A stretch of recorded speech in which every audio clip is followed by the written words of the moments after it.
colossal prison, forged from steel and iron, stands solitary in the wilderness. It is the most perilous and impenetrable prison in the world. Inside and out, thousands of highly trained guards maintain a vigilant watch around the clock. The largest prison on the globe is nestled in Jing Mountain, under the direct jurisdiction of the Supreme Command of the Human Alliance. Since the day of awakening, the most infamous and terrifying legendary prisoners have been confined here. Each inmate resides in a uniquely tailored cell. Even in death, their remains are interred within the prison, never to leave. This place serves as an immortal fortress, no matter how formidable one's powers may be. Escape is impossible. Iron gates, iron bars, iron chains. How beautiful life is outside. When will I return to my homeland? When will I return to my homeland? The melodious singing emanates from the upper levels of the prison. The last two lines carry a tinge of melancholy. The upper level is reserved for those who have committed heinous crimes. The security here is the most stringent. Only those sentenced to life imprisonment are confined in this section. In this transformed world, the gravest punishment is now eternal confinement. Sunlight filters through a small window, illuminating the dust. A beam of light, no larger than a fist, is the sole ray of sunshine in this cell. Ning Jue's expression is grave as he stands by the window, gazing at the realm of freedom outside. He had lived a normal life on Earth, but upon awakening, he found himself in this body, and 2 decades have swiftly passed. This world bears a striking resemblance to the Earth of his former life, albeit lacking many forms of entertainment, such as films and novels. The principal divergence lies in the event that transpired 150 years ago when the moon manifested a gash. Subsequently, a series of incomprehensible occurrences unfolded. That day marked the awakening of the genes of all living beings, a phenomenon known as the Day of Awakening. Many beasts suddenly grew to colossal proportions, transforming into towering monsters. Ancient entities from the depths of the ocean emerged from the abyss and ascended to land. Each monstrous creature rivaled Godzilla in terrifying stature. Skyscrapers crumbled under their might, reduced to mere toys with a single strike.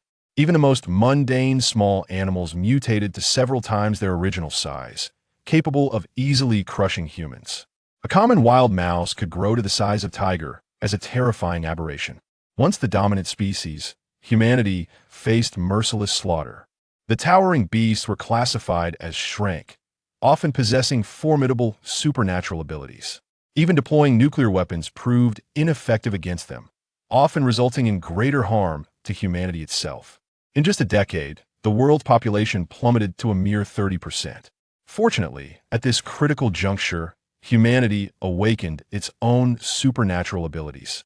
These individuals are referred to as awakeners. Under their leadership, humanity has managed to muster a semblance of resistance, ensuring the survival of their lineage to this day. Yet, the current state of humanity remains perilously dire. On the front lines, countless awakeners perish in the jaws of the beasts every minute. Periodically, human territories shrink significantly as the defensive lines are breached. The conflict has endured for 150 years and continues to rage fiercely. In the prison, Ning Jue lets out a deep sigh. I wonder if Ning Xia is safe now. Ning Jue's sister was born with albinism, an incurable genetic condition characterized by pale blue eyes, discolored hair, and an unnaturally pale complexion. These are the hallmarks of albinism. The afflicted are frail, and their lifespan is severely impacted. Over the years, he has sacrificed much in pursuit of a cure for his sister's ailment. His confinement here is also for her sake. What crime did you commit? Suddenly, the red-haired man across from Ning Jue spoke up. Ning Jue's thoughts were yanked back to reality as he shrugged, saying, I committed no crime. Ha ha ha, lol. A sudden uproar of laughter erupted within the prison. All the inmates who heard his words erupted into wild laughter. After a while, the raucous laughter began to subside. What are you laughing at? Ning Jue furrowed his brow and inquired. The red-haired man maintained a calm demeanor, fixated on Ning Jue. He was the only one who did not join in the laughter. Huh, no crime, you say? My young friend, do you know how many times they have heard that phrase? The red-haired man asked. Ning Jue shook his head. 38 times. Every prisoner who enters here claims they are innocent. Ning Jue's expression darkened upon hearing this. It seemed these inmates did not believe in his innocence at all. Ning Jue was aware that he genuinely had committed no crime. These men were merely treating him, the newcomer, as a source of amusement. Ning Jue was disinclined to offer them any explanations. However, the red-haired man continued, "I believe you are truly innocent." Ning Jue was momentarily taken aback and asked, "Why?" The red-haired man's smile remained gentle. "I have a knack for reading people. Your eyes do not bear the mark of a criminal. I assert that this newcomer is innocent. Does anyone dispute this?" He suddenly declared loudly. A commanding aura emanated from him, enveloping the entire room. Every prisoner trembled at his presence. No one dared to utter a word. Silence reigned supreme. In that instant, Ning Jue, standing before the red-haired man, felt an overwhelming force. It was a deep-seated fear and respect that surged from within. This must be the power of supernatural abilities. Moments later, the imposing aura dissipated. The red-haired man smiled and said, "See, everyone believes in you." Ning Jue's pupils widened in astonishment. After a prolonged silence, he finally spoke, "Thank you." At that moment, another voice from a nearby cell chimed in, "I believe him too." The voice was remarkably youthful. Ning Jue turned towards the sound and saw a young man. Upon seeing this youth, Ning Jue could not help but gasp in surprise. He appeared youthful and leaned against the wall, donning a hood. His presence radiated a sharpness akin to a sword. A mere glance felt like a piercing gaze. His cell was also crafted from special materials, uniquely designed for him. Dark, exotic steel was embedded within his cage. This steel came from remains of the iron-melting golden devourer, a creature classified as a strength threat. The skin of the iron-melting golden devourer was impervious to any blade, immune to all forms of sharp attacks. Its bones could suppress all telekinetic abilities. Recognizing the youth's handsome visage, Ning Jue immediately identified him. He was the master of the 1,000 blades of the broken sword, the wielder of sword manipulation abilities, Li Hongguang, the youngest legend of his generation. His name had graced the headlines countless times. Only he deserved a cell made from the bones of a strength beast. Ning Jue never anticipated encountering him here in person. No earthly weapon could evade his mental control. The very beast that threatened humanity, the iron-melting golden devourer, was slain by his own hand. Ironically, the remains of that mighty creature now served as his own prison, a somewhat poignant twist of fate. The revelation that Li Hongguang, a formidable figure and a hero of humanity who fought against colossal beasts, is confined within a prison should indeed create a sensation. However, Ning Jue remains entirely oblivious to this fact. The populace has come to believe that Li Hongguang has retreated into the mountains and forests, suggesting that this matter has been deliberately suppressed. Ning Jue intended to inquire about the circumstances that led to such a heroic figure's imprisonment. Yet, after some contemplation, he refrained from asking. Each individual harbors their own clandestine narrative, and their willingness to trust one another suffices. Ning Jue nodded in acknowledgement, expressing his gratitude. He then surveyed the prisoners around him on this level. Each cell designed for those with extraordinary abilities has been meticulously crafted to suppress their powers and prevent any escape, save for Ning Jue. His confinement is merely that of a standard cell, as he possesses no exceptional abilities. His presence on this level is solely due to the severity of his crime. This level houses only a few dozen inmates, each of notable significance. Many infamous masterminds of historical atrocities are held here. Among them is the bald fire demon, Bran, a wielder of fire abilities and the orchestrator of the Beast Crystal's catastrophe. There is also the white-clad phantom thief, Tang Ying, an invisibility user who has pilfered countless classified intelligence. Furthermore, the humanoid Wolverine, James Logan, an immortal with regenerative powers, has languished here for over a century. Each individual is a legend in their own right, with the exception of Ning Jue. If these prominent figures cannot escape, it seems my fate is truly sealed, he mused to himself. Even with extraordinary abilities, escape appears impossible. The prisons for those with powers are constructed from specialized materials tailored to counteract their unique abilities. Regardless of whether one possesses psychic or physical powers, none would prove effective here. As despair enveloped Ning Jue, a voice resonated within his mind. Super awakening system loading 95. 98 100. Loading complete. Upon hearing this voice, Ning Jue's expression shifted dramatically. A system? Indeed, there is no path that the heavens have left untraveled. Chapter 2. The Theft of Multiple Abilities. Congratulations, you have bound the Super Awakening system. Upon initial binding, you are gifted 5 awakening points. By consuming awakening points, you can steal others' abilities. The more awakening points consumed, the higher the level of the stolen ability. Ning Jue felt an uncontrollable surge of ecstasy upon hearing this voice.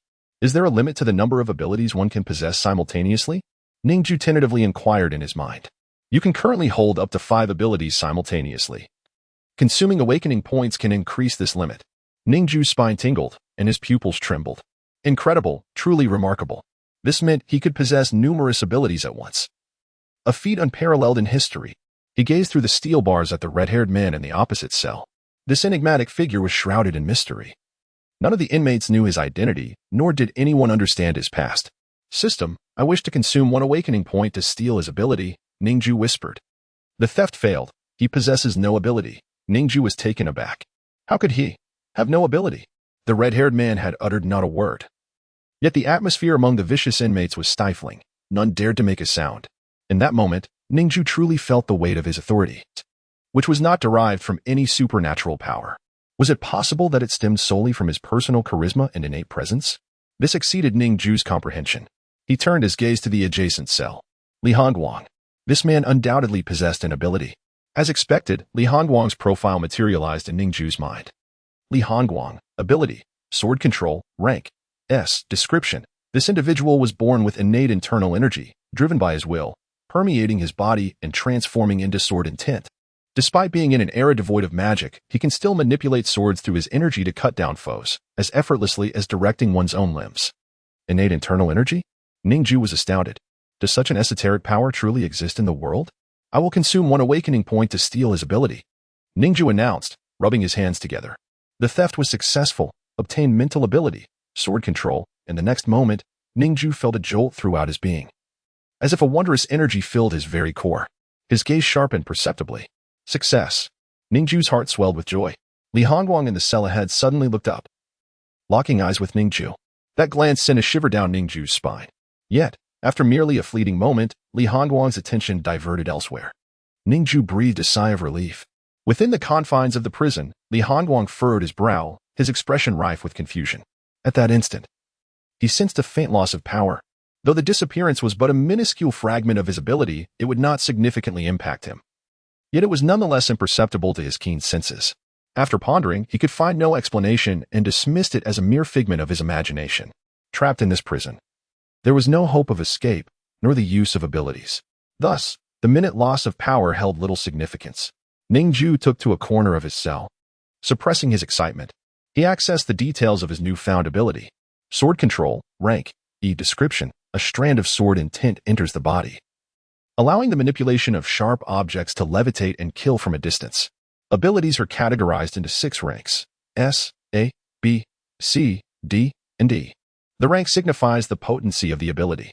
Although the sword control he had just acquired was only of E rank, abilities can be upgraded. With training or by absorbing sufficient beast crystals, even an E rank can ascend to S rank. Ning Jue broke into a cold sweat. This system is formidable. The legendary Li Hongguang's sword control ability was seamlessly stolen. Although only E rank, its possession was already a victory. The most challenging part is starting from nothing. System. If I consume 1 awakening point and the stolen ability is E rank, will consuming 2 points yield a higher rank? The more awakening points consumed, the higher the stolen ability's rank. Sword control allows for the manipulation of all sharp weapons. Knives, swords, even scissors qualify as sharp tools.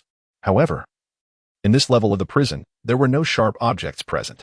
To prevent Li Hongguang from utilizing his ability, the area was devoid of any items with sharp edges. Thus, Ning Jue could not yet test the power of his newfound ability. However, there was an object concealed in Ning Jue's throat. Yet, now was not the time to employ it. He turned his gaze to another cell, diagonally opposite. In that cell sat a bearded old man, eyes closed, seemingly meditating. Though over 100 years old, he appeared middle-aged. His muscles bulged, betraying immense strength. He had been imprisoned for many years, far removed from battle. Yet an aura of latent danger emanated from him. He was the owner of the healing ability, James Logan. Over a century ago, He had single-handedly infiltrated a forbidden zone and Appos, ability research facility, rescuing many children subjected to gruesome experiments. However, this act defied the highest tenets of the human alliance, resulting in his imprisonment. That history had long been obscured, unknown to the ordinary populace. This hero remained imprisoned in silence. In his desperate quest to cure his sister and Appos' illness, Ning Jue had feverishly gathered information on various healing ability users. He scoured every conceivable resource capable of healing, leaving no stone unturned. He pursued even the most elusive and taboo knowledge without reservation. It was this relentless pursuit that allowed him to uncover such secrets. I will consume one awakening point to steal his ability. The theft was successful, obtained physical ability, healing factor. He felt a marvelous sensation surge within him. As if trillions of cells vibrated in unison, a warm sensation coursed through his body. Even his finger joints felt unusually heated. Healing factor, rank, description. The awakening of the healing factor within the DNA allows cells to integrate gene fragments for infinite division. The body can continuously renew itself and rapidly heal non-fatal injuries, surpassing the Hayflick limit for cell division. Ning Jue extended his finger to his teeth and bit down hard. Blood flowed forth. The pain was as it always was, unmitigated. Yet, astonishingly, the wound on his fingertip began to heal at a visibly rapid pace. Within 3 seconds, it was gone without a trace, leaving only a droplet of blood perched on the tip. Simultaneously, his pre-existing injuries began to mend swiftly. The burns from the electric shock during his arrest gradually healed. The broken ribs he had suffered were restored within half an hour, returning to their original state. Scars from his childhood, battles, escapes, falls, began to fade and heal gradually. Ning Jue was overwhelmed with excitement. In an instant, one can seize the extraordinary abilities of others. Moreover, it is indeed possible to concurrently possess 2 distinct powers. With this remarkable capability, who could possibly intimidate him? With merely 3 awakening points remaining, Ning Jue maintained his composure, refraining from hastily appropriating abilities. He approached the confines of the prison, casting a sidelong glance at the corridor. Countless formidable prisoners were incarcerated here, rendering this place the ideal training ground for Ning Jue. Now, he found it difficult to discern whether being confined within these walls was a misfortune or a blessing. The extraordinary abilities of these legendary criminals were at his disposal for selection. With each awakening point spent, he needed to exercise prudence in choosing which powers to acquire. Ning Jue surveyed each cell through the bars, as if perusing a dazzling array of merchandise, utterly captivated. The sheer number of powerful ability wielders was overwhelming. Throughout the day, he weighed the pros and cons in his mind. The legendary inmates, upon noticing Ning Jue and Appos' wandering gaze, regarded him with disdain, turning away in disinterest. As the afternoon waned, Ning Jue ultimately appropriated 2 abilities. Memory programming, level, description. The hippocampus, composed of neuronal circuits, stores memories. When the neural electrical signals transform into a sequence of comprehensible characters, inserting a fragment of code allows for the modification of memories. This ability proved exceedingly beneficial for Ning Jue. In human society, the capacity to alter another and Appos' memories is tantamount to being able to reshape their thoughts. However, the memory programming ability was currently only at level E, its efficacy still lacking. Ning Jue could merely enact slight alterations to memories, making minimal adjustments to reality to avoid detection, fabricating an entirely fictitious memory and implanting it in another and Appos' mind was beyond his current capabilities. For instance, implanting the memory of Ning Jue as the supreme leader of humanity into the mind of a prison guard to secure his release was utterly implausible. Achieving such a feat would necessitate at least an A-level ability or an adversary with exceedingly feeble willpower. Additionally, Ning Jue appropriated another power. Invisibility, level, description. Render the body invisible, including objects in direct contact with it. Simultaneously, a layer of undetectable electromagnetic field envelopes the skin, capable of shielding against the majority of electronic signals and obscuring body temperature. Many invisibility-related abilities exist, such as the chameleon effect, body transparency, and optical camouflage, which allow most individuals to evade detection. However, the power Ning Jue acquired was distinct. This was true invisibility, unlike the inferior abilities of lower tiers. Ning Jue's invisibility was a genuine power he appropriated from the legendary figure, the white-clad thief, Tang Ying. Even at level E, it could elude infrared sensors, thermal detection devices, and other advanced instruments, transcending mere visual deception. As long as he tread lightly, Ning Jue could remain undetected by anyone. In total, he had seized 4 abilities. Reserving the last awakening point for unforeseen circumstances, Ning Jue preferred to keep an escape route available for himself. Chapter 3. The Flawless Endowed with the Powers of Swordsmanship. Self-healing factors, memory programming, and invisibility, Ning Jue felt utterly secure in his self-defense. However, these were not the only extraordinary abilities he possessed. From the moment of his birth, he was accompanied by a peculiar capability that could scarcely be classified as a supernatural power, for even the ability detectors failed to recognize it. When he was imprisoned, he was deemed to have no extraordinary abilities at all. This secret was known only to Ning Jue himself. His eyes bore a unique flaw, often accompanied by a painful sensation that enveloped his eye sockets. Occasionally, he could perceive strange, ethereal traces suspended in the air, translucent lines of varying shapes and peculiarities that connected individuals across the world. Each trace originated from a person, and most often, its endpoint was also another person. For 2 decades, these traces mostly appeared as faint, transparent lines. Until a week ago, when he encountered a blood-red trace. Over the years, he had witnessed millions of such traces, but that singular crimson line stood apart. On that fateful day, Ning Jue finally understood what he was seeing, the aura of murderous intent. The intensity of this intent was reflected in its vivid color. Driven by curiosity, he sought the source of this red murderous aura, ultimately discovering that its target was none other than his younger sister. Memories flooded back. "Brother, aren't you going out today?" A girl of about 14 asked, her voice laced with confusion. With her pale golden hair and fair complexion, even her lips lacked color as she leaned against the table.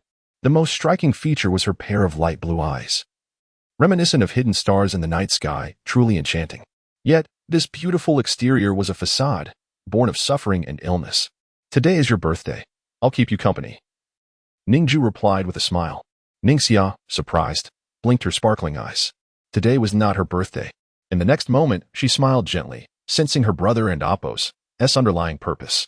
"Well, then sing me a birthday song," she exclaimed, keenly noticing the unusual gravity in his gaze.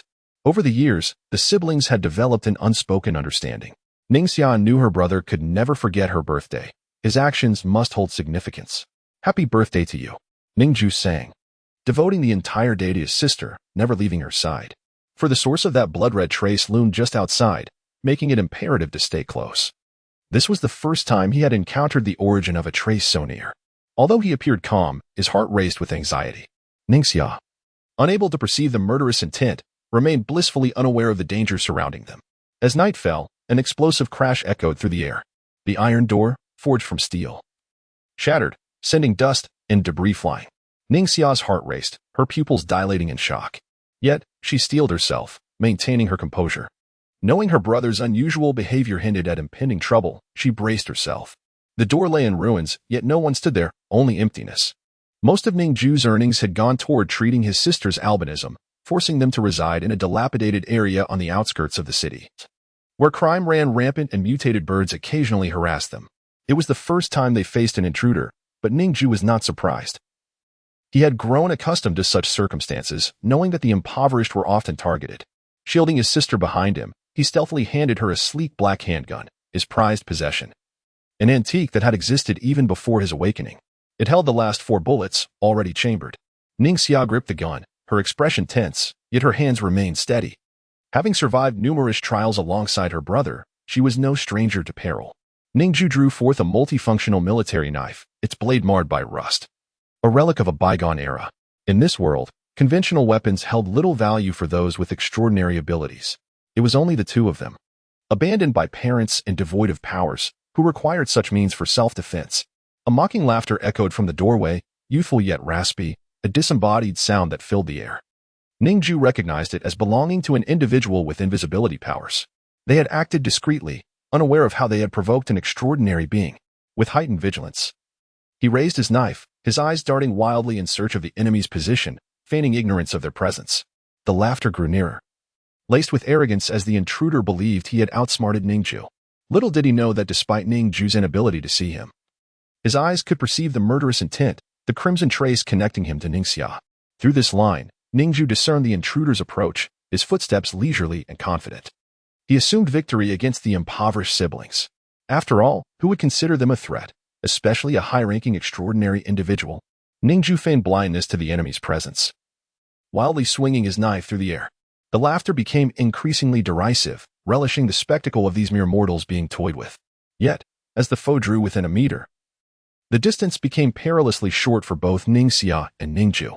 In an instant, Ning Jue and Appo's knife shifted positions, his eyes gleaming with determination, the murderous intent palpable. With a swift strike, he aimed directly for the intruder's eye. Caught off guard, the intruder stumbled back, but it was too late to evade. Ning Jue's knife pierced through his left eye, penetrating deep into the socket, alongside a portion of his temple. Blood sprayed forth in a gruesome display. To Ning Jue, it appeared as though her brother had struck at the air, only for blood to erupt forth. The intruder recoiled in disbelief, a heart-wrenching scream of agony reverberating throughout the room. The air revealed a wound at the entrance, blood and fragments of the eye oozing from it, flickering like a malfunctioning optical signal. Ultimately, the optical concealment faded, revealing the intruder's true form, a hideous figure clad in a black robe, shorter than Ning Jue had anticipated. Had he been taller, that strike would have cleaved his throat. The intruder produced a vial of transparent liquid, pouring it over the wound where his eye once was. A sizzling sound reminiscent of cooking flesh filled the air as the injury began to scab over, yet the eye itself remained unhealed, merely a superficial treatment. Scar water. The effects may seem straightforward, yet each bottle is priced at 100 federal coins. Such a luxurious potion is beyond the means of the average person. While it cannot heal wounds, it can swiftly coagulate the blood surrounding an injury. This potion proves invaluable when encountering toxic mutated beasts. The individual before me is roughly the same age as Ning Jue. Even as an ability user, the money he earns is insufficient to frivolously squander on such a potion. It is evident that he is backed by a formidable force. However, regardless of his identity, anyone posing a threat to the lives of myself and my sister must perish. Ning Jue approached him step by step, the dagger in his hand spinning with a deft motion, his gaze devoid of mercy. The pain was alleviated by the scar water, and the cloaked figure lifted his head to fixate on Ning Jue with a gaze brimming with murderous intent, as if he longed to devour him. In that moment, the murderous intent he had initially directed at Ning Jue and Appo's sister shifted its target. His malevolent energy intertwined with Ning Jue's own, as they both harbored lethal intentions toward each other. Their murderous auras converged, one a deep crimson thread of malice that bound the two together. "Why do you wish to kill my sister?" Ning Jue inquired as he continued his advance. The man licked his lips, a hint of deranged madness flaring in his eyes. His features twisted grotesquely, combined with his emaciated frame, evoking a sense of extreme malnutrition. "A mere beast dares to harm me," he trembled, his voice quaking with rage. "I want you to die witnessing the degradation of her. I want you to perish in endless regret and despair," he bellowed through gritted teeth. This was not his first transgression. It had become a sordid routine for him. Yet, he had never before been so humiliated, and the indignation fueled his fury. From a young age, he had harbored a pathological obsession with blonde women of European descent.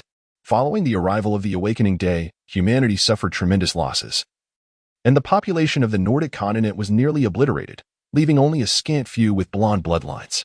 However, as generations passed, the distinct features of this lineage became increasingly diluted. Nowadays, finding a girl with pure blonde hair and blue eyes is akin to searching for a needle in a haystack. Thus, he had been relentlessly seeking information on their whereabouts, offering substantial rewards to anyone who could provide a location. By now, he had violated over 30 young women, his method being to slice their delicate skin inch by inch, reveling in their exquisite screams. His greatest delight lay in watching the light of life fade from their pale blue eyes, after which he would collect their eyeballs to display in his home. Despite his abilities, he shunned the battlefield to engage in such despicable acts within human safe zones, where the law held no sway over him. His powers allowed him to commit acts without leaving traces, and even if discovered, his resources would shield him. Thus, he operated with unbridled audacity. Ning Jue observed him with disdain, realizing he was a pervert. To her surprise, a gleam of satisfaction crossed his face at her expression. "My little beauty. Wait just a moment. I will soon come to cherish you," he declared, his eyes glowing with madness. Ning Jue's expression turned grave, yet his murderous intent surged to its zenith. Those who dared speak to his sister in such a manner had invariably met their demise. If they had not perished, it was due to Ning Jue's insufficient power to eliminate them. This man, possessing the ability of optical camouflage, lacked true combat prowess. Ning Jue felt an 80% assurance of his ability to kill him. Just as he prepared to strike, the man produced a gauntlet and donned it. He then unleashed a powerful punch toward Ning Jue from a distance. Bang!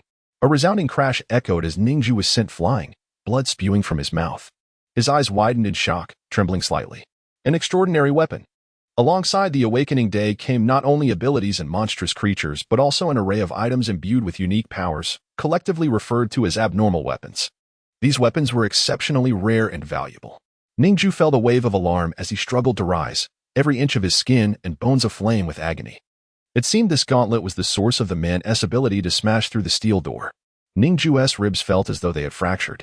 Ning Xia looked at him with concern, helping him to his feet. "Brother, does it hurt?" she asked. Ning Jue was exasperated, as if it were necessary to ask. His ears rang painfully. The power behind that punch was overwhelming, akin to triggering an earthquake, pushing him back with immense force. Taking a deep breath, he wiped the blood from the corner of his mouth and approached again, filled with caution. Boom. The man unleashed a flurry of punches, but Ning Jue, agile and swift, evaded many of the strikes.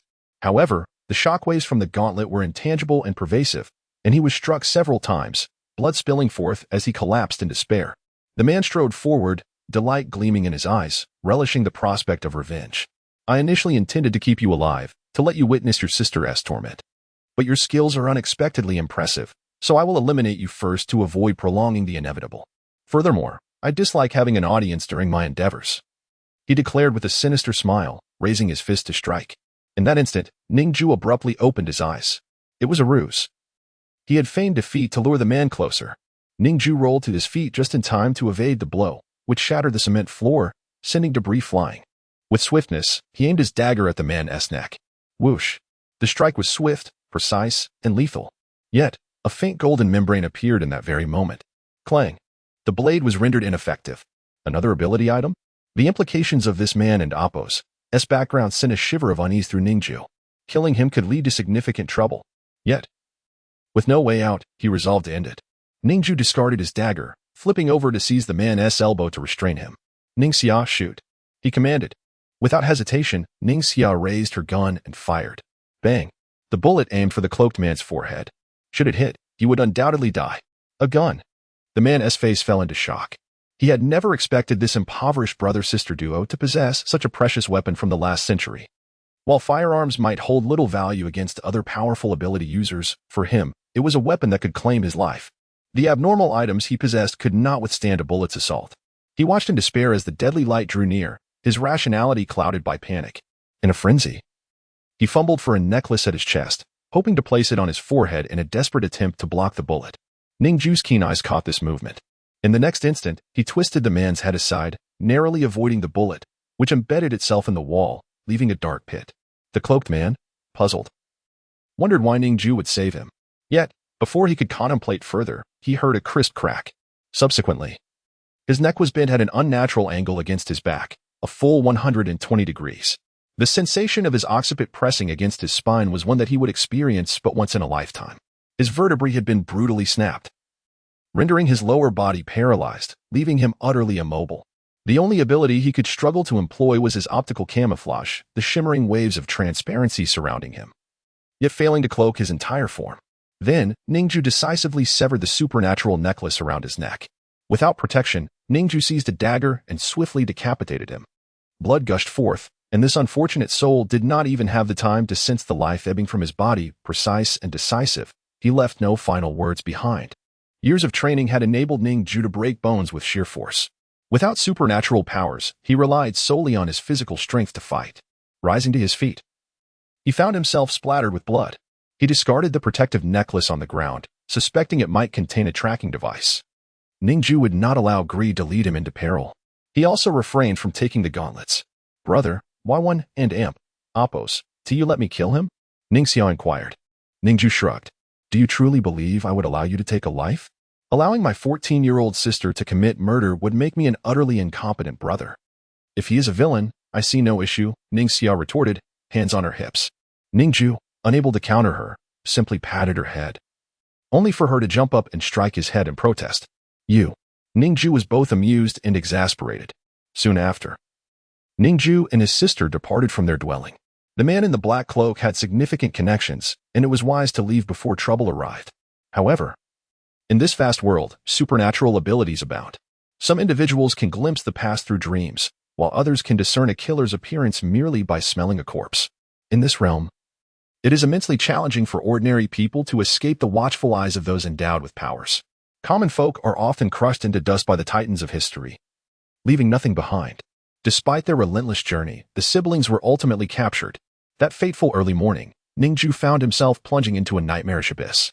Upon awakening, the first sight that met his eyes was a multitude of markings pointing directly at him. His sister, Ning Jue, stood by the window, gazing outside with tears in her eyes, her delicate face tinged with crimson. The usually strong-willed girl had never appeared so vulnerable. Outside, a fully armed force awaited them. This time, it was the army of the Human Alliance, and unlike before, there was no escape.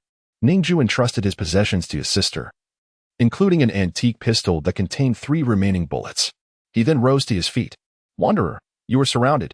The voice from outside resonated like a thunderclap, echoing through several blocks.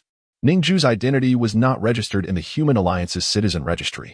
Such individuals were labeled as wanderers or stray dogs. "Will you be able to return this time?" Ning Jue gently embraced Ning Jue, her voice trembling. Ning Jue wiped the tears from her eyes and slowly shook his head, remaining silent. This time, he could not provide an answer. "Remember, though imperfect, you must live on. Though imperfect, you must live on," Ning Jue repeated, each word deliberate. Her name had been bestowed upon her by Ning Jue.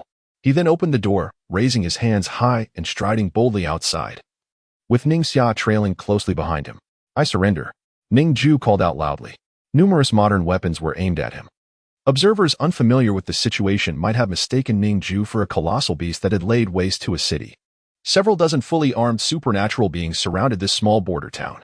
Yet the one encircled was merely a destitute youth defending his sister. "I have no connection with him. I was merely seeking shelter," Ning Jue feigned, her disheveled appearance drawing attention as she stepped out, her expression tense as she gradually distanced herself from Ning Jue. Some of the soldiers turned their weapons toward her. The middle-aged leader waved his hand. "Let her go." He was a tracker. With the ability to detect the scent of a body, he could discern the killer and Apos' likeness. Ning Jue and Apos' appearance was instantly recognizable to him. The sight of a beautiful girl emerging disheveled from the house indicated that she was likely a member of the lower class, surviving through such means. The probability of her involvement in this matter was quite low. Everyone knew of the existence of tracking abilities, as long as there was a corpse. Any murderer would find no escape. If she had participated, she would not have remained with the killer for so long, as the risk would have been too great. Ning Jue, upon hearing this, quickly expressed her gratitude. "Thank you, sir," before hastily retreating from Ning Jue. "Subdue him," commanded the middle-aged leader. A cacophony of gunfire erupted. Several arcs of electricity surged from the gun barrels, bringing Ning Jue crashing to the ground. The excruciating pain caused him to emit a muffled groan, collapsing under the onslaught. The overwhelming current left him bleeding from his orifices, convulsing on the ground. Ning Jue did not look back, continuing to distance herself. Although the middle-aged leader appeared to have spared her, he had been observing her all along, his gaze tinged with disdain. How shameful it was for one so young to rely on such a life for survival. Should any hint of reluctance or sorrow cross her features, it would compel him to take her down as well. Yet, much to his disappointment, the girl maintained an unwavering resolve, her eyes as cold as steel. A group advanced, subduing Ning Jue. Ning Jue ran swiftly, making her way south until she had escaped the borders of the small town. Beneath the deserted night sky, her feigned strength began to crumble, and tears streamed down her face. She would never see her brother again. Chapter 4. The blade within the throat. In a moment of distraction, Ning Jue awakened from his reverie. His foremost concern now was the safety of his sister, Ning Jue. Surviving alone in the slums would undoubtedly be a formidable challenge. The chaos of that place was rife with dangers, not only from scoundrels but also from the occasional incursions of mutated beasts. For the time being, he was safe. The death penalty had long been abolished. Humanity now faced a common enemy, the monstrous aberrations. Each individual, regardless of their past, possessed potential as a warrior, even those deemed sinners. Thus, the powerful but guilty psychics were merely imprisoned, not executed. Even those who had committed heinous crimes would be confined here for eternity. One day, when the monstrous beasts had decimated humanity to the brink of extinction, it would be these very sinners who would be unleashed to fight for survival. Preserving the lineage of mankind took precedence above all else. Suddenly, the sound of the elevator echoed through the air, eliciting expressions of confusion among the prisoners. This was the highest level of the prison, where powerful psychics were as numerous as the stars. There were over 300 cells, of which 279 housed the corpses of psychics. It was well known that once one entered a cell on this level, there was no hope of exit. Death would not grant release. Even the bodies would be held indefinitely, for some corpses possessed explosive capabilities, while others might resurrect. In this unpredictable world, caution was paramount. Thus, no one was ever released from this prison. As a highly classified facility, guards rarely entered, and food and waste were managed by mechanical systems within the cells. Where there were people, there would be negligence.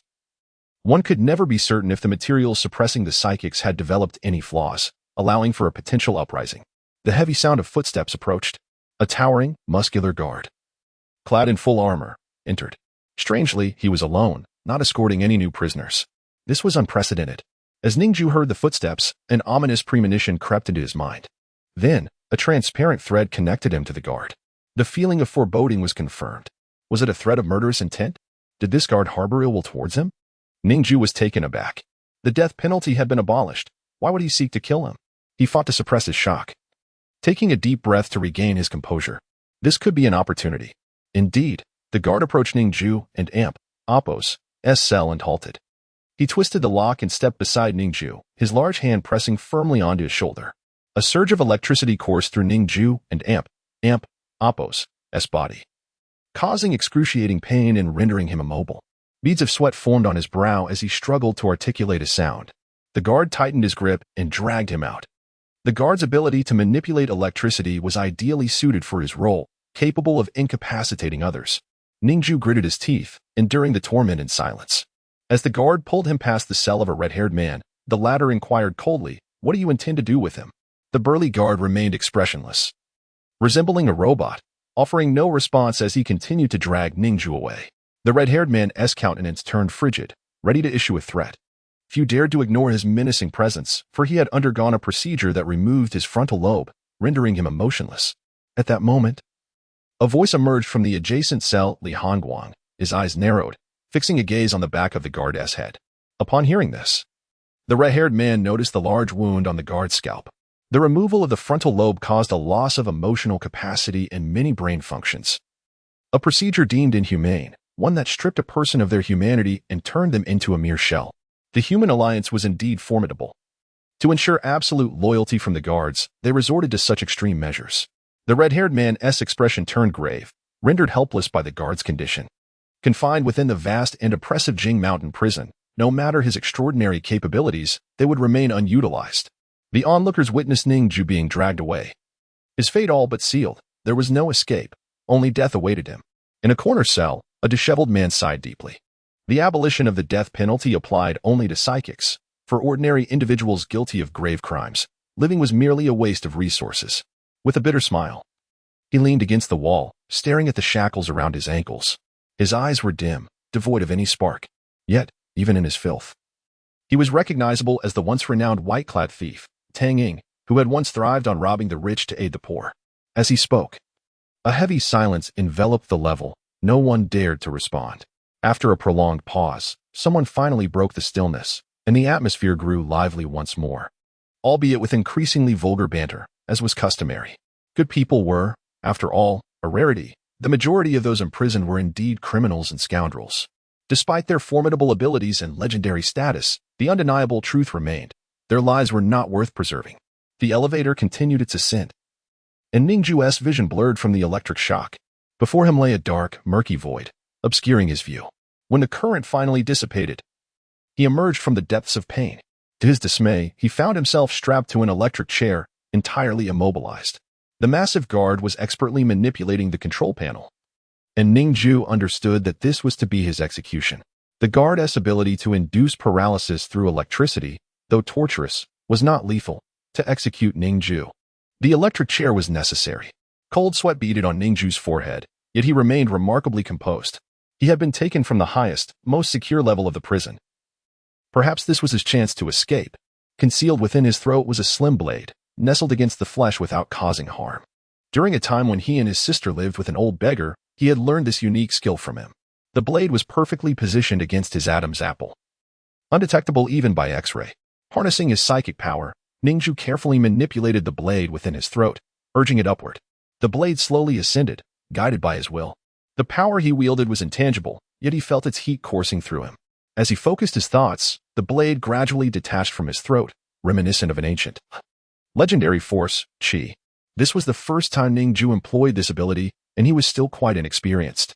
Thus, without a shadow of doubt, he inflicted a wound upon himself. A trickle of blood oozed from the corner of his mouth. Ning Jue maintained an impassive expression, continuing to manipulate the situation. Ultimately, the blade found its way into his mouth. This outcome was already commendable.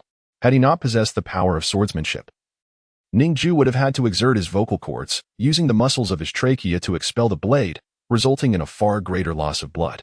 Were it not for his confinement within the prison, he would never resort to such a desperate maneuver. He expelled the blade, concealing it within his garments, guiding it along his collar into his sleeve. Then, the blade shot forth from the sleeve. Ning Jue directed the blade, maneuvering from the side and rear of the electric chair. Concealed within the blind spot of the surveillance camera, he ascended silently, following the wiring. He reached behind the surveillance device. It was imperative to neutralize the camera first, otherwise, escape would be impossible for Ning Jue. The cable of the surveillance camera was severed directly by Ning Jue. Subsequently, the blade descended to his wrist, cutting through the leather bindings. Ning Jue was assessed as an ordinary mortal devoid of abilities, hence the binding measures employed upon him were rather rudimentary. Leather was an abundant resource in this world. Each year, a considerable number of mutated beasts were transported back to the heart of the human realm. The carcasses of these beasts served as natural resources, ideal materials for concocting potions, forging weapons, and crafting garments. Ning Jue's blade was exceedingly thin and narrow. As a result, after slicing through the thick leather bindings, the edge had become slightly warped. Ning Jue forcefully straightened it with sheer willpower. Now, he merely needed to deal with the burly man before him. The man stood with his back turned to Ning Jue, blissfully unaware of the unfolding events behind him. Ning Jue nimbly leaped down from the elevator, stealthily approaching the giant's rear, his footsteps light and soundless. Gripping the blade, he prepared to strike decisively. Just as the blade was poised to sever the guard's throat, Ning Jue's movements abruptly halted. The surveillance had been compromised. It was likely that inquiries regarding the situation would soon ensue. Should there be no response, other guards would undoubtedly arrive to investigate. At that moment, his fate would be perilously uncertain. Therefore, perhaps it was time to experiment with memory programming. Chapter 5. Memory Programming. Ning Jue gritted his teeth and resolved to take a daring risk. He extended his right palm and placed it directly on the forehead of the burly man before him. The man's face registered extreme shock, mingled with ferocity. Years of training had ingrained muscle memory within him, and in the next instant, he was poised to reflexively retaliate. Yet, at that very moment, an eerie sound echoed in his mind. The man's consciousness wavered, as if he were plummeting into an unfathomable abyss. Countless fragmented memories, akin to shattered dreams, detached and cascaded into his awareness. To him, it felt like a mere instant. However, 5 full minutes had elapsed for Ning Jue. The implantation of memory was a success. Ning Jue sensed a warm flow at his nose and discovered it was blood, an indication that his extraordinary ability was nearing exhaustion. When the imposing guardian awoke and turned to face Ning Jue, his gaze had transformed entirely. "Captain," he spoke with an emotionless tone, his expression blank. He stood rigidly and even saluted Ning Jue. Initially, Ning Jue had been anxious, but now he exhaled in relief. Realizing he had succeeded in implanting the memory that he was the Guardian's captain, his memory rewriting ability, rated at E level, was relatively low. Under normal circumstances, such an outrageous alteration of memory would be impossible. However, this Guardian had undergone a lobotomy, a barbaric procedure that originated 2 or 3 centuries ago. Initially intended for mentally ill patients, this surgery strips individuals of their emotions, rendering them mere shells devoid of joy, anger, sorrow, pleasure, pain, or comfort. Their willpower is similarly extinguished, creating essentially a puppet. The memory rewriting ability proved more effective against those with weakened willpower. For lobotomized individuals, willpower was practically non-existent. Even an E-level memory rewriting ability could yield substantial results on such individuals. Originally devised to assist the human alliance in controlling guardians, ensuring they remained impervious to prisoners and oppos, manipulative words, this procedure inadvertently aided Ning Jue immensely. Beep, beep, beep. The radio crackled to life. Guardian 212, the surveillance in your execution chamber is malfunctioning. Report the situation immediately. A jolt of alarm coursed through Ning Jue as he quickly commanded. Respond that there is nothing unusual. No need to report. The Guardian nodded and pressed the radio button, replying, no unusual circumstances. Please send the engineering department for repairs later. In his mind, there had indeed been no anomalies in the execution chamber, and he spoke truthfully. Received, came the reply from the other end. Having deceived the surveillance room. The weight in Ning Jue's heart lifted. Now, he needed to conduct one more memory programming session to implant memories of his own death. After that, he would simply use his invisibility ability to escape. However, before departing, Ning Jue wished to inquire about one thing. What crime did the prisoner named Ning Jue commit? In the mind of the burly man, the individual standing before him was no longer Ning Jue, but rather his superior officer.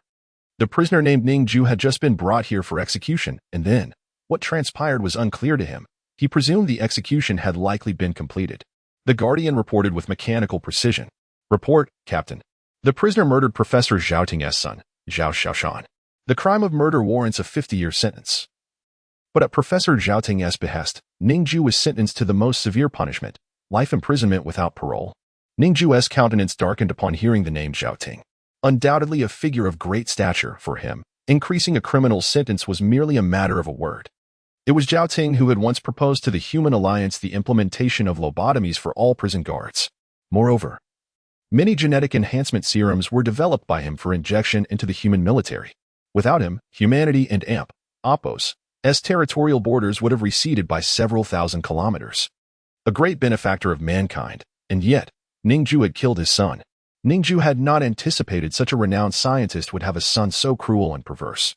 Nevertheless, he felt no remorse for taking Zhao Xiaoshan's life. After all, he was a scoundrel.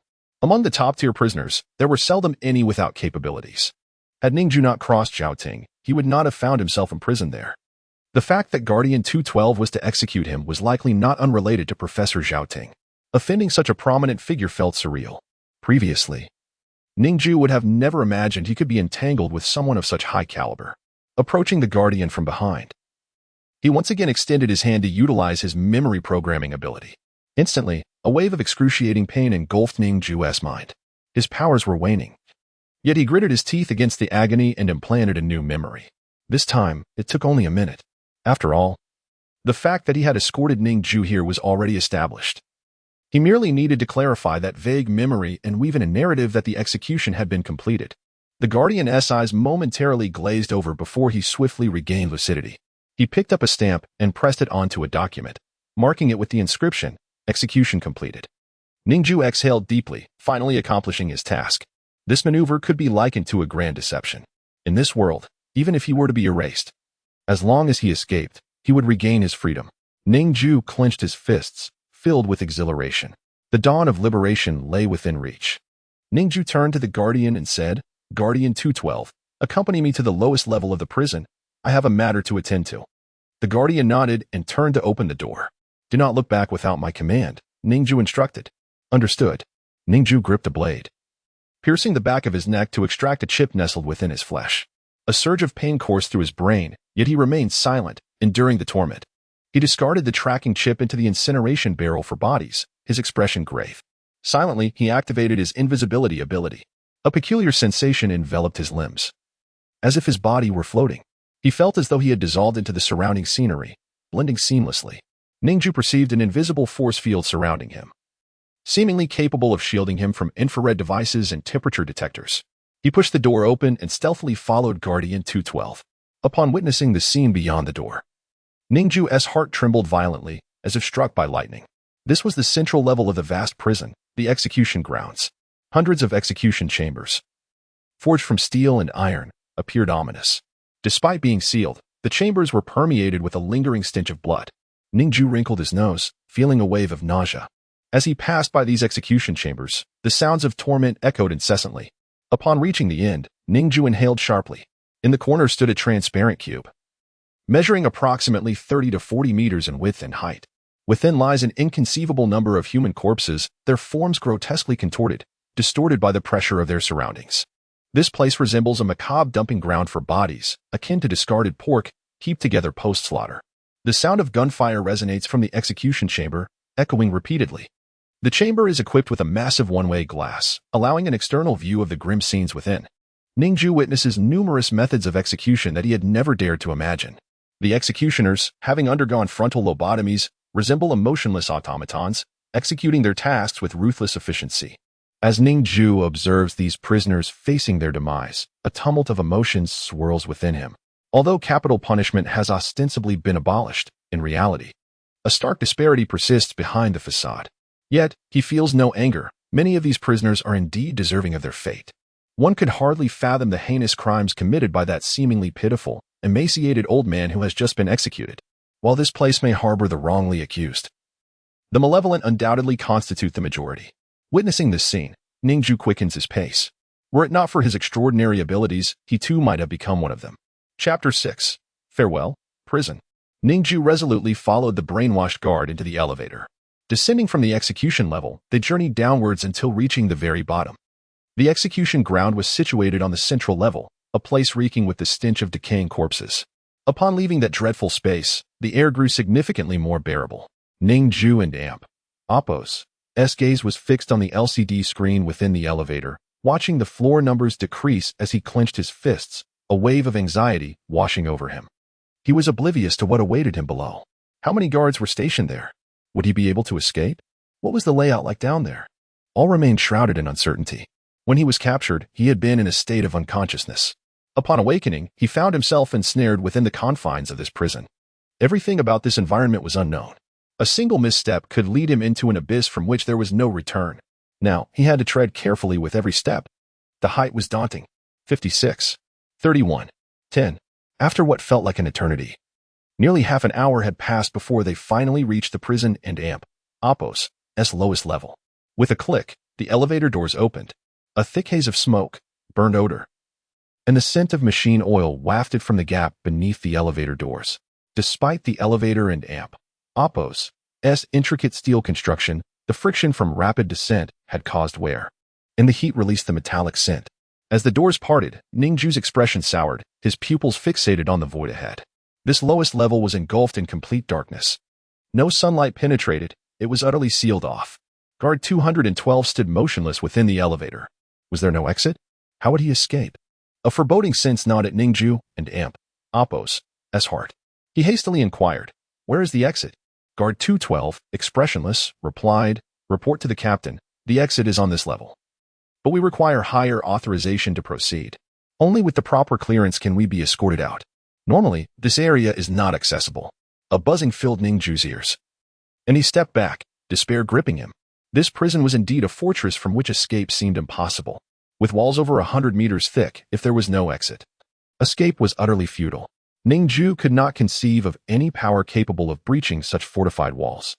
Even the guards and prison officers had no authority to come and go freely. The absence of sentinels on this level suggested an overwhelming confidence from the authorities. The stringent layers of management meant that without clearance, escape was inconceivable. Ning Jue placed his hand on guard 212 and Appo's head, employing his memory programming ability to implant a false memory of his own demise. He then commanded, "Guard 212, you may leave." "Understood," came the cold reply, as the guard turned and re-entered the elevator, closing the doors behind him, leaving Ning Jue alone in the boundless darkness. Approaching the wall, he noticed a faint glimmer of light seeping through the mechanical seams. The wall, forged from specialized steel, was impervious to brute force.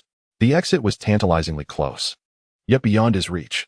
Ning Jue and Appo's face fell, his heart heavy with despair. He felt his heartbeat quicken exponentially, and a sharp pain began to assail his mind.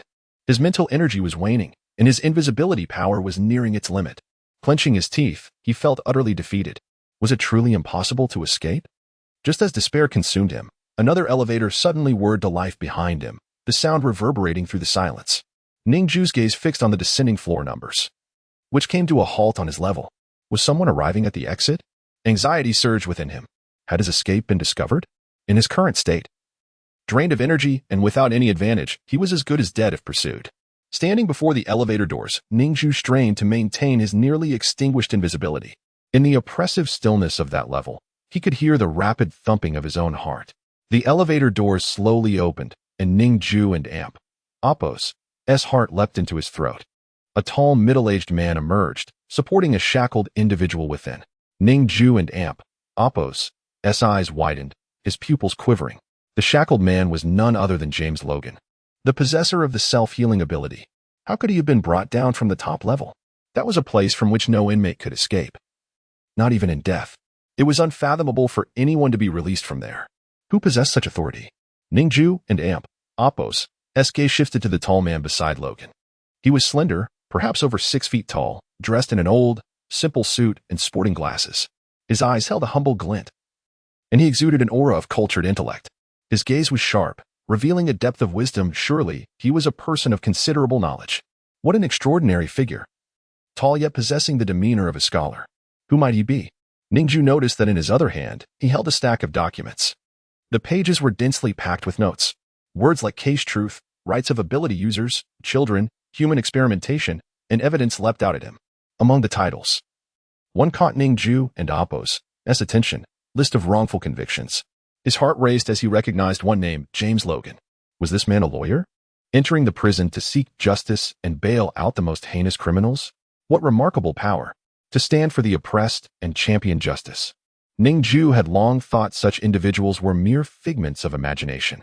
Despite the lawyer and Appo's unassuming appearance, he did not seem to possess any extraordinary abilities. A sense of shock washed over Ning Jue as he maintained his invisibility, holding his breath to avoid detection. The lawyer assisted Logan towards the exit, then produced a document, inserting it into a mechanical device. With a series of clicks, the resounding clamor of machinery echoed throughout the level. The sounds of numerous mechanisms whirring to life emanated from beyond the walls. After a prolonged moment, the massive doors began to creak open, layer after layer. Each steel gate opened several meters apart, until finally, dozens of gates swung wide, allowing sunlight to flood in. It was a glimpse of freedom. This lawyer possessed the clearance. Ning Jue and Appo's heart raced with exhilaration. The opportunity to escape lay before him, and he had to consider whether this was his only chance in life. Although approaching posed the risk of discovery, he felt compelled to try. The lawyer was just about to help Logan exit when he suddenly paused, seemingly sensing something. He cast a puzzled glance in Ning Jue's direction. Ning Jue's heart skipped a beat, but the lawyer quickly turned his gaze away. Ning Jue exhaled deeply, nearly overwhelmed with relief. He stepped forward cautiously, maintaining a distance of 10 steps behind them. With each step he took, the steel doors behind him closed one by one. The locks engaging at an increasing pace, forcing Ning Jue to quicken his own pace. This corridor, stretching hundreds of meters, led to the freedom of the outside world. At last, Ning Jue emerged. The scent of earth surged into his nostrils, rendering his vision somewhat blurred. The lawyer, supporting Logan, ascended into a helicopter, departing from the world's most formidable prison. Meanwhile, Ning Jue summoned every ounce of his being to sprint towards the secluded forest at the foot of the mountain. Exhaustion finally overtook his spirit, and his invisible powers dissipated in an instant. He ran with all his might for several hours, until the towering prison was no longer in sight, at which point he collapsed onto the ground, gasping for breath. Gazing at his reflection in the stream, he was filled with a sense of dread that accompanied his narrow escape. Simultaneously, the image of that lawyer surfaced in his mind. For a century, no matter how potent one and Appo's abilities, escape from this prison had been impossible. Yet, that lawyer, armed solely with a pen, had managed to liberate a soul. It became clear to Ning Jue that even without supernatural powers, much could still be accomplished. He looked towards the distant horizon, reflecting on the dark days behind him. He was now a free man. Chapter 7. The ferocious mutant wolf Ning Jue trudged through the forest, striving to distance himself from Jing Mountain Prison. In this desolate wilderness, devoid of any news or intelligence, he felt akin to a headless fly. Therefore, he urgently needed to reach the nearest town. Before long, a week had elapsed. Ning Jue followed the meandering stream, subsisting on roasted wild rabbit when hunger struck. Along the way, he stumbled upon a sharp, flat stone, which he could manipulate with his sword power. However, hunting rabbits did not require the use of such abilities. His physical strength sufficed. This stone would only be wielded in dire circumstances for self-preservation. During his escape from prison, Ning Jue had overexerted his powers, leading to mental exhaustion. A week had passed, yet a dull ache persisted at the back of his head, indicating he had not fully recovered. The cost of excessive use of his abilities was steep. Ning Jue gnawed on a roasted rabbit leg as he continued southward. Although the taste was dry and unseasoned, it was far superior to the slop he had endured in prison. Suddenly, his brows furrowed. He spotted a corpse ahead. It was a mature stag, but the body had begun to decay, emitting a foul stench, infested with maggots that crawled and feasted upon it. Its bones were starkly exposed, with most of its flesh devoured by some creature, evident from the numerous bite marks. The stag's antlers were made of a translucent purple material, akin to crystal. This was a purple crystal stag, a rare mutant creature that posed no threat to humans. However, this did not imply that they lacked combat capabilities. Their crystalline antlers could pierce through concrete, Judging by the state of the carcass, it was likely killed in a single strike. One of its antlers was completely shattered, indicating that whatever creature caused its demise was extremely dangerous. That creature could still be lurking nearby, and Ning Jue needed to exercise caution. He approached the stag and awakens' remains and retrieved the sharp stone. With precision, he severed the intact antler from the corpse. Despite the repulsive maggots and the overwhelming stench, he remained impassive, his expression unwavering. He had endured far worse. The antler weighed over 30 kilograms, its material clear and lustrous, with only a few minor flaws. It should fetch a good price. Ning Jue tore a strip from his clothing to bind the antler to his back and continued on his way. However, he had not taken more than a few steps when he encountered another corpse. This time, it was not a beast, but a human, a young man with his eyes wide open in death. His left arm was slightly charred. His chest cavity had been violently ripped open, and his innards had been completely devoured. The agony he must have endured in his final moments was unimaginable. Clutched in his hand was a metal card inscribed with various details. E-Class Beast Hunter, Jiangli task accepted. Eliminate a mutant wolf task reward. 1,000 federal coins. This unfortunate soul had ventured out to accept a hunting task for extra coin, only to meet a tragic end. Ning Jue sighed softly, murmuring, "Forgive me, brother." He then gently closed the young man's eyes before removing his clothing. Dressed in prison garb, he was conspicuously noticeable. After changing into the new attire, he set fire to the prison clothes. The identity card was tucked into his pocket, after all. It would be of no use to the deceased. The presence of another body indicated that the town was not far off. With the antlers secured to his back, Ning Jue pressed on. Suddenly, his pupils trembled. An invisible thread appeared, connecting him silently to the dense forest behind. A thread of murderous intent? Ning Jue and awakens' expression turned pale. Without a moment's hesitation, he rolled to the side. A sleek, black wolf lunged at him with a ferocious snarl. Ning Jue narrowly evaded the attack. Had he been struck, his demise would have been inevitable. The wolf's claws gouged deep furrows into the ground, its movements graceful and silent as it approached from behind, targeting vital points. A typical person might reflexively glance back, rendering themselves a sitting duck. Yet, Ning Jue did not look back. He rolled aside, his extensive combat experience saving his life. The wolf pivoted, its blood-red eyes fixed on Ning Jue, filled with a primal hunger.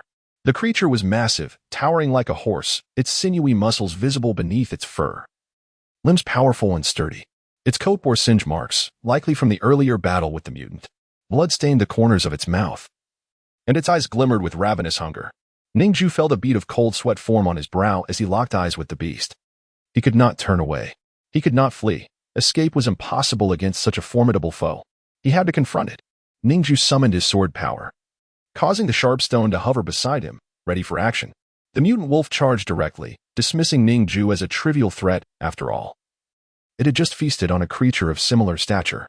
The wolf and awakens' speed was astonishing. Ning Jue and awakens' pupils contracted as he could barely perceive the shadow hurtling towards him.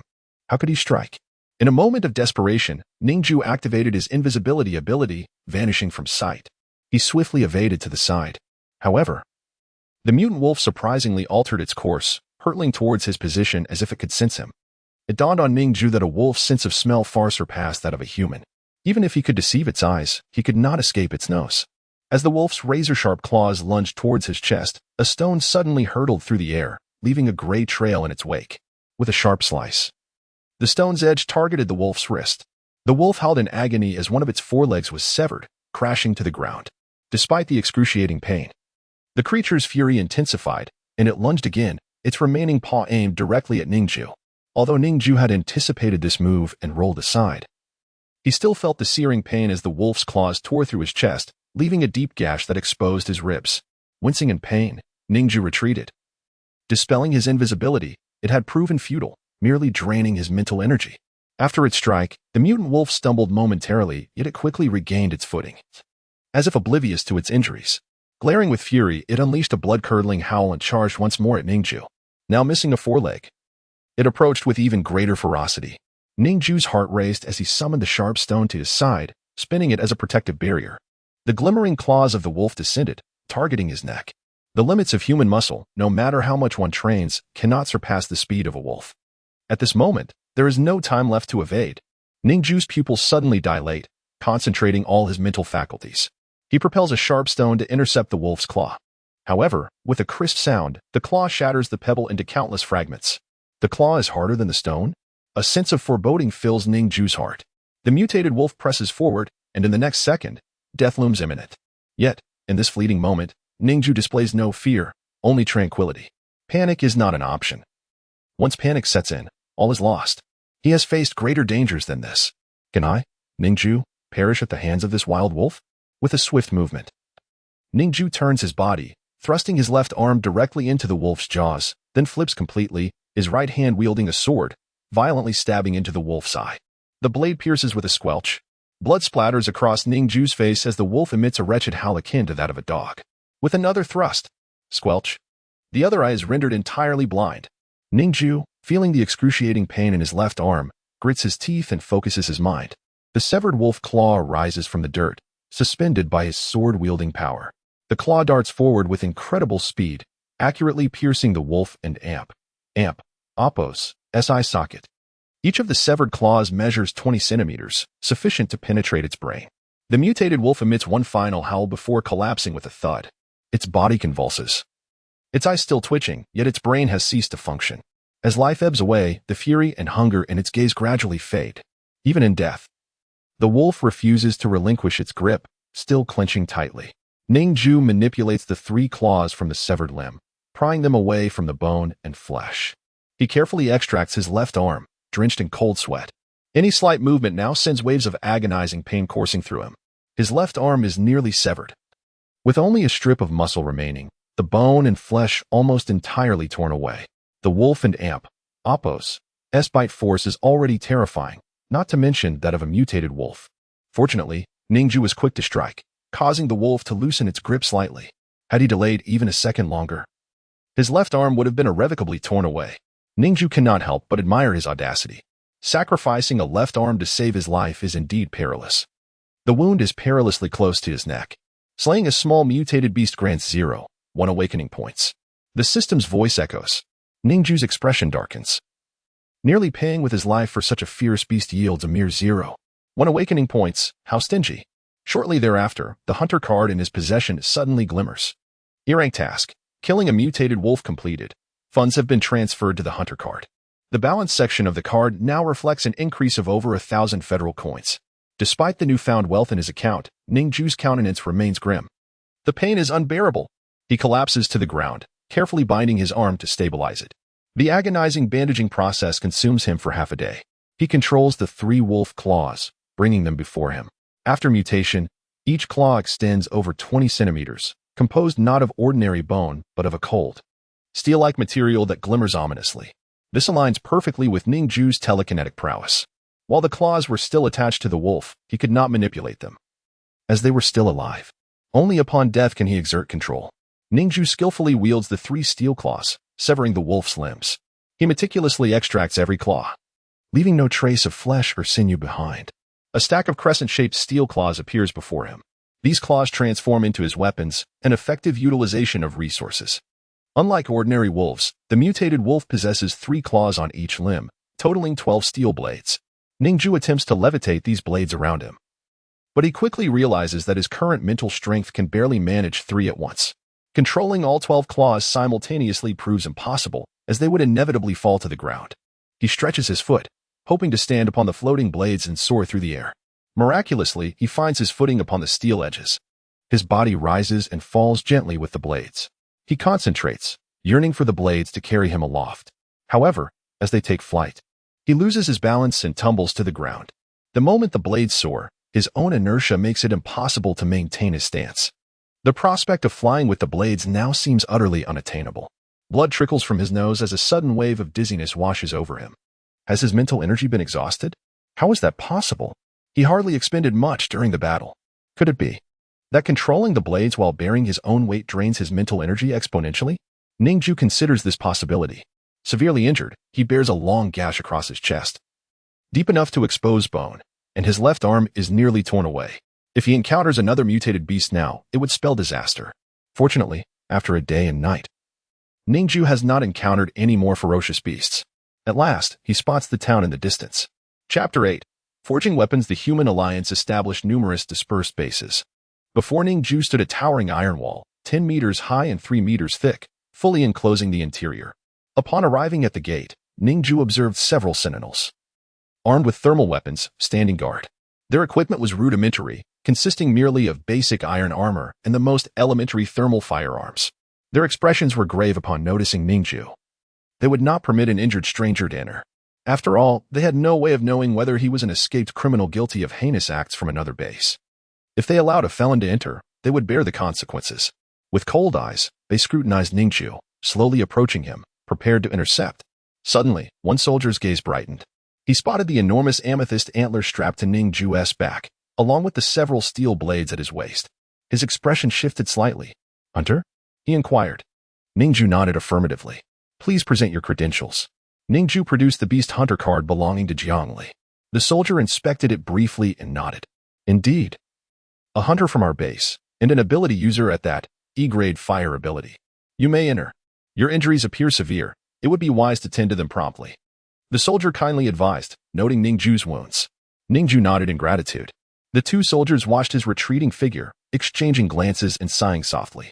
Their eyes reflected respect and a hint of envy. Since childhood, they had dreamed of awakening abilities, venturing out to hunt ferocious beasts and contributing to humanity. Unfortunately, as they grew up, they failed to awaken any abilities.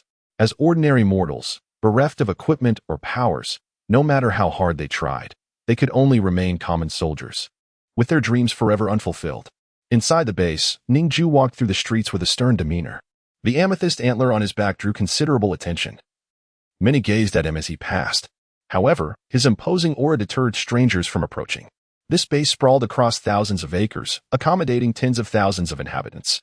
Yet, the streets were filthy and chaotic, littered with rotting beast pelts and decaying flesh, indicating a lack of a prosperous lifestyle. The pervasive stench was akin to that of sewage. Situated in such a remote location, the base was predominantly inhabited by the lowest-ranking and impoverished individuals. Many hawked weapons crafted from the pelts, claws, or teeth of mutated beasts. Others peddled potions from makeshift stalls. Approaching a weapons vendor, Ning Jue inquired, "Do you buy?" The vendor was short but robust, with muscles bulging and skin darkened by the sun. He examined the amethyst antler carefully. "This antler is quite fine. I can offer you 700 federal coins." Ning Jue frowned slightly. The price was far too low. A pristine amethyst antler, weighing 30 kilograms with fewer than 3 flaws, should fetch no less than 1,000 federal coins in the market. "Your offer is insufficient," Ning Jue replied slowly. The vendor smiled awkwardly, realizing he could not maintain such a low price. "All right, I'll give you 1,000. Taking out his wallet, Ning Jue weighed the coins, confirming they were sufficient. He then produced several mutated wolf claw steel blades from his waist. "I'd like to use a small piece of the amethyst antler, along with these 3 blades, to forge a sharp weapon." The vendor accepted the blades and inspected them under a UV lamp. The claws of a mutated wolf possess remarkable hardness, 20 centimeters long. Such quality steel is rare. With materials this good, I'm tempted to keep some for myself. I'll charge you 500, which includes the price for a small piece of the antler and the forging fee. You can collect it in a week. I guarantee you'll be satisfied with my craftsmanship." Ning Jue handed over the coins, instantly depleting half of his wallet. Earning money was arduous, yet spending it was swift. Subsequently, he approached a potion stall. His chest wounds had healed significantly, no longer exposing bone, but the injury on his left arm was severe, nearly akin to amputation. It had yet to heal completely, merely showing signs of flesh rejoining. "I need 2 bottles of scar treatment potion," he requested, handing over 200 federal coins in exchange. Afterward, he purchased some food, clothing, and a map, leaving him with just over 100 federal coins.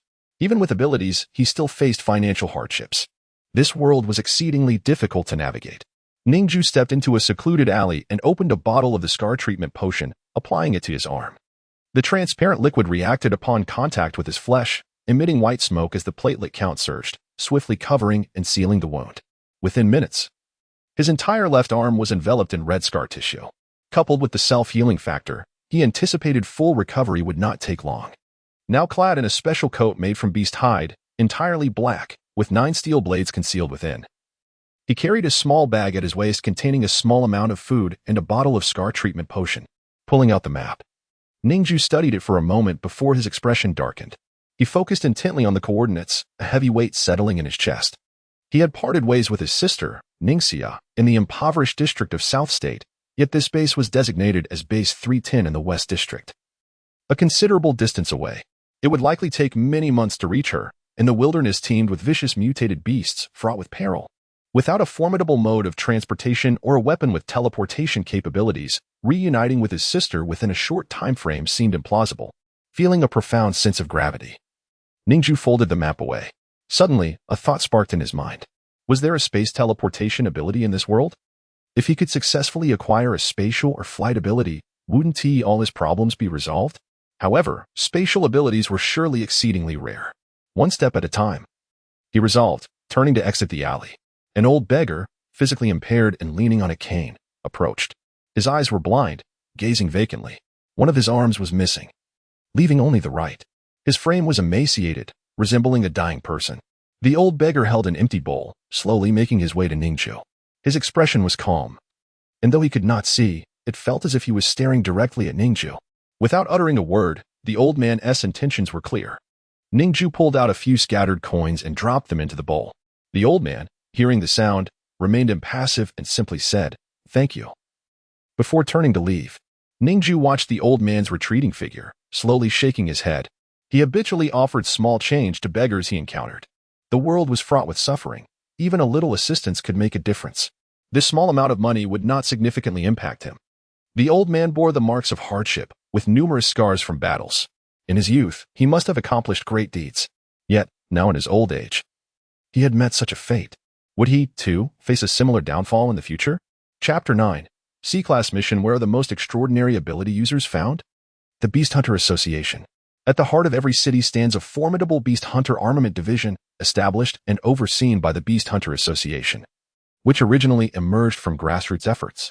However, it has long been integrated into the Human Alliance, becoming an official organization. Ning Jue approached the towering edifice with a measured pace. Inside, a cacophony of voices mingled. Throngs of people congregated there. Extraordinary ability users frequently gathered in this locale to exchange hunting experiences or await the assignment of tasks. There were also those devoid of abilities, who, equipped with superior gear, formed hunting teams to undertake missions. The operational mechanism of the Beast Hunter Association resembled that of mercenaries. Employers registered and published tasks, while hunters accepted them, thus establishing a rudimentary employment relationship. Most missions were issued by the Human Alliance, primarily focusing on the extermination of mutated ferocious beasts. Some merchants, aiming to profit from the sale of materials harvested from extraordinary beasts, would also post hunting tasks. In rare instances, impoverished villagers might pool their resources to hire a hunting team to assist them in eliminating beasts that plagued their communities. Ning Jue currently possessed all E-Class abilities, but with 4 extraordinary powers at his disposal, coupled with his formidable physical combat skills. His actual combat strength could be approximated at D-Class. He accepted a D-Class mission. D-Class mission. Eliminate the mutated evil wolves mission content. Kill 5 mutated wild wolves roaming outside the city mission reward. 5,000 federal coins. The information about the mission automatically synchronized on his Beast Hunter card. At that moment, 2 individuals approached him. They regarded Ning Jue and said, "Brother, your flame ability is quite rare. Would you be interested in teaming up?" The leader, a slender young man clad in a robust steel combat suit and bearing a large firearm on his back, spoke. "Not interested," Ning Jue replied curtly. Having said that, he tucked away his Beast Hunter card and prepared to leave. The display of his flame ability on the card led them to assess his powers. Dawn and Appos, be so hasty to leave. How about a C-Class mission? Ning Jue halted at this suggestion. C-Class missions? The difficulty escalates exponentially with each level. Attempting a C-Class mission alone was utterly out of the question due to the immense risks involved. However, if they formed a team, it could indeed be worth considering. The reward for a C-Class mission far exceeded that of several D-Class missions combined, even when split among teammates. "What is your strength?" Ning Jue inquired, furrowing his brow. The young man smiled slightly. "No one wishes to carry a burden in the wild. Reliable allies are of utmost importance, and I fully comprehend that. My name is Zhang Ying," he continued. "Throughout my hunting career, I have slain over 20 mutated beasts. This specially crafted steel armor can withstand an impact of 1 ton. The firearm I carry can penetrate half a meter of steel, and my marksmanship is also commendable." Ning Jue nodded. Although Zhang Ying did not appear to be an extraordinary ability user, his equipment was indeed impressive. Judging by his confident demeanor, he likely possessed considerable strength. "And your companion?" Ning Jue asked. Zhang Ying's companion was a towering figure, nearly 2 meters tall, commanding an imposing presence. Clad in a sleek black combat suit, his muscular physique was perfectly accentuated. "My name is Li Dian, and my ability is immense strength." Li Dian stepped forward, extending his hand to Ning Jue. As their hands met, Li Dian suddenly exerted pressure. Ning Jue felt his bones compress, a sharp pang of pain coursing through him. In the next moment, Li Dian relaxed his grip and withdrew his hand, seemingly intent on demonstrating his extraordinary ability. Ning Jue and Appo's expression remained impassive as he remarked, "Impressive strength." Li Dian was taken aback. Typically, a mere squeeze like that would leave others sweating profusely. His power was extraordinary, capable of crushing bones with a moment's inattention. Yet Ning Jue remained unfazed. "Let us find one more companion to form a 4-person team. After the mission, we can split the rewards evenly. What do you think?" Zhang Ying proposed. Ning Jue contemplated briefly before replying. "That sounds feasible. Given the perilous nature of a C-class mission, securing another member would be prudent." Subsequently, they located another member, a woman shrouded in mystery. Dressed in dark, concealing attire with a hood obscuring her face, she carried a uniquely crafted narrow blade. Her identity remained elusive, and her words were few.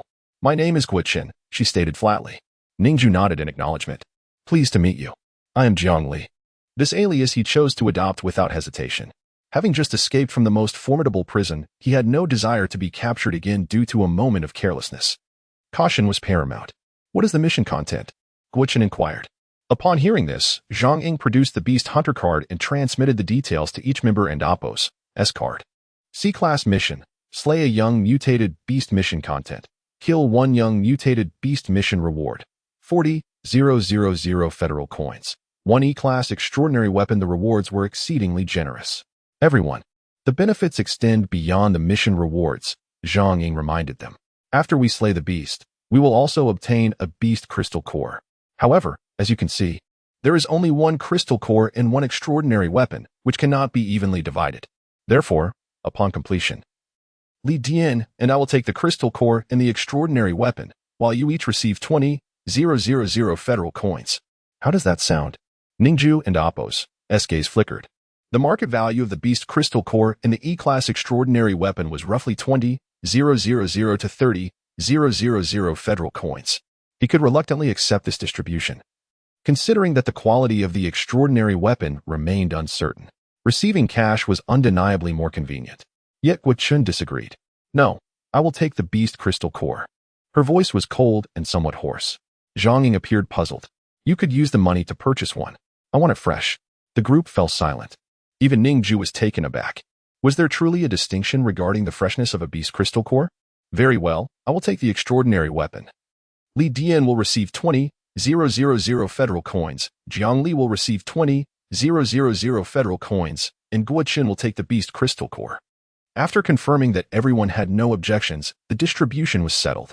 Once the team was formed, the Beast Hunter identity card automatically synchronized the mission information, indicating that a 4-person team had been established. The group set off without delay. Chapter 10. Slaying the Young Behemoth. Outside the city, in the dense forest, the sun blazed overhead. The afternoon sun rendered the stones scorching hot. Guided by the coordinates on the Hunter and Appo's card, the group journeyed tirelessly for 3 days, nearly traversing the entirety of the forest. At last, they arrived at their destination. Leading the way, Zhang Ying suddenly furrowed his brow. With the keenest eyesight, enhanced through mechanical surgery and the implantation of a bionic eye, he could magnify his vision several times. In this era of advanced technology, such body modifications were commonplace. Zhang Ying swiftly turned, hiding behind a tree while gesturing for his companions to remain silent. The group's expressions turned grave as they concealed themselves. "I have spotted the behemoth 200 meters away," Zhang Ying announced.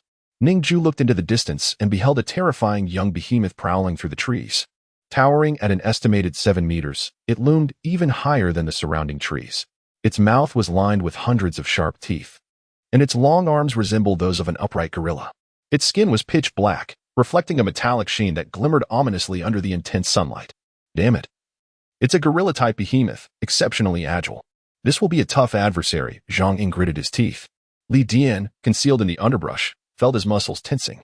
He fixed his gaze on the behemoth, fist clenched, ready to strike. "I'll make the first move and test its weaknesses," Zhang Ying declared. Drawing the firearm from his back, he aimed. Bang! A deafening shot reverberated through the forest, sending birds scattering. The sniper rifle Zhang Ying wielded measured an impressive 7 meters in length, with a barrel as thick as a cannon. The shot echoed like thunder, showcasing immense power and penetrating force. Several large trees were pierced through by the bullet, which continued its trajectory unabated. The bullet struck the young behemoth squarely on the head. Ugh! The creature emitted a chilling cry, black blood oozing from its forehead. It glared furiously in their direction, its eyes ablaze with rage. And its grotesque visage sent shivers down the spine. Boom! Boom! Boom! It charged toward them with an unnatural gait, causing the ground to tremble beneath its weight. What an idiot! Guochen muttered under his breath, furrowing his brow. Firing at this distance would undoubtedly reveal their position, a foolish act indeed. Ning Jue remained silent, slowly retreating while producing 3 steel blades from within his clothing, ready to wield them with his mind. Curse it, I intended to aim for its eyes, but missed. Zhang Ying lamented, his expression darkening. He fired again. Bang! This shot was even more errant, striking the behemoth on the cheek. The bullet's impact sent the creature staggering. Half of its face torn away. The sight of the behemoth, now with only half a face, became even more terrifying. Its metallic-like skin was exceptionally tough. Without such advanced weaponry, it would have been nearly impossible to inflict damage. However, the behemoth's weakness lay in its heart. Without striking that vital organ, it would not perish. Even if reduced to a mere torso, it could still move. Attacking the head is futile. The behemoth and Appo's weakness is not in its head, Guochen stated coldly. Zhang Ying was momentarily taken aback. Oh, my apologies. This is my first encounter with a behemoth, and I truly did not know its weaknesses. Ning Jue and Appo's eyes flickered with a hint of suspicion. Something felt amiss. The weaknesses of behemoths were common knowledge, even to those who had slipped through the cracks of a 6-year compulsory education, especially for an experienced beast hunter. But with the formidable threat before them, Ning Jue had no time for contemplation. They needed to unite against their foe. The behemoth was moving too swiftly. In less than 5 seconds, it had covered the 200 meters, arriving before them. Its peculiar running style, a mix of rolling, the ground trembled with each movement of its colossal body, scattering leaves in every direction. Boom! It swung a massive arm down toward the group. The force of its blow created a gust that made their skin quiver. Ning Jue had no time to regard the shadow cast by the enormous arm. He sprinted to the side with all his might to evade. The giant arm crashed to the ground, shattering branches and sending dust flying. In the cloud of dust, Ning Jue could see nothing. He relied solely on the behemoth's anguished roars to gauge its position. Swish, swish, swish. The 3 steel blades he commanded floated into the air and launched themselves forward. This was the maximum number of blades he could manipulate simultaneously.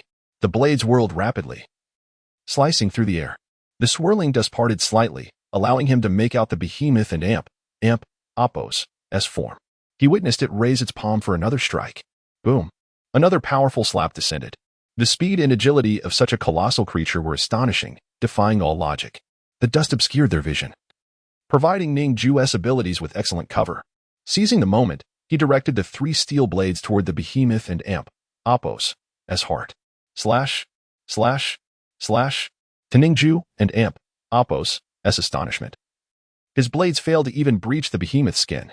Its hide was as tough as metal, and the blades could only manage to carve 3 superficial cuts, with scarcely a drop of blood flowing.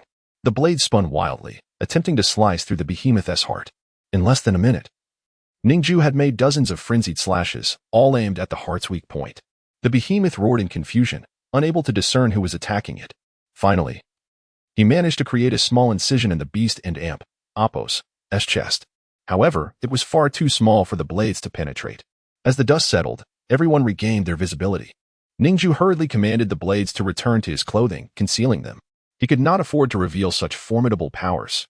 Zhang Ying had retreated over 100 meters, aiming his sniper rifle at the behemoth's heart. Bang! As the dust cleared, he fired directly. The bullet struck the center of the behemoth's chest, creating a significant wound. A hair's breadth off, yet utterly useless. Is this your marksmanship? Ning Jue remarked, his expression darkened. It appeared as though the shot had been deliberately misaligned. At this proximity, with his mechanical eye, how could he have missed 3 shots? Zhang Ying could only offer an awkward smile, focusing on reloading for his next shot. Guochen, covered in dust, rose to her feet, her expression grim and serious. The behemoth's palm had just crashed down where she had been standing, forcing her into a precarious escape. She drew her blade, a vintage Tang knife adorned with intricate engravings. Adopting a peculiar stance, she gripped the narrow blade and charged toward the behemoth. The behemoth's eerie roar echoed as it swung its massive hands wildly. With each step, Guoqin's movements quickened until her form appeared to blur. She deftly evaded every strike from the behemoth, each near miss causing onlookers to break into a cold sweat. Yet, throughout the ordeal, her gaze remained calm and focused as she advanced with her blade. Her movements were enigmatic and unpredictable as she deftly propelled herself off the trees. Leaping high into the air, the massive beast swung its colossal paw, attempting to seize her. Yet, Guoqin executed a remarkable spin, using the back of the beast's hand to launch herself even higher.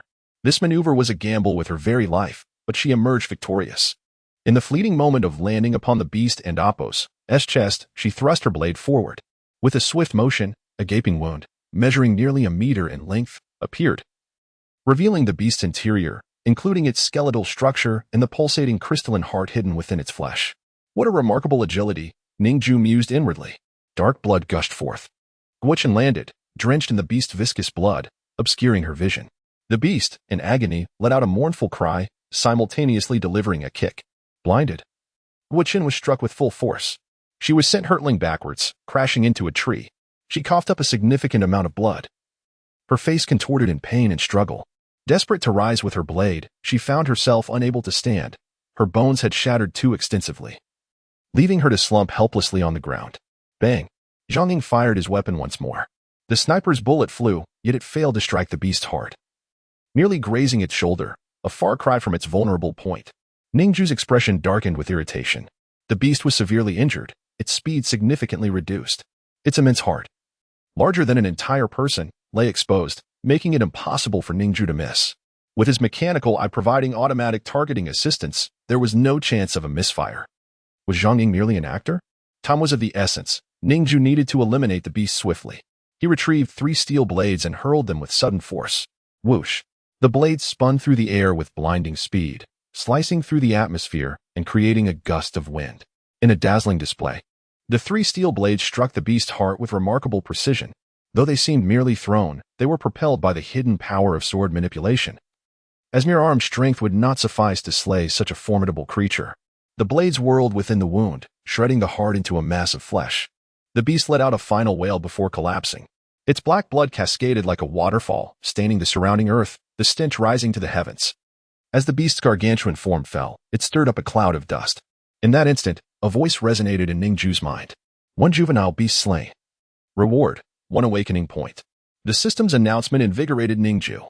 To his astonishment, slaying the beast yielded awakening points. Li Jian, witnessing the scene, looked on in shock. No wonder when he had gripped Jiang Li's hand forcefully before, Jiang Li had remained unfazed. He was indeed a powerhouse. It was inconceivable that the steel blades thrown by mere muscle could fell a mutated beast. Such an extraordinary strength could only stem from either supernatural abilities or mechanical enhancements. Given that Jiang Li wielded the power of flames, the only explanation was mechanical augmentation. Indeed, he was a hidden talent. Brother Jiang Li possesses immense strength. We must spar together sometime, Li Dian remarked, waving away the dust with a smile that did not reach his eyes. Ning Jue's expression grew serious as he cast a glance at him, remaining silent, yet he felt a wave of relief wash over him. It seemed his feigned throwing motion had deceived them.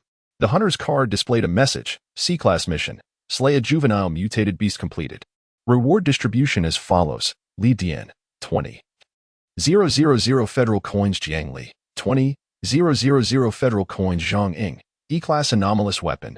Funds have been transferred according to distribution method. The anomalous weapon will be delivered by drone shortly. With the rewards secured, Ning Jue's hunter card balance soared. Li Jian and Zhang Ying had contributed little, as it was Ning Jue and Guoqin who had fought valiantly. However, the rewards had already been allocated, and the mission was registered under their names. It was futile to voice complaints now. This time, they were fortunate. Had the beast awakened any special abilities, they would likely have perished. We've completed the mission. We should part ways now, Ning Jue stated. Out of sight, out of mind. He had no desire to chastise Zhang Ying and Li Dian for their lack of effort. It was a waste of time. He needed to pursue his own mission of hunting 5 mutated wolves. After all, money was never too abundant. Approaching Guoqin, he retrieved a healing salve and applied it to her wounds. Thank you, she gritted through the pain. I suggest you refrain from exerting yourself so vigorously when working with strangers in the future, Ning Jue advised quietly, sharing his hard-earned wisdom. They should escort you to safety. I have another mission to attend to. Farewell." With that, Ning Jue stood and departed. Zhang Ying called after him, "Until we meet again, Brother Jiang Li. May we hunt beasts together in the future." Ning Jue waved dismissively, leaving without looking back. He had no intention of teaming up with either of them again. He could faintly hear Zhang Ying and Appos' voice behind him. "Guichen, here is a freshly unearthed beast crystal core. I've tucked it into your pocket. Given your severe injuries, I may need to carry you to the medical center at the base. My apologies."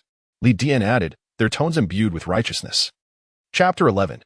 Fusion of extraordinary abilities. As the sun sank beneath the horizon, a crimson glow cast its ominous light upon the forest, reeking of blood. The ground was strewn with the remains of numerous wolves, their dismembered bodies lying in disarray. 3 steel blades hovered beside Ning Jue, his expression devoid of emotion as he faced the last remaining mutated wolf. With a sudden ferocity, the final wolf lunged at him.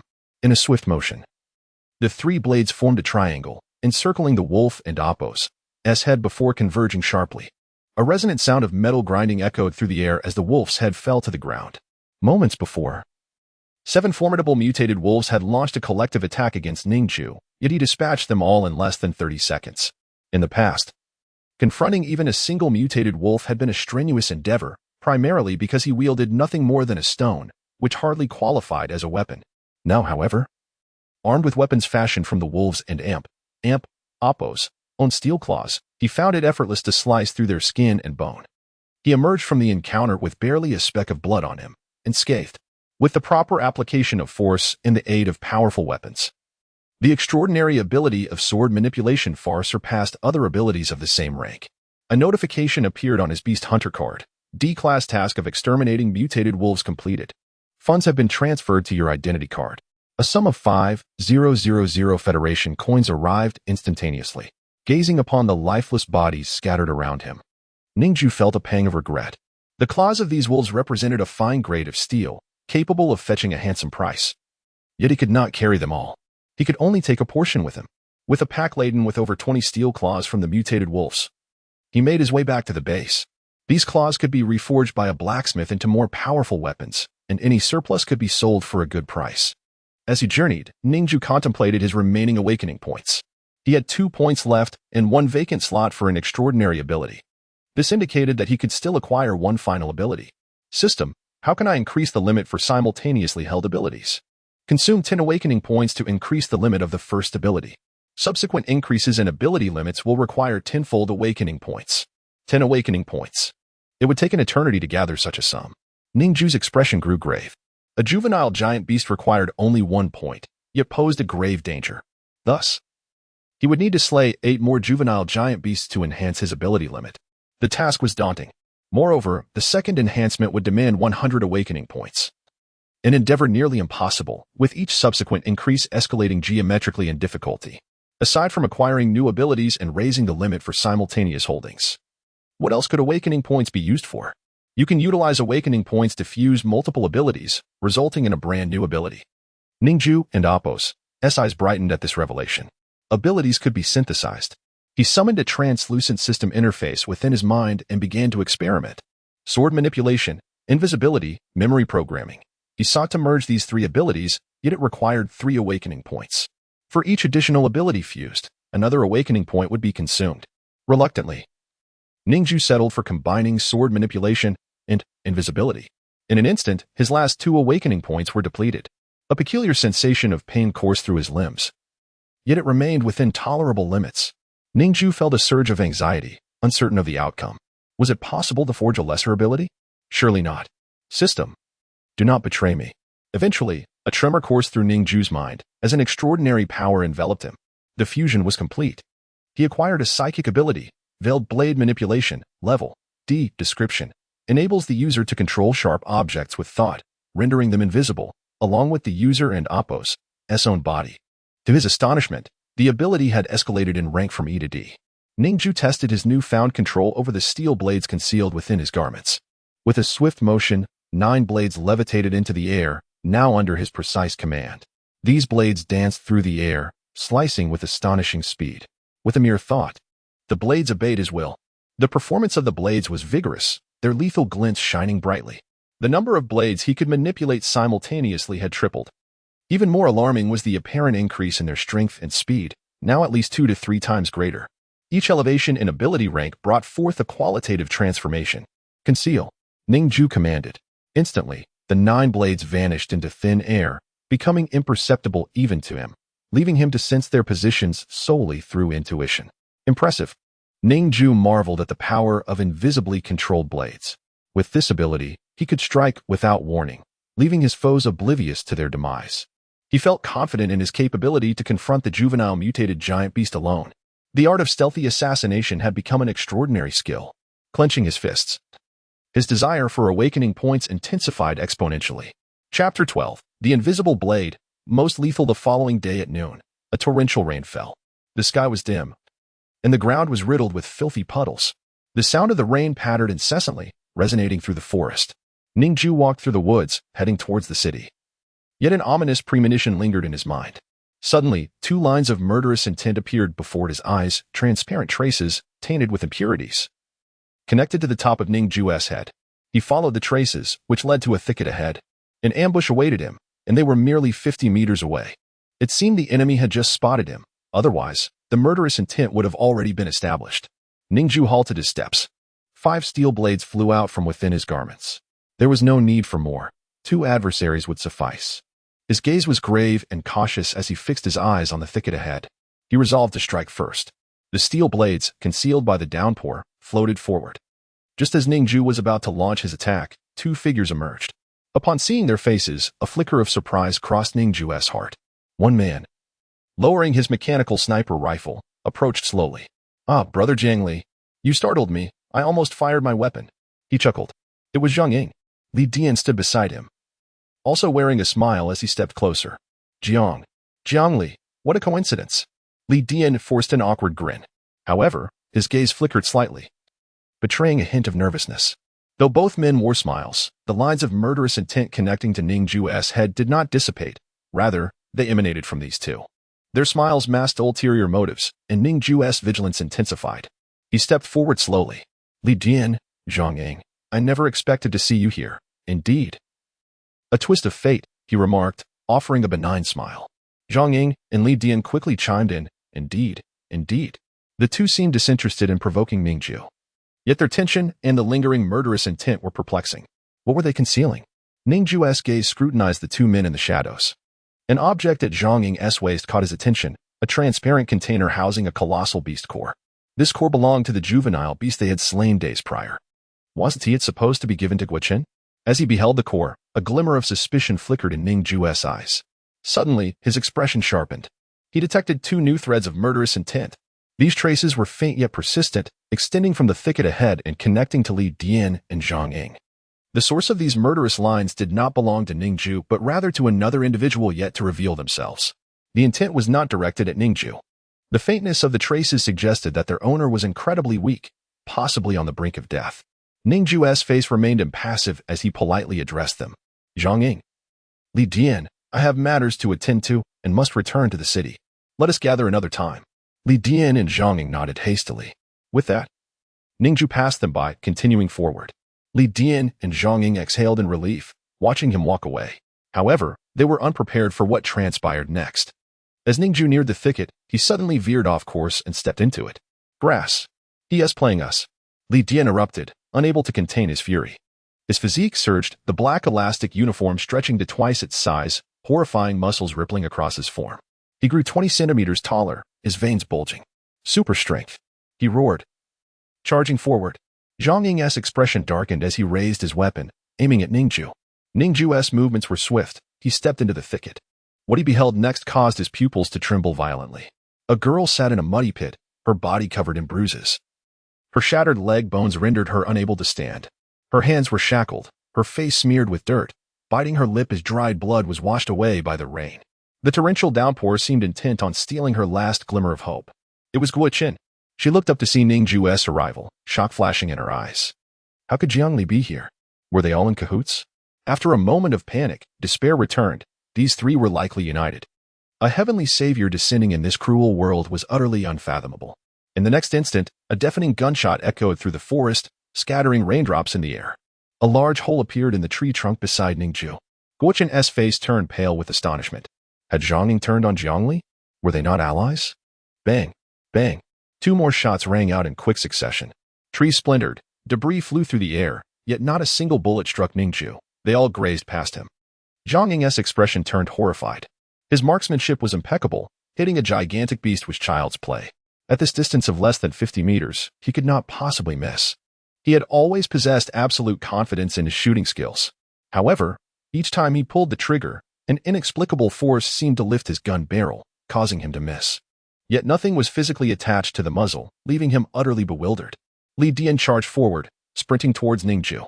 He swung his fists, his massive form resembling a human beast, leaving deep imprints in his wake. At this moment, he weighed 300 kilograms, composed entirely of muscle. The sheer power was unimaginable. Boom!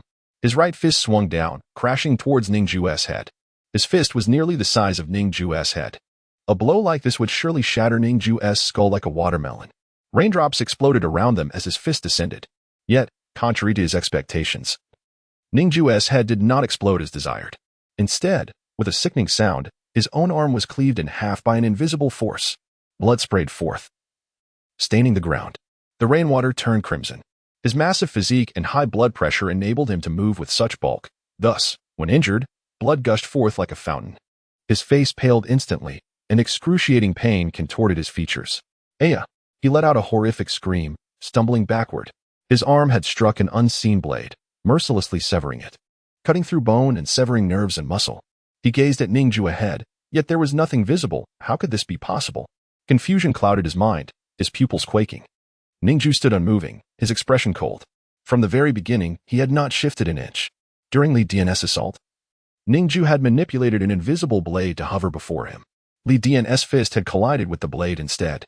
Ning Jue remained expressionless. Bang! Bang! Bang!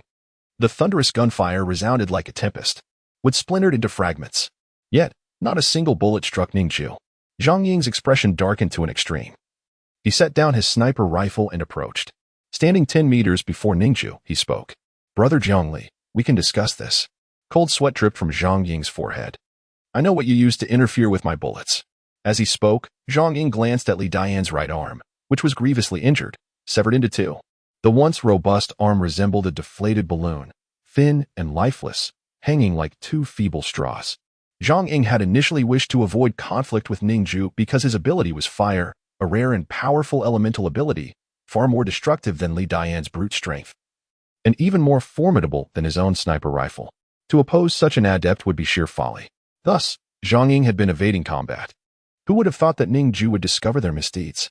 Reluctantly, he had no choice but to confront him. To his astonishment, Ning Jue didn't even need to employ his powers to subdue the two of them. In this world, there existed not only abilities but also many extraordinary weapons with destructive capabilities that surpassed those of abilities. He sensed that Ning Jue possessed a formidable weapon. Zhang Ying could not fathom that it was, in fact, an ability. The one listed on Ning Jue and Appo's identity card was false. What if I refuse? Zhang Ying understood that his side was no match for Ning Jue and chose to show weakness. Li Dian, however, was different. His face was icy. His eyes filled with anger and murderous intent as he glared at Ning Jue. You were the ones who struck first, Ning Jue replied coldly. He had no intention of letting this slide. Zhang Ying had aimed his gun at his own head, and Li Dian's strike was lethal. Clearly, they intended to take his life. You sought my life just moments ago, and now you think a single sentence will absolve you? I suspect you regret not ambushing me outright. Ning Jue's voice was frigid, his eyes glimmering with frost. Zhang Ying stepped closer to Guochen, saying, Brother Jiang, we intended to sell her in the black market. A woman of her appearance could fetch at least 50,000 federal coins. We, who navigate this world, know that greed leads to death. As long as you don't expose us, you will receive 50% as compensation. What do you say? Ning Jue remained silent. Taking on a D-level mission entails considerable risk, and the reward is nearly equivalent. I believe Brother Jiang would not turn down such a sum. Zhang Ying continued to persuade. Despite her severe injuries, Guochen's gaze was resolute. Though her body trembled from excruciating pain, she bit her lip, refusing to succumb to despair, and contemplated an escape. In her eyes, there flickered a glimmer of hope, albeit one she herself overlooked. In this world, where money ruled, anyone would forsake dignity and humanity for profit. She and Ning Jue were not kin. The outcome was all too predictable. After a long silence, Ning Jue uttered an unexpected phrase. What if I say no? His tone was flat. Zhang Ying and Apos' face turned deathly cold as he gripped the sword at his waist. Jiangli, do you truly think I fear you? I merely wish to avoid mutual destruction. He spoke deliberately. But should you overreach, do not blame me for my ruthlessness. With that, he slowly drew the sword from his waist. In the downpour, your fire ability would struggle to manifest, and the weapon I just acquired happens to counter your flames.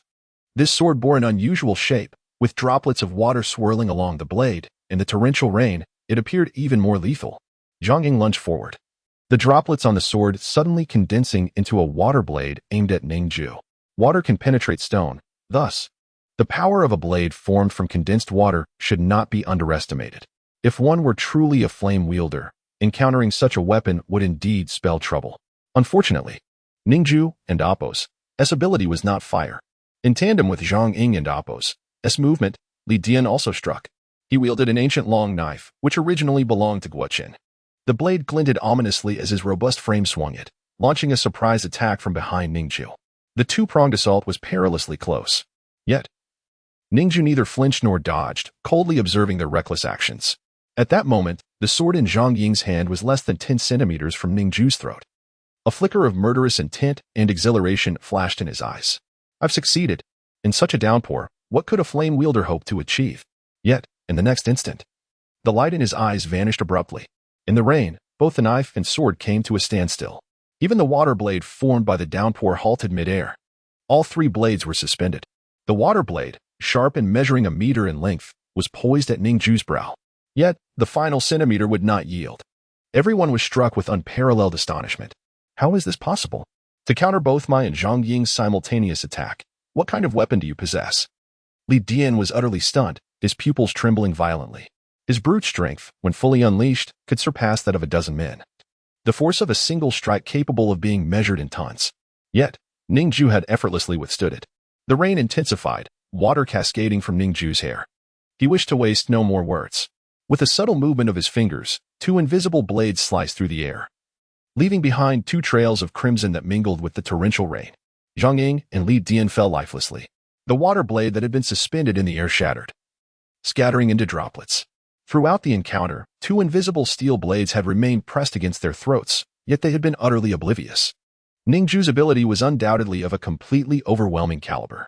After dispatching the two, the ancient Tang knife and the water-controlling sword floated before him, liberating themselves from the fallen bodies and hovering in front of Ning Jue. He grasped the ancient Tang knife and tossed it to the ground at Guochen and Apos' feet. Your knife returned. A flicker of shock crossed Guochen and Apos' eyes. Your ability, ISN and Apos' fire? She began to piece it together. Ning Jue nodded. Why did you save me? Ning Jue smiled faintly and shook his head. They sought my life. I merely acted in self-defense. Rescuing you was but a trivial matter. Guochen forced a smile, realizing she had misread the situation. Thank you. Facing two adversaries was immensely perilous. Regardless, Ning Jue had saved her. Had he not intervened, she would have faced an exceedingly tragic fate, unable to survive or die. Ning Jue controlled the invisible wolf claw steel blades, returning them to concealment within his garments. Subsequently, he seized Zhang Ying's weapon. The information displayed at the sword's hilt read, Extraordinary weapon, water-gathering sword level. The ability can gather surrounding water to form water blades for attacking enemies. Each condensation of a water blade consumes the holder's mental energy. This sword was relatively weak as extraordinary weapons go. However, if wielded skillfully, it could catch an opponent off guard. The water blades formed could be manipulated through telekinetic force.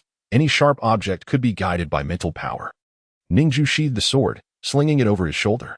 Subsequently, he picked up the identity cards of Li Dian and Zhang Ying.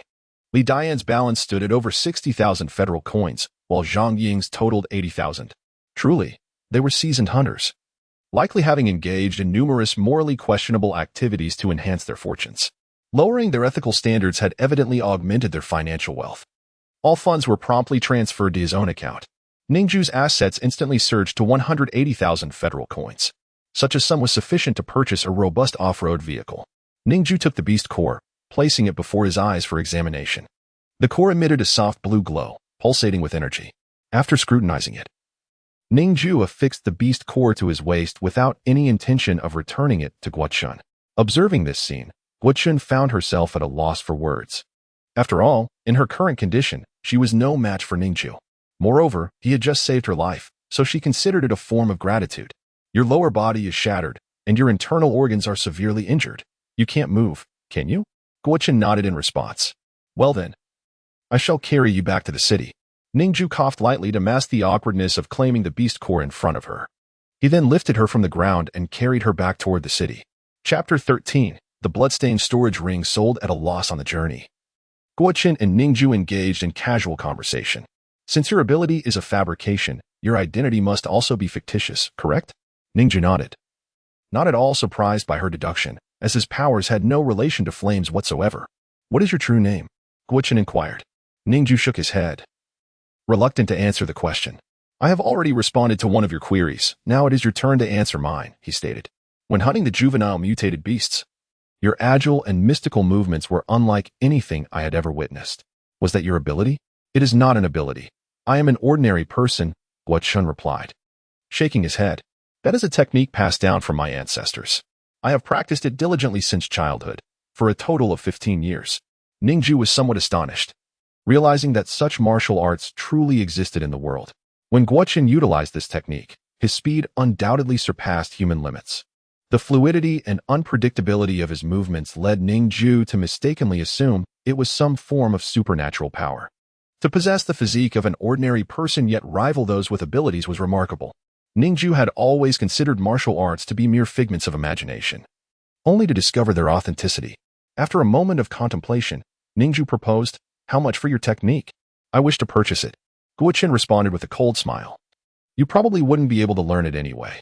Ning Jue retorted sarcastically, "You have trained for 15 years, yet it doesn't seem that impressive." Indeed, while Guochen's technique was top-notch, he had ultimately been nearly defeated by a single strike from a mutated beast. The disparity in strength between humans and beasts was staggering.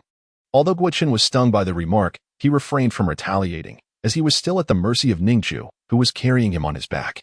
"I was merely careless," she muttered softly. After all, this was her first venture down the mountain in 20 years. She was utterly naive to the ways of the world, believing that comrades were individuals one could entrust their life to, which compelled her to fight so fervently. "Will you sell your technique or not?" Ning Jue grew impatient. "If you wish to buy it, be aware that you may not be able to master it." Ning Jue nodded, then removed a giant beast crystal core from his waist and handed it to Guochen. Upon seeing the crystal core, Guochen's eyes widened, and she bit her lip. "Is there any difference from getting it for free?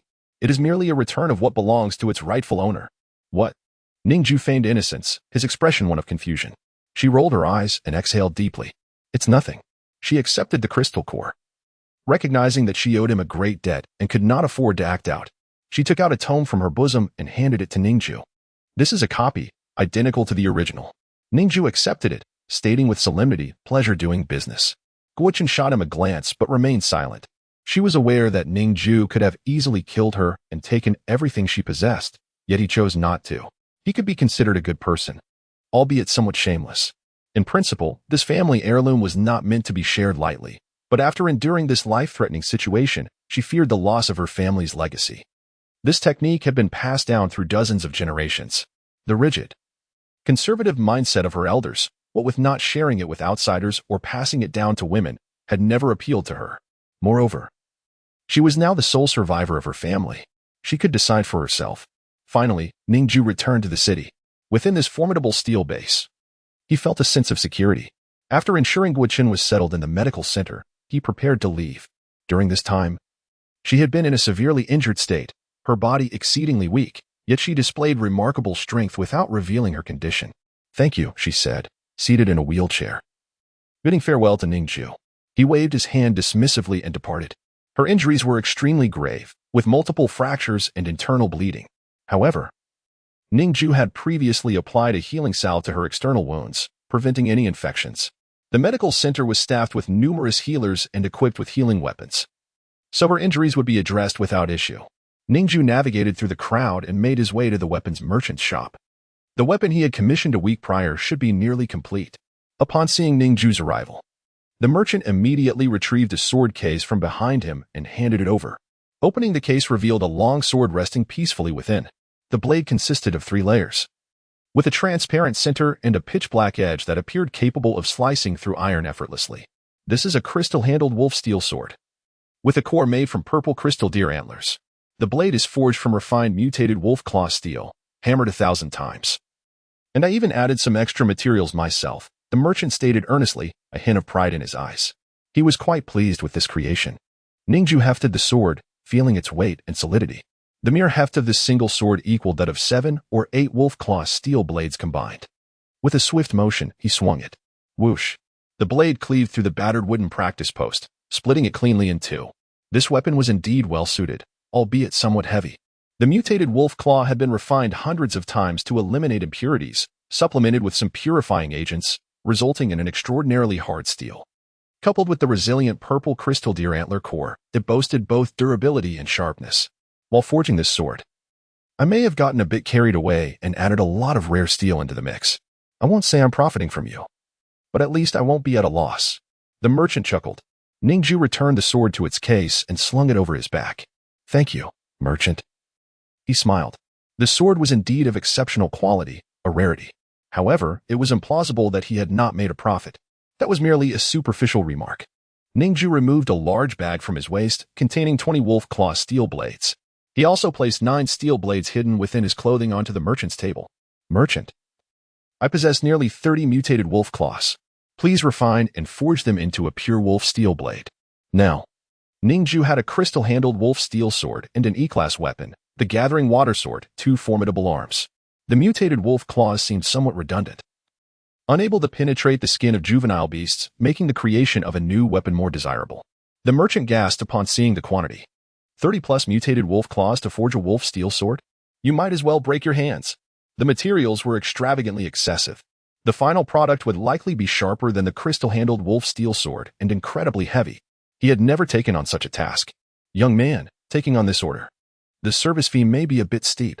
Moreover, the sword you wish to forge will be exceedingly heavy.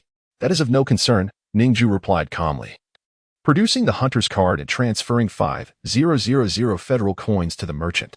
The merchant's face lit up with joy at Ning Jue's generous offer. Deal. A 5,000 federal coin service fee is indeed quite substantial. Yet for Ning Jue, it was merely a drop in the ocean. How delightful it was to have money. Merchant, I have but one request for this sword. No handle, Ning Jue declared. The proprietor, taken aback by the request, pondered the peculiar nature of a sword blade devoid of a hilt. Such a demand was indeed strange. However, despite his bewilderment, he refrained from voicing his thoughts, for his duty was solely to forge weapons. No problem. Return in a week to collect your order, he stated decisively. Exiting the weapon stall, Ning Jue meandered through the marketplace. A rudimentary television mounted on a wall nearby broadcast the day's news. Special report. A heinous crime occurred yesterday at Base 310 in the Western District, where the city lord was attacked by an unidentified assassin. The whereabouts of the killer remain unknown. Upon hearing this news, Ning Jue felt a twinge of astonishment. Base 310 in the Western District, was that not the very place he was in?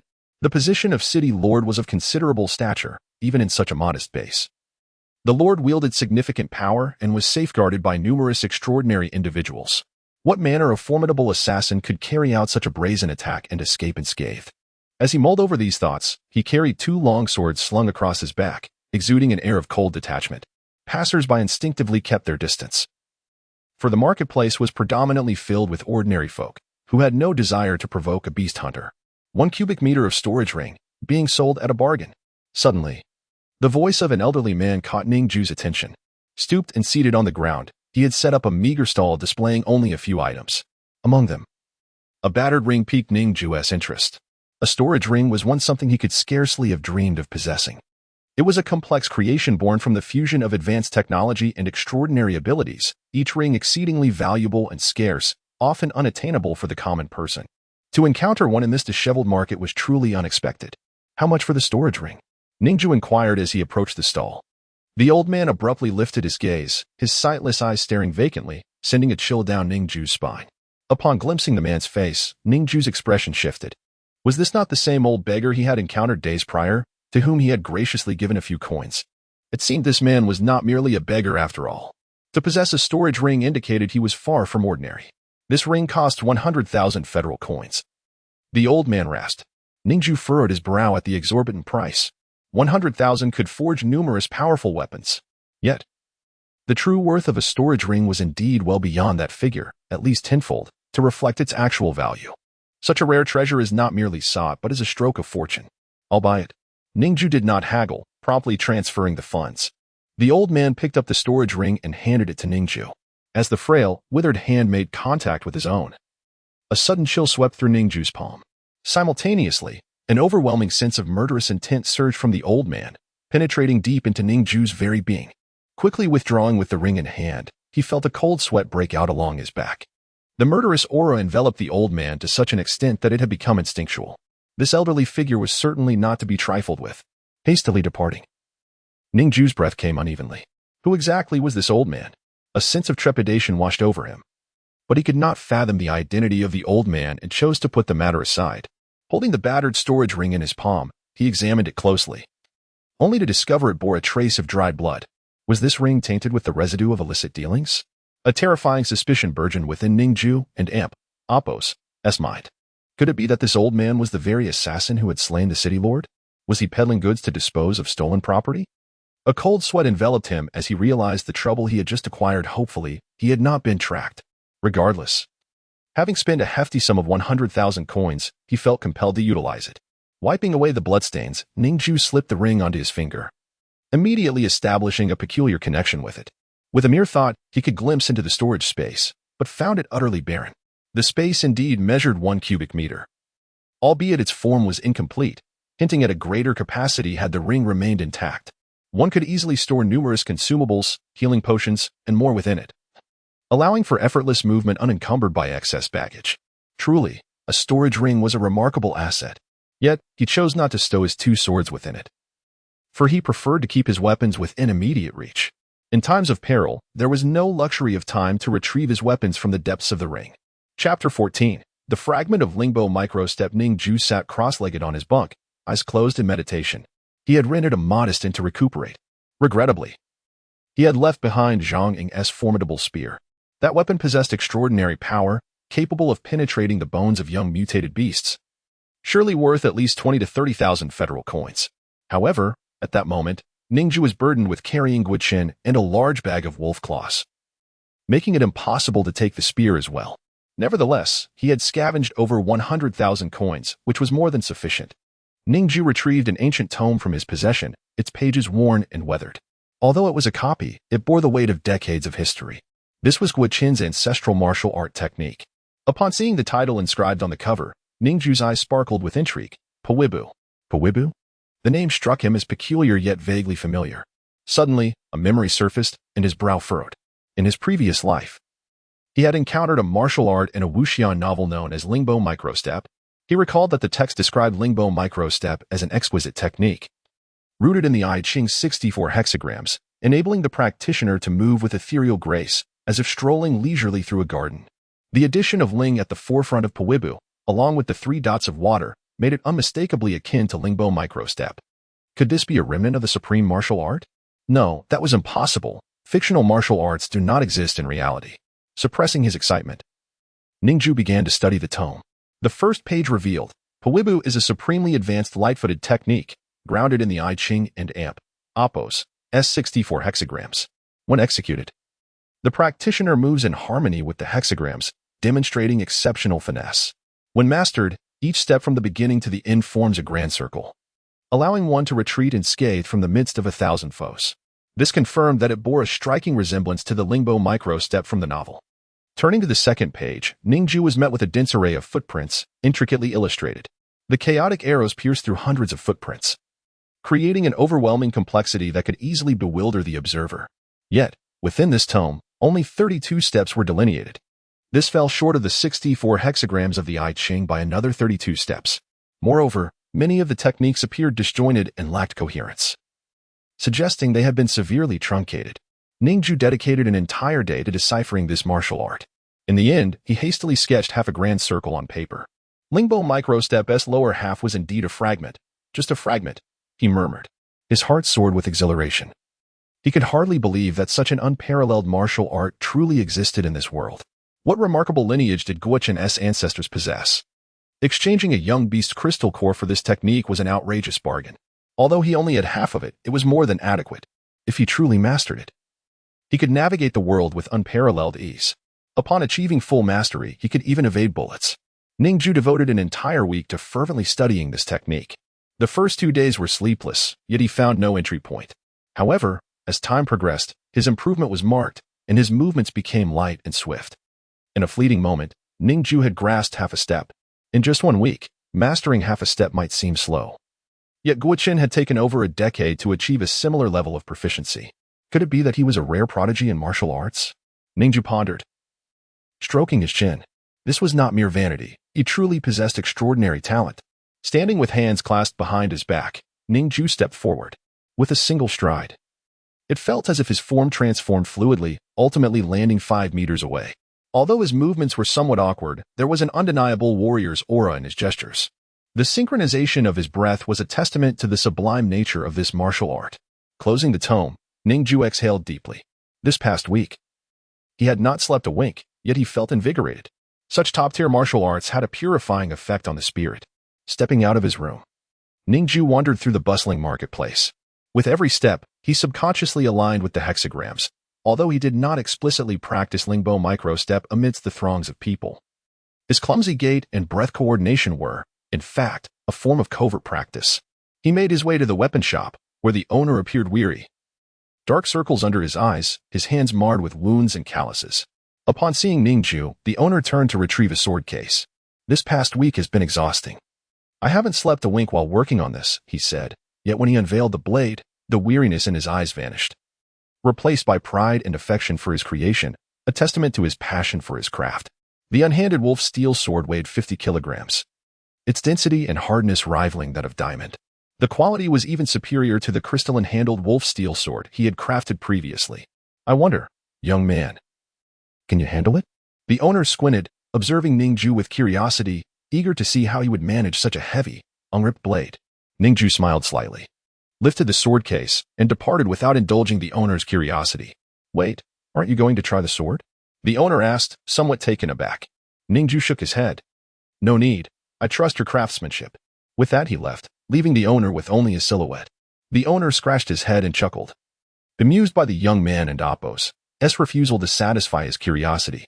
At his side, Ning Jue bore a sword, the gathering water sword, while 2 narrow sword cases strapped to his back contained the crystalline-handled wolf steel sword and the pure wolf steel sword, both unripped and unadorned. A swordsman carrying 3 blades was an exceedingly rare sight.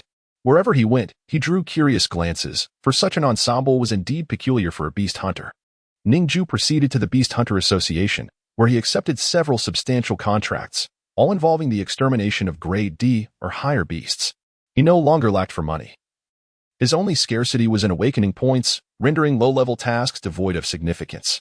Chapter 15. The Beast of Acid Rain. The sun shone brightly, illuminating the swirling dust in the air. The cool breeze swept through the wild expanse. Time passed swiftly. A week had gone by. Ning Jue, clad in a sleek black attire and bearing 3 swords upon his back, traversed the wilderness. He had undertaken numerous tasks, slaying colossal beasts as he made his way southward. He had no intention of returning to that base. His sole desire was to reach the southern state as swiftly as possible. His sister awaited him there. Anxiety consumed him. The events of the past few days haunted him, particularly when Guoqin had nearly been sold into the black market as a pleasure slave. In nightmares, visions of his sister's suffering would surface, jolting him awake. If anything were to happen, it would all be his fault for failing to protect her. Ning Jue and Appo's pace was as swift as a meteor, seemingly tireless. He had taken on many beast-hunting missions, having already slain 4 juvenile monsters within the week, earning 4 awakening points. His hunter rank had risen to C-class. Yet, these were mere preliminaries. The ordinary juvenile beasts posed no threat to him now. They were simply targets for slaughter. The main event was his final task: kill an adult mutated beast, difficulty, B-class, task reward, 200,000 federal coins. B-class vehicle, a blood-sweating mutated warhorse capable of traveling 1,000 miles a day.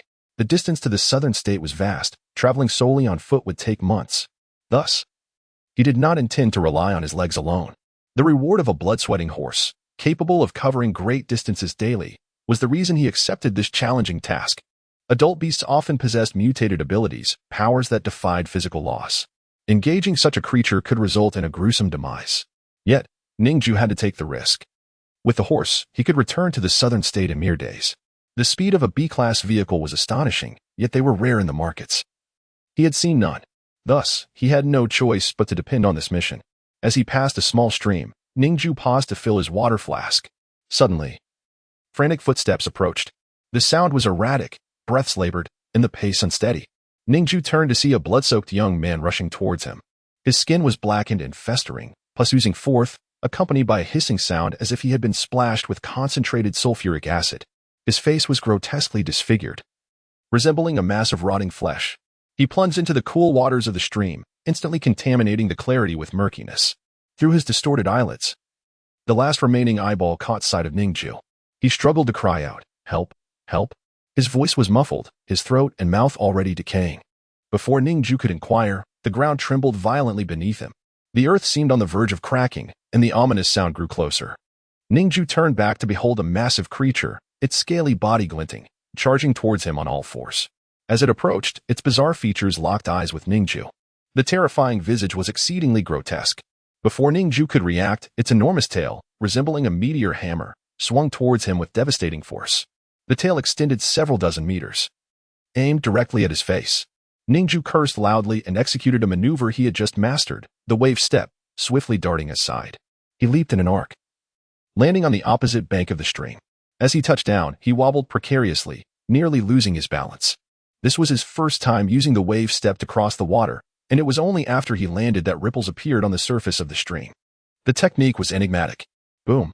Behind him, the colossal tail struck down with tremendous force. Boulders shattered, dust billowed. A crater 10 meters in diameter and 5 to 6 meters deep formed before Ning Jue's eyes, swallowing the stream's water. The man in the stream trembled in agony, forced to crawl out and continue fleeing. Each movement was an excruciating torment, his skin burned away by sulfuric acid. Ning Jue scanned the young man's information. Zhao Yin, ability, self-igniting flame, rank, D, description, extracts combustible elements from the surroundings to conjure self-igniting flames, capable of shaping and expelling fire. With a maximum temperature control of up to 980 degrees Celsius. He possessed a fire-based ability. Ning Jue, using Jiang Li's false identity, lacked a matching fire ability. This was fortuitous. Ning Jue raised his hand and attempted to steal the ability, consuming one awakening point. Theft successful, acquired ability, self-igniting flame, rank, E, description, extracts combustible elements from the surroundings to conjure self-igniting flames, capable of shaping and expelling fire. With a maximum temperature control of up to 600 degrees Celsius. The temperature had diminished somewhat, yet he finally possessed this ability. Run behind me, Ning Jue shouted. Zhao Yin, hearing the command, frantically fled towards Ning Jue. Be careful, all 4 of my teammates perished at its hands. It can spew sulfuric acid, Zhao Yin uttered, blood escaping his lips. The acid had corroded his insides. He was on the brink of death. Ning Jue tossed him a vial of healing liquid. Zhao Yin accepted it, expressing his gratitude, and then fled without looking back. The healing liquid would alleviate his suffering, but it was unlikely to save him entirely. The beast reared up, revealing its full form. Towering at 15 meters, its massive body gleamed black under the light, covered in slick scales and bristling with spikes. Its bloated abdomen hinted at the countless innocents it had devoured. The tail, over 20 meters long, could crush concrete with ease. The creature had already claimed 4 lives but seemed insatiable, emitting a spine-chilling howl. The sound resonated with the waters, causing splashes to erupt. Ning Jue felt as though his eardrums might shatter, his gaze fixed in fury. The arrival of this beast had wrought havoc upon humanity, leading to the current chaos. The nation lay in ruins, and order had disintegrated. Since the day of awakening, children could only scavenge in lawless slums, living in fear of gangs and organ traffickers. The powerless populace was condemned to a life of indignity in border bases, devoid of respect. The dignity of human existence had been stripped away, akin to caged beasts enduring humiliation. An unjust organization wielded power, trampling the weak with abandon. The beast was the architect of this tragedy. Ning Jue's water-collecting sword unsheathed itself. Hovering beside him, its blade aimed at the monster's heart. The beast roared furiously, its claws flailing wildly towards Ning Jue. He swiftly retreated, directing the water-collecting sword to strike. Boom! The earth trembled, branches snapped. Ning Jue's feet were nearly numbed by the vibrations. Yet, the creature's short limbs could not reach him. Its true terror lay in the enormous hammer-like tail, a terrifying weapon forged from several tons of calcified matter. possesses the potential to obliterate a solid piece of steel upon being swung, with an impact force of dozens of tons. No soul on this earth would dare to withstand such a blow. Instead, Ning Jue skillfully maneuvers the water-gathering sword to frantically slice at its tail. Skin and tissue are incessantly sheared away, dark blood gushing forth. The sword's gleam flickers, revealing exposed bones. Yet, the tail is too massive in comparison. The water-gathering sword resembles a mere toothpick, merely trimming its hide. With a resounding thud, the colossal hammer descends, delivering a horizontal strike that sweeps through the vicinity. In the face of such indiscriminate assault, even the ethereal steps of Ling Bo would struggle to evade. Ning Jue swiftly draws the crystal-handled wolf steel sword from his side. Grasping the hilt, the power of the sword surges forth, propelling him like an arrow released from its bow, his form blurring as he escapes the impending blow. Upon landing, a wave of dizziness washes over him. The expenditure of mental energy has been immense. The concentration required to control the sword while moving his own body demands 100-fold more mental fortitude than usual. Thus, it is impossible for him to engage in prolonged flight upon the sword. Any attempt would drain his energy entirely. This explains why Ning Jue seldom resorts to such means of movement. As the sword slips from his grasp, it soars toward the beast's chest with lethal intent. Clang! Yet the beast's armor is incomparably harder than wolf steel. The blade bends almost into a semicircle without penetrating its hide. Ning Jue hastily releases the pressure on the crystal sword, fearing it may shatter.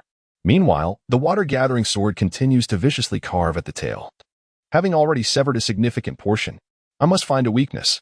Ning Jue's gaze narrows, scrutinizing the creature. As he prowls, his attention ultimately fixates on the beast's eyes, its most vulnerable point. With deft control, he directs the crystal sword toward the creature's eye. In an instant, those dual orbs are obliterated. Like humans, the beast relies on its sight to perceive the world. With its eyes destroyed, it is rendered blind, letting out a mournful howl. It lashes out aimlessly, unable to discern Ning Jue's whereabouts. Although some beasts possess keen senses and can track their prey even when blinded, this one evidently lacks such abilities. Consequently, its futile assault fails to graze Ning Jue's clothing. Ning Jue stands by the stream, observing the creature's frenzied movements. The water-gathering sword gleams with cold light, spinning and slicing at its tail with relentless precision. Ultimately, only a remnant of muscle and bone remains connected. With a command, the longsword spins, and the massive tail crashes to the ground. The beast and awakens, most formidable means of attack has been utterly dismantled. It appears not all giants possess formidable regenerative capabilities. The giant beast Ning Jue had encountered previously could regrow severed digits almost instantaneously. However, this B-grade beast is weak and devoid of self-healing abilities. As the beast's tail is severed, a deluge of dark blood erupts, splattering into the air. A rain of darkness descends, accompanied by an overwhelming stench that permeates the wilderness. Ning Jue furrows his brow, the leaves drenched in the blood wilt and decay. The blood of this beast possesses corrosive properties. A sense of foreboding fills Ning Jue. Just as he prepares to command the crystal sword to plunge into the creature and awakens and pierce its heart for a fatal strike, the beast emits a furious roar. In an instant, ominous clouds gather in the sky. The abnormal dark clouds coalesce into a viscous black liquid hovering above. Like ink droplets, the rain plummets down in torrents. A relentless downpour of thick sulfuric acid accumulates in the air. Trees wither, and debris spirals around. The rotting rocks and soil exude an extreme stench. The stream water is tainted, transformed into pure black acid that rots everything it touches. Is this its mutated ability? The indiscriminate assault of acid rain is utterly unavoidable. This is dire. Seizing the moment before the stream is completely polluted, Ning Jue directs the water-gathering sword back to his side, activating the weapon's unique ability.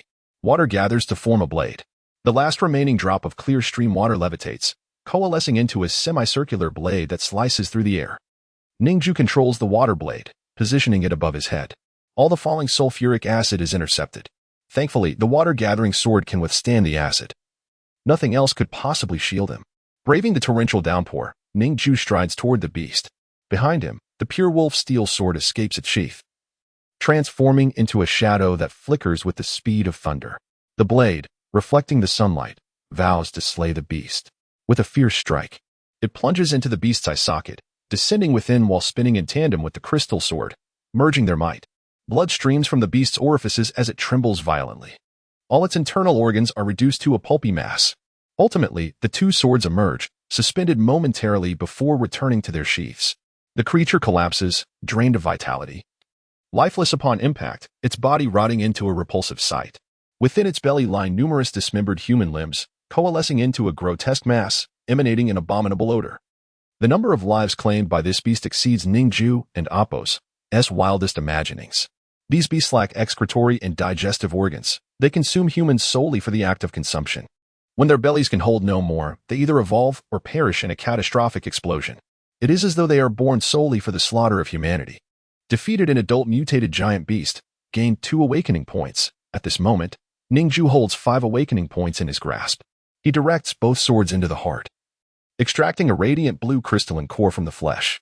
This core is substantial, radiating an even brighter glow. The ominous clouds dissipate, and the rain gives way to clear skies, leaving only the pervasive stench of decay. Chapter 16. C-Rank Abilities, Concealed Blade Mastery, B-Rank Mission, Eliminate an Adult Mutated Beast, Rewards, 200,000 Federal Coins.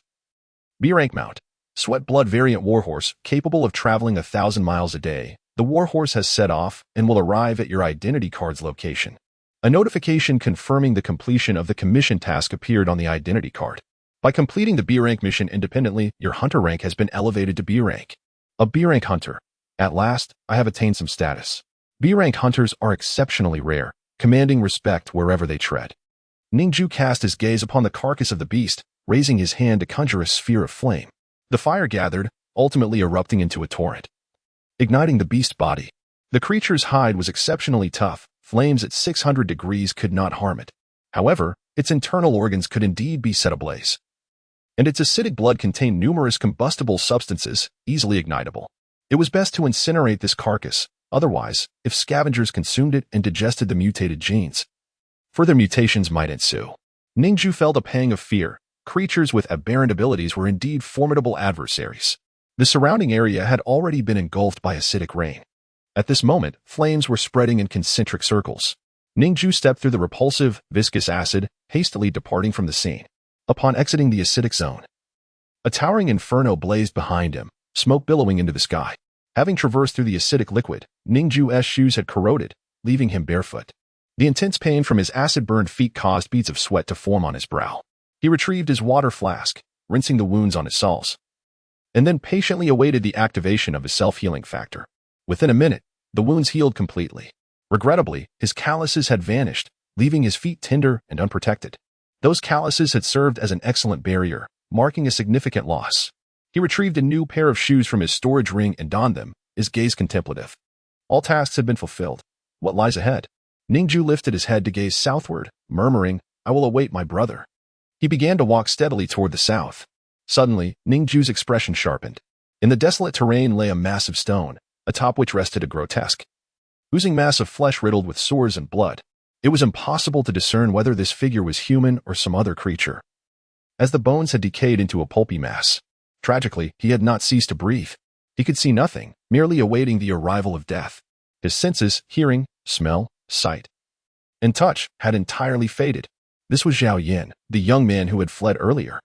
The scar-healing water Ning Jue had given him was utterly incapable of resisting the corrosive nature of the acidic liquid, failing to staunch the flow of blood. Without hesitation, Ning Jue drew his sword from his waist and swiftly pierced his brow, ending his suffering. He then conjured flames to engulf the corpse, reducing it to ashes. He placed Zhao Yan's identity card before the ashes as a testament to his identity. Otherwise, his family would be heartbroken upon discovering this unrecognizable body. Such is the suffering that the mutated beasts inflict upon humanity. An hour later, clop, clop, clop, clop, clop. Suddenly, the sound of hooves approached from behind, growing ever closer. Ning Jue was taken aback. He turned to see a magnificent black horse galloping toward him from the distant wilderness.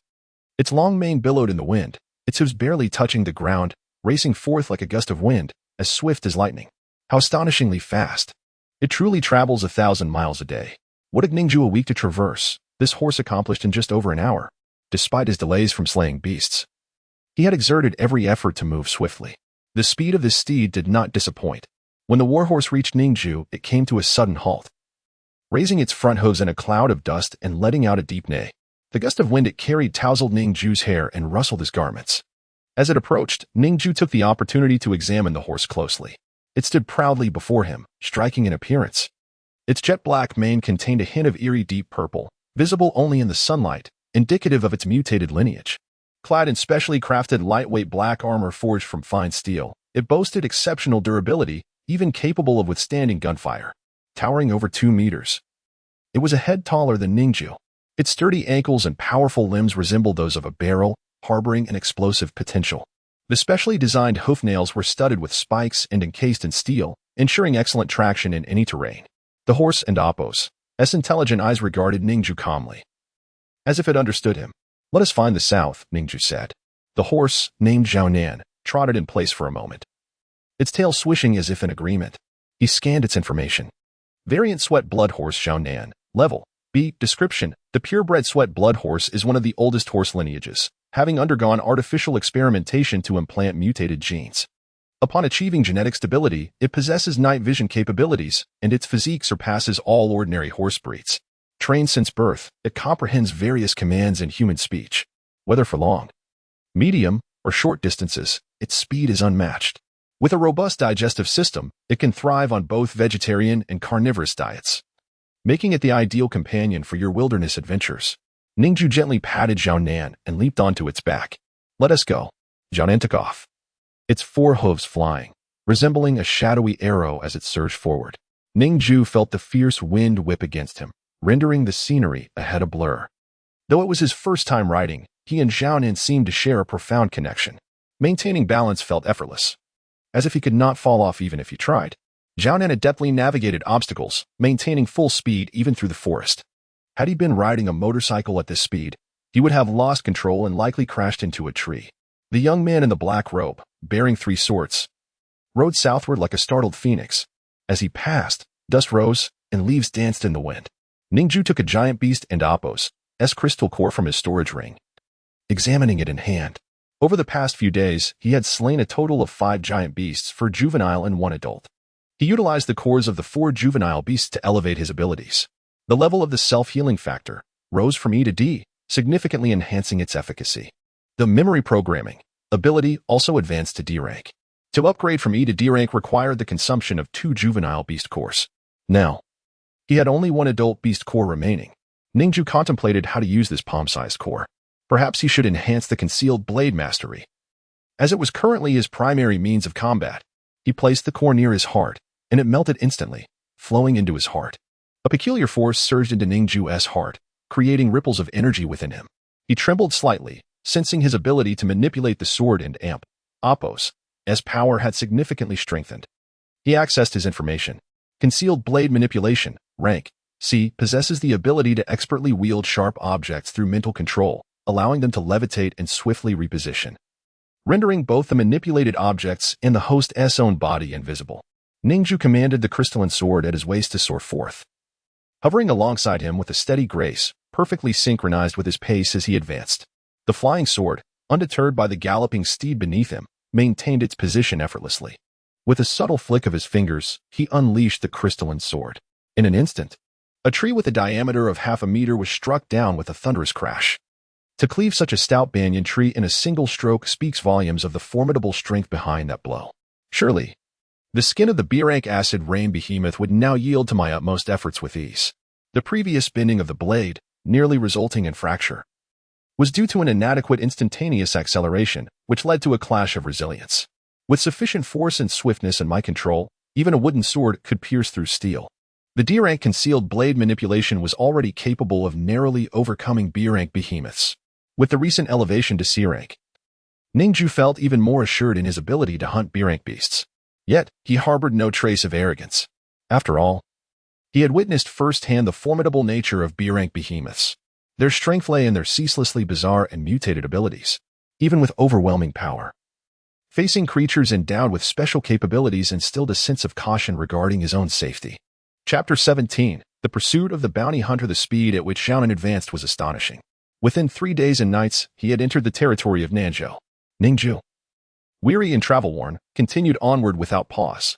The distance to the slum where he had parted ways with Ning Xiao was barely 2 days' journey away. Throughout this time, Ning Jue had not eaten a morsel, instead providing sustenance for Xiaonan, who exerted the greatest effort and thus required the most nourishment to maintain its strength and optimal speed. As night fell, the moon shone brightly against a backdrop of sparse stars, casting the wilderness into an abyss of darkness. Only the faint glow of the moonlight guided their path. Yet Zhao possessed night vision, perceiving the surroundings with clarity that surpassed Ning Jue's, rendering the day and night trek manageable. In the profound silence of the night, the only sounds were the rustling of creatures in the underbrush and the rhythmic thud of hooves against the earth, accompanied by the chorus of insects. Suddenly, a violent gunshot shattered the tranquility of the night. A bullet sliced through the air, its gunpowder igniting a fiery streak in its wake, aimed directly at the back of Ning Jue's head. A palpable aura of murderous intent connected with him. Without hesitation, Ning Jue did not turn around. Instead, he commanded the handleless wolf steel sword at his back to unsheath and hover protectively above his head. However, in a moment of shocking impossibility, the bullet curved at an extraordinary angle, an entire 90 degrees. It traced a fiery arc, circumventing the blade and hurtling towards Ning Jue and Appo's temple. Realizing the imminent danger, Ning Jue's heart raced. He quickly maneuvered the sword to deflect the bullet, but the unexpected trajectory caught him off guard. Yet, his hidden swordplay was as swift as lightning, arriving before the bullet could. With a decisive stroke, he cleaved the projectile in two, sparks flying. But this was merely the prelude. Bang, bang, bang. For shots rang out in quick succession, nearly simultaneous. For bullets capable of bending their path. Ning Jue, drenched in sweat, found himself at a dire disadvantage as the enemy lurked in shadows. 3 swords unsheathed and hovered, slicing through 3 of the bullets. Yet the final bullet sped towards his forehead, and in that fleeting instant, Ning Jue abruptly tilted to the right. To his astonishment, Zhao had shifted its body, narrowly allowing Ning Jue to evade the lethal strike. The bullet veered, failing to pierce his brain, but striking instead his shoulder, blood flowing from the wound. However, the rush of adrenaline dulled the pain. The enemy was concealed while he remained exposed. It was imperative to counterattack immediately. Ning Jue vanished into thin air, employing his invisibility ability. The 3 swords also became invisible. In the desolate wilderness, only a single horse could be seen galloping. Maintaining his concealed state, Ning Jue dismounted, following the trace of murderous intent back towards his pursuers. Just as he took a few steps, the assailants emerged from the shadows, revealing themselves under the moonlight. There stood 3 men on motorcycles, each armed with a gun and a long knife, clad in the uniforms of bounty hunters, equipped with superior gear, and all possessing special abilities. Most fugitives in the wilderness had been captured by them. Upon seeing the trio, Ning Jue and Appo's breath hitched. How could this be? I should have remained undetected, he pondered. The bounty hunters, upon witnessing Ning Jue's instantaneous disappearance, were grim expressions. He had vanished, but he could not have run far. His location was likely nearby. His ability was likely related to telekinesis, predominantly in metal manipulation. The invisibility was likely a result of special weaponry or optical concealment. They quickly equipped infrared detectors. The leader spoke. They have detected nothing with the infrared scanner. This is indeed troublesome. The hunters' faces hardened, their eyes revealing the coldness of merciless bounty hunters. Since they could not locate Ning Jue, they resolved to eliminate the horse. The leader readied his weapon to fire, knowing that Ning Jue and Appo's swift horse outpaced their military motorcycles. If they failed to deal with the steed, it could easily allow the target to escape. In mere seconds, the horse was nearly out of their sight, and they remained unaware that their quarry was perilously close, having long been concealed. Ning Jue commanded Zhao to run ahead and divert their attention while he stealthily approached them. Fleeing blindly would only invite further danger. Ning Jue's modus operandi was one of thunderous retaliation. He had already scanned the abilities of his 3 pursuers. All were D-level ability users, forming a notably formidable team. The leader's power was bullet manipulation, allowing him to control bullets mid-flight. The other 2 possessed unique abilities. One could extract blood from a target, rendering them lifeless in moments, and the other could condense air into wind blades, controlling them to strike foes from a distance. Ning Jue expended an awakening point to acquire the wind blade ability, subsequently merging it with his self-igniting flame to forge a new ability, Hurricane Flame Torrent Rank. D description: the hurricane fuels the fire, creating a tempest of flames. It coalesces flames swept by the hurricane, transforming them into a torrent that surges forth, producing a 1,000-degree flame whirlwind capable of incinerating foes with its searing heat. With this, he had opened up another slot for abilities. Ning Jue also appropriated the blood extraction ability. Now, he was endowed with 5 abilities, leaving only 1 awakening point remaining. The bullet manipulation of the leader held little value for Ning Jue, who deemed awakening points too precious to squander. Having acquired the abilities he sought, it was time to strike. Gentlemen, do not be hasty, a voice emerged from behind the bounty hunters, eerily smooth. Ning Jue stepped from the shadows, his face concealed by a mask, and his three swords hovered ominously near the throats of the bounty hunters. Their actions of raising their weapons came to an abrupt halt. They turned to find a masked youth standing behind them, their expressions turning to shock, eyes trembling, to avoid detection by infrared scanners while remaining concealed. Whether due to ability or weaponry was exceedingly rare. The capacity to approach them unnoticed demonstrated an alarming level of skill and audacity. "How did you trace my whereabouts?" Ning Jue inquired. The leader turned, scrutinizing Ning Jue with a serious demeanor, yet devoid of fear. Having pursued criminals for many years, he had weathered many storms. "We tracked your position through the storage ring of the Lord at the border base 310 in the Western District. You are a suspect in the assassination of the Lord and must accompany us," the leader stated coolly, his tone unwavering despite the precarious situation he found himself in. Upon hearing this, a weight lifted from Ning Jue's chest. Fortunately, he had not been discovered as the notorious death row inmate. The storage ring was indeed tainted. And it appeared Ning Jue's suspicions had been correct. The ring was the dirty item disposed of by the elder after the assassination of the Lord. An elderly blind man, surprisingly enigmatic, concealed his true abilities. As Ning Jue pondered this revelation, a bounty hunter suddenly raised his hand, feigning a grip. In that fleeting moment, Ning Jue felt an overwhelming force, as though his very lifeblood was being siphoned away. The captain's response to Ning Jue's inquiry was merely a stalling tactic. He had been biding his time, awaiting his subordinate to gather strength for a lethal blood extraction ability. However, Ning Jue had already discerned the nature of his powers and remained vigilant. The instant the hunter lifted his hand, Ning Jue's water blade had already severed his neck. The head fell away, and the man crumpled to the ground. Witnessing the demise of his subordinate, the captain's pupils quivered, fury igniting within him. His fists clenched, trembling slightly. "Do not resort to petty tricks," Ning Jue remarked. Chapter 18. A true man never looks back at the explosion. The bounty hunters are a notorious organization.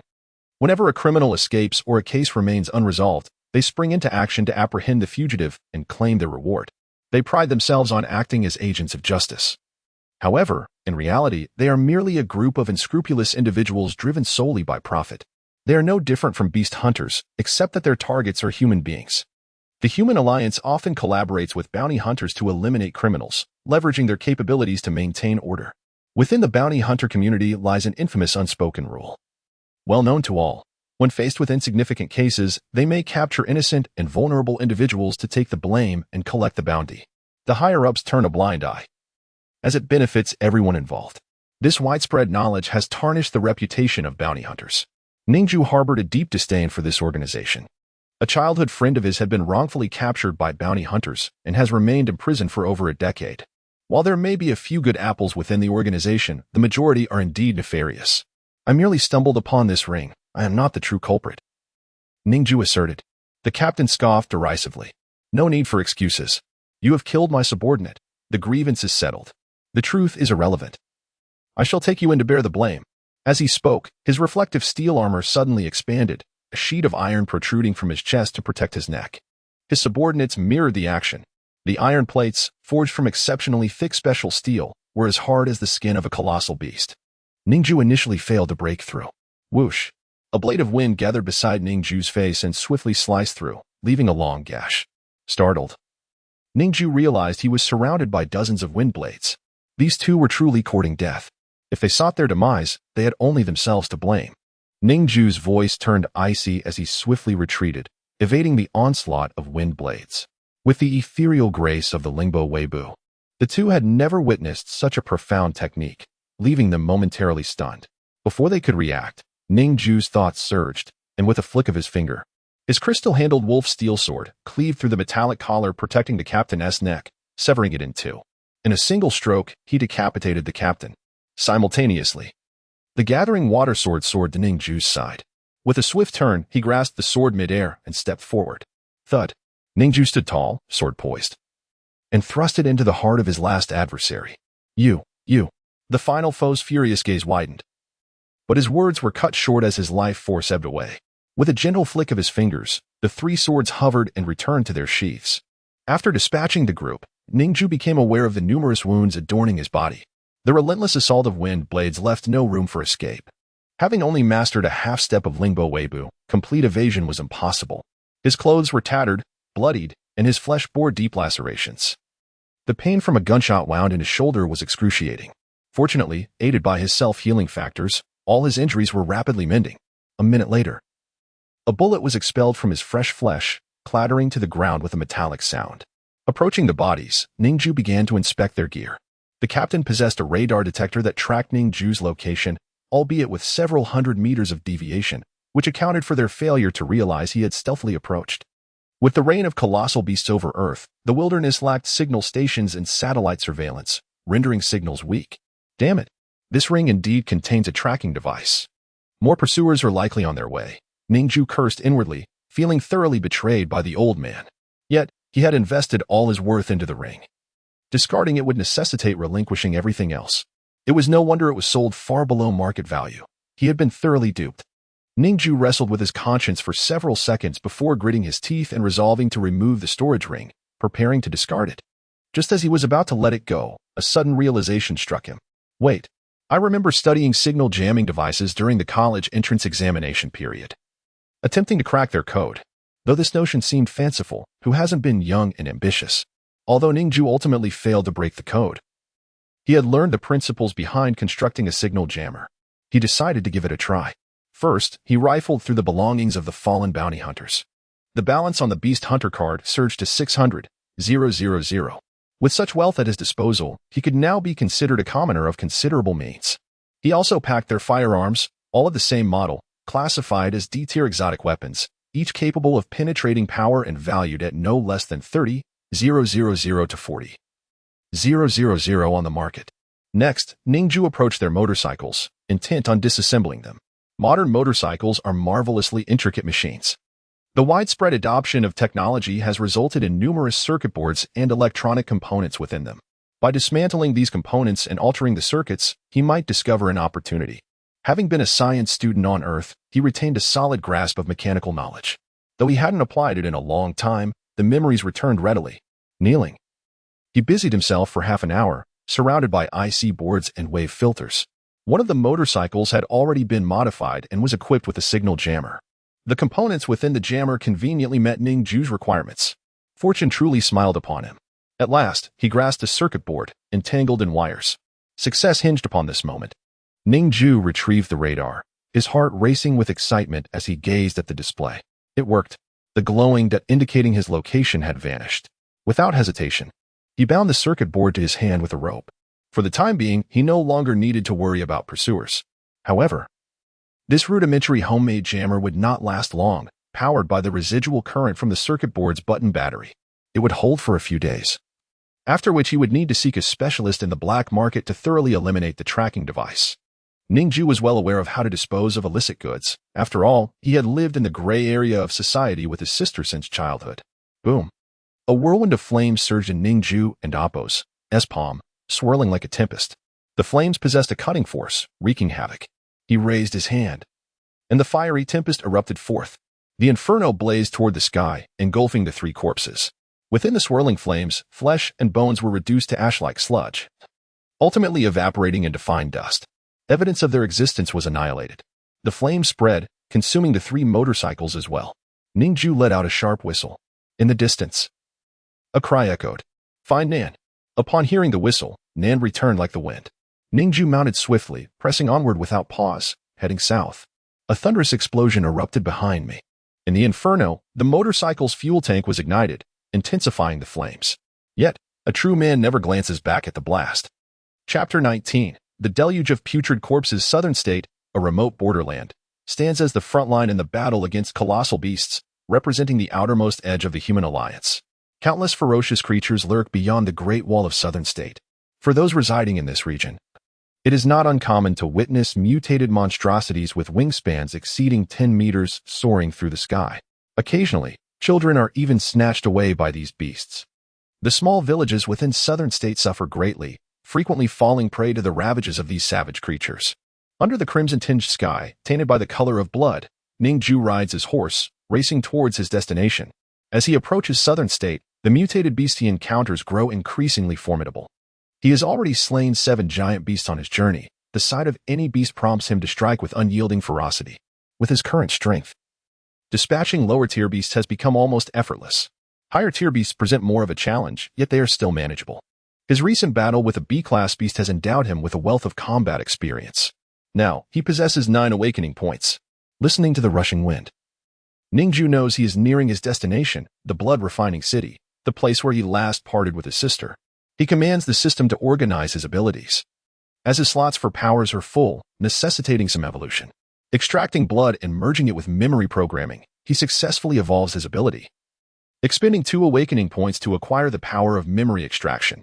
Memory extraction, Tier D, allows him to remotely extract portions of an enemy's memory, inducing a temporary blankness, and modify their recollections before restoring them, thereby altering their disposition. Ning Jue furrows his brow, recognizing the potential of this extraordinary ability. While it lacks the lethality of blood extraction, the capacity to manipulate an enemy and Oppos' memories from a distance is undoubtedly more potent. Functional abilities are always invaluable. The merge power will inherit the traits of both abilities, rendering it stronger than its original forms. Currently, Ning Jue possesses 3 merged abilities along with a standard healing factor, which he deems essential for survival and refrains from merging for fear of losing his self-healing capabilities. He proceeds to upgrade all his abilities. Elevating E tier to D tier requires 1 awakening point, while elevating D tier to C tier requires 2. As a result, he raises all 4 of his abilities to C tier, leaving him with just 1 awakening point remaining, feeling as though he has regressed to square one. The elation of spending awakening points is countered by the perilous nature of battling giant beasts. Suddenly, an acrid stench wafts towards him, prompting Ning Jue to halt his steed, Xiaonan, and investigate. What he finds is horrifying. A colossal, decaying beast lies sprawled across the path, half of its body sunken into a pit.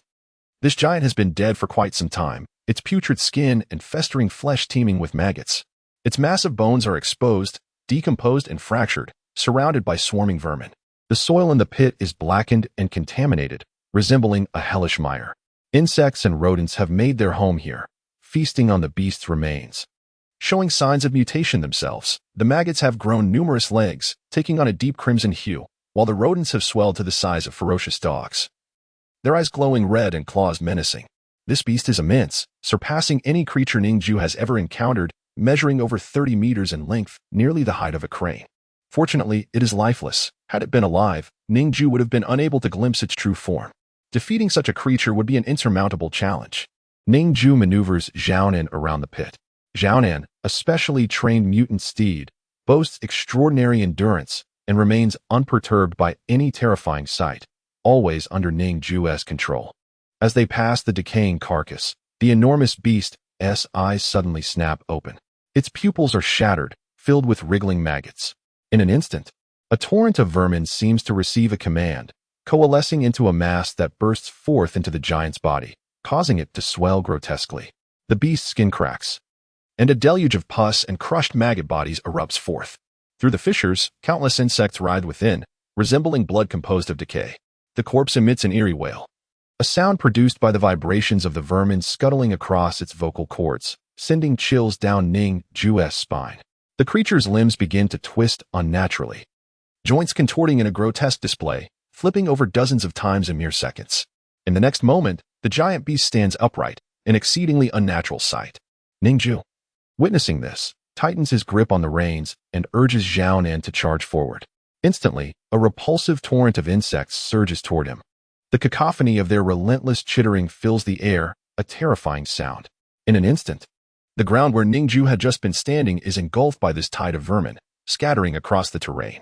Thousands of insects, spewing forth from the mouth of the once dead A-class beast, now risen, swarm towards him. With ice-cold resolve, Ning Jue's heart races.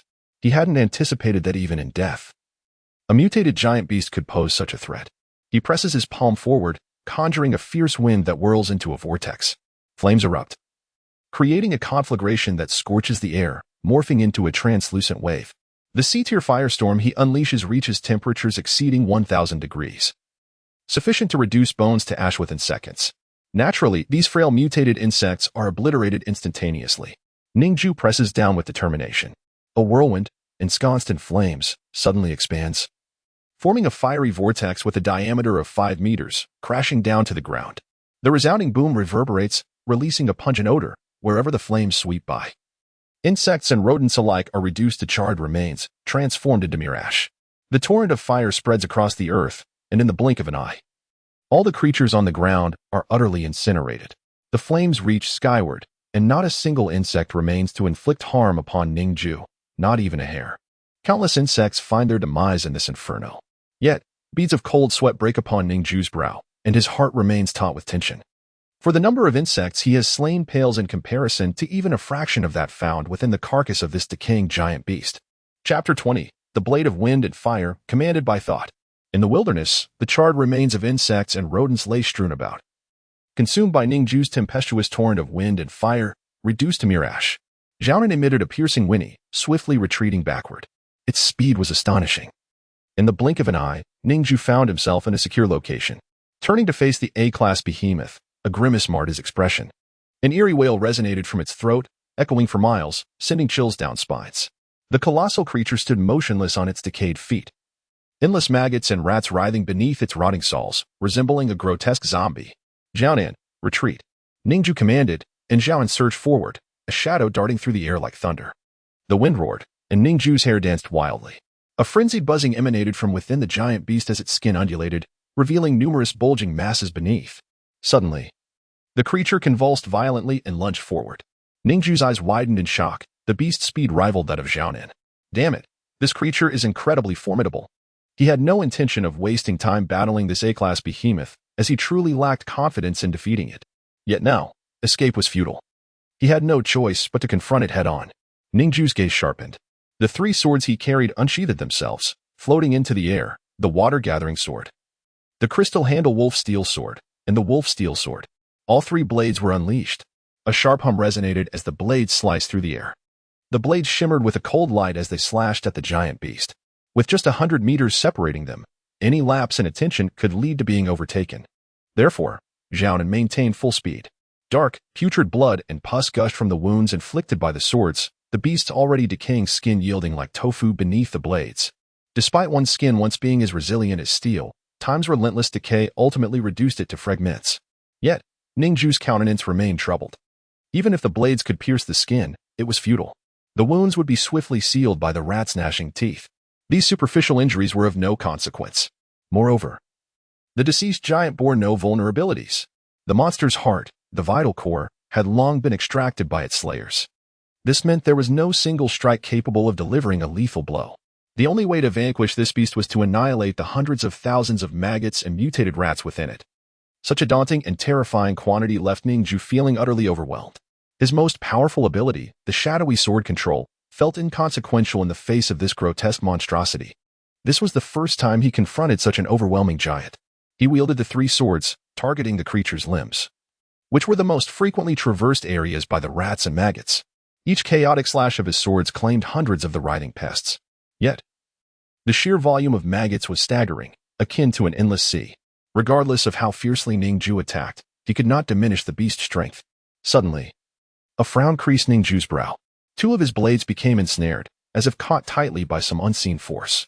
He looked up, only to hear two resounding cracks from within the beast.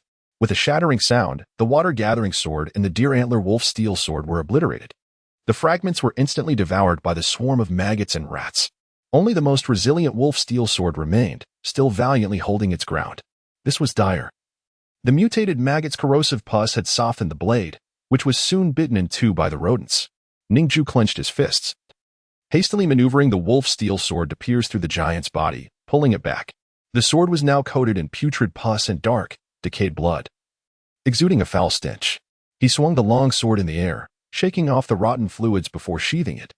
The loss of two swords ignited a spark of fury within him. He needed to employ a more expansive and destructive ability. With a cold gaze, Ning Jue clenched his palm. A tempest arose before him, flames intertwining and swirling within.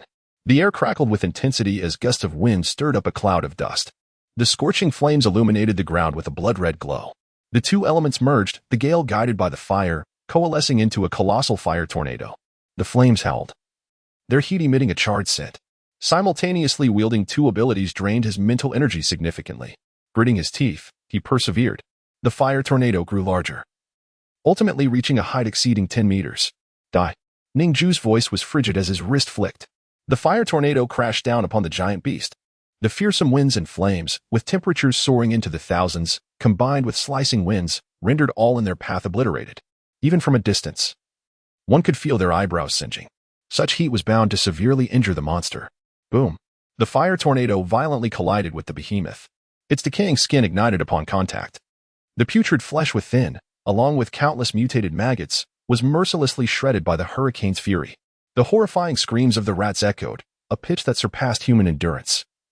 As they wailed in terror, the cries emanating from the creature sounded as though its very corpse lamented. The extreme stench of burning flesh caused the surrounding grass to wither. Bodies of maggots, caught in the whirlwind, were flung about.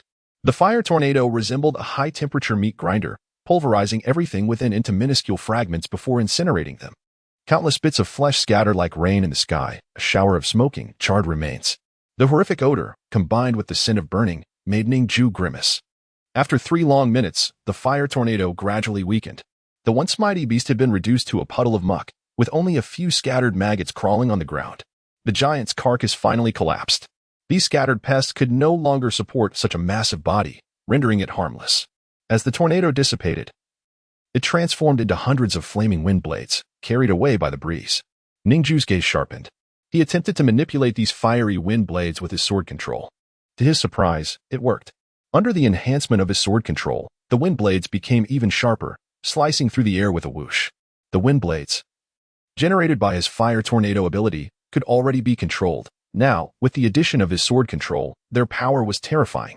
Ning Jue extended his right fist, gripping with a single hand. The hundreds of wind blades in the air converged with a thunderous roar, encircling the last remaining cluster of mutated pests and thoroughly obliterating them. Pus and decay splattered everywhere as all the corrupted maggots were finally exterminated.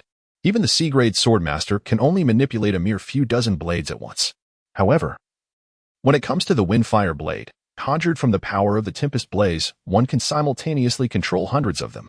This is because these wind blades possess no weight at all. The combination of the Tempest Blaze and the Swordmaster's prowess. How had I never realized this application before? A flicker of joy ignited within Ning Jue. This power far surpassed the 2 broken swords he had lost. The heartache of losing those blades dissipated instantly. Suddenly, a voice echoed in his mind. Kill an A-grade behemoth, obtain 5 awakening points. First kill of an A-grade behemoth grants an additional reward, 1 ability slot, 10 awakening points. Upon hearing this, Ning Jue felt a surge of delight. He had not anticipated such hidden rewards akin to achievements. He now possessed a total of 6 ability slots, allowing him to acquire 2 more abilities. Additionally, with the extra 10 awakening points, he now held a total of 16 points. He felt a significant sense of abundance wash over him. Ning Jue sighed. The hunter's card in his pocket radiated a blue light. Upon taking it out, he beheld several bold characters inscribed upon it. Detected your solo kill of an A-grade behemoth. Your hunter level has risen to A-grade. As an A-grade hunter, he had ascended to the ranks of high-tier hunters. A-grade hunters are often accompanied by formidable combat prowess, making them rare, even among 1,000 individuals. Wherever they go, they are met with respect. The status of an A-grade hunter can rival that of some base city lords in remote regions.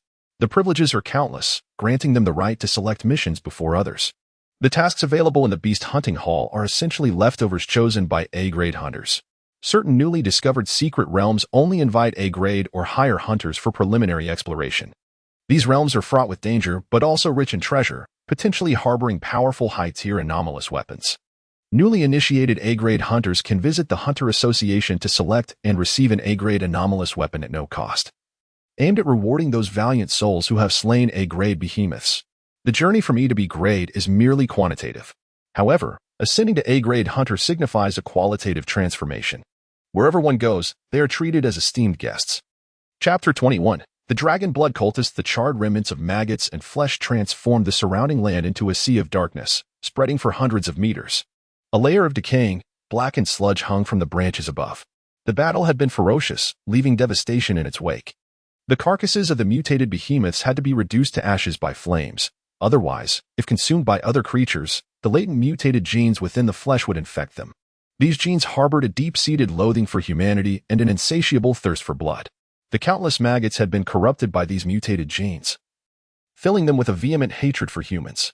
At the moment Ning Jue passed by, they were all simultaneously awakened, converging frantically to support the behemoth's colossal frame, believing themselves to be the creature itself. This corpse of a maggot-infested behemoth was indeed a formidable adversary. Lacking a core, it could not be slain with a single blow. All the maggots had to be exterminated simultaneously to vanquish it. were it not for Ning Jue's power of the hurricane flame torrent. He might have truly met his demise at its hands. Fortunately, this giant beast possessed no mutation abilities. The mutation powers of an A-rank behemoth would surely be exceedingly terrifying. With Ning Jue's current strength, it remained a grave challenge. Suddenly, he felt a slight pain in his head as two mysterious forces within him ignited with intensity. After a prolonged moment, he returned to normal. He sensed that his hidden sword manipulation and hurricane flame torrent abilities had grown significantly stronger. Upon inspection, he was astonished to see that both powers had simultaneously ascended to B rank. With repeated use and training, they could become even more formidable. This victory over the A-rank behemoth could be deemed a battle between life and death. Such critical junctures were the most effective for tempering one's mental fortitude. Ning Jue's spirits lifted. His strength was advancing rapidly. At this rate, it would not be long before he could contend with S-rank behemoths. Riding Jiaonan, he continued southward. A day and a night later, Ning Jue gazed into the distance at a city shrouded in white mist. Ningxia, I am coming. He pressed on without pause, the destination now within reach. Suddenly, several crimson figures appeared beside him, surrounding him. Four muscular figures, both male and female, emerged. Their towering forms were covered in a faint layer of scales, their skin a deep, blood-red hue, reminiscent of monsters. Ning Jue ordered Jiaonan to halt. His expression remained calm. Unfazed by the sight, these beings could be dispatched with a mere thought. Road toll. The grotesque figures spoke in unison, their expression strange, eyes glazed. As they spoke, drool dripped from their lips, resembling beasts devoid of human dignity. Get lost. Ning Jue replied curtly. There was no need for negotiation. Refusing to pay the toll shall lead to your demise. Their eyes blazed crimson, consumed by murderous intent. In an instant, their forms blurred, lunging at him. Ning Jue remained motionless, letting out a cold snort. The sword at his back flew forth on its own. Swish. Dark light flickered. The blade gleamed like dew. 3 of them were instantly slain, their heads severed. The last remaining figure was pinned to the ground by the blade, impaled through the chest, unable to move. Wailing in pain, he twisted his face, grasping futilely at the ground, unable to rise. The force of the sword manipulation was beyond his capacity to escape. At that moment, Ning Jue noticed that the skin of the slain began to return to its normal color, and the faint scales gradually faded away, ultimately culminating in their hearts exploding. Ning Jue's gaze shifted, intrigued by the peculiarity. He had not touched their hearts. From the ruptured hearts, drops of black blood surged forth, rising into the air and converging in the same direction. Though these individuals lacked abilities, their muscular strength surpassed human limits, akin to a power mutation. It seemed this blood was the source of their strength. Once it departed, they lost their power. As Ning Jue pondered this, the man pinned to the ground gazed at the bodies of his fallen comrades with wild, furious eyes. He emitted a roar akin to a beast, summoning a surge of strength to crawl toward the corpses. With a sickening squelch, he freed himself, but half his torso was cleaved by the blade, blood and entrails spilling onto the earth. Yet, he had lost all reason and lunged at his companion's corpse, gnashing his teeth and voraciously devouring the flesh. Blood splattered as bones shattered. Cannibalism? Ning Jue frowned in disgust at the grotesque scene. These individuals were bizarre. Could they be members of the dragon blood cult? It was said that those in that sect consumed a substance known as dragon blood, known for its brutality and exceptional strength. The figures demanding a toll bore a striking resemblance. After devouring a portion of his companion's flesh, the man's eyes regained a semblance of sanity, and his wounds began to heal at an astonishing rate, comparable to self-healing abilities. Once he regained his composure, he looked at Ning Jue with a hint of fear before bolting away at an incredible speed. Ning Jue flicked his fingers. The sword embedded in the ground trembled and floated beside him, following in pursuit. The man, glancing at the blade hovering near his head, paled in fright. Yet, no matter how fast he ran, the blade remained at his side. Ultimately, it severed his knees, causing him to fall painfully. Ning Jue approached, looking down upon him. The man writhed in agony. What do you want? We are members of the dragon blood cult. If you kill me, there will be no place for you in the entire southern prefecture. So they were indeed members of the dragon blood cult. I have a few questions for you, Ning Jue said coldly. If I answer, you want to kill me? The man replied reluctantly. Ning Jue said nothing, pressing the blade against his throat, poised to strike. All right, I'll tell you. What is this dragon blood you speak of? Ning Jue inquired, intrigued. Blood that grants self-healing abilities might also cure ailments. I don't know. That is a secret of our cult. We low-ranking cultists only receive a drop. The rest is beyond our knowledge. Ning Jue frowned at his unsatisfactory answer. One last question. Have you seen a girl with blonde hair and blue eyes? The man pondered, his expression odd. No, I haven't seen her. His response was hesitant. Ning Jue raised an eyebrow. Trying to sidestep? There was surely something amiss. He extended his hand, grasping the air. In an instant, the man's memories were extracted, revealing a multitude of fragmented recollections before Ning Jue's eyes. Oh, the flesh of that child yesterday was truly unpalatable. Lao Wu. What was the sensation experienced by that man in the rear? Ah, hunger, human flesh. Countless dialogues and frenzied thoughts surged forth in his mind. Ning Jue chose to disregard these unnutritious musings and dedicated himself to fervently searching for information regarding his sister. At last, he caught wind of a singular phrase. Why did the cult leader take away that golden-haired girl? I do not know. What does it have to do with us? Only these two sentences remained. There was nothing more. Just a solitary piece of information, the golden-haired girl. With this alone, he could not ascertain whether that maiden was indeed his sister, Ning Xia. He hoped it was not her. If his sister had truly been taken away by the dragon blood cult, she had likely already become a victim of their insatiable appetite. With a flick of his wrist, he returned the memory. Subsequently, Ning Jue severed the man's head with a single stroke of his sword. Such cannibals, left to roam the earth, are nothing but a scourge. This corpse, like the last, had its heart burst forth, blood spraying into the distance. Ning Jue rode on, seeking the south, racing towards the city ahead. Sister, you are there. Chapter 22. The Mysterious Thief Base 37, Blood Refining City, Southern State. This is a sprawling metropolis, strategically located on the edge of the frontier. A mere step forward leads one into the boundless territory inhabited by colossal beasts. Beyond the borders of Southern State lies the realm beyond human alliance. Throughout his journey, Ning Jue has encountered many of these giants in the wilderness. However, those creatures pale in comparison to those lurking outside Southern State, where A-rank and even S-rank beasts reign supreme, entirely of a different magnitude. Within Blood Refining City, chaos prevails, due to its proximity to the human alliance's outermost boundary. The law has little power here. Crime, exploitation, and illicit trade abound. The streets are illuminated by garish neon lights that flicker in every alley. The true rulers of this city are no longer the human alliance, but the various criminal syndicates. Steam engines clatter throughout the city, with factories operating incessantly, shrouding the area in a perennial haze of white mist. This fog is laden with heavy metals, toxic agents, and other harmful substances. Infants born here are often deformed.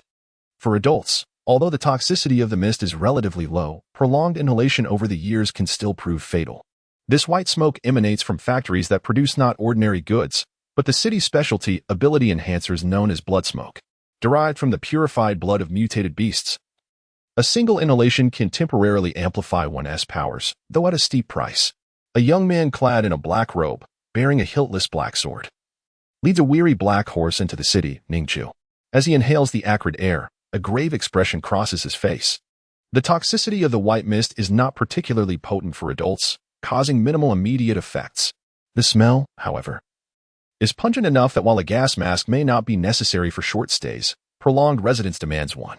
Yet, the inhabitants, often addicted to blood smoke, remain indifferent to the air's toxicity. Consequently, one rarely sees anyone wearing a gas mask on the streets. Should one dare to don a mask, they would be immediately perceived as a newcomer, inviting a myriad of troubles. Enduring the stench of the smoke, Ning Jue strides through the streets. After killing Zhao Xiaoshan, he had fled here with his sister, hiding in the abandoned slums. This locale represents the most chaotic and disordered segment of the human alliance's territory. The strong cannot overpower the local powers. Ning Jue had assumed that this gray area, beyond the human alliance's grasp, might offer a glimmer of hope. Who could have anticipated that he would ultimately be apprehended here? Truly, there is no escape. The human alliance's influence is indeed formidable. As Ning Jue pondered how to locate Ning Xia, a man wearing a fedora approached him. With a casual nudge of his shoulder, he inadvertently bumped into Ning Jue. Oh, my apologies, he said with a faint smile as he adjusted his hat, then proceeded to walk away with a nonchalant air. Ning Jue raised an eyebrow and swiftly stepped forward, seizing the man's wrist.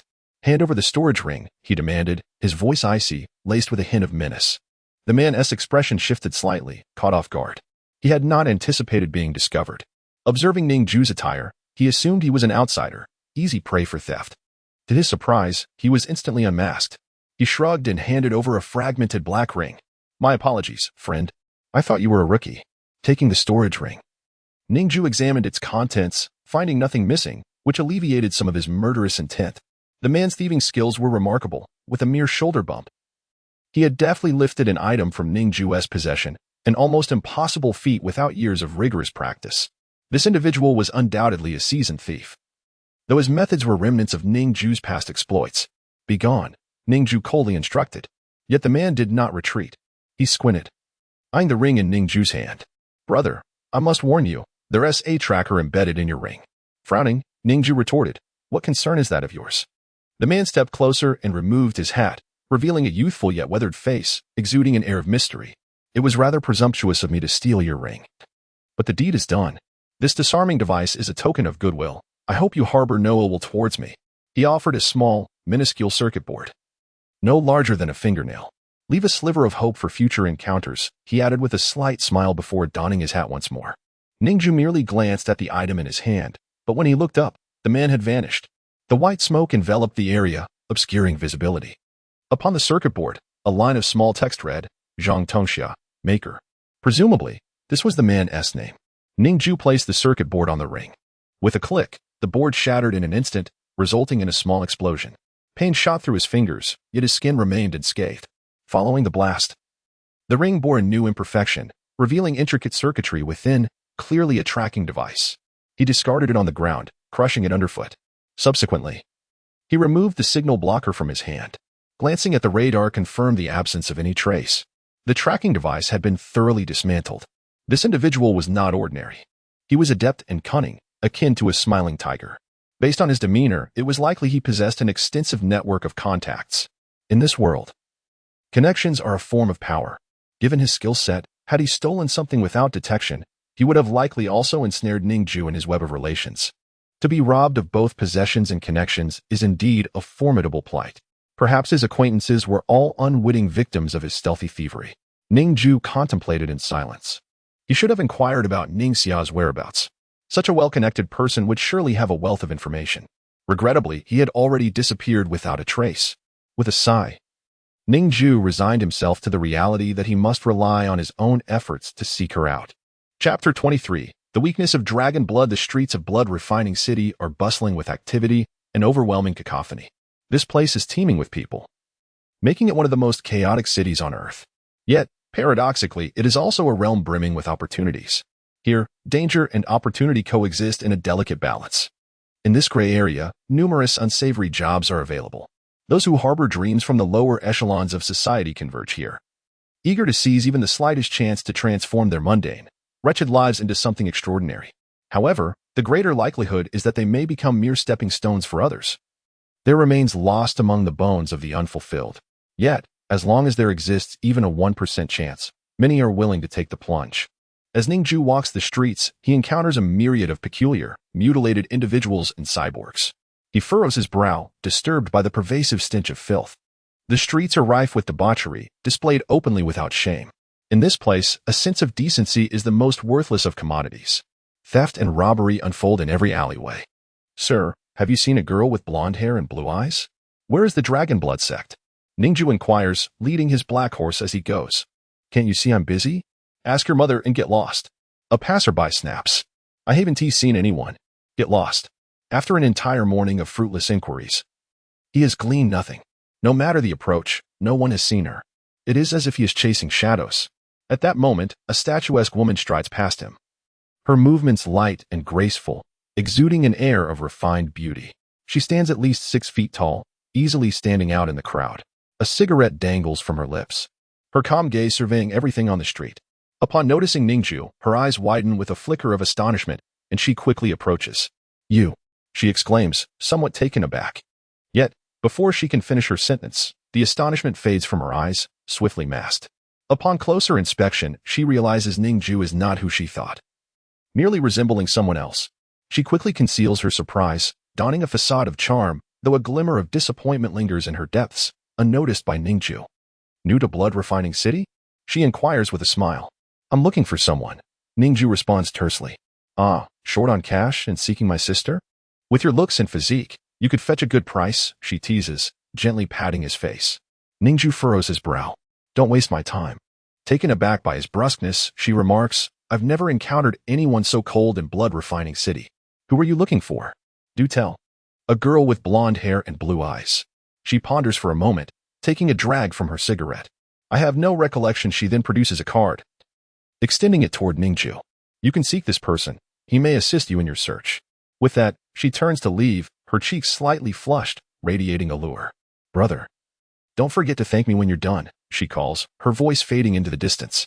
As she walks away, passers-by nod in acknowledgement. Lady Black, good afternoon.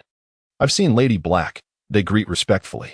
She merely smiles and nods, not uttering a word, as she proceeds forward. Each person bows in deference. Fully aware of her formidable reputation, though she appears approachable, her wrath is said to unleash a terrifying and brutal force. The origin of her name, Lady Black, is well known among the denizens of blood refining city. Ning Jue clutches the card tightly, his expression grave. Lady Black, indeed I shall remember her. He glances at the card she handed him, which bears the name Zhang Tongxia. This individual, is he not the one who pilfered from Ning Jue earlier that morning?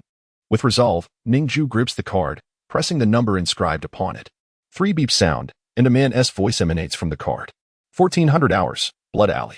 The message is brief, offering no further details. Without hesitation, Ning Jue strides towards Blood Alley. At 1400 hours, at the deepest end of Blood Alley, corpses are piled high at the alley's end, the stench overwhelming, maggots crawling in abundance.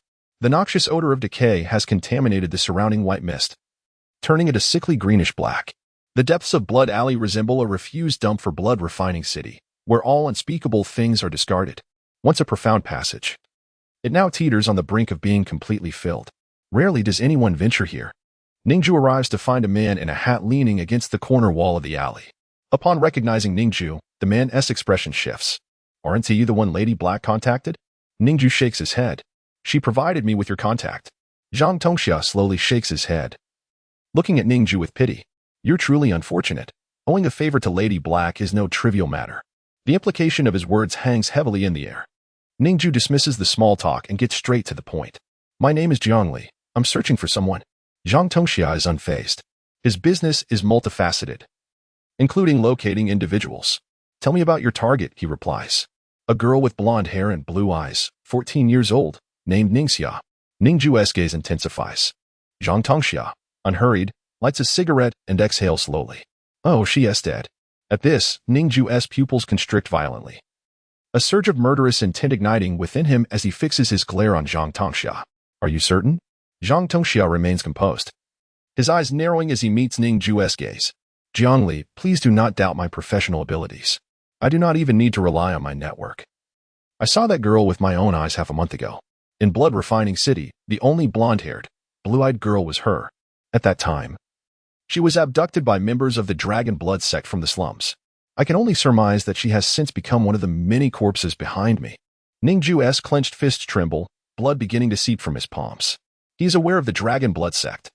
It is rumored that within their ranks lies an ancient, inherited true dragon blood. A single drop can awaken the dragon's lineage, causing skin to sprout black dragon scales, rendering one impervious to bullets, with tendons as resilient as pure steel. Every follower of the Dragon Blood sect has consumed this dragon blood, transforming them into formidable beings of immense power. However, such power comes at a dire cost. Those who ingest dragon blood become exceedingly cruel, bloodthirsty, and may even devour the living. Innocents are often captured, consumed alive. Should one dare to glance into the depths of a dark alley, they may witness Dragon Blood sect members mercilessly feasting upon the flesh of the living. Such a sight is forever seared into one's memory. Where is the Dragon Blood sect? Ning Jue's gaze is icy, his voice steady and deliberate. Zhang Tongxia's eyes widen with a hint of surprise. Facing Ning Jue feels akin to standing in an icy abyss. In that instant, he senses the terrifying murderous intent radiating from Ning Jue. Zhang Tongxia has never feared anyone. In that fleeting moment, the murderous intent emanating from Ning Jue enveloped him in a chilling sensation. You wish to infiltrate the Dragon Blood sect and seize its members. Zhang Tongxia's expression grew grave. The Dragon Blood sect boasted over 700 individuals, each having consumed dragon blood. To oppose them would be tantamount to courting death, especially considering Ning Jue stood alone. After a brief silence, Zhang Tongxia ultimately extended a withered yellow parchment scroll. The weakness of the dragon blood, 100,000. Merely a single piece of information, yet it demands 100,000 coins. For context, an ordinary B-grade exotic weapon typically costs around the same. Zhang Tongxia and Appo's demand was exorbitant. However, Ning Jue accepted the scroll without hesitation and promptly made the payment. Upon receiving the transfer, Zhang Tongxia smiled faintly. The transaction was agreeable. He then turned and departed, refraining from further urging Ning Jue. After all, he was merely an information broker. Ning Jue's fate was of no concern to him. His only interest lay in the acquisition of wealth. In Zhang Tosha's eyes, Ning Jue had already become a dead man. The sound of his footsteps faded into the distance, leaving Ning Jue standing alone in the dim alleyway. He unfurled the scroll and absorbed its contents. The Dragon Blood sect was, in fact, a cult of sorcery. The over 700 devotees were but vessels for the goo worms. Their existence served the purpose of providing nourishment to the dragon blood, which would eventually return to the cult leader, thereby augmenting his strength. Consequently, upon the death of a dragon blood adherent, the dragon blood within them would escape and return to the leader's body. The dragon blood was not the ancient true dragon's blood they proclaimed, but rather a concoction, a chemical formulation derived from the blood of an S-grade mutated beast, blended with the essence of countless mutated ferocious creatures, and distilled through dark sorcery. The genetic material of the S-grade beast resided within the dragon blood, causing those who ingested it to become cruel and savage, driven by an insatiable hunger for human flesh. The traits of dragon blood adherents included enhanced musculature, dulled rationality, and a cannibalistic appetite. The more dragon blood one consumed, the more brutal and formidable they became. To eradicate the dragon blood sect, one could not resort to widespread slaughter of its adherents, for each dragon blood host killed would only serve to strengthen the cult leader. The weakness of the dragon blood sect lay in the name of that S-grade beast, the dragon-scale gluttonous beast. Chapter 24, The Static Electric Blade and the Dragon-Scale Devouring Beast. This name was certainly familiar to Ning Jue. He retrieved the hunter's card, which contained extensive information on numerous colossal beasts. At last, he found the data pertaining to the Dragon-Scale Devouring Beast. Dragon-Scale Devouring Beast, slain 11 years ago by the S-Class Esper Li Hongguang. Its remains have since been unaccounted for. Threat level, S. Description, with 2 eyes and 2 horns, its body is covered in scales, long and slender, resembling a great dragon as it crawls forward. It measures 71 meters in length, its scaled skin harder than diamond, and its bones more resilient than pure gold. A-class weaponry cannot penetrate its hide. Cannons and explosives inflict no significant damage. Before Li Hongguang's arrival, this beast had already annihilated 7 squads of A-class espers, destroying 3 bases and resulting in the deaths and injuries of countless civilians. Mutated ability, Devourer, upon consuming human flesh and blood. It heals all inflicted wounds and grows stronger. Theoretically, if it continues to consume without restraint, its threat level could surpass S-class, reaching even more terrifying heights. Weakness. There is a patch of reverse scales on its neck. Shattering this will weaken the hardness of its scaled skin. The database of the hunters meticulously documented every colossal beast that had been slain. All of this was designed to assist espers in their endeavors to slay these monstrous creatures. As Ning Jue examined the information, a flicker of concern crossed his eyes. The unique characteristic of this beast was its insatiable hunger, akin to the mythical creature from ancient times, the Devourer. It could voraciously consume, thereby growing ever more powerful. The dragon blood cultists seemed to have inherited this terrifying power as well. Ning Jue had witnessed a dragon blood cultist consume the corpse of a companion and recover from wounds that would have otherwise been fatal. The records in the narrow parchment indeed held true. The behavior exhibited by the dragon blood cultists mirrored the characteristics of the dragon-scale devouring beast almost identically. They had not deceived Ning Jue. The machinations of the dragon blood leader were astute. The more corpses consumed, the stronger the dragon blood became. By distributing the dragon blood among the cultists, they were encouraged to feast upon the populace, devouring corpses to amplify the power of the dragon blood. When the time came for the cultists to perish, the dragon blood would return to nourish the leader. Indeed, this dragon blood cult was akin to a cult of sorcery. Having existed for a decade, the power of the dragon blood leader was likely formidable. Ning Jue's current equipment was not robust. He needed to acquire an A-class weapon. He approached an inn, handing the proprietor 100 federal coins, and then secured his mount in the stable. See to it that it is well fed. If I return to find it emaciated, you will be held accountable. The innkeeper nodded vigorously, understanding that Ning Jue was not one to be trifled with. Subsequently, Ning Jue ventured alone towards the Hunters Association. The atmosphere within the Hunters Association of Blood Refining City was perpetually charged, teeming with tension. Here, the dregs of society congregated, those with powers and wielders of extraordinary weapons. Any slight disagreement could erupt into chaos.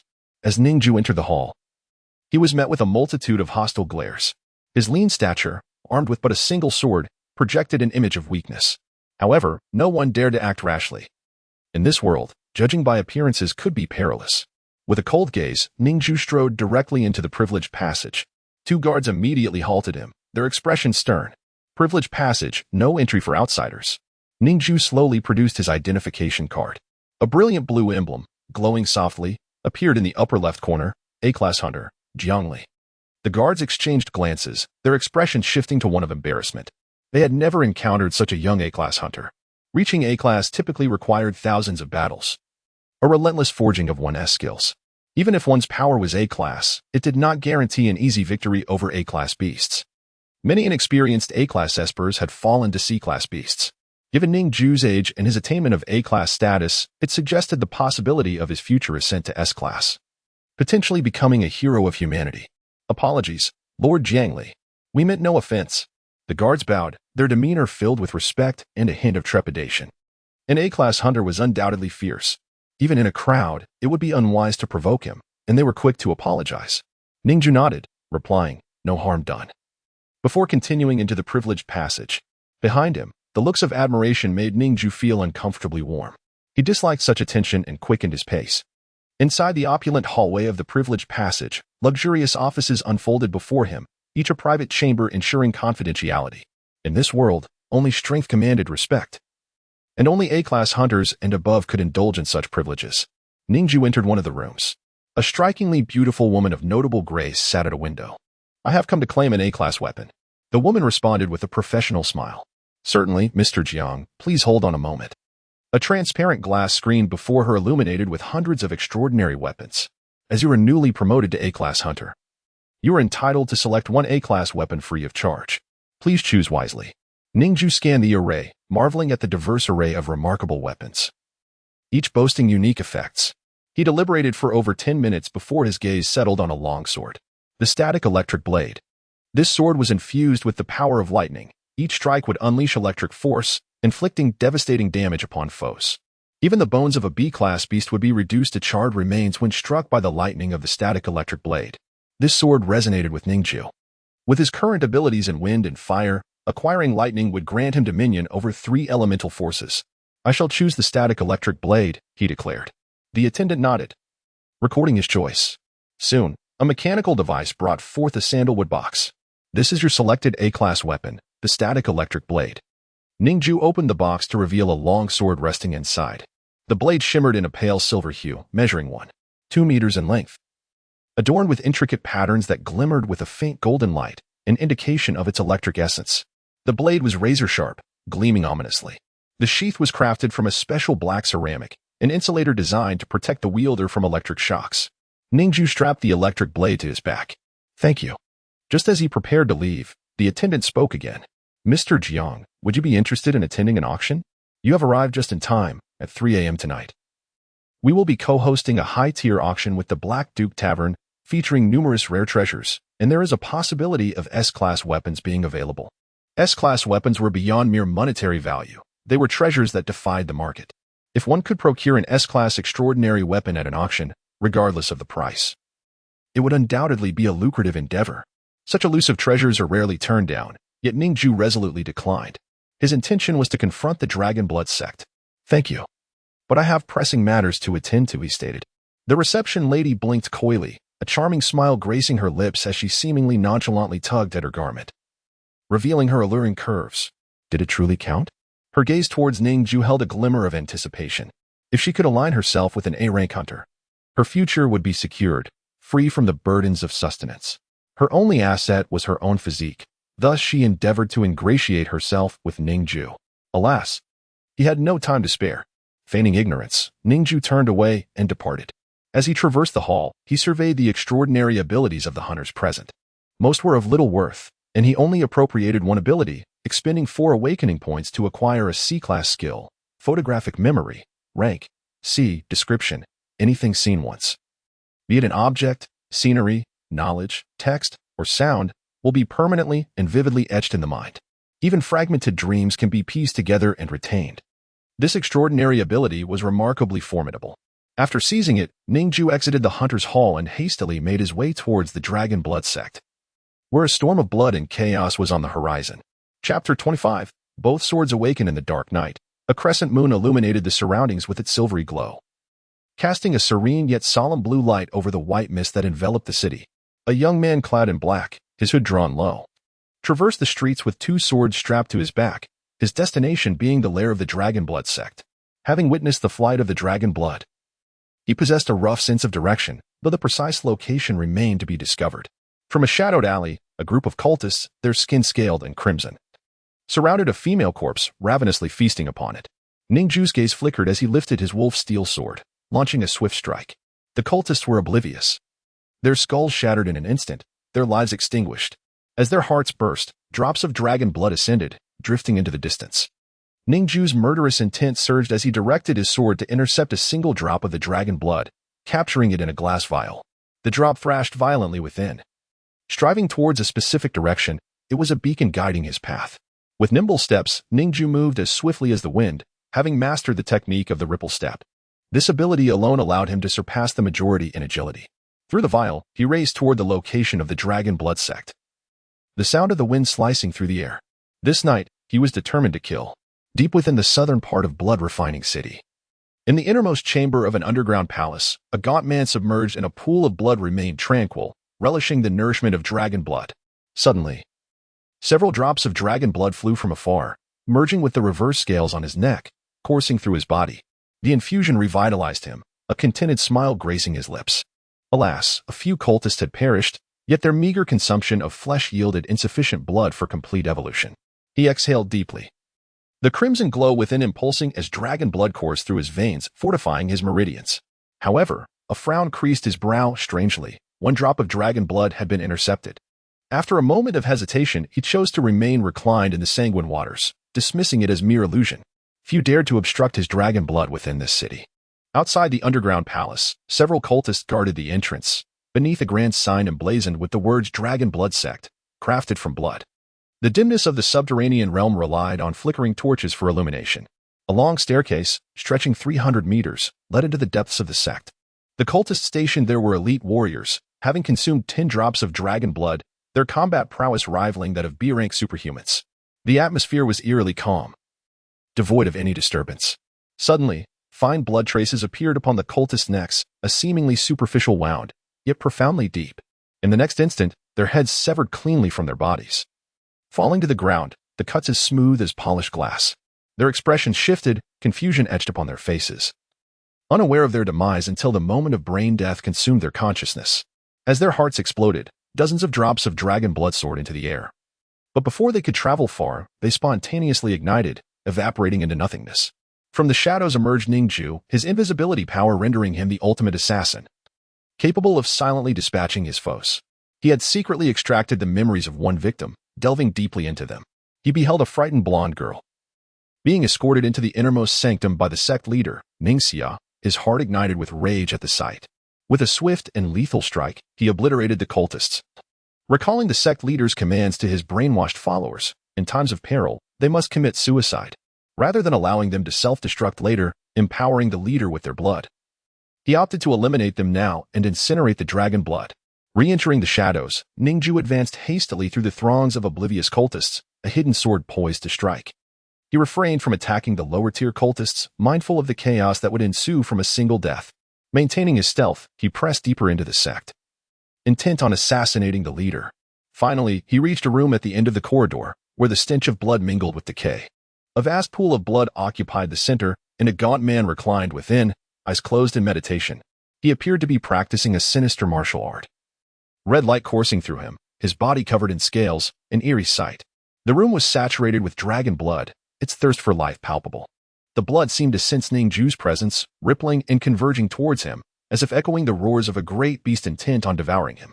The dragon bloodlord sensed the unusual behavior of the blood. His brow furrowed, a murderous glint igniting in his gaze. In a swift motion, the blood on the ground coalesced into a blood sword, hurtling toward Ning Jue. Yet, it abruptly halted. The Lord and Apos, eyes widening in shock as he rose from the blood pool. His dominion over the dragon blood was absolute. Who could dare to obstruct it? Ning Jue revealed himself from his invisibility, as the blood could now pinpoint his location, rendering further concealment futile. The blood sword hovered mere inches from his forehead. Unable to advance, the blade formed from the coagulated blood was sharp, subject to the manipulation of his sword control, a testament to its overwhelming power, eclipsing all other forms of mental influence. The dragon blood lord and Apos, S amazement knew no bounds at the sight of Ning Jue. To infiltrate his stronghold so silently signified the presence of a formidable adversary, and the glint of murderous intent in Ning Jue and Apos' eyes foretold that a battle was imminent. With a flick of his wrist, the blood sword disintegrated into droplets, while the surrounding blood ascended, coalescing into spheres in the air. Thousands of blood droplets surged toward him at his command. Ning Jue had long since concealed the wolf steel sword in the blood pool, maintaining its invisible state. With a swift motion, the blade glimmered ominously and struck through. In an instant, the head of the Dragon Blood Master was pierced. Could it be this simple to kill him? Impossible. Ning Jue remained vigilant, exerting control over the wolf steel sword once more to strike again. As expected, a cold smile curled at the corner of the Dragon Blood Master and Apos' mouth. He remained unmoving, allowing the wolf steel sword to slash at him. Even if it pierced his body, it mattered not. His form was already saturated with dragon blood, possessing a liquid characteristic that rendered him impervious to the blade and Apos' harm. Any wounds inflicted would merge and heal in the next moment. Blood fusion, he bellowed. Instantly, countless droplets of blood transformed into fine blood threads that surged through every pore, permeating every inch of his being. His originally slender frame suddenly became incredibly robust. Subtle scales coalesced into substance, morphing into crimson phosphorescent skin that enveloped his entire body. A prominent red scale adorned his neck. This was the reverse scale. Taking a deep breath, the Dragon Blood Master descended to the ground. The formidable aura emanating from him left Ning Jue astounded. Compared to before, he seemed like an entirely different being. "Where is Ningxia?" Ning Jue inquired. Upon hearing this, the Dragon Blood Master's gaze flickered. "Oh, are you referring to that blonde-haired, blue-eyed girl from half a month ago? She is right above." With a smile, he gestured upwards. Ning Jue looked up to see a girl, pale as paper, her limbs bound by blood threads. It was indeed Ningxia. Her fingers and toes were pierced by blood needles, continuously siphoning her lifeblood. These blood threads connected to a large vessel, within which floated a young beast soaked in blood. Witnessing this scene, Ning Jue's pupils trembled violently, and an inferno of rage erupted within him. His mind momentarily faltered, a sharp pain piercing his chest, striking at his very core. The overwhelming fury surged like tidal waves, shattering Ning Jue and Apos' reason. "Ningxia." Ning Jue commanded the sword to dart through the air, aiming to sever the blood threads binding her. Yet the Dragon Blood Master wore a cold, cruel smile. With a flick of his wrist, a surge of dragon blood erupted from his heart, enveloping the wolf steel sword, preventing it from reaching Ningxia. The flames of fury in Ning Jue's eyes nearly consumed the Dragon Blood Master. Behind him, the static lightning blade suddenly hovered, unsheathed. In the air, arcs of golden electricity flickered continuously. A flash of golden light surged forth, entwined with unparalleled sharp currents, shredding the mass of blood into fragments. Both swords ascended, reaching for the heavens. Chapter 26. The lone sword advances to retrieve her. A look of astonishment flickered across the face of the Dragon Blood Sect Master. This sword could harness such a formidable current of electricity. Muscles tensed, he leapt high into the air. With a swift motion, he struck out, and the blood within his body surged forth, coalescing into a massive hand of blood aimed at Ningxia. This assault seemed intent on annihilating her. Yet, Ning Jue's sword was swifter. In the blink of an eye, for crimson lines and 20 blood needles were severed. Ningxia lost her support and plummeted from the rooftop. The sensation of weightlessness briefly restored her consciousness, and she opened her eyes. Her extremely weakened body was on the verge of collapse. The Dragon Blood Sect Master's blood hand was about to grasp Ningxia, ready to crush her frail form. Ning Jue's eyes widened in fury as his twin swords returned in an instant. A voice resonated within Ning Jue's heart. "Kill." The Dragon Blood Sect Master had crossed the singular line that Ning Jue would never allow anyone to breach in his life.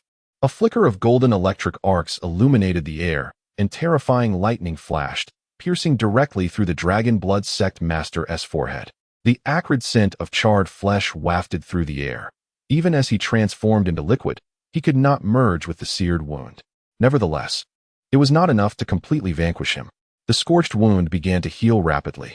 The Dragon Blood Sect Master remained undeterred, his enormous blood hand poised to envelop Ningxia. In that moment, Ning Jue's pupils constricted. An overwhelming inferno materialized, flames soaring to the heavens. The Class B Hurricane Flame ability could burn at an astonishing temperature of 2,500 degrees Celsius. Such an intense assault could not be ignored by any creature, not even the Dragon Blood Sect Master, who had assumed a liquid form. Before the flames even reached him, the blood hand was entirely evaporated. The sound of boiling liquid resonated throughout the room. Bubbles erupted from the surface of the Dragon Blood Sect Master's body. It was a sign of his blood boiling. His corporeal form, composed entirely of blood, was vulnerable to such extreme heat. As his body boiled, his appearance became grotesque. Steam billowed, enveloping the room in a pungent, metallic scent. The Dragon Blood Sect Master's expression turned to one of horror. He had not anticipated that Ning Jue could not only manipulate blades, but also wield flames of such immense temperature. The impenetrable armor of scales that encased him disintegrated under the heat. With the blood hand evaporated, Ning Jue was finally safe. The handle of the static electric blade gently lowered her to the ground. Ning Jue embraced her.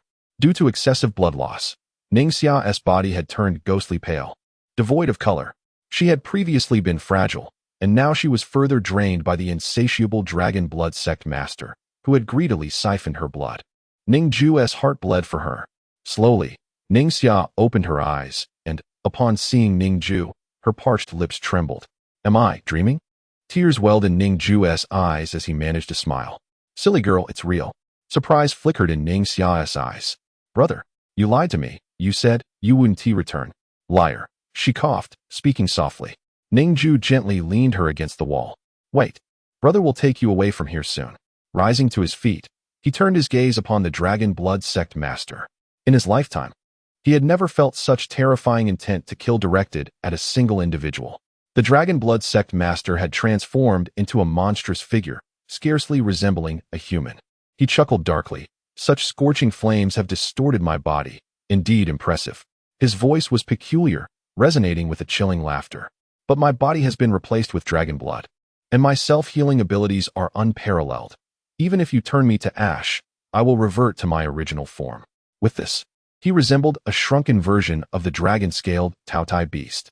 His body quivered, and thousands of blood strands surged forth, filling the room. These strands were exceedingly thin, yet possessed a tremendous cutting power. If struck, one would be instantaneously severed into countless fragments. Moreover, these strands were not sharp in shape, rendering Ning Jue unable to manipulate them. The blood strands rapidly filled the room, closing in on Ning Jue. But alas, Ning Jue's brother stood before her. "Sword, come." The static electric blade flew into Ning Jue's hand. Grasping the sword himself, he swung it with precision. With a swift slash, the golden electric arcs enveloped all the blood strands in an instant. Have you ever been struck by a light slash? The static electric blade imparts that sensation. Ning Jue's strike paralyzed all the blood strands, scorching them black, causing them to sever autonomously. The Dragon Blood Sect Master, connected to these strands, was also rendered unrecognizable by the electric assault. His body shrank momentarily, trembling as the dragon blood within him began to contort and twist, seemingly attempting to escape his form. A flicker of panic crossed the Dragon Blood Sect Master's eyes. He had never encountered such a formidable adversary in his life. He roared, clutching the reverse scale on his chest. "You have forced my hand. Dragon blood returns." In an instant, hundreds of blood droplets materialized above the blood-refining city. Over 700 dragon blood disciples perished simultaneously. Having cultivated dark sorcery to this extent, the Dragon Blood Sect Master had gained the power to command the lives of his followers. With a mere thought, he could summon all the blood back to him. This was a closely guarded secret, unknown even to Zhang Tongxia. Ning Jue had not anticipated this tactic. Hundreds of blood droplets converged from all directions. Among these droplets were the evolved blood of dozens of devoured corpses. The sheer volume was overwhelming. Ning Jue's expression turned cold. He waved his hand, conjuring a fiery canopy that directly obscured the ceiling of the room. The space above was devoid of obstruction, allowing the blood to flow freely. Sizzling. Much of the blood was entirely sealed off by the flames, unable to enter, instead evaporating in vain. Witnessing this, the Dragon Blood Sect Master gritted his teeth and leapt into action, muscles straining as he propelled himself upward. He soared over the fiery canopy, enduring the searing pain as he ascended. In that moment, hundreds of droplets of dragon blood merged with him. Blood returns to its source. The crimson dragon blood scales thickened upon his body, turning pitch black and reinforcing his form. His physique swelled, two horns sprouting from his head, resembling the dragon-scaled Taotai beast in its prime. An unprecedented aura of danger emanated from him. He landed, piercing through the fiery canopy. This time, he emerged unscathed, the scales having withstood the flames. His body appeared robust and perfect, having reverted to a human form. The Dragon Blood Sect Master had reached his zenith. Chapter 27. The Collapse of the Wolf Steel, the Shattering of 1,000 Blades. I must thank you. The Dragon Blood Master advanced step by step towards Ning Jue. At this moment, he appeared to possess absolute confidence, in stark contrast to his earlier panic. The perfected dragon blood body was indeed invincible. I had initially believed that achieving the pinnacle of dragon blood would take several more years. To my surprise, my subordinates were not entirely incompetent. They devoured so many individuals and completed the objective ahead of schedule. If it weren't for your forced recovery of the dragon blood, I might not have discovered this and wasted several more years. A satisfied smile adorned the Dragon Blood Master's face. Two swords hovered beside Ning Jue, trembling and humming as they pointed towards the Dragon Blood Master. Why did you draw blood from my sister? Ning Jue inquired, staring intently at him. Ning Xia was a sickly, frail mortal with no special abilities. What utility could her blood possibly serve? The Dragon Blood Master halted, a flicker of astonishment in his eyes. You do not know what lies within her? Ning Jue slowly shook his head. The Dragon Blood Master burst into laughter. Ha! You risked your life to save her. You must share a profound bond. Yet you remain oblivious to her true origins. What a grand irony. I shall not reveal it to you. Perish with your confusion. Filled with arrogance, he suddenly lunged at Ning Jue. Ning Jue raised an eyebrow. In an instant, the dual sword struck, aiming for the Dragon Blood Master's vulnerable scale beneath his neck. However, the Dragon Blood Master tightly covered the scale with his hands, and the blades merely struck his scaled hands. A crack resounded as the scales on his hands split open, yet they did not penetrate.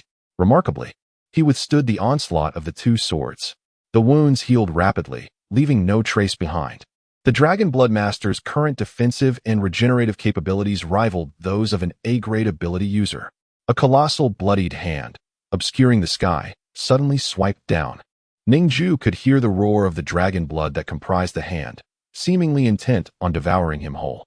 Clutching his sister, he executed the light step, his figure becoming ephemeral. With a swift step, he traversed 10 meters, narrowly evading the attack. Cloaked in darkness, Ning Jue and his sister vanished in an instant. Invisibility. The Dragon Blood Master gazed at this scene, his shock beyond words. How many hidden cards do you possess? He split a pool of blood, which surged madly towards Ning Jue's location. Under the scent of the dragon blood, invisibility was utterly futile. Cold sweat beaded on Ning Jue's forehead as he dispelled the invisibility. With all his might, he activated the static blade, striking out at the Dragon Blood Master. The static blade remained invisible, appearing and disappearing without a trace. The electricity crackling and popping around the blade filled the air with sound. Swish! As the blade passed, a brilliant golden lightning cleaved through him. Half of his body was torn asunder by the lightning.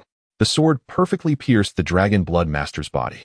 Even the perfected dragon blood scales could not withstand the full force of the static blade, an A-grade weapon. Alas, it was insufficient to slay him. The Dragon Blood Master had been wary of this sword, perpetually shielding the vulnerable scales on his neck, thus preventing a true fatal blow. The blood quickly healed the wound. Give up. The Dragon Blood Master stepped forward, delivering a punch that sent Ning Jue flying. Ning Xia crashed heavily to the ground. A cold smirk curled upon his lips, believing his victory was assured. Yet in the next moment, a handleless black sword materialized at his neck. The invisible black sword was inconspicuous. Only when it penetrated the vulnerable scale did he feel it. The excruciating pain engulfed the Dragon Blood Master. His piercing scream sent shivers through the air.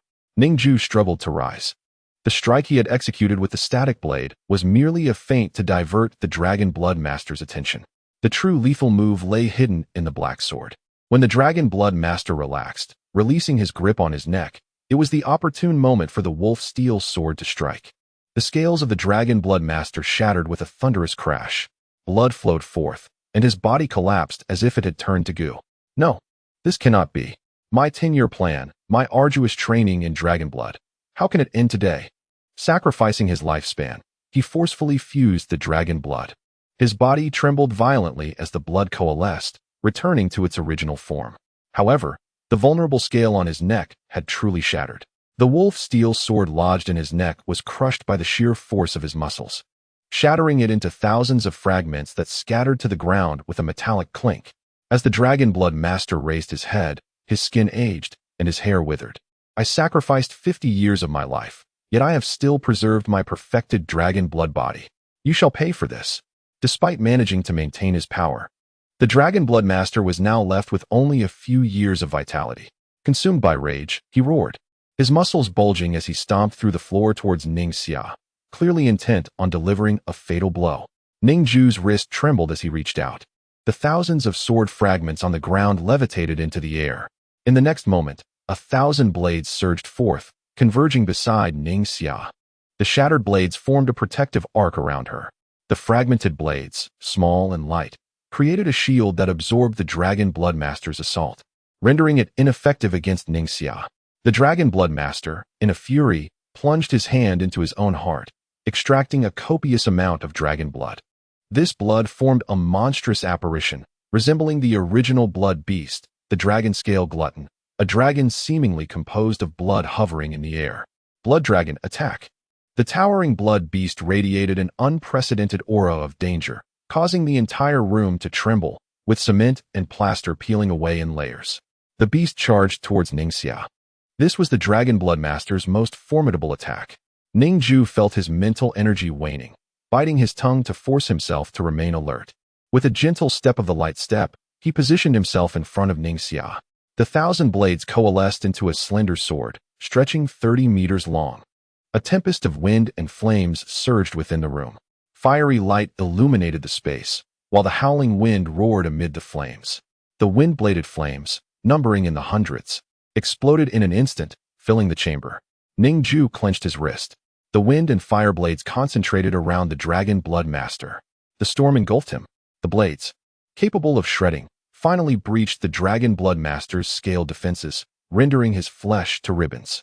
The dragon blood evaporated furiously, sending a plume of white mist into the air above Blood Refining City. No, you are not my match. The dragon blood master refused to accept this reality, his humiliation igniting a furious rage. He would stop at nothing to eliminate Ning Jue. Ning Jue grasped the handleless long sword, his wrist bleeding as he unleashed a single strike. In the entire room, a diagonal scar resembling a sword wound appeared. The cement walls and the furniture bore a smooth rupture. The pool of blood had been cleaved in two. The dragon scales on the neck of the dragon blood cult leader suffered another grievous blow. This time, the already shattered scales were severed entirely in half. The scales on the dragon blood cult leader and Apos' body fell limp, oozing into a puddle of blood. The colossal phantom beast formed from the blood also lost its cohesion, transforming into a cascading torrent of crimson that flooded the ground. Blood was everywhere. The dragon blood upon the floor seemed to have lost its vibrant vitality. As if lamenting and trembling in despair, they struggled to converge towards the dragon blood cult leader, yearning to reattach themselves. However, Ning Jue raised a hand, conjuring a ring of fire that completely severed their connection with the dragon blood cult leader. With a subtle motion of his finger, the shattered blade automatically reassembled into its ordinary form before being sheathed once more. The dragon blood cult leader had been utterly defeated. Chapter 28. The Dragon Slayer. In the midst of a pool of blood, a grotesque creature resembling a human face lay at the core of the purulent mass, clinging to the last vestiges of life. In truth, I possess another ability that I have yet to disclose. Ning Jue spoke slowly. I can extract and examine your memories. Upon hearing this, a flicker of despair ignited in the eyes of the dragon blood sovereign. He had believed he could leave Ning Jue in eternal slumber, unexpectedly. It was he who faced the specter of death, compelled to yield not only his life, but also all his secrets to Ning Jue. Around him, the dragon's blood surged, coalescing in an attempt to reconstruct his physical form. Suddenly, a blaze erupted above the dragon's blood, interrupting the process. The dragon blood sovereign's pupils quivered, his visage contorted in hopelessness. Yet, words could no longer escape his lips. His throat was rendered mute. With the last ounce of his strength, he endeavored to coagulate a few drops of dragon blood into a sanguine line, aiming to sever his own brain and heart to achieve suicide. Alas, Ning Jue would not allow such an outcome. A peculiar hum resonated through the air. The Dragon Blood Sovereign stood frozen.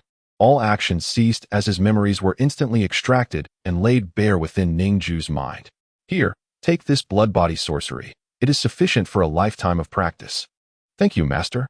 Master, if I were to fill my corporeal form with the blood of colossal beasts instead of human blood, would I not become even more formidable? You may attempt it. A succession of vivid images flickered past. It became evident that the blood body sorcery was not an original creation of the Dragon Blood Sovereign, but rather a gift from an enigmatic elder clad in black robes. Through the memories, Ning Jue discerned the name of this sorceress master, Master Wu Zun. Regrettably, the man remained shrouded in mystery, and even the Dragon Blood Sovereign was unaware of his whereabouts. Their interaction had been fleeting, hardly qualifying as a true master-student relationship.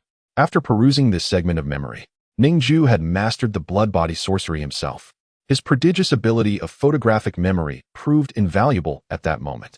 Subsequently, he bypassed the remaining inconsequential details until he stumbled upon memories concerning Ning Xia. On that fateful day, the Dragon Blood Sovereign had employed the blood body technique to seize the senses of a follower wandering the streets. It was then he spotted a little girl, covered in grime, sitting on the ground, gnawing on a bun, curled up in a street corner. Hiss, this golden-haired, blue-eyed girl carries a scent within her. A scent akin to that of a colossal beast. The Dragon Blood Sovereign, already suffused with the blood of titanic creatures, existed as a hybrid of both beast and man, acutely sensitive to his kin. He promptly abducted Ning Xia. However, despite his relentless experiments and genetic tests, he could not ascertain the cause. Ultimately, he conducted one final experiment, merging Ning Xia's blood with dragon blood, and combining it with the deceased embryo of a mutated serpent that had consumed the corpse of a dragon-scaled beast. Astonishingly, the lifeless embryo began to swell with crimson vitality, resurrecting its existence. In the end, a small serpent emerged within the petri dish, a groundbreaking experiment, a synthetic beast. It amalgamated the genes of an S-rank colossal beast, characteristics of hundreds of mutated creatures, and the essence of Ning Xia's blood.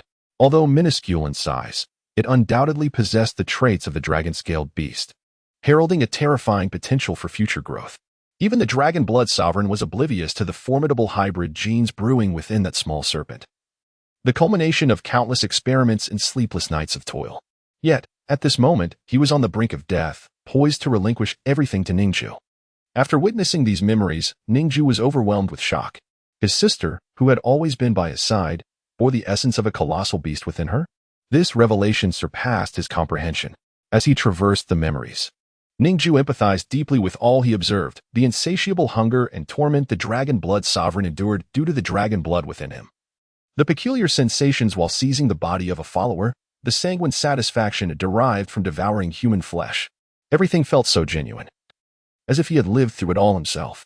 When the Dragon Blood Sovereign sensed the aura of a colossal beast within Ning Xia, Ning Jue felt that resonance too, as if the beastly genes within him were harmonizing with Ning Xia's essence. This sentiment was undeniably real. There was certainly something amiss within his sister. As Ning Jue returned the memories to the Dragon Blood Sovereign, his expression grew grave. There was an abundance of information he needed time to process. The Dragon Blood Sovereign and Appo's face reflected utter resignation. Everything he had labored to cultivate, the artificial beast amalgamating hundreds of mutated genes, was snatched away. His life, his perfected dragon blood form, was obliterated. The secret he had sensed, the essence of a colossal beast within Ning Xia, was now known to Ning Jue. All he desired was to hasten his own demise. His mind devoid of anything else, Ning Jue gazed at him, and with a sudden thrust, the static blade, levitating beside him, pierced through. This strike was aimed directly at the heart. With a sickening sound, golden electric arcs tore through his body, reducing his heart to charred fragments. This time, the Dragon Blood Sovereign did not resort to blood healing. He accepted the end of his existence. The Dragon Blood Sect, a formidable faction occupying the second tier of power and blood refinement city, vanished entirely from the world this day, obliterated by a single individual. This was the manifestation of multiple abilities converging into one. After the Dragon Blood Sovereign's demise, the dragon blood on the ground lost its vitality, transforming into a meaningless pool of crimson sludge, slowly writhing. Ning Jue approached Ning Xia, cradling her in his arms. She opened her eyes, still exceedingly weak. "Brother, you are incredible," she murmured, her gaze hazy. Even as consciousness teetered on the brink of darkness, she still called out to Ning Jue. Ning Jue manipulated a shard of the blade from its sheath, slicing through his wrist. A deep crimson wound appeared, exposing bone as blood flowed freely. He offered his wrist to Ning Jue's lips, allowing his self-healing blood to drip into her pallid mouth, coursing down her throat. Both he and Ning Jue shared the same blood type, AB. Moments later, a hint of color returned to Ning Jue's pale face, her eyes clearing slightly. The wound on Ning Jue's wrist completely healed, no longer oozing blood. He felt a surge of surprise. He had never attempted such a maneuver before. Yet it proved effective, albeit subtly. Nevertheless, it restored his sister from the brink of death. "I have returned, sister." Ning Jue caressed Ning Jue's face, smiling faintly. Tears glistening in her eyes. She had seen her brother once more. The torment endured over these days had proven worthwhile. She retrieved a pitch-black handgun, presenting it to Ning Jue. The rusty firearm was devoid of ammunition, yet she had exerted every effort to protect herself. Upon seeing the gun, Ning Jue was deeply moved, tears streaming down his face. Chapter 29. The Dragon Slayer Zhongli stowing away the antique pistol. Ning Jue assisted his sister in rising to her feet. A sudden crash echoed through the air as a large glass vessel filled with cultivation liquid shattered, a jagged crack forming along its surface. The dish shattered completely, sending shards of glass and liquid cascading to the ground. Just as the glass was about to descend upon Ning Jue, it unexpectedly halted mid-air, suspended as if time itself had frozen. With a swift gesture, Ning Jue commanded the glass to disperse, ensuring no shard harmed his sister. Ning Jue watched in wide-eyed astonishment. "Brother, you're an awakened one. You and Oppos, V hidden this from me all this time?" Ning Jue scratched his head, unable to find a suitable response, opting for an awkward laugh instead. His gaze flickered as he noticed a creature plummeting from the glass jar, landing squarely in a pool of dragon blood sludge. The creature was adorable, plump, and squinting its eyes. Its soft, pearly white scales indicated it was still in its developmental stages. With the body of a serpent, antlers of a deer, the head of a lion, and the claws of an eagle, it seemed a fantastical amalgamation of various animals. Upon landing in the grotesque crimson sludge, its eyes widened in shock. The viscous dragon blood appeared to awaken, coalescing around the young beast as if seeking to engulf it and regain its strength. To everyone's surprise, the young creature opened its mouth, revealing tiny, undeveloped teeth, its chubby face contorted in anger. With a decisive chomp, it bit into the dragon blood, causing the viscous mass to writhe as if in pain, attempting to retreat. Yet, the little beast clung to it, tearing and feasting as if it were a delicacy. Minutes later, the dragon blood was entirely consumed, leaving no trace behind. The creature lay sprawled on the ground, its short paws patting its swollen belly as it burped. Its form noticeably expanded. "Creatures of colossal lineage must not be spared," Ning Jue declared coldly. With that, a shard of blade flew from its sheath, hovering ominously above the young beast's brow. However, Ning Jue suddenly stood and approached the creature, gently pushing aside the blade shard. "It's not a bad beast." Ning Jue's expression grew serious, refraining from retracting the shard. He had always been ruthless towards colossal beings. Ning Jue cradled the young creature, which nuzzled her affectionately as if recognizing her as its mother, devoid of any bloodthirsty instincts. A trace of Ning Jue's blood flowed within the creature, binding it to her. Yet, Ning Jue harbored doubts. Could this creature truly be classified as a colossal beast? After all, true colossal beings lacked reproductive capabilities, born mysteriously from nothingness. This little dragon-like creature, created from a breeding embryo, perhaps did not fit the definition. Yet, those not of our kin often harbor different intentions, Ning Jue mused, wielding the shard with determination as he slashed at a scale on the creature's tail, leaving a shallow cut from which crimson blood oozed forth. The creature gazed up at him with teary eyes, showing no signs of aggression. Any creature, when suddenly injured, would instinctively reveal its nature. Pain provokes primal instincts, even within the most refined individuals. However, this little beast remained docile, not displaying even a fleeting glimpse of hostility. Could it truly be harmless? Ning Jue gently touched the wound, watching as it began to heal. "Brother, can I keep it? It's so cute," she implored, her eyes sparkling with hope. Ning Jue retracted the shard and reached out to pat the creature, appreciating its plush, elastic belly. "Very well, as you wish," he relented, knowing he often acquiesced to his sister's requests unless circumstances dictated otherwise. The creature seemed harmless for now. It could be observed a little longer. Ning Jue leapt with joy, the young beast scurrying onto her shoulder, where it settled contentedly. "Let us name it Little Scale," she suggested. The creature appeared pleased with the name, as if it comprehended human speech, rubbing its jade-green eyes against Ning Jue's cheek.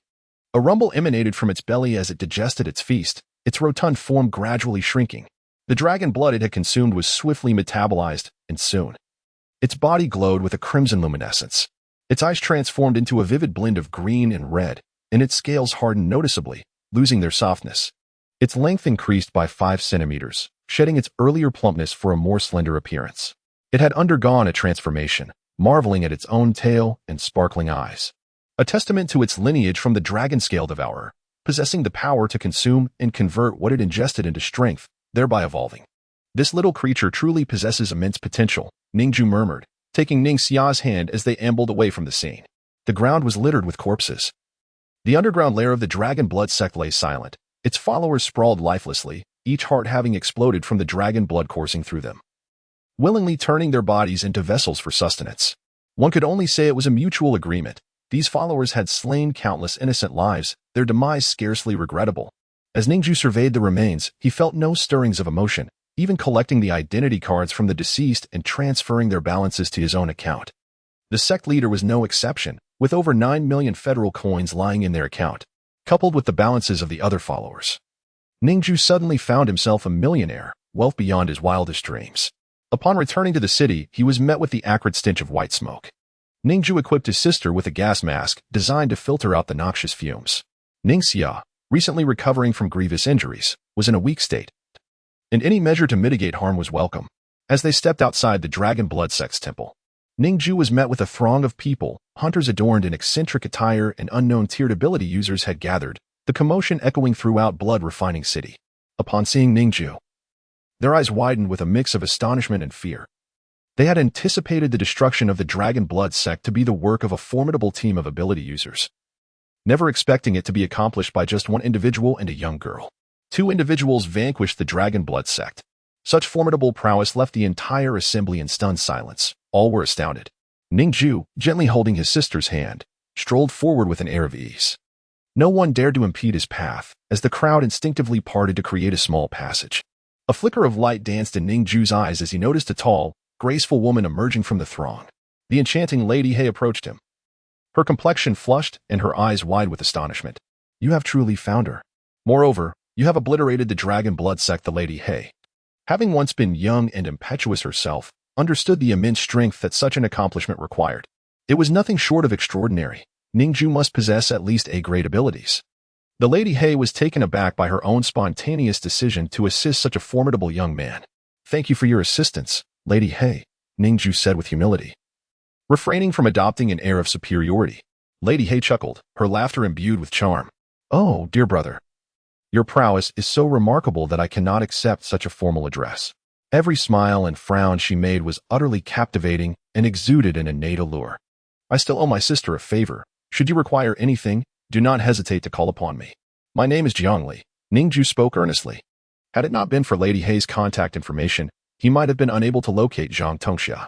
Without Zhang Tongxia, the weaknesses of the Dragon Blood Sect would remain elusive. Had he delayed even a few more days, Ning Xia might have succumbed to blood drainage.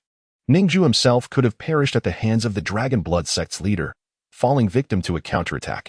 It is safe to say that Lady He rendered invaluable aid, a favor akin to saving his life, which Ning Jue would never forget.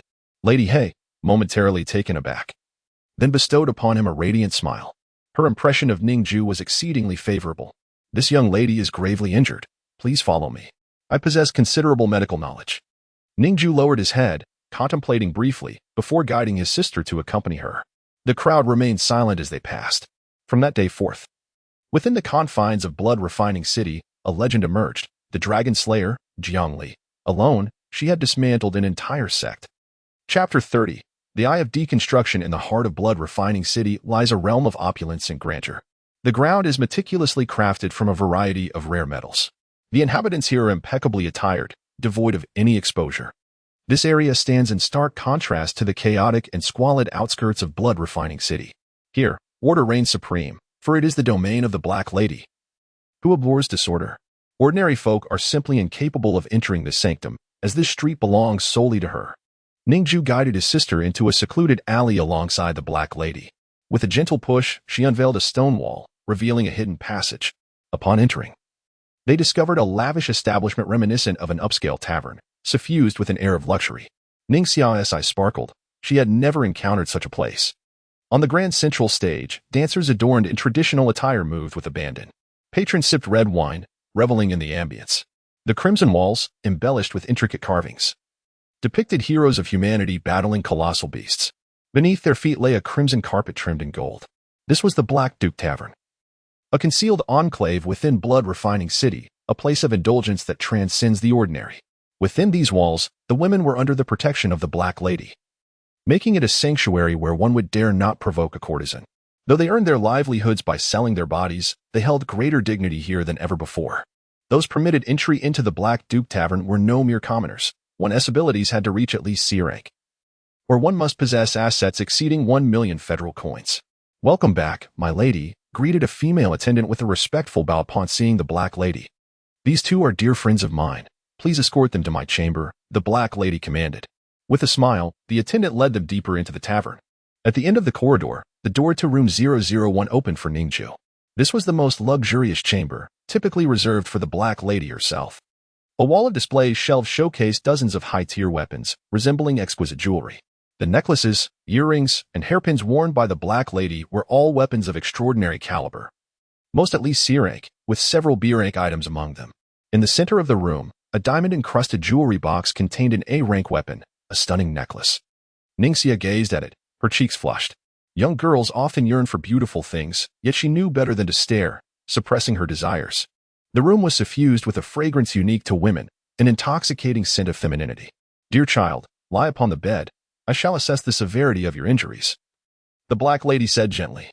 Ningxia complied, closing her eyes, and soon succumbed to slumber, utterly fatigued.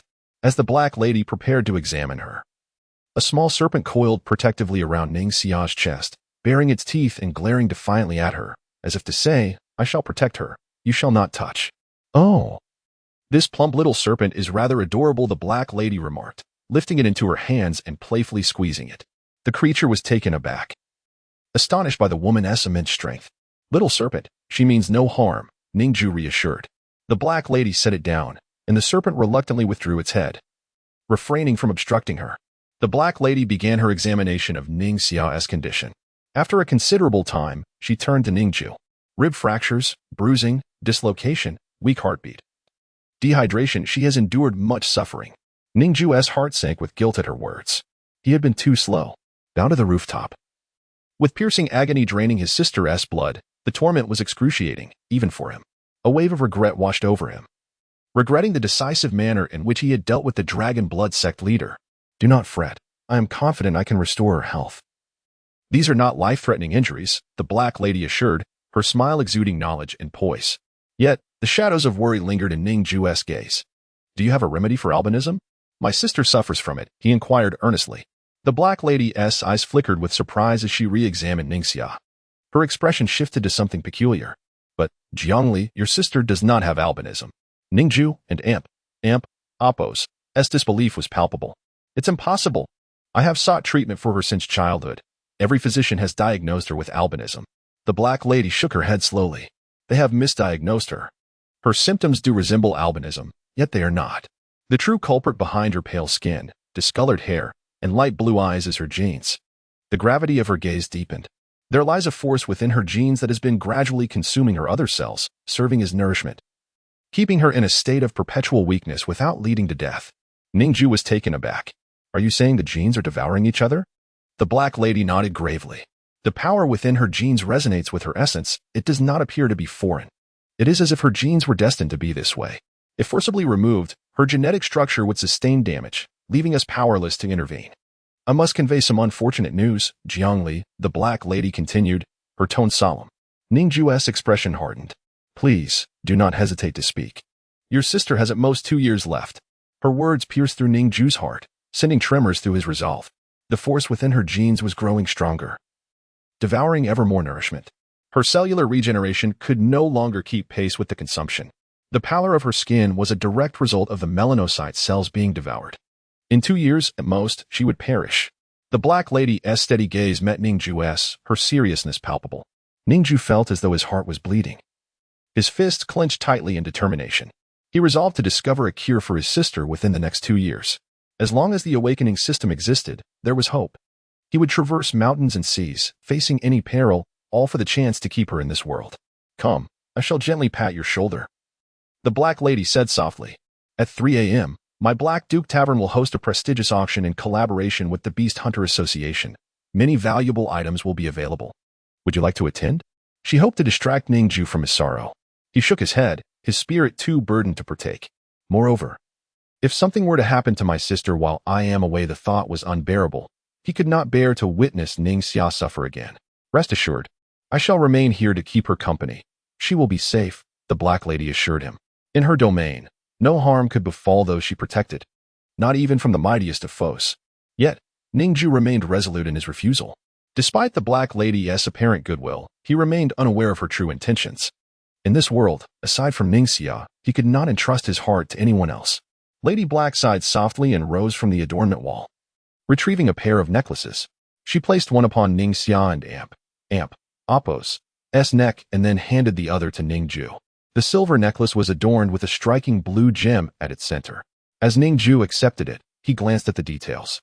Entangled life necklace, rank B, description, 2 silver necklaces, each embedded with a fragment of space.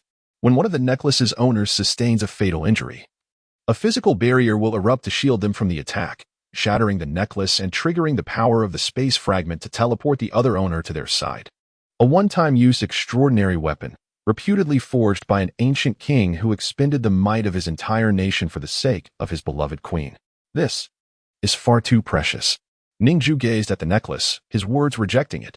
Yet his body, in stark contrast, was honest. Accepting the necklace and examining it in his hands, a flicker of desire sparkled in his eyes.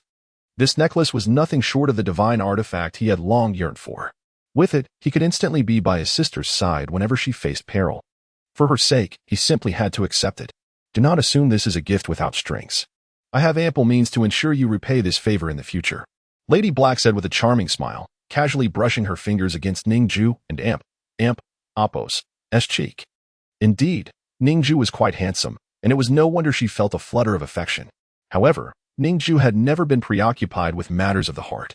Thank you, Lady Black. Ning Jue accepted the necklace and donned it around his neck.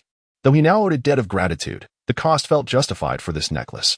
Now you can rest assured. Ning Jue nodded in affirmation. I shall visit the auction. He stood and spoke, with the necklace ensuring his sister's safety. He felt free to explore the auction. With 15 million federal coins in his pocket, he felt a twinge of excitement. Nevertheless, despite possessing the necklace, he did not intend to linger too long. The sooner he returned, the better. As he prepared to leave, a sudden thought crossed his mind, and a question arose within him. What exactly was Lady Black's supernatural ability? He discreetly scanned her with the system. Black Rose, ability, Eye of Deconstruction, rank A, description. Her eyes can deconstruct the particle characteristics of any substance, allowing her to perceive the most minute properties of things. She can dissolve whatever her gaze falls upon into nothingness. No matter how solid the material, it can be dismantled, though the time required varies. Ning Jue inhaled sharply. This ability was rather formidable, was it not? No wonder this seemingly delicate woman wielded such power and influence in the chaotic blood-refining city. This ability possessed both functionality and lethality. With a mere glance, she could discern the genetic issues within Ning Jue, undoubtedly thanks to her Eye of Deconstruction. Her eyes resembled a magnifying glass capable of analyzing everything, magnifying what she saw to a level where all details became starkly clear. The energy emissions could also be analyzed, enabling her to instantly perceive Ning Jue's physical ailments. Without the slightest hesitation, Ning Jue chose to steal the ability, consuming 1 awakening point. He appropriated her Eye of Deconstruction and then expended 6 more points to upgrade it to rank B. Theft successful, upgrade successful, acquired rank B ability, Eye of Deconstruction. Only 5 awakening points remained. Ning Jue felt a chill wash over his eyes, as if a sharp thorn had pierced him. When he opened his eyes again, the world appeared utterly transformed. The dust particles in the air seemed starkly exposed. Every particle composition revealed to him. He could see the mites floating in the dust with crystal clarity. Even the elements in the air were now visible, graspable through his gaze. He looked into a mirror and discovered that his pupils had changed. From deep black, they had transformed into a profound blue, sparkling like stars reflected in the night sky, with intricate patterns swirling within. These eyes appeared deep and extraordinary. This ability had fundamentally altered the material composition of Ning Jue and Appo's as very being. The particles of various substances in the air were now laid bare before him. Chapter 31. S-Class exotic weapon. After Ning Jue stealthily acquired the power of the Eye of Deconstruction, he cast a glance at Ning Jue. She was breathing slowly. Her eyelashes gently curled, her face smudged with dust and bruises. A pang of sorrow stirred within him, and he instinctively clutched his necklace. Ning Jue left the room and made his way directly to the auction hall. The auction hall was located in the central underground area of the Black Duke Bar. The establishment was vast, boasting over 100 opulent private rooms and 3 grand ballrooms. Such luxury demanded substantial financial backing. Lady Black possessed extensive connections and collaborated with the Beast Hunters Association. It is known that civilian organizations find it challenging to partner with official entities. All major auctions in Blood Refining City are held at the Black Duke Tavern, which collects substantial service fees from each event, thus reaping enormous profits. After all, the items up for bid are of considerable value. Upon reaching the entrance of the auction hall, a female attendant inquired about Ning Jue's identity. Ordinary patrons were not permitted entry into this level of auction. Jiangli, Ning Jue replied, using a false name. The attendant's demeanor shifted slightly. Recognizing him as a friend of Lady Black, "Mr. Jiangli, please enter," she smiled, bowing to allow him passage. The Black Duke Tavern stands as one of the most formidable forces in Blood Refining City. Those solitary, fierce ability users, akin to lone wolves, often have ties to Lady Black. Should the tavern encounter peril, hundreds of powerful experts would swiftly come to its aid. Although they are mostly rogue cultivators, their collective strength is terrifying. The Black Duke Tavern is not a place of direct violence. The only figure of true martial deterrence is Lady Black herself. Nonetheless, it remains one of the top 5 powers in Blood Refining City, with no one daring to provoke any of its patrons. Once, a prostitute from the Black Duke Tavern was brutally abused and tortured to death by a particularly depraved customer. That incident marked the only occasion when Lady Black displayed her wrath. In retaliation, she annihilated the entire family of the perpetrator overnight, eliminating a potent gang from Blood Refining City, leaving their demise marked by grotesque brutality. The victims were skinned, their bodies left to languish in suffering for an entire week, their anguished cries echoing for 7 days and nights. Lady Black appeared affable and approachable, reminiscent of a neighborly sister, always eager to assist the weak. Yet, fear permeated the hearts of all in Blood Refining City, and none dared to show her disrespect. This is why the Black Duke Tavern endures, hosting the most prestigious auctions, as it is considered the safest place in the city, unlike the more chaotic locales. Ning Jue stepped gracefully into the auction hall, where the specially crafted floor tiles bore gilded patterns, and an exquisite fragrance wafted through the air. Upon entering, the lavish red and gold decor rendered it nearly impossible to avert one's gaze. Even a single chair could fetch tens of thousands. Each seat was equipped with a small screen displaying details of the auction items. Ning Jue located his designated spot and sat down, his nameplate reading Jiangli. Only those on the list were granted entry. Gradually, the seats filled, with just over 100 bidders present. As the pinnacle of auctions, attendance was limited due to the exorbitant value of the exhibits. Even ordinary individuals could not afford to participate. After meticulous selection, only the elite were allowed entry. Soon, the clock struck 3, and the lights dimmed, leaving a solitary beam illuminating the auction stage, capturing everyone and Appos' attention. Welcome to the Tier 1 auction. As the premier auction held every 5 years, your presence today is truly an honor. We only organize a Tier 1 auction when we gather treasures that could astonish the world. Rest assured, anticipation is in the air. A strikingly beautiful host took to the stage, microphone in hand. After a few insipid pleasantries, the auction commenced. The first item up for bid was a stunning 17-year-old girl, deemed a perfect specimen of an ability user, with a starting bid of 50,000 federal coins. By the way, her abilities are quite exhilarating. The host unveiled a large cage containing a filthy girl, curled up inside. Her eyes reflected no trace of resistance or humanity, only the remnants of pain and a numbing despair. Her body trembled from the cold, her pale skin marred with scars. Yet, not a single spectator exhibited compassion. They regarded her as mere merchandise, detached from her humanity. The screen before Ning Jue displayed the girl and Appos' profile, detailing her training and servitude and the control chip implanted within her. She was utterly incapable of escaping control. Upon examining her abilities, Ning Jue shook his head slowly. The girl's plight was tragic. No wonder she had been captured and stripped of her rights. Her ability induced prolonged euphoria, a mental power known as absolute ecstasy. Capable of bestowing endless pleasure, yet such a gift was not met with kindness in this world. 60,000 federal coins. Someone raised their paddle to initiate the bidding. 80,000, 100,000. The bids escalated rapidly. 150,000. Suddenly, a man sharply raised the price to 150,000 federal coins. Ning Jue turned to see a middle-aged gentleman in a suit, half of his face transformed into a mechanical prosthetic, exuding a chilling aura. He was undoubtedly a formidable figure. Ah, it's Hong Yong from the cybernetic gang. There's no need for us to compete and risk incurring his wrath, someone whispered. The cybernetic gang is one of the top 5 powers in blood-refining city, known for its emphasis on cybernetic enhancements. It is rumored that their leader has undergone complete mechanization, save for his brain. A slave fetching 150,000 is hardly worth it, even with her remarkable abilities. She does not merit such a price. Clearly, this individual is not to be trifled with, as no one dared to raise their bid further. Just as the crowd believed the auction was concluding, a young man in white slowly raised his hand. 300,000. He doubled the price in an instant. Gasps of astonishment rippled through the audience. Even the wealthiest would not squander their fortunes so recklessly. It was young Master Yu Qing of the Yu family. No wonder he possessed such wealth. A slave fetching a staggering 300,000 was a fitting culmination for her existence. The price is exceedingly high. Hong Yong furrowed his brow slightly and turned to see that it was Yu Qing calling out the bid, narrowing his eyes. He had no choice but to withdraw.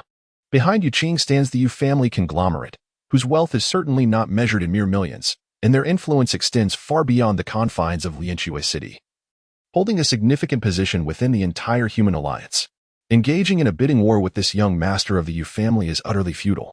Even if he has a penchant for maliciously inflating prices, whenever he identifies something that others desire, he relishes in driving the price up, deriving amusement from the displeased expressions of others.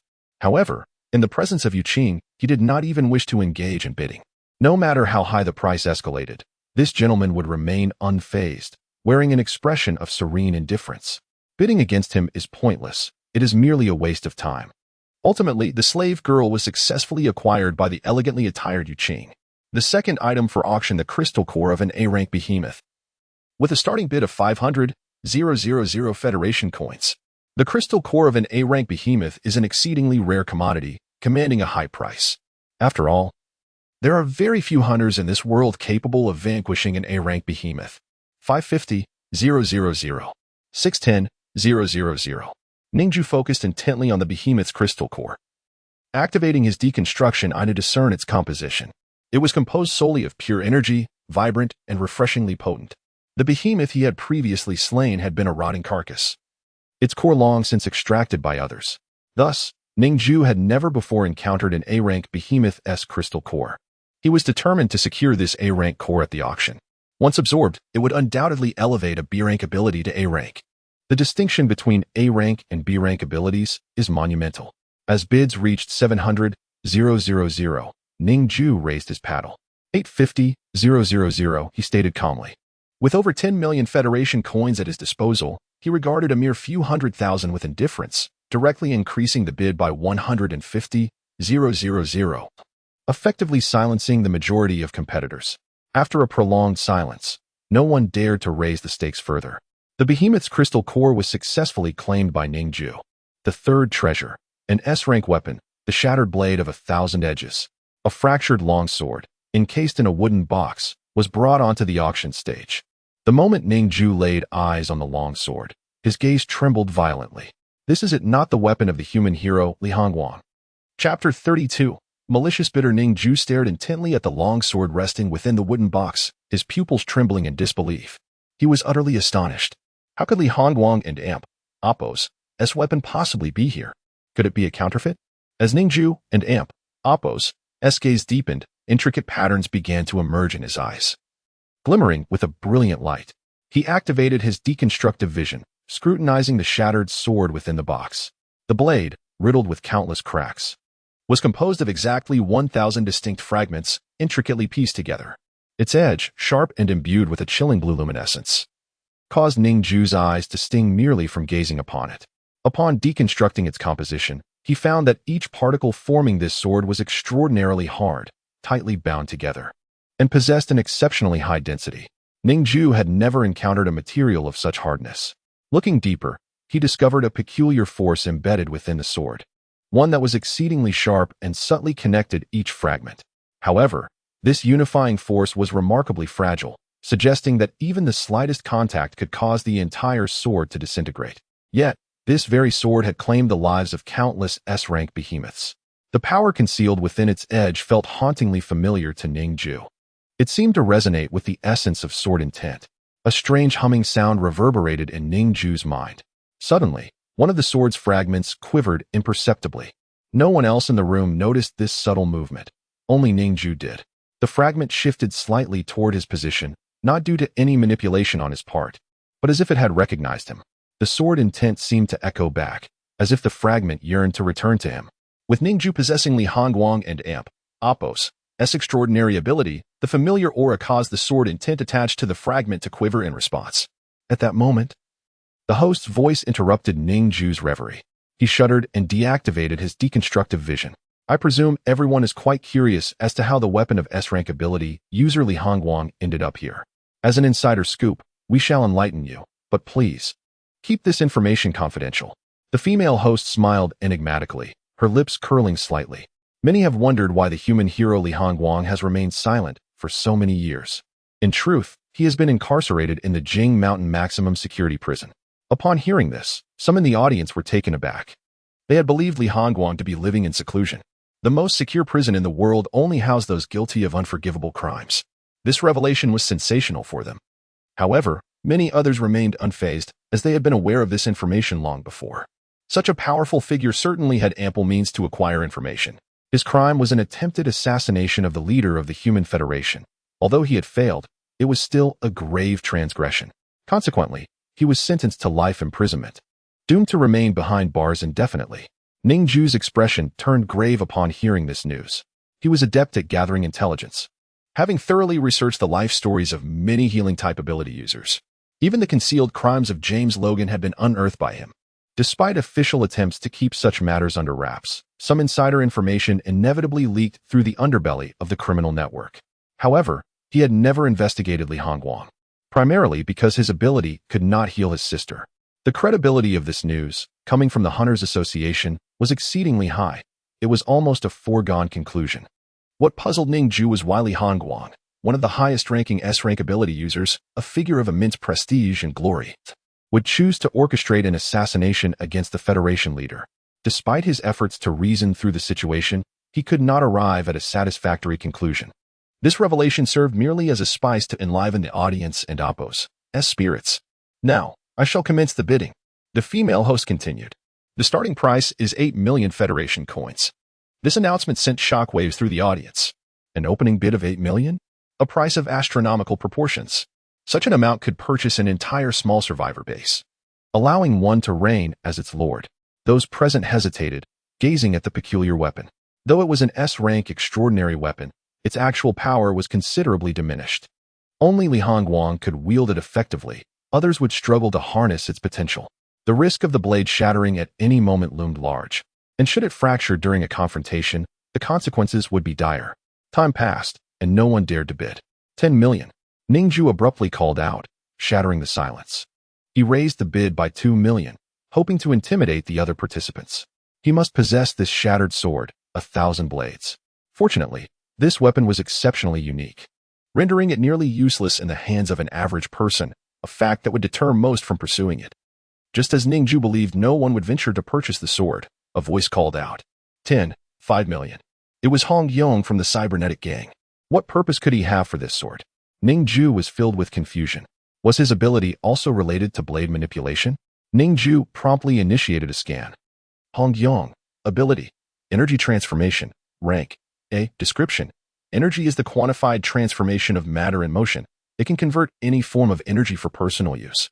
After absorbing energy, it can enhance heart rate, strengthen muscular power, and accelerate cognitive function. This ability bore no relevance to the shattered sword. Ning Jue raised the bid again. 5 million. Hong Yong smiled slightly. 12 million. Each increment was merely 500,000. as if he were deliberately raising the price maliciously. Ning Jue raised the bid once more. 13 million. Hong Yong raised it by 500,000 again. 5 million. Ning Jue cast a meaningful glance at Hong Yong, who turned to meet his gaze with a polite smile. This demeanor unsettled Ning Jue, who was almost certain that Hong Yong was indeed engaging in malicious bidding. After all, Ning Jue had initially raised the bid by a substantial 2 million, demonstrating his unwavering determination. Realizing this was his own folly for starting with such a high bid, Ning Jue let out a cold laugh and decided to withdraw, refusing to raise the price further. Very well, if you enjoy raising the stakes, then so be it.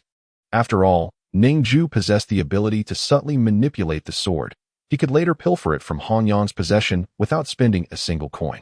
Initially, he had intended to acquire the sword through legitimate means, but Hong Yong's antics forced him to resort to underhanded methods, which he had not desired. 5 million once. The female host declared. Hong Yong smiled slightly, his demeanor calm. 5 million twice. His expression shifted slightly. 5 million thrice. Upon the third call, Ning Jue still refrained from bidding. Hong Yong and Appo's expression darkened as he glared fiercely at Ning Jue. Ning Jue merely smiled back at him, even offering a friendly wave. Yet he remained resolute in his silence. Congratulations, Mr. Hong Yong, for acquiring the S-rank extraordinary weapon, the shattered sword of 1,000 blades, for the price of 5 million Federation coins. Hong Yong's eyes were fixated on the shattered sword. His fists were tightly clenched, his expression frigid, and his heart bled profusely. He simply did not possess such wealth. His face darkened, filled with regret for his earlier choices. The crowd began to chuckle and murmur amongst themselves. Hong Yong's malicious practice of inflating prices was not a novel occurrence. Little did he expect that today, someone would turn the tables on him. Although the shattered sword of 1,000 edges was classified as an S-rank exotic weapon, it was undoubtedly one of the most impractical and lackluster exotic weapons showcased in decades, serving almost as a mere collectible, devoid of practical value for the average person. Alas, while the frustration was vented, that brash youth would likely soon find himself in hot water with Hong Yong, facing dire consequences. No, perhaps not. Take a closer look at the one who dared to bid against him. It is he, the one who recently annihilated the Dragon Blood sect, Jiang Li. Having just obliterated an entire gang, he now attends an auction. Has he emerged unscathed? So it is him. No wonder he possesses such audacity. With Jiang Li and Hong Yong at odds, an intriguing spectacle is sure to unfold. The whispers reached Ning Jue's ears, but he chose to feign ignorance. The strength of Hong Yong was on an entirely different level than his own. Should he dare to provoke him, it would be tantamount to courting death. Ning Jue had no qualms about assisting him in fulfilling that desire. Chapter 33. The Dragon and Appo's cloud-searching hand and the next treasure. The origin of sword techniques. The Tai-Bai sword technique. The starting bid is 500,000. In this world, there exist ordinary individuals who, through relentless practice of martial arts, have attained combat abilities rivaling those of superhumans. A living example is Ning Jue, who has witnessed this firsthand. Throughout his practice of sword mastery, he has wielded his sword without method, lacking any formal technique. Acquiring a sword technique could potentially elevate his prowess to a new level. It is not excessively priced. He decides to purchase it. Ning Jue bids directly. After 7 rounds of bidding, he secures this original sword technique for 1,030,000. Not a copy, but the original. This is precisely why Ning Jue is willing to invest 1,000,000 in it.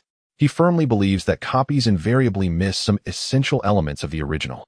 For instance, Guochunzu's legacy of the Lingbo Weibu has, through copying, devolved into the Pimi Weibu. Next up is an A-grade protective weapon, the Wuyang Protective Ring. The starting bid is 1,000,000. Ning Jue examines the detailed information on this weapon. Wuyang Protective Ring, Grade A. Description. Forged from sunlight, it offers formidable protection. It contains a storage space of 5 cubic meters and serves as a protective weapon. After exposure to sunlight, it gradually charges. When fully charged, the gem emits a soft golden glow.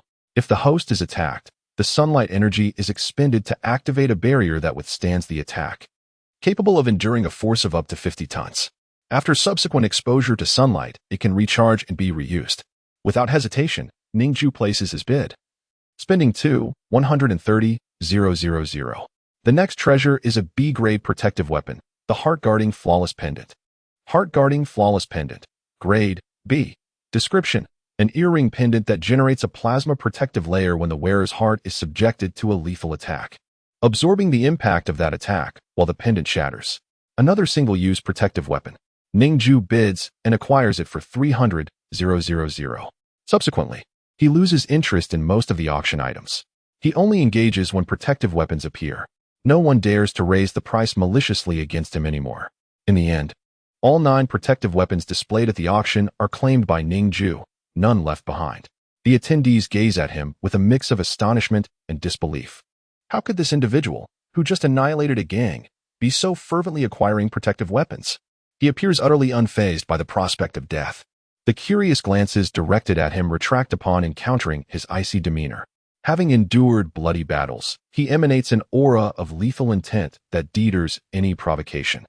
As the auction concludes splendidly, Ning Jue rises and strides into the backstage area, a space brimming with technological sophistication. A courteous female host greets him with a radiant smile. Guests who have won bids come here to settle payments and collect items. Approaching a window, Ning Jue presents his identification card. The woman swiftly processes the transaction on the screen, confirming the transfer of funds. Your total expenditure for this auction is 8,710,000 federal coins. Subsequently, the alluring woman stands and guides Ning Jue into the appraisal room, where the displayed items are arranged. She presents Ning Jue's acquisitions on a silver tray, a dusty and tattered ancient tome, a massive A-grade beast crystal core radiating a blue glow, the Wuyang protective ring, and the heart-guarding flawless pendant, all neatly enclosed in small boxes. The Wuyang protective ring has already absorbed ample sunlight and is fully charged. The gold gem embedded in the ring emits a subtle golden glow, understated yet exquisite. Additionally, the remaining 7 protective weapons, each valuable, are contained in a silver box, ranging from C-grade to A-grade. Had an S-grade protective weapon been available, Ning Jue would undoubtedly have opted for full payment as well. All these items are intended for Ning Xia. Following the incident with the Dragon Blood Gang, Ning Jue has become exceedingly cautious. He must ensure her protection at all times to feel at ease. He stores all the items within his storage ring. In a corner, a filthy slave girl lies within a large iron cage. She gazes at Ning Jue with pleading eyes, seemingly begging for rescue. Her plight is indeed pitiable. However, Ning Jue chooses to feign ignorance. The world is fraught with peril. If he were to assist every unfortunate soul, he would be overwhelmed. Footsteps approach. At this moment, a familiar figure appears. The burly Hong Yong, whose suit strains against his physique, enters with a grim expression. Mr. Hong Yong, here is your S-grade weapon, the shattered sword of 1,000 blades. The female host personally presents the silver tray to Hong Yong, a sword of incalculable value. He lifts the hilt to examine it closely. Yet, after merely a few seconds, a loose shard of the blade falls to the ground. The sound resonates painfully in Hong Yong's heart. His eyelids twitch as if his heart bleeds. He does not possess 13,500,000 in cash. He has cobbled together the funds just to make this payment. Regardless, once a bid is placed, payment is obligatory. This is the rule. Hong Yong feels like weeping without tears. At this moment, he notices Ning Jue observing him. A chill of murderous intent surges in his gaze as he locks eyes with Ning Jue, contemplating an immediate confrontation. However, this is the Black Duke Tavern, the territory of the Black Lady. To act here would spell his doom. Jiangli, just you wait, he sees. Staring daggers at Ning Jue, his words laced with venom. Even though Jiang Li alone could obliterate the Dragon Blood sect, possessing strength beyond his own, Hong Yong feels emboldened by the backing of one of the 5 major factions, the Cybernetic Gang. Thus, he is unafraid of Ning Jue, even daring to threaten him in return. Ning Jue smiles faintly, unfazed by the hostility. Congratulations, Brother Hong, on acquiring such a magnificent sword. This flattery only serves to elevate Hong Yong's fury to new heights. Taking a deep breath, he forces himself to suppress his anger, fully aware that Ning Jue is attempting to provoke him. If he falls for the trap and acts out, he would be playing right into Ning Jue's hands. With steely resolve, he crouches down to pick up the shattered blade, reassembling it onto the sword. After all, it is an S-grade weapon. He cannot afford to lose any part of it. His movements, however, appear rather clumsy. He then leans the shattered sword of 1,000 blades against his storage ring. Ning Jue and Oppos, S pupils narrow, his gaze sharpening. He has been awaiting this precise moment.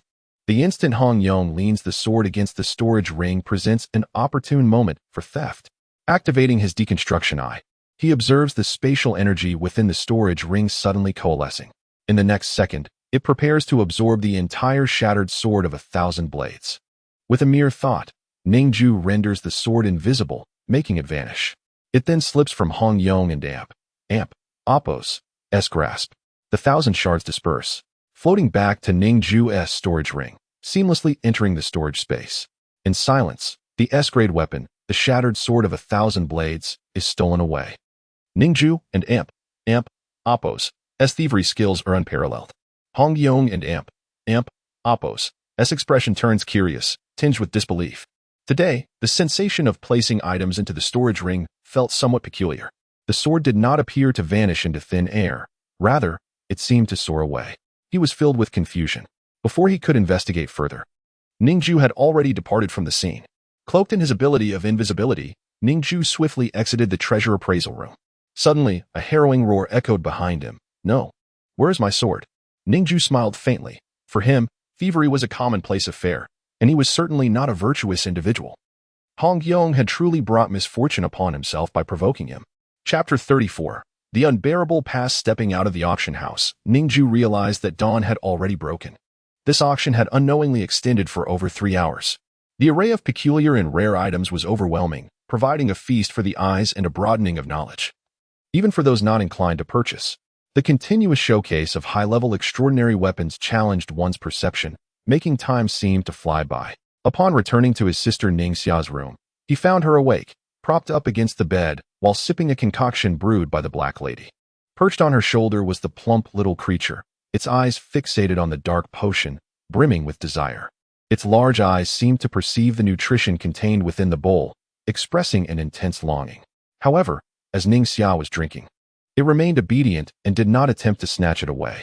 The potion was thick with dark herbs and a myriad of strange, unidentifiable objects: octopus tentacles, whiskers, scorpion claws, and numerous insects that Ning Jue had never encountered before.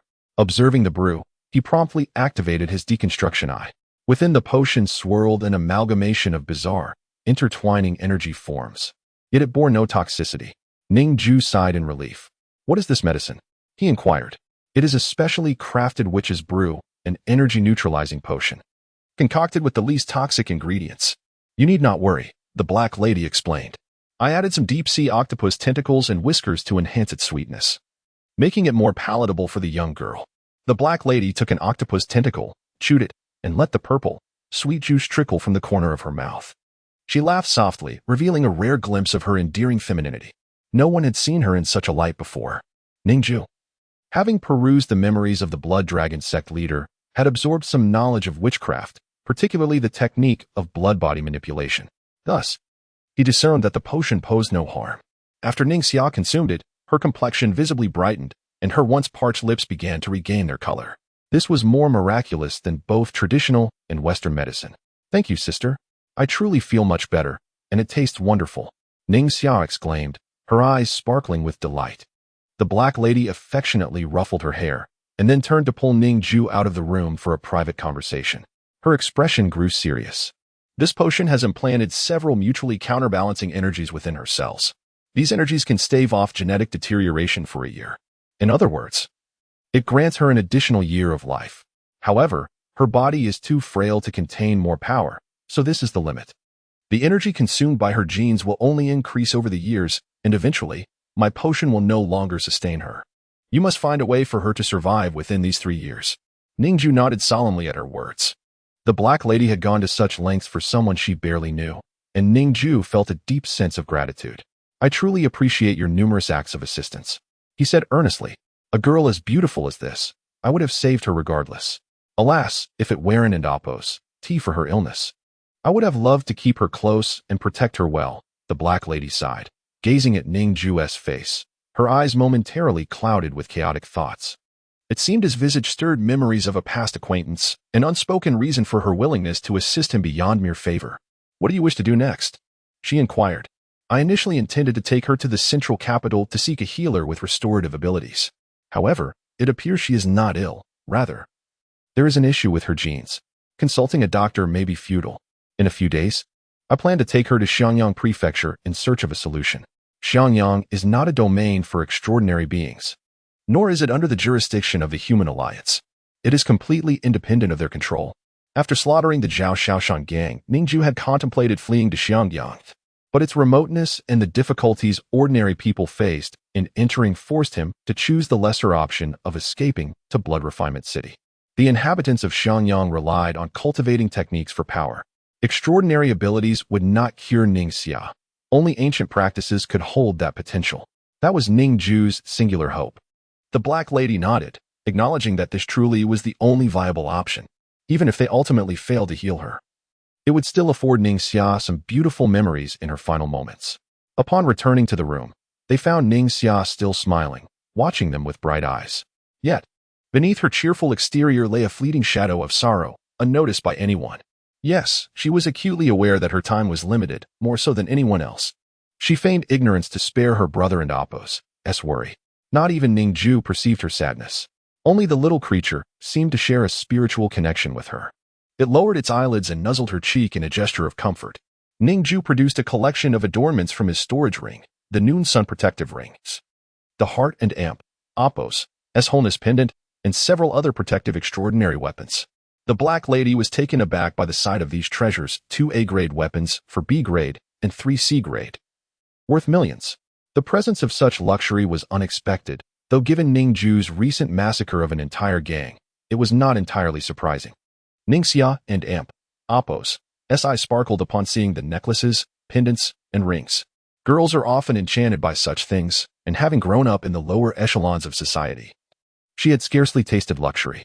She had never envisioned a day like this. Is this for me? Ning Xia asked in disbelief.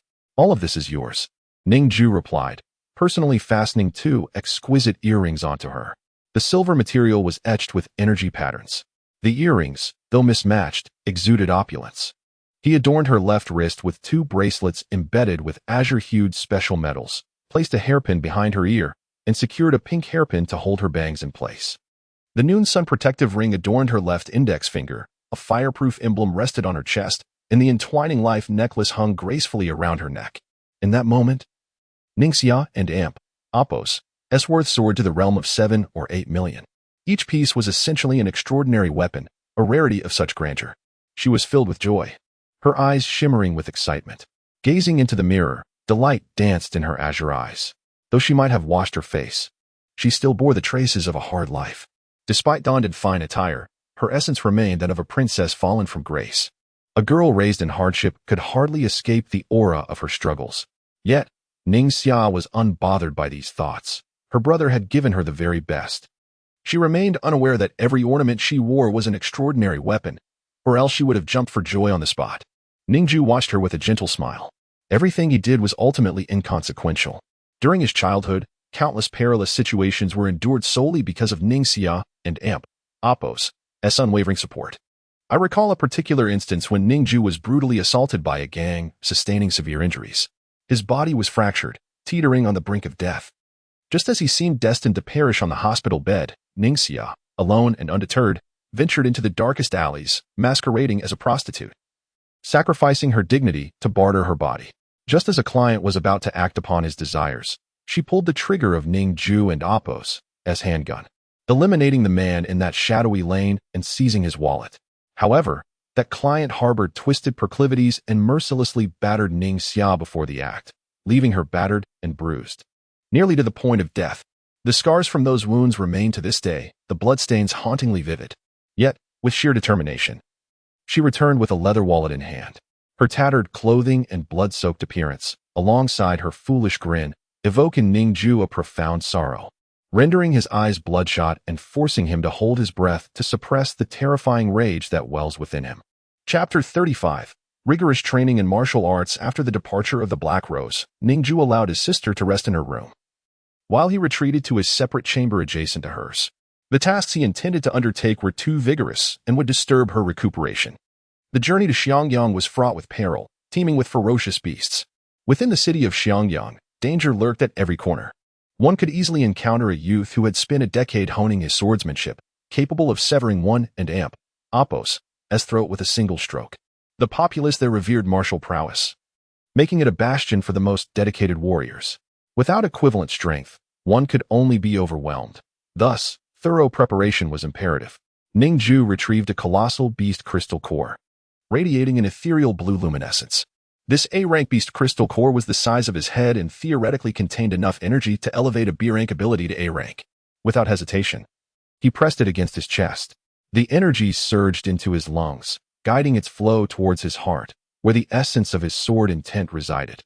Akin to a stream converging, it took a considerable time to fully assimilate this energy. The latent sword-controlling ability grew significantly stronger, yet it remained just shy of reaching A rank. What was still lacking? After a moment of contemplation, Ning Jue concluded that further pondering would yield no answers. He shook his head and extracted the 1,000 shards of the broken sword from his storage ring. The fragments soared into the air, controlled by his sword mastery. The cacophony of clashing swords resonated from each shard, as over 1,000 pieces hovered within the chamber, rising and falling. Each fragment was extraordinarily resilient, their intricate shapes beyond the comprehension of an ordinary person. Yet Ning Jue could recall each one perfectly.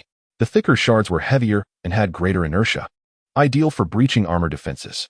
The thinner shards, on the other hand, prioritized swiftness and sharpness, making them perfect for slicing. There were also pointed fragments, with a concentrated force suitable for piercing steel. Each shard was etched into Ning Jue's memory. This was the merit of photographic memory. Recognizing each shard and Apos' form would aid him in mastering this extraordinary S-rank weapon. Grasping the empty hilt before his eyes, Ning Jue and Apos' wrist flicked. The myriad shards converged. The fragments coalesced into a long sword shimmering with a blue glow. Despite its numerous cracks, giving it a fragile appearance, it was, in truth, one of the most formidable swords in existence. The cracks glimmered with a faint blue light, rendering it extraordinarily unique. With a firm grip on the blade, Ning Jue executed a slash. A whoosh. Two translucent membranes parted the air, only to merge once more. The air itself had been cleaved in twain. Such sharpness allowed him to effortlessly slice through the nearly invisible air. The broken sword felt weightless in his hand, as if it were an extension of his own being. The origins of this sword remained a mystery to all, perhaps only known to Li Hongguang, who was currently imprisoned in the Jing Mountain Grand Jail, rendering any inquiries impossible. Ning Jue wielded the broken sword, pacing within the confines of his chamber. Whoosh whoosh. The chilling gleam of the sword and Apos' edge carved transparent membranes in the air, rolling before converging again. As he slashed, the air felt akin to jelly, filling the space around him. Shatter, he commanded. The 1,000 blades dispersed, their lengths suddenly extending by several meters. The shards floated, relying solely on his sword mastery for support. An invisible sword energy intertwined among the fragments, binding them closely together. He thrust a shard forward, piercing through a leaf outside the window. This was the technique he had employed to defeat the Dragon Blood sect leader. With unstoppable momentum, the 1,000 blades transformed into a sweeping arc, spinning wildly. The room was engulfed in a frigid whirlwind, as air began to escape through the window. The shards coalesced into a terrifying twister, capable of reducing everything in its path to mere fragments. As the shards returned and solidified into a sword, Ning Jue grasped the broken sword and retrieved a fragment of the wolf steel sword. With a single stroke, he severed it effortlessly, producing no sound. It sliced through iron as though it were mud. He removed all the wolf steel fragments from his sword sheath, returning them to his storage ring. Subsequently, he sheathed the broken sword, its dimensions fitting nearly perfectly. The wolf steel sword was now obsolete. The broken sword had become Ning Jue's primary weapon. The synergy between his sword mastery and the broken sword elevated his combat prowess to new heights. He stored the sword carefully and took out an ancient tome, its cover adorned with bold, vigorous characters, Tai-Bai sword technique. The script was in Huaxia characters, the very language of his previous life. A wave of delight washed over him, his mother tongue. This ancient text was likely several hundred, if not 1,000 years old. The pages were rotten, yellowing, and bore the marks of decay from insects. Despite the finest preservation efforts, time had proven relentless. As he turned to the first page, he read, "The sword master commands 100 blades, light and swift, capable of executing a flurry of attacks, their momentum unyielding. The intent follows the sword. The sword precedes the intent. This encapsulates the essence of the Tai-Bai sword technique. Each strike exploits the enemy's vulnerabilities, relentless yet elusive." The ink on the pages was robust and powerful. Only a master of the sword could inscribe such piercing characters. Continuing through the pages, Ning Jue and Apos. S eyes widened as he encountered various sword techniques. This was his first encounter with authentic swordsmanship. The manual detailed 6 styles and 72 forms, each exquisite and breathtaking. For 3 days, he diligently practiced the first form, Cloud Platform S3 Falls. With every swing of the sword, he gripped the hilt tightly, executing each strike with intention. Relying excessively on his sword mastery would not allow him to truly grasp the art of swordsmanship. Ning Jue understood that to master the sword technique, he must engage his own wrists and body, feeling the blade's sharpness. Each cut required attention to force, angle, and the dynamics of muscle movement. These sensations could only be fully appreciated by physically holding the sword. While sword mastery might allow for precise execution of the techniques laid out in the ancient tome, it would lack soul. On the 3rd night, Ning Jue wielded his sword and executed 3 strikes, a slight diagonal cut followed by a feint, culminating in a powerful horizontal slash, Cloud Platform S3 Falls. The blade resonated with a vibrating hum. When he had practiced the Lingbo Weibo technique, he had been uncertain if he possessed the talent for martial arts. Now, after mastering the Tai Bai sword technique, he was unequivocally confident in his exceptional aptitude for martial arts. It had simply gone unnoticed due to a lack of proper teachings. In just 3 days and nights, he had mastered the first technique, entering the realm of swordsmanship. The static electric blade behind him levitated, mimicking his every sword stroke in the air, tracing identical slashes, simultaneously wielding 2 swords with a dual focus. He executed the first form of the Tai Bai sword technique. Whoosh, whoosh, whoosh. The 2 blades resonated in harmony, complementing one another beautifully. Just as he was dancing with the swords, Ning Jue's brow suddenly furrowed. A searing heat surged within his chest, and a sharp intent enveloped his entire being. After several moments, this piercing energy gradually dissipated. The power to manipulate the sword blades had increased exponentially. Accessing his personal information, Ning Jue and Apos' gaze remained tranquil, a faint smile gracing his lips. As anticipated, the hidden ability of sword manipulation had ascended to rank A. He continued to practice, patiently delving into the profound intricacies of the art. Employing the Lingbo Weibo and the Yutai Sanlu, Ning Jue and Apos' figure resembled that of an ethereal swordsman, effortlessly slicing through the very air as he strolled gracefully. In his current state, even without relying on the hidden ability of sword manipulation, Ning Jue could defeat several low-tier mutated beasts solely through his swordsmanship. He had mastered 5 forms of the Lingbo Weibo, making his footwork increasingly elusive and difficult to trace. Chapter 36. Dare to steal my horse? Half a month later, Ning Jue emerged from his room. His demeanor had transformed completely. His gaze had become piercing, embodying the essence of a swordsman. He had mastered 3 forms of the Tai Bai sword technique and could wield the power of sword control with finesse. The thought of an ethereal blade infused with his swordsmanship was indeed formidable. A drone, burdened with a substantial load, gradually descended before Ning Jue. These were the goods he had pre-ordered from Zhang Tongxia, all of which he stored in his spatial ring. Zhang Tongxia was well connected, a veritable repository of knowledge. Upon returning to Ning Xia's chamber, he found her freshly bathed and clad in a lightweight black outfit, her hair elegantly pinned up, exuding an air of cleanliness and briskness. She was playfully chasing after Xiaolin, her small white companion. Though Xiaolin's form appeared soft, its movements were remarkably swift, darting around the room. Ning Jue cleared his throat. Ning Xia paused to scoop up Xiaolin. It seems you've nearly fully recovered, Ning Jue remarked. Ning Xia nodded with a smile, attributing her recovery to Sister Heimei. Ning Jue's blood contained self-healing factors, providing him with some regenerative abilities. However, its effects on others were minimal, unable to guarantee complete healing. It was Heimei's potions that ultimately restored Ning Xia's vitality. After a period of treatment with her mystical brews, she had regained her zest for life. Furthermore, Heimei had several healers among her followers, including an A-rank healer capable of eliminating all of Ning Xia and Apos' hidden ailments. Most of her injuries had healed. Even the scars from her childhood had faded to a smooth white. Regrettably, the genetic erosion within Ning Xia was not a disease and thus remained beyond healing. She still bore her golden hair and azure eyes, with death ever shadowing her steps. Xia, we must embark on a journey, Ning Jue announced.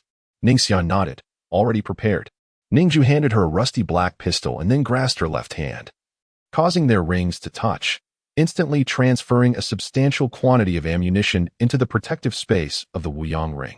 These bullets were procured at a hefty price from Zhang Tongxia. Once fully loaded, this will be your weapon. In these times, gunpowder ammunition is exceedingly valuable, as gunpowder firearms have long been rendered obsolete. These bullets are pristine antiques, crafted using techniques known only to a select few. Ning Jue had entrusted experts to treat them, enhancing their penetrating power and lethality. A single shot could instill fear even in the most fearsome of mutated beasts. As they proceeded to the inn where the horses were tethered, they discovered that Zhao Nan was missing. The stable held only a few listless old nag. A sense of foreboding gripped Ning Jue's heart. "Owner, come out," he bellowed. The portly, greasy-headed innkeeper scurried forth, his face marked by a vivid red handprint. A peculiar sight indeed. His eyes, filled with terror, dared not meet Ning Jue's gaze. "Sir, it's not my fault. Someone stole it," the innkeeper stammered.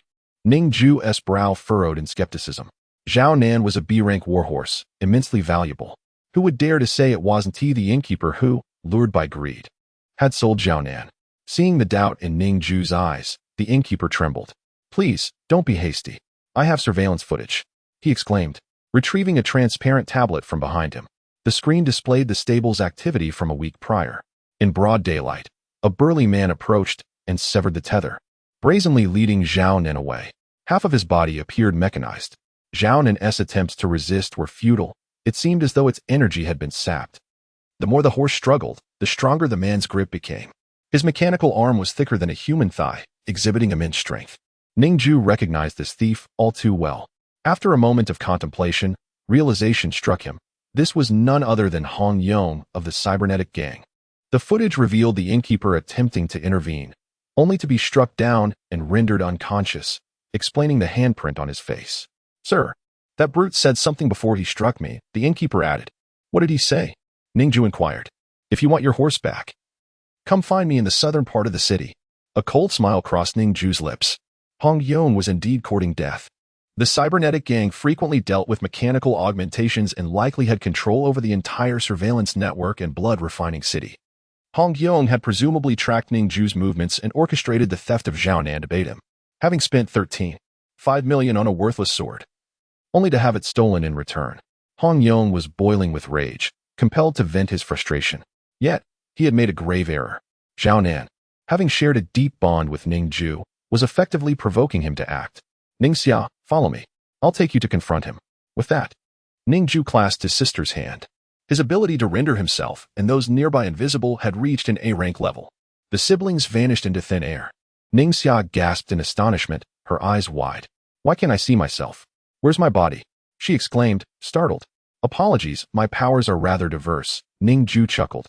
Ning Xia's lips parted as if to inquire further, but ultimately, she chose silence. No matter how many extraordinary abilities her brother possessed, sword manipulation, invisibility, and fire control, he remained her brother, and that was sufficient. Though not an ability user herself, Ning Xia was aware of the basic principles. One could typically possess only one ability. However, her brother had evidently transcended that limitation. The sudden influx of power suggested he had endured much. "I'll wait until he's ready to explain," she resolved silently, following her brother towards the southern part of the city. In the alleys of the cybernetic gang in the southern district, Hong Yong sat upon the stone steps beside a towering steed. His gaze was icy, his upper body bare, revealing a physique of formidable strength, while the other half of his body stood entirely mechanized. Chapter 37. Invisible manipulation. At this moment, within the half-mechanical body of Hong Yong, electric currents flickered and surged. A substantial energy core, radiating a brilliant blue glow, resided in his chest. This core was the driving force behind his augmented physique. Steam from cooling liquid billowed from his back, and his metallic right arm trembled slightly. The sound of interlocking gears resonated from within him. He was fully prepared for battle, having awaited this moment for quite some time. In the dark alley behind him, dozens of fully armed henchmen lay in wait. As the second-in-command of the cybernetic gang, his status was immensely elevated. With a mere command, he could summon a cadre of seasoned members to carry out his deadly intentions. Each of these individuals bore a high degree of mechanization, their combat prowess having attained the B tier. The Dragon Blood sect was merely a second-rate gang. Even if Zhang Li could slay members of the Dragon Blood sect, his power paled in comparison to that of the cybernetic gang. Today, Zhang Li was destined to perish here. Hong Yong possessed absolute certainty that he would eliminate that wretched Jiang Li. The fact that Jiang Li could command a price exceeding 10 million indicated that he possessed over 10 million federal dollars. This was an opportune target to seize, a means to recover his losses from purchasing the shattered blade of 1,000 edges. Suddenly, a chilling wind swept through the air. Hong Yong felt a prickling unease slither down his spine. A powerful golden electric arc surged from the surrounding atmosphere, striking with ferocity. It was a sword strike conjured from thin air. Hong Yong's expression morphed into one of shock, leaving him no time to react. His body quaked violently. An orange shield materialized around him, forming a transparent vortex that absorbed the surrounding energy. As the sword sliced through the air, the golden electric energy that adhered to the static electric blade was drawn into Hong Yong's form. The golden arcs transformed into usable electric energy, surging into the energy core nestled within his heart. With a series of clicks, his muscles swelled. The sound of intricate gears resonating as his mechanical body erupted with a more intense luminescence. This was Hong Yong's unique ability, energy conversion. His strength surged dramatically. Simultaneously, the converted electric current flooded into his muscles, triggering an explosive surge of electrical stimulation that multiplied his muscle reaction speed several times over. With a clang, he abruptly pivoted, raising his hand to intercept the suspended transparent blade. His mechanical form housed an airflow sensing device, allowing him to detect the sword despite its invisibility, propelled by its tremendous velocity. However, Ning Jue had already anticipated this. Aware of Hong Yong's abilities, this strike served merely to divert Hong Yong's attention. The true objective was to provide Zhao Nan with an opportunity to escape. As Hong Yong turned to block the strike, Zhao Nan took off like a bolt of lightning, bursting from the alleyway. Hong Yong barely had time to react before Zhao Nan had vanished from sight. The act of intercepting the blade consumed all of his focus. Watching Zhao Nan's retreating figure, he raised his wrist, channeling an energy beam cannon into his palm, and fired with intent to eliminate her. Yet, Zhao Nan, ever cunning, executed a swift left turn the moment she heard the cannon's roar, evading the attack. In the blink of an eye, she was gone. Damn it, Hong Yong cursed, realizing he had been skillfully manipulated by Ning Jue. Remaining in an invisible state, Ning Jue stood 10 meters ahead, holding his sister's hand. However, Hong Yong was utterly oblivious to their presence. The energy conversion ability was indeed formidable, capable of absorbing even the electric energy unleashed by the static electric blade. Hong Yong was astute. Joining the cybernetic gang was a wise choice. The synergy between his energy conversion ability and his half-mechanical form was a match made in heaven. This allowed him to operate without the need for recharging, making him a formidable opponent. Ning Jue's identification card was bound to Zhao Nan, enabling him to pinpoint her location from a distance. They had advanced quietly thus far. Ning Xia, his sister, maintained her invisible state, trailing closely behind him. The fearsome, mechanized Hong Yong, with his grotesque visage, did not terrify her. Her gaze remained calm as she instinctively gripped her firearm, poised for action. The ability to absorb energy was indeed terrifying, capable of directly converting kinetic energy. Thus, when his body made contact with the blade, regardless of the force behind the strike, it would be instantaneously absorbed, rendering it soft and ineffective. It appeared that pure physical attacks would struggle to overcome Hong Yong. Ning Jue's fingers twitched, and the static electric blade shifted, slipping from Hong Yong's grasp. If he could withstand ordinary slashes, what of the Tai-Bai sword technique? Ning Jue manipulated the static electric blade to execute the Yuntai Sanluo. The concealed blade eluded Hong Yong's perception, rendering it invisible and intangible.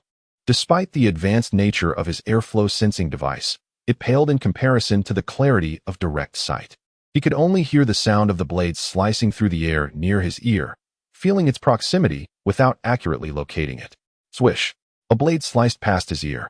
Hong Yong's expression turned icy. Concealing the blade? Surely this was the same tactic Jiang Li employed when he absconded with the shattered blade of 1,000 edges. He could ascertain that Jiang Li was nearby. Yet, how could an invisible blade harm him when he possessed an airflow sensing device? Hong Yong brimmed with confidence. He abruptly sidestepped, attempting to evade the strike. However, in the next instant, he was struck with shock. The blade executed a deceptive twist, transitioning into a diagonal slash, wounding his left arm. The energy conversion ability required a fleeting moment to absorb kinetic energy. Yet, The blade's speed was so swift that there was no time to absorb the energy before the edge struck him. Following the diagonal slash, an illusory thrust ensued. Thud! The blade pierced directly through his half-mechanical torso. Black mechanical fluid flowed like blood. Hong Yong winced in pain. His mechanized body had pain receptors connected to his brain. With a furious roar, he spread his arms wide, indiscriminately drawing energy from the surroundings. Within a 5-meter radius of his body, all energy was siphoned away. However, Ning Jue had already relocated the blade to a safe position. He could absorb nothing. Ning Jue activated the Eye of Deconstruction, enabling him to foresee the minutest fluctuations in energy particles around Hong Yong. Whenever Hong Yong began converting and absorbing energy, Ning Jue could easily evade. Having been struck by 2 blades for no reason, Hong Yong was significantly injured. Yet, he remained oblivious to the location of his adversary. His expression darkened as small bombs suddenly appeared on his mechanical shoulder. Whoosh! Dozens of tiny bombs flew wildly, targeting the surroundings with indiscriminate bombardment. Boom! Boom! Boom! The concrete shattered, steel bars fell, and the ground caved in. The powerful explosives nearly obliterated the entire alleyway. Ning Jue smirked coldly. He and his sister stood at the alley's entrance, in a position of absolute safety. How could Hong Yong's bombardment within the alley possibly harm a hair on Ning Jue or his sister? After the explosive onslaught, no blood was shed. Hong Yong's expression darkened. He realized that he hadn't even managed to touch a single strand of Jiang Li's hair. Jiang, you wretched coward. Chapter 38. The Shattered Blade of 1,000 Edges. Severing the light of death, you are feeling quite proud of yourself now, aren't you? Hong Yong's eyes gleamed with a chilling intent as he spoke. Jiang Li, your ability to render yourself invisible is indeed formidable, allowing even the blades to vanish, truly powerful. He gazed into the air, his voice dripping with coldness. To single-handedly annihilate the Dragon Blood sect, I do not pretend to possess such capability. However, if you believe this will lead to my downfall, you are gravely mistaken.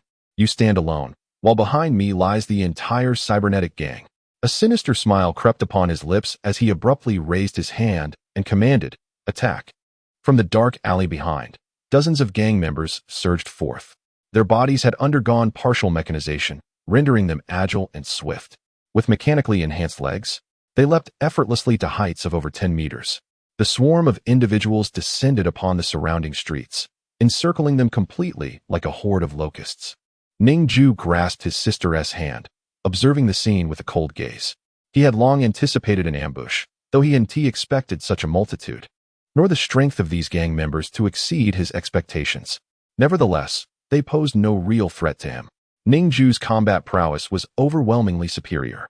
His willingness to bring his sister to this rendezvous indicated his absolute confidence in safeguarding her safety. They had underestimated him significantly. The fact that Ning Jue could obliterate the Dragon Blood sect suggested that his strength merely matched that of the sect. Incorrect. The truth was far beyond their comprehension. Their assumptions would come with a price. Moreover, upon the Dragon Blood sect leader reclaiming all the dragon blood from his followers, his power had transcended, positioning him to rival any of the 5 major leaders of Blood Refining City. Yet, everyone regarded the Dragon Blood sect as merely a second-rate gang. In reality, once the Dragon Blood leader's blood physique reached its apex, the sect ought to have ascended to become the 6th major gang. However, before he could achieve this, Ning Jue had extinguished him in his cradle. Ning Jue's true strength was beyond the wildest imaginations of these individuals. Among the gang members was one with the ability of life sensing, capable of detecting any living being within a 100-meter radius. The invisibility ability could not shield against the traces of life. Consequently, that individual accurately reported Ning Jue's location. He is right here, coordinates 1260, 9512. Hong Yong raised an eyebrow, a chilling smile spreading across his face. Got you. All at once, the gang members charged toward Ning Jue and his sister, forming an impenetrable encirclement. Ning Jue, with his sister, maintained their invisible movement, attempting to break free. Coordinates 1577, 8411. The life-sensing user continued to relay their position. No matter how they moved, he could pinpoint their location with precision. Ning Jue's brow furrowed. He had anticipated that someone among the gang could discern his and his sister's whereabouts. They were fortunate, indeed. Knowing their location rendered invisibility unnecessary, and Ning Jue dispelled his concealment. Amidst the white smoke at the center of the street, a figure, flowing like water, materialized alongside a young girl. It was Zhang Li and the girl he had rescued after slaughtering the Dragon Blood sect. Zhang Li, oh Zhang Li, you seek death. And you've dragged this innocent little sister along with you. Ha ha ha. Hong Yong's face was alight with triumph. He had finally forced Ning Jue out of his invisible state. Now, surrounded by dozens of his gang members, Ning Jue had nowhere to flee. Static electric blades hovered beside Ning Jue, slowly spinning. Oh, is that so? Ning Jue's expression remained devoid of fear, utterly calm. This nonchalant demeanor incensed Hong Yong further. Faced with death, he remained unperturbed. Such indifference robbed Hong Yong of any sense of vindication. Suddenly, his eyes narrowed. He spotted the long sword strapped to Ning Jue's back. The shattered blade of 1,000 edges emanated a faint blue glow from its cracks, sharp as light itself. So it was you who stole it. You had me purchase the shattered sword, costing me millions in federal currency, only to later steal it away. Leaving me with nothing, now you dare to seek death, and reclaiming my losses would also serve to quell my wrath. Hong Yong grinned maliciously, issuing a command for all his underlings to attack simultaneously. Boom! A large section of concrete erupted from the ground, heavy debris raining down and revealing the steel rebar within. A wielder of metal manipulation abilities unleashed 3 steel rods, freeing them from the concrete beneath the street, soaring through the air to pierce Ning Jue's heart and his sister's brow. Whoosh, whoosh, whoosh, whoosh, whoosh. The mechanized gang members, equipped with mechanical devices, revealed missiles and thermal machine guns concealed within their bodies. Miniature missiles, trailing white smoke and exuding a fierce aroma of flames, hurtled toward Ning Jue and his sister. The thermal machine guns unleashed a barrage of high-temperature beams, indiscriminately bombarding their position. Boom! The trees lining the street twisted and transformed into dozens of sharp, elongated wooden stakes, lunging forth with immense force. These stout branches were not only sharp, but also resilient enough to pierce through concrete, let alone flesh. The modern weaponry of the cybernetic gang wielded a terrifying suppression of firepower. Countless steel blades shot forth, targeting Ning Jue's vital points. A toxic white mist, characteristic of Blood Refining City, coalesced under the control of one gang member's ability, condensing into a 2-meter diameter sphere of concentrated poison. The toxicity of the white smoke was initially mild, but gathering it from several kilometers into a compact sphere drastically altered its potency. The toxic mist took on a blood-red hue, bubbling with a nauseating, putrid stench. The toxic sphere crashed down upon Ning Jue. The entire street erupted in a cacophony of noise. A multitude of abilities and modern thermal weapons unleashed their maximum firepower upon Ning Jue. Ning Jue neither dodged nor evaded, standing resolutely as he gazed at the oncoming barrage of lethal attacks. His eyes were as calm as still water. He held his sister's warm hand and uttered a single phrase, "Do not be afraid." Ning Xia did not flinch, her pupils reflecting the terrifying missiles raining down. When her brother clasped her hand, even the most horrifying events in the world seemed trivial. In the next instant, a gust of wind arose. A sound like wind chimes resonated, and the chaotic murderous intent in the air dimmed in an instant before that crisp sound. In Ning Xia's ears, only the melodious chime remained, drowning out all other noise, which she blissfully ignored. How lovely! Unconsciously, a faint smile graced Ning Xia's lips. Behind her, 1,000 shards of blade fragments surged forth, enveloping her in a torrent. The sound resembling wind chimes was the symphony of the fragmented blades colliding. The shattered blade of 1,000 edges soared from its sheath, fracturing into 1,000 shards, surrounding the siblings in a protective embrace. The blades whirled, their smooth surfaces reflecting the myriad of neon lights around them. These were the lights from energy guns and missiles, casting a beautiful glow upon the blades. The air screamed as it was sliced apart, producing a thunderous sonic boom. Yet, ensconced within the shards, they felt nothing but tenderness. In Ning Xia's eyes, a myriad of shattered reflections danced, revealing a world fragmented. The broken blades spun gently inward, while a terrifying sword intent radiated outward. The cacophony of relentless assaults echoed, resonating with a thunderous roar. The clashing sounds were incessant, akin to a torrential downpour, each strike reverberating through the air. Yet, within the circle of blades, the two figures remained unscathed, untouched by the chaos surrounding them. Chapter 39.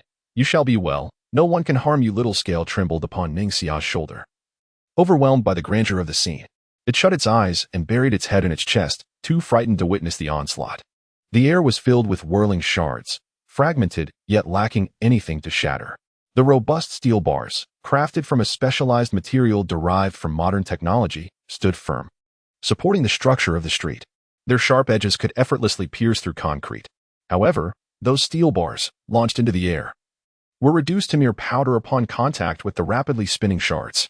The intense heat caused the steel to glow, transforming it into dull iron rods, while countless iron particles dispersed into the atmosphere, like dust in the wind. These steel bars had been decisively severed, unable to inflict harm. The thermal energy beams, comprised of plasma, struck with formidable force, accompanied by a terrifying temperature of 1,500 degrees Celsius. The moment human muscle and bone encountered these beams, they would vaporize into mist. Yet, when the red-hot energy beams collided with the whirling shards, they were instantaneously diminished, leaving only a harmless cloud of white smoke to rise. The resilient wooden spikes, unmatched in toughness, twisted and turned, moving with serpentine grace. Their speed allowed them to evade the bullets, surging forward with relentless momentum, attempting to penetrate the cyclone of spinning blades. However, the razor-sharp shards, imbued with unparalleled sword intent, could cleave a branch into countless fragments upon contact. Wood shavings filled the air, creating a haze of yellow mist. Despite the relentless assault of the wooden spikes, all were reduced to splinters, failing to shake the impenetrable defense even slightly. A blood-red cloud of toxic mist, conjured by the invisible powers of a supernatural being, coalesced from all the white smoke within several kilometers, soaring through the air. Yet, it never made contact. The fierce winds generated by the spinning blades had already rendered it full of holes, dispersing it into thousands of toxic mist fragments that dissolved into the ether. Miniature guided missiles, hundreds in number, danced through the sky before descending upon Ning Jue. Once these missiles locked onto a target, there was no turning back. The warheads, crafted from the claws of mutated wolves, possessed the characteristics of wolf steel, heavy and hard, capable of penetrating iron. They were propelled by tremendous inertia, striking with immense force. Concealed within were specially designed munitions, manufactured by the Human Federation, embodying the pinnacle of contemporary technology. These were formidable weapons acquired through illicit dealings between rogue factions and the military. Just a few grams of this specialized explosive could obliterate a solid block of pure steel measuring 10 cubic centimeters. Hundreds of these munitions attacking simultaneously could annihilate a small fortress of war. The missiles struck the spinning shards, unleashing a cacophony of explosive sounds. The ground trembled, fissures spreading as concrete shattered into fragments. Yet, within the whirlwind of blades, not a single ripple was observed. Hong Yong, witnessing this scene, was aghast, a flicker of fear illuminating his eyes. Li Hongguang. The power of sword manipulation was terrifying. This sight shattered his understanding, and in a daze, he uttered Li Hongguang's name. He had always believed that only Li Hongguang possessed such powers in this world. However, he now realized that Jiang Li seemed to wield them as well. Videos of Li Hongguang employing the spinning blades to vanquish colossal beasts had gone viral across numerous platforms. Hong Yong had watched them countless times. Never had he imagined that one day he would find himself in opposition to the abilities of that revered hero of humanity. But it was not over yet. Clenching his fists tightly, he focused on the missiles, still harboring hope. Why are missiles the most formidable weapon in warfare? Beyond the shrapnel that inflicts lacerations upon soldiers, the primary reason lies in the shockwave generated by explosions. When a bomb detonates, it produces an invisible shockwave that can expand several meters outward. Particles that form the human body are thrust backward by several centimeters in an instant. The force of the shockwave is uneven, capable of tearing the body apart. This is why many soldiers, despite having no visible external injuries, are found with their internal organs obliterated upon autopsy. The shockwave is an intangible assault that is nearly impossible to withstand.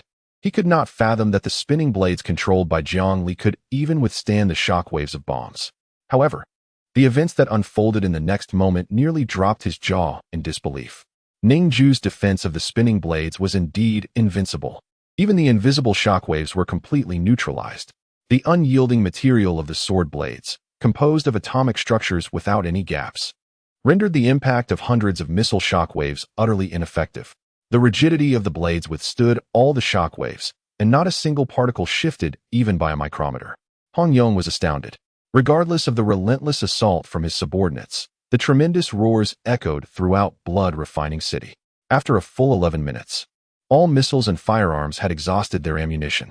The supernatural beings had resorted to injecting several vials of blood smoke, frantically consuming narcotics to enhance their powers and maintain their mental fortitude. Yet, even with the blood smoke depleted and their mental energy exhausted, they still failed to budge the impenetrable storm of blades.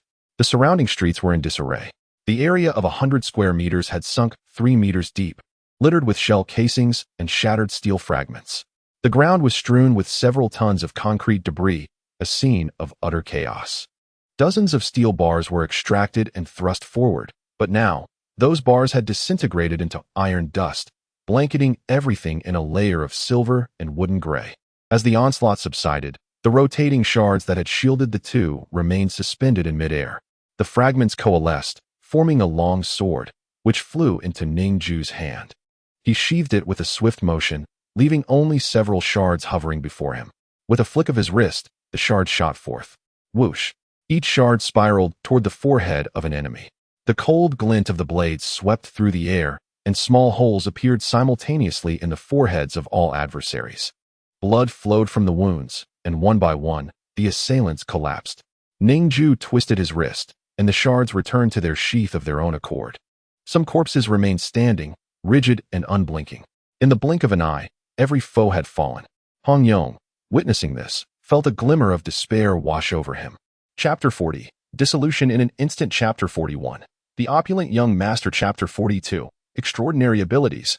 Insight into the Will. Chapter 43. The Magnificent Vessel. Chapter 44. The ice prison. Yuqing escorted Ning Jue and Ning Xia aboard the airship. A long ladder was set up amidst the wings, both light and sturdy. Jiaonan, with a lithe grace, ascended the steps directly. The interior of the airship was extravagantly luxurious, featuring a dedicated stable housing the finest fodder and a seasoned groom available around the clock to tend to the horses and oppos, coats, and nutrition. After settling Jiaonan in the stable, Ning Jue followed Yuqing to the outer edge of the airship. A red carpet adorned the floor, while emeralds were embedded in the walls. These gemstones were special energy stones, continuously releasing life energy in the presence of people, thus prolonging their lifespan. If one were surrounded by such emeralds from birth, their life could be extended to over 120 years.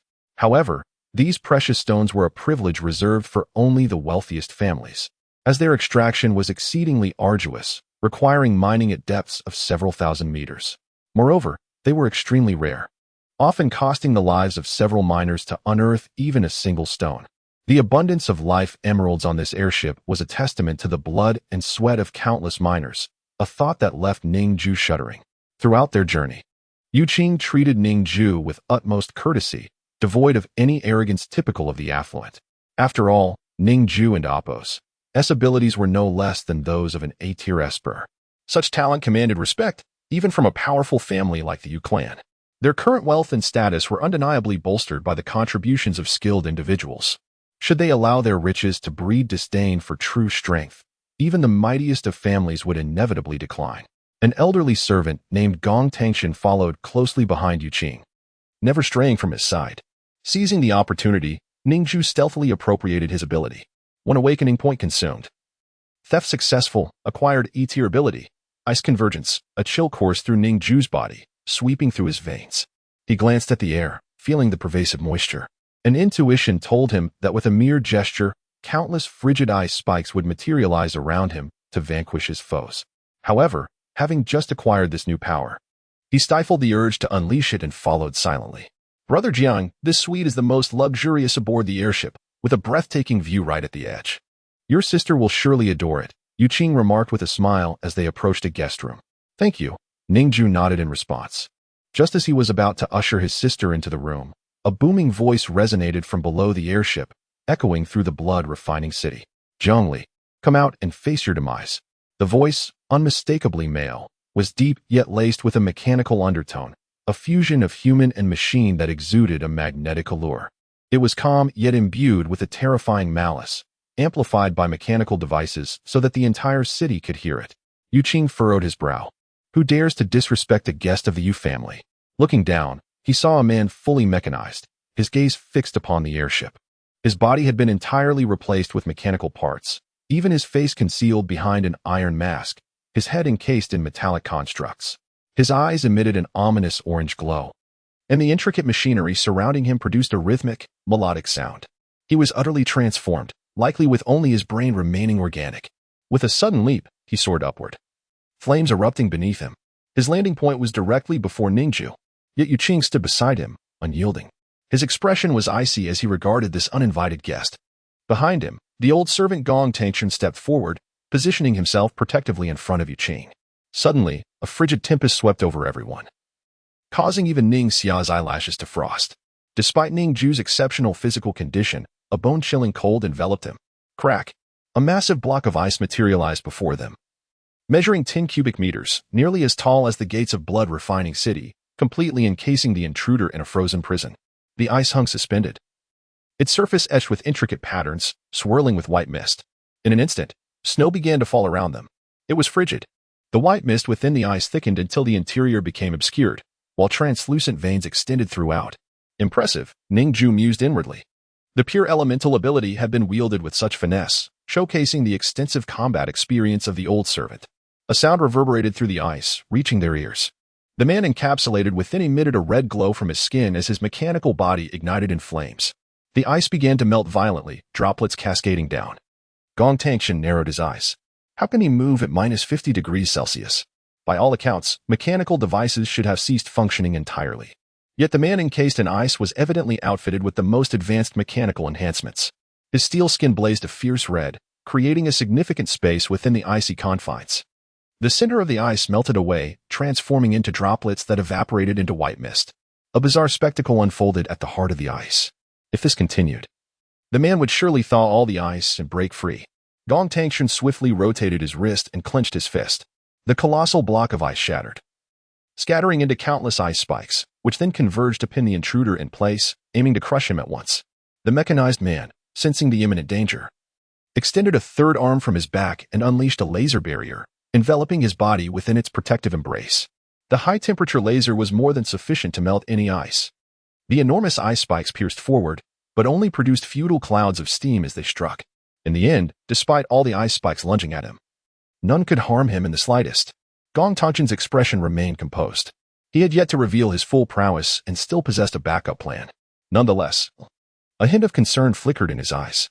This Mr. Jiang Li was indeed a source of considerable trouble. His primary duty was to protect young Master Yu Qing. Yet now he found himself entangled in Jiang Li's complications as well, a sentiment that left the old servant quite disgruntled. The mechanized man broke free from the icy encasement, flames erupting from his back as he charged forward. Ning Jue scanned his abilities. Vic, non-Esper, Vic, a name devoid of any Esper abilities? Did this imply that all his capabilities stemmed from his high-tech body? Vic was the name of the leader of the cyborg gang, a name Ning Jue had heard mentioned during his battles with Hong Yong. Chapter 45. Does the Yu family require your respect? Suddenly, the mechanical figure soared into the air, its speed akin to that of a shooting star. A glimmer of coldness flickered in Gong Tangchen's eyes. It was evident that he had to take this matter seriously, regardless of whether it fell within his purview.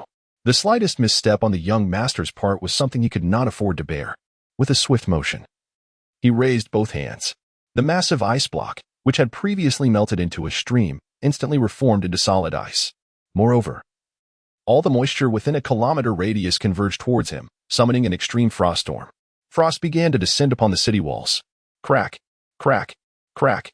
The icy veil transformed into a colossal sphere, enveloping the flying vessel entirely.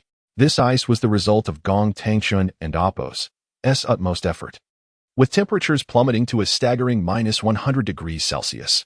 The hardness of the ice had multiplied severalfold compared to before, far surpassing that of stone. Even flames reaching 1,000 degrees could not melt it entirely in a short span of time. The figure charged headlong into the ice, extending its wrist. The mounted machine gun unleashed a torrent of bullets. Bang, bang, bang. Wrapped in high temperatures, the bullet struck the icy facade, yet it remained unscathed. The ice was simply too resilient. Gong Tangchen raised an eyebrow as the numerous large shards of ice, formed from the condensation of external mist and humidity, shattered with a thunderous roar and rushed toward him. Boom, boom, boom. The sound of breaking ice echoed continuously as all the shattered fragments, under Gong Tangchen's control, reformed into massive ice spears, hurling themselves towards the assailant with relentless fury. It was as if an endless barrage of ice javelins vowed to annihilate the enemy completely. Yu Qing observed this scene with a cold, emotionless gaze. Those who dared to threaten his life often met with a grim fate. As the esteemed heir of the Yu family, he had witnessed far too many grand spectacles to be faced. The attacker, beset by the ferocious onslaught, was forced to retreat step by step until he finally withdrew to the city walls. With a dismissive huff, Gong Tangshan ceased his relentless assault. The icy storm dissipated, transforming into a cascade of dew that splattered down, soaking the ground and moistening the earth. Standing tall on the city walls, Vic gazed intently at Zhang Li. Steam billowing from beneath his mechanical mask, a sign of high-temperature heat dissipation. Zhang Li, you have slain several members of my gang, and my dear friend, Hong Yong, have the courage to face me in battle. Yu Qing's eyes glinted with coldness. I care not for your grievances with Zhang Li, once he has boarded my vessel. He is a guest of the Yu family. Do you wish to stand against us? His intent was not merely to protect Ning Jue, but to uphold the dignity of the Yu family. Should he fail to strike decisively and suppress the threat in days to come, anyone would feel emboldened to harass and disrespect the Yu family. Vic's mechanical visage betrayed no emotion, but the mechanical arm behind him trembled violently, aiming at Ning Jue, as if ready to unleash a laser that would obliterate him. However, the moment he acted, Gong Tangshan would raise his hand to release an extreme cold ice barrier that would deflect the laser. His speed in conjuring the ice was nearly instantaneous. The safety of Ning Jue mattered little to Gong Tangshan. However, the proximity between Yu Qing and Ning Jue posed a risk. Should harm befall Yu Qing, it would be dire.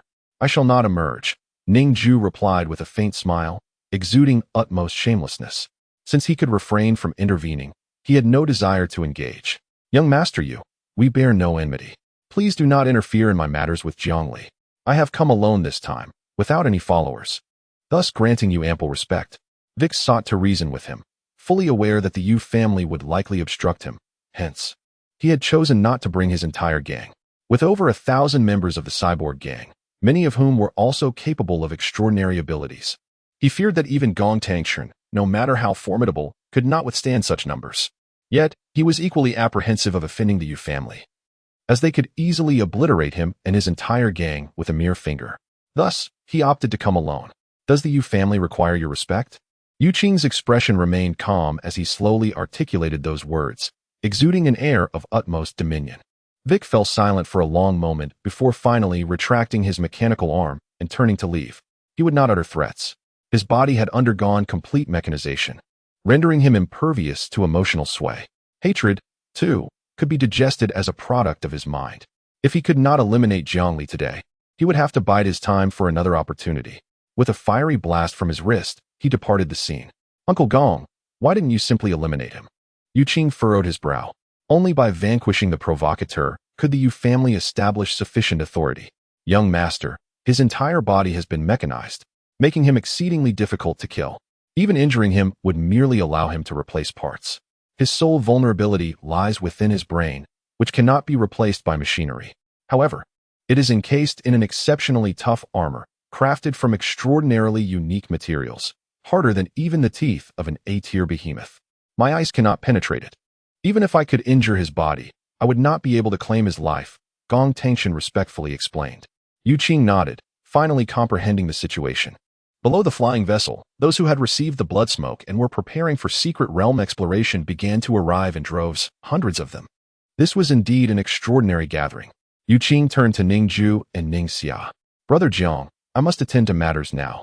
I shall be in the room on the lowest level. If you need anything, do not hesitate to seek me out. His smile was warm, a stark contrast to his demeanor moments before. As a scion of a noble family, he had learned the art of manipulation from a young age. Being ruthless to enemies while displaying warmth to friends was one of the most vital tenets. With that, he accompanied Gong Tangshan to the lower levels. The secret realm's location was in close proximity to the central capital, which was, in turn, the nearest place to Xiangyang Prefecture. Ning Jue's destination was Xiangyang Prefecture, and catching a ride was one of his motivations for joining this journey. Chapter 46. Following the trail after a month of flight. We are nearing the outskirts of the central capital. The greatest convenience of the airship lies in its ability to soar directly to the entrance of the secret realm, allowing hunters to reach their destination without taking a single step. Traveling aboard this exquisite vessel is a truly comfortable experience. This top-tier airship has been crafted at great expense by the Yu family, boasting unparalleled arrangements in terms of layout, comfort, sturdiness, and safety. in flight. It is smooth and swift. Ning Jue's quarters are the most luxurious guest rooms, fully equipped with a gym, a bathroom, and a training room. There is even a fully automated high-tech steel automaton that engages in combat practice without the risk of inflicting harm. From above, the scenery is breathtaking. Ning Jue spends nearly the entire day gazing down at the landscape. Viewed from the sky, the scattered villages appear as tiny sesame seeds, while the enormous beasts lurking in the forests resemble mere microorganisms. Within the confines of his room, Ning Jue diligently practices his swordsmanship, while his sister Ning Jue plays with a small creature named Shaolin. A week passes, and one afternoon, Ning Jue sits cross-legged, organizing his martial arts knowledge, while his sister lies sound asleep on the bed, with Shaolin resting on her shoulder, blissfully dreaming. Suddenly, a transparent trace appears within the room, causing Ning Jue's expression to shift. This murderous aura does not connect to him or his sister, rather, it traverses through his chamber. Intrigued, he unsheathes the static electric blade, embedding it into the floor by his sister and Appo's window. Should anyone enter this room, he would sense it and swiftly neutralize the threat. He then shoulders the shattered sword, following the trail of murderous intent down to the lower levels of the airship. This area is designated for ordinary hunters, descending further to the luxurious 7th level, where the aura persists. Here resides Yu Qing, isolated with only his attendant, Gong Tangchen, in a space free from any disturbances. It is a remarkably opulent suite. Every deck of this airship encompasses hundreds of square meters of space, accommodating over 200 guest rooms per floor. Remarkably, Yu Qing occupies an entire deck, claiming hundreds of rooms solely for himself. The opulence of this lowest deck is unlike anything Ning Jue has ever encountered. Life emeralds are laid out like a sumptuous carpet, while ceremonial tables and benches are crafted from the same precious stone. It is evident that Yu Qing is willing to pay any price to extend his life, nurturing his body in a quest for longevity. His singular desire is to experience extraordinary powers, a pursuit he has undertaken for many years and intends to continue for the rest of his life. Each moment of extended life is an additional opportunity to attain such abilities. Now, with success within reach, he chooses to strive for it. This level is adorned with numerous antiques, collectibles, and peculiar weapons, most of which serve no purpose in combat, but rather for amusement. The A-class bubble weapon releases a sweet bubble rain from the sky, perfect for charming potential lovers, while the B-class shimmering necklace doubles one's allure, making everyone perceive the wearer as exceptionally handsome. Such non-combative curiosities have been acquired by Yu Qing at exorbitant prices, revealing his disregard for monetary value. Upon reaching this level, the scent of wealth is palpable. The corridors are lined with silver patterns that harbor faint electric currents, capable of detecting intruders. Concealed within the walls are infrared cameras, vigilant against any uninvited guests. As Ning Jue steps onto this level, the silver inlays emit a soft glow, and a fleeting shadow materializes. In an instant, Gong Tangchen appears before him, his movements quick and agile, defying the stereotype of an elderly man. His ability is ice manipulation, yet his agility suggests he is also a formidable practitioner. Mr. Jiang, to what do I owe the pleasure of your visit to the young master's quarters? Gong Tangchen's eyes shimmer with alertness, ever watchful against the multitude of threats to his master. This operation has summoned hundreds of unknown hunters aboard the airship, all outsiders. Gong Tangchen remains on high alert. I am here to see Yu Qing, Ning Jue replies. At this, Gong Tangchen's gaze shifts slightly. The young master had instructed that if Jiang Li were to come seeking him, he should be escorted immediately. However, Gong Tangchen is unaware of Jiang Li's true background. The young master is often careless, rarely suspicious of others. After a moment of contemplation, Gong Tangchen sighs and decides to lead Ning Jue to Yu Qing, knowing that commands must not be disobeyed. Upon entering the hall, they find Yu Qing reclining in a chair, engrossed in a thick tome. The title reads Compendium of Extraordinary Abilities, chronicling every ability registered within the human alliance since the dawn of awakening. Yu Qing's eyes are filled with earnest desire as he peruses the abilities listed within the book. Upon seeing him, Ning Jue's gaze flickers with a strange light. He has reached the source of the murderous aura. Yu Qing himself. Young master, Mr. Jiang Li has arrived, Gong Tangchen announces respectfully. Despite his A-class abilities, he must show deference to a youth lacking extraordinary powers. In times of danger, he stands ready to lay down his life for the young master. Such is the nature of power, a voluntary yet binding allegiance. Oh, Jiang Li, what brings you here? Yu Qing inquires, closing the book with a smile. Someone seeks to kill you, Ning Jue states calmly, a chilling proclamation that plunges the atmosphere into silence. Gong Tangshan positions himself behind Ning Jue, poised for action, while Yu Qing's demeanor shifts to one of seriousness. How do you know? He asks, rising and setting aside the book. Ning Jue knows he cannot reveal the secret of his vision. It is a matter of confidentiality. Yu Qing, I have said all that I can. Whether you believe me is entirely up to you. With that, he turns to leave, feeling he has done his part. He does not wish to become further entangled. Having glimpsed Yu Qing and Appo's memories, Ning Jue perceives him not as a traditional villain. Though he has squandered his family and Appo's resources, he has not committed any heinous acts. When Vic sought to trouble him, Yu Qing intervened on his behalf. By sharing this warning, he feels he has repaid a debt of gratitude. Wait, Yu Qing calls out. Jiangli, I believe you. Help me uncover the identity of the assassin, and I shall make you a guest elder of the Yu family. The moment those words leave his lips, Gong Tangshan's pupils constrict. There are only 38 guest elders in the Yu family, and once appointed, one receives an annual stipend of millions in tribute. Such wealth is enough to ensure a lifetime of luxury for an ordinary person. Accumulating for a few years could yield tens of millions, nearly equivalent to the value of an S-class weapon. However, the annual offerings pale in comparison to the myriad of other benefits. The extensive influence of the Yu family provides not only financial support but also numerous internal channels accessible to guest officials. Chapter 47. The young master of the Yu family. The position of a guest elder in the Yu family is one that few can refuse. Among them is Gong Tangshan, who serves as one such elder. Young master, I implore you to reconsider, he urged. Since ancient times, the Gong family has been a loyal servant to the Yu family, fulfilling their duties as a matter of birthright.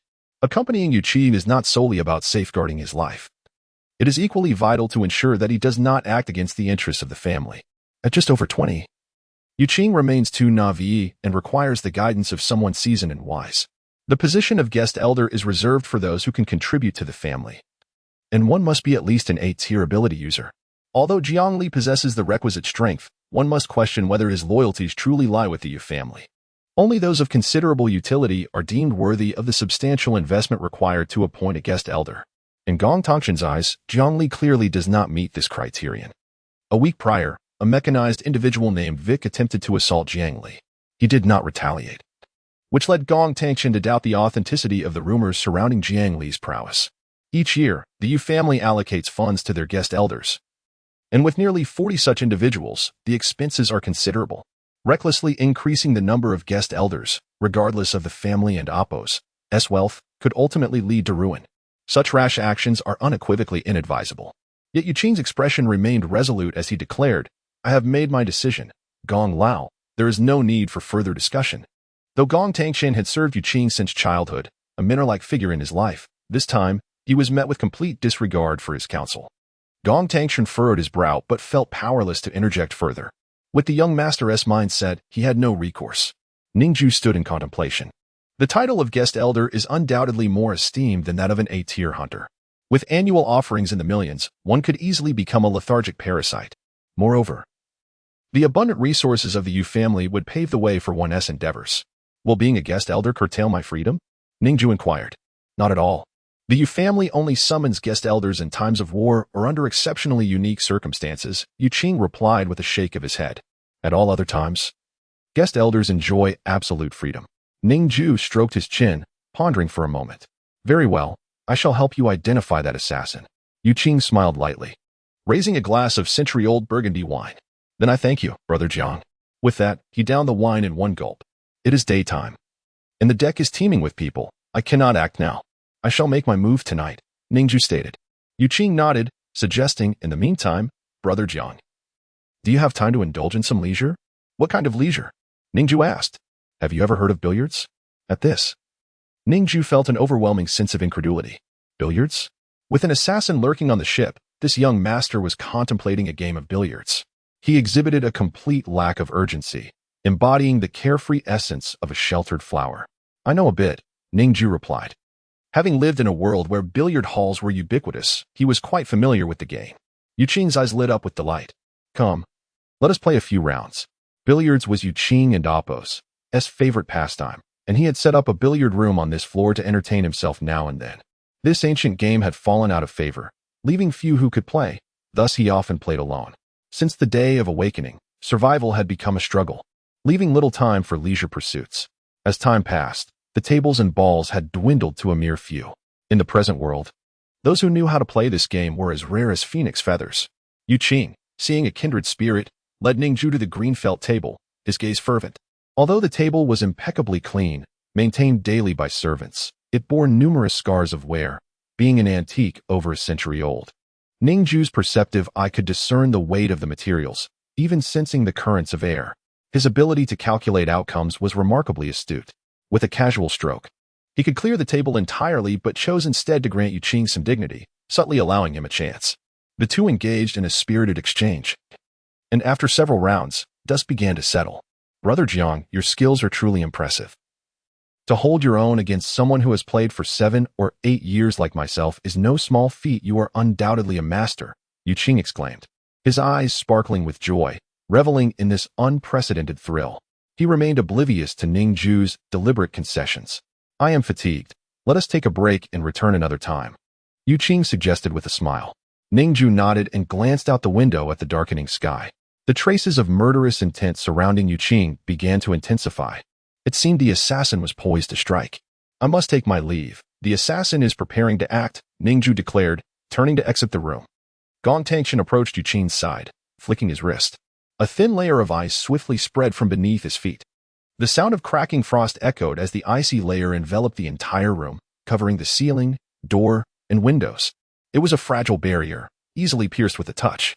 Gong Tangshan employed this technique to detect the assassin. Should anyone shatter the delicate frost, he would sense it immediately. Once the frost settled, Gong Tangshan turned to Yu Qing, his expression grave. Young master, why did you not heed my warnings and so readily promise him the position of guest elder? The existence of that assassin remains uncertain. Yu Qing smiled gently. Gong Lao, do you possess a method to locate that assassin? Gong Tangshan paused, slowly shaking his head. Your abilities are adept in combat, yet lacking in intelligence gathering. If you cannot find him, we cannot ascertain whether the assassin truly exists. Without knowledge of the assassin, I remain in constant peril. What if he exists and possesses overwhelming power? If I were to be assassinated, what then? Gong Tangshan fell silent, rendered speechless. I would rather believe than disbelieve. Regardless, my life is worth more than the cost of that guest elder position, he concluded, and Gong Tangshan's gaze flickered. The young master's reasoning was undeniably sound. Perhaps he had indeed been overly cautious. Yu Qing's countenance remained calm as he spoke slowly. Furthermore, the family is currently rife with internal strife. I must begin to cultivate my own loyal confidence. The words sent a tremor through Gong Tangshan's pupils, filled with astonishment. The young master was contemplating such far-reaching matters? He had even perceived the brewing discord within the family. However, as an old servant, he felt no relief, only a faint, nearly imperceptible chill of impending danger. Chapter 48. The young assassin Ning Jue pursued the traces of murderous intent, moving swiftly along the path of violence. It was deep into the night. The hunters were fast asleep, with only a handful remaining on watch. The corridor of the airship was deserted, facilitating his movement significantly. The decision to act at night was also strategic, as the assassin likely struck under the veil of darkness, making it easier for Ning Jue to locate him. Following the increasingly profound and distinct trail of killing intent, he eventually arrived at the second floor, at the farthest corner room. The source of the murderous aura lay within. Ning Jue harnessed his invisibility ability, concealing his form. Then, from the fragments of his shattered sword, several minuscule shards flew forth, assembling into the shape of a key, which he gently used to unlock the door. The hinges, crafted from exquisite gemstones, opened silently without any creaks. Moreover, Ning Jue deftly maneuvered the splintered sword to brace every connection point of the door's hinge, ensuring no sound escaped. He pushed the door ajar, slipping sideways into the room. Inside, he beheld a young boy sitting cross-legged on the bed, a blood-red long knife resting against his back. Despite the absence of sound, the air trembled with tension. Assassins are acutely sensitive to subtle shifts. The moment Ning Jue entered, the boy's eyes snapped open, sharp and alert. He abruptly turned to face the door, which was securely closed. His pupils scrutinized the entrance, as if attempting to pierce through it. After a moment, he discerned nothing. Was that merely an illusion? He murmured, closing his eyes once more to resume his meditation. Ning Jue exhaled in relief. He had not been detected. He stealthily approached the boy from behind. The deep traces of killing intent emanated from within this youth. Ning Jue felt puzzled. How could someone so young be an assassin? He appeared to be no more than 15 or 16 years of age. scanning the boy's abilities. He noted, Chu Sanzai, ability, flight, rank, B, description, can hover in midair using air currents, capable of traveling 3,000 miles in a day. Such speed was astonishing, faster than finding Nan. Had Ning Jue encountered this Chu Sanzai earlier, he might have reunited with his sister, Ning Xia, by now. Few abilities could rival this one in swiftness. Yet, this ability held no lethal potential. How could he possibly assassinate Yu Qing? Ning Jue's gaze shifted to the long knife behind Chu Sanzai. The blood-red blade appeared to be crafted from some extraordinary material. With a hilt made of fragrant sandalwood, Ning Jue took a measured step closer, examining the details at the knife's pommel. Blood-sucking blade, rank, A, description, 3 feet of blood in the scabbard, the scent of dragons yet to dry. An innate weapon with growth potential. Inflicts wounds on any living entity to absorb blood into the blade, permanently enhancing it. Currently at rank A. A mere scratch is sufficient to drain all blood from a 10-meter giant beast in an instant.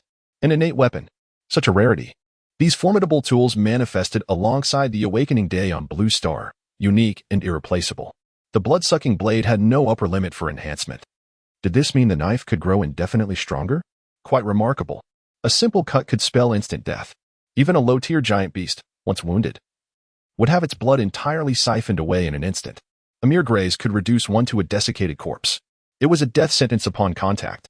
However, even with such formidable power, it was insufficient to slay Yu Qing. His attendant, Gong Tangchen, possessed overwhelming strength, capable of complete suppressions, making it impossible to even approach Yu Qing. A glint of gold flickered in Ning Jue's eyes as he unleashed his will, seeking to probe into Chu Sanzai's memories to uncover how he obtained the blood-sucking blade and what he relied upon to attempt the assassination of Yu Qing. But in the next instant, the boy vanished before Ning Jue's eyes, and the blood-red long knife was suddenly poised at his neck. Chu Sanzai had appeared behind him in the blink of an eye. Ning Jue's heart raced. This speed was astonishing. Flight abilities alone could not account for such swiftness. It must be a form of movement technique. At the moment of his transit, Ning Jue perceived the rapidity of Chu Sanzai's footwork, undoubtedly a unique martial art. With his eyes closed, Chu Sanzai gripped the blood knife as if he required no sight to locate Ning Jue. Ning Jue dispelled his invisibility, revealing his true form. You are that. Jiang Li. How did you come to be here? Chu Sanzai inquired, surprise etched across his features. I have come to stop you from committing murder, Ning Jue replied calmly, devoid of any panic. Chu Sanzai sneered dismissively.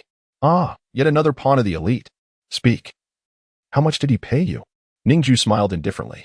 Not much, just a few million. The boy's expression darkened. Indeed, money can make the world go round. With that, he forcefully swung his wrist, the blade slicing through the air, aimed directly at Ning Jue's neck. Clang. A flash of cold light erupted as the shattered sword leapt from its sheath, intercepting the deadly strike. The shard swiftly returned to Ning Jue's grasp. The boy's face turned ashen upon recognizing the sword, retreating several meters in shock. Li Hongguang's sword. How could it be in your possession? Ning Jue furrowed his brow.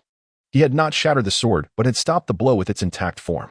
How could the blade, with its shimmering blue fissures, be so readily identified as the shattered sword? Chu Sanzai seemed intimately familiar with Li Hongguang. Otherwise, he would not have recognized the sword at a glance. Have you met him? Ning Jue inquired. Chu Sanzai's demeanor turned icy, and he ceased speaking, lunging forward with his knife. A crimson arc of light surged towards Ning Jue in an instant, imbued with an unparalleled force, crashing down with immense weight. Since birth, Chu Sanzai had been immersed in the art of swordsmanship, mastering the blade to perfection. Ning Jue raised his hand to execute the cloud platform's 3 falls, swiftly unleashing 2 light strikes. These initial strikes merely served to build momentum for the final blow, which bore tremendous force.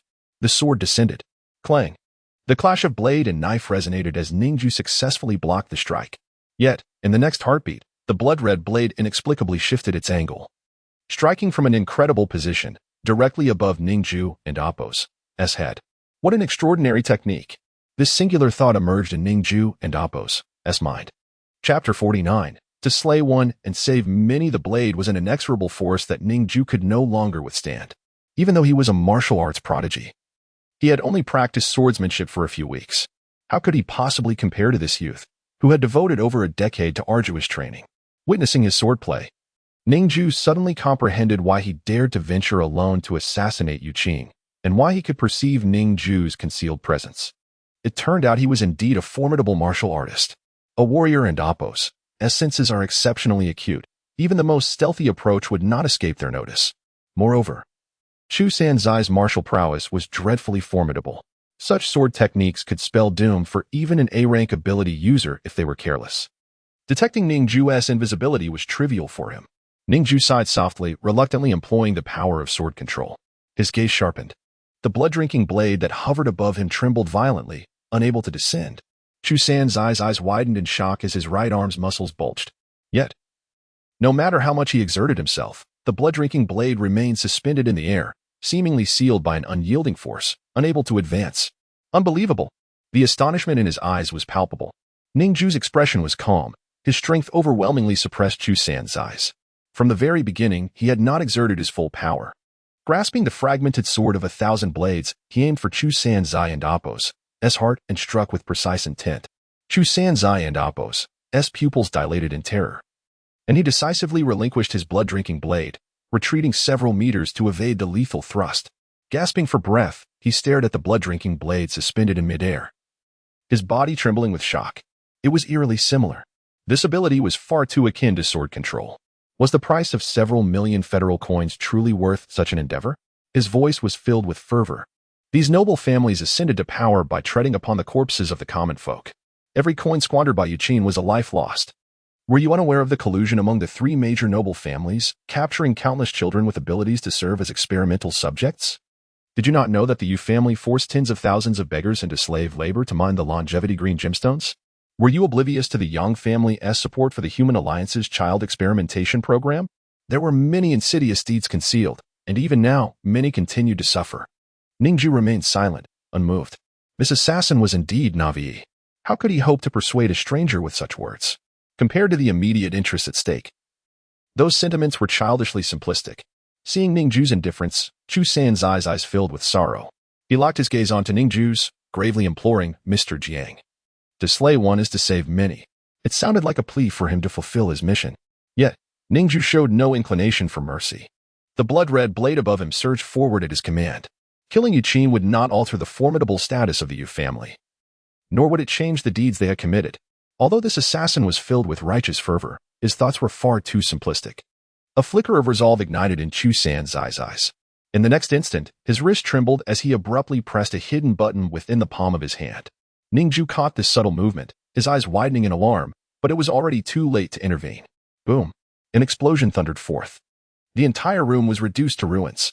Flames erupted, engulfing the space. Clang, clang, clang, clang, clang, clang. The fragmented sword of 1,000 blades shattered and spun around Ning Jue, shielding him from the explosive shockwaves and flying debris. Yet, the room was utterly obliterated. Ning Jue executed the wave step, retreating into the corridor and grasping the iron railing on the wall to prevent his fall. The entire room was consumed by flames, transforming it into a gaping maw. Frowning deeply, Ning Jue raised his hand and with a flick, quelled all the flames and residual waves within the room. The hurricane flame ability allowed him to manipulate fire, effectively extinguishing the inferno. Looking down, he saw Chu Sanzai, battered and bloodied from the explosion, plummeting through the air. Blood streamed from his body, swirling around him. The blood-drinking blade, unbeknownst to him, had been reclaimed during the chaos of the explosion. He must have seized it amidst the tumult. Wounded, he activated his flight ability to escape. Whoosh, he transformed into a shadow, vanishing without a trace in the blink of an eye. Ning Jue felt a tinge of regret for not acquiring the blood-drinking blade. Although it possessed boundless potential for evolution, it paled in comparison to the fragmented sword of 1,000 blades. Even though Ning Jue's swordsmanship was inferior to Chu Sanzai's, their blades had clashed, and he had managed to inflict a small nick upon the edge of that blade. Such was the supremacy of weaponry. With the fragmented sword of 1,000 blades in hand, the loss of the other blade was inconsequential. Having dealt with the assassin, Ning Jue hastened toward the deck where Yuqin awaited. Entering the room, he found that the frost had already melted. The assassin has been handled, Ning Jue stated.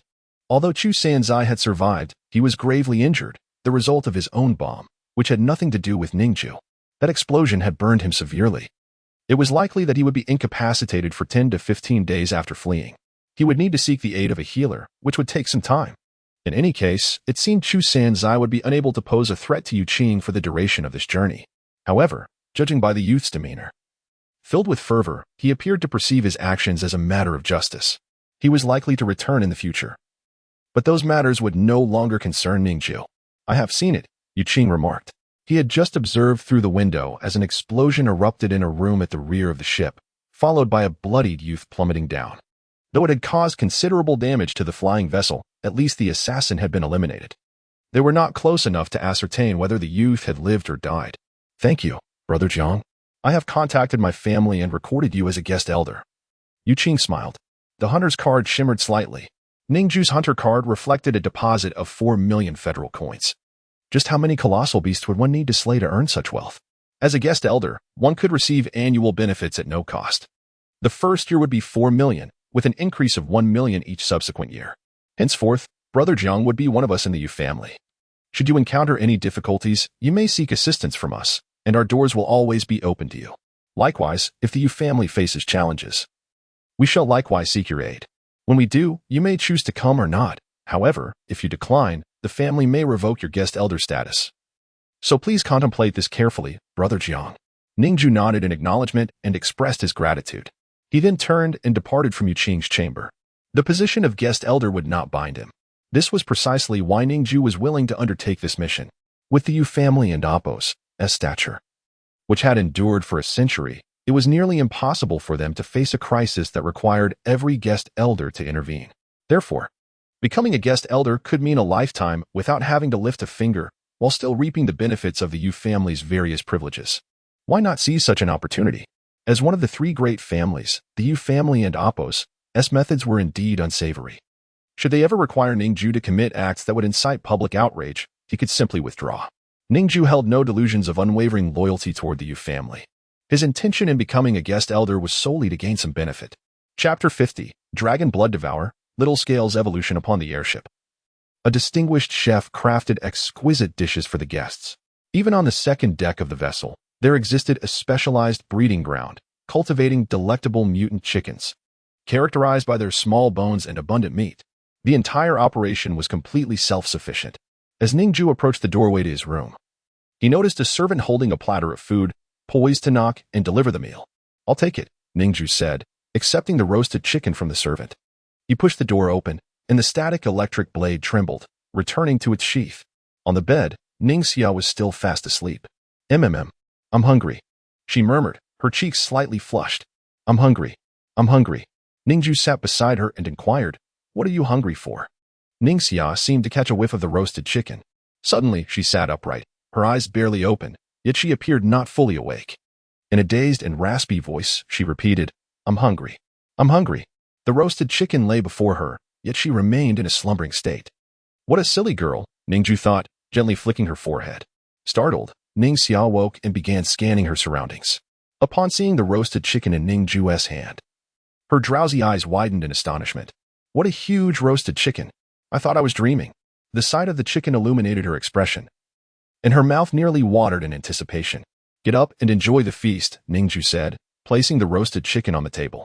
Once Ning Xia rose, she rushed to the table and began devouring the food voraciously. Brother, where did you go? She asked, her words muffled as she chewed. I went out for a breath of fresh air, Ning Jue replied nonchalantly. That brief outing had brought in a fortune of several million. On the bed, Little Scales was still in deep slumber. This creature had been acting strangely for the past few days. It had been sleeping for an entire week without waking. Ning Jue approached it to observe its body. Suddenly, his gaze sharpened as he noticed subtle changes occurring within Little Scales. Activating his deconstructive eye, he saw a crimson energy coursing through Little Scales' body. Dragon blood from the gluttonous beast. Ning Jue had assumed it had been digested long ago.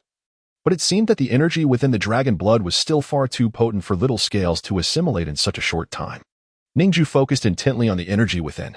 It roamed restlessly but was gradually diminishing, indicating that it was attempting to escape this body. As Little Scales was in the process of digesting it, once that crimson energy completely vanished, Little Scales would undergo a complete evolution. For an entire week, it had been in slumber, with the dragon blood slowly dissipating. Now only a final trace remained. Ning Jue continued to monitor the red energy with his deconstructive eye, watching as it steadily faded, on the verge of total dissolution. Suddenly, his brow furrowed, just as the dragon blood was about to be fully digested. A deep crimson energy surged from Little Scales' heart. This energy radiated extreme ferocity. The energy, in its death throes, began to retaliate against Little Scales' body. The dragon blood and Little Scale shared a common origin, both possessing devouring capabilities. They were now locked in a fierce contest. The last vestiges of the violent dragon blood clashed with Little Scale's innate consuming power. After all, Little Scales was still a mere juvenile creature. While the dragon blood was an embodiment of a being that had devoured countless innocent lives, a complete entity, the dragon blood spiraled from Little Scale's heart, drawing in the surrounding vital energy. Ning Jue observed this with growing concern. If the dragon blood successfully counterattacked, Little Scale's consciousness could drastically alter, transforming from a gentle creature into a brutal monstrosity. I must intervene. Intricate patterns flickered in Ning Jue's pupils. The force of disintegration manifested in his gaze as he fixated on the last trace of dragon blood. The deconstructive eye could perceive all entities at the microscopic level of energy and particles.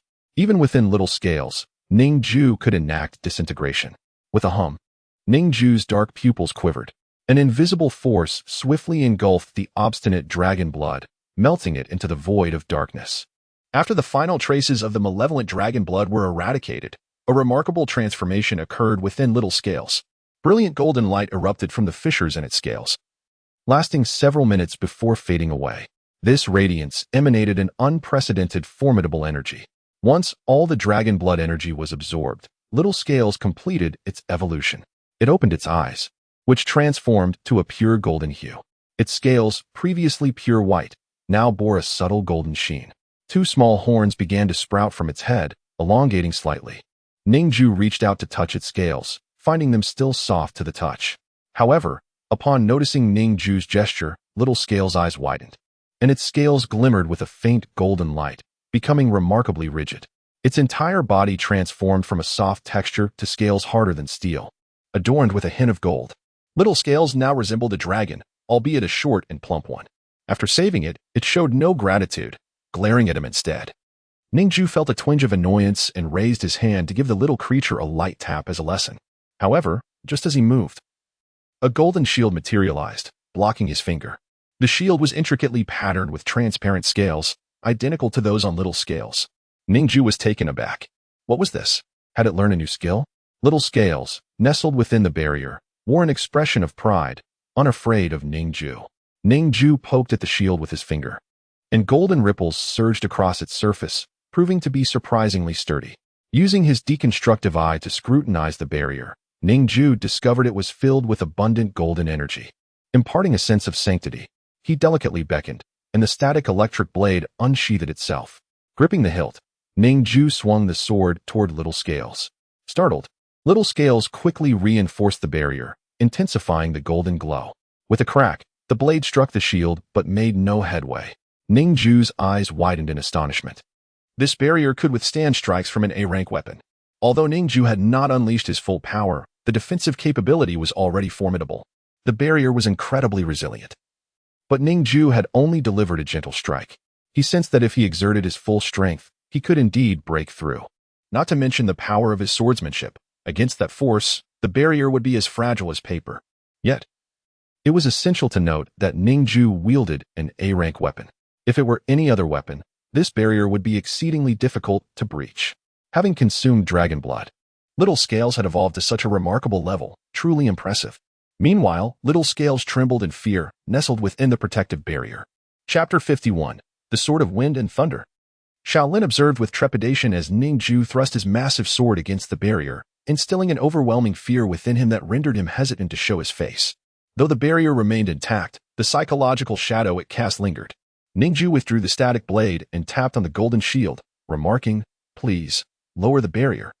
Shaolin gazed at Ning Jue with apprehension, reluctant to dismantle his defenses. "What are you afraid of?" "I shall not harm you," Ning Jue reassured him with a smile. "The static blade is capable of unleashing electric fury. Had I wished to slay you, the golden lightning would have erupted violently, breaching the shield's defenses. If my intent was to kill you, why would I have helped eradicate that stubborn dragon blood within you?" Upon hearing this, Shaolin's eyes brightened. While in a state of slumber, digesting the dragon blood within him, he had encountered an exceedingly violent and tenacious remnant of dragon blood that resisted him. Just when defeat seemed imminent, a force suddenly emerged, completely obliterating the stubborn blood and saving his life. To his surprise, that force originated from Ning Jue. Immediately, he deactivated the barrier and looked at Ning Jue with deep remorse, as if to apologize for his earlier actions. Ning Jue patted Shaolin's belly, which was now quite resilient, the scales having regained their softness. Ning Jue approached after finishing her turkey, surprised to see Xiaolin's transformation. "How have you turned golden?" "Xiaolin," she exclaimed, affectionately hugging the little creature and playfully ruffling its scales. Xiaolin squinted his eyes in delight, emitting a purring sound. As Ning Jue stepped out of the room, he admired the scenery outside. The flying vessel was moving at remarkable speed. Within a month, they would arrive. He returned indoors and secured the door, beginning his arduous training in martial arts. He had already mastered several steps of the Lingbo Weibu technique, and his movements had become exceedingly swift. The essence of this technique lay in evasion over a short span of time. The explosive speed of Lingbo Weibu surpassed that of a bullet. Currently, without employing any supernatural abilities, Ning Jue felt confident in dispatching a squad of armed individuals. With the mastery of dozens of steps in Lingbo Weibu, he could effortlessly evade attacks from any angle or direction. Training rigorously in this art was paramount to prevent injury. Ning Jue's physique was too fragile. No matter how formidable his supernatural abilities, he remained merely flesh and blood. Although his self-healing factor allowed him to recover swiftly, a single fatal blow could still spell his doom. Regardless of the strength of one's healing abilities, if struck down instantly, such powers would prove useless. Thus, he was compelled to hone his agility to a formidable level to avert such dire circumstances. In the subsequent days, Ning Jue devoted himself to relentless practice. The further he progressed, the more intricate and profound the techniques became. The advanced steps of the Lingbo Weibu required memorizing thousands of movements, mastering each one with agility to execute them proficiently. Even with a photographic memory, comprehension proved exceedingly challenging. Ning Jue meticulously reviewed the Lingbo Weibu and the Tai-Bai sword art, imprinting every detail in his mind. Regardless of whether he could master them, he aimed to memorize them thoroughly, enabling him to revisit them from memory without needing to consult texts. A month later, Ning Jue wielded the shattered sword of 1,000 blades, engaging in sparring with a mechanized wooden mannequin forged from mysterious iron. This automaton stored thousands of fundamental sword, knife, leg, and fist techniques. Its skill, while inferior to genuine martial arts, remained commendable. During this time, Ning Jue practiced diligently with it, refining his Tai-Bai sword art. The sound of steel clashing echoed as he unleashed a flurry of strikes with his static blade, which indeed dominated the automaton and Appo's basic sword techniques. The mechanical opponent had no choice but to adopt a defensive stance, unable to mount any counteroffensive. As the clang of metal resonated, Ning Jue consistently pressed the automaton, his blade sharper than ever. If he were not careful, he might sever the mannequin's sword in two. Yet, he restrained his power, ensuring the automaton remained functional. Ning Jue was now practicing a new sword technique, the swiftest in the Tai-Bai sword art, once so fast it was nearly imperceptible to the naked eye. However, this endeavor proved extraordinarily difficult. After much toil, he struggled to grasp the elusive essence of the move until today. Outside, a tempest of wind and snow swirled as the flying vessel approached the wilderness beyond Yangzhou. It was winter, and the heavy snowfall blanketed the landscape. Below, the formation of snow could be observed clearly, as water vapor condensed into frost flowers and converged into snowflakes, drifting like goose feathers. While attacking, Ning Jue gazed out at the snowy scenery, momentarily distracted. He witnessed the transformation of water into frost and then ice. Observing this process stirred something within him. What catalyzed the transformation of seemingly innocuous droplets into hard, lethal ice? It was the chill, the essence of killing intent. He realized that his swordsmanship lacked an element of this killing intent, which hindered his ability to execute the swift strike. Enlightenment dawned upon him, and a subtle smile graced his lips. In an instant, his figure blurred. The sharp sound of the sword slicing through the air echoed as frost-laden chill emanated from the blade. With a swift motion, he unleashed a radiant arc of white light. Thunder and wind roared in response to this strike. With a precise motion, he severed the automaton's throat. Once the echoes of thunder and wind subsided, a diagonal line appeared on the mechanical being's neck and sword. The sword fell, and the automaton's head tumbled to the ground, rendered completely inoperative. This was the most rapid technique within the Tai-Bai sword art, the sword of wind and thunder. Ning Jue had successfully mastered it. The speed of this strike was unparalleled. Standing behind the automaton, he sheathed his sword. This technique could be executed with his flesh and blood, thus, he could wield it with the power of the sword. The blade, slicing through the air like frost and snow, was a signature of the Tai-Bai sword art. Having conquered a technique that had long eluded him, Ning Jue felt a surge of happiness. The flying vessel gently descended toward a specific area in the wilderness. Peering down, he noticed that the cabin, previously ravaged by Chu Sanzhai, had been restored to its former state with remarkable efficiency. The wings of the vessel retracted slightly, and the flames within the enormous hot air balloons began to fade, nearly extinguished. "We are nearly there," Ning Jue murmured, excitement bubbling within him as he gazed at a cave below. This marked his first venture into a secret realm. He wondered what treasures or dangers lay within. Chapter 52. Stepping into the secret realm, the airship descended gradually, ultimately landing before the cavern. All the hunters disembarked from the vessel, with Yuqi among them. Ning Jue, accompanied by his sister, stepped out of the ship at a measured pace. "Esteemed guests, this is the secret realm I require you to explore," Yuqi announced. "The dangers here are unpredictable, so I urge you all to exercise caution. Furthermore, upon discovering an S-class anomalous weapon, please surrender it obediently. Otherwise, you will bear the consequences." As he uttered the final statement, his eyes narrowed slightly, seemingly threatening everyone present. He indeed possessed the authority to enforce such a warning. No sooner had his words faded than the hunters surged forward, unable to contain their eagerness to enter. Gong Tangshan remained steadfastly behind Yuqi, showing no intent to enter the cave. He was there to ensure the safety of the young master, allowing these unrelated individuals to serve as mere fodder. Many rushed in, as if treasures awaited them within. Witnessing this scene, Ning Jue shook his head slowly. These impulsive individuals would undoubtedly become the first casualties. He stood outside the cave, focused and vigilant, gazing into the darkness beyond. Suddenly, a powerful force erupted from within, hurling all the hunters who had rushed inside back out. The force was so immense that it mangled many bodies, leaving bones exposed. Gritting their teeth, they suppressed their cries of agony, hastily pouring healing ointment over their wounds. "Damn it, there are malevolent entities inside. Anyone who enters will be expelled. The force is too overwhelming. Several have been crushed into pulp," exclaimed a bearded man, who had been at the rear of the group and thus avoided death. Several others around him bore grave injuries, their bodies riddled with fractures from the violent expulsion. Most had refrained from entering, while only a handful, blinded by greed for the treasures within, pressed on. "Charging in like that is tantamount to seeking death," someone mocked. Ning Jue's expression turned serious as he activated his deconstructive eyes, focusing on the interior of the cave. A myriad of swirling energies danced within, their trajectories forming a large circle. Anyone attempting to rush in would disrupt the delicate balance of the energies, shattering the circle and causing the energies to flood outward, expelling them. Conversely, a slow and deliberate entry would not provoke such a reaction. Ning Jue, holding his sister's hand, began to step forward cautiously. His deconstructive eyes allowed him to perceive any energy forms, granting him a high degree of confidence. Even if an issue arose, resulting in the force manifesting, Ning Jue could safeguard his sister. His light-foot technique enabled him to retreat swiftly with her, evading any danger. It was this assurance that emboldened him to venture into peril alongside his sister.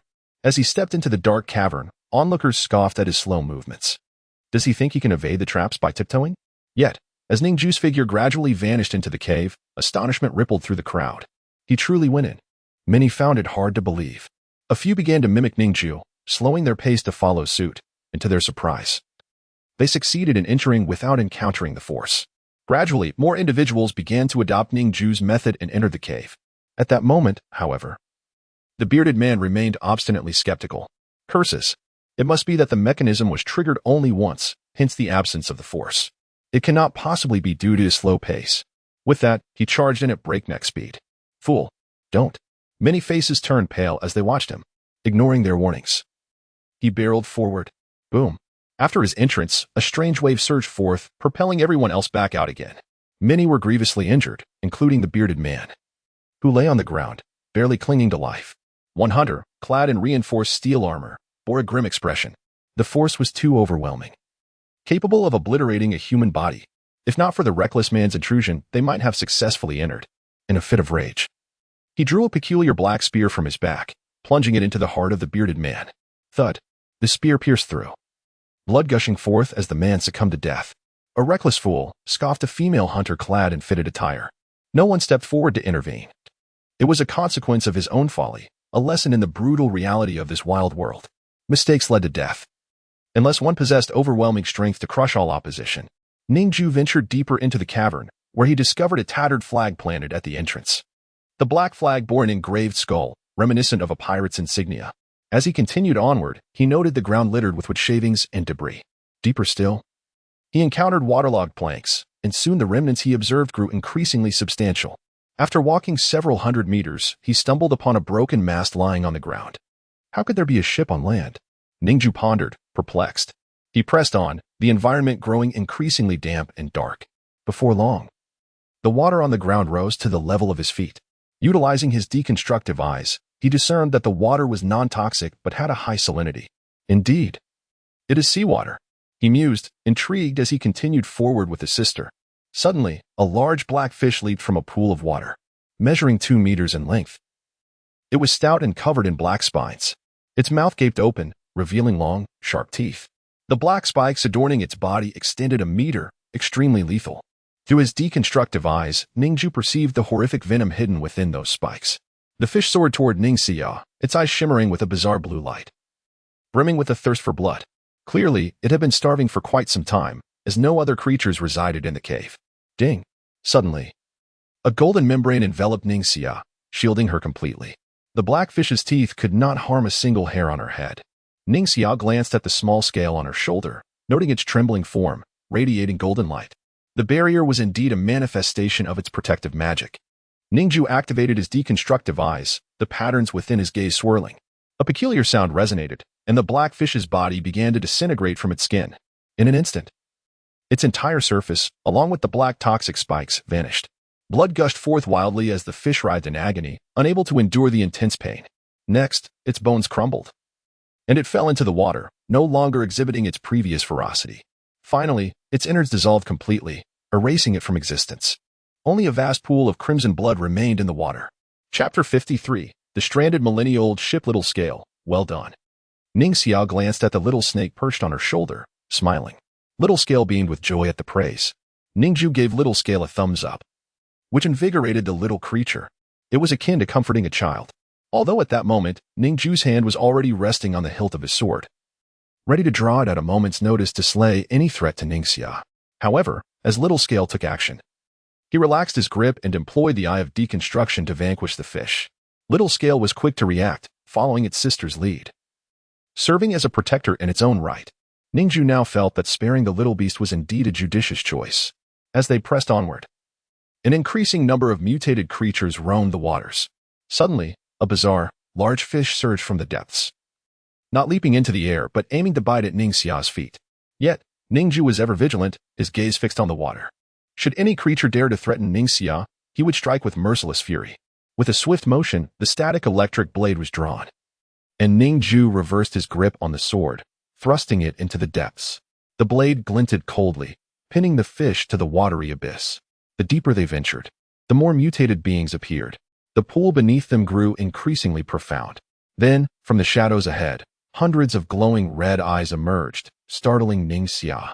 Ning Jue raised his hand, conjuring a sphere of flame.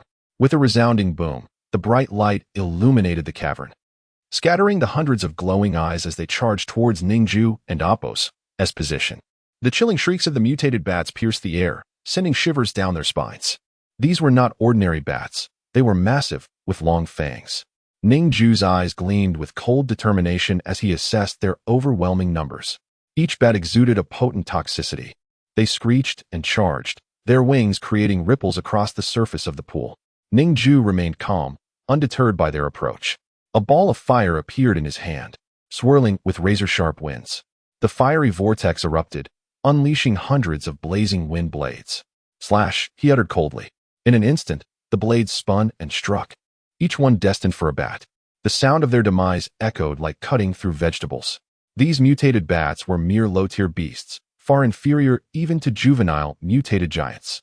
With Ning Jue's current prowess, he could dispatch them with the slightest effort, rendering their numbers inconsequential. Having faced the monstrous undead before, Ning Jue no longer feared these creatures relying on sheer quantity. With area of effect attacks, he could effortlessly annihilate them. As the bats encountered the wind blades, they ignited and were reduced to ashes before they could even descend into the water. Continuing forward, the pool deepened, reaching Ning Jue's waist. At last, Ning Jue arrived at a spacious area within the cavern. A vast expanse of water lay before him, where a dilapidated ship was grounded. Inside the vessel were nothing but bones. Beneath the ship, numerous human corpses lay submerged, gradually decaying into skeletal remains. This large pool was teeming with monstrous fish, thriving on the nutrients provided by the countless bodies within the ship. These creatures were significantly larger than those encountered earlier, and their numbers were staggering. hundreds of them. They twisted and writhed in the water, creating waves that surged towards Ning Jue's position. Ning Jue's gaze sharpened. He raised his hand and pressed down into the water. An icy chill emanated from his palm, rapidly spreading. The entire pool soon froze solid, encasing the mutated fish in ice as if they were specimens preserved in time. Even the waves were captured in the frost, with many fish heads surfacing, poised to strike, only to be halted and frozen in place by Ning Jue's will. While the E-rank ice ability was relatively weak, an ordinary individual might only manage to freeze a thin layer of the surface. However, Ning Jue's formidable mental power, honed over 2 lifetimes, rendered him capable of achieving feats beyond the ordinary. His mental acuity was nearly double that of an average person, augmented by his mastery of various abilities, often employing 3 or 4 simultaneously, a regimen that significantly enhanced his mental prowess. Just as Ning Jue intended to guide his sister closer to the ship's cabin, a colossal snake head emerged from within. The massive vessel cracked violently, split asunder. The wood splintered, and debris fell from above, reverberating throughout the cavern. A gigantic serpent leapt from the wreckage, landing upon the frozen lake. Ning Jue, clutching his sister, executed a series of rapid retreating steps, swiftly distancing themselves by over 200 meters. The serpent roared, its eyes emitting twin beams of deep blue light. While these lasers had little effect on the cavern structure, upon striking the ice, they petrified a small area instantly. Petrification rays? Ning Jue was taken aback. This mutated giant serpent possessed an ability of its own. He quickly scanned the creature's data. Mutated giant serpent. Rank A. Description: its massive form has thrived for centuries, dwelling in this pool. It carries a trace of the Medusa Queen and Apos' gene, granting its eyes the power to emit petrifying rays, turning all it touches to stone. What a terrifying serpent. Once petrified, one would be as good as dead. What was even more alarming was Ning Jue's uncertainty regarding whether consciousness persisted post-petrification. If one remained aware yet trapped in stone, it would be a torment beyond compare, an eternal imprisonment. As the static electric blade surged forth, it carved a golden arc through the air, striking towards the giant beast's head. Chapter 54. The petrified giant serpent. In an instant, the colossal serpent turned its head, its petrifying laser now aimed at the airborne electric blade. Ning Jue's eyes flickered as he deftly adjusted the angle of his sword, swiftly sidestepping the laser's path. Should the static electric blade be turned to stone, it would mean a grievous loss for him. The giant serpent unleashed its laser at the electric blade while charging furiously toward Ning Jue's position. With a grave expression, Ning Jue vanished in an instant, enveloping his sister in an invisible shield, rendering her transparent. The serpent lost sight of its target. Serpents are not known for their keen sense of smell, often inferior even to that of dogs. They primarily rely on thermal sensors to track their prey. However, Ning Jue's invisibility cloaked him in an electromagnetic field, completely obscuring his body's heat signature from the serpent. The A-class giant serpent was indeed unfortunate to encounter someone like Ning Jue, who possessed the perfect countermeasure against it. Confusion flickered in its eyes as it lost its target. The next moment, with a swift motion, the invisible static electric blade sliced through its left eye. Golden bolts of lightning flickered in a fleeting flash. The air crackled with electricity, lingering in the atmosphere. The serpent's left eye was cleaved in two. Even its orbital bone shattered. Instantly, one of the erratic beams of petrifying light ceased. The serpent emitted a deafening wail, wildly firing its remaining right eye. Yet it could not locate Ning Jue. Soon, the ice covering the entire pond was petrified. At that moment, the hunters behind arrived, having traversed the pond to reach its depths. Unfortunately, as they surfaced, they were caught by the misfortune of the petrifying laser, turning them to stone. The petrifying light was terrifying. "Look, what is that?" someone stuttered, pointing at the wildly thrashing giant serpent. "A creature of such massive proportions. You all go ahead. I no longer desire the treasures. I bid you farewell," one individual exclaimed, fleeing in terror, losing all desire for riches. The sight of such a grotesque beast that could petrify with its gaze compelled the ordinary folk to make a wise decision, to escape. Yet, many chose to remain. For the opportunity to explore this hidden realm might only present itself once in a lifetime, and they felt compelled to seize it. "Once we finish this job, we can retire." One burly man hoisted a statue, positioning it in front of him as he advanced toward the giant serpent. The petrifying laser struck the statue, failing to harm the man. Beads of sweat glistened on his brow, and trepidation filled his heart. To his surprise, it worked. A flicker of joy crossed his face as he quickened his pace toward the serpent. Observing this, others followed suit, quickly transporting the petrified individuals away. Those remaining exchanged glances. And soon, ill intentions began to brew. Gunfire and the sound of blades clashing reverberated through the cavern. They began to turn on each other. The vanquished would be killed, their bodies used as shields, becoming sacrifices to petrification. In no time, only half remained. They thrust the bodies of the fallen before them, surging forward. The leading burly man ran too swiftly. A moment of negligence allowed the petrifying beam to strike his arm, and soon, his entire body transformed into stone. A statue clinging to a statue, it appeared quite peculiar. Bang, bang, bang. From the rear, someone wielding a thermal weapon unleashed a torrent of fire upon the giant serpent. The onslaught was fierce. Unfortunately, the A-class mutated beast possessed an exceedingly tough hide. Ordinary weaponry could not inflict harm. Until, with a brilliant flash, a golden bolt of lightning severed the serpent's right eye. With a swift stroke, the serpent's right eye was reduced to charred remnants, rendering it unable to unleash its petrifying rays any longer. Only then did the remaining hunters charge forward with full force. Ning Jue, maintaining his invisibility, and his sister hastened into the ship's hold. By blinding the serpent, it could no longer wield its petrifying gaze. Ning Jue's intention was not to protect the others. Rather, it was to safeguard the remnants of the ship. If the petrifying laser struck the vessel and turned its hidden treasures to stone as well, it would be disastrous. He aimed to destroy its eyes without taking its life, leaving it alive to slow the others down, thus granting Ning Jue more opportunities to scavenge for treasures. Upon entering the ship, he was greeted by an array of treasures. Among them, a white ring caught Ning Jue's attention. He picked it up and examined it closely. Embedded within was a deep blue gemstone, exquisite and resplendent.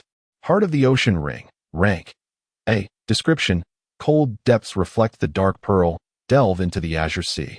A naturally occurring weapon. When worn, it allows breathing underwater and provides a storage space of 100 cubic meters. Ning Jue's eyes widened. A naturally occurring weapon, exceedingly rare.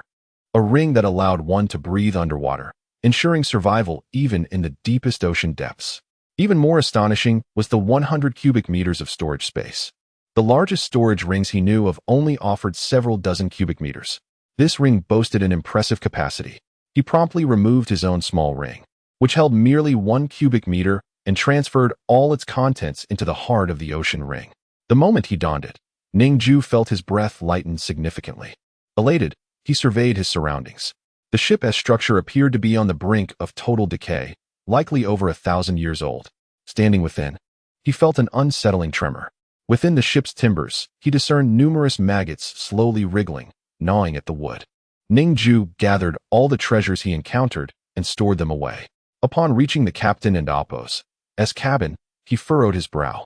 There, he beheld a skull seated in a chair, with the ship's helm before it. This skull was surely that of the captain. As Ning Jue approached, he noticed the skeletal hand gripping 2 peculiar fruits.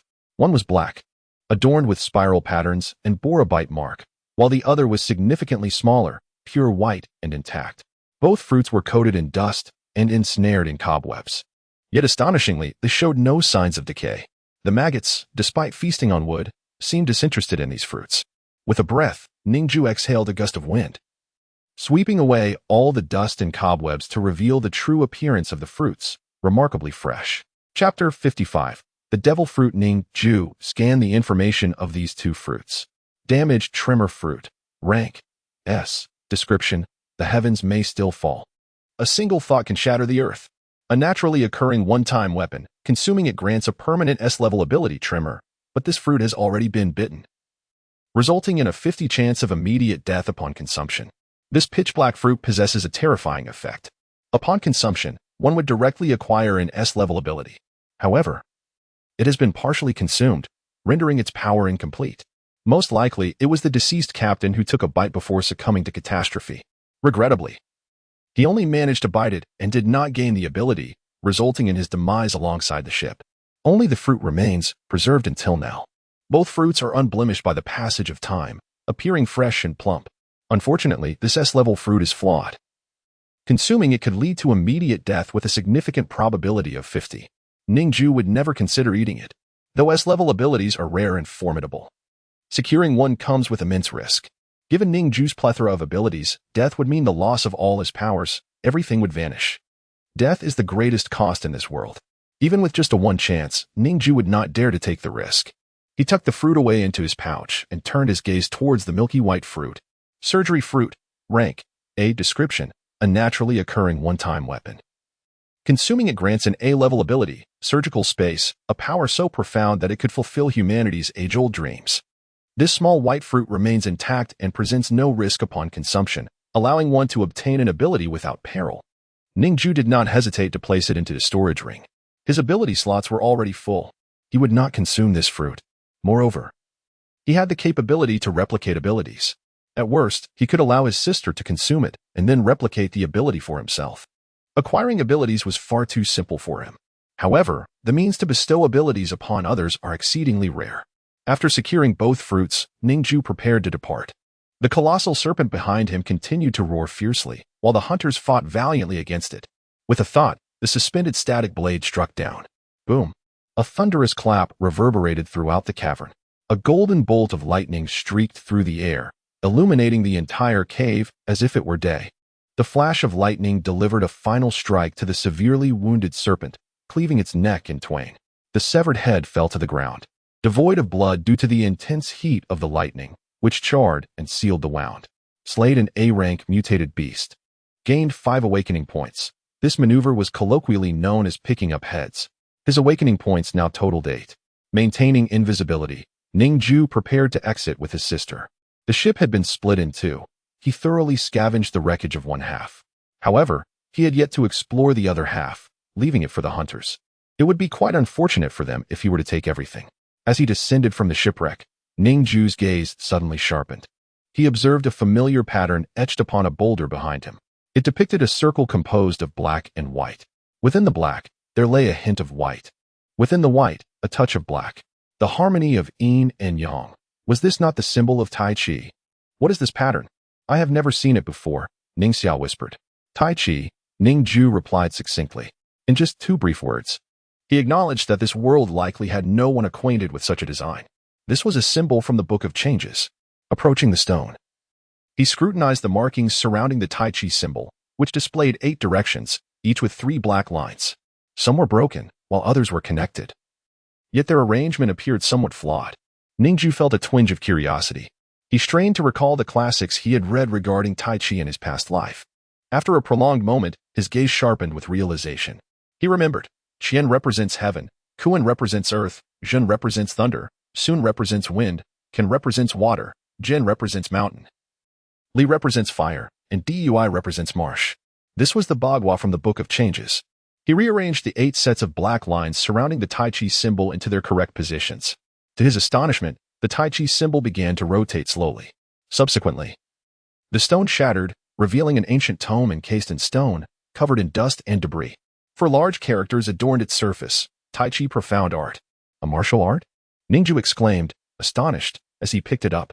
The emergence of this tome was exceedingly understated. The sound of the stone breaking was barely audible. Moreover, acquiring it was not difficult. Merely solving a puzzle sufficed. There was no grand spectacle. It was a return to simplicity, akin to the serendipitous encounters found in martial arts novels, where extraordinary fortunes often arise from the most unassuming circumstances. He hurriedly placed it into his storage ring and walked with his sister toward the cave's exit. As he recalled the swirling energies at the cave's entrance, they formed a large circle, vaguely resembling the shape of Tai Chi one must proceed slowly to pass through. For Tai Chi is a Taoist concept emphasizing tranquility and non-action, devoid of ulterior motives. Everything must be slow and in harmony with the surroundings. Only then could one traverse that threshold. Upon exiting the cave, Ning Jue emerged unscathed. Gong Tangshan regarded him with a glimmer of surprise. He was the first to enter the secret realm and the first to emerge, completely unharmed. Such prowess was exceedingly rare, suggesting substantial rewards awaited him. Ning Jue maintained a serene expression. He had been exceptionally fortunate this time. This secret realm was rich in treasures, and the dangers within were relatively few, at least not perilous to him. Other secret realms might harbor S-level mutated beasts as guardians. Yet this one contained merely an A-level mutated serpent. Indeed, he was fortunate to have exited so swiftly. Brother Jiang, how is your harvest? Yuqing inquired with a smile as he approached. Upon hearing the question, Ning Jue hesitated for a moment. Yuqing's inquiry subtly hinted at whether Ning Jue had acquired the S-level weapon. After pondering briefly, Ning Jue handed the black fruit, already bitten, to Yuqing. Yuqing accepted the fruit, his joy evident. However, when he examined the fruit's details, his expression shifted. A 50 chance of death? The delight on Yuqing's face evaporated, replaced by a grim look. I found this fruit already bitten, Ning Jue explained. Yuqing nodded, trusting the truth of his words. After all, a single bite would not suffice to gain any ability. Ning Jue had no motive to fabricate such a claim. Duan Ji and Bo. After surveying the treasures within this secret realm, did not mention any possibility of death. Yuqing gritted his teeth and spoke. Duan Jiabao, an esteemed elder of the Yu clan, possessed the extraordinary ability to sense treasures in the vicinity. At that moment, Yuqing had summoned him to perform a detection. Chapter 56. The Fruit of Surgery. Ning Jue felt a slight perplexity upon hearing this statement. As the heir of the Yu family, Yuqing's lifelong aspiration was to acquire supernatural abilities. Within that cave, there existed a white fruit, which could bestow such powers without any risk. Given that the treasure seeker was a member of the Yu family, why did he not report this? Instead, he only mentioned the potentially lethal S-class fruit. Although Ning Jue was puzzled, he refrained from voicing his thoughts.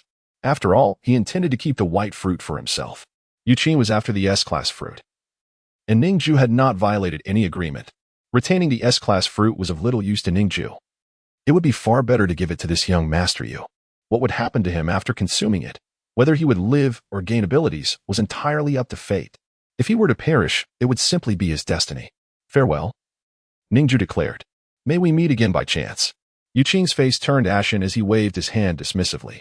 He was in no mood to smile. Ning Jue blew the horse whistle, prompting Zhaoan from the flying steed stable to gallop towards him. The creature had been meticulously cared for by professional trainers. Its coat gleaming with a layer of grooming oil. Its armor had also been polished, rendering it pristine. The dust and grime accumulated during its journey with Ning Jue had vanished. At that moment, a man wearing a western had emerged from the cave behind them. Ning Jue's gaze flickered, recognizing the figure as familiar. Zhang Tongxia, he murmured. The man's expression shifted in surprise as he turned to look. Jiangli? What a coincidence, he replied with a smile. What brings you here? Ning Jue inquired. Zhang Tongxia hesitated for a moment before responding. I have some matters to attend to in the capital.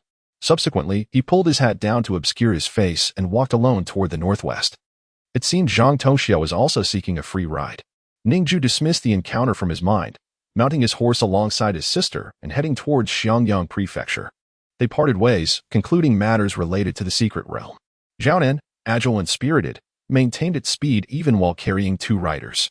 As they traversed the barren lands, the sound of galloping hooves stirred up clouds of yellow dust.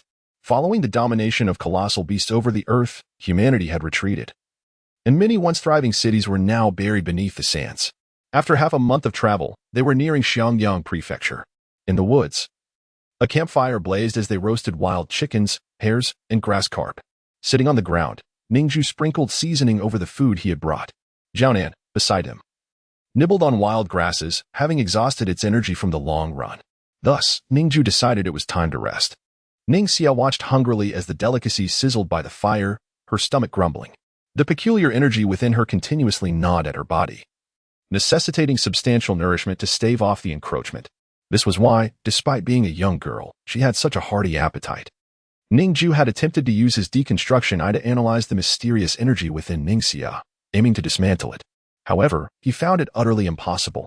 The energy was deeply embedded within her genes. Dismantling it would damage her DNA chain, potentially leading to catastrophic collapse. A single genetic malfunction could result in systemic failure. The risk was too great for Ning Jue to consider. While the food roasted, Ning Jue retrieved the Taiji Shingong from his storage ring and began to read it meticulously. The cover, covered in stone dust, had yellowed with age. Upon opening the first page, he read, "Guard the true palace of boundless momentum, nurturing true essence and formlessness. Solidify the innate energy, known as the heart method of Taiji Shingong." The characters flowed gently, embodying a sense of tranquility as if they were in harmony with nature, existing apart from all else. From the first page, Ning Jue understood that this technique was an internal cultivation method. He had already acquired the Tai by sword technique and the remnants of the Lingbo Weibu.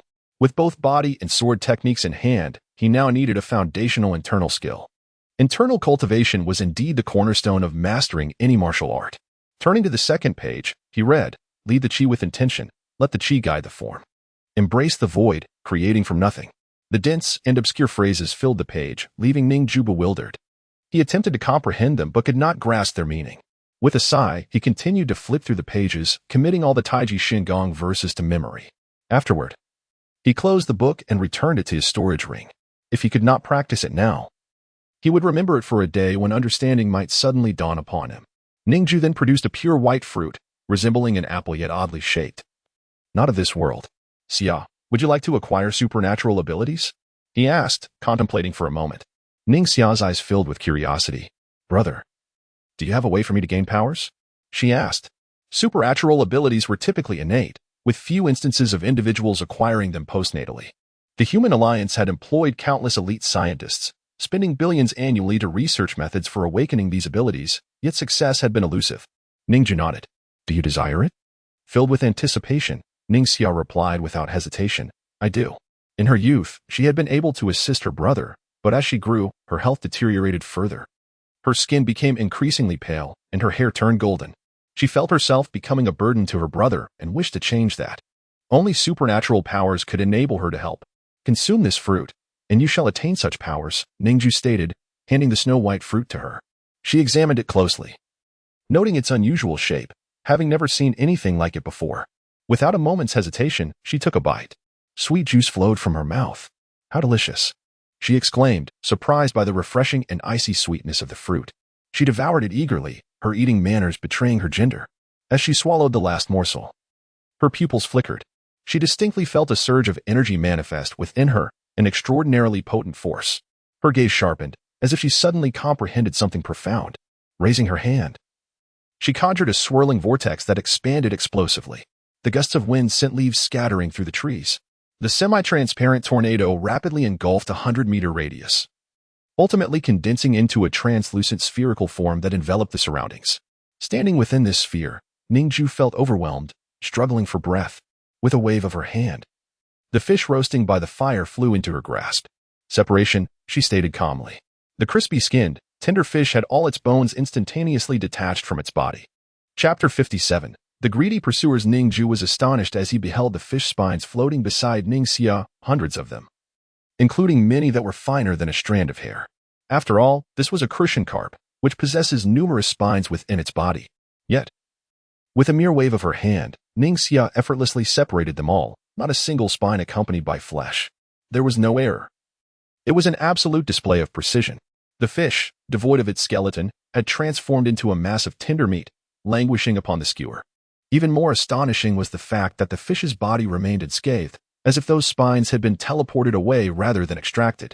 Ning Xia clenched her fist, retracting her extraordinary ability. The translucent surgical space immediately folded and vanished.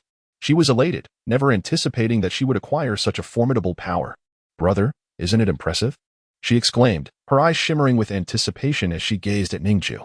Indeed, it is remarkable, Ning Jue replied, still in shock.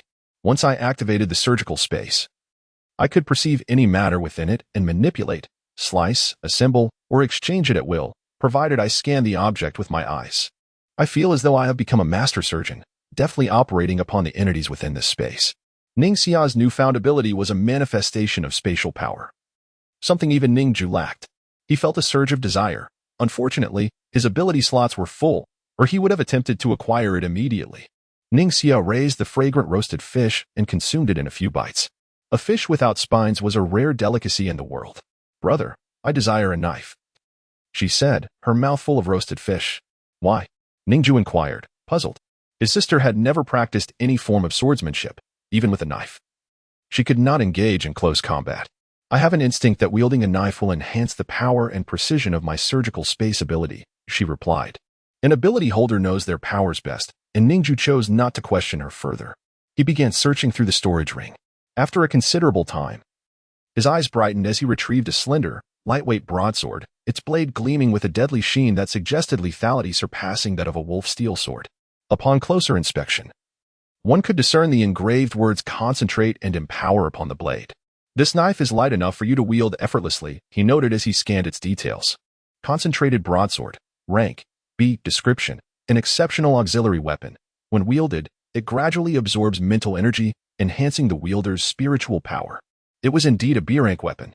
During his previous treasure hunt aboard the ship, he had scarcely paid it any heed. Anything resembling an extraordinary weapon had been collected, and he had never bothered to sift through them. Now, he realized he had found a splendid blade. Ning Jue had obtained her power out of thin air. Unlike other ability holders who had relentlessly utilized their powers throughout their lives to strengthen their mental faculties, her mental strength was undoubtedly weaker. And given that her ability was A rank, the consumption of mental energy was considerable. This blade was perfectly suited for her. Ning Jue handed the concentrated broadsword to Ning Jue, whose face lit up with delight as she received it. "Thank you, brother," she said, drawing the blade from its sheath. She swung it a few times, somewhat clumsily, but her movements retained a certain grace. After all, she had fought many battles in her youth. If not for her frail physique, her combat prowess would be formidable. Having finished the roasted delicacies, Ning Jue rose and extinguished the flames with a wave of his hand. "Let us depart," he declared, just as he prepared to leave. A few traces of murderous intent suddenly emerged, intertwining him and his sister. Ning Jue's brow furrowed as he swiftly grasped the static electric blade at his back. In this world, no one could ambush Ning Jue or lay a trap for him. His uncanny ability to sense murderous intent had allowed him to escape countless perils. Whoosh, whoosh, whoosh. Several arrows flew through the air. Ning Jue's gaze sharpened. He executed the ripple step, transforming into a shadow as the blade flickered with light. In an instant, all the arrows shattered, their tips disintegrating. However, it seemed that the arrowheads contained a peculiar liquid. Splatter. The shattered arrowheads erupted in a cloud of pitch-black liquid, spraying everywhere. Ning Jue used his deconstructive eye to survey the substance, revealing it was filled with pus and highly corrosive. One could only imagine the skin rotting away upon contact. The particles constituting this toxic liquid were highly active. Should they touch a wound, they would swiftly travel to the heart in less than a second. It was imperative to prevent any splashes. A force of deconstruction surged from his eyes. The airborne toxins were immediately devoured by the void, completely dissolved. Yet, several droplets still splattered about. Huff. Ning Jue furrowed his brow, letting out a cold snort. A tempestuous vortex of wind rose, sweeping all the toxic liquid away into the distance. Ning Jue, slower to react, realized they had been ambushed only after the arrows had been shot. Emerging from the surrounding thickets were 5 individuals, while 3 more silently descended from the treetops. 8 in total, 2 complete teams of hunters had united to ambush Ning Jue. Murderous intent surged in Ning Jue's eyes as he surveyed the scene. "Are you seeking death?" he growled. The toxic liquid that had splattered moments ago had nearly harmed Ning Jue. No one was permitted to inflict harm upon her. That was Ning Jue's final line in the sand. And yet, those intruders had crossed that line. Ning Jue was seething with rage, gripping the electric blade as he prepared to strike.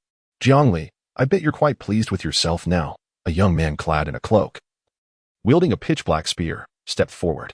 He donned steel armor, and his spear had an unusual design. A glint of greed and anger flickered in his eyes. "You were the first to venture inside, seizing all the treasures from one of the wrecks.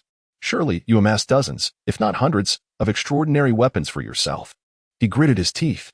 "Your actions have left us empty-handed as we entered that ship, while those who explored another wreck reaped bountiful rewards. They were indeed unfortunate. After the demise of the Great Serpent, they had chosen to search the ship Ning Jue had plundered, only to find it utterly barren. This left them furious, prompting them to hastily form an 8-person team to secretly follow Ning Jue, intent on murder and theft. Although Ning Jue had employed his invisibility ability while scavenging and departing, he was the first to enter, even if they could not see the process. They could surmise that he was the one who had claimed all the treasures from half the ship. Chapter 58, Stagnation of the Body. Thunderous execution. Ning Jue found himself amused by their words. He had been the first to discover that one must proceed slowly through the cave entrance to unveil its secrets. This group had merely emulated his approach to gain access. Had it not been for him, they might still have been wandering outside in the darkness. Now, they sought to challenge him because he possessed an abundance of treasures. The exploration of hidden realms was inherently a test of individual prowess. Why should he leave anything for them? If they were to assign blame, they could only fault their own misfortune. With a cold glance sweeping across the assembly, Ning Jue let out a derisive snort. In the next instant, his eye of deconstruction unfolded. A peculiar hum resonated in the minds of the onlookers. A cacophony of screams erupted, as 4 individuals disintegrated into nothingness before his gaze, leaving not even a single atom behind. The very ground they had stood upon, spanning 7 or 8 square meters, was also annihilated, forming a vast pit. The power of the Eye of Deconstruction was utterly ruthless. The despicable archer, who had dared to attack first, found her steel armor and composite bow reduced to mere vapors. The man wielding the black spear was left in utter shock. Jiang Li's strength had reached such astonishing heights. In a mere encounter, he had obliterated 4 B-grade beast hunters, battle-hardened warriors, no less. This was far beyond his expectations. In that moment, he realized he had severely underestimated the prowess of the Dragon Slayers from Blood Refining City. Although the Dragon Blood sect was a second-rate faction, its members possessed powers akin to that of giants. Its leader, shrouded in mystery, had never revealed himself, leaving his strength unknown. The fact that Jiang Li could single-handedly annihilate the entire Dragon Blood sect spoke volumes of his formidable capabilities. Perspiration dripped from his brow, and terror filled his heart. Ning Jue's might instilled panic within the remaining 4 survivors, who too were engulfed in fear. Ning Jue's gaze, adorned with intricate patterns, fixed upon them. Another hum echoed. And yet another individual was reduced to ashes, leaving only 3. Turning his attention, Ning Jue observed the frantic movements of the remaining figures as they sought to evade his sight. Alas, no matter how swiftly they ran, they could not outpace the light. Light was vision. Ning Jue's eyes followed the sound. Another individual succumbed, leaving only 2. One of them, with eyes of flame, began to swell in size. His body transformed partially into that of a bull, muscles rippling as he crushed the ground beneath him and charged toward Ningxia. Jiang Li was too powerful. He understood that if he dared to approach Jiang Li, Ning Jue could extinguish his life with a mere glance. Yet Ningxia appeared harmless, almost fragile. Though she bore a knife at her waist, it seemed more ornamental than functional. At this moment, he sought not treasure but merely survival. To secure his own life, he must threaten Jiang Li with this girl. It was his sole path to safety. The 2 bull-like horns atop his head extended a meter, robust and menacing, their blood-red spirals twisting ominously. Ning Jue's expression shifted, his brow furrowing in intrigue. Such an unusual ability was unlike anything he had encountered before. Scanning his profile, he found Udi, ability, Beast Devourer transformation, grade, B description. After consuming the complete corpse of any creature, can temporarily transform part of his body to that of the creature, acquiring all its traits. It seemed this man had recently devoured a mutated bison, hence his partial transformation. The horns of a mutated bison were exceedingly tough, capable of piercing even the hide of certain weaker behemoths. Their hind legs were incredibly powerful, capable of shattering walls forged from steel. Mutated bison were B-grade aberrations. Massive in size, yet could be devoured over a month or 2. If he only needed to consume a morsel to transform into such a ferocious beast, his ability would indeed be formidable. Unfortunately, he required the complete carcass, and the sheer size of the giant beasts rendered this impractical, forcing him to morph into smaller aberrations. The Eye of Deconstruction possessed the power to disintegrate matter, and while it could dissolve fragile substances in an instant, even steel, it would require several seconds to dismantle the horns of the mutated bison, which were several times harder than steel. Now, as the bull-headed creature charged toward Ningxia, time was slipping away. Ning Jue's static electric blade trembled with a resonant hum. Golden arcs of electricity crackling as it prepared to unsheathe and cleave the half-bull man in 2. However, in the next moment, a semi-transparent domain erupted from Ningxia's form, expanding with a thunderous force. In an instant, it extended 200 meters, doubling its range. The effect of the spirit blade had amplified her mental prowess to terrifying levels. Ning Jue and Appo's hand, poised to draw his sword, faltered. For the half-bull Udi, time seemed to freeze, as if a pause button had been pressed. Ningxia stood firm. Devoid of fear, her gaze locked onto the half-bull figure just 5 meters away. With a swift motion, she sliced through the air, and Udi's heart materialized in her grasp. Suspended and devoid of blood, yet he remained alive, his vital signs intact. Udi's face contorted in disbelief. He realized he was utterly immobilized and that something vital was missing from his chest. As he looked at Ningxia, he discovered she held his heart. The most terrifying revelation was that the heart resonated in sync with his own pulse. Had she severed her own heart? Udi strained with all his might, his eyes darting toward his chest, finding no external wounds. She had extracted his heart without inflicting any injury, preserving its vitality, and it continued to beat. He was alive, despite his heart being detached. What manner of ability was this? Ning Jue drew his electric knife, striking down with fervor. Thunder rumbled as he soared to Ningxia and Appo's side. Thrusting his sword, the heart, still pulsing with life, was instantly pierced by the lightning, reduced to charred remains. Udi felt an excruciating pain where his heart once resided. His blood ceased to circulate, and his consciousness faded rapidly. He collapsed to the ground, his eyes slowly closing. In the end, only one remained, clutching a black spear. Witnessing this scene with despair etched across his features. Chapter 59. The sword of wind and thunder strikes the evil the moment this individual glimpsed the transparent wave of energy within Ning Jue. He turned and fled, sprinting a considerable distance of 200 meters. Had he lingered, he would have been utterly powerless to resist and would have perished on the spot. Damn it! How can both of you be so formidable? He bellowed, his face contorted in horror. Despite uniting with 8 others to besiege Zhangli, they had inflicted not a single wound before being annihilated. Now, he was the sole survivor, clinging to life. He had initially perceived the girl as a mere liability, someone who would hinder Zhangli rather than assist him, or even serve as leverage against him. Little did he expect the extent of her extraordinary abilities. In a desperate bid for escape, he bolted, but Ning Jue would not grant him such an opportunity. He released his grip, allowing the static blade to levitate into the air. Golden arcs of electricity traced a long line in the sky, akin to an artist brush marking its canvas. As the blade hurtled forth, aimed directly at the man's head, the electric light surged, voraciously consuming all that lay before him. Clang! Just as Ning Jue believed his strike would surely be fatal, the man's obsidian spear skewed the blade off course.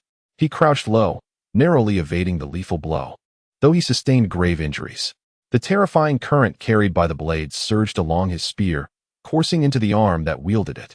His arm was instantly lacerated, blood spilling profusely. Ning Jue was astonished that this adversary could withstand a strike infused with his sword control. Scanning the man's profile, he discovered Zheng Guan. Ability, willpower spear, rank, A. Description, condenses one's will into a tangible spear. Its resilience is equivalent to the wielder's willpower. The willpower spear can expend willpower to form an intangible barrier, resisting attacks, or create an invisible spear of will that pierces the enemy's mind. No wonder he managed to counter Ning Jue's sword control. It became evident that Zheng Guan's ability was also of a rank, possessing considerable strength. Fear etched across Zheng Guan's features as he retreated frantically. Ning Jue's previous strike had already caused a crack in his willpower spear. Should he withstand another blow, his will be entirely dissipated, sealing his fate. The innate fear of death is imprinted in the genetic makeup of every living being. Despite his overwhelming willpower in this moment of desperation, he could not withstand the terror of Ning Jue's sword strike. His legs crackled with electric energy, the sound of mechanical apparatus whirring emanating from them. Mechanical augmentation had become quite the trend. By sacrificing flesh, one could acquire immense power. Zheng Guan's rank ability, combined with his formidable mechanical enhancements, rendered his combat prowess far superior to that of other A-rank hunters. His confidence bordered on arrogance, emboldening him to challenge Jiang Li with a group. The modified limbs propelled him at blinding speeds, his legs moving in such a blur that they appeared almost imperceptible, allowing him to outpace ordinary individuals by several times over. In mere seconds, he could cover dozens of meters. This sudden acceleration startled Ning Jue. "Chase him," Ning Jue commanded, her gaze fixed on the horizon. With a sweep of her blade, she cleaved the air. In an instant, Ning Jue vanished from sight, reappearing at the edge of the surgical zone, having shifted nearly 100 meters. Astonished, Ning Jue marveled at the sensation of instantaneous movement. Such a powerful ability. He concentrated, swinging the static blade through the air, the electric arc soaring dramatically. A golden line sliced toward Zheng Guan. Zheng Guan turned, terror flooding his eyes. He realized he could not withstand this strike. Gritting his teeth, he resolved, "If I cannot escape, I shall retaliate." Boom. He thrust his spear forward, targeting Ning Jue's brain.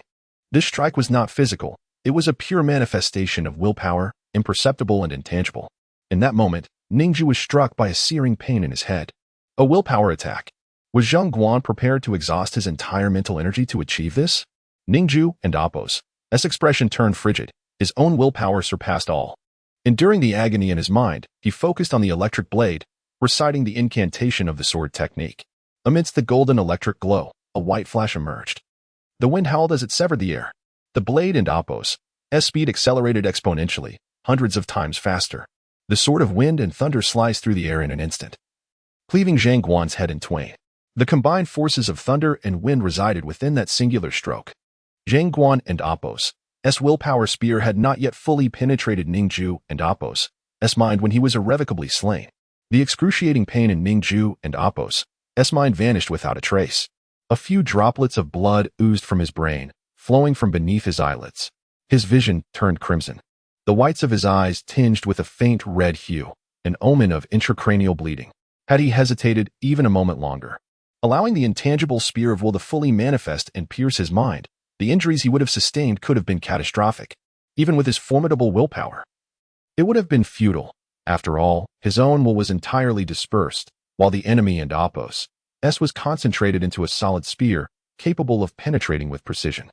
The Sword of Wind and Thunder was the swiftest strike in the Tai by sword technique, capable of sealing one and Appos' fate in the blink of an eye. Ning Jue approached Zhang Guan and Appos' lifeless body, pausing to observe. The skull lay shattered, yet the face remained unscathed, a manic smile lingering at the corner of his lips. He must have believed he would perish alongside his opponent. Perhaps this realization would provide him some solace.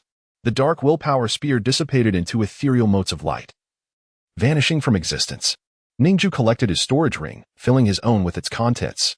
6B rank weapons, 8C rank weapons, potions, compressed rations, and various outdoor supplies. Quite a bounty. This was a gift they had delivered themselves, certainly not a request from Ning Jue. Turning back, he noticed the surgical field had entirely receded.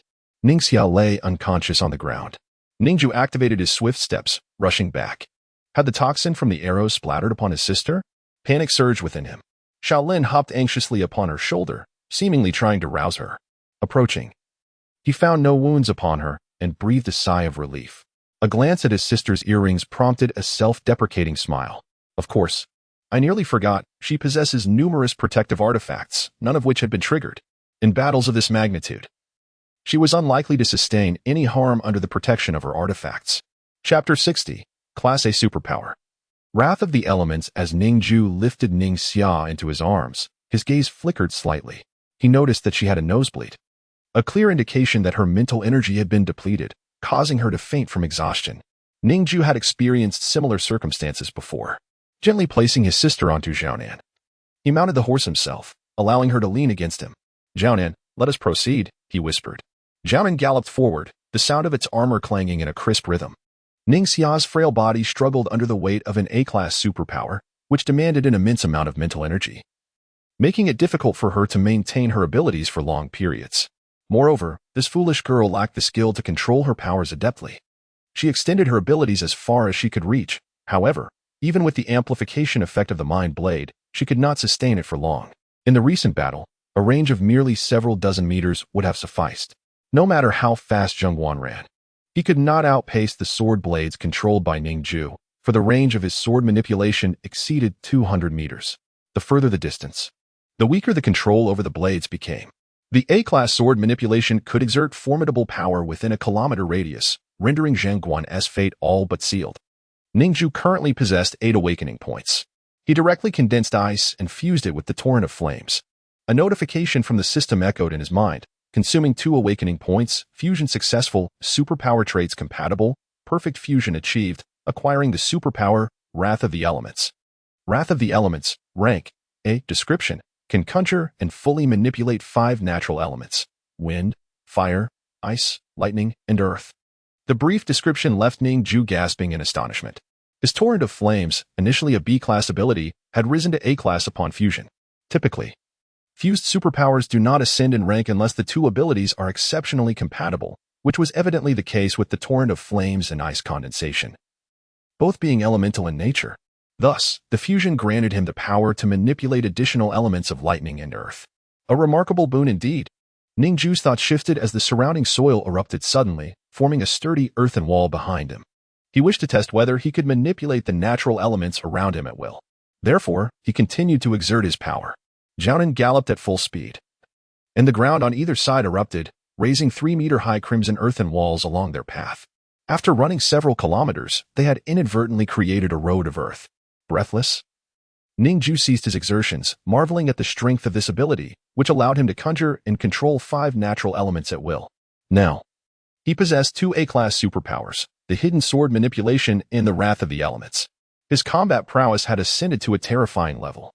This fusion had freed up a slot for another superpower. Initially, Ning Jue had considered acquiring his sister Ning Xia's surgical domain ability, but after some contemplation, he decided against it. Since she already possessed that ability, her assistance in battle meant that he, in essence, had it too. Given the rarity of superpower slots, it would be prudent to keep one vacant for unforeseen circumstances. As they journeyed toward Xiangyang Prefecture, there remained several months of travel ahead.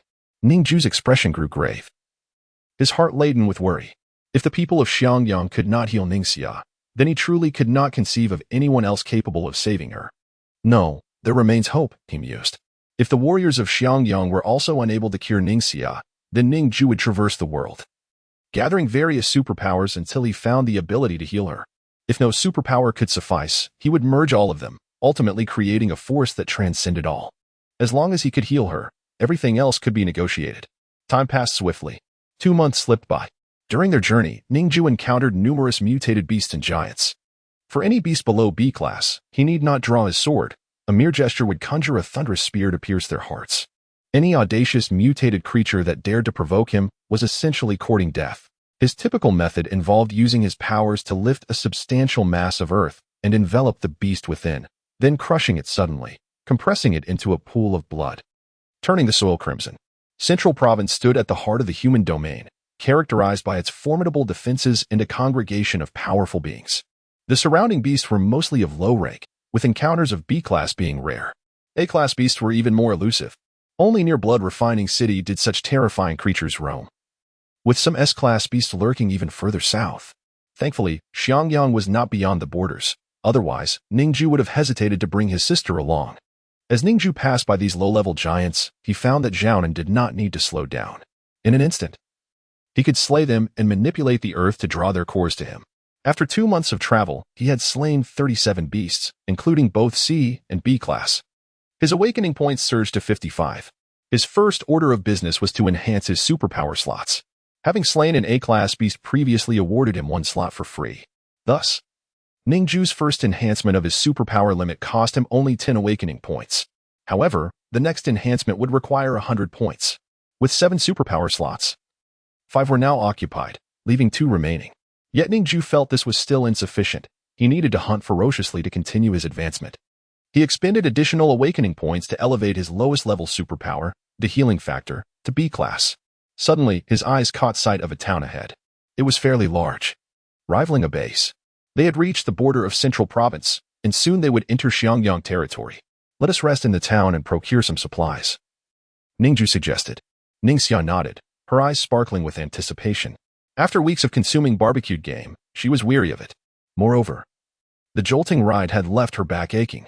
Zhaonan sped towards the town, and as they passed through the gates, Ning Jue noticed that the entrance was fashioned from the head of a giant beast, its sharp teeth glistening ominously, its maw agape. Scanning it with his deconstruction eye, he found no signs of life, which relieved him. The thought of a shape-shifting beast masquerading as a village to lure travelers to their doom was truly terrifying. Chapter 61. The Vampire and Appos. S invitation. After confirming that the great door was not a living beast, Ning Jue dismounted and led Zhao Nen into the town. This town bore no guards and seemed to lie beyond the jurisdiction of the Human Alliance. Nestled at the intersection of Central and Xiangyang provinces, it sprawled across several acres, resembling a small city in its grand scale. Yet, upon entering, one could discern the town's desolation and decay. Many buildings had been stripped bare, and every dwelling lay shrouded in dust, exuding an air of ruin and gloom. There was not a trace of the living. An eerie silence enveloped the vast expanse, as if it were a ghost town. As ominous clouds gathered overhead, rain began to fall, deepening Ning Jue's solemn demeanor. The atmosphere here was unsettling. The dilapidated houses were coated in dust, while the streets were laden with accumulated sand, suggesting years of neglect. However, amidst the dust, there were scattered footprints. As they ventured further into the town, Ning Jue suddenly noticed numerous severed limbs along the street. Discarded corpses began to appear sporadically, remnants of lives long extinguished. Reduced to bleached bones, Ningxia's eyes widened in fear at this ghastly sight. Even she had rarely encountered such a bizarre atmosphere. So many corpses, she murmured. Stay close, Ning Jue instructed. She nodded, her small companion, the little scale on her shoulder, alert and watchful, sensing the bloodstains in the air that hinted at danger. Situated on the border of Central Province, this desolate area lay adjacent to Xiangyang Province, where martial practitioners secluded themselves in rigorous training, rarely venturing into the world. The people of Central Province, comprised of the affluent, indulged in pleasures, having little time to risk their lives in Xiangyang. The two regions harbored mutual disdain for one another, rendering this town a secluded paradise. Ning Jue had hoped to find respite here, but it appeared his hopes were in vain. The damage to the town's structures was not severe. It could not have been wrought by a colossal beast, which would have left nothing but ruins. The manner of death for the townsfolk was tragic.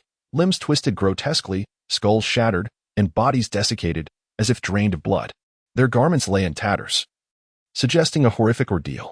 What creature, if not a giant beast, could inflict such devastation without destroying the buildings? A sense of unease crept into Ning Jue's mind. The nameless corpses lining the streets became increasingly numerous. There were so many remains that even the crevices in the stones revealed human fingernails. An ominous premonition began to take root within him. Suddenly, his gaze sharpened. In a shop ahead, a living person appeared. Ning Jue turned his attention to the figure, whose pallid complexion and vacant eyes were haunting. "Hello, what has happened here?" His sister called out to the individual. The man, seemingly oblivious, continued his work, his eyes devoid of life. This is strange, Ning Jue thought, as he led Jianan forward. The deeper they ventured, the more living souls they encountered. Many shops were open, with people laboring inside. As they passed each establishment, the denizens stared at them with unblinking eyes. These individuals, all sharing the same ghastly pallor and lifeless gaze, resembled corpses, chilling the very marrow of Ning Jue's bones. Despite their soulless demeanor, they were indeed human. The faint scent of blood in the air revealed the town's grim reality. It was evident that this place had fallen under the control of some malevolent force. The static electric blade at Ning Jue's back floated into his hand, signaling his readiness for battle. Approaching a tailor's shop, he observed a figure at the back, laboring over a sewing machine. As he drew near, he was horrified to find the individual stitching together a blood-soaked piece of human skin. The grotesque sight jolted Ning Jue's senses. The worker, gaunt and aged, bore no ears, his eyes destroyed, and his nose severed. He was trapped in a pool of blood. Unable to move, a prisoner to his own torment. Unable to bear the sight any longer, Ning Jue swiftly drew his sword, ending the man's suffering with a single stroke. He then hurriedly pulled his sister away from the shop. As they passed a tavern, Ning Jue's brow furrowed at the overwhelming stench of blood wafting from within, along with the unmistakable aura of malevolent beasts. He pushed the door open with determination. The scene that greeted him was unbearable. A dozen crimson-eyed, horrifically deformed creatures danced with a throng of lifeless human women, a grotesque tableau of despair. The ground was strewn with dismembered limbs and pools of blood. In the corner lay a gruesome pile of scalps and arms, a macabre sight that nearly made Ning Xia retch. Ning Jue's sword crackled with electric energy, poised for action. The grotesque entities halted momentarily, their decaying forms shrinking and morphing into human shapes. All at once, the monsters transformed into strikingly beautiful humans. Casting aside the women they had been holding, who fell lifelessly to the ground, their eyes still vacant. "Long time no see a living soul," one of the elegant black vampire figures remarked, wiping blood from the corner of his mouth as he approached. His demeanor was refined, every movement exuding grace, making it difficult to associate him with the horrors witnessed moments earlier. His long nails and pale skin hinted at his true nature, and as he spoke, sharp fangs peeked from beneath his lips. At that moment, a flood of speculation surged within Ning Jue. What manner of beings were these? Could they truly be vampires? Creatures capable of transforming into human form to feast upon human blood seemed to fit the description. No, such monsters were mere legend. They could not exist in reality. Ning Jue dismissed the thought, forcing it down. "I have come to slay you," he declared, gripping his electric blade, his gaze scanning the room with intensity.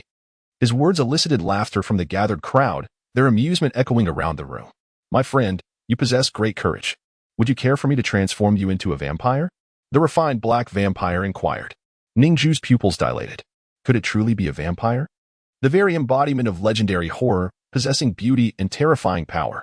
Each vampire was said to wield formidable innate abilities, rivaling high-tier supernatural beings. He quickly assessed the black figure before him. Low-level vampire Diego, talent, strength, description. His vampire lineage grants him extraordinary combat prowess. A single punch from him could reduce a foe to mere mist. The formidable vampire, Diego, possesses an extraordinary muscular strength, akin to that of a colossal powerhouse. However, such immense power derived from extraordinary abilities can only be harnessed during its application. Once mental energy is depleted, the muscles wither, reverting the individual to an ordinary state. In contrast, Diego's strength is a perpetual force, capable of obliterating a person into a mist of blood with a single punch. The very air disintegrates in the wake of his striking wind. Remarkably, this represents merely the prowess of a low-tier vampire. The innate power bestowed upon vampires is immutable. Unlike that of superhuman abilities, it is an inherent strength, deeply embedded within their very bloodline. Can I steal his innate talent? Ning Jue pondered within the confines of his mind. Chapter 62. The Surgical Space. The might of Ning Jue harbored the desire to steal the innate powers of these vampires. The system promptly responded to him. Innate powers can indeed be stolen. Should you steal the abilities of a vampire, you shall also become one. Upon hearing this, Ning Jue's expression shifted. He had no intention of becoming a vampire. He would never allow himself to transform into a creature that survives by draining the blood of its kind. Observing the surroundings, it was evident that these vampires had occupied this place for many years. The humans who once resided here, unable to escape in time, had already been captured and turned into livestock for their sustenance. Although some townsfolk possessed special abilities, they were of little use against these vampires, as their powers were not particularly formidable. The vampires moved with astonishing speed, making it difficult for ordinary abilities to inflict harm upon them. Even if one were fortunate enough to strike, their wounds would heal in a remarkably short time. This locale was undoubtedly a hell on earth. Some humans languished here, desperately awaiting a rescue that would never come. People still worked within the shops. It seemed that merely feeding on blood was insufficient for these vampires. They were bored and compelled the humans to labor, rendering the streets less lifeless. You keep these people captive for blood? Ning Jue's eyes flashed with anger as he inquired. Diego nodded, as if this were a mundane matter. We vampires have existed since the day of awakening, lurking within human society. We are a superior breed, a higher form of life. Why should we not keep them as livestock? Do humans not raise pigs for slaughter? Ning Jue's countenance grew frigid, and the electric knife in his hand shimmered with golden light. He had no desire to engage in further discourse. These vampires were not of the same race as humans. There was no point in prolonging the conversation. Even if Ning Jue refrained from striking first, these vampires would undoubtedly take action. A confrontation was inevitable. If a battle is to ensue, then let it be. Even if you do not strike first, we will not allow you to leave alive, remarked a tall, golden-haired female vampire with a mocking smile. Her figure was alluring, and she was clad in nothing but her own skin. As she spoke, her sharp fangs glistened, exuding aggression.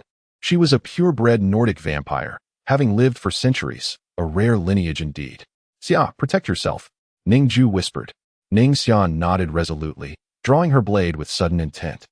A semi-transparent surgical space enveloped the entire tavern, extending only several dozen meters this time. Ning Jue had guided her on combat techniques during this period, teaching her to conserve her mental energy for prolonged battles. As the surgical domain unfolded, the vampire's pupils widened in alarm. The aura was too perilous. We must retreat from this area. The golden-haired vampire seemed to sense the imminent danger. Ning Jue scanned her abilities.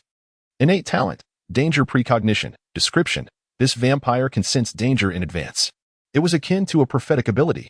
Following her warning, numerous vampires frantically retreated. Each vampire moved with a speed that the human eye could scarcely perceive. Ning Xia witnessed countless shadows darting away, escaping the boundaries of the surgical realm. Yet, 7 or 8 vampires were unable to flee in time. They stood immobilized within the surgical domain. Ning Xia's gaze remained fixed upon them. The surgical domain's ability required complete scanning of the target's body to gain full understanding before she could manipulate or sever them. Unfortunately, she could not scan them all simultaneously. Her powers were not yet that formidable. In less than a second, scanning 7 individuals and freezing their bodies was already her limit. Each of these 7 vampires possessed extraordinarily terrifying abilities. Mental crumple, mental barrier, painful gaze. Alongside their talents, each one moved at speeds countless times faster than a human, with even more formidable physical attributes. Perhaps they were indeed a superior breed compared to humans. Engaging in combat with these vampires was akin to battling a dozen A-grade ability users. The peril involved was beyond description. Any lapse in caution could result in demise. Ning Jue remained vigilant, unleashing his full strength from the outset. Boom! A bolt of blue lightning coalesced from the sky, piercing through the head of one vampire as Ning Jue's arm descended. The thunder obliterated its head. Yet, in the next moment, blood surged forth, and the head shockingly began to regenerate. Indeed, vampires were incredibly difficult to kill. One must pierce their heart to vanquish them. Ning Jue suddenly recalled the vampire's weakness. In all myths and legends, vampires could only be slain by driving a stake through their hearts. In an instant, The static electric blade vanished from his grasp, and golden light flickered as he shattered the tavern's furnishings. The sound of wind and thunder resonated simultaneously. With a single stroke, he unleashed a blade of golden white light, cleaving through the air. A heart was pierced directly. Wielding the thunder-infused sword, he brutally split the vampire's body in two, reducing it to charred remains. Then, Ning Jue raised his hand to conjure a 3-meter-long flame blade, sweeping horizontally towards the remaining 6 immobilized vampires. The blade aimed directly at their hearts. All the vampires were utterly astonished. How could the seemingly ordinary man and woman possess such strength? In a single encounter, one of their own had perished. Vampires were notoriously difficult to kill. Most would assume their weakness to be similar to humans, targeting the brain. Yet Ning Jue was different. After obliterating the head and witnessing its regeneration, he swiftly redirected his aim towards the heart. This decisive choice, coupled with his terrifying speed and formidable abilities, presented a challenge these vampires had never faced before. For ages, they had slaughtered humans with overwhelming force. Akin to lions preying on zebras or vultures capturing hares, a predatory behavior from the top of the food chain downwards, devoid of risk. Yet at this moment, these two humans evoked an unfamiliar sensation within them. As the flame blade swept through, a flash of blood erupted. Several vampires were consumed by blood, subsequently transported out of the surgical domain. Ning Jue's strike barely claimed the lives of 4. Their charred remains melted away into ashes, and the remaining 3 vampires were whisked away. His gaze turned icy as he observed the fleeing vampires, now standing on the street. Having long distanced themselves from the tavern and the surgical domain, they were proving to be quite troublesome. Chapter 63. The overwhelming power of vampires within the surgical domain of Ning Jue. The vampires under control were utterly incapable of maneuvering their own bodies. Even within this realm, the innate abilities of vampires were exceedingly difficult to manifest, requiring formidable mental fortitude. The vampires did not teleport themselves, rather, it was the talent of another vampire who had long since escaped the surgical domain that facilitated this. The act of teleportation consumed blood from their bodies, allowing for the transference of matter across distances. At that moment, the vampire who had executed the teleportation knelt upon the ground, its eyes bloodshot and its form appearing exceptionally feeble. It had exhausted its powers. In the past, teleporting any object had not drained such a significant amount of blood. However, this time, it had contended against the surgical domain for the sake of others, depleting 70% of its blood in the process. Its body was now desiccated, rendering it incapable of utilizing its teleportation ability in the near future. With a piercing shriek, it realized there was insufficient blood to maintain its human guise. Its body trembled and contorted, skin rupturing to reveal monstrous appendages. Ultimately, it unveiled its true vampire form, a beast with blood-red eyes, towering at approximately 5 meters, with slender wings and short fur akin to that of a bat. Thank you. Otherwise, I would have perished beneath that fiery blade. Several rescued vampires expressed their gratitude. This creature exhibited a remarkable sense of decorum. Without Ning Jue's overwhelming crowd control abilities, these vampires could move freely. In an instant, all the vampires sprang into action simultaneously. The street was filled with flickering shadows, nearly impossible to track. Their speed surpassed that of the wind. A single step could obliterate the concrete beneath them. Ning Jue unleashed a furious display of elemental wrath as winds and flames spiraled around him, hundreds of wind blades converging to form a ferocious tornado that ravaged the street. Dust billowed as the wind and fire blades shattered everything in their path, causing buildings to crumble and tiles to scatter. The static electric blade emitted brilliant golden arcs of electricity, enveloped in a layer of deep blue lightning, both forces colliding and resonating as they tore through the air, illuminating the sky with flickering ionic arcs. The eye of deconstruction unfurled, Ning Jue's gaze intense as he focused on the vampires, intent on disintegrating their very forms into nothingness. Multiple attacks converged simultaneously. Suddenly, one vampire halted, its eyes gleaming with crimson light as it raised its hand. A radiant blue barrier manifested before it, shielding the vampires behind. Ning Jue's onslaught collided with the barrier in an explosive moment.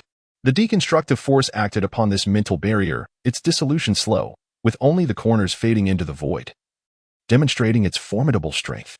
Even steel would disintegrate in an instant under the gaze of the eye of deconstruction, yet this barrier proved astonishingly resilient. However, the wind blades of the tornado arrived with unyielding force, shaking the entirety of the town. The rapidly rotating wind and fire blades nearly ignited the barrier. The sound of cracking echoed as the mental shield began to falter. The barrier, now reduced to a mere framework, struggled to withstand the assault. the static electric blade. Infused with the blue lightning of elemental wrath and golden electric arcs, surged forth. This strike was overwhelming. The mingling of the two lightning colors cleaved a 5-meter deep chasm into the ground of the street. The barrier, under this onslaught, was as fragile as paper. With a resounding crack, it shattered. The static electric blade plunged forcefully into the vampire's heart. Boom! Its body erupted in a torrent of blood, revealing its monstrous true form, which then ignited in flames, self-combusting into ashes. Another vampire had fallen. The remaining vampires were expressions of dread and loathing towards Ning Jue.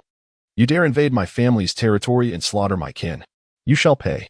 Diego, the black vampire, glowered with fury. As the head of this clan, comprised of both born vampires and those he had transformed, he could not forgive the act of taking his family's lives. After centuries of coexistence, he, once a priest, could not condone such transgressions. Moreover, the immortality of vampires surpassed that of humans, rendering such lives infinitely more precious. You will die. His muscles tensed as he vanished in a thunderous burst, the floor crumbling beneath him. In an explosive sonic boom, he transformed into a shadow, launching a devastating punch towards Ning Jue's forehead. Ning Jue summoned the static electric blade to return to his defense, attempting to block the impending strike. Yet, the force of the punch was so tremendous that it sent the electric blade crashing into Ning Jue's face. Ning Jue executed a swift retreat, employing the wave step technique.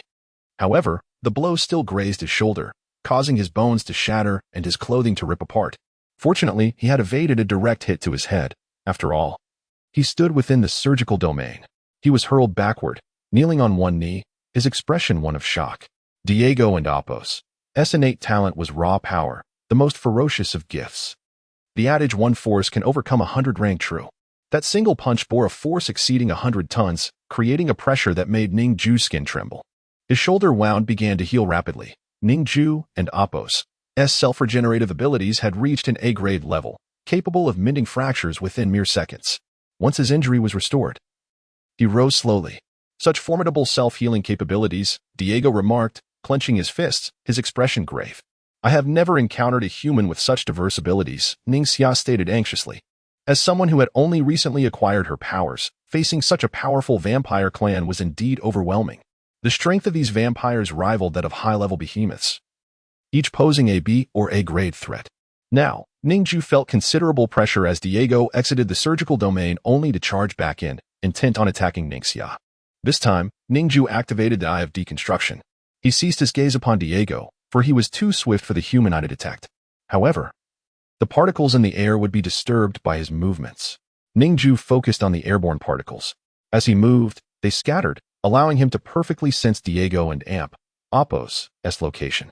Chapter 64. The 1,000 blades emerged from the sheath. Diego transformed into a shadow, his speed so swift that it created a sonic boom. His garments billowed as he swung his right fist, shattering the very air around him. This time, his target was not Ning Jue but rather his sister. Ning Jue's self-healing abilities were formidable, and his speed was not to be underestimated. He could even evade Diego's full-force punch. Attacking Ning Jue proved futile. He must first eliminate the human girl capable of manipulating the realm, allowing his family to surge forth and join the fray. United, a family's strength is unassailable. Yet, he was mistaken.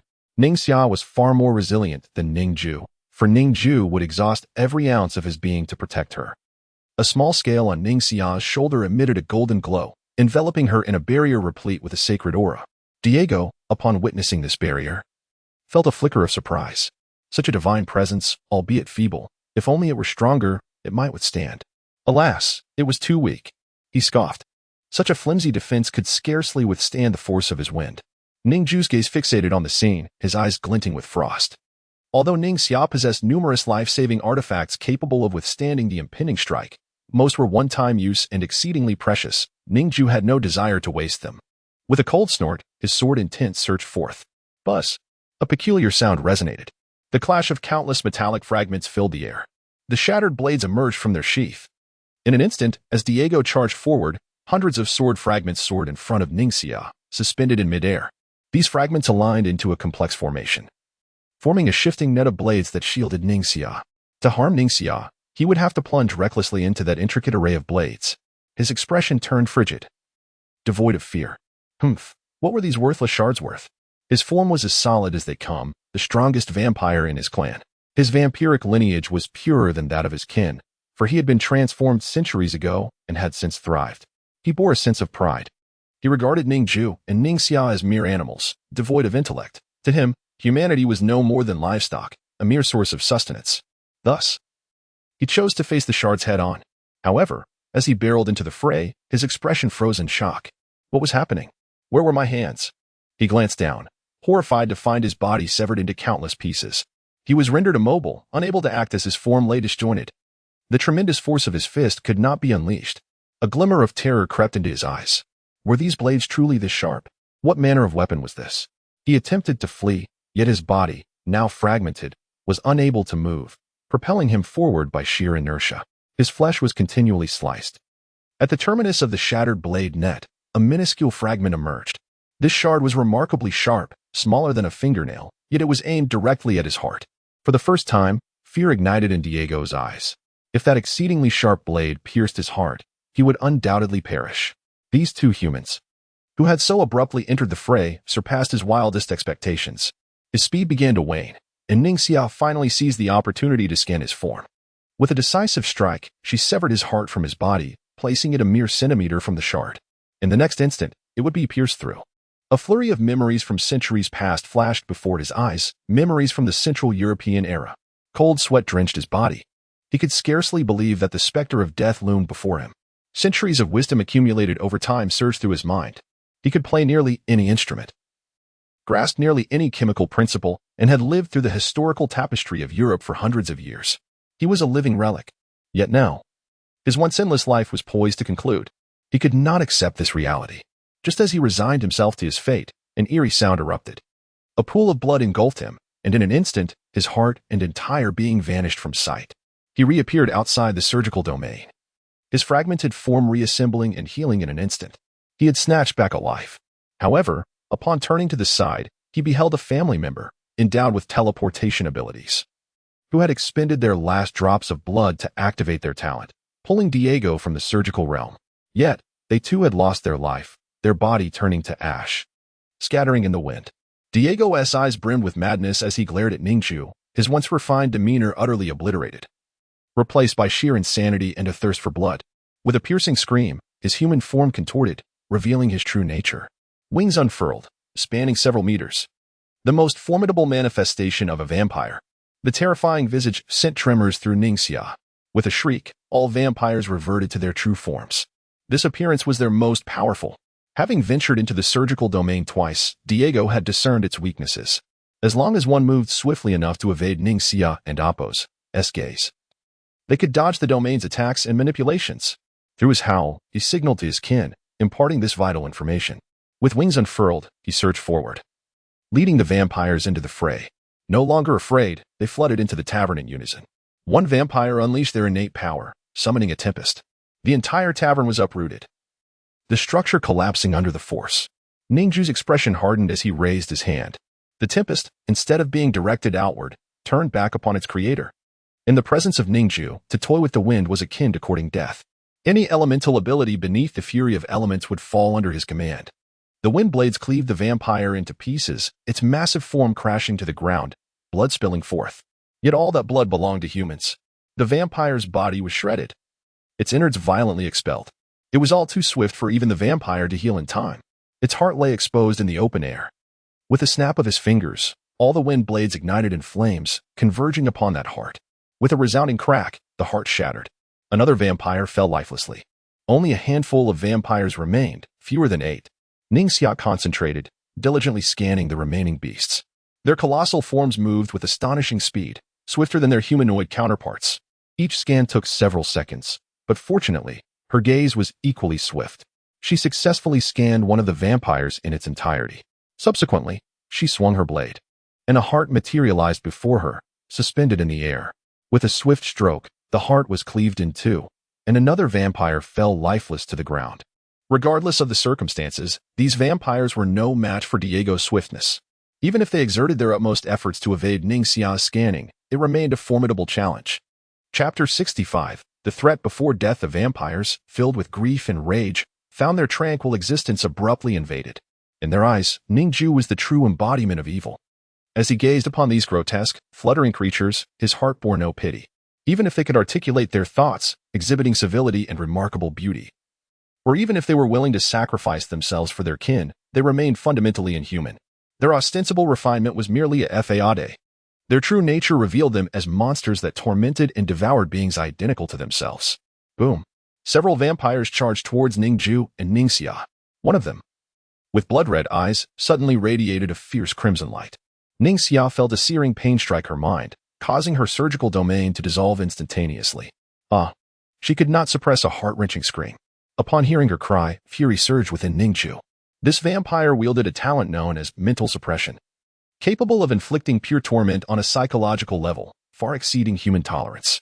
Under such excruciating pain, Ning Jue was utterly incapacitated to maintain her surgical domain. Ning Jue's expression turned frigid as shards of a shattered sword flew forth. Each fragment separated and spun wildly, forming a whirlwind of blades. Its expanse engulfed the entire street. The shards of the shattered sword could maintain distance yet, if spun rapidly enough, could create a dense and terrifying cutting force. The razor-sharp fragments distorted the very air, producing countless barely perceptible waves, indicative of the air being cleaved apart. In an instant, the vampire was reduced to a puddle of blood, not a drop remaining. Its heart, too, was utterly annihilated in the violent onslaught. Although the surgical domain was immensely powerful, once activated and the target scanned, it was nearly invincible. However, if the speed was sufficient to bypass scanning, its efficacy diminished. This was the Achilles heel of the surgical domain. Were it capable of immediate effect without scanning, it would ascend to an S-class power. The current surgical domain still had a long way to go. The storm of shattered blades whirled. The vampires, in a frenzy, sought to escape. They were the most life-cherishing and cowardly of creatures, having lived for countless years, greedily clinging to their existence. They feared death, but now it was inevitable. The whirlwind formed by the shattered sword suddenly ignited in crimson flames. Flames soaring to a scorching 3,000 degrees Celsius, capable of incinerating all. And that was not the end. Boom. Ning Jue's gaze turned icy, and thunder flashed within the vortex. A horrific slaughter storm raged through the town. The air within 1,000 meters transformed into a vortex, trapping the vampires within its wrath. They were akin to a solitary boat amidst monstrous waves, with no avenue for escape. They shrieked in terror, exerting their full strength. Their eyes glimmered with red light as they desperately activated their bloodline abilities. Yet, any defense against such overwhelming power was futile and shattered effortlessly. A multitude of A-class abilities coalesced into a terrifying tempest. Ning Jue dubbed this technique the slaughter storm. With a wave of his hand, he dissipated the storm of slaughter. The world returned to tranquility. Almost all members of this vampire clan were utterly obliterated, save for one, Diego. He reverted to human form, but his body bore grievous wounds. His left arm had been completely mangled, and the severity of his injuries prevented healing. Lying amidst the ruins, he was on the verge of death. Gazing at Ning Jue as he approached step by step, his eyes filled with horror. In a frenzied bid for survival, he dashed toward a nearby shop, yanking out a worker still engaged in their duties. With a swift motion, he sank his teeth into the worker's neck, blood spurting forth. The pale individual had little blood to offer, thus the act merely rejuvenated Diego slightly. His left arm regrew, his body restored to wholeness. He transformed into a shadowy figure, intent on fleeing to the next shop to drag out another victim for sustenance.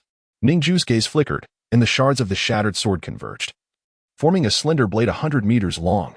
With a casual flick, he cleaved Diego at the waist.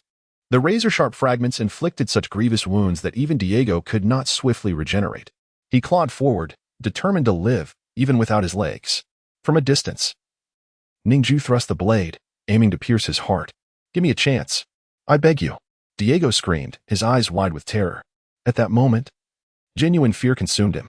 He dreaded the thought of his eternal life meeting its end here. Desperate, he forsook the dignity and honor of a vampire, groveling before a human for mercy. "And what opportunities have you ever granted to those humans?"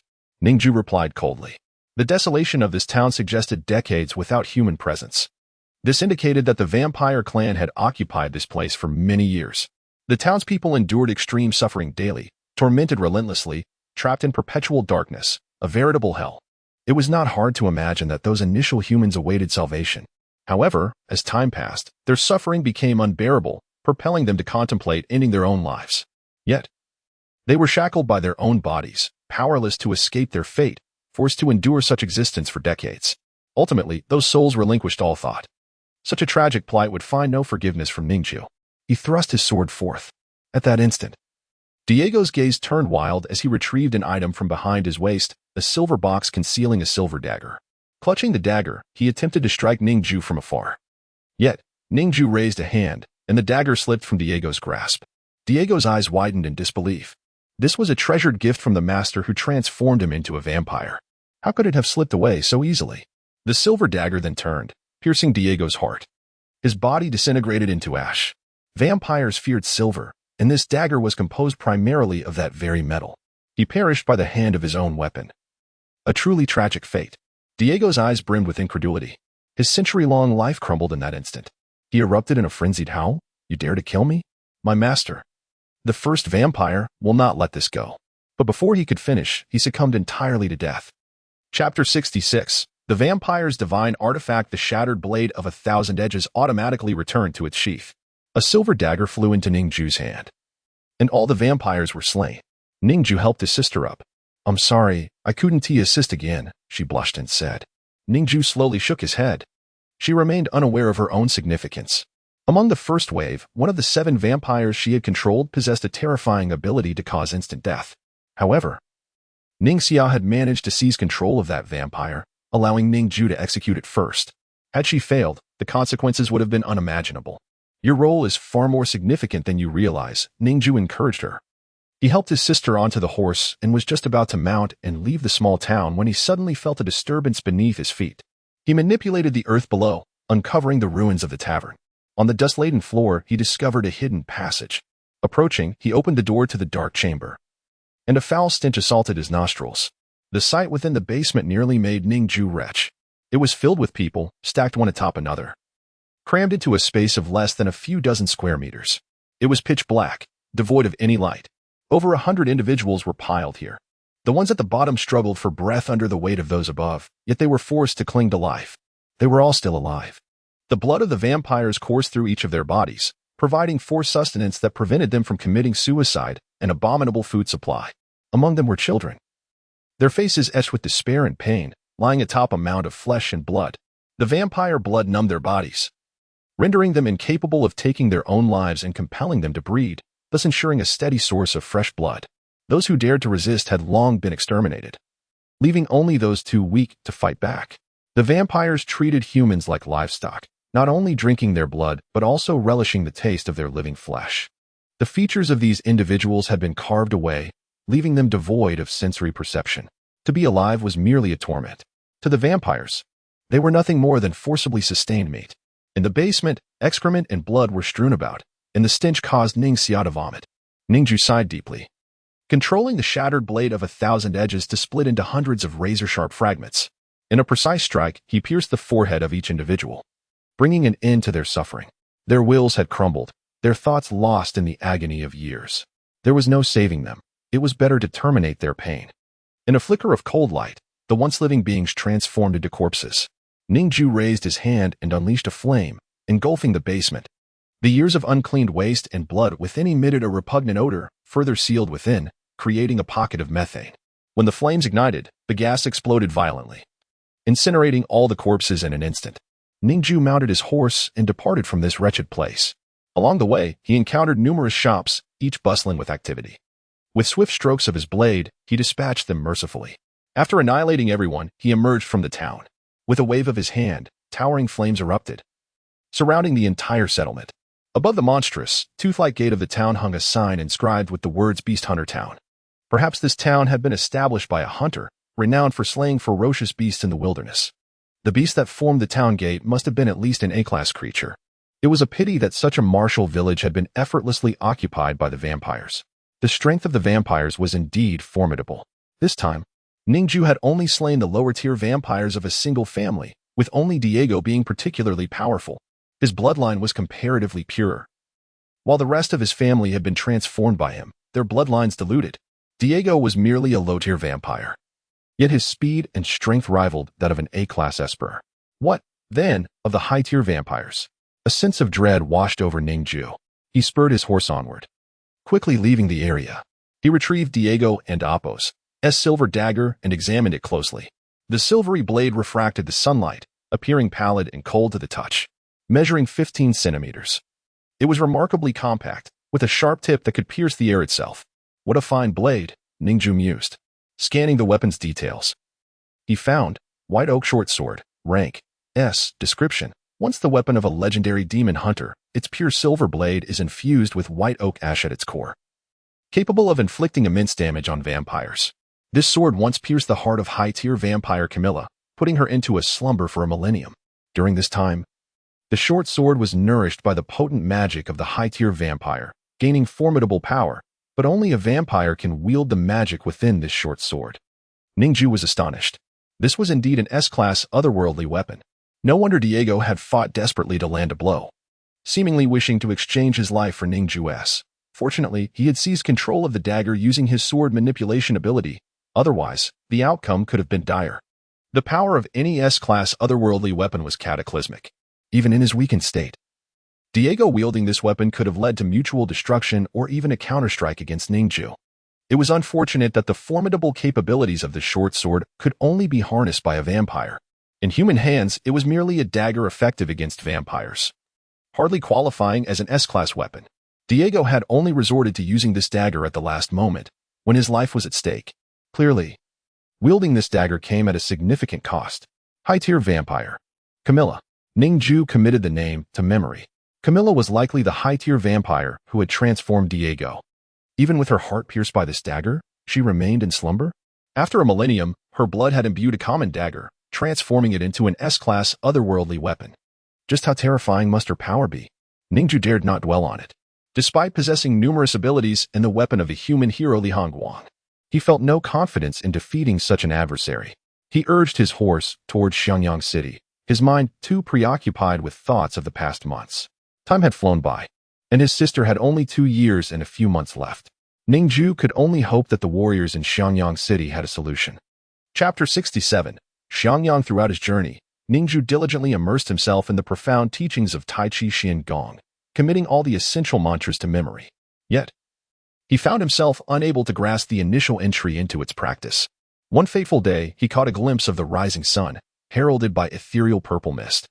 The vast expanse of yellow sand transformed into a delicate lavender hue, illuminated solely by that fleeting moment of dawn. In that instance, as the sun peeked over the horizon, a unique radiance blossomed and then vanished. Ning Jue experienced an epiphany. Could it be that the innate qi, as described in Tai Chi Xian Gong, does not originate from the external world? A bold thought took root in his mind. Until now, he had been altering his breathing techniques, seeking to perceive the energy suspended in the air, exploring the natural qi surrounding him, yet he had found nothing. The external qi was not the innate qi required for cultivating Tai Chi Xian Gong. It was only in that moment, witnessing the purple mist accompanying the sunrise, that he began to understand. Perhaps the innate qi is not derived from the outside but is akin to that ephemeral purple mist, present within oneself from the moment of birth, only to gradually fade with the passage of time. The innate qi exists inherently within him. The approach of seeking outward had been fundamentally flawed. Ning Jue slowed his breathing, embarking on an exploration of the power residing within his own body. He attentively sensed every muscle and meridian but found no breakthrough. Undeterred, he continued his inward quest. A week passed, and suddenly his eyes flew open. A faint golden vapor appeared at his dantian, so subtle that it was nearly invisible to the naked eye. This innate qi lay dormant within him.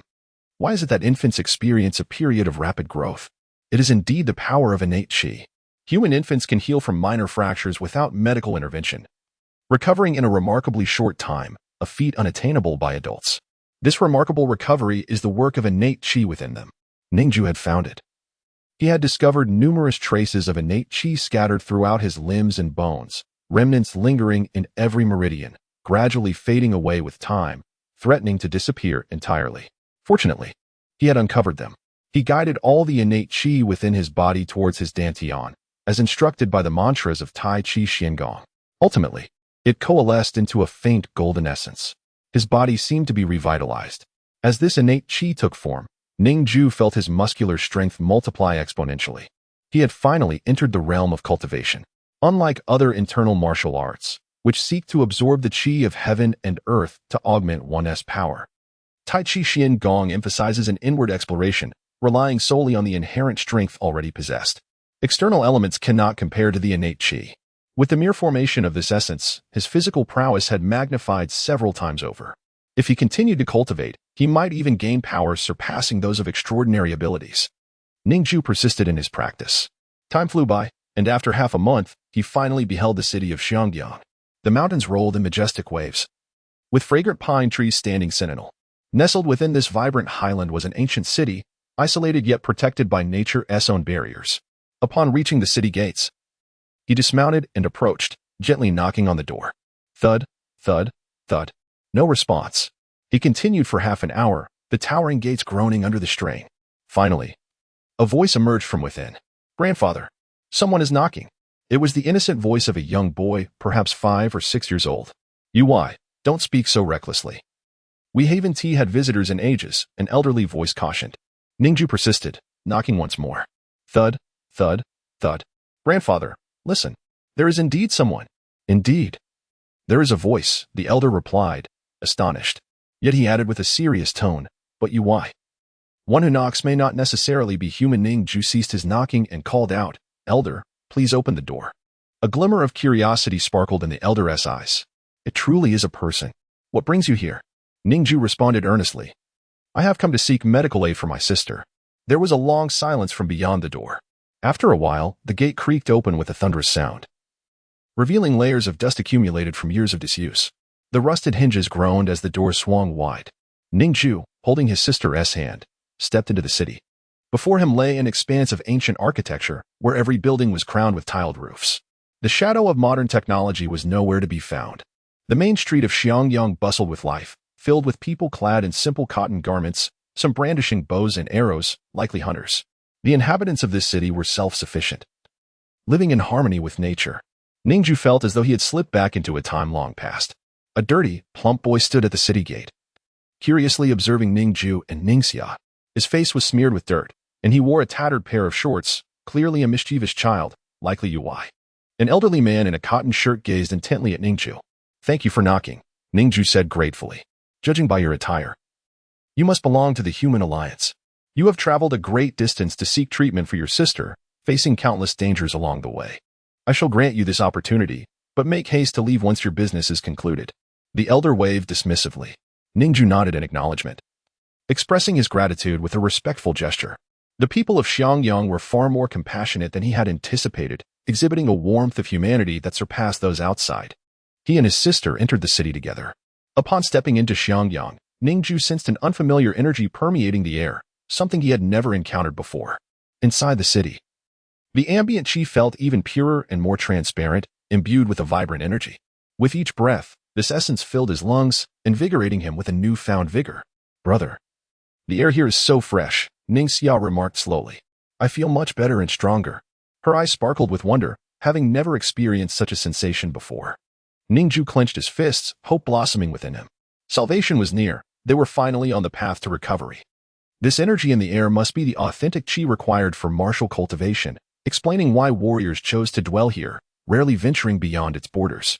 Chapter 68. Truly reasonable. As they advanced toward the city of Xiangyang, Ning Jue observed the residents within. Each individual possessed a robust physique, their vital energy coursing vibrantly through them. Utilizing his deconstruction eye, he discerned the peculiarities of their bodies. Every person and Appos, meridians were extensively open, allowing true energy to flow freely within. None exhibited supernatural abilities, yet their combat prowess was undoubtedly on par with those endowed with such gifts. Heaven had not bestowed them with powers, yet through relentless training, they had acquired the capabilities to contend with the extraordinary. This exemplifies the indomitable spirit inherent within humanity and Appos' genes. Suddenly, a chilling intent of murder connected to the top of his head. Ning Jue's countenance darkened. A shadow surged forth, a blade glinting ominously in hand. A blood-red long knife was swung toward his neck. Ning Jue and Appos' gaze turned frigid. He raised a hand to press down, halting the blood-red blade in midair, rendering it immovable. Turning his head, he was taken aback by the identity of the assailant, a young man whose visage was startlingly familiar. It was Chu Sanzai, the assassin from Yuqin and Appos' airship. Wrapping his wounds in bandages, he appeared almost fully healed, his face contorted with rage and murderous intent directed at Ning Jue. With his left hand forming a seal, the bloodlust blade trembled, breaking free from Ning Jue's control. Without hesitation, he unleashed two swift strikes. Ning Xia, witnessing her brother under attack, her eyes narrowed, ready to unleash her surgical domain. However, Ning Jue restrained her hand before she could draw her weapon. They were in another and Apos' territory, surrounded by thousands of martial artists. Should they engage, they would face a terrifying onslaught.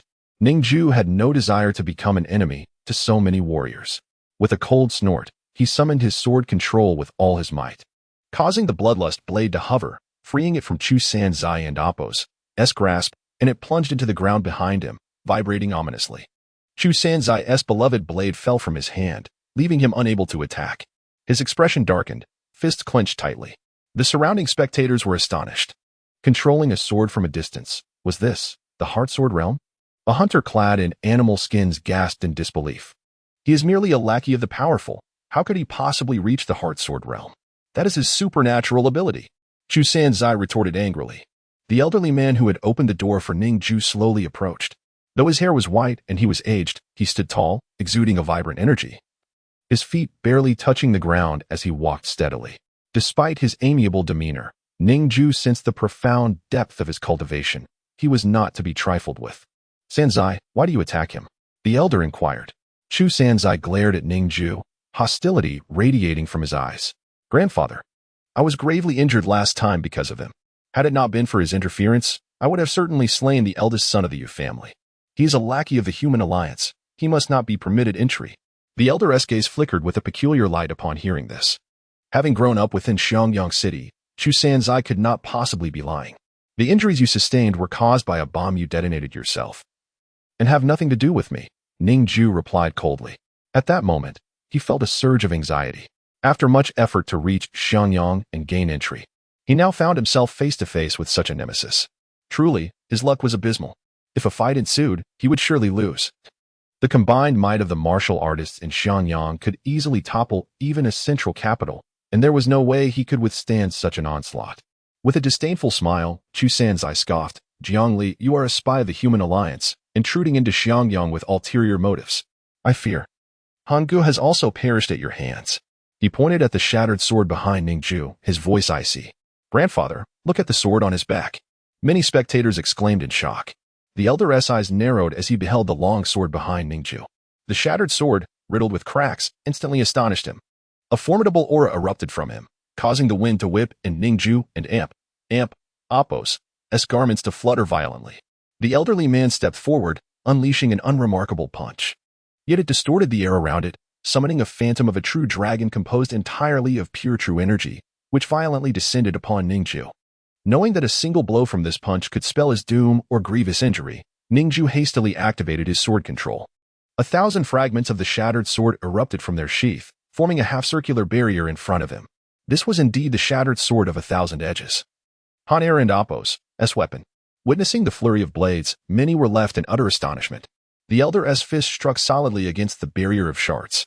Ning Jue felt an overwhelming force crash down upon him, akin to a small mountain bearing down. Though the shield formed by the shards retained its shape, it barely absorbed the impact. Thousands of fragments trembled violently under the force of the blow. While the punch was blocked, the true dragon phantom persisted, penetrating through the barrier of blades and barreling toward Ning Jue himself. A flicker of horror crossed Ning Jue's eyes. No attack had ever breached the shattered sword's defense. As he gazed upon the imminent dragon energy poised to strike, he realized that this blow could result in his demise or severe injury. At this critical juncture, Ning Jue had no choice but to grit his teeth and forcibly channel his Tai Chi Xian Gong. A faint thread of innate energy coursed through his entire being, threading through his meridians. A golden glimmer flashed in Ning Jue and Apos' eyes as he retaliated with a punch, meeting the true dragon phantom head-on. This was a technique from the Tai Chi Xian Gong, which harmonized innate energy throughout the body. It included a few complementary martial arts techniques, one of which was a gentle punch capable of leveraging great force with minimal effort, allowing the weak to triumph over the strong. Simultaneously, he activated his deconstruction eye, intending to dissolve the dragon-like force of the punch. Yet, this dragon punch was delivered by one of Xiangyang and Apos' foremost martial artists. It could not be so easily dismantled. In the end, he had no choice but to withstand the blow with sheer strength. Bang! A thunderous sound resonated as the bluestone floor beneath Ning Jue shattered completely.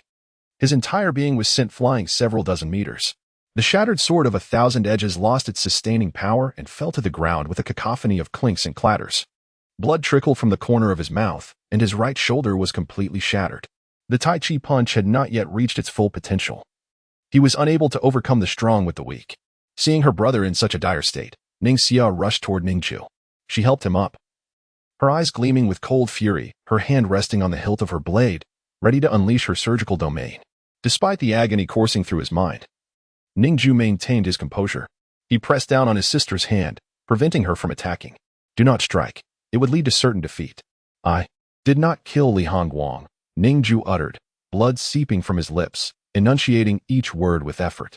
Chu Sanzai's expression remained cold as he approached, drawing his bloodlust blade, step by step, toward Ning Jue. Yet, the elder raised his hand, halting Chu Sanzai's advance by gripping his shoulder firmly. He truly did not slay your Hongo. Stunned, Chu Sanzai stared at the elder. How can you be certain? The elder squinted slightly, speaking with conviction. Hanair's strength is nearly on par with mine.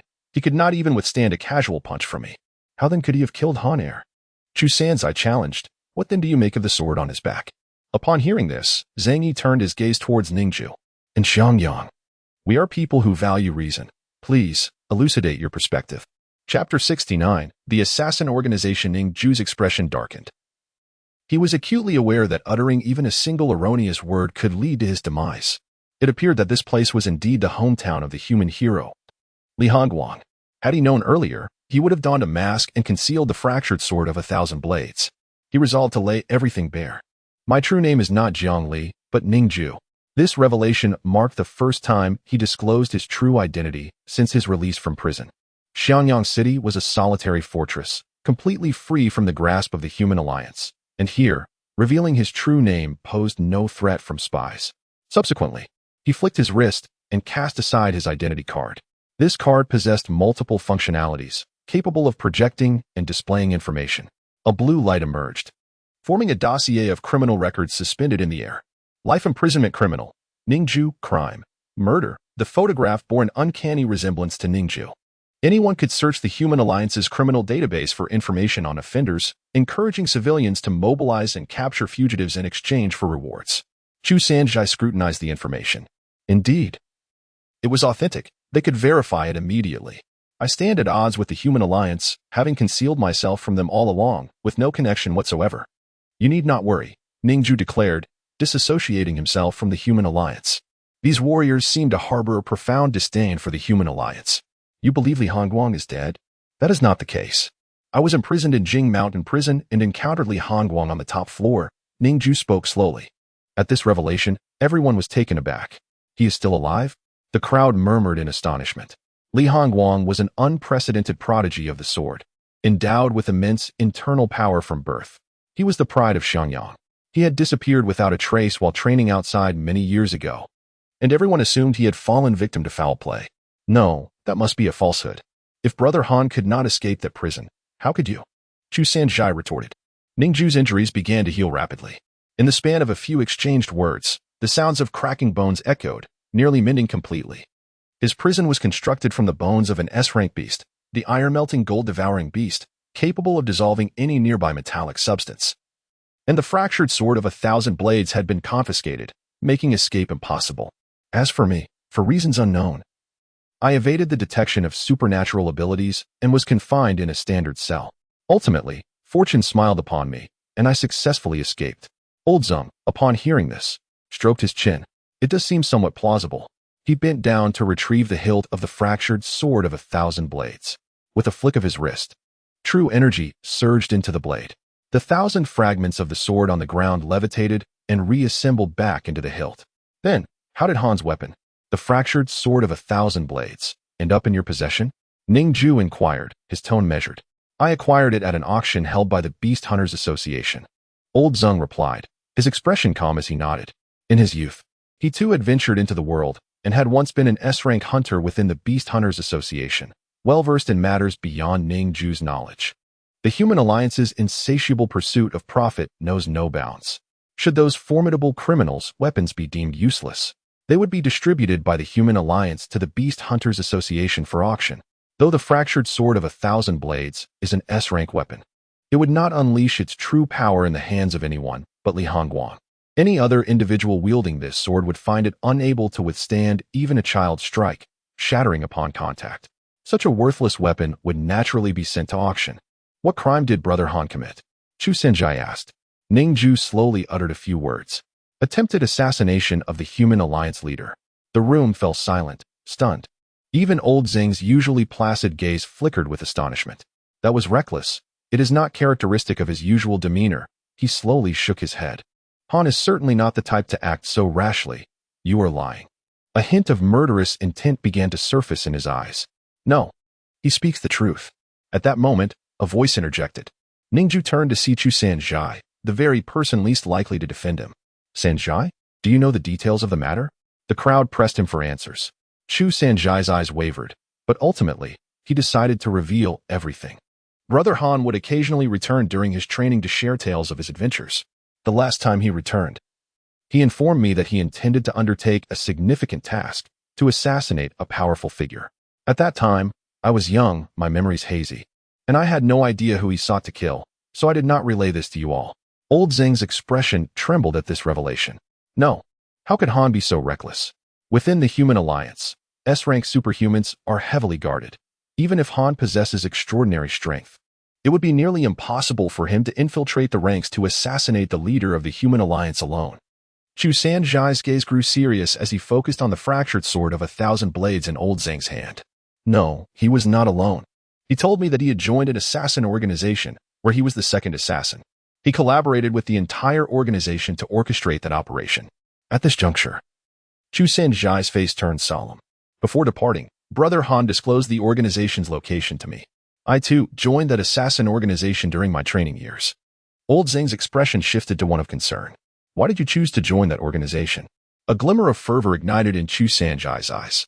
The creed of that assassin organization is to dismantle the Human Alliance. The Human Alliance siphons resources from all, oppressing the incapable to the lowest rungs. Yet the plundered resources are not utilized to combat the monstrous beasts, but are instead hoarded by the privileged. If this continues, humanity shall inevitably perish beneath the feet of the beasts. We must break free from the Human Alliance's control for humanity to have a future. I imagine Brother Han shares this sentiment. The surrounding crowd murmured in agreement. Such an organization is undeniably audacious. That operation may have failed, but the first assassin of the organization still lives. The next attempt will surely succeed. A glint of ambition flickered in Chu Sanjai's eyes. Indeed, their ideals are commendable. Yet even if you were to slay Yu Qing, it would alter nothing. He simply hails from a powerful family. And he is still too young to wield any authority over the Yu family's affairs, Ning Jue stated slowly. Whether right or wrong, all those in power must perish. Just as they sacrifice innocent citizens, we shall do the same to him. War begets bloodshed. If one is indecisive, nothing can be accomplished. Chu Sanjai replied coldly. His aim was to liberate humanity and eradicate all monstrous beasts. However, Ning Jue sensed that there was a tinge of personal emotion intertwined within this resolve. Chapter 70. Hope I believe that Han Gu is not the one who harmed you. Chu Sanzai stated. Our battle left me gravely injured, and now, with one blow from Xing Yi, we are even. However, he cast a glance at Ning Jue's arm, which had fully healed, and a flicker of dissatisfaction crossed his eyes. He bore serious injuries but had spent half a month recuperating under the care of the traditional healer. Now that the misunderstanding has been resolved, let us discuss your reason for coming here, Zhang Yi said slowly. My sister is afflicted by an energy that incessantly consumes her body, rendering her exceedingly weak. She has perhaps less than 3 years left. After exhausting all avenues, I ultimately had no choice but to come to Xiangyang. I beseech you to examine her condition. Zhang Yi glanced at Ning Xia, whose skin was pale and devoid of vitality, clearly in a state of extreme frailty. Follow me, Zhang Yi instructed. Ning Jue supported his sister as they entered the city of Xiangyang, guided by Xing Yi. Numerous individuals donned training garb, seated cross-legged atop their rooftops, cultivating their internal energy. Ning Jue observed as streams of true qi surged from the surrounding air into their dantians, undoubtedly engaged in their practice. At last, they arrived at a shop where a massive ancient cabinet of black sandalwood stood, adorned with thousands of drawers, the air thick with the scent of traditional Chinese medicine. Ning Jue had not encountered such remedies since arriving in this world, reminiscent of distant memories of medical practices. An elderly man, hunched in stature, sat in a chair, eyes closed in meditation. Old Zhang, take a look at this young lady, Zhang Yi urged. Upon hearing this, the old man opened his eyes. And upon seeing Ning Xia and Ning Jue, his expression shifted slightly. Outsiders? Zhang Yu nodded. If you can cure her, they will leave immediately. This brother and sister have endured much to reach Xiangyang, traversing a long journey. I couldn't and Oppos, bear to turn them away. Old Zhang hesitated for a moment before beckoning Ning Xia to approach. Ning Jue scanned the old man's profile. Zhang Zhong. Ability, none. In Xiangyang, nearly everyone lacked abilities save for Chu Sanzai and Li Hongguang, both of whom were remarkably powerful. Chu Sanzai and Oppos' swordsmanship was formidable, given time. He would undoubtedly reach the same level as Li Hongguang. Mastery in martial arts coupled with supernatural abilities, an alluring prospect that stirred Ning Jue's interest. Yet, for the moment, his sister's ailment was of paramount importance. Zhang Zhong took Ning Xia's hand and felt her pulse. Such a faint heartbeat, he remarked. A frown creasing his brow. After a prolonged silence, he released her wrist. Even a deity could not save her. He slowly shook his head and sighed. Ning Jue's expression darkened, his fists nearly crushing in frustration. Is there truly no hope? Yet, to his surprise, Zhang Zhong suddenly smiled faintly. Haha, I was merely jesting. Ning Jue's face was a mask of confusion, while Zheng Yi sighed in exasperation, patting Ning Jue's shoulder. Do not take it to heart. Old Zhang often plays such tricks. Coughing twice to clear his throat, Zhang Zhong continued, Apologies, it is a personal quirk. Her condition can indeed be treated. A glimmer of joy flickered in Ning Jue and Oppos' eyes. He had not anticipated that this venerable physician would indulge in such jesting, which had startled him greatly. I find it peculiar, Zhang Zhong mused, that your sister possesses the genes of a giant beast within her. At this revelation, Ning Jue's pupils quivered. Giant beast genes. According to the memories of Longshua's leader, he had sensed the aura of a giant beast within his sister. However, how could such a delicate girl harbor the genes of a giant beast? Are you certain? How could she possibly have such genes? After several confirmations, he still could not believe it. Zhang Zhong, with a serious demeanor, stated, The weak pulse is merely a superficial symptom. Upon closer examination, one can hear the violent echoes of slaughter lurking within, akin to the roar of a giant beast, instilling fear. The nutrients in her body have long been usurped by these giant beast genes, leaving her in a state of utter weakness. Ironically, those giant beast genes have developed to a level sufficient for me to detect them. Had you arrived any later, I might not have discovered this, and you would have had to return home. You were fortunate. Ning Jue's eyes widened in shock. Then, how can she be saved? Zhang Zhong stroked his beard, smiling gently. Do not rush, young man. While she can survive, it will be exceedingly difficult and will require considerable time. Fortunately, she possesses over a dozen types of energy that cling to her, resisting the encroachment of the giant beast genes, a clever strategy that extends her life by a year. These giant beast genes were forcibly injected through modern scientific means, nearly merging completely with her own genes. If we were to forcibly eliminate those genes, she would perish as well. Thus, she must grow stronger on her own. The human body is remarkably resilient. Once she becomes robust, those giant beast genes will eventually be devoured in turn.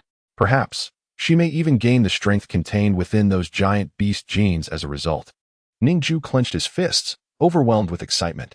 There was indeed hope. For years, he had searched tirelessly. He had sacrificed so much to heal his sister. Now, the dawn of possibility was within reach. Ning Xia and Oppos' face also brightened with a smile. She would finally be saved. Each additional day meant more time spent with her brother. To cure her is simple, Zhang Wuxiang interjected. Have her practice the dragon elephant body refinement technique with you. Within 2 years, she will be able to completely devour those giant beast genes. He regarded Zhang Wuxiang. However, whether you choose to share your treasured technique is entirely up to your discretion. Zhang Zhong remarked. Zhang Wuxiang fell into contemplation. His dragon elephant body refinement technique was never shared. His expression wavered, caught in indecision. After a lengthy pause, he exhaled deeply and turned to Ning Jue. Ning Jue, your sister may stay here and practice the dragon elephant body refinement technique with me for 3 years. I will impart all my knowledge and ensure her safety. Zhang Zhong's medical skills were reputed to be second to none. If he claimed he could save her, he undoubtedly could. Ning Jue felt a surge of reassurance. But, you must agree to one condition. Ning Jue's heart raced with anticipation. What condition? Zhang Wuxiang replied slowly, go to Jing Mountain Prison and rescue Li Hongguang. Ning Jue's expression turned grave. Jing Mountain Prison, a nightmarish place. He had escaped by sheer luck, and now was being asked to return? It was a terrifying prospect. Yet, for Ning Xia's sake, he would stop at nothing. I will go. Zheng Wuxiang handed Ning Jue the shattered sword, a weapon only he and Han could wield. In the hands of others, it was worthless. You were connected to him. I entrust this weapon to you for the time being. Ning Jue accepted the shattered sword, sheathing it once more. He had thought he had lost this divine weapon, yet Zhang Yi had returned it to him. The martial artists here were refreshingly unpretentious and genuine. A stark contrast to the countless pretenders outside. A deep sense of admiration welled within him. Ning Jue expressed his sincere gratitude. Thank you, Zhang Yi. Chapter 71. The children's experiment. Ning Jue approached his sister, gazing into her cerulean eyes. Ning Xia, I must leave for a while, he said. Upon hearing this, a hint of sorrow flickered in Ning Xia and Appo's eyes, yet she nodded with understanding. These circumstances were beyond their control. She wished for her brother and Appo's presence. But Ning Jue had to fulfill the task assigned by Zheng Wuxiang. It was the price for her healing. I will strive to cultivate and become stronger. By the time you return, perhaps you and Appo's be able to defeat me, she exclaimed with a smile, though the glimmer of tears in her eyes betrayed her bravado. Ning Jue offered a gentle smile, ruffling her hair. He then turned to Zhao Nan, whispering close to the horse and Appo's ear, Zhao Nan, I must depart for a time. You must take good care of little Xia. Zhao Nan trembled slightly, letting out a soft whinny, as if comprehending the gravity of the situation. Stay here with her, Ning Jue instructed, handing the reins to Ning Xia. She accepted them, tenderly stroking Zhao Nan and Appo's mane. A small creature, little Lin, nestled on Ning Xia and Appo's shoulder, yawning as if oblivious to the impending separation. Ning Jue affectionately ruffled its fur, and it gazed up at him with tearful eyes, reluctant to part ways. After a final, tender embrace, the siblings reluctantly separated. In that fleeting moment, Ning Jue employed his willful inside ability to glimpse into his sister and Appo's memories. 10 years prior, he had encountered a grimy Ning Xia on the desolate streets of a remote base. The sight of that dirt-smeared, begging little girl had stirred his heart, prompting him to take her under his wing. Their bond had since evolved into that of family. At this moment, he suddenly discerned the presence of monstrous genes within his sister. Curiosity compelled him to delve deeper into her memories. What had transpired to intertwine such a little girl with the essence of a beast? Countless images flashed before him. Even the most obscured memories, long forgotten, became vividly clear under the scrutiny of his ability. Memories do not entirely vanish from the mind. Rather, they fade with time, remaining latent yet ever present. Ning Jue continued his exploration. In the depths of Ning Xia and Appo's eyes, he saw himself illuminated. Brother, it hurts. Brother, I brought money. I and Appo's am back. Brother, you and Appo's hurt so badly. Brother, I and Appo's am in so much pain. 10 years and Appo's worth of memories flickered before him, each imbued with a sense of longing and sorrow. Observing the past, he was overwhelmed with emotion. He pressed onward, tracing back to the most distant recollections until he reached a defining moment. Child, come with me. These were the first words he had spoken to his sister. Even though he too was but a child at the time, it was as if the memories gained color only after that phrase. The preceding recollections were shrouded in darkness.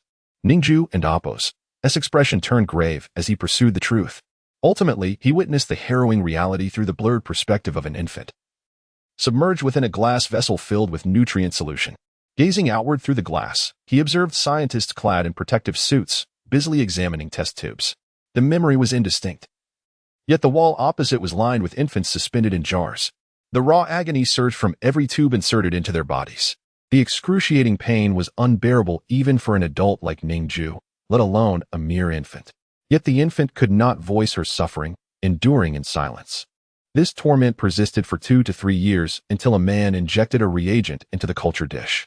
Upon seeing that figure, Ning Jue and Appo's eyes trembled violently. Professor Zhaoting. In the next instant, an overwhelming anguish consumed the memory, plunging him into a sea of blood. The horrific pain felt as if his heart were shattering. He had never experienced such torment in his life. It was the agonizing dissolution of countless genes within him. Had his sister endured such suffering in her youth? The consciousness of the memory blurred, spiraling into darkness. When he awakened, blood surrounded him, accompanied by disheartening remarks. Another failed specimen. Her genes reject integration.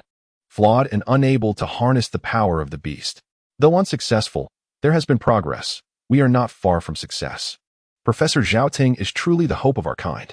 She is doomed. Leave her here for the wild dogs to consume. The footsteps faded away. Young Ning Jue opened her eyes, only to find herself lying on the refuse-strewn ground, reeking of decay. Covered in blood, she unsteadily rose and staggered toward the street. Somehow, she had persevered. The dark, boundless memories of pain were completely forgotten after she met her brother. Tears welled in Ning Jue and Appo's eyes as he absorbed this memory. He stared at his sister, lost in thought. "What is it, brother?" she asked, puzzled. Ning Jue slowly shook his head, smiling yet remaining silent. "All right, little Jue. I must go now. Take care of yourself." As he turned, an unprecedented calmness enveloped him, or perhaps an icy chill. His hands betrayed his true feelings. They trembled as he clenched his fists, blood seeping through his fingers. Fury surged within him. Why had such a seemingly ordinary girl been subjected to so much torment? She had committed no wrong, yet had been relentlessly victimized. A century ago, James Logan had single-handedly stormed the headquarters of the Human Alliance, dismantling all child laboratories and rescuing many children. Yet, with his imprisonment, those cruel experiments had resumed. His sister was one of the unfortunate sacrifices. Ning Jue had never fathomed that his sister had faced such horrors. Those memories were ancient, nearly from infancy, and were rife with pain, triggering the brain and Appo's self-protective mechanisms, leading to their automatic erasure. Ning Jue had forgotten those memories. Only during nightmares would she occasionally awaken, dreaming of lying in the culture dish. Forgetting this past was a blessing for her. All that mattered was that Ning Jue remembered. His gaze was eerily calm, emanating a chilling aura. Step by step, he made his way toward the outskirts of Xiangyang. Besides rescuing Li Hongguang, he had many tasks ahead of him. Ning Jue, Chu Sanzai, wielding a narrow red blade, approached him with measured steps. "I will accompany you and lend my support." He donned a black outfit, exuding an air of efficiency and lightness. To Chu Sanzai, Li Hongguang was akin to a brother. Now, as they sought to liberate him from imprisonment, he wished to contribute his efforts. "The Jing Mountain prison is fraught with peril. You must be prepared," Ning Jue cautioned. He had once been confined there, and, though he had managed to escape, he retained a deep respect for its formidable defenses. "It matters not. I have bid farewell to my parents, even if I do not return." Chu Sanzai replied, his eyes glinting with determination. Chapter 72. Chi Fei. Despite the frequent frictions with Chu Sanzai, he harbored a sincere heart devoid of malice. Albeit his actions sometimes appeared rather juvenile, there was no genuine enmity between them, and thus, accompanying him was not out of the question. Ning Jue pondered for a moment and nodded. "You may follow me, but along this journey, you must heed my commands." Chu Sanzai acquiesced with a nod. Seizing this opportunity, Ning Jue stealthily appropriated Chu Sanzai and Appo's unique ability. Consumed one awakening point, theft successful, acquired ability flight. But that was not the end. Ning Jue expended numerous awakening points to elevate this ability to B rank, matching Chu Sanzai and Appo's level. This way, they would not face any issues in keeping pace during their travels. Ability, flight, rank, B, description, capable of soaring through the air on currents, achieving a speed sufficient to traverse 3,000 miles in a day. Deciding to leave Finding Nan for later was a conclusion reached by Ning Jue after careful consideration. He had initially intended to locate Chu Sanzai to pilfer his flight ability. The speed of Nan was simply too slow. Ning Jue required a swifter mode of movement. Now that Chu Sanzai had come to him, there was no need for Ning Jue to search further. "You left your horse here. How will you get to Jingzhou?" Chu Sanzai inquired. Ning Jue smiled slightly, his body suddenly lifting off the ground. He then ascended directly into the heavens, stirring a fierce wind and leaving only a shadow behind. Chu Sanzai was astonished. "Is this flying?" He too took to the air, pursuing Ning Jue. Within Xiangyang City, Ning Jue watched her brother and Appo's silhouette, her eyes filled with melancholy. Growing up, they often found themselves separated. Zhang Wuxiang stood with his hands clasped behind him. Atop the eaves, gazing at the two figures vanishing rapidly into the sky, concern etched across his features. His cultivation was formidable, having mastered the dragon-elephant body refining technique, nearing the pinnacle of martial prowess. Only a few more realms remained before he could ascend to heights unattained by anyone in the annals of history over millennia. Regrettably, age had caught up with him, and he had little time left to reach the summit himself. His hopes now rested upon Li Hongguang, a youth capable of contending with someone who had practiced for decades. This child held immense potential, the most promising he had encountered in his century-long life. Alas, Zhang Wuxiang was bound to safeguard Xiangyang. Otherwise, he would have yearned to intervene personally to rescue Li Hongguang.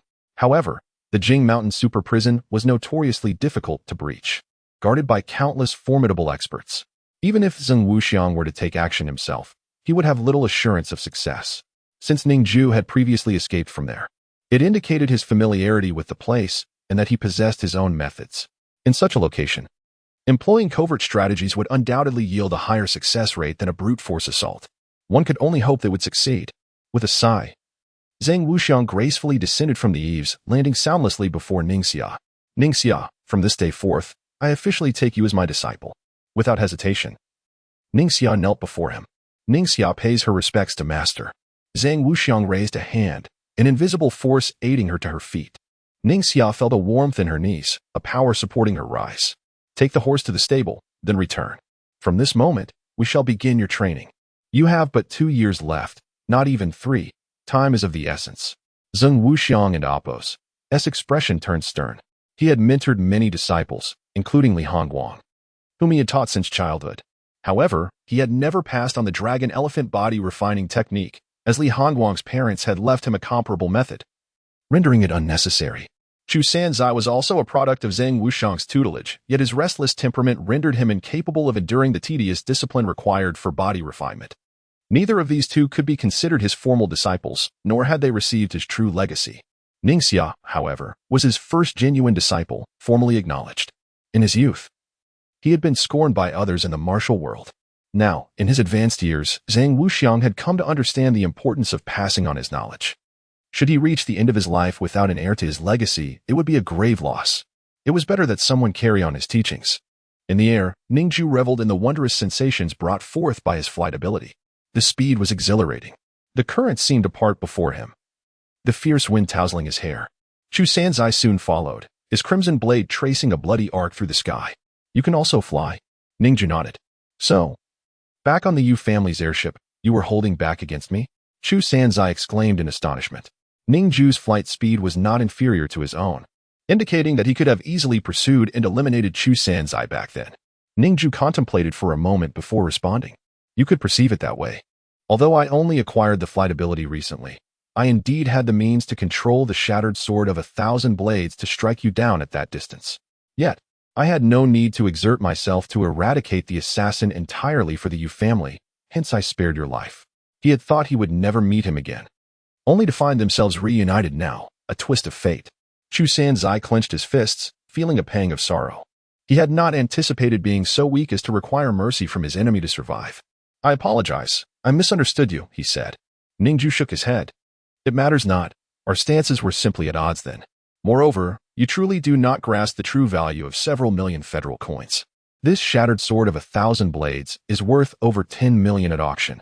In this world, wealth affords one the means to acquire anything. Ning Jue's yearning for riches was ingrained deep within him, a remnant of his impoverished childhood. Chu Sanzai lacked such understanding, having grown up in Xiangyang City. He had never witnessed the darkness of society. He gazed at the sword, lost in contemplation. The two soared towards the central capital, their garments billowing in the wind. The central capital was the nearest human base to Xiangyang City and the stronghold of the Human Alliance, effectively serving as the capital for humanity. There, power and influence abounded. With the three great families, the Yu, Yang, and Roosevelt families, established firmly within its bounds. It was, in essence, the current epicenter of human authority. First, we shall head to the central capital. I will introduce you to members of the assassin organization. They may provide us with intelligence to aid our endeavor. Chu Sanzai proposed. Ning Jue nodded in agreement. He was acutely aware of the terror that was Jing Mountain's super prison.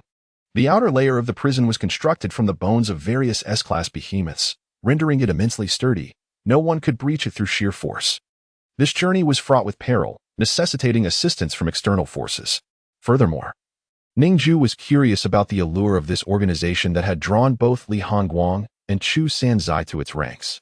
As they swiftly traversed the skies, time passed quickly, and soon half a month had elapsed. Along the way, whenever they encountered colossal beasts, Ning Jue and Chu Sanzai would instinctively dive down to slay them. Ning Jue's reserve of awakening points swiftly climbed back to 81. Chapter 73, The Return of the Giant Bird. After vanquishing the colossal beast, Ning Jue would always hand over the crystal cores to Chu Sanzai for absorption. After all, possessing an awakening point was sufficient for him, whereas for Chu Sanzai, the sole path to elevate his abilities lay in absorbing the crystal cores of these monstrous entities. He had no desire to carry a burden when infiltrating the Jing Mountain prison. The stronger Chu Sanzai became, the higher their chances of success would be. As the two traversed their path, they relentlessly engaged and dispatched every giant beast they encountered. Chu Sanzai wielded his bloodthirsty blade with formidable prowess. Even a modest wound could instantaneously siphon the blood from within a beast's body. With such a magnificent weapon, it was feasible to eliminate a beast without destroying its heart, thus achieving remarkable efficiency. In a desolate wilderness, a city lay in ruins, shrouded in dust. Towering over 30 stories, the building's exteriors were entirely glass, now cloaked in a somber gray hue due to the accumulation of dust. Many panes had shattered, and within this forsaken metropolis, mutated beasts had made their nests and laid eggs. This city, long abandoned, was in tatters, littered with dust and the excrement of these ferocious mutants. Devoid of any trace of human habitation, vegetation clung to the structures, creating an appearance reminiscent of a steel jungle. Ning Jue and Chu Sanzai descended from the sky, entering the skyscraper through a breach. The glass on the central floor was shattered, allowing them easy access. Upon entering, they discovered walls adorned with remnants of flesh and blood, grotesquely intertwined. The area was littered with fresh carcasses of animals, woven together into a nest that clung to the walls. Several enormous bird eggs rested quietly against the surface, cradled by the warm remains, seemingly providing nourishment and assistance for hatching. It appeared to be the lair of some mutated beast, with the eggs almost ready to hatch, faintly trembling, indicating that it would not be long before they emerged. Ning Jue gazed at the eggs and murmured, "Let us hasten our actions and finish our meal quickly so we can depart." Chu Sanzai nodded in agreement, igniting a cooking fire and settling down on the ground. He retrieved several roasted fish and a wild rabbit from his pack, all prepared for cooking. The layer of dust on the floor was thick, measuring 2 to 3 centimeters. Stepping upon it felt akin to treading on snow, and any sudden movement sent clouds of dust swirling into the air. Chu Sanzai coughed as the dust filled the room, while the warm glow from the fire cast a ghastly yellow light throughout. On a nearby desk, an antiquated office computer from over a century ago lay buried in dust.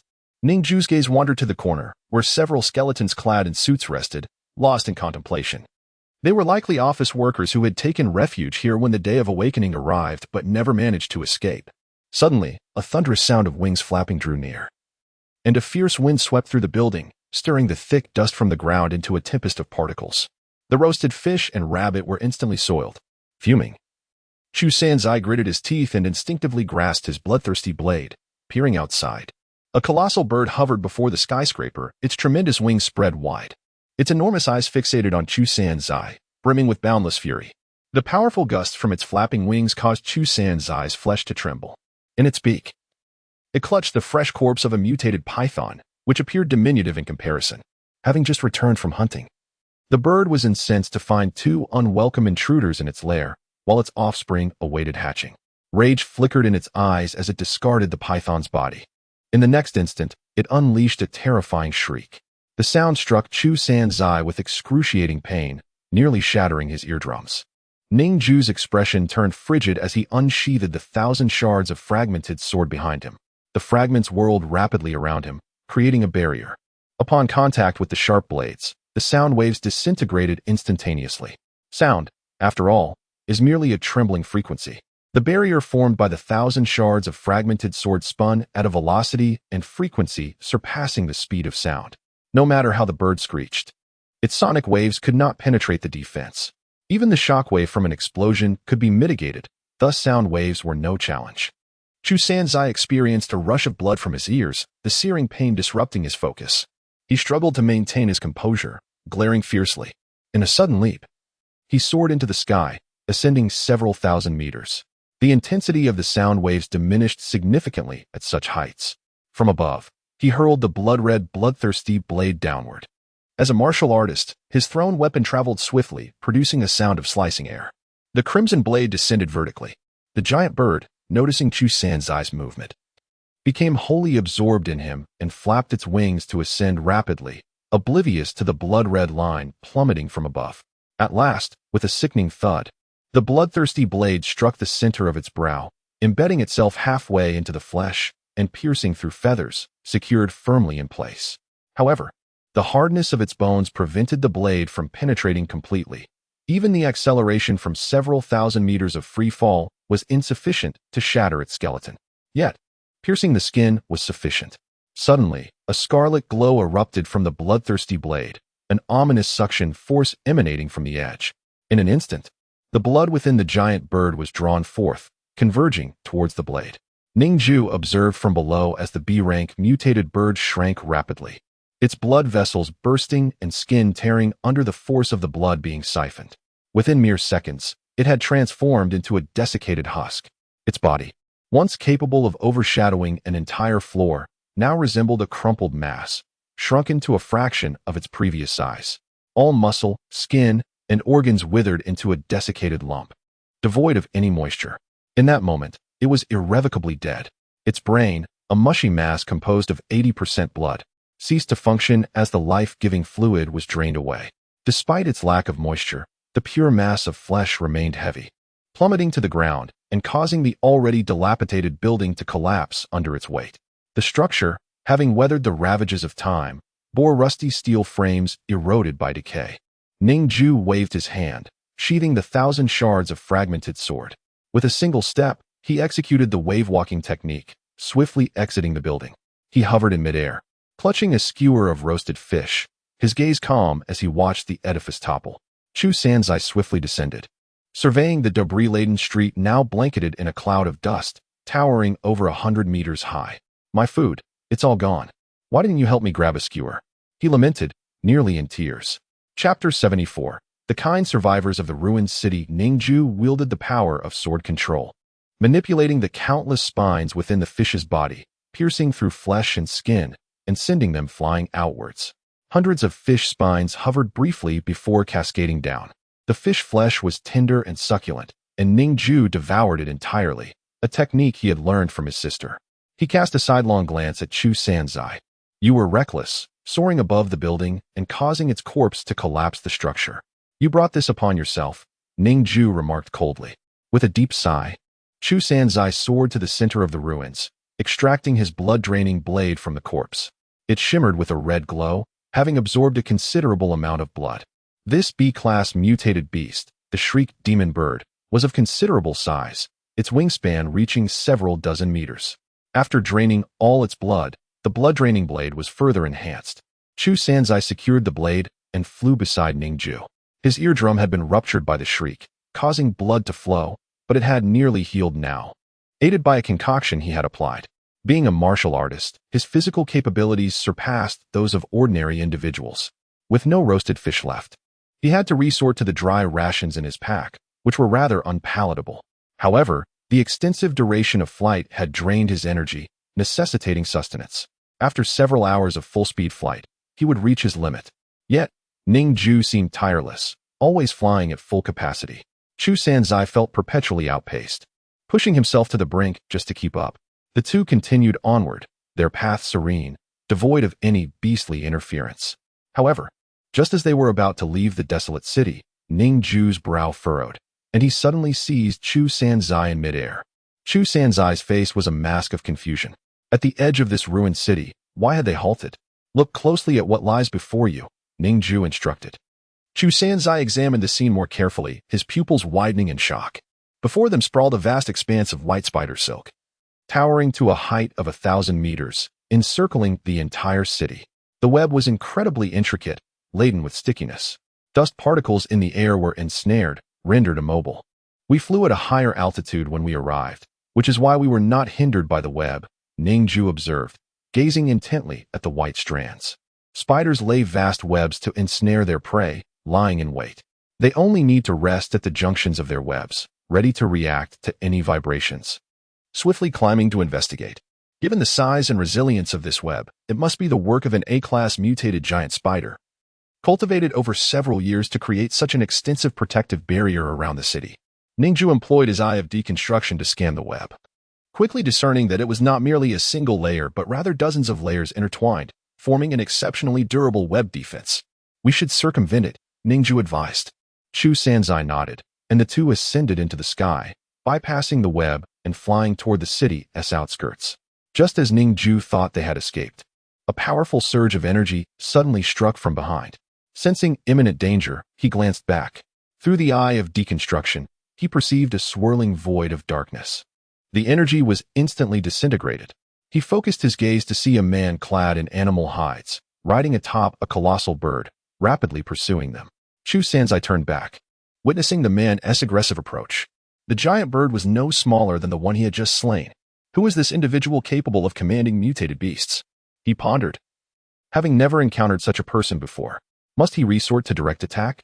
Surely there has been a misunderstanding. Chu Sanzai exclaimed as he fled. The man behind them spoke in a deep, guttural voice, remaining silent otherwise. Boom. The giant bird beneath him opened its maw once more, unleashing a fireball that rippled through the air. The sound of combustion reached Chu Sanzai's ears, and his expression turned grave. Where did this savage emerge from? Launching an assault? Ning Jue snapped his fingers. Boom. The massive fireball disintegrated in an instant. He scanned the man's profile. Deer. Ability. Beast domination. Rank. A. Description. Capable of commanding, taming, and controlling any type of mutated beast, provided the beast's rank is equal to or lower than A. Ning Jue raised an eyebrow. This individual had emerged from the ruined city. He quickly understood why the man had charged forth to attack them. Judging by his savage attire, he must have been surviving there for many years. The mutated beasts within the city were likely tamed as pets. Their sudden intrusion and the slaying of his pet, the shrieked demon bird, had undoubtedly provoked his wrath. The man pursued relentlessly, determined to exact revenge. Ning Jue sighed, preparing to draw his static blade. If a confrontation ensued, he could eliminate the man in an instant. Apologize. The man roared, his voice deep and raspy, indicative of years without conversation, resembling that of a beast. He was demanding an apology? Ning Jue's intent to kill was immediately suppressed, and he relaxed his grip on the blade. The man could speak. Chu Sanzai was taken aback, having assumed the man was merely a wild denizen of some primitive village. Ning Jue placed a hand on Chu Sanzai's shoulder, signaling him to cease fleeing. The two turned, descending from the air to land swiftly on the ground, waiting for the man to approach. Are we waiting for him to come close so you can strike him down? Chu Sanzai whispered. Ning Jue shook his head. Not yet. Chu Sanzai nodded, sheathing his blood-draining blade. He had promised to follow Ning Jue's commands upon their departure. The wild man, with long hair tied into numerous, unkempt braids, rode rapidly on the fireball-spewing giant bird.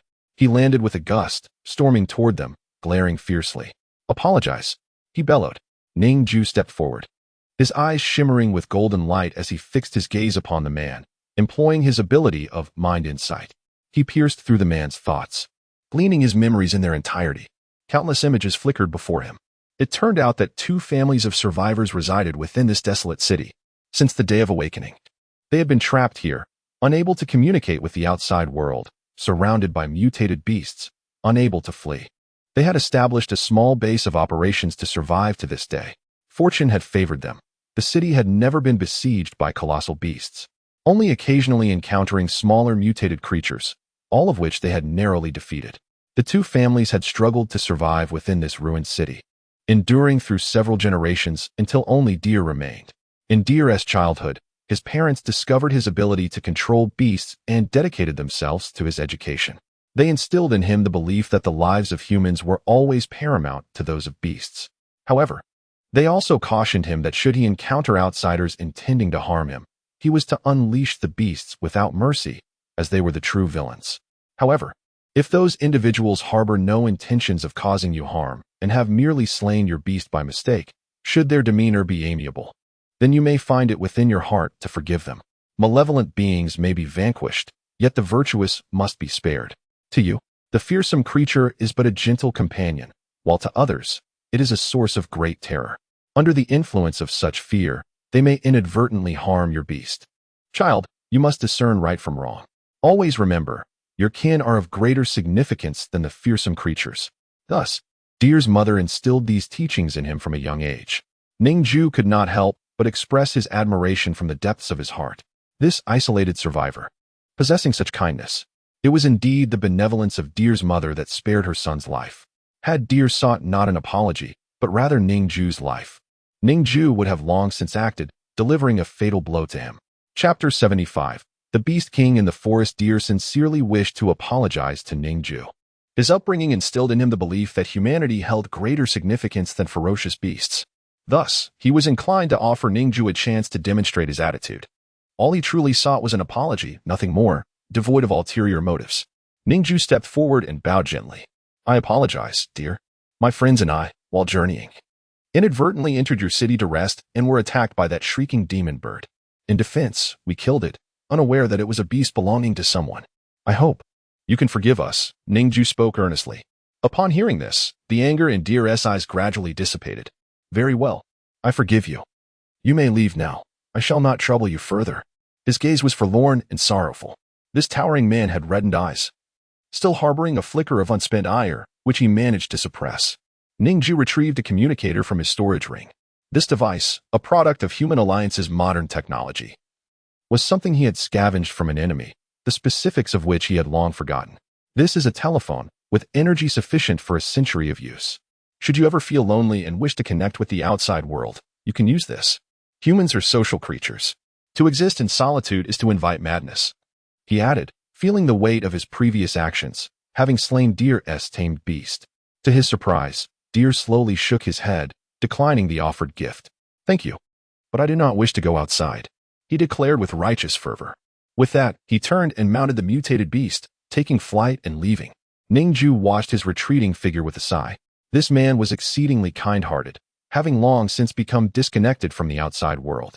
Perhaps remaining in the barren city was indeed the better choice for him. No sooner had Deer departed than an ominous chill permeated the air. A colossal mutated poisonous spider rose from the underbrush, having been concealed until now. Its legs, extending several meters, lifted its body high into the sky, covered in long hairs capable of piercing steel. The black and purple, mottled with vibrant hues, showcased its potent venom. It cast a single glance at Ning Jue before following Deer away. Ning Jue scanned the spider and Oppo's data. Mutated poisonous giant spider, level A description, an A-class mutated poisonous spider.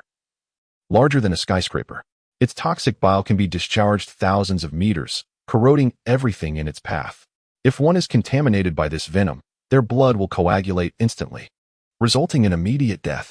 This gigantic spider had been lurking in the shadows all along. Its combat prowess rivaled that of the petrified giant serpent Ning Jue had encountered in that secret realm. Had it unexpectedly unleashed its venom, Ning Jue would have been overwhelmed. Fortunately, Deer had not commanded it to strike. Moo. The forest echoed with the sounds of cattle. A large herd of mutated wild bulls rose, following Deer as he turned to depart. The forest trembled, leaves swirling. Hundreds of mutated beasts stirred simultaneously, their footsteps causing the ground to quake. The falling leaves created a dreamlike atmosphere in the forest. Such a multitude of mutated beasts had evidently been lying in wait, shadowed by the mutated birds above. The ground resonated with the roars of the beasts as they returned with Deer. Various ferocious mutated creatures obediently followed him toward the barren city. To witness so many ferocious beasts respond to a single individual was akin to beholding the king of beasts. Their combat strength was equivalent to that of an army. A mere A-class ability would scarcely stand a chance against him. Ning Jue even pondered whether a team of A-class ability users sent by the Human Alliance could breach Deer's barren city. Ning Jue was astounded. To possess such strength, yet remain humble, was a rarity. Such kindness could scarcely be found in the outside world, where individuals often resorted to violence over the slightest grievance. Ning Jue sighed. Chu Sanjai, witnessing the scene, was left speechless. This fellow can command 100 beasts? Ning Jue nodded in affirmation. Chu Sanjai swallowed hard, relieved that they had refrained from attacking earlier. Otherwise, they would have faced dire consequences. An assault from so many mutated beasts would have been impossible to withstand. Even Ning Jue, no matter how powerful, had limits to his mental stamina. Your decision was wise. Had we not apologized, we might have become corpses at the jaws of those beasts, Chu Sanjai remarked, a hint of trepidation in his voice. Let us continue our journey, Ning Jue instructed. He stowed away the satellite phone and soared into the air. The two pressed on, day and night. Time passed swiftly, and soon another half-month had gone by. The cold stars faded into the night, and the sky became a shroud of darkness. The two arrived above the central capital. Spanning over 10,000 acres, the city below was a magnificent spectacle, replete with opulence and vibrant lights. Steel cannons adorned the city walls, all classified as C-grade or higher weapons. Additionally, mass-produced A-grade weapons, such as crossbows, were stationed every 10 meters along the ramparts. These formidable city defenses, if distributed to border bases, would prevent the human populace from suffering repeated defeats. Numerous ability-wielding soldiers stood guard atop the walls, vigilant against any intruders. Despite the vast expanse, the population was surprisingly sparse, primarily consisting of the wealthy elite. It was a tremendous waste of resources. The environment was pristine, centrally located among human territories, devoid of any dangers. Yet, in this ostensibly safe haven, the city defenses were the most rigorous in the world. The streets were impeccably clean and orderly, a stark contrast to the surroundings where Ning Jue had grown up. Some children were born into the lap of luxury in the central capital, while others emerged amidst the filth, evading the clutches of gangsters. Ning Jue belonged to the latter. What a comfortable life, Ning Jue remarked coldly. Under the cover of night, the two donned black cloaks and descended rapidly. They landed directly in a dark alley, evading the soldiers stationed at the city gates. Some guards, with keen eyesight, caught a glimpse of two shadowy figures flashing by. However, it was too swift. They vanished in the blink of an eye. If they had been soldiers from the border regions, they might have dismissed it as a mere illusion. Yet, the soldiers of the central capital were different. Even the slightest disturbance warranted a report to their superiors. Fortunately, today, their superior was one who had risen through connections and was preoccupied with indulgence, waving off the incident with a casual hand. The corruption within the human alliance had run deep, permeating every level. In the dark alley, Chu Sanjai donned his black hood. "Follow me. I will lead you to that assassin organization." Ning Jue nodded, putting on his cloak and following Chu Sanjai. This assassin organization was remarkably audacious. With its headquarters situated right in the heart of the central capital, boldly operating beneath the very noses of the human alliance. Chapter 76. James Logan. The streets, forged from tempered steel, exuded an aura of resilience and stability beneath one's feet. The ground, meticulously maintained and polished daily, gleamed with a pristine sheen. Sleek, high-tech sports cars whizzed by, carrying the affluent young masters of the city. Children playfully glided on levitating skateboards, their laughter ringing out, making it hard for Ning Jue to believe he was in a post-apocalyptic world. He and Chu Sanzai, cloaked in hoods to conceal their identities, traversed the bustling streets.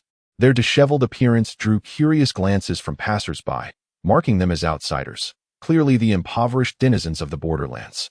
A young master in a sports car spotted them. His face contorted in derision as he sped past, spitting disdainfully onto the pavement. Chu Sanzai's expression darkened, nearly provoking him to retaliate violently, but Ning Jue remained unfazed, accustomed to such humiliations. Together, they pressed onward, navigating several streets until they reached the main district and entered a library. The unadorned wooden shelves housed countless ancient tomes. Steeped in history, a palpable aura of poverty and antiquity pervaded the air, with many books dating back to before the awakening. The library, dimly lit and largely deserted, seemed to serve merely as a repository for these texts, having lost its original purpose in an era where knowledge was accessed through implanted chips. In this age, acquiring knowledge required only a minor surgical procedure, enabling individuals to instantaneously master skills such as swordsmanship or mathematics. This method, far more convenient than the laborious process of reading, rendered the library nearly obsolete. As they ventured deeper, Chu Sanzai led Ning Jue to the innermost recesses of the library. There, they encountered a bespectacled man seated at a desk, a cup of coffee beside him, engrossed in a book. Ning Jue felt an unsettling familiarity with the man's visage. Suddenly, his memory surged, and he realized with a jolt that this was the lawyer who had aided his escape from the Jing Mountain Penitentiary months prior. "Professor Luo." "I have returned," Chu Sanzai announced, breaking Ning Jue's reverie. Professor Luo closed his book, his expression warm and inviting. "Ah, Sanzai, who is this?" he inquired, glancing at Ning Jue.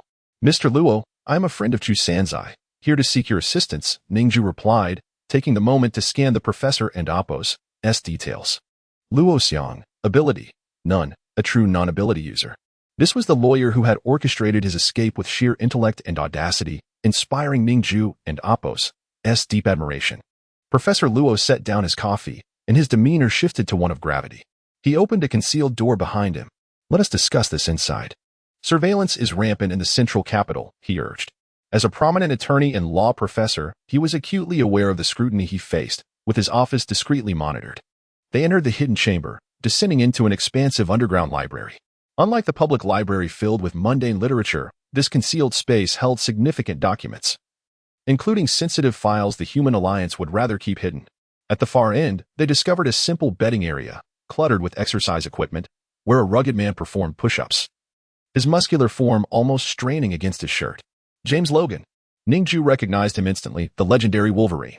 After rescuing him from Jing Mountain, Professor Luo had provided refuge here. Uncle Logan, Chu Sanzai greeted him with familiarity, having met him previously. Logan approached, clapping a hand on Sanzai's shoulder. "You've bulked up quite a bit," he noted, before turning to Ning Jue with a flicker of surprise. "Ah, it's you. I remember you from the prison. A pleasure to meet you, Logan," Ning Jue said, extending his hand. Ning Jue held profound respect for James Logan, a living legend who had defied tyranny a century ago, single-handedly dismantling child experimentation facilities. Such individuals were rare in this world. "The guard who took you away was likely going to execute you. How did you manage to escape?" Logan inquired.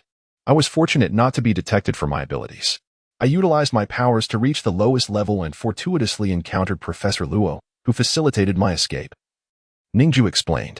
Logan nodded, his gaze reflective, recognizing the strength it took to escape such a notorious prison. Seizing the opportunity, Ning Jue scanned Logan's profile. James Logan. Ability. Healing factor. Rank. S. Description. His vitality is extraordinary, with cellular regeneration surpassing the Hayflick limit. Even if his internal organs and brain cease functioning, he can survive for months, rapidly regenerating at a rate beyond any normal human. Only complete annihilation of his body can truly defeat him. His exceptional healing speed significantly delays aging. An S-ranked ability, truly remarkable. Such powers were exceedingly rare. Only those who absorbed the cores of S-ranked beasts or were born exceptionally gifted could possess them. The disparity between A and S ranks was staggering. While thousands might wield A-ranked abilities, S-ranked individuals were likely in the mere double digits, their powers nearly insurmountable. Chu Sanzai. I've heard you've been absent from the organization to assassinate the eldest son of the Yu family, Yu Qing? Professor Luo remarked as they continued deeper into the chamber. Chapter 77. The first assassin. Chu Sanzai nodded. However, there was a complication. The assassination attempt had failed. At this juncture, he cast a subtle glance at Ning Jue.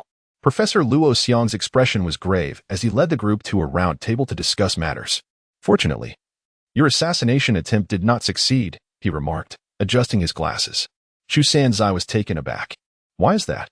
Did you not say that even if one does not commit the act directly, enjoying the spoils of plunder is still an indirect form of theft, and thus carries guilt? Luo Xiang slowly shook his head. Yu Qing holds no sway within his family. Even if he were killed, it would not alter the situation. He may be guilty, but his sins do not warrant death. Moreover, he has funded our organization. At this revelation, both Chu Sanzai and Ning Jue were astonished. Ning Jue had glimpsed Yu Qing's memories and noted his extravagant spending, which painted him as a harmless spendthrift in the eyes of others. Although he occasionally displayed remarkable insight, Ning Jue never imagined he would support such an assassin organization. If the Human Alliance were to discover this, all of Yu Qing's wealth would evaporate like smoke. Even the Yu family would not willingly provoke the Human Alliance. How could Yu Qing possess such audacity? Ning Jue composed himself and reflected deeply. When he had probed Yu Qing's memories, he had merely skimmed through them, deeming a deeper investigation unnecessary, as they seemed filled with superficial indulgences. In hindsight, those surface-level memories appeared to serve as a defense mechanism. He consistently exhibited a foolish demeanor, rendering him seemingly harmless. His reckless squandering of his family's wealth and countless trivial pursuits would eventually allow him to evade scrutiny regarding any mysterious remittances. Within his folly, there seemed to lurk a deeper wisdom. Luo Xiang admonished Chu Sanzai, as an assassin, one must hold reverence for life. Every assassination must be preceded by thorough investigation and the organization's consent. Your unilateral decision this time has breached a critical protocol. His gaze turned towards Chu Sanzai, a flicker of anger evident in his eyes. Assassination serves a purpose, not merely as a means to an end. Should an innocent life be taken in error, our entire organization loses its moral standing. If our methods are no longer pure, then our objectives become corrupted. I apologize, Professor. I shall not repeat this mistake. Chu Sanzai responded earnestly. The situation is turbulent, with the three great families embroiled in undercurrents, and a transformation is imminent. Yu Qing's extensive network is also a preparation for the impending change, Luo Xiang sighed. Years ago, he had dealings with me. His position is precarious. Now, let us discuss serious matters, he continued, turning his attention to Ning Jue. What brings you to me? Professor Luo, I seek your counsel regarding a plan, Ning Jue replied. What plan? Ning Jue then uttered a few words, rescue Li Hongguang from prison. The room fell silent, shock evident on the faces of Professor Luo and James Logan. That is too audacious. Impossible, Luo Xiang stated firmly. shaking his head. Chu Sanzai inquired, "Professor, did you not single-handedly infiltrate Jing Mountain Prison and rescue Uncle James with just a legal document? Why can't Li Hongguang be saved?" Luo Xiang's eyes glimmered with intensity as he spoke gravely. The human alliance has developed over a century, fracturing into multiple factions that balance and suppress one another, which afforded me the opportunity. The effort to rescue Logan consumed a vast amount of my time. What transpired in court was merely a formality. The real challenge lay in navigating the intricate web of these factions to gain the right to negotiate with them. I sacrificed the revelation of the truth behind the child experimentation to secure Logan's release. He clasped his hands together, lowering his voice. In this climate, where self-preservation is a struggle, even exposing the dark deeds of the human alliance holds no meaning. Trading such a price for Logan's freedom was a significant gain. I could achieve that for Logan, but rescuing Li Hongguang is utterly impossible. Logan's offense was merely the destruction of their experimental base. It did not impinge upon their core interests. Li Hongguang, however, attempted to assassinate the highest leader of the human alliance, thereby violating the unified interests of all factions. When all forces join as one, no opportunities remain. Regardless of how much intelligence is gathered or how many legal maneuvers are attempted, success is unattainable. The human alliance has long since disregarded the law. Ning Jue felt a surge of helplessness. What about a forceful breach? Luo Xiang shook his head again. I was too young then, mistakenly believing I was fully prepared to execute an assassination against the leader of the human alliance. Alas, I was foolish. That failed operation resulted in severe losses for our organization. We now have only 37 assassins remaining, with 3 A-rank ability users and only Logan as an S-rank, who has since joined us. Yet even with Logan, capturing Jing Mountain Prison is utterly implausible. Luo Xiang's gaze was filled with reason. Li Hongguang's imprisonment can be traced back to my oversight. I wish to rescue him, but the task is overwhelmingly difficult, and hope is dim. Ning Jue's countenance grew serious as he fell into contemplation. Suddenly, a thought struck him. Chu Sanzai had mentioned that Li Hongguang was merely the second assassin. What of the first? Perhaps a master surpassing Li Hongguang could offer a glimmer of hope. Professor Luo, might I trouble the organization as first assassin to intervene? Ning Jue inquired. Luo Xiang paused, taken aback by the suggestion. Chu Sanzai awkwardly interjected, Ning Jue. Professor Luo is the first assassin, Ning Jue exclaimed, his eyes widening in disbelief. He struggled to comprehend this revelation. Luo Xiang, a man devoid of any abilities, slender and scholarly in appearance, seemed devoid of any combat prowess. How could he be the first assassin? Chu Sanzai discerned the astonishment and confusion in Ning Jue's eyes. His own eyes sparkled with admiration as he remarked, Professor Luo founded the organization and, over the past 20 years, has single-handedly eliminated 167 high-ranking federal officials and dozens of corrupt individuals, all of whom were stained with the blood of the innocent. Ning Jue was left speechless, overwhelmed by incredulity. How could a man without abilities accomplish such feats? What empowers him to kill? He asked, his heart racing. Knowledge, came the succinct reply. Chapter 78. The power to upset the table. Chu Sanzai spoke earnestly. If the professor wishes to commit a crime, he can execute a flawless one at any moment. Within him resides countless criminals, with a mere thought. He can unleash them at will.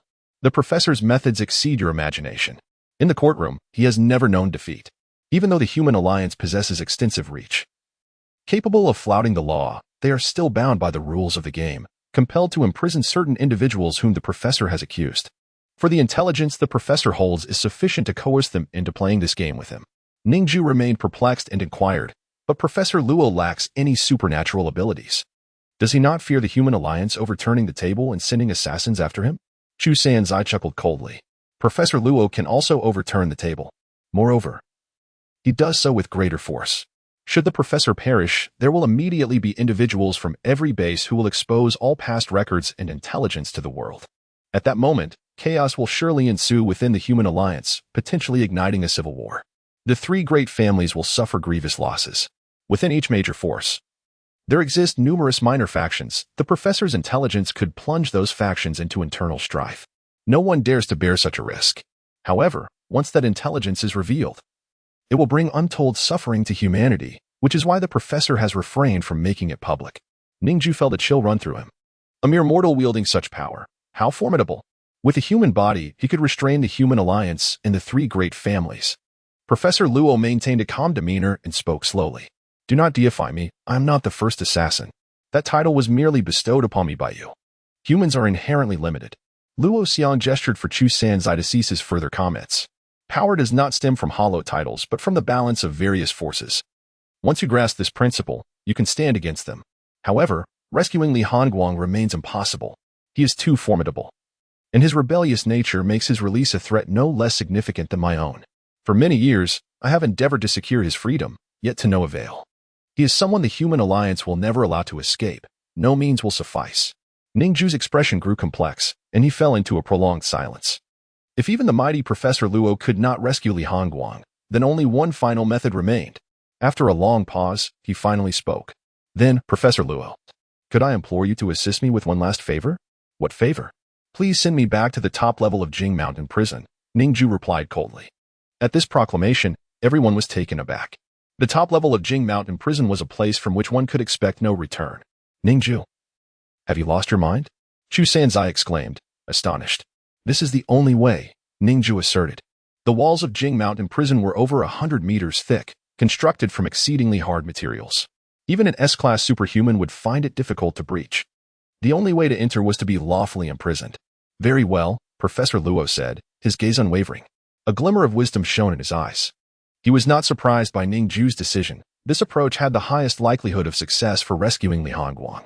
No, the risks are too great, Chu Sanzai protested. While he yearned to save Li Hongguang, if Ning Jue were to be imprisoned again, not only might he fail to rescue Li Hongguang, but he could also jeopardize his own life. Trust me, my mind is set. Ning Jue's eyes radiated determination. James Logan spoke up. You possess great courage. I am willing to lend you my support. However, it will be from the outside. He had no desire to return to that prison. Ning Jue smiled slightly. Thank you. By the way, Logan, he continued, the Human Alliance is still conducting experiments on children. Logan's expression turned frigid. No, that cannot be. I completely dismantled their experimental results years ago, leaving not a single piece of paper behind. Ning Jue replied softly, clearly, you have underestimated their resolve. They have restarted this project and aimed to fuse beast genes with human infants on a scale even larger than before. Logan's muscles tensed, rage surging in his eyes. His wrist trembled, and a corner of the table was crushed to powder. He forced himself to breathe deeply, suppressing his fury. Apologies, Mr. Luo, he said. As long as the Human Alliance stands, these experiments will continue to be revived. James Logan had once been captured by the Human Alliance and turned into a test subject. His body infused with adamantium, a special metal that arrived with the awakening day, possessing a hardness capable of resisting attacks from S-class weapons. However, it required heating to 5,000 degrees Celsius to melt into a liquid state, a temperature close to that of the sun's surface. The agony of having such temperatures infused into his body was unimaginable. He was the only one capable of withstanding that heat, allowing it to coalesce into his bones. When he emerged from that laboratory, reborn from the flames, he happened upon the children's laboratory. In a fit of rage, he slaughtered everyone present. That very battle led to his century-long imprisonment. The cruelty inflicted upon children was something he could not endure. It was utterly inhumane. His brows furrowed in anger. Primal wrath surging within him, his eyes flashing with a wolf-like ferocity. During my imprisonment, please work together with Professor Luo to rescue those children, Ning Jue urged. Logan nodded. He would do so without needing to be told. Even if the Human Alliance persisted, and those experiments continued to restart, rescuing even a few was better than none. Ning Jue had already resolved that upon his release, he would seek out Professor Zhao Ting and exact vengeance. Not only for his sister, but for the countless nameless infants who had suffered. However, first and foremost, he needed to rescue Li Hongguang. That was the price for treating his sister's illness, and it was imperative to accomplish this task. Ning Jue had 81 awakening points remaining, insufficient to support this endeavor. I have matters to attend to. I will return in a month. At that time, I would appreciate your assistance in sending me into prison. He stated as he stood up, his eyes filled with resolution. Seeing his determination, Chu Sanzai ceased his attempts to dissuade him. Ning Jue exited the library and turned into a nearby alley, soaring into the sky, leaving the capital behind and flying into the wilderness. He engaged in a frenzied slaughter of the beasts. This time, it was not merely a journey, it was a pure pursuit of annihilating the monstrous creatures. With a multitude of blades swirling around him, he struck down every beast and ferocious creature in his path. Chapter 79. Walking into the trap, the myriad blades gleamed with a cold light, flashing wantonly in the pitch-black night sky, resembling the stars. 1,000 rays split the darkness, carving countless sword marks into the night. Wherever he passed, encountering lower-tier beasts, Ning Jue required no physical effort. With just a flick of his wrist, He could unleash dozens of shards to ruthlessly slaughter. A month passed in the blink of an eye. Central State was the safest, here. The wild beasts and giant creatures were few in number. Yet, with the enhancement of his flight ability, Ning Jue could instantly traverse great distances. After each kill, he swiftly sought out his next target, engaging in a frenzy of slaughter. During this time, hunters in the outside world witnessed a man soaring through the air. Upon sighting a ferocious beast, he would descend, unleashing a barrage of sword light to mercilessly slay. The relentless accumulation of awakening points ensued, culminating in a staggering total of 400 points. He expended 100 points to further expand his ability slots, now possessing 8 in total, even with 6 extraordinary abilities already acquired. 2 slots remained vacant. The next expansion would require 1,000 awakening points. While it was indeed possible to grind for them, it would necessitate a considerable amount of time. Ning Jue could not afford to waste any time.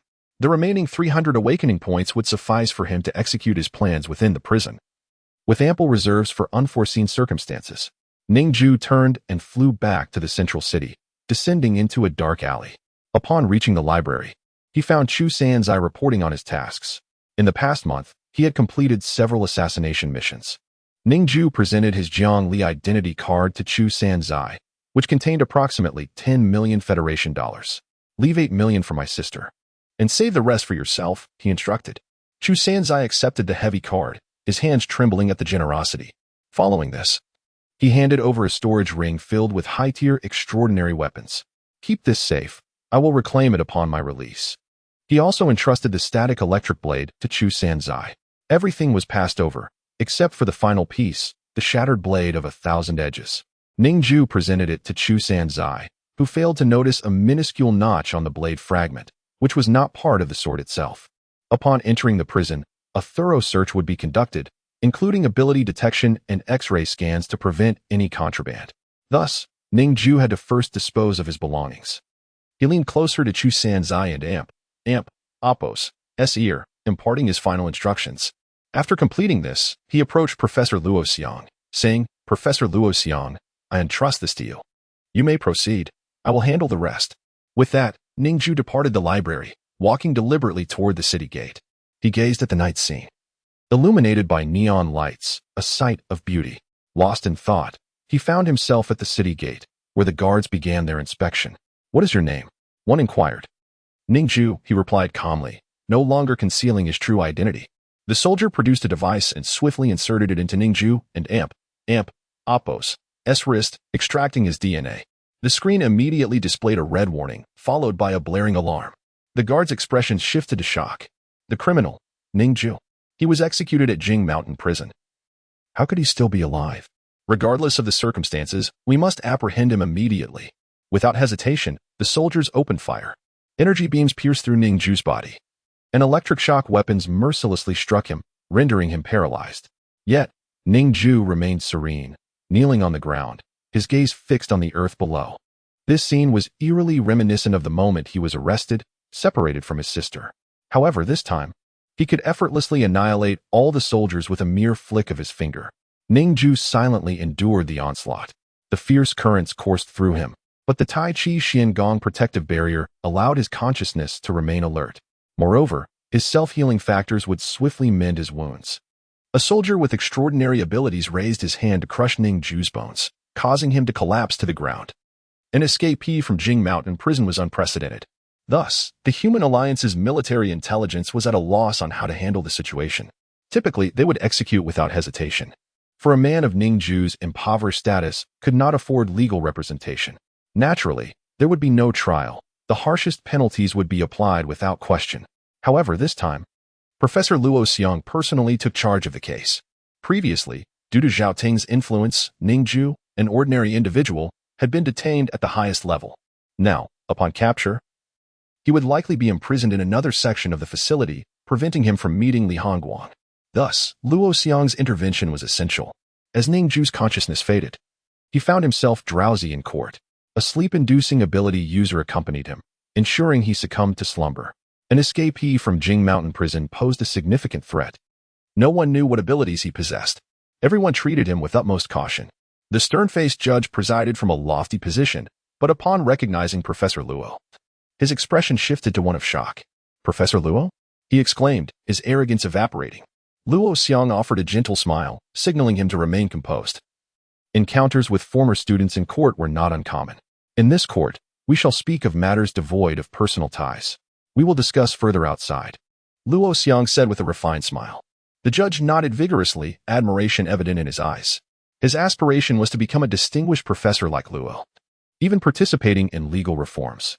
The attorney opposing Luo was Zhao Ting's personal lawyer, as Ning Jue was charged with the murder of Zhao Ting's son. Zhao Ting, engrossed in his research, was absent from the proceedings. In his dreams, Ning Jue heard snippets of conversation.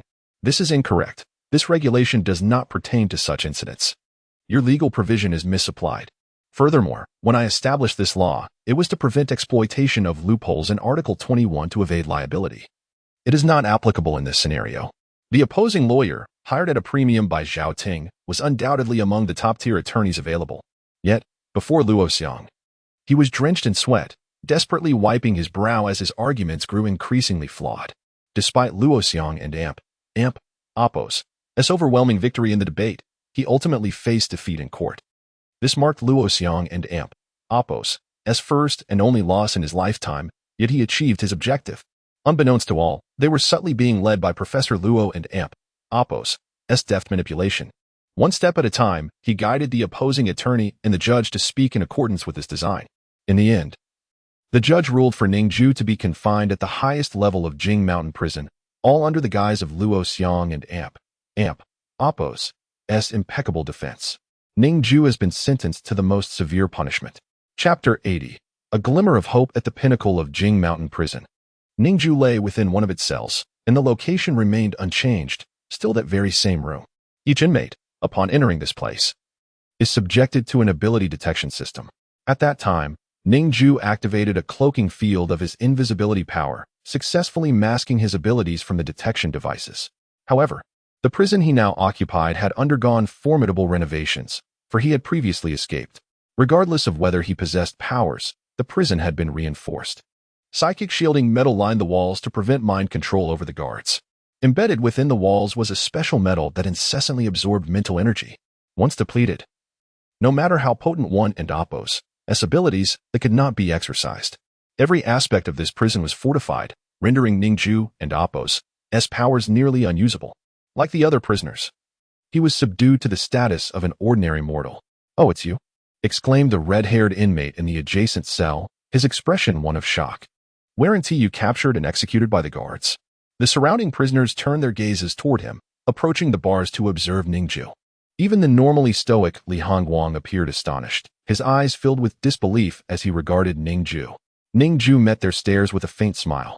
"I escaped and then voluntarily returned," he stated, the truth of his words stirring a chorus of derisive jeers. In Jing Mountain Prison, none could escape. How could an inconspicuous youth like Ning Jue possibly flee and then willingly come back? It was utter nonsense. Only a madman would return. "I still believe you," the red-haired inmate chuckled. Ning Jue was taken aback by the unexpected support. He himself found the situation surreal. "Haha, I told you. I can see there's no deceit in your eyes," he replied with a slight smile. The two shared a moment of understanding without words. "By the way, Li Hongguang, Chu Sanjai has grown up," Ning Jue remarked. Upon hearing this, Li Hongguang's eyes, which had been shrouded in shadows, shifted toward him. "How do you know his name?" he inquired, frowning. "I visited Xiangyang. Chu Sanjai has mastered his swordsmanship and joined the organization." The assassin group led by Luo Xiang had no name. It was simply referred to as the organization. In its prime, it was a gathering of masters with a creed, to kill one for the sake of saving many. Li Hongguang's pupils widened in astonishment. He had not expected Ning Jue to be aware of such matters. The assassin organization was extraordinarily secretive. After the failed attempt to assassinate the leader, all the assassins were crushed by the forces of the Human Alliance. Some were killed, others captured. Despite countless tortures, no one revealed Luo Xiang's whereabouts. Even those with psychic detection abilities failed to extract any information, as all memories related to Luo Xiang had been voluntarily erased prior to the operation, showcasing the unwavering faith and purity of their objective.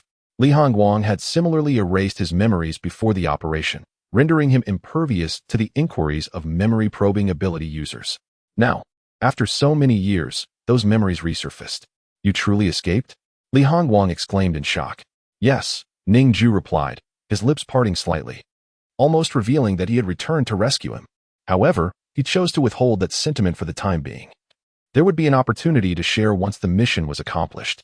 Night fell, and once all were asleep, Ning Jue knelt in the corner of his cell. With a finger, he gently tapped his throat, and an overwhelming urge to vomit surged forth. The muscles in his neck tensed, pushing a fragment lodged in his throat upward.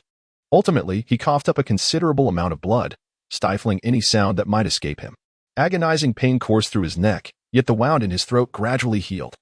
At present, Ning Jue existed in a state of complete mental exhaustion. His self-healing factor was the only ability he could rely upon. Scattered on the ground was a pool of blood, mingled with small pieces of flesh from his throat. It had been a long time since he had felt so disheveled. From the remnants, he extracted a small shard, no larger than half a blade. Remarkably, it was free of blood, the droplets rolling off without a trace, a testament to the extraordinary material of the blade. Ning Jue concealed this shard within a crevice in the corner of the cell. In the adjacent cell, Li Hongguang, who had been sleeping, suddenly opened his eyes.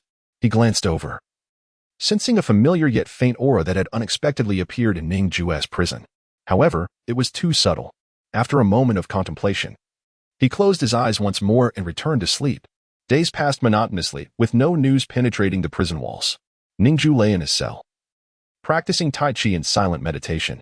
With his power suppressed, he devoted himself to honing his skills. He moved within the confines of his cage, wielding the air as if it were a sword, practicing his techniques. At night, fatigued, he would lie back and gaze at the stars through the small window. Living as an ordinary mortal without powers instilled a profound sense of tranquility within him, though lacking freedom and filled with monotony. This experience proved beneficial for the strengthening of his will. Surprisingly, during this period in prison, there were fewer unexpected events. The atmosphere remained calm. Professor Zhaoting seemed unaware of the situation and had not sought to trouble Ning Jue, likely preoccupied with his experiments at a critical juncture. In the prison, survival hinged upon endurance, simply outlasting the passage of time. Occasionally, a small shard would fall outside Ning Jue's window, almost imperceptible, fleeting in its descent. In that moment, he would summon his sword control ability to draw the fragment into his cell. Yet, with his mental energy nearly depleted, he had but a fleeting moment each day in which to act, often resulting in a nosebleed and intense headaches. Sometimes, he would miss the opportunity, allowing the shard to drift away with the wind, unable to capture it. The window was too high to reach, and its size too small to extend his hand. Only through the power of his sword control could he hope to seize those fragments. Occasionally, the mechanical containers delivering water to Ning Jue would yield tiny shards. So minuscule they appeared to be mere debris. He would collect these fragments, piecing them together. Outside Jing Mountain Prison, strict guards stood watch. Surveillance instruments extended high into the sky, capable of detecting anything that flew within a 10-kilometer radius above. Thus, Ning Jue instructed Chu Sanjai to soar to an altitude of 11 kilometers each night, discarding a blade fragment for him. That height posed a risk of oxygen deprivation and extreme cold. Chu Sanjai donned specialized attire, enduring immense suffering to fulfill this task, having never previously ventured to such heights. Yet he gritted his teeth and persevered, each time expending all his energy. Despite his relentless efforts, the fragments that fell away would often scatter with the wind, landing on the ground, failing to precisely reach the window where Ning Jue resided. Even before discarding the fragments, he would communicate remotely with Professor Luo Xiang, calculating the optimal throwing position based on wind speed and resistance. However, calculations made by man are often outmatched by the whims of nature. Even with Professor Luo Xiang's impeccable accuracy, the wind speed would invariably fluctuate. On fortunate occasions, after several attempts, a single fragment might finally find its way to the window ledge.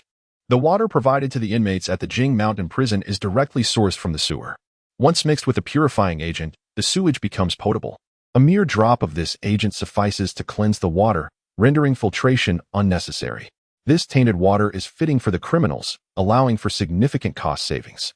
Many small shards are casually tossed into the nearby sewer, with always one or two destined to follow the current, ultimately reaching the cell where Ning Jue resides. Chapter 81. All fragments exhausted. Time flows, and a year swiftly passes. Ning Jue's hair has grown to his chin. He practices breathing techniques, having achieved a modest level of proficiency. The fragmented steps of Lingbo Weibu have been fully mastered in 16 steps. The Tai Bai sword technique, consisting of 4 forms, is now ingrained in his heart. Through diligent cultivation of the Taiji Xian Gong, The strand of innate energy within his dantian has coalesced into a pure golden hue, far denser than before by several tens of times. Ning Jue's physique is robust, his muscles well-defined, embodying a perfect form.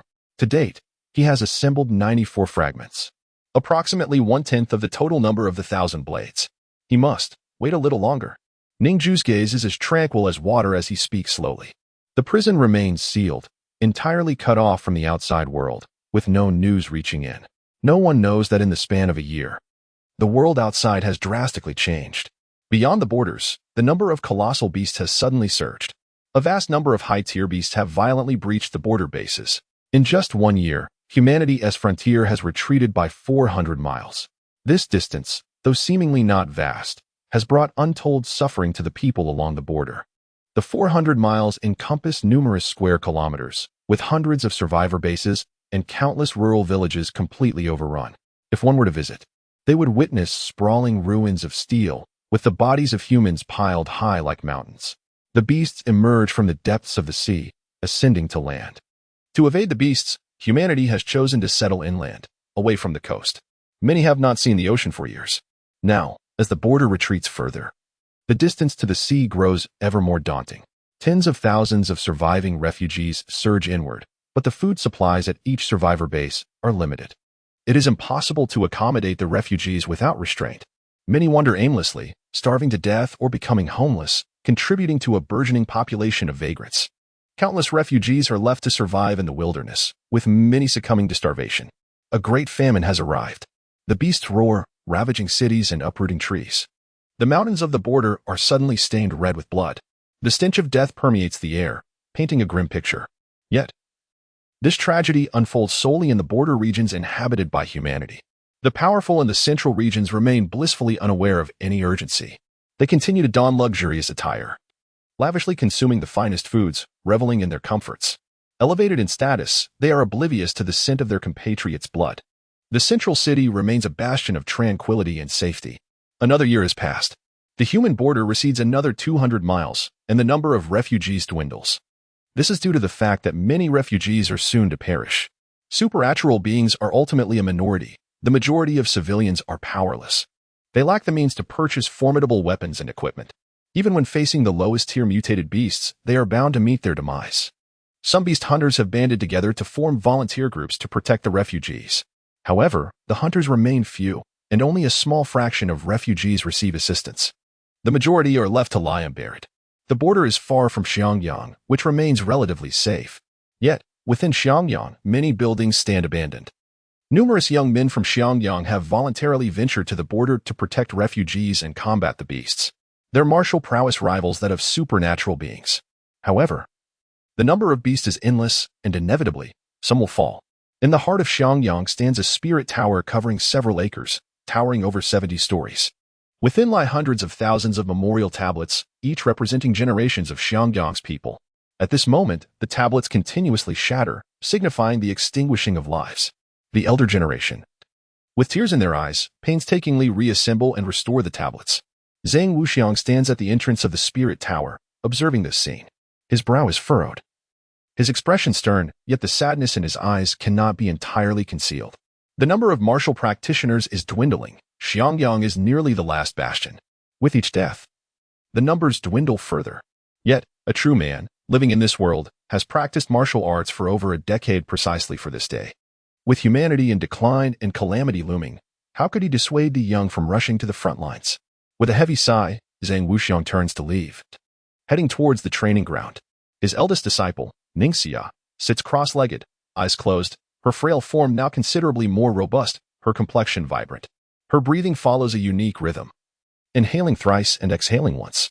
"Master," she says, sensing Zhang Wuxiang's approach, slowly opening her eyes. The blue in her gaze has deepened, becoming an even purer shade of indigo. Having fully grasped the dragon-elephant body refinement technique, she has even made strides towards mastery. Achieving such progress in 2 years is quite commendable. Beside her, Shaolin, now half a meter long, curls up next to her, yawning. His scales, growing ever harder with age, signify his increasing strength. He often chases after the small creatures in Xiangyang, causing a commotion that makes the large yellow dog at the city gate wary upon seeing him. "Ning Jue, you began your training at just 14 years old," and with your meridians closed, I feared your progress would be slow. Yet, it appears you possess considerable talent. You are nearly on par with those who have trained from childhood. Perhaps in just a few months, you will reach the qi condensation stage. By then, the beast genes within you should be entirely absorbed and dissolved, Zheng Wuxiang remarks, stroking his short beard. As time passes, he grows increasingly fond of this astute eldest disciple, imparting all his martial arts knowledge to her. Aside from the dragon elephant body refinement technique, he has also taught her numerous other skills, sparing no effort. Thank you, master. Ning Jue replies. In the blink of an eye, another 6 months have elapsed. 20 kilometers outside the southern canyon of Jing Mountain Prison, in the wilderness, a dust-laden tent stands amidst the forest.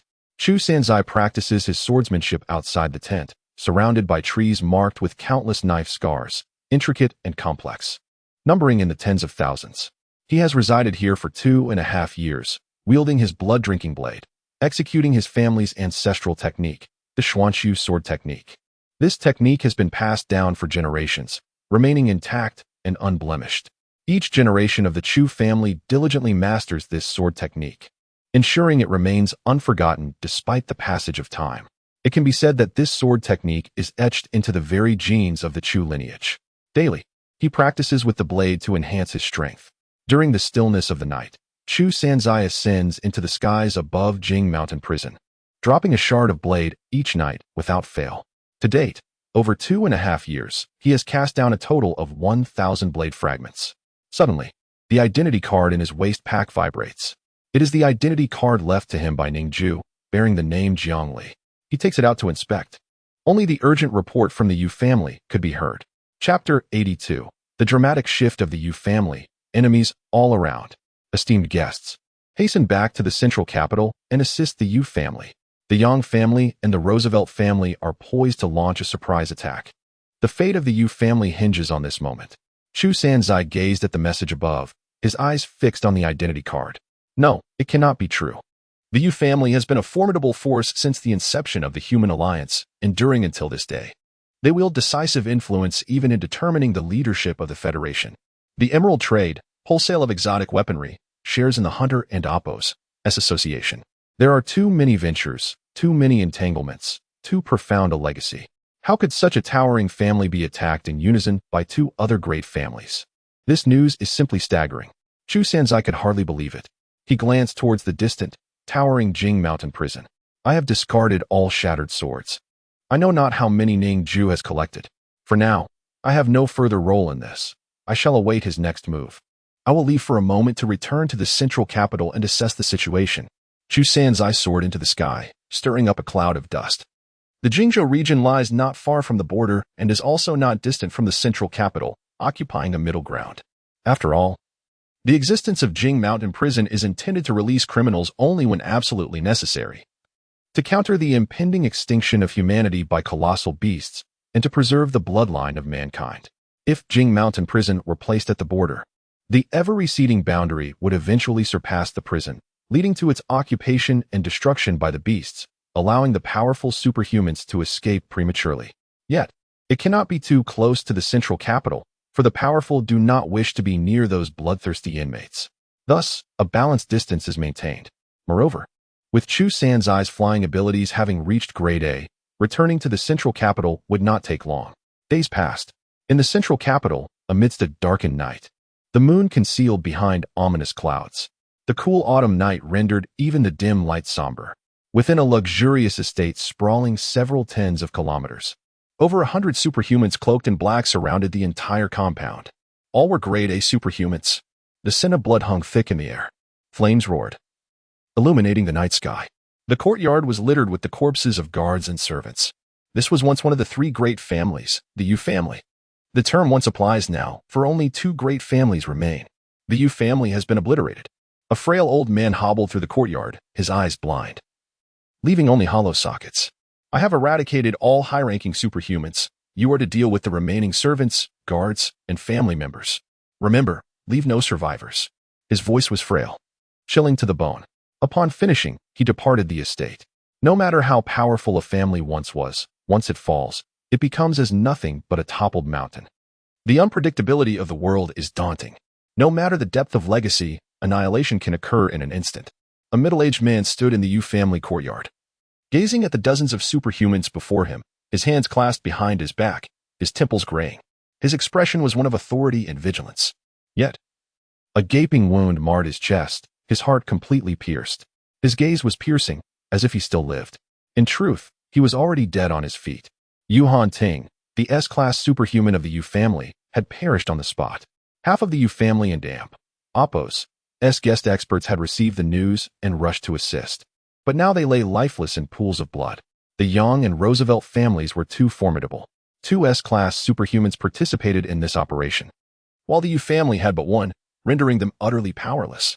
Yet, he managed to take down one of the S-class superhumans before his demise, preserving the Yu family and awakens dignity. This battle was earth-shattering. The sound reverberated, shattering every glass in the central capital. Many suffered ruptured eardrums. The bloodline of the Yu family, numbering in the thousands, perished this night. Blood flowed like rivers. Chu Sanzai hovered in the sky, witnessing this scene. His eyes were filled with shock. It was indeed true. He had not anticipated the total annihilation of the Yu family. He had seen with his own eyes the frail, blind old man, whose strength was unparalleled. All superhumans faltered before him. Chu Sanzai had believed the Yu family remained in their prime, never expecting their end would come so swiftly. The bloodshed among these great powers is extraordinarily brutal. Sometimes, it takes but a single night to topple a colossal entity. At this moment, outside the central capital, atop the desolate mountains, a youth who should have perished within the Yu family estate stood at the summit. Yu Qing fixed his gaze upon the towering flames in the city, his expression icy, concealing profound anguish. Why? He had long uncovered the alliance between the Yang and Roosevelt families to assault the Yu family. Yet, no matter how he pleaded, his father remained unmoved. For his father was a mere puppet. After the death of Yu Qing and awakens' mother, the family head, Yu Xiongtao, had remarried. That woman poisoned him, gradually increasing the dosage each year. The drug was highly addictive. Ultimately, Yu Xiongtao became a plaything for her. With just a drop of poison, he would comply with any demand. The woman deftly manipulated him, turning Yu Xiongtao into a complete marionette. As one of the 3 great families, the Yu family wielded immense power. Yet, they fell with such alarming ease. In a single night, all because Yu Xiongtao, under the woman's influence, had prematurely relocated all of the Yu family and awakens' combat forces from the central capital, as if preparing for the family and awakens' demise. That woman was sent by Yu Qing and awakens' second uncle, a fact he had long uncovered. The Yu family was rife with treachery, many having long harbored rebellious intentions. Those individuals consistently suppressed Yu Qing's standing. Though he was nominally the eldest son, he held no real power. Within the family, nearly all were under the sway of his second uncle. No one could be trusted. Thus, Yu Qing had feigned a frivolous persona while secretly plotting to reclaim the Yu family and awakens' authority. Yet, no matter how meticulously he strategized, how he endured humiliation, nor how fervently he aspired, all had turned to naught today. Everything arrived far too swiftly. He had not yet had the chance to establish his own power before the downfall occurred. No amount of scheming could withstand the crushing weight of absolute power. He could only watch helplessly as his family crumbled. The message summoning all guests to assist was also secretly sent by him. Only half of the guests responded, and they all perished. It was utterly meaningless, unable even to delay the inevitable for a second. "Gong Lao, let us depart," Yu Qing said, his heart heavy with despair, his eyes filled with hopelessness. Gong Lao was perhaps the only person he could trust. "Young master, where do you intend to go?" Gong Tangchen asked, frowning. "Anywhere but here," Yu Qing replied. "But I have prepared a destination for you," Gong Tangchen stated calmly. Behind him lay a frost-covered coffin, buried deep within the earth. "You are also a pawn of my second uncle?" Yu Qing exclaimed in shock. Chapter 83. The fall of the young master. Gong Tangchen nodded slightly, his eyes devoid of emotion. "I am sorry, young master. Your father's faction is weak and cannot contend with your uncle, Yu Fu. Although my Gong family has always been your Yu family's loyal guards. One must strive for personal gain in this world. If one does not act for oneself, heaven will punish them. If I were to remain loyal to you, I would likely have already become a corpse in that courtyard." Gong Tangchen spoke coolly as a blade of ice materialized in his palm. He took measured steps toward Yu Qing. Upon hearing this, Yu Qing's eyes betrayed no anger. Instead, he laughed maniacally, as if driven mad. Ha! After enduring humiliation for so many years, the result is the annihilation of my family. Too many traitorous vermin have burrowed deep within. Though he yearned to change this fate and possessed the strength to do so, time was not on his side. He had not anticipated the swift arrival of destruction. He then shook his head in self-mockery, producing a pitch-black fruit, the devil fruit. Gong Tangshan and Amp, Appos, S pupils contracted upon seeing it. It was a fruit capable of bestowing S-class powers. If Yuqing consumed it and acquired S-class abilities, Gong Tangshan would stand no chance against him. For so long, Yuqing had refrained from eating it due to the 50% chance of immediate death. But now, he had little left to lose. Even death no longer frightened him. He brought the fruit to his lips. Gong Tangshan and Amp, Appos, S eyes glinted with determination. He would not allow Yuqing to consume that fruit. He hurled the ice blade directly at Yuqing and Amp, Appos, S neck. Bang! An orange-red barrier of intense heat materialized before Yuqing. The scorching temperature warped the air. The ice blade melted completely upon contact with the barrier. A protective weapon. Gong Tangshan and Amp, Appos, S expression turned frigid. He pivoted his wrist and unleashed a torrent of massive ice blades from the sky, all aimed at Yuqing. Sizzle! Steam erupted as water evaporated. Yet, Yuqing remained unscathed. All the ice dissolved into vapor the moment it touched the heated barrier, which boasted a temperature of 5,000 degrees. Cold sweat dripped from Gong Tangshan and Amp, Appos, S forehead. He had exhausted his lethal moves, yet could not inflict a single scratch upon Yuqing. His A-class powers felt utterly inadequate. You think I was unprepared? Yuqing and Amp, Appos, S face remained impassive. This high-temperature barrier was specifically designed to counter Gong Tangshan and Amp, Appos, S abilities, a precaution he had hoped never to use. Given his wealth, he naturally possessed ample protective weapons. Damn it, I should never have let Duan Jianbao inform you of this fruit. Although it carries a 50% chance of death, it could also transform you into an immensely powerful S-class wielder. Gong Tangshan and Amp, Appos, S face darkened as he spoke. Yuqing responded slowly. So Duan Jianbao is also one of your people. His tone was devoid of surprise. Duan Jianbao was indeed aligned with his uncle, Yu Fu. Unbeknownst to him, Duan Jianbao had sensed 2 devil fruits during the exploration of that secret realm, both capable of granting powers. However, he only mentioned the S-class fruit, knowing it could lead to death, and that the odds were not low. Yu Fu desired Yuqing and Amp, Appos, S demise, and thus, Duan Jianbao devised this scheme. Should Yuqing perish from consuming the fruit, no one would be implicated, appearing entirely natural. Yu Fu had hesitated to kill Yuqing due to his fear of one individual, the S-class wielder of the Yu family, Yu Hanting, their strongest asset. He had always remained loyal to the family, making it impossible to sway him. The moment Yuqing died, Yu Hanting would inevitably grow suspicious. The timing was not yet right. Should Yu Hanting discover the truth, all involved, including Yu Fu, would face death. Thus, no one dared to lay a hand on Yuqing. If Yu Fu wished for my death, he could have acted directly. Instead, he orchestrated this elaborate scheme, hoping I would willingly consume the fruit, gambling on my demise. It seems the Yu family still harbors someone worth fearing. Only one possesses such strength, my second uncle, Yu Hanting. Yuqing and Appos, S mind raced with clarity. With a bit of reasoning, he discerned what he had overlooked. A flicker of sorrow and rage crossed his eyes. In the past, he had been unaware of this matter. He had trusted no one, not even Yu Hanting, fearing the influence of his uncle. This very apprehension had cost him a formidable ally. Had he known then to align with Yu Hanting, everything might have fallen into place. Yet, the ways of the world are unpredictable, and the strength of mortals is inherently limited. The die had been cast. With a frigid gaze and a sense of resolve, Yuqing consumed the fruit in one decisive bite. In an instant, his pupils constricted. His entire body trembled, and he collapsed to the ground. 5 minutes later, blood flowed from his 7 orifices, and all signs of life vanished.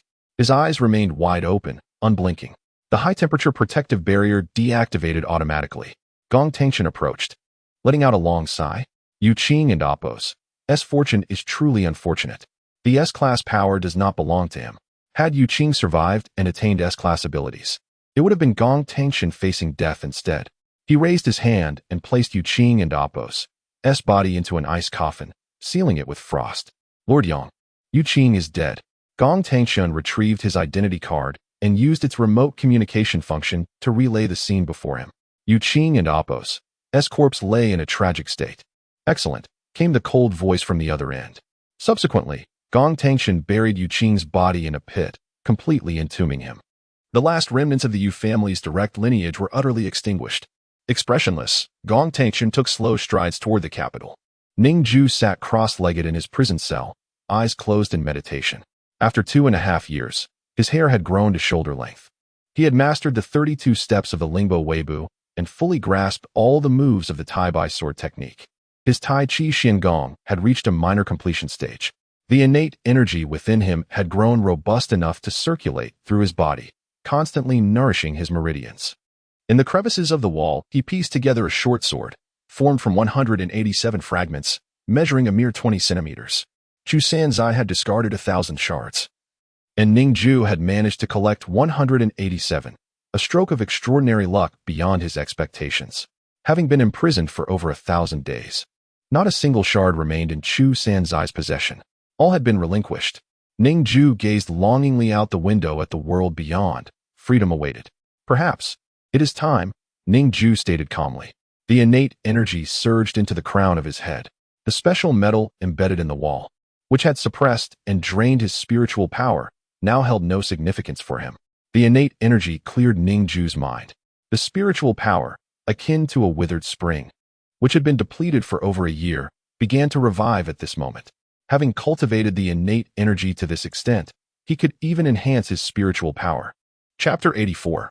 Allow me. During this period of confinement, Ning Jue has upgraded all his abilities to A grade, with 6 A-grade abilities at his disposal. His combat strength is extraordinarily formidable.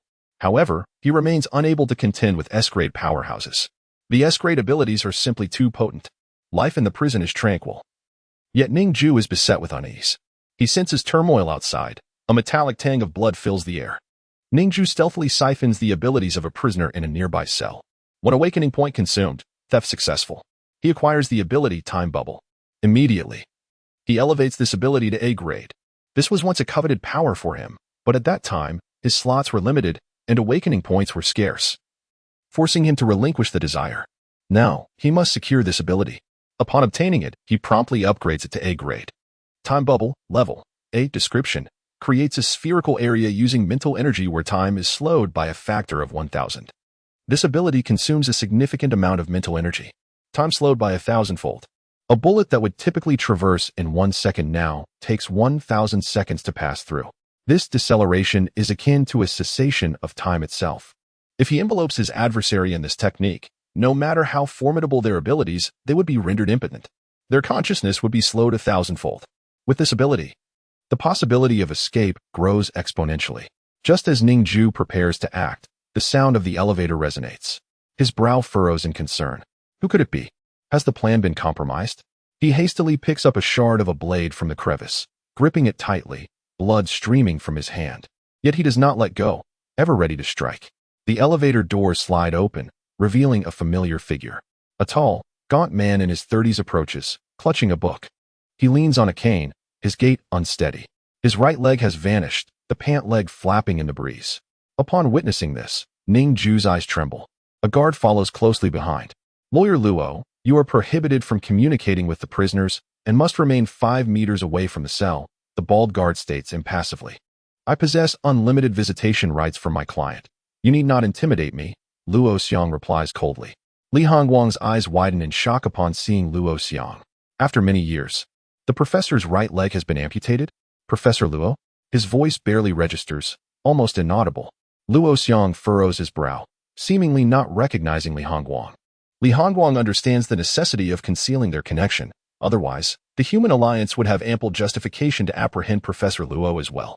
His expression is complex, yearning to converse with the professor, yet he suppresses the urge. Luo Xiang strides directly to Ning Jue's cell. Professor, what brings you here? Ning Jue asks in astonishment. This was not part of the plan. And your leg? Luo Xiang responds softly, Mr. Logan and I have diligently searched over the past 2.5 years, dismantling all hidden child experimentation facilities. Only one remains, the experimental base of Zhaoting. Situated within the heart of the Human Alliance's military intelligence headquarters, heavily guarded and nearly impossible to infiltrate. My leg was injured while rescuing those experimental children. Why did you not seek a healer to tend to your wound? Ning Jue inquires. Professor Luo, having held prestigious positions for many years, is a recognized figure in numerous fields. When laws are drafted, his expertise is sought for revisions. With countless offerings each year, financial constraints are not an issue for him. Even an S-grade healer would be within his means. Although the injury is grave, it is not beyond remedy. I, a mere scholar, find one leg sufficient. The injury to my right leg serves as a constant reminder that many others continue to suffer, unable to be rescued. Professor Luo smiles faintly, as if it were a matter of little consequence. At these words, Ning Jue's heart quakes. If anyone in this world could inspire genuine admiration from him, it would be Professor Luo Xiang. He bears the burdens of the populace, ever mindful of the suffering of others. The humility that envelopes him dispels any sense of oppression. Luo Xiang slightly bows, extending through the bars to hand Ning Jue a book. The path to redemption lies within, he imparts. Then, he turns to leave. He is so tall that Ning Jue can only see his head when he bows. His hair is somewhat sparse, the result of years spent reading, writing, and gathering evidence, which have exacted a toll on his vitality. Yet, a person of such stature renders his flaws unseen. Ning Jue opens the book. The pages have been meticulously cut, revealing a hollow. Embedded within this thin volume is the hilt of a sword, the hilt of a thousand-edged fragment. As a member of the Federal Supreme Law Commission, Professor Luo possesses the authority to enter and exit the Jing Mountain prison without being searched. However, the sword and Appo's edges are too numerous and too sharp for any paper to withstand. If inserted, it would be sliced open instantly. Only the hilt could be smuggled in this manner. This was never part of Ning Jue and Appo's plan. Without the hilt, he still had confidence in his escape, albeit with lesser assurance. Professor Luo has truly risked himself for this. Professor, you have broken the law by privately delivering items to a prisoner. The guard states coldly, devoid of emotion. He presses the radio on his shoulder, preparing to contact his superior. Simultaneously, he aims his mechanical firearm directly at Professor Luo. Ning Jue's countenance turns icy as he seizes the hilt in that instant. Over 100 fragments coalesce around the hilt, the gaps between them vast, forcibly forming a 10-meter-long sword with 187 fragments. The fragments are held together solely by the intent of the sword. As innate energy surges within him, his mental energy flows forth like a fountain. The special metal that absorbs mental energy cannot immediately absorb such a vast amount. With a swift motion, he extends his arm through the bars of the cell and strikes. The guard, along with his weapon, is cleaved in two. The fragments return, solidifying into a short sword. Ning Jue swings the blade, aiming to shatter the bars. A resounding clang reverberates, utterly futile. Ning Jue's cell is constructed from the bones of a molten iron beast, rendering any metallic or sharp assault ineffective, as it would be entirely absorbed and disintegrated. Typical steel would melt into molten iron upon contact with the bones. Even though the material of the thousand-edged fragment is unique and resistant to melting, it cannot slice through the bars. A dark pattern flickers in Ning Jue's eyes as he attempts to employ his deconstructive gaze to dismantle the barrier. However, the mental shielding metal within the cell suppresses the use of this ability. Even when his mental energy revives, he cannot wield his powers.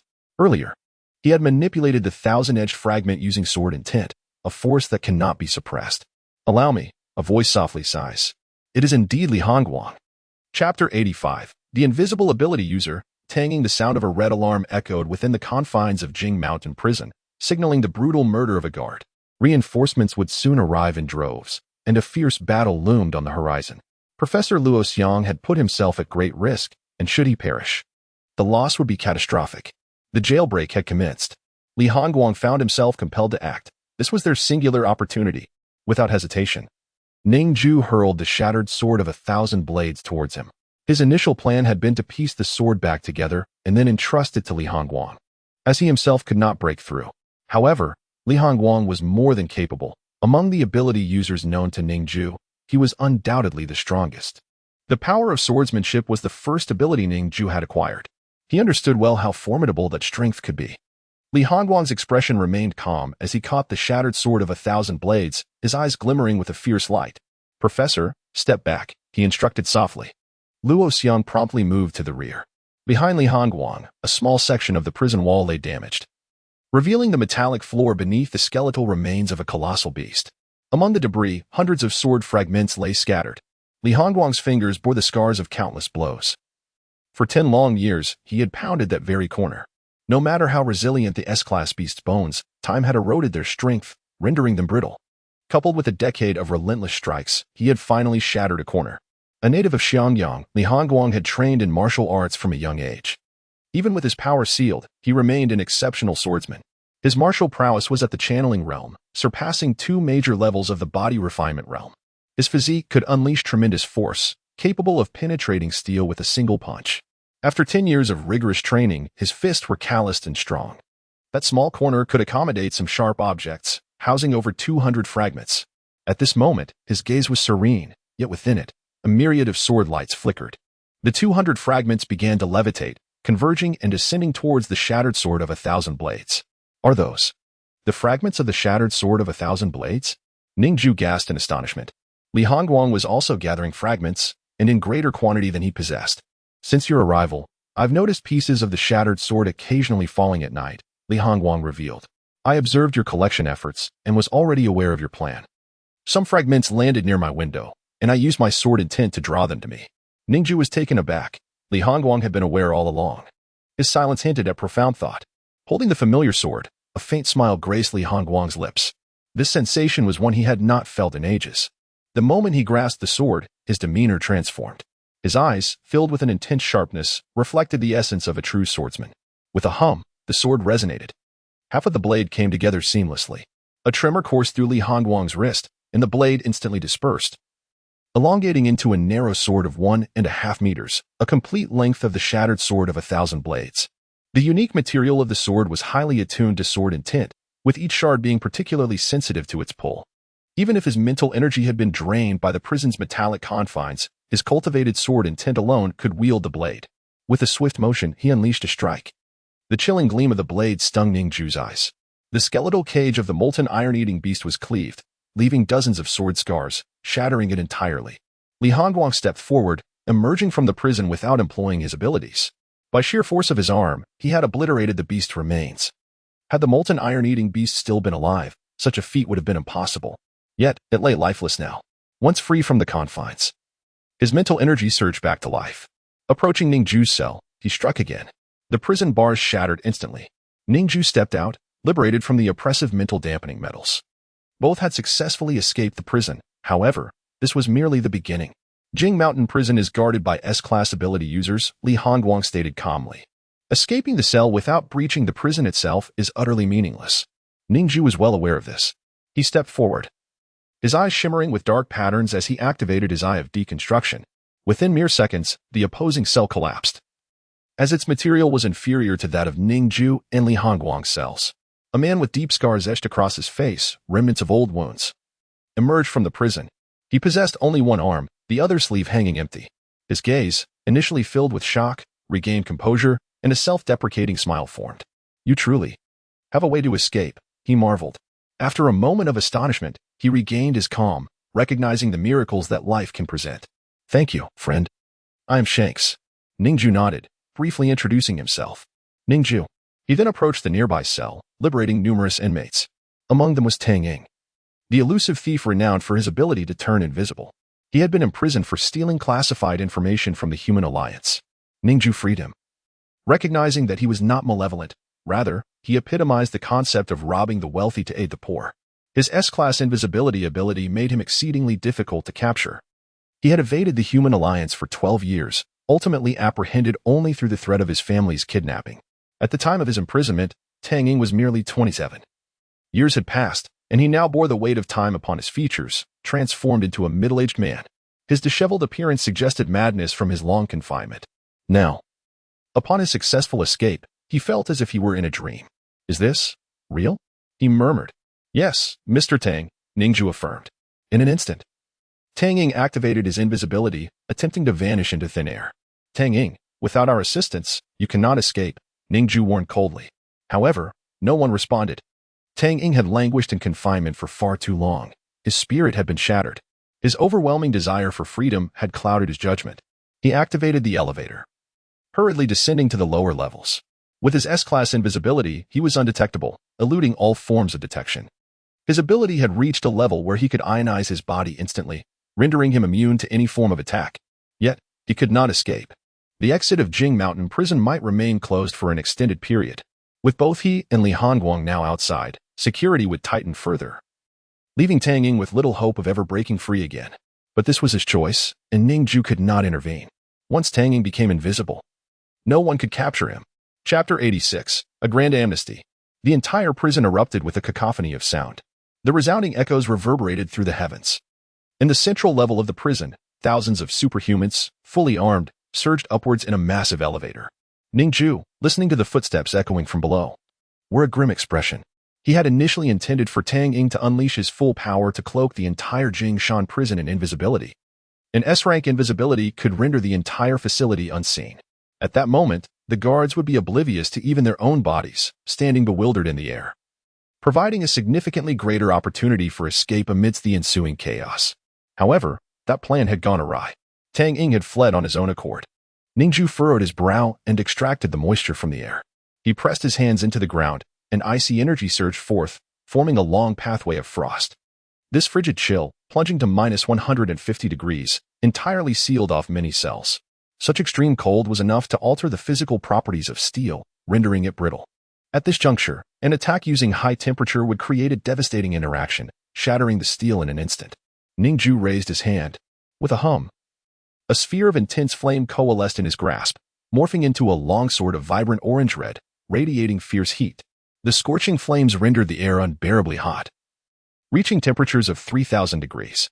The fury of elemental wrath unleashed a formidable force, each element brimming with power, gripping the hilt of the fiery sword. The flames could not singe Ning Jue's palm, for it was a manifestation of his own energy. With the sword in hand, he executed the graceful steps of the Lingbo Weibo. His figure became as elusive as a specter, having achieved the qi condensation stage. The true energy within Ning Jue flowed through his limbs and bones. Utilizing this energy to propel the Lingbo Weibo, his speed reached a terrifying level.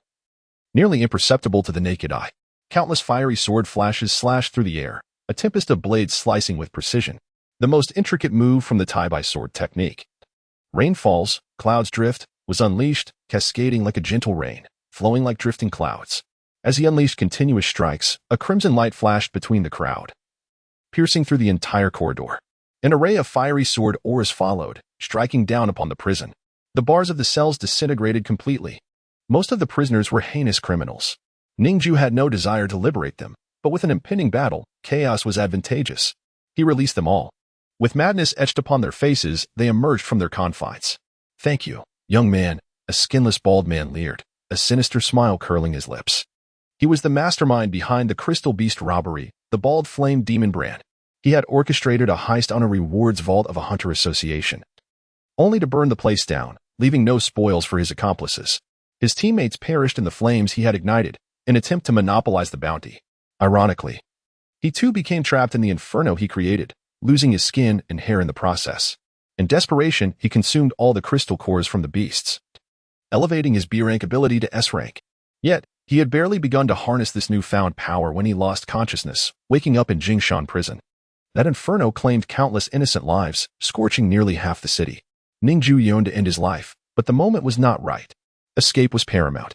Brand regarded Ning Jue with a glint of malice in his eyes but refrained from attacking, for Ning Jue was allied with Li Hongguang. To strike at Ning Jue was to confront Li Hongguang, and even with his S-rank fire ability, he lacked confidence in challenging Li Hongguang. Brand strode toward the elevator entrance, a bloodthirsty grin upon his face, ready to break free. The other superhumans surged forward as well. This place housed dozens of living legends. Ning Jue had never encountered so many formidable individuals in his lifetime. Though not every prisoner was an S-rank superhuman, each possessed mastery over their abilities to an extraordinary degree. A-rank powers, when wielded with perfection, could yield magnificent results. Ning Jue understood that after today, the world would be astounded. The human alliance would suffer grievous losses. The lightning-speed superhuman, Barry, darted like a bolt of lightning. His form was nearly invisible, only the flickering of red and blue electrical arcs betraying his presence. He dashed back and forth within his cage, generating a gale that whipped around him. Ultimately, his speed reached a terrifying threshold. He delivered a powerful kick against the wall. Though the top floor was filled with formidable beings, the guards of Jingshan prison were no ordinary foes. For S-rank superhumans stood sentinel over the facility. It would not be long before they arrived. Taking the elevator would undoubtedly lead to a direct confrontation with the guards below, a route Barry was unwilling to choose. He aimed to shatter the wall with sheer speed, forcing his way through. Speed equated to power. A resounding boom echoed. The entire top floor trembled. Barry's foot struck the wall with tremendous force. His leg snapped, bones fracturing under the impact. The wall rippled, absorbing all the force, sustaining not a scratch. Barry stood, stunned, on one leg. That kick, fueled by his full acceleration, should have pierced the heart of an S-rank beast. What material was this prison wall made of to absorb all that power? Let me try. A man covered in mud, resembling a living mass of sludge, stepped forward. He possessed the ability of mud transformation, capable of liquefying anything into muck. His own form could transform into mud, rendering him impervious to any attack. He extended a muddy hand to the wall, which instantly softened, the surface transforming into actual sludge. But in the next moment, the wall writhed and twisted as if alive. Breaking free from the mud's grasp, the man exerted himself again, employing mud transformation, but this time, it proved utterly ineffective. Chapter 87. Stepping onto a blade. Ning Jue's expression was one of shock. Everyone was astounded. This wall could directly resist supernatural abilities, seemingly evolving specifically to counteract them. Professor Luo Xiang gazed at the wall, his expression grave. This wall was the product of Professor Zhao Ting's research, classified as top secret. It was composed of human infant bodies, containing the genes of hundreds of colossal beasts, capable of self-evolving in response to supernatural attacks, thus becoming immune to them. Hearing this, Ning Jue's face turned icy. Such cruelty. Had his experiments already succeeded? Ning Jue inquired. Luo Xiang nodded. He had long successfully fused the genes of colossal beasts into the bodies of infants, stabilizing their vital signs. However, he could not do the same with adults. As their genes were already set, infants, still in their growth phase, possessed a malleable form. One could say this was a wall imbued with life. Zhao Ting was still researching how to better manipulate the genes of these colossal beasts. Looking at the wall, his eyes glistened with unshed tears. So much suffering. Sadness welled up in Luo Xiang's gaze. He had taken many lives, personally and purposefully. He could fabricate perfect alibis, exploit legal loopholes to evade culpability, and utilize his knowledge of chemistry to quietly eliminate certain individuals. Those he targeted were all wicked. Yet, despite having ended so many lives, countless others remained trapped in their own hell. Contemplating this, he slowly shook his head. In this cruel world of survival of the fittest, happiness would never linger for the weak, he murmured. Ning Jue's expression was frigid. This wall resembled a living entity. His sister had almost become part of this wall's flesh and blood in the past. The uppermost layer of the wall was shockingly resilient. Many supernatural beings advanced, attempting to breach this barrier. Bang! A vacuum manipulator instantly drained the area surrounding the wall, creating a vacuum. All life requires breath. Since this wall was alive, he thought, placing it in a vacuum would render it incapable of sustaining its vital signs. Yet, he was gravely mistaken. The wall had lost its consciousness and internal organs. It operated purely through genetic matter and no longer required respiration. Even in a vacuum, it remained unaffected. At that moment, a telekinetic user approached slowly. He gazed at the wall, raising his hand to grasp. Invisible psychic energy suddenly struck the wall. Boom! The sound reverberated as the wall twisted and deformed, caving in. Yet soon after, countless tiny particles on the wall's surface flipped and emitted a dark light. It seemed to undergo yet another evolution, becoming even harder, impervious to psychic force. Ning Jue raised his fist and struck the wall.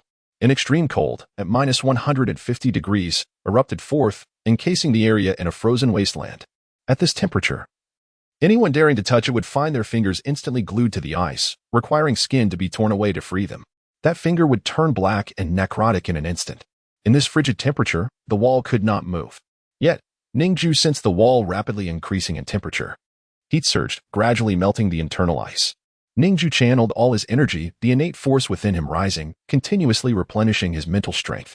Like a cup filled to the brim, there was no loss. As the ice melted, Ning Jue continued to enhance its accumulation. Boom! The thickness of the ice suddenly quintupled, nearly swallowing the corridor. Then, Ning Jue pressed down fiercely. Crack, crack, crack.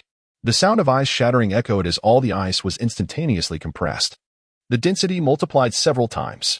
Yet the wall persisted in its rapid warming, unable to endure much longer. Zzzzzzz. Blue lightning flickered across the ice. Ice and thunder struck the wall simultaneously. Then Ning Jue grasped the flame blade in his hand, thrusting it toward the wall with all his might, attempting to pierce through. But still, it was futile. The wall was too solid, even an S-class supernatural being would struggle to penetrate it, and neither could Ning Jue. With his eye of collapse in full force, a small breach finally appeared in the wall. The ability to lower dimensional barriers transcended physical loss. Witnessing this, The other supernatural beings rushed to assist him. The lightning-speed userberry, with a leg that had completely healed, continued to run and accelerate, pummeling the wall relentlessly.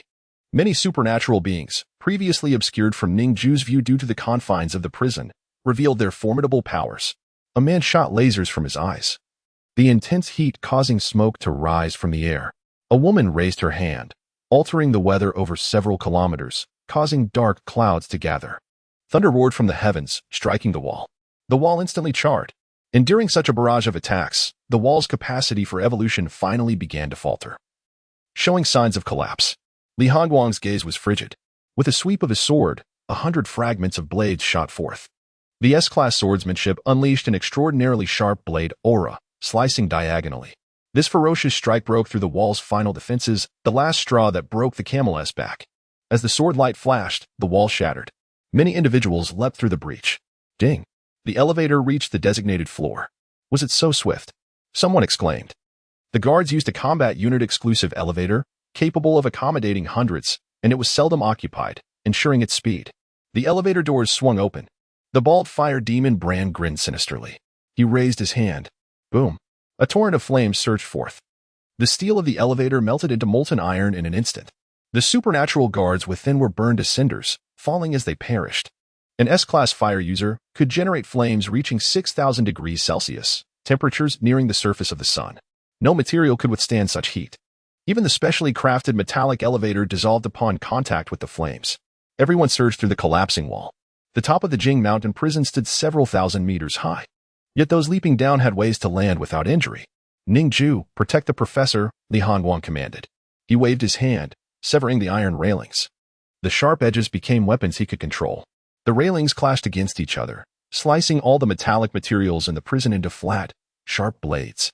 Thousands of sword blades cascaded behind him like a waterfall as he stepped onto one, standing suspended in midair, soaring through the skies with a sword in hand. Chapter 88, The Arrival of the S-Class Superpower. A woman with skin entirely purple wore a cold smile. She raised her hand and directly conjured a sphere of unique ions, forming a circular portal. Then, she stepped forward and vanished without a trace. Ning Jue observed this scene with icy eyes.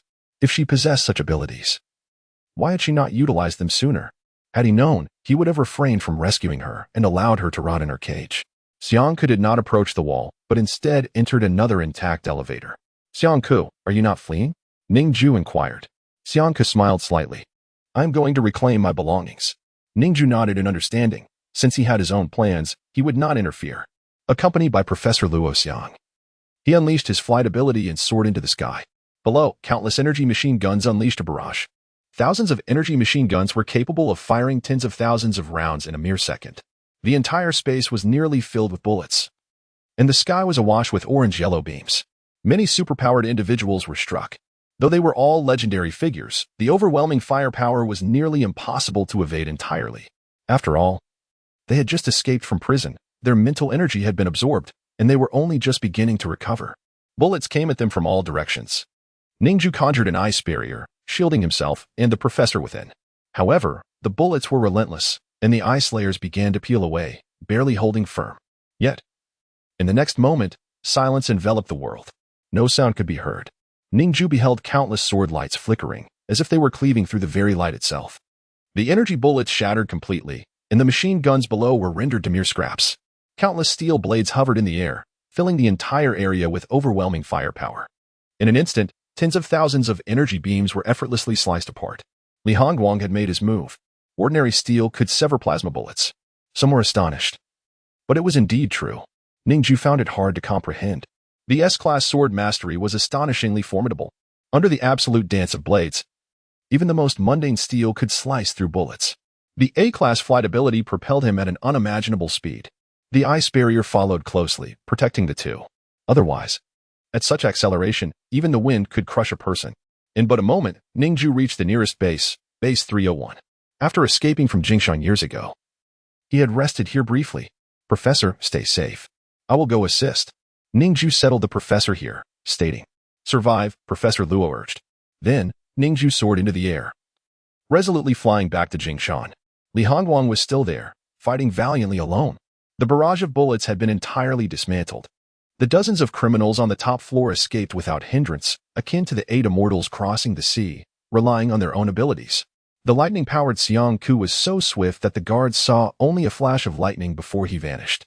The mud manipulator transformed the ground before him into corrosive muck and submerged himself within. Within mere breaths, he reached the end, rapidly employing this tactic to hasten his escape. Many fled, scattering in all directions. The bald fire demon, Bran, exhaled a torrent of flames from his limbs, propelling himself high into the sky. Leaving behind wild laughter as he soared away, destination unknown. Some superpowered individuals were fortunate and successfully escaped, while others faced misfortune. A telekinetic controlled a massive stone, swiftly carrying himself away.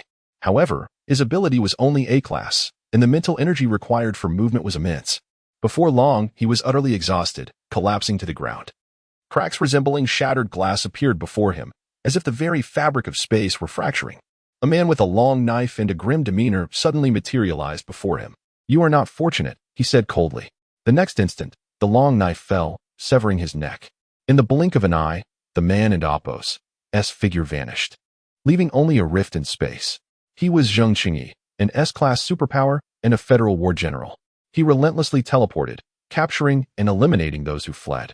Yet, those imprisoned on the top floor were all formidable figures. Who among them would surrender willingly? "Humph, Zheng Qingyi, it was you who captured me back then. Do you think I will fall into your hands again now?" A slightly plump man sneered coldly. A mental barrier appeared before him. Zheng Qingyi teleported to his front and swung his long knife. Bang! But the moment it struck the barrier, he halted, confusion flashing in his eyes.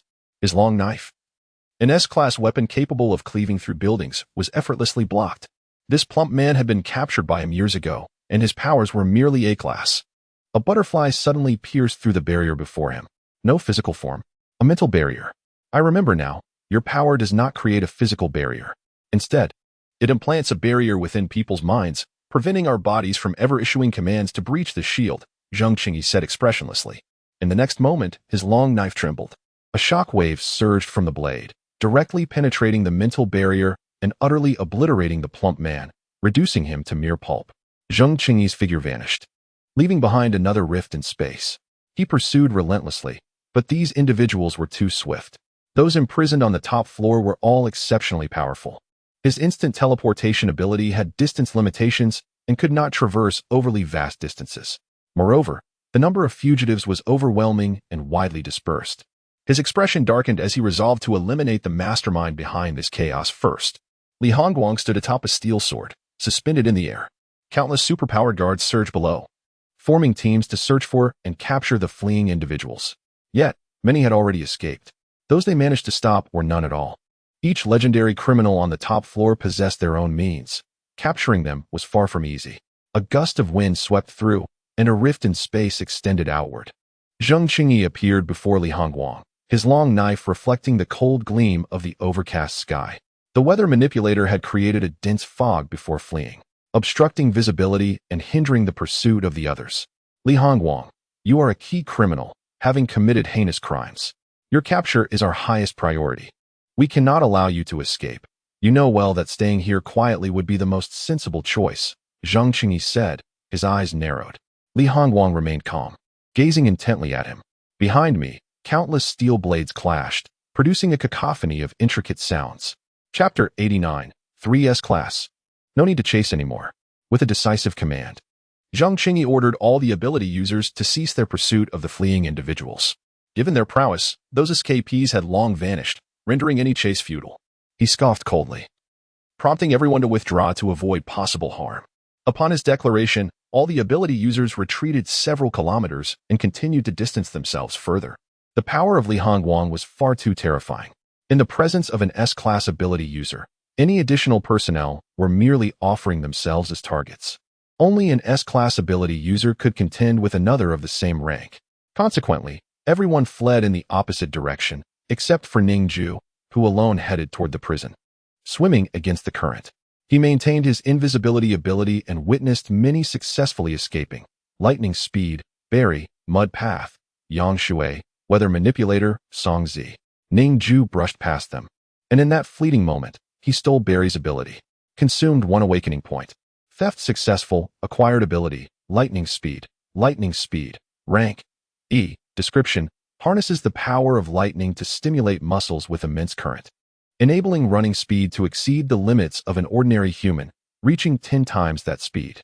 After acquiring this ability, Ning Jue felt a jolt of electric shock coursing through him. In the next instant, his speed dramatically increased. He executed the Lingbo Weibo, utilizing his flight ability to glide just above the ground while remaining invisible, rushing back toward the prison at astonishing speed. The E-class lightning speed merely generated currents within the muscles, forcing them to operate beyond the body's limits at a mere 10 times the speed of an ordinary person. However, Barry's S-class lightning speed approached the concept of divine swiftness, allowing him to outrun true lightning. When he ran, time seemed to stand still for him. Ning Jue chose not to upgrade, but instead fused this ability. He had no available slots and needed to leave one open for potential combat against an S-class ability user. Retaining a slot might allow him to steal an ability that could prove decisive. He merged lightning speed with flight, consumed 2 awakening points. Fusion successful, acquired ability, lightning flash, rank. Description: transforms into lightning, flowing through space. Upon utilizing this ability, azure lightning flickered around him, and his entire being transformed into a bolt of lightning, surging into the sky. Admittedly, he was still significantly slower than true lightning, yet it was more than sufficient. Ning Jue moved swiftly, weaving through the clouds above, where onlookers beheld a streak of lightning traversing thousands of meters. Ultimately, within mere minutes, Ning Jue returned above the prison. He halted his flight, suspended in the heavens, gazing down below. The lightning flash ability supported his body and flowing through space, allowing him to stand upon the air. His expression turned grave as he observed the situation below. Li Hongguang was locked in confrontation with a man. Behind him, hundreds of iron swords swirled through the air like a cascading waterfall. The terrifying sword aura caused Ning Jue's eyes to ache. Controlling thousands of immensely heavy iron swords simultaneously was an arduous feat, even for him. The weight of those swords reached dozens to hundreds of tons. Even if Ning Jue struggled to control them, he could not match their speed or power. Yet, from his vantage point in the sky, he could clearly discern the terrifying velocity of the blades' movements. The fact that Li Hongguang could manipulate so many swords while maintaining the strength and speed of each was chilling. It was a manifestation of unparalleled multitasking. Ning Jue scanned the man's ability. Zhengqingyi, ability, space jump, description, can tear through spatial rifts, enabling instantaneous teleportation within a 1,000-meter range, limited to himself and any objects he physically contacts. Space jump. This ability was exceedingly formidable. Not only could it transport himself, but it could also teleport any objects he touched. Who could possibly harm him? On the ground, Zhengqingyi wielded a long knife, hesitating to launch an attack. He was wary of Li Hongguang, a renowned federal general who had slain numerous formidable beasts and earned immense accolades. Yet, Li Hongguang's strength was undeniably overwhelming. Though his ability, space jump, could evade all attacks, he found himself powerless to eliminate Li Hongguang. Li Hongguang's sword control ability was an extraordinary combination of offense and defense, a rare and potent power. Thus, he waited, anticipating his allies. Boom. A path of ice emerged. Crack. The ground fissured as the icy trail enveloped an area of 1,000 meters. The chill froze the air, plummeting the temperature to a bone-chilling -50 degrees. This was not even the temperature of the ice itself, but merely that of the surrounding air. The cold of the ice was unimaginable. As the mist cleared, a silver-haired woman appeared beside Zhengqingyi. Ning Jue scanned her ability.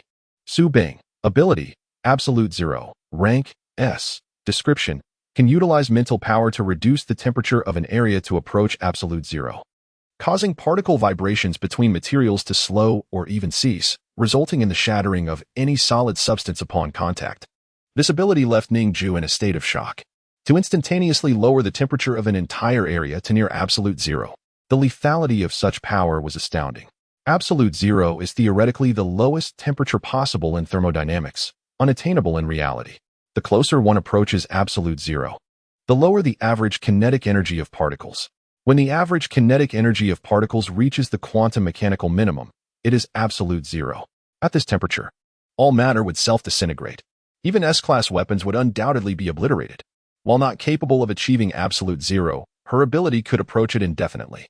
This implied that her power could reduce the most robust S-class weaponry in the world to the frailty of paper in an instant. This ability could even shatter the immensely durable Thousand Blades. Boom. Before Ning Jue could fully grasp the situation, a brilliant golden light illuminated the ground below. A golden radiance flickered, emerging from the prison.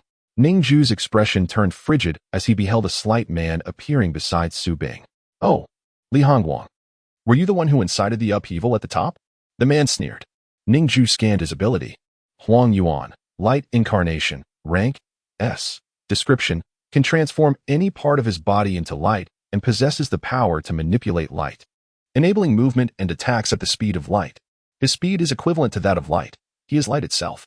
It was he who captured the lightning speed meta-human. Barry, back in the day.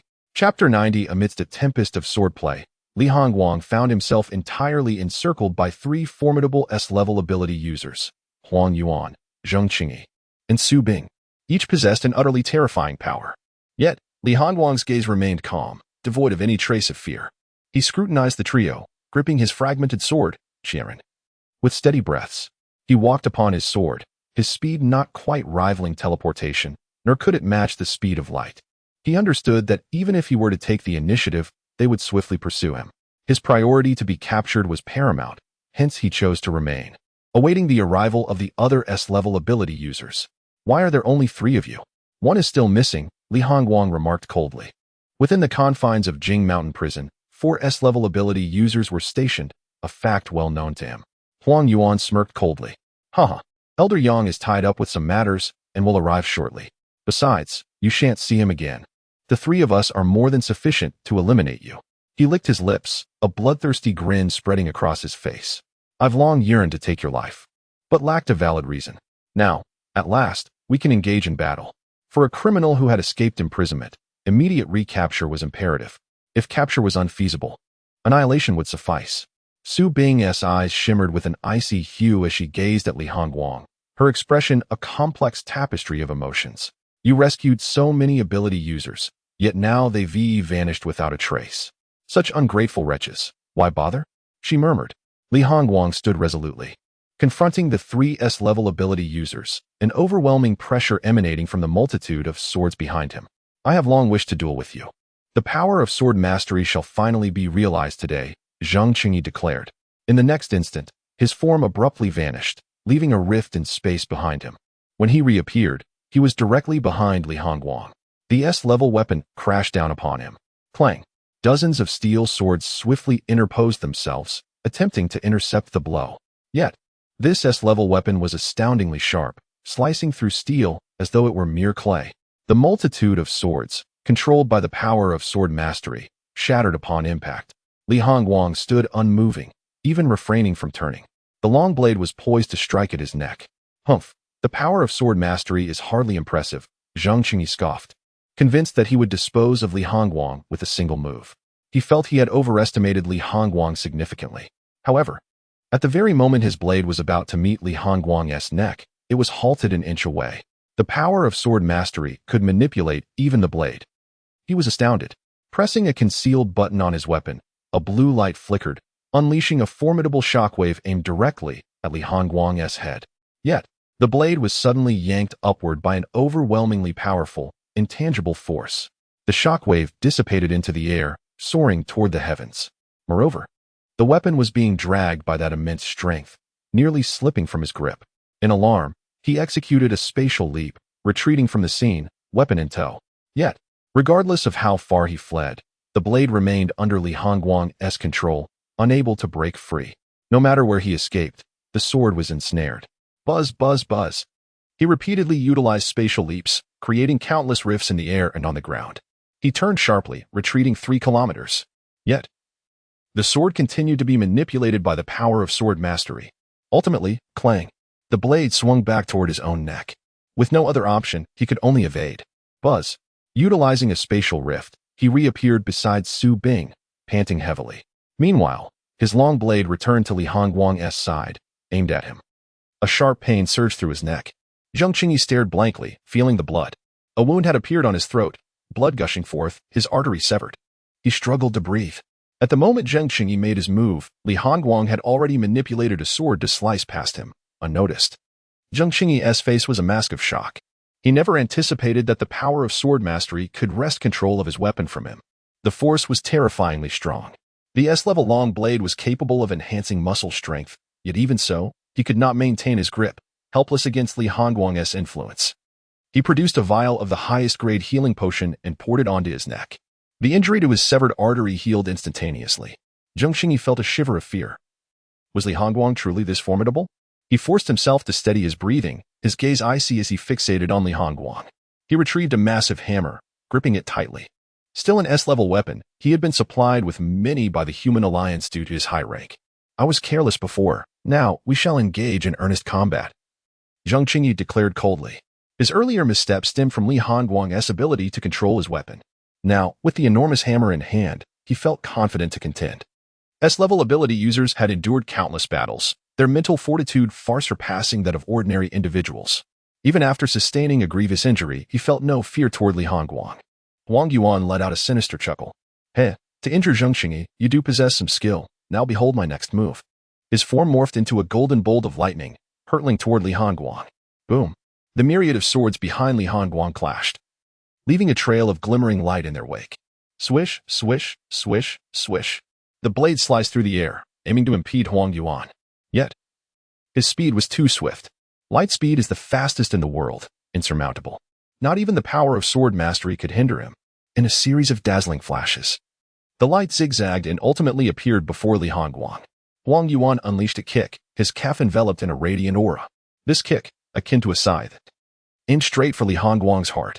Struck by a kick at light speed, even a practitioner of the Pulse realm could not withstand such force. Li Hongguang's fragmented sword scattered explosively. 1,000 shards spun wildly, engulfing him. Simultaneously, thousands of ordinary iron swords behind him also whirled and slashed, forming a dual-layered sword domain. Within this storm of blades, Huang Yuan found himself unable to evade. He nearly retracted the kick, but Su Bing intervened. Absolute zero. A chill enveloped the air as she raised her hand. Instantly, all the ordinary iron swords in the outermost layer were shrouded. Those blades were swiftly encased in frost. Temperatures plummeted, rendering them as fragile as paper. Upon striking Huang Yuan's body, they shattered. With a savage grin, Huang Yuan, empowered by Su Bing's assistance, prepared to execute his lethal strike. In that instant, Li Hongguang's gaze sharpened. He sensed the temperature plummeting around him. His iron swords had become as fragile as parchment. Moreover, the frost spread outward from the periphery. The inner layer, comprised of the scattered shards of Qianren, was on the verge of freezing under the chilling power. His own body felt an overwhelming chill. A foreboding sense washed over him, as though death awaited him in the next moment. The short-haired woman's extraordinary ability seemed to siphon the warmth from the very air around her. Li Hongguang, seasoned in the art of combat, deduced this in an instant.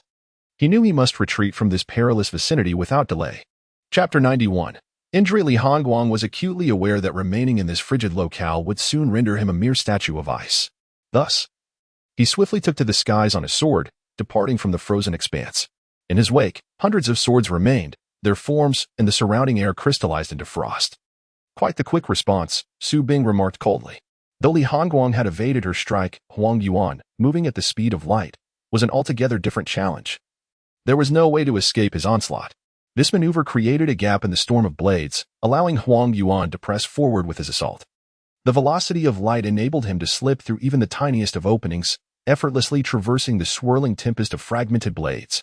For Huang Yuan and Appo's S-form could seamlessly transform into particles of light, a substance intangible, impervious even to the most jagged of blades. With a resounding thud, Huang Yuan pierced through the barrier of shards, delivering a powerful kick toward Li Hongguang. His calf shimmered with radiant energy, significantly enhancing its penetrative force. Behind Li Hongguang, an S-rank exotic weapon, a long blade, unleashed a shockwave with tremendous force, capable of flattening a small mountain with ease. Yet Huang Yuan merely smirked. His form could shift into a state of light, rendering him immune to all physical attacks. How could Li Hongguang inflict harm upon him? Transforming into a golden flash, he deftly maneuvered around the shockwave, appearing directly at Li Hongguang and Appo's side. A kick aimed at his throat followed. In that instant, Su Bing activated Absolute Zero, plunging the temperature of their surroundings once more. The two S-rank masters launched a simultaneous assault. A hit from either would spell instant death for Li Hongguang. His brow furrowed. This situation seemed nearly insurmountable. Yet, it was not an absolute deadlock. With a swift motion, he commanded the 100 blades, ceasing their rotation and pressing them against his own throat. Thus, thousands of iron swords erupted behind him, blotting out the sun, casting the land into shadow. Within this darkness, Huang Yuan and Apos' luminous form became strikingly visible. Li Hongguang and Apos' eyes glimmered with golden light, allowing him to discern Huang Yuan and Apos' movements with clarity. Clang!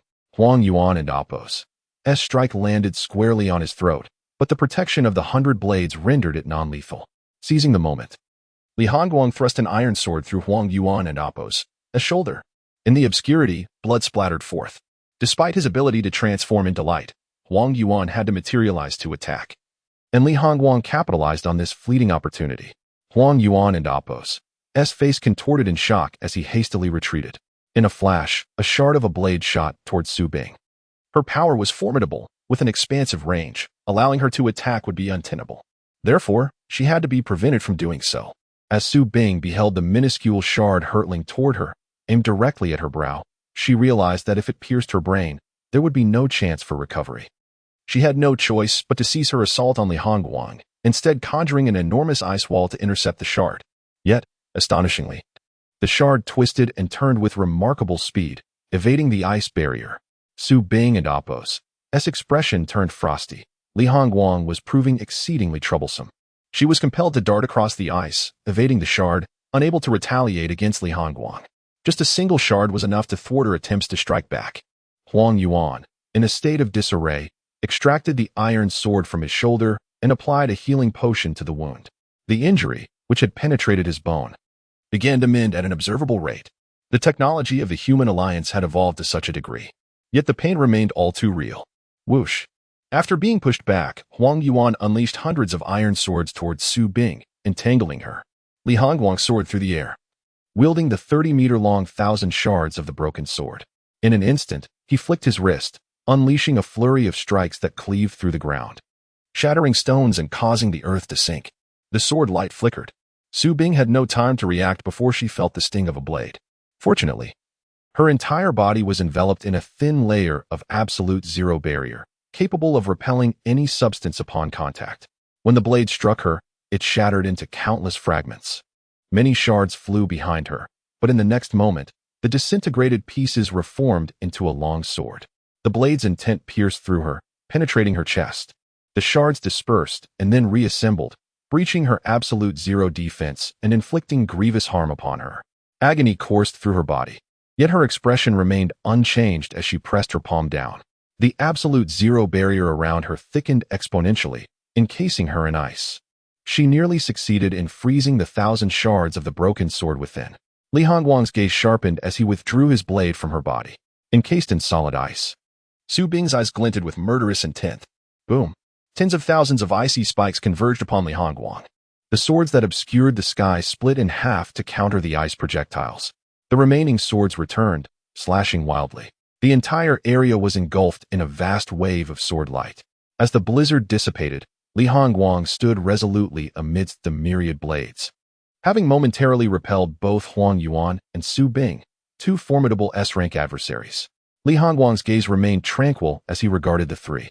His methods were fierce, standing firm against three foes without yielding. However, blood trickled from his lips, and a bruise marred his neck, a testament to his severe internal injuries. The solid ice surrounding Su Bing gradually melted, and her wounds were encased in a layer of ice. The absolute zero sealed the flow of blood, rendering even a penetrating wound non-lethal. She spat out a mouthful of blood and wiped her mouth, her spirit undeterred despite her injuries. Huang Yuan's wounds had completely healed. He gazed at the bruise on Li Hongguang's neck, a cold smile gracing his lips. Li Hongguang, your 1,000 shards of the broken sword is ultimately an offensive weapon. Even if you defend your neck, it cannot withstand the force of my luminous kick. His light-based abilities were indeed challenging to contend with. Moreover, they could recover from their wounds using potions. In contrast, Li Hongguang had just escaped from prison, devoid of any supplies. It was clear that if this continued, Li Hongguang faced certain doom. Furthermore, his mental faculties had been relentlessly suppressed and drained during his imprisonment. In less than a few minutes since his escape, his mental strength had yet to return to its peak.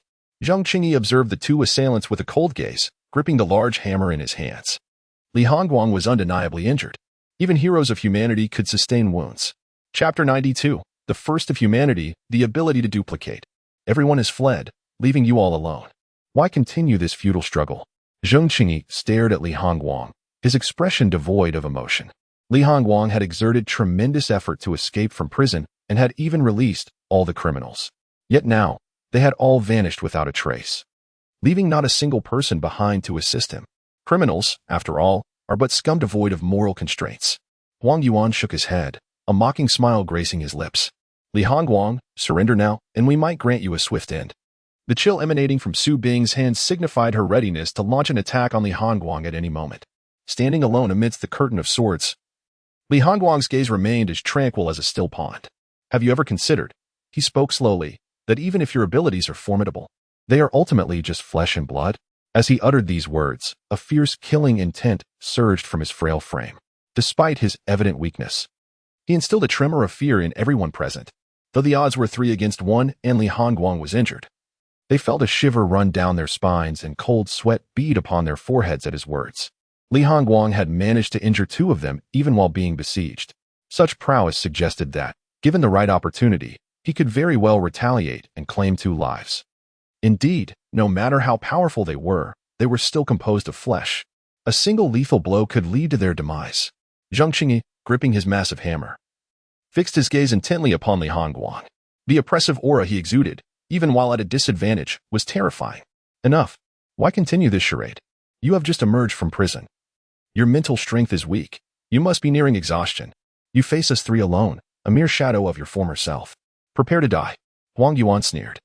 In the next moment, he transformed into a streak of light, dashing towards Li Hongguang with a punch.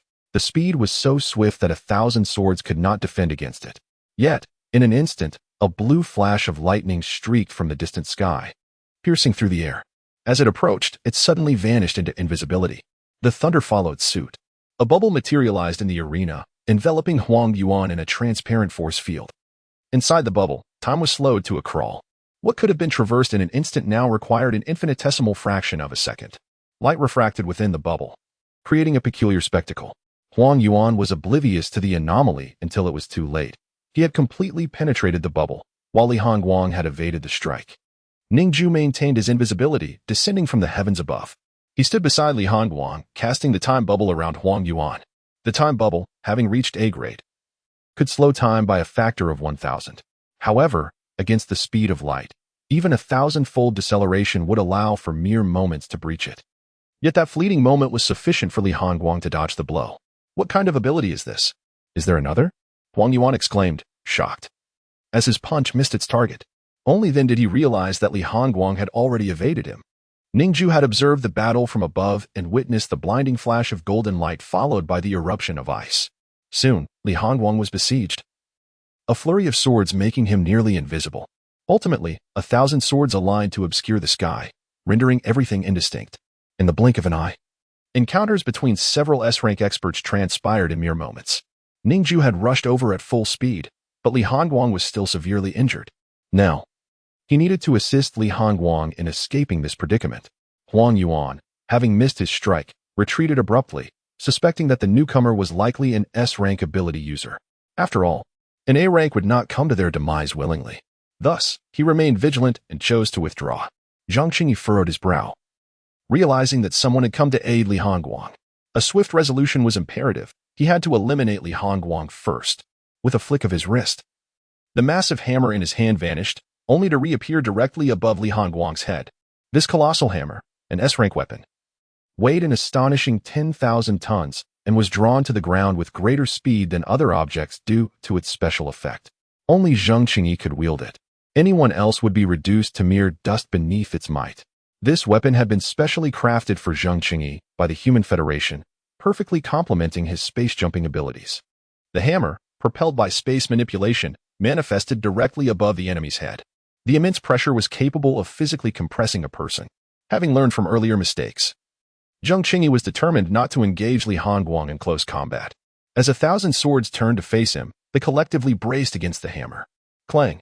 Many sword blades began to warp and distort, yet they still managed to fully support the weight of the massive weapon. 10,000 tons. Just out of prison, Li Hongguang's meager mental strength was sufficient to withstand such colossal force with mere sword blades. The expressions of the 3 darkened. Could Li Hongguang truly be this formidable? Moreover, He had an unseen ally lurking in the shadows. It seemed that, for the time being, they could not kill him. Suddenly, a white figure darted past them. The speed was nearly imperceptible. The figure flashed before them and stood directly in front. It was an elderly man with hair and beard as white as snow. His gaze calm as he regarded Li Hongguang ahead. The three felt a surge of hope upon seeing him. Elder Yan, you have come. In the Jing Mountain prison, there were only 3 true S-rank guardians. This elderly man, although nominally retired, frequently visited the prison to drink and observe the execution of inmates. Having spent so much time within the prison walls, he could be regarded as one of the guardians, and he was also the most powerful ability user among humanity. His ability was duplication, the power to replicate any ability perfectly without any loss of potency. This elder had once single-handedly defeated 4 S-rank mutated beasts. If Li Hongguang ranked second among humanity, this elder could easily be deemed the first, for he could adapt to any situation by copying others' abilities, endowing him with unparalleled versatility. Upon seeing this elder, Ning Jue immediately recognized him. The legendary human general who had lived for over a century, Yang Yizhen. His name was known far and wide. This elder once single-handedly held back the torrent of beasts from the north, allowing humanity's borders to remain secure in Chunbei Prefecture. Although Chunbei had long since fallen, without Yang Yizhen's steadfast defense, humanity's borders would have retreated by thousands of miles. Ning Jue scanned his abilities. Yang Yizhen. Ability. Copy. Sword control power. Rank. S. Description. He possesses the extraordinary capability to instantaneously replicate any supernatural ability in its entirety, with the power of the replicated abilities reaching an S rank. Chapter 93. Dominance. Ning Jue gazed upon this extraordinary ability, utterly astounded. Although it could only replicate one power at a time, unlike Ning Jue, who possessed numerous abilities simultaneously, it allowed for rapid switching between powers. As long as there were enough individuals present, he could continuously alternate abilities, maintaining a state of invulnerability. This power could be considered a manifestation of all abilities in existence, capable of enforcing a 50-50 balance against anyone. Coupled with Yang Yizhen's formidable combat experience, the odds of victory in this battle appeared grim. At this moment, Yang Yizhen had successfully replicated Li Hongguang's sword control ability, which was also rated S-class. Should a confrontation arise, the multitude of blades under Li Hongguang's command would become subject to mutual control. Consequently, not a single sword would be able to move freely, significantly restraining Li Hongguang's capabilities. Li Hongguang observed the old man, whose previously calm gaze now revealed a hint of wariness. Even he found this elder and Oppo's strength to be rather troublesome. At my age, I still have to intervene. Yang Yizhen slowly shook his head and sighed. Zhang Qingyi's expression turned peculiar. Yang Lao's words seemed to be a veiled criticism, suggesting that their group was too inept, unable to secure victory even in a 3-on-1 scenario. Yet Yang Yizhen was the foremost warrior of the human race. Even the leader could only respectfully address him as Yang Lao. Though they faced reproach, the others could only remain silent, begrudgingly accepting the insult. Li Hongguang, you face certain doom alone. Speak, what are your final words? Huang Yuan's face was cold as he spoke. Su Bing remained composed, her gaze fixed on the crowd ahead. Li Hongguang's demise was now inevitable. Just then, a voice echoed. Who said he is alone? A red-haired man emerged from the distance, stepping into the shadows. He approached leisurely, a long blade sheathed at his waist. Ning Jue instantly recognized him. Shanks.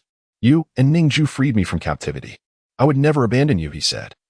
Coming to Li Hongguang's side, Huang Yuan's expression shifted in surprise upon seeing Shanks. Shanks, you escaped as well. Shanks remained impassive. You were the one who imprisoned me. Perhaps today we can settle our score. He slowly drew his blade, its cold gleam reflecting in the light. This was his trusted weapon, a plain yet exceptionally sturdy katana, capable of withstanding the strikes of S-class weapons. Much like himself, it appeared unremarkable but concealed immense power. Ning Jue's heart raced at the sight of Shanks. He immediately dispelled his invisibility ability, revealing himself to the gathered crowd. Tang Ying, Su Bing exclaimed in shock. However, upon closer inspection, she realized it was not Tang Ying, merely a similar ability. Oh, you are Ning Jue, the first person in history to escape from Jingshan prison. The news published all your details, and everyone knows your appearance now. It caused quite a stir, Su Bing remarked. However, Ning Jue was unaware of this while incarcerated. The Human Alliance's decision to imprison you was a grave error. If you could escape once, you might very well do so again. Huang Yuan spat, his voice chilling. Those fools make decisions without thinking. If they had simply eliminated you, we wouldn't be in this predicament. Unbeknownst to him, Ning Jue's imprisonment was the result of Professor Luo Xiang's efforts, entangled with too many powerful factions. Power dynamics are rarely straightforward. Ning Jue disregarded them entirely, striding directly to Shanks. "Oh, you didn't escape either?" Shanks inquired, surprised. Ning Jue nodded. "Do not think about defeating them. I am here to help you all escape." He possessed an invisibility ability that could cloak everyone, but against 4 S-class abilities with keen senses, A-class invisibility might not suffice. Huang Yuan's power was particularly sensitive to light, making it likely to counteract Ning Jue's stealth. Thus, he did not plan to rely solely on invisibility for their escape. He intended to acquire Zhang Qingyi's space-jumping ability for a more effective getaway. Shanks had mentioned retrieving something. He aimed to access the central area of the prison, where personal belongings of inmates were stored. His beloved blade awaited him there, and he needed to reclaim it. Unexpectedly, he had come to assist. Ning Jue surveyed the 4 S-class abilities before him. Escaping under their assault would be a monumental challenge, but it was a task he had to accomplish. Boom. A tremendous sound resonated as the foremost general of humanity, Yang Yizhen, took action. His aged hand pressed down, causing a tremor among the thousands of iron swords in the sky. Crack, crack. Many blades began to shatter. He was vying for control of these swords against Li Hongguang. At this moment, Li Hongguang found himself utterly restrained. The old man's ability mirrored Li Hongguang's own, even matching its potency. Li Hongguang's expression turned grave as he fixated on Yang Yizhen. Regardless, he had more experience with the sword control ability than Yang Yizhen, who had lived over a century, witnessing more events and individuals, thus possessing slightly superior mental acuity. Consequently, neither party gained the upper hand. Su Bing displayed a triumphant smile. Li Hongguang's ability had been entirely neutralized. He was now akin to a lamb awaiting slaughter. Her eyes narrowed. The temperature plummeted around Ning Jue, Li Hongguang, and Shanks. Ning Jue raised an eyebrow, his entire being enveloped in lightning, transforming into a streak of blue lightning. In an instant, he whisked the two away, evading the impending strike. Such speed. Su Bing was taken aback. Huang Yuan, witnessing this ability, merely sneered. Humph. Still far from my light speed. In an instant, he transformed into a resplendent golden flash, reappearing right before Ning Jue, delivering a swift kick. Yet, his strike abruptly halted. A katana intercepted his blow. Shanks, gripping his blade, single-handedly blocked the attack. His muscular arm radiated a deep black hue, a testament to his honed strength. Huang Yuan's speed had reached light speed. Yet Shanks still managed to thwart him. Observation Haki. This ability allows one to keenly sense the surrounding atmosphere, even perceiving the movements of enemies beyond their line of sight.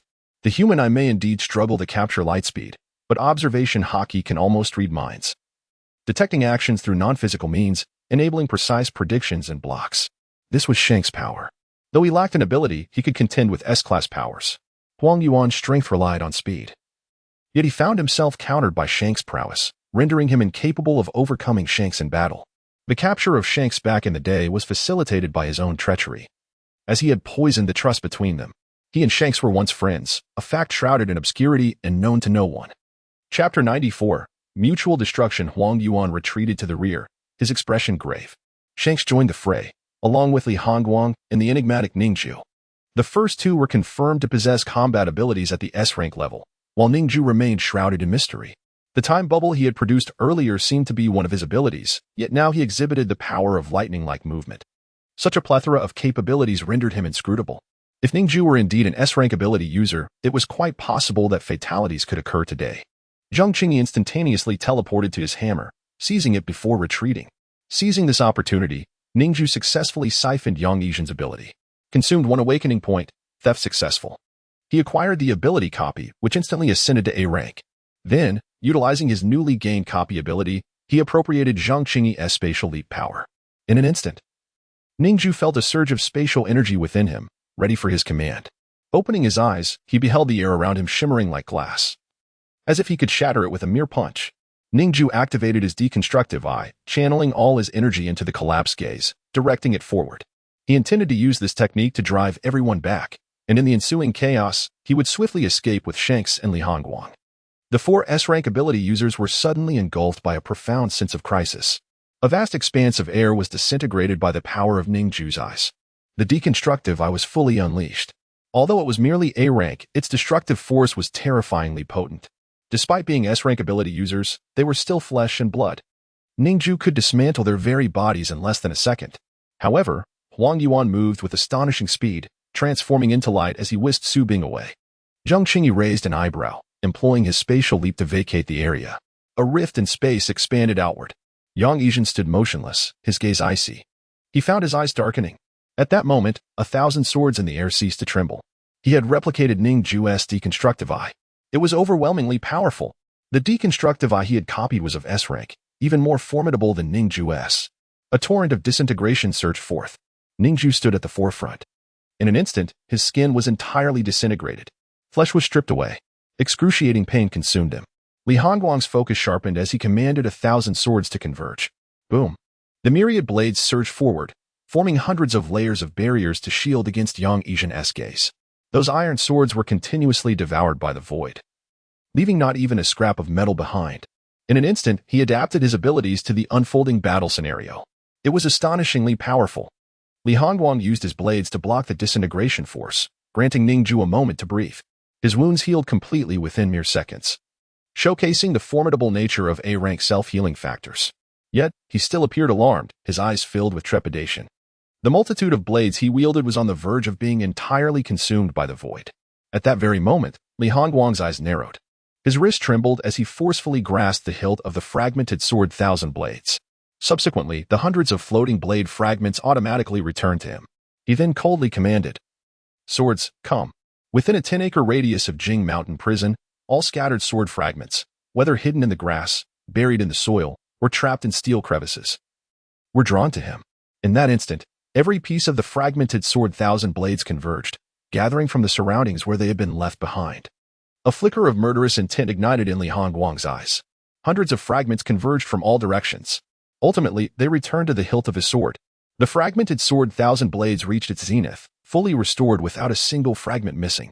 The barrier of iron swords before him was gradually disintegrated by the void, leaving only the final layer intact. The ground beneath them seemed to sink as the void devoured it. Once the deconstructive eye reached S rank, its power became dreadfully fearsome. Anyone within its line of sight would face disintegration. This was overwhelmingly powerful. Fortunately, Li Hongguang and Appo's S-blade barrier was arranged with gaps in between. Even if one layer of swords disintegrated in an instant, it could not simultaneously dismantle multiple layers due to the obscured view of the swords behind. This bought him enough time to successfully gather all the blades back to him. As the last sword curtain shattered, Li Hongguang swung the fragmented sword 1,000 blades with a thunderous strike. Swish. The cold light swept through. Yang Yizhen's eyes widened in horror at that moment. The final sword curtain was also disintegrated into the void. However, the fragmented sword 1,000 blades was already poised to reach his head. Li Hongguang and Appo's S-strike was incredibly swift, employing a family legacy sword technique, nearly reaching Yang Yizhen's crown.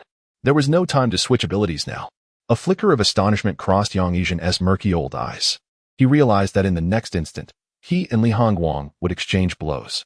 His disintegration power, upon breaking through the sword curtain, would expose all those behind, allowing him to slay Li Hongguang. Yet, the fragmented sword 1,000 blades was equally capable of cleaving open his skull. At that crucial moment, Yang Yizhen made an unexpectedly bold decision. He simply closed his eyes. He retracted his powers, opting for a different fate than mutual destruction. Li Hongguang found himself momentarily stunned by this spectacle. The last barrier of swords before him had completely crumbled. If he continued utilizing that power, he could kill himself. Why had General Yang chosen to hold back? He was utterly perplexed. Yang Yizhen and Appo's demeanor remained remarkably calm, even in the face of imminent death. He had never encountered an ability user capable of contending with him, except for Li Hongguang. Years ago, when Li Hongguang attempted to assassinate the leader of the Human Federation, it was Yang Yizhen who had intervened, uniting with several ability users to defeat Li Hongguang and imprison him. Now, in this duel, he discovered that Li Hongguang could match him. Such a formidable ability user, killing one would mean one less. Li Hongguang was an incredibly vital presence. With monstrous beasts launching large-scale invasions, the borders were crumbling, reminiscent of a century ago. In this moment, the need for strong individuals to combat the monstrous beasts and save humanity was paramount. Having aged significantly, Yang Yizhen realized he had few years left to live. Death was merely death. In contrast, Li Hongguang's strength could protect humanity in peril. He was in his prime and could safeguard humanity for a considerable time. Having conversed with Li Hongguang on several occasions, He recognized him as a promising talent with a sound character. If they mutually destroyed one another, humanity would lose two formidable S-rank ability users. However, if he chose to withdraw, it would only result in the loss of one. From a long-term perspective, his decision to hold back was evidently more beneficial for humanity.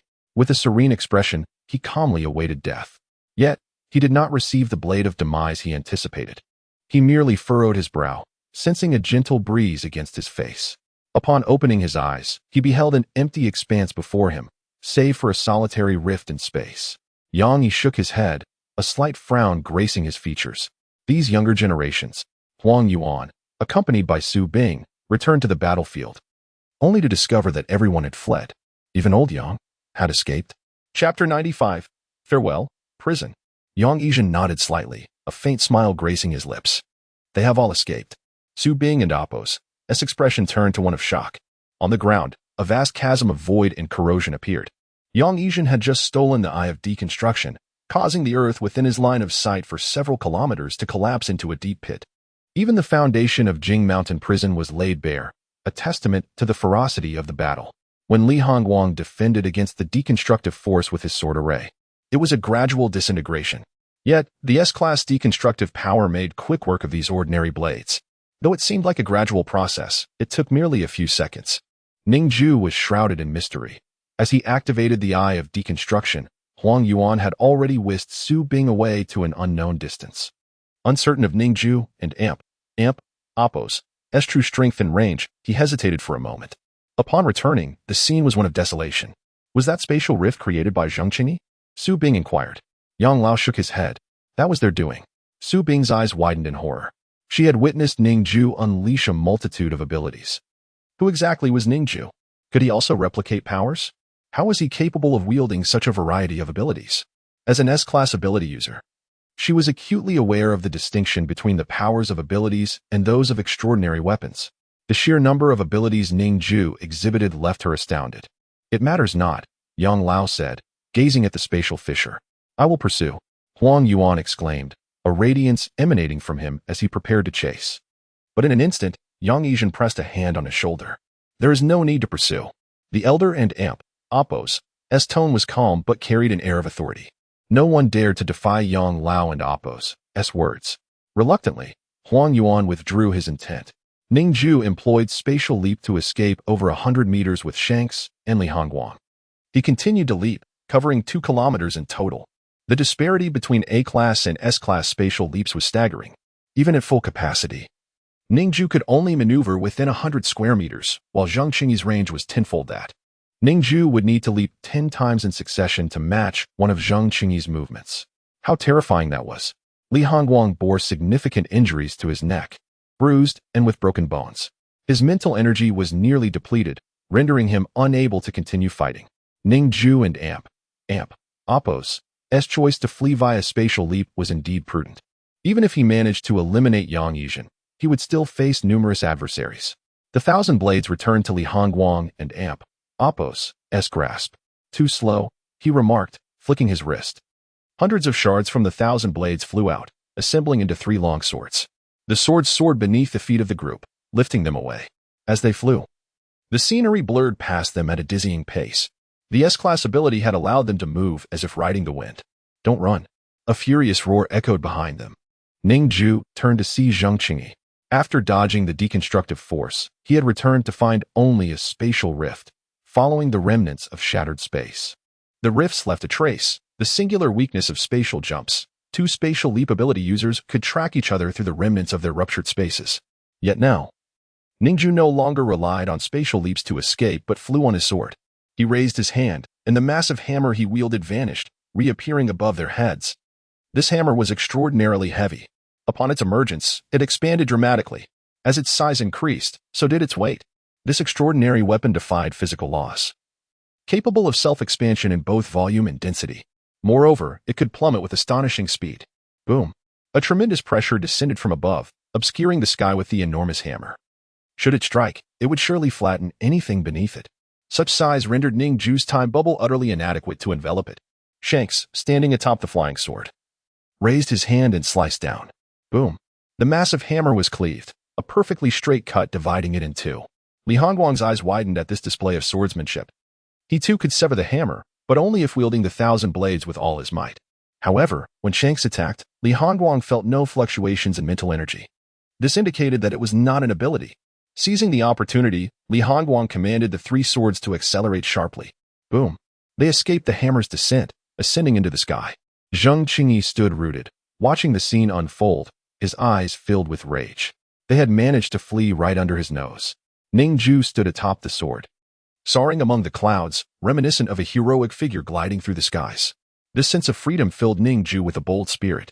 The nearly 2-year prison ordeal had been exceedingly monotonous. He glanced back at the towering prison, its height scraping the clouds, and called out, "Farewell, prison." As they flew toward Xiangyang Prefecture, Li Hongguang's mouth dripped with blood. His artery had been injured, though his martial prowess was formidable. He required time to heal from elemental attacks. Fortunately, it was not fatal. The wound was slowly mending. Ning Jue turned his gaze to Shanks, observing the blade in his hand. Upon closer inspection, it was not an extraordinary weapon. However, its material was exceptionally resilient, capable of cutting through S-class weapons. Moreover, Shanks himself possessed no evident ability. He was shrouded in mystery, and Ning Jue was unaware of his origins. You lack abilities, yet possess such strength. What force allowed you to sever the hammer? Ning Jue inquired. Shanks smiled subtly. In this world, beyond abilities, there are many forms of power. Do not be surprised. The power I wield is known as Haki.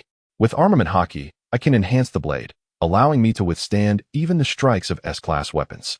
Ning Jue was filled with curiosity about this enigmatic man. I have never heard of you, nor have I found any criminal records about you. Where do you come from? Shanks' background was exceedingly obscure. I hail from overseas. At this revelation, both Li Hongguang and Ning Jue were taken aback. The sea. The colossal beasts emerged from the ocean. All of humanity retreated to the heart of the continent. How could anyone come from the sea? Chapter 96. Wandering refugees. The reasons for my arrival here are rather intricate. Shanks remarked. Let us find a suitable place to settle before delving into it further. Li Hongguang nodded in agreement, as did Ning Jue. It would be better to discuss this later when we are no longer in peril. Flying through the skies, it was indeed inappropriate to engage in such discussions. Although Ning Jue possessed the ability of insight to glimpse into Shanks and Appo's memories, the formidable power of Shanks would likely allow him to sense such an intrusion. Such an affront could easily provoke his ire, so it was best to refrain. Ning Jue felt the flying sword beneath him. Even with the power of A-class sword control, it could not transport his body. The energy expenditure would be far too excessive, exhausting his mental strength after a mere few dozen meters. It was akin to trying to lift oneself by grasping one's own hair. However, upon reaching S-class, these issues seemed to dissipate. It was indeed a chasm to cross. To elevate one's abilities to S-class, one must either possess the crystal core of an S-class behemoth or accumulate 1,000 awakening points.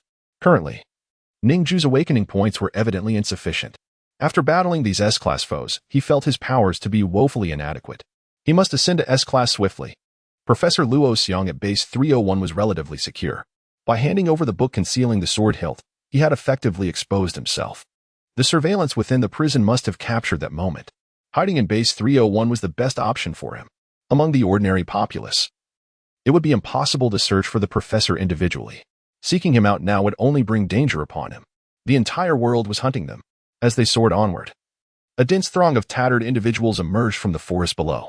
They were ragged, covered in filth and mud, their faces weary and gaunt, clearly refugees.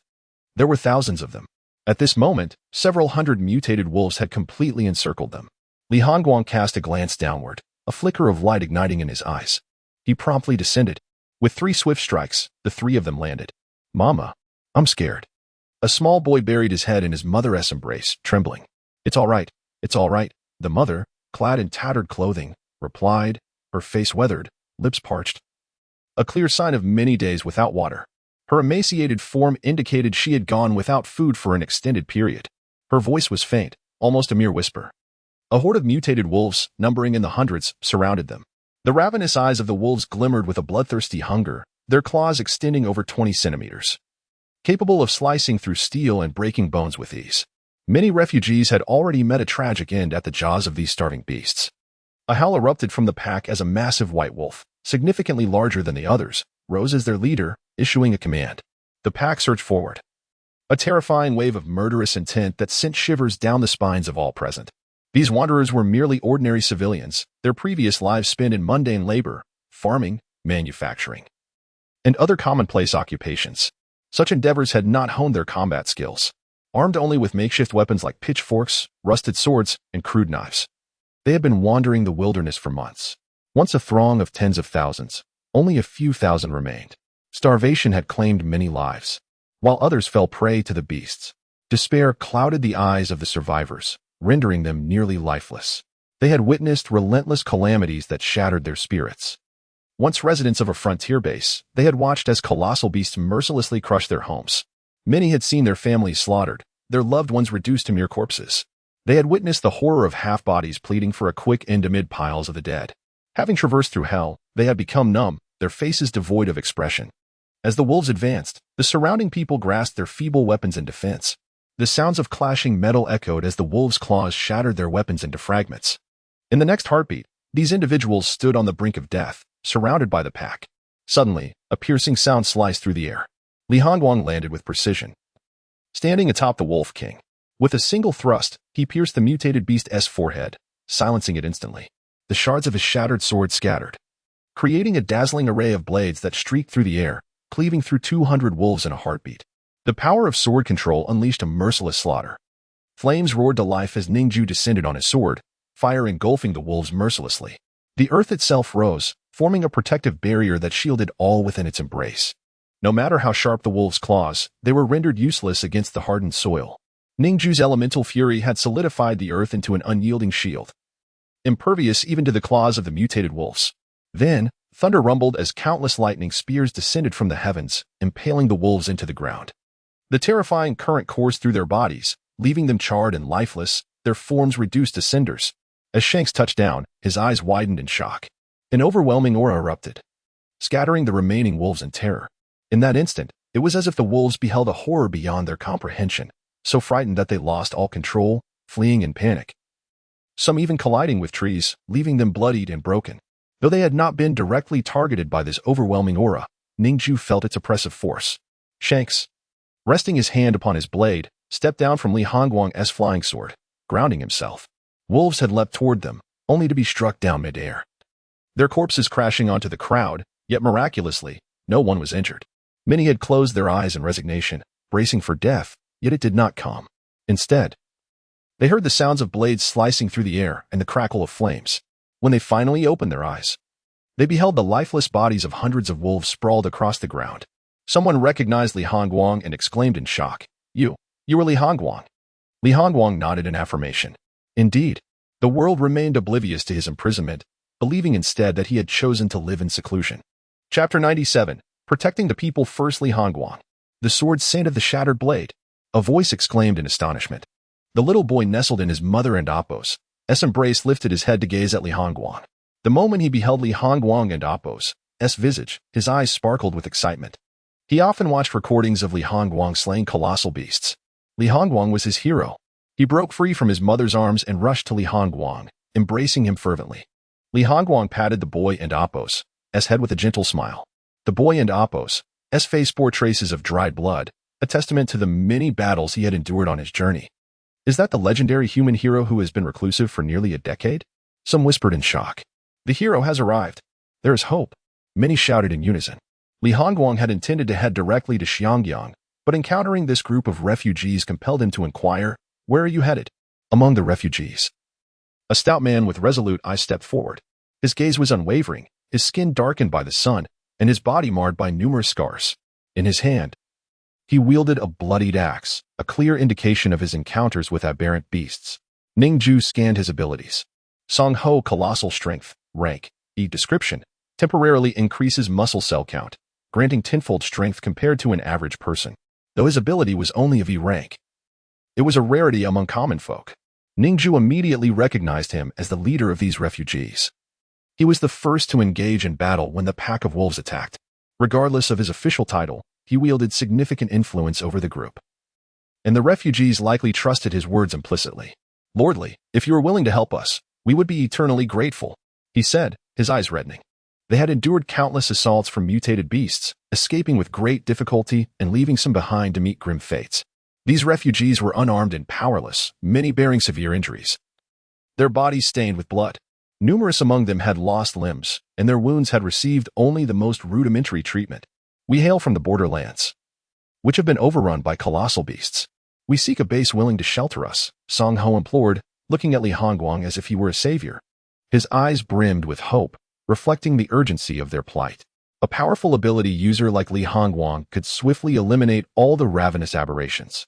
If they followed him, survival was assured. There will be no base willing to take you in, Li Hongguang replied. The crowd fell silent, their earlier excitement replaced by desolation. Every survivor base was under the jurisdiction of the Human Federation, which would never allow them entry due to the substantial costs involved. Li Hongguang spoke calmly, and despair took root in many hearts. They had already faced rejection from over a dozen bases, none willing to offer refuge. The wilderness was teeming with ferocious beasts, and remaining in the wild would only lead to more deaths. However, I do know a place where I can take you, Li Hongguang announced. Xiangyang City. It is not under the jurisdiction of the Human Federation. The city is vast, covering an area of 5,000 square kilometers, capable of accommodating over 1 million refugees.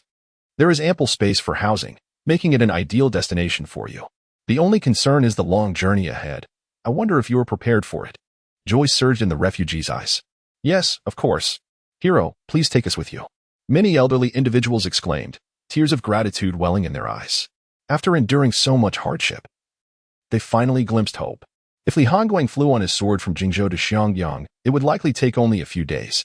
However, escorting these frail and injured refugees would require months. All right, gather your things and prepare to set out, he instructed. The refugees, once despairing and lifeless, now brimmed with renewed vigor. They began to dismantle the corpses of the mutated wolves scattered on the ground. These lower-tier aberrant beasts were consumable, their genetic mutations minimal, though their taste left much to be desired. Starving from their journey, they seized the opportunity to utilize the edible remains. With deft movements, they skinned, plucked, and dissected the bodies. Hundreds of mutated wolves yielded thousands of steel claws, fashioned into rudimentary weapons. In an instant, they transformed from unarmed victims into a formidable group, each wielding a powerful blade capable of cleaving through trees with ease. While they busied themselves with the task at hand, Li Hongguang turned to Xiang Ku and Ning Jue. I intend to escort these refugees to Xiangyang, which will take several months. If you have pressing matters, you may leave ahead. Ning Jue pondered for a moment. Although he yearned to see his sister and wished to reunite swiftly, he had already waited 1.5 years. A few more months would not make a difference. He could easily traverse the skies and return to Xiangyang in no time, but returning with Li Hongguang was paramount to fulfilling his mission. He was to teach his sister the dragon-elephant body forging technique and expel the genes of the colossal beast while ensuring Li Hongguang's safety. Having rescued Li Hongguang, it was only fitting he accompany him back. I shall go with you, Ning Jue declared resolutely. After all, his purpose was to ensure that Li Hongguang returned unscathed. Xiang Ke contemplated for a moment before responding. I cannot afford to delay for months. I must leave now. He slowly turned away. How will I find you? Ning Jue inquired. Lacking an identity card, Xiang Ke could not communicate remotely. Do not concern yourself with finding me. If fate allows, we shall meet again. He replied with a smile. Ning Jue stroked his chin, a myriad of thoughts swirling in his mind. He wished to understand how Xiang Ke could engage in combat without relying on abilities and where he had come from across the vast oceans. He had hoped for a thorough discourse, yet with Xiang Ke departing, he could not hinder him. As Xiang Ke had said, perhaps they would meet again in the future. If not, it would simply be a matter of fate. Ning Jue nodded in farewell. Until we meet again, he said. Farewell, Li Hongguang echoed. Before long, Xiang Ke and Appos' figure vanished from sight. Suddenly, a crimson shadow swept across the horizon. The blood-red blade of the bloodthirsty knife soared through the air. Ning Jue sensed a familiar presence approaching, and when the figure landed, he focused intently. It is Chu Sanzai. Upon seeing Li Hongguang and Ning Jue, his expression instantly transformed into one of immense joy. He rushed down, landing on the ground with fervor. You have succeeded. Chu Sanzai and Appos' face radiated excitement. He dashed towards Li Hongguang. Brother Han, it has been such a long time. Since childhood, he and Li Hongguang shared an inseparable bond. Now, they finally reunite. Sanzai, you and Appos' grown so much. Li Hongguang remarked, somewhat astonished. In his memories, Chu Sanzai was merely a frail little boy, perpetually trailing behind him, wiping his nose. Chapter 98. Shocking news. After more than a year apart, Chu Sanzai has now turned 18. When he left, He was just over 16. Upon their reunion, he has grown significantly taller, now standing at over 1.70 meters, due to his lifelong dedication to martial arts. He has not reached great heights, but his physique is robust and muscular, reflecting a considerable increase in strength. His face has also acquired sharper angles. Chu Sanzai exchanged pleasantries with Li Hongguang for quite some time. Meanwhile, the refugees had nearly finished packing and were preparing to set off. The vast group of 1,000 people journeyed towards Xiangyang, traversing the forest, once sluggish and despondent.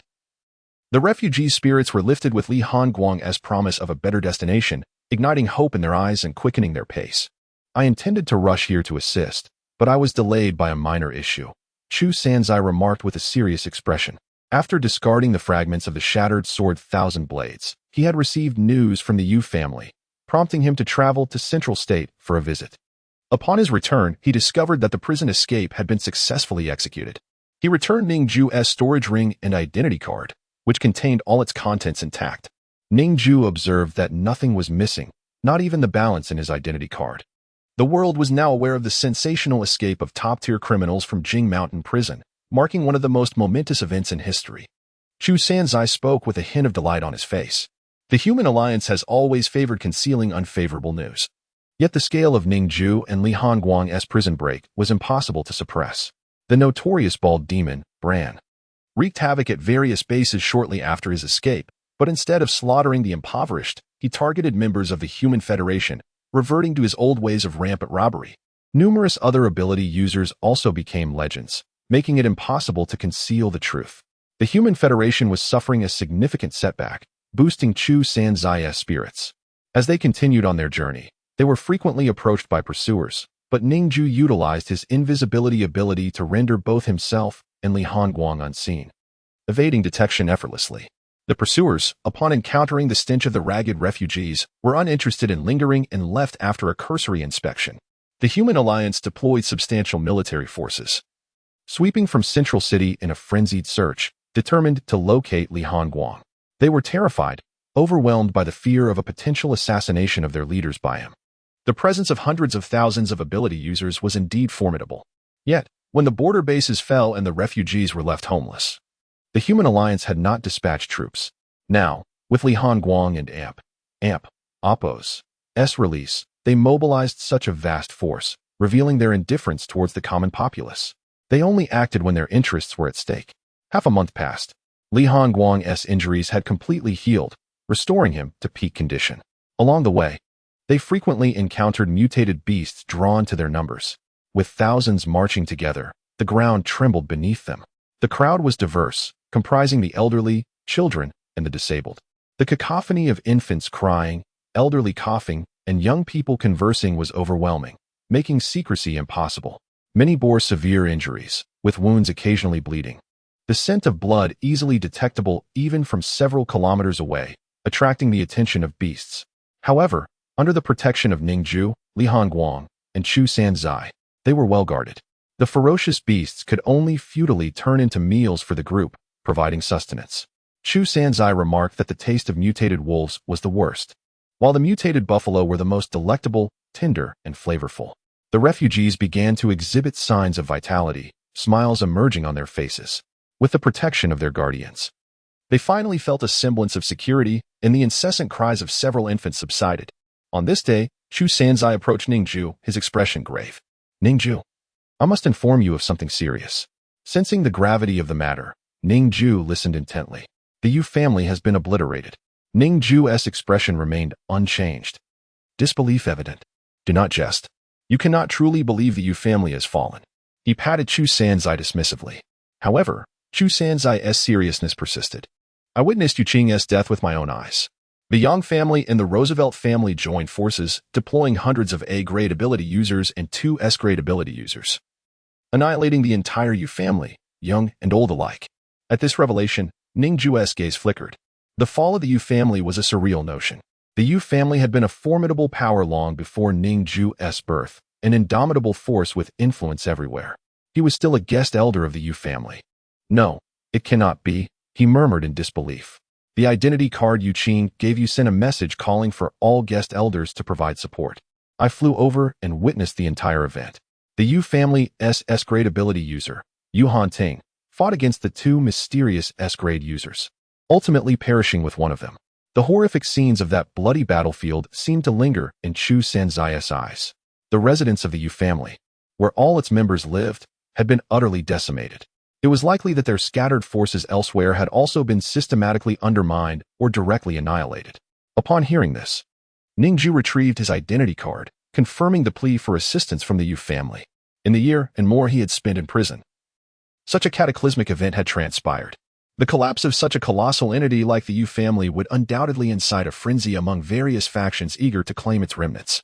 The Yang and Roosevelt families, emboldened by this victory, would likely grow in power to an alarming extent, assimilating the Yu family's entire wealth. A giant has fallen, and its flesh will nourish countless others, fortifying numerous factions. They dared to act directly in Central City, the stronghold of the Human Alliance. I never expected this, Chu Sanzai murmured. Most likely, the Human Alliance was complicit in this, Ning Jue responded slowly. What could the Yu family have done to provoke a combined assault from the Roosevelt and Yang families? And why did the Human Alliance turn a blind eye to their actions in Central City? Chapter 99. Heroes in the Yellow Sand. The power struggle was indeed terrifying. The shock within Ning Jue and Appo's heart lingered. Yu Qing, the scion of the Yu family, had once supported the organization and had connections with Professor Luo Xiang. Ning Jue had believed that given him some time, he would inevitably achieve great things. However, to his dismay, the young man met his demise amidst the encroachment of two formidable factions. Over the course of a year, everything had changed dramatically. Ning Jue sighed deeply. What of Logan? He inquired. James Logan had once proclaimed that on the day of Ning Jue and Appo's release from prison, he would certainly come to assist him. Yet now, he had not laid eyes on him. For over 2 years, Mr. Logan, alongside the professor, had meticulously investigated every known child experimentation facility, dismantling them one by one. Now, he had grown more prudent, opting for stealth, successfully evading capture each time. Having learned from his previous experience of being apprehended, Logan exercised extreme caution. Almost every child experimentation facility had been eradicated, leaving only the most extensive one beneath the Central State, located within the Federal Military Intelligence and Appo's underground. Logan lay in ambush there, ready to strike at any moment. How long has he been in hiding? Ning Jue asked, curiosity piqued. 1 year, came the reply. Ning Jue and Appo's gaze shifted. To remain concealed in one location for an entire year indicated Logan's profound determination to rescue those children. Having once been a test subject himself, he could hardly bear the thought of their suffering. Tell him to cease his ambush and return to Xiangyang, Ning Jue instructed. We shall convene in Xiangyang to devise a plan to dismantle that child experimentation facility. Chu Sanzai nodded and retrieved an antiquated flip phone from his bag. This is Logan and Appo's old gem, a phone from a century ago. It operates outside the oversight of the Human Federation. Though the signal is weak, it has been modified to convert satellite signals into mobile communication, amplifying them directly. He pressed the archaic buttons. The familiar sound of a dial tone resonated with Ning Jue, a sound he had never encountered in this world. In the wilderness of Central State, amidst a vast desert, a colossal aircraft carrier stood firm in the quicksand, as if floating upon the ocean. This modern aircraft carrier was capable of traversing the desert. Towering like a mountain and expansive as a city, it could launch thousands of fighter jets simultaneously. This was the most advanced weaponry of the Federal Military Intelligence. On board, numerous soldiers engaged in drills, and this was merely one of many such carriers. A total of 27 massive aircraft carriers encircled a circular area, at the center of which stood an elevator descending 5,000 meters into the depths of the yellow sand. Tanks, elevated artillery, and troops were stationed here, all part of the Human Federation and Appo's military intelligence operations. This location boasted absolute professionalism and advanced defensive weaponry, serving also as a laboratory for the development of the Federation and Appo's latest arms. The stringent security measures were in place to prevent any malicious entities from stealing experimental secrets. The Federation and Appo's strength lay not only in its numerous S-class superpowered individuals, but also in its cutting-edge technological weaponry. The destructive power of these weapons was capable of vaporizing an entire city in an instant. Even the most formidable superpowered beings would find it impossible to survive such an onslaught. Even those possessing equivalent strength to S-class superpowered beings would not dare to venture in alone. That would be tantamount to seeking death. Logan understood this implicitly, which is why he refrained from recklessly charging in, instead choosing to lay low and observe the situation. The military presence and defensive structures were etched in his memory. He had constructed a rudimentary shelter 50 meters underground beneath the yellow sand. To gain entry, one had to submerge beneath the sands. At that moment, he was inside, performing push-ups, drenched in sweat. His scruffy beard lent his visage a fierce appearance. His muscular frame resembled that of a humanoid wolf king, earning him the moniker Wolverine from the people of Ur. A deep-seated killing intent brewed in his eyes. During his time of concealment, he often witnessed vehicles and aircraft transporting dirt-laden, bewildered children to the depths of the laboratory. Each sighting nearly overwhelmed his restraint, for he could not bear to witness the suffering of children. Having once been a test subject, he was more acutely aware than most of the dark methods employed by the Human Federation. His rationality had long kept him in check. Should he act, he would undoubtedly be unable to save any child, as the defensive measures were far too formidable. Any attempt to intervene would lead to his own imprisonment, rendering him powerless to assist anyone. Thus, he waited, meticulously cataloging the forces, weaponry, and types of arms present in his mind. Biding his time for the day, he could strike with unbridled fury. The adamantium claws hidden within his arms could shred through extraordinary weaponry and even pierce the hull of an aircraft carrier. Suddenly, the phone on the table rang. Logan rose, wiping the sweat from his brow, and picked up the phone, noticing it was vibrating. Someone was calling. He crawled out through a one-way passage in the ceiling, which allowed exit but kept the sand from pouring in. Logan swam through the gritty sand, its coarse texture rubbing against his skin, leaving behind red streaks. The immense pressure of the sand created a significant strain, yet Logan and Apos' body, honed through countless trials, had learned to disregard it. Navigating through this sand sea required extraordinary physical strength. Finally, he burst forth from the sand, leaping 5 meters high before landing heavily. He opened his phone and answered. Mr. Logan, this is Chu Sandai. What is it? Ning Jue and Li Hongguang have escaped from prison. You need to head to Xiangyang City to meet us and devise a meticulous plan for our operation. Logan and Apos' eyes widened in delight. What? Mr. Ning Jue is out. This is undoubtedly splendid news. If Ning Jue has escaped, he must possess formidable strength. Though I have yet to witness his prowess, I know that his involvement will undoubtedly increase our chances of success. Where is Xiangyang City? Logan asked, realizing he had never been there. The coordinates are near Central State. I will send them to you shortly via text. All right, Logan replied. With that, he mounted his solitary motorcycle, parked amidst the sands, and sped towards Xiangyang. Chapter 100. The S-Class Behemoth. A vast procession of refugees moved with a rhythm of halting steps, setting up camp in the wilderness as night fell to rest.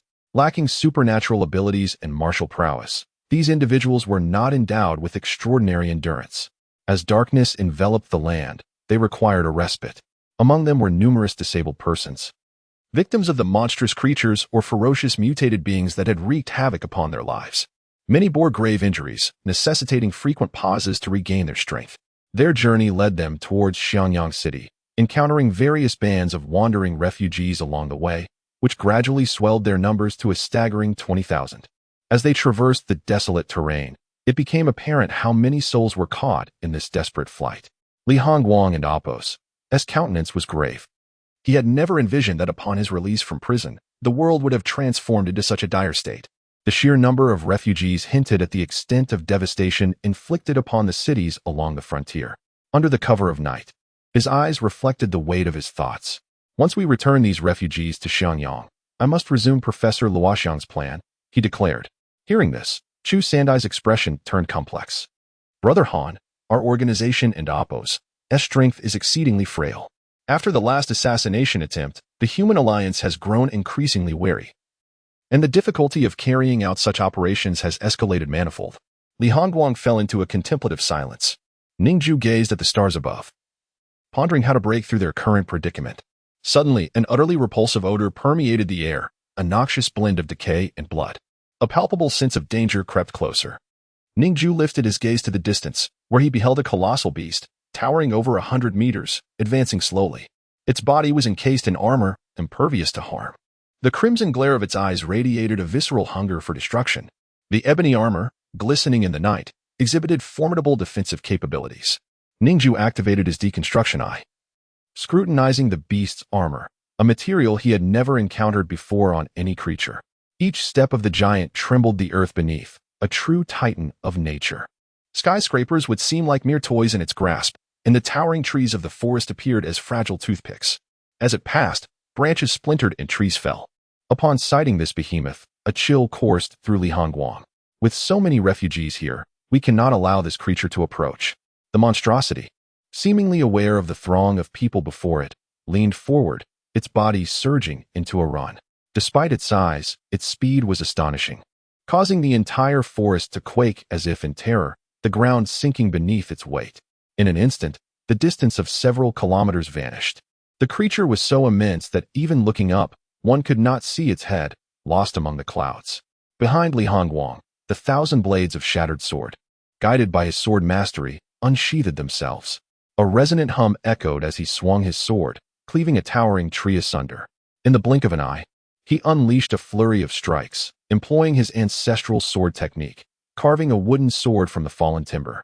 Wood chips flew, and the crafted sword ascended, landing deftly at Li Hongguang's feet.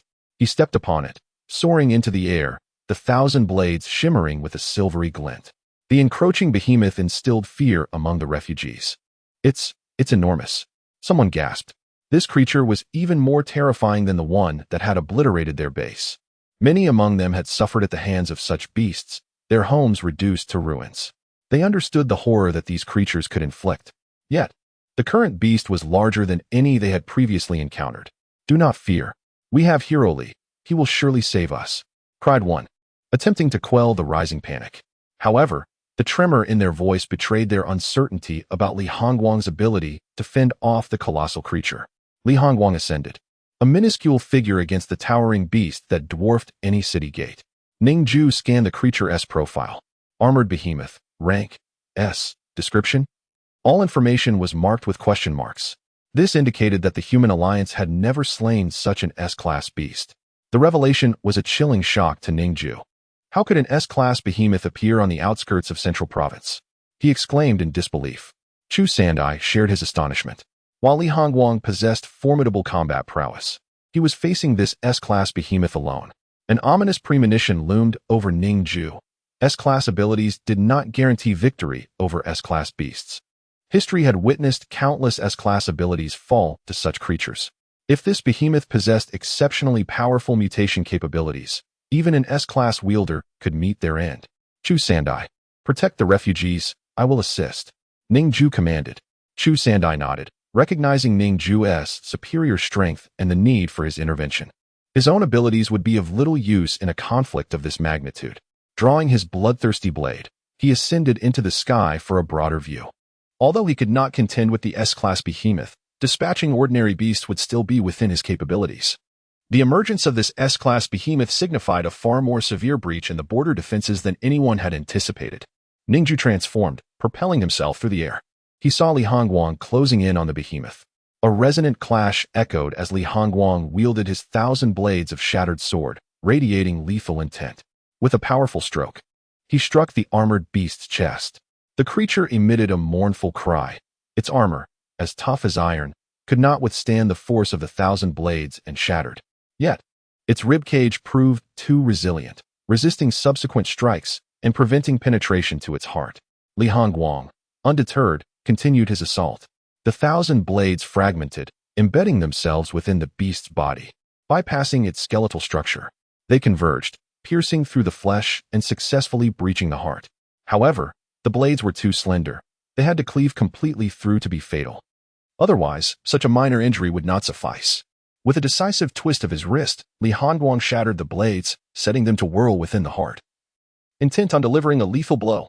Chapter 101. The self-defense of the colossal beast's core in the instant Li Hongguang exerted force on his wrist. The colossal beast emitted a thunderous and anguished roar. The sound was piercingly dreadful, nearly shattering the eardrums of those who heard it. As the blade sliced through the air, poised to pierce the beast's heart, the display of skill was astonishing, capable of slaying with a single strike. Ning Jue marveled. Yet, before he could finish his thought, he realized he had judged too hastily. Within the beast, an unparalleled surge of power erupted. Its pupils widened suddenly, and its form grew instantly taller, soaring to a staggering height of 150 meters. Subsequently, its entire body became encased in armor that bulged and solidified, its hardness increasing severalfold. A layer of golden spikes adorned the armor, with blood flowing ominously over them, creating a ghastly scene. Despite Li Hongguang wielding the 1,000 blades, which had clearly pierced the beast's heart, and having twisted his wrist to cleave the beast's left chest in two, the dark blood of the beast erupted skyward. Yet, astonishingly, its vital signs remained intact. The armor continued to thicken, ultimately becoming as hard as rock. The once fractured blade, now consolidated into a longsword, shattered under the immense pressure. A flicker of shock crossed Li Hongguang's eyes. He could feel that he had thoroughly severed the ribs and flesh surrounding the heart. The skin had parted, slicing through to the back, completely severing the left shoulder. The enormous shoulder drooped at an angle, bloodied and mangled. Yet, the beast persisted in its vital signs. The armor emitted a series of cracking sounds as the left shoulder reattached through the clotted blood, and the gaping wound miraculously healed in an instant. Such formidable regenerative capabilities! Ning Jue exclaimed in astonishment. However, the most terrifying aspect was not its self-healing ability, but rather the beast's core. Typically, a beast's core resides within the left chest. Yet this one's core was in an unexpected location. Li Hongguang had thrust his sword into the heart, yet it had not delivered the fatal blow. Ning Jue activated his eye of deconstruction, scanning the energies within the colossal beast. Bones and flesh were laid bare before his vision. He sought the core that provided boundless life energy, questioning its whereabouts. The left chest was devoid of anything but armor, blood, and bone. The beast was immense. To thoroughly survey its body would take several seconds. Ning Jue began from the top, peering downwards. No sign of the core appeared until he reached the beast's left foot. Within one of the massive toes, a dark energy core materialized. This energy radiated an incomprehensible terror. It was indeed the beast's core. Ning Jue was astounded. How could the core be located in such a position? He had never encountered such a scenario before. He shouted urgently, "Li Hongguang! The core of this beast is in its left foot." Li Hongguang responded with remarkable speed, his 1,000 blades elongating instantaneously. The blade, previously crushed by the beast's formidable armor, solidified once more, transforming into a longsword. A blue sword aura coalesced along its edge, reaching an impressive length of 100 meters, equal to the beast's height. With a deft leap, Li Hongguang soared into the air, his eyes ablaze with sword intent. A single strike cleaved through the sky, creating a fan-shaped arc of light. The speed of this strike was astonishingly swift. The S-rank sword mastery imbued each shard of the blade with unparalleled power. When wielded by the true master of the 1,000 blades, its potency was at its zenith. As the sword cleaved the heavens, Ning Jue unleashed his elemental fury ability. The soil beneath erupted violently, and within 1,000 meters, the ground sank 4 meters as the earth converged, forming countless hooked locks that ensnared the beast's foot completely. However, being an S-rank beast, its strength was formidable. The musculature of its legs was exceptionally powerful. No matter how solidified the earth became, it could not fully restrain the creature. Thus, there was more to come. Ning Jue raised his wrist, and crackling electrical energy surged into existence. The air was thick with the ominous presence of thunder as a spear of lightning formed, stretching 20 meters long. Ning Jue grasped the immense lightning spear and thrust it towards the colossal beast's left foot. The armor was incredibly hard. Even the lightning spear could only char its surface but not penetrate. Ning Jue activated his eye of structure, unleashing the power of disintegration as he focused on the beast's paw. The armor was too resilient, yielding only slightly to his efforts, not even breaking the skin. With a sudden flourish, his static blade shot forth from its sheath, piercing at the weakened area. The lightning spear struck the hilt of the sword, finally managing to breach the armor with great difficulty. A gaping hole opened, and the spear drove through, electrifyingly pinning the paw to the ground. Ning Jue transformed into a brilliant blue lightning bolt, flashing through the air as he unleashed his abilities in rapid succession. A powerful gust of wind swept forth, pinning the beast's paws down. "Ice," Ning Jue commanded coldly. In an instant, a chilling aura enveloped the vicinity.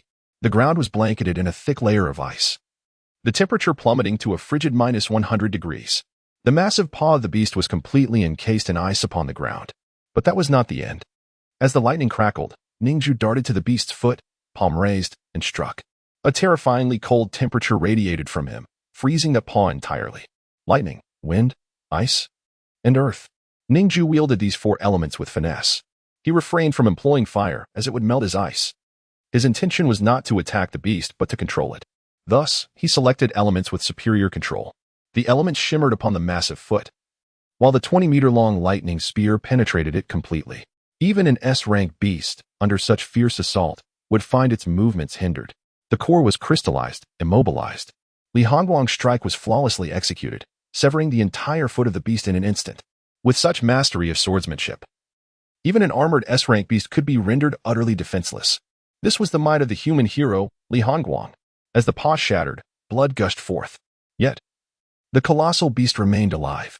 Ning Jue's gaze was transfixed on this scene, his eyes wide with disbelief, for he witnessed the unbelievable. The crystal core of this colossal beast astonishingly shifted in that fleeting moment. The armored behemoth possesses the extraordinary ability to relocate its internal crystal core. This revelation is nothing short of astounding. Moreover, the process of the core's movement is far from simplistic. It does not traverse through blood, muscle, or bone. Instead, it seemingly vanishes into thin air and reappears in another location. This phenomenon has ventured into the realm of spatial mutation abilities. Chapter 102, The Return of the 10,000 Swords. Ning Jue's sword to Li Hongguang and Appo's side. This colossal beast possessed the extraordinary ability to relocate the crystal core within itself, executing instantaneous movement while harnessing spatial capabilities. Upon hearing this, Li Hongguang's pupils quivered slightly. Twice he had struck at its vital points, yet neither attempt had proven fatal. The armored giant was exceedingly difficult to vanquish. Its defensive prowess was formidable. Each assault on its armor prompted rapid self-healing, further augmenting its resilience. However, the most daunting aspect was its ability to shift the crystal core, presenting a significant challenge. Li Hongguang had always dispatched beasts with thunderous speed, overwhelming them before delivering the final blow. Yet this creature proved to be a formidable adversary.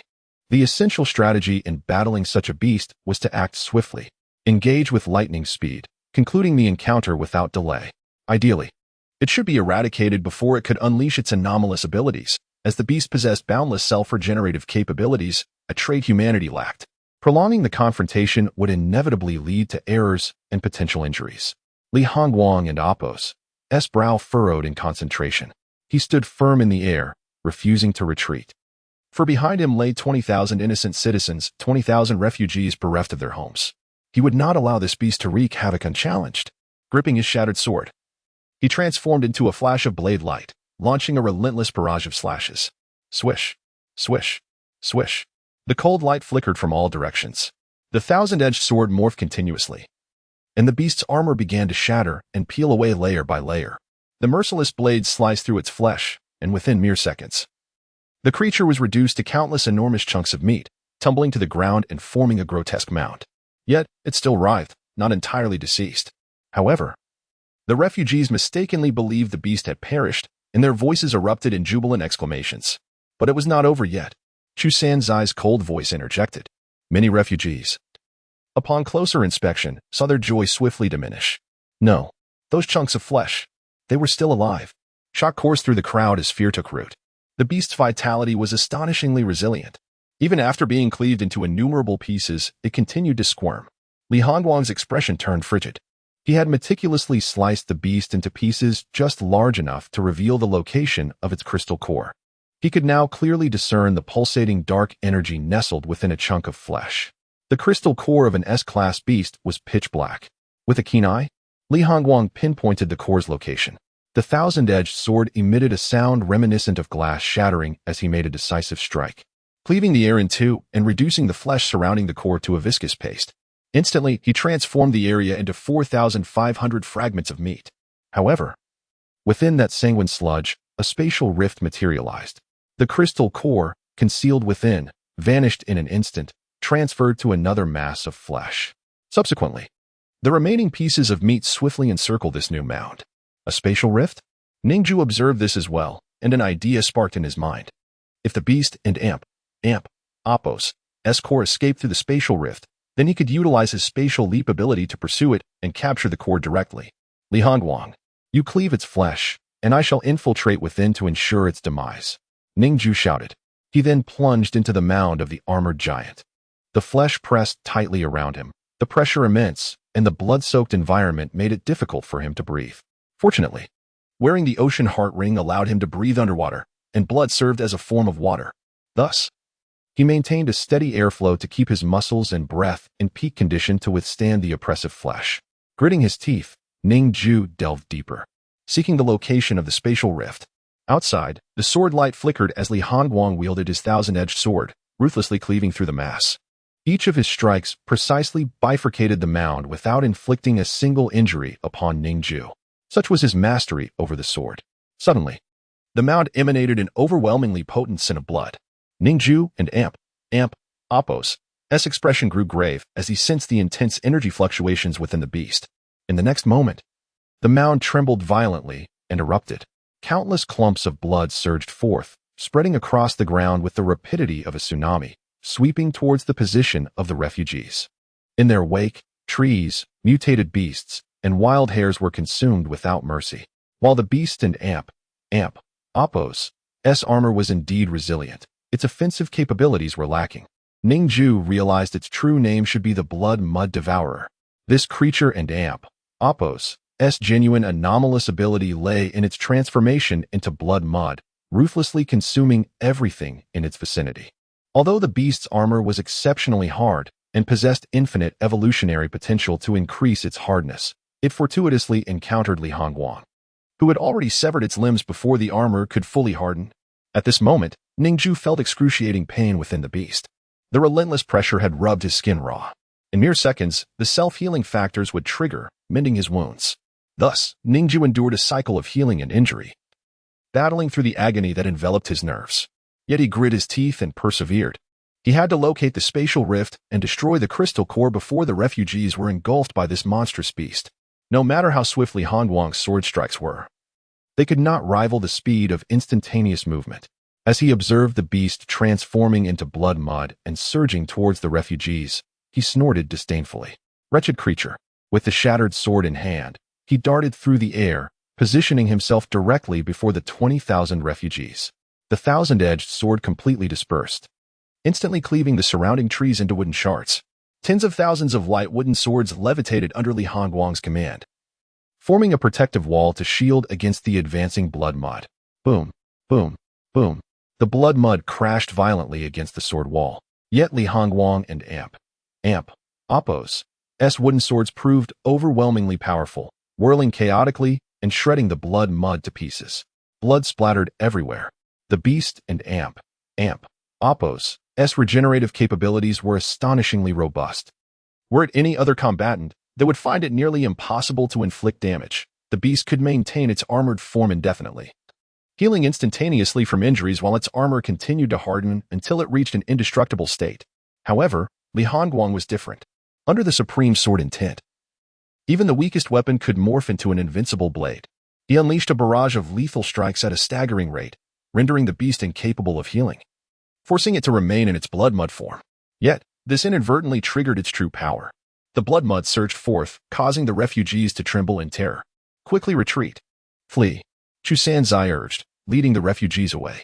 Li Hongguang simultaneously controlled tens of thousands of swords, yet his mental energy was swiftly depleting, proving unsustainable for long. At the same time, he hurled his blood-drinking blade, employing the technique of the 100 steps flying blade.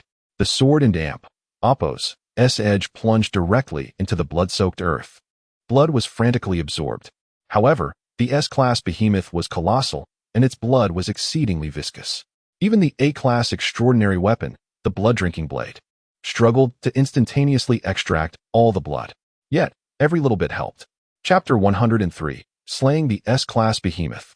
Ning Jue unleashed his extraordinary ability, lightning across the sky, weaving through the sanguine mire with breathtaking speed. He descended furiously, his velocity reaching unparalleled heights.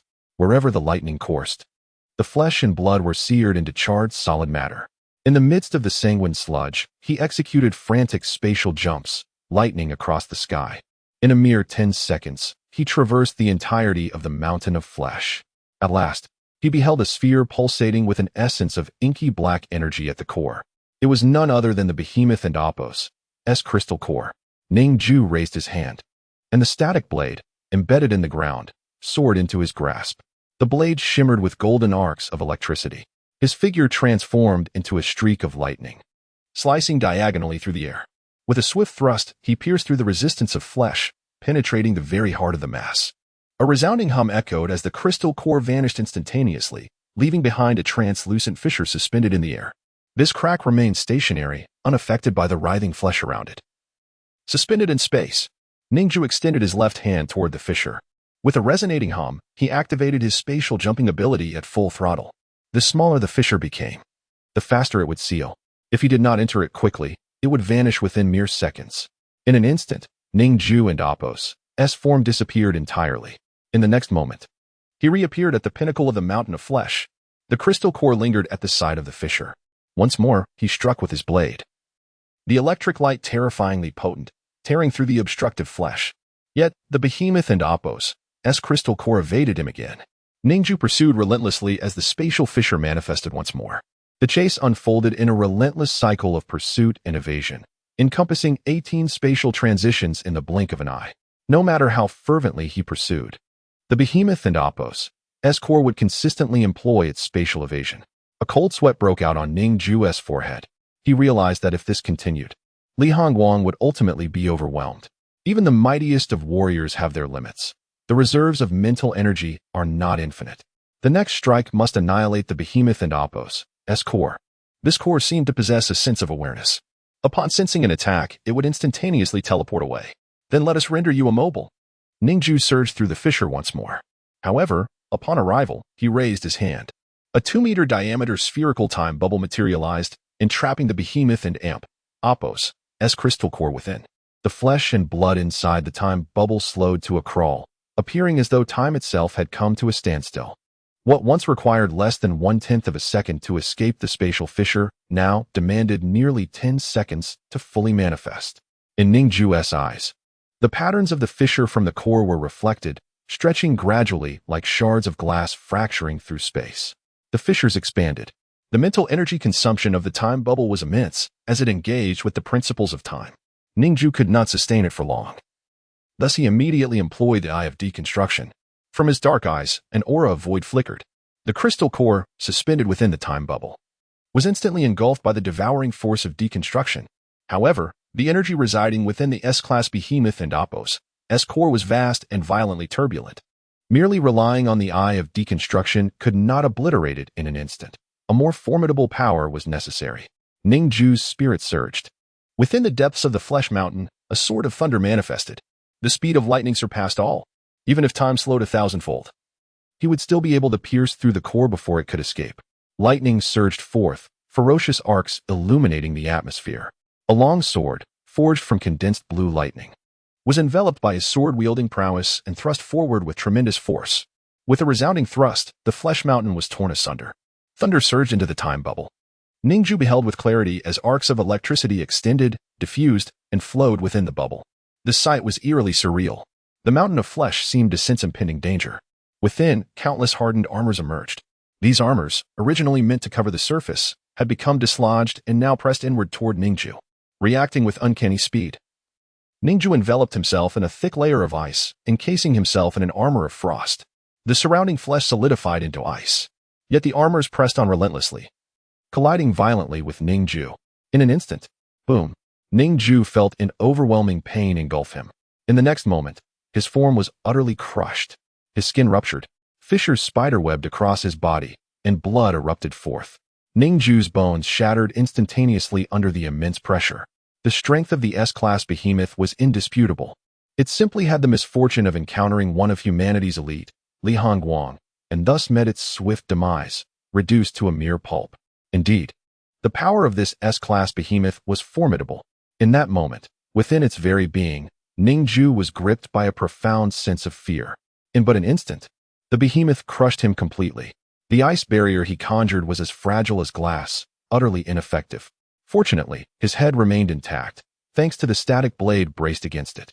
Bending to withstand the force of the behemoth's strike, the searing agony threatened to plunge Ning Jue into unconsciousness.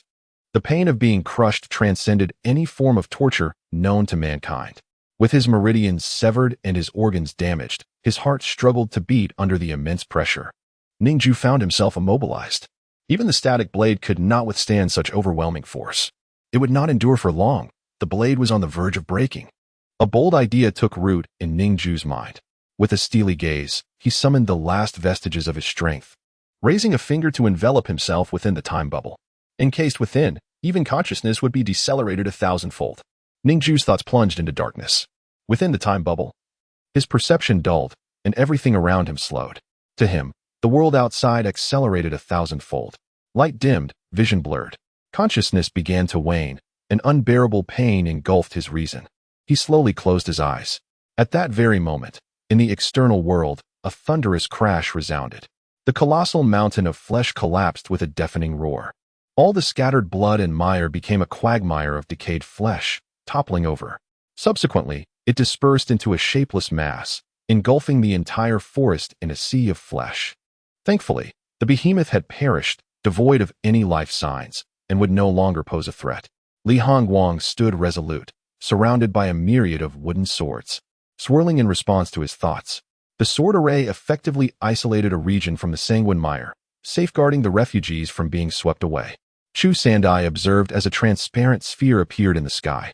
Beside it, a black crystal core descended slowly. It was none other than the behemoth's core. Chapter 104. Entangled twin necklaces. The transparent sphere refracted light multiple times, revealing an intricate depth. Inside it was a mass of blood-red flesh. At the very center, a figure could be faintly discerned. Ning Jue. Chang Sandai's pupils dilated as he rushed forward. Just as he approached, the transparent bubble dissolved into nothingness. Ning Jue, along with the countless fragments of flesh, fell to the ground. Chang Sandai sprinted forward, seizing the enormous dark crystal core with one hand while cradling Ning Jue with the other. Ning Jue was already unconscious, his body marred beyond recognition. Skin torn open to reveal exposed tendons and veins. Shattered bones protruded grotesquely from his skin. His heart, however, still beat faintly, though it was alarmingly weak. Carrying him on his back, Chang Sandai returned to the throng of refugees. The onlookers gazed at Ning Jue with trembling eyes, their voices quaking with concern. What has happened to Mr. Ning? Li Hongguang surveyed Ning Jue with a worried expression. Despite his heart being crushed and still managing to beat, Ning Jue was rapidly losing vitality. The revelation sent shockwaves through the crowd. Ning Jue's combat prowess was formidable, wielding the power of 5 elemental forces. He could even transform into a bolt of lightning. The refugees had no real conception of his strength, believing him to be an S-class abilities wielder, especially after he had vanquished colossal beasts in their defense. To them, his capabilities marked him as a powerful protector. Now, witnessing his grievous injuries, they realized that Mr. Ning was, after all, merely a mortal flesh and blood.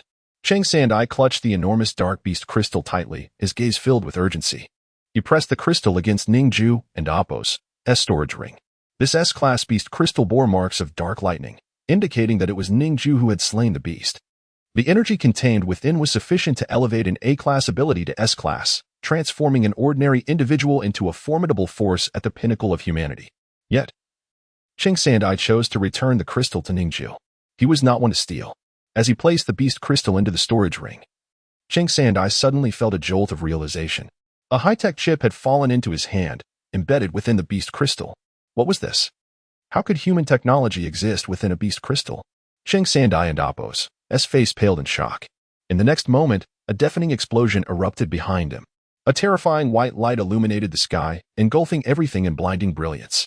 The monumental roar caused blood to flow from Chang Sandai and Appo's ears. A violent shockwave slammed into his back, filling his vision with crimson. Sensing the imminent danger behind him, he did not look back. He activated his family and Appo's unique technique and summoned his flight ability, clutching Ning Jue tightly as he fled with all his strength. But he was a moment too late. The explosion consumed the entire forest in an instant. The sheer force of the blast shattered Chang Sandai's spine. An agonizing pain surged through his back, leaving him paralyzed, as if he had lost control of his own body. When the spine fractured, paralysis ensued. He plunged from the sky, engulfed in excruciating torment. He coughed up blood mixed with his internal organs, teetering on the brink of crashing to the ground. A fall from such a height could spell certain death, even for a seasoned warrior. The thought of a flying ability wielder meeting such a ridiculous fate was almost absurd. Fortunately, several wooden swords swooped in, catching Chang Sandai's arms and swiftly carrying him away. Ning Jue, too, was aided by the wooden swords as they fled the scene. Yet, the other refugees were not so fortunate. The colossal explosion instantaneously obliterated thousands. In the fiery inferno, many were vaporized before they could even scream. Others were hurled hundreds of meters away by the shockwave. The frail commoners stood no chance against such a fierce and terrifying explosion. It was a massacre, a brutal slaughter. Li Hongguang was acutely aware. The moment the explosion erupted, he commanded the wooden swords to lift many refugees and carry them to safety, away from the blast radius. However, controlling 1,000 swords was the limit of his mental capacity. At this point, each pair of swords had to bear an additional person as they flew. The immense weight of the individuals, coupled with their fear and frantic movements, made the task even more daunting. The blinding white light persisted for a full 5 minutes before finally dissipating. The explosion's reach expanded wildly, ultimately swallowing an entire forest with a diameter of several kilometers. The shockwave ravaged everything for thousands of meters, obliterating all in its path. Those who had not been within the blast radius were also caught in the aftermath. Their bodies torn apart by the shockwave. Trees splintered, and earth was sent flying. A massive crater, dozens of meters deep, formed in the forest, 10 kilometers away. On a mountain peak, the last 2,000 refugees stood. They were the final survivors from the 20,000 who had once sought refuge. Even as an S-class abilities wielder, Li Hongguang could not save everyone amid such a rapid and devastating assault. Rescuing over 2,000 was already beyond his limits. His left arm bore the marks of injury. Skin torn from the shockwave, a testament to his efforts to save as many as he could. Ning Jue lay on the ground. His injuries grave to a terrifying degree, his body was shattered beyond recognition. Ribs, knees, spine, neck, collarbone. Every part of him was broken. His heart, barely hanging on, beat with a faint rhythm. It was astonishing that, despite such catastrophic injuries, he still drew breath. Li Hongguang stood before him, his gaze heavy with concern. Ning Jue's condition was dire. At this moment, Li Hongguang felt an overwhelming sense of guilt. He sensed that Ning Jue's true power was merely A-class. As an S-class abilities wielder, he had relied on Ning Jue to infiltrate the S-class beast's body to slay it, which had ultimately led to Ning Jue's grievous injuries. This was his failure. But suddenly, Li Hongguang's attention was captured. He noticed that Ning Jue's body was undergoing rapid self-healing. New crimson bone plates began to form within him, solidifying gradually. His internal organs swelled, flesh adhering as his skin healed at a visible pace. Though he was unconscious, his grip tightened around a necklace, an entangled twin necklace. Chapter 105. The intent to kill. The effect of the entangled life necklace is bidirectional. If one person suffers a fatal attack, it triggers a protective barrier, and the other individual is instantly transported to their side. Ning Jue initially intended to use this necklace to safeguard his sister, ready to support her whenever she faced danger. However, facing an impending battle against an S-rank behemoth, which posed a significant threat to his life, he chose to remove the necklace and hold it tightly in his hand. This decision ensured that his sister would not be teleported, yet it also meant that the protective barrier of the necklace would not activate, resulting in him sustaining severe injuries. Although the necklace's barrier would not withstand the onslaught from the S-rank creature, it would have offered some level of protection, at the very least preventing him from reaching the brink of death. Yet, Ning Jue was unwilling to take any risks, thus opting to clutch the necklace instead of triggering its power. Li Hongguang observed Ning Jue's wounds healing autonomously, his heart filled with astonishment. Ning Jue had always been enigmatic, showcasing numerous extraordinary abilities. Even Li Hongguang had never encountered anyone like him. Ning Jue was the first. Sensing the vitality within Ning Jue gradually intensifying, he noted that as the wounds healed, Ning Jue's heartbeat and breath became increasingly pronounced. Despite Ning Jue's injuries mending, Li Hongguang's expression remained grim, for Chu Sanzai was also grievously wounded. Leaning against a tree, Chu Sanzai had closed his eyes, drenched in blood. Resembling a mere specter of his former self, his back was a gruesome sight, flesh torn and bones shattered. He had succumbed to unconsciousness, utterly devoid of awareness. Even if he were to awaken, it was highly likely he would be unable to move. Li Hongguang gripped the shattered sword, Qianren, his demeanor icy. The sudden emergence of the S-rank behemoth was exceedingly suspicious, and the accompanying massive explosion was terrifying in its power. Such destructive weaponry could only be wielded by the human alliance. Of the 20,000 refugees who had sought to accompany him to Xiangyang, only a mere 2,000 remained. The remaining 18,000 had perished beneath the blast.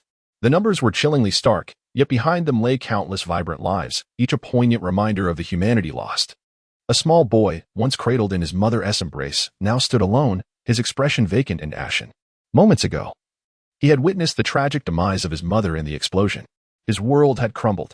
Others, too, bore expressions of despair and shock, kneeling on the ground, unable to stand. They gazed at the crater left by the explosion, where their loved ones had once been, alive just a heartbeat ago, now separated by the veil of death.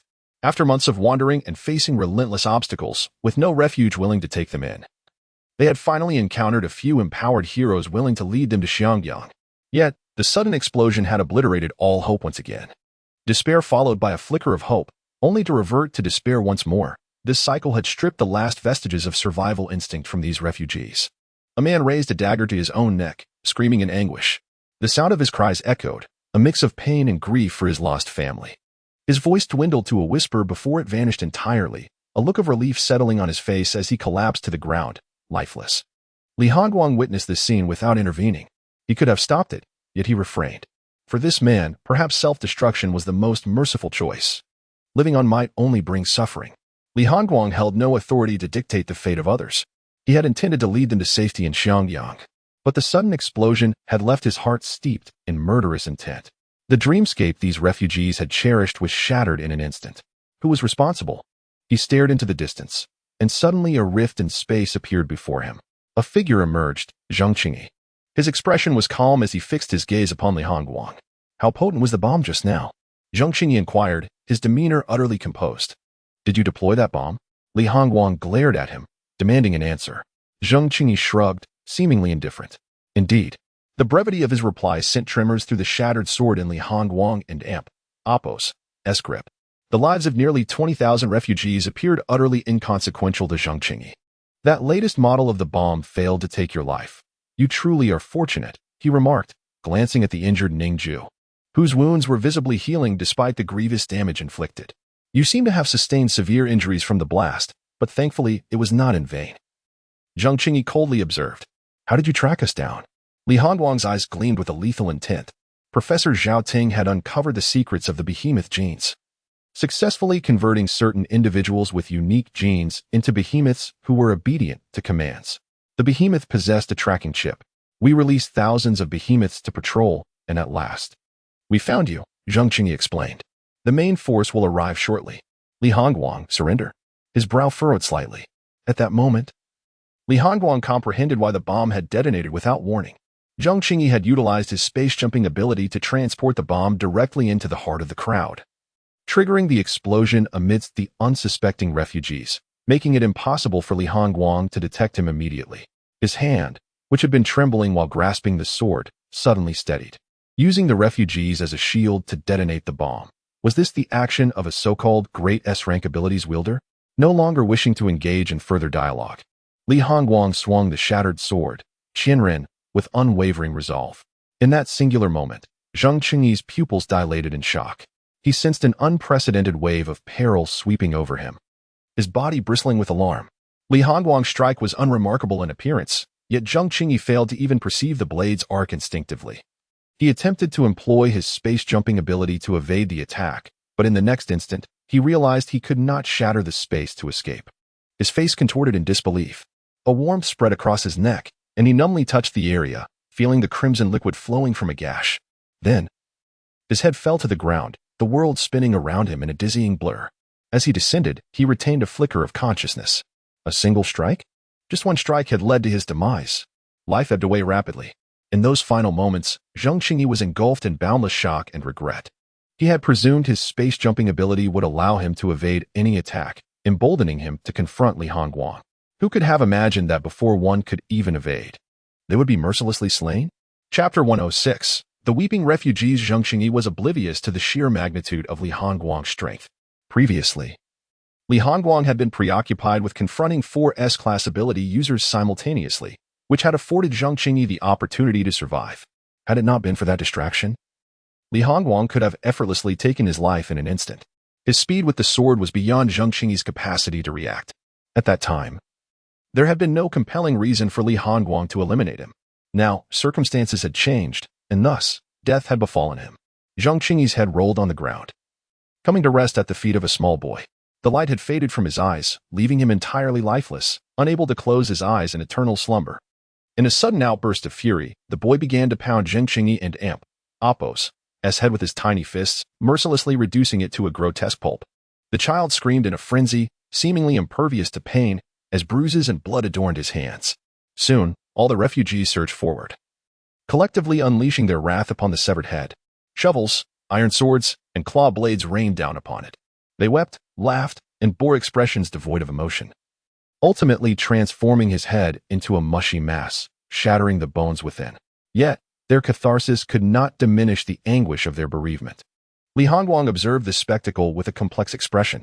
The human alliance had employed such devastating weaponry in their pursuit of him, even unleashing colossal beasts to patrol the area. It was no wonder that S-class beasts could be encountered in such a central region as Yangzhou. They had been released by the human alliance themselves. What a lamentable state of affairs. Gripping the hilt of his sword, Li Hongguang had initially sought to rescue these refugees, only to inadvertently bring them further harm. Wherever he went, the human alliance would follow. Boom, boom, boom. He looked up to see 3 massive iron beasts soaring toward him. Each was equipped with flame-throwing devices. Flying swiftly through the air, their towering forms casting immense shadows that obscured the sky. These 3 beasts stood at a staggering height of 150 meters. Their bodies etched with intricate chip patterns, resembling mechanical weaponry crafted by the human alliance. Li Hongguang and awakens' face reflected shock. From the moment he engaged in battle with that S-class beast, these mechanical weapons had been en route, standing alone before the refugees. He clutched only a sword in his hand. The 3 mechanical beasts descended, encircling the area completely. Embedded within the armored giants were positioning chips, allowing the human alliance to ascertain Li Hongguang and awakens' location. This was a scenario he had never anticipated. The instant he had fought back against the S-class beast, the human alliance had been alerted and had promptly dispatched the latest mechanical weaponry to his location.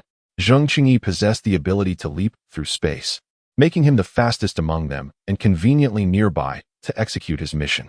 He had arrived first, teleporting directly into the midst of the refugees with the latest technological explosives.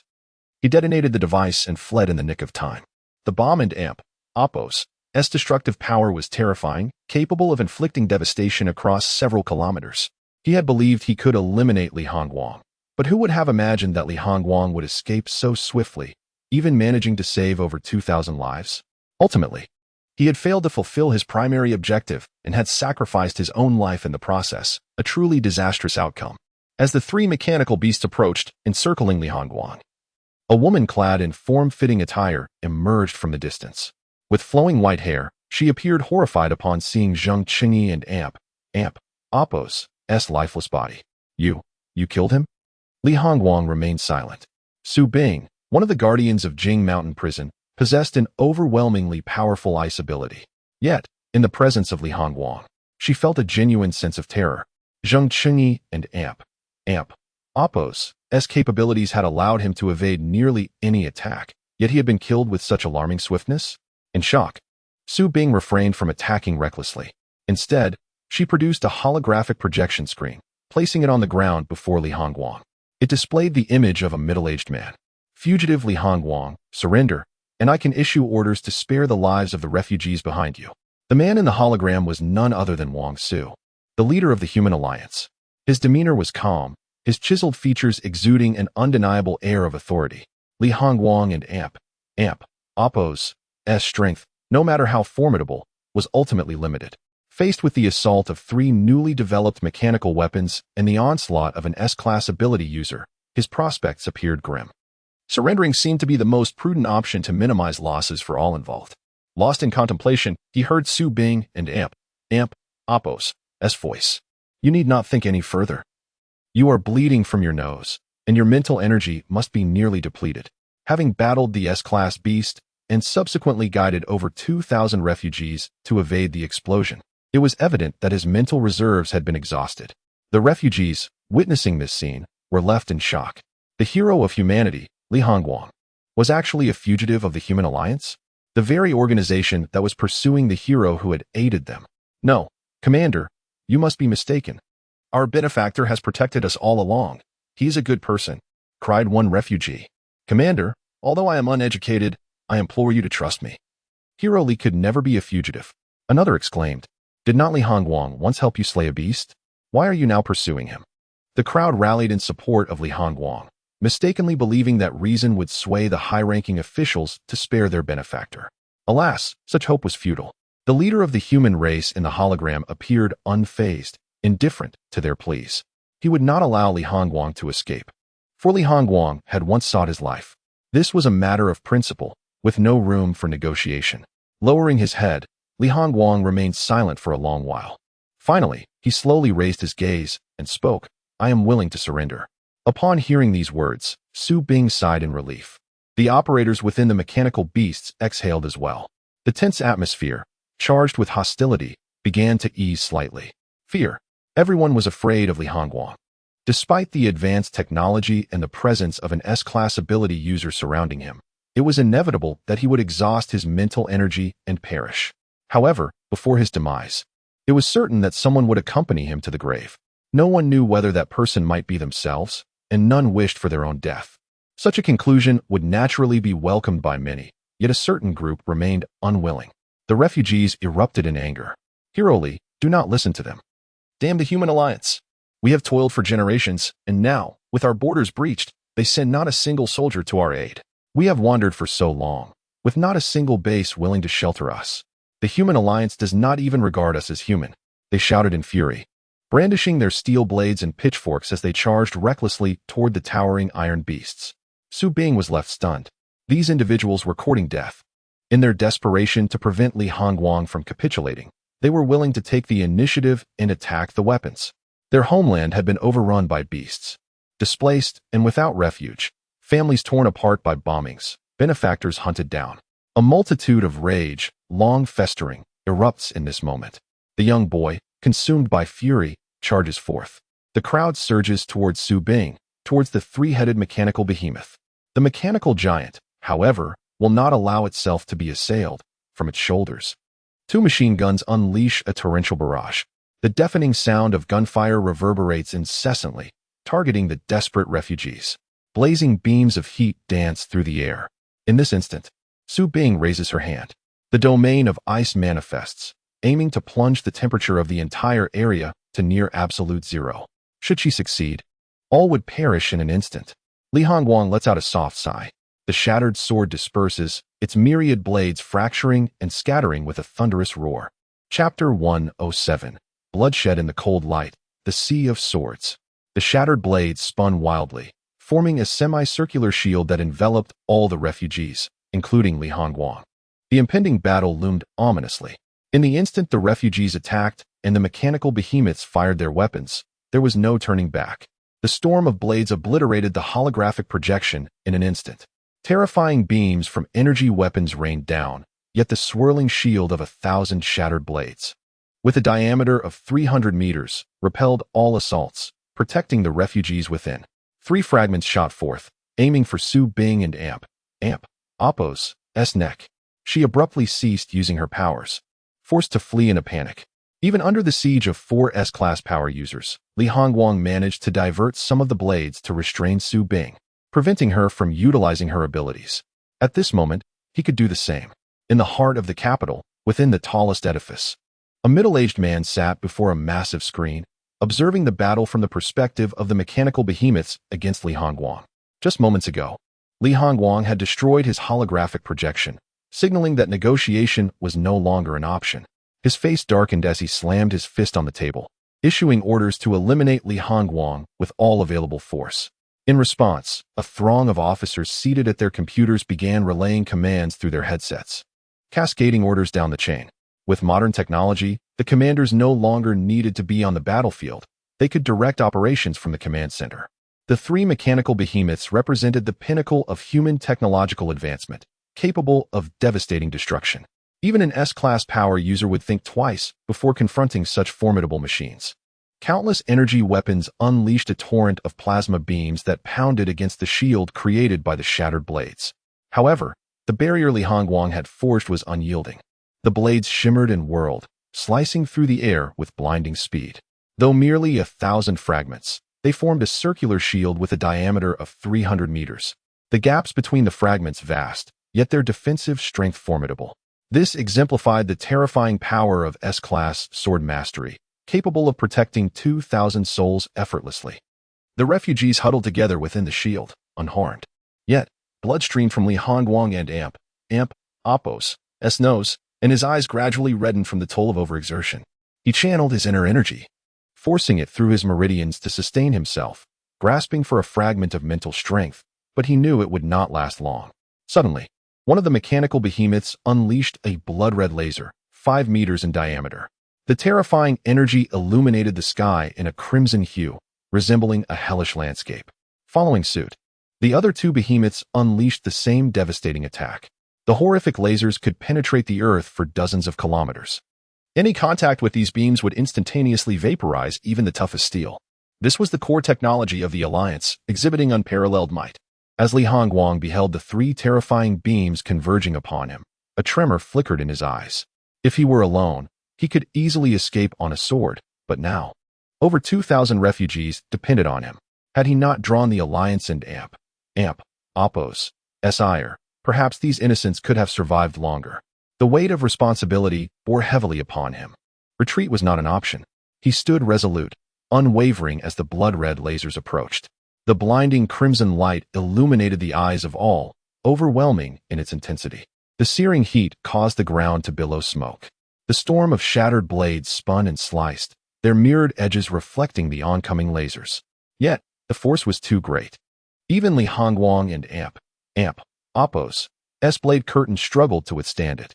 The radius of the storm of shattered blades diminished, contracting from 300 meters to a mere 250. Pushed back by the overwhelming lasers, the refugees could scarcely find footing, packed tightly within the shield. Li Hongguang, stop protecting us. You must destroy them, someone cried out. Witnessing his bloodied state and strained expression, we do not require protection. Our lives are of little value. Another lamented. Benefactor, there and Appos, no need. Song Ho, standing behind Li Hongguang, gripped his massive axe, his eyes red with emotion, shouting in desperation. This burly man trembled, unable to bear the thought of his savior sacrificing himself for their sake. Li Hongguang coughed lightly, blood trickling from his lips. His mental energy was nearly depleted. At that moment, he relied solely on the vital energy and sword intent he had cultivated to control the storm of shattered blades. Ignoring the cries of the refugees behind him, he fixed his gaze intently on the three mechanical behemoths before him.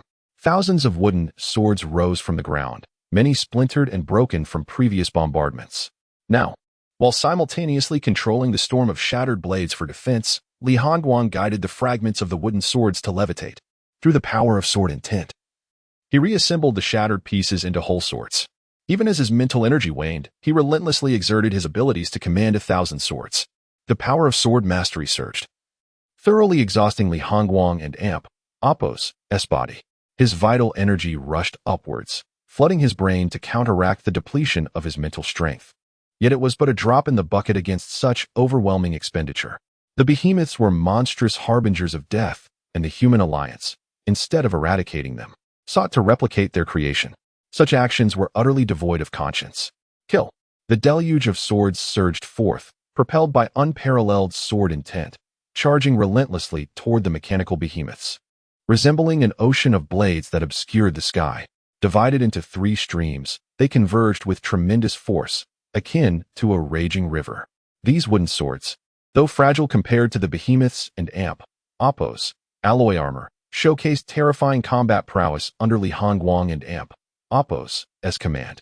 The sound of countless wooden swords striking metal resonated like a torrential downpour. The fragile swords shattered upon impact, yet countless fragments were drawn back together by the sword intent, reforming into complete wooden swords. Returning to the tail end of the sword C to regroup. No matter how many times the wooden sword shattered, they continued to fight. The deafening sound of the sword rain echoed within the minds of all present. The behemoth's alloy armor, impervious and formidable, began to show cracks as the wooden swords pierced through. Even the weakest of weapons, when wielded in sufficient numbers, could penetrate the toughest of shields. Chapter 108. Absolute Freezing Point. Life hanging by a thread. The three mechanical behemoths had their outer layers of alloy steel shattered. An endless deluge of sword rain surged violently within. The splintered wooden swords would instantly reassemble, truly an infinite sea of blades. Su Bing was relentlessly pursued by three shards, leaving her in a state of utter disarray. Zheng Qingyi had been slain in a single encounter, leaving her with significant psychological trauma. Although she was enveloped in a thin layer of absolute freezing point armor, which would likely freeze the fragments upon contact, she still dared not withstand the blows directly. Zheng Qingyi and Appos' fate had been too tragic. How could his agile powers be so swiftly extinguished? She had merely arrived a few moments late. She spread a thin sheet of ice across the ground, turning the entire expanse into a frost-laden field. The icy layer surrounding her body propelled her forward, urging her to evade the strikes of the three sword blades with all her might. Yet those blades flew far too swiftly, outpacing her efforts. She was left with no choice but to adopt a defensive stance. She conjured countless layers of solid ice to obstruct the path of those blades. But they were too nimble, too sharp. In an instant, they could easily slice through her icy barrier or maneuver around it. Her complexion darkened as she unleashed her absolute freezing point space. She froze everything within a radius of hundreds of meters into an absolute freezing state. At this temperature, every branch would shatter and fall, the air itself crystallizing into frost, rendering it impossible to breathe. No matter how durable a material, subjected to such frigid temperatures, it would become exceedingly fragile, incapable of withstanding even the simplest of attacks. If those three sword fragments were to be frozen, a mere flick of her finger would reduce them to ash, scattering them across the earth. Alas, these three shards required no protection. They could evade her efforts. Three streaks of icy light flashed, leaving behind scars of blades, and in the blink of an eye, they retreated, completely avoiding the reach of the absolute freezing point. Su Bing and Appo's eyes widened in shock. She found herself utterly powerless against these fragments. Despite having slain S-class beasts, she was now unable to contend with mere shards. Repeatedly suffering defeat, her face turned ashen, and she began to doubt her own strength. Was she truly destined to flee from three insignificant fragments, unable to retaliate? Li Hongguang himself did not even spare her a glance. Would she have to await reinforcements? Would she rely on Elder Yang to extricate her? As an S-class ability user, she, alongside several formidable mechanical weapons, was unable to defeat a mentally exhausted opponent. Did she truly need a centenarian to intervene? No. This was a bitter pill to swallow. She had to prove herself today. A woman who had ascended to her current position had expended efforts beyond ordinary comprehension. She had always sought to demonstrate that women were not inferior to men. With a fierce roar, she poured all her energy into her abilities. Without holding back her mental strength, she charged toward the three shards. In an instant, the shards pierced her neck and heart. Her pupils widened in shock. The icy barrier enveloping her body was penetrated in an instant. Were these shattered swords truly so sharp? She turned to look back. The three shards that had pierced her remained intact, now coated in a layer of frost. This meant she had indeed managed to freeze the blades. Yet, it was utterly meaningless. Li Hongguang could still wield the frozen blades to kill her. Gritting her teeth, frost surged forth from within her, sealing the wounds on her neck and heart. The ice at the wounds was not merely a solidification. It contained numerous channels connecting to her blood vessels, allowing for circulation. With this technique, she could prolong her life. Later, she could apply healing potions to survive. This was the true prowess of Su Bing and Appo's abilities, even when mortally wounded. She could immediately address her own survival. The extreme cold would never dissipate on its own, thus she need not fear its ineffectiveness. Her expression icy. She turned and launched an attack, freezing the three shards to absolute zero. The shards had always been too swift for her freezing point ability to capture, but now, as they pierced her body and slowed for a moment, she seized the opportunity to freeze them. Once these shards were frozen, Li Hongguang could no longer control them to attack. For even the 1,000 shards of broken swords, frozen to such a temperature, would become exceedingly brittle, incapable of piercing Su Bing and Appo's flesh. Any forced assault would only result in the shards shattering uselessly, yielding no effect whatsoever. This was the might of her abilities. After immobilizing the fragments, she dashed toward Li Hongguang, finally shaking off the pursuit of the three shards and vowing to reclaim her dignity. Now, the three mechanical weapons unleashed their terrifying laser cannons. Li Hongguang and Appo's realm of shattered swords was contracting under the assault. Though he continued to wield his immense wooden swords in retaliation, even as the mechanical behemoths had breached a gap, their resilient steel shells began to regenerate, becoming even tougher. This indicated that the outer armor of these mechanical monsters was a fusion of beast genes and infantile steel, possessing self-enhancing capabilities. Even with Li Hongguang and Appo's full might, penetrating to the core energy chamber would be a formidable challenge. Consequently, he would be unable to breach any of the mechanical behemoths anytime soon. Moreover, the simultaneous exertion of attack and defense was incredibly taxing on his stamina. Within just a few minutes, he would be utterly drained, his very life force waning, perhaps even leading to a cerebral explosion. The Human Alliance had previously conducted experiments forcing an ability user to exhaust their mental energy. resulting in a fatal outcome when they reached their physical limits. She sensed that Li Hongguang was nearing such a critical point. Thus, she resolved to hasten this process. Pursued relentlessly by 3 insignificant fragments, she vowed to reclaim her dignity. Her eyes transformed into a deep azure, as if ice crystals were coalescing within her gaze. She raised her hand. Boom. She unleashed a wave toward Li Hongguang. Instantly, the entire area turned a chilling blue. In the realm of swords, the refugees felt a sudden chill surge through their bodies. A thin layer of frost enveloped their skin as the very air began to freeze. Absolute freezing point. A cold smile crept onto Su Bing and Apos' lips, as if Li Hongguang and Apos' demise was imminent. She could see the frost forming on his eyelashes through the curtain of swords. The absolute freezing point realm would soon claim the lives of all within it. Li Hongguang, now utterly exhausted from resisting the mechanical behemoths and Apos' assaults, found his protective sword realm constricting under the relentless fire of the 3 laser cannons. A flicker of triumphant delight flashed in her eyes. She was acutely aware that Li Hongguang was now too preoccupied to launch a fragmented attack against her, thus interrupting her spellcasting. Should she succeed in vanquishing Li Hongguang at this moment, she would ascend to the rank of the 2nd most formidable supernatural being among humanity, surpassed only by the esteemed Yang Yizhen. Such an honor was beyond her wildest dreams. The coveted distinction of a hero of humankind had been her fervent desire for far too long. At this moment, it was tantalizingly within her grasp. Chapter 109. The Heart-Cutting Sword, Frost Condensed.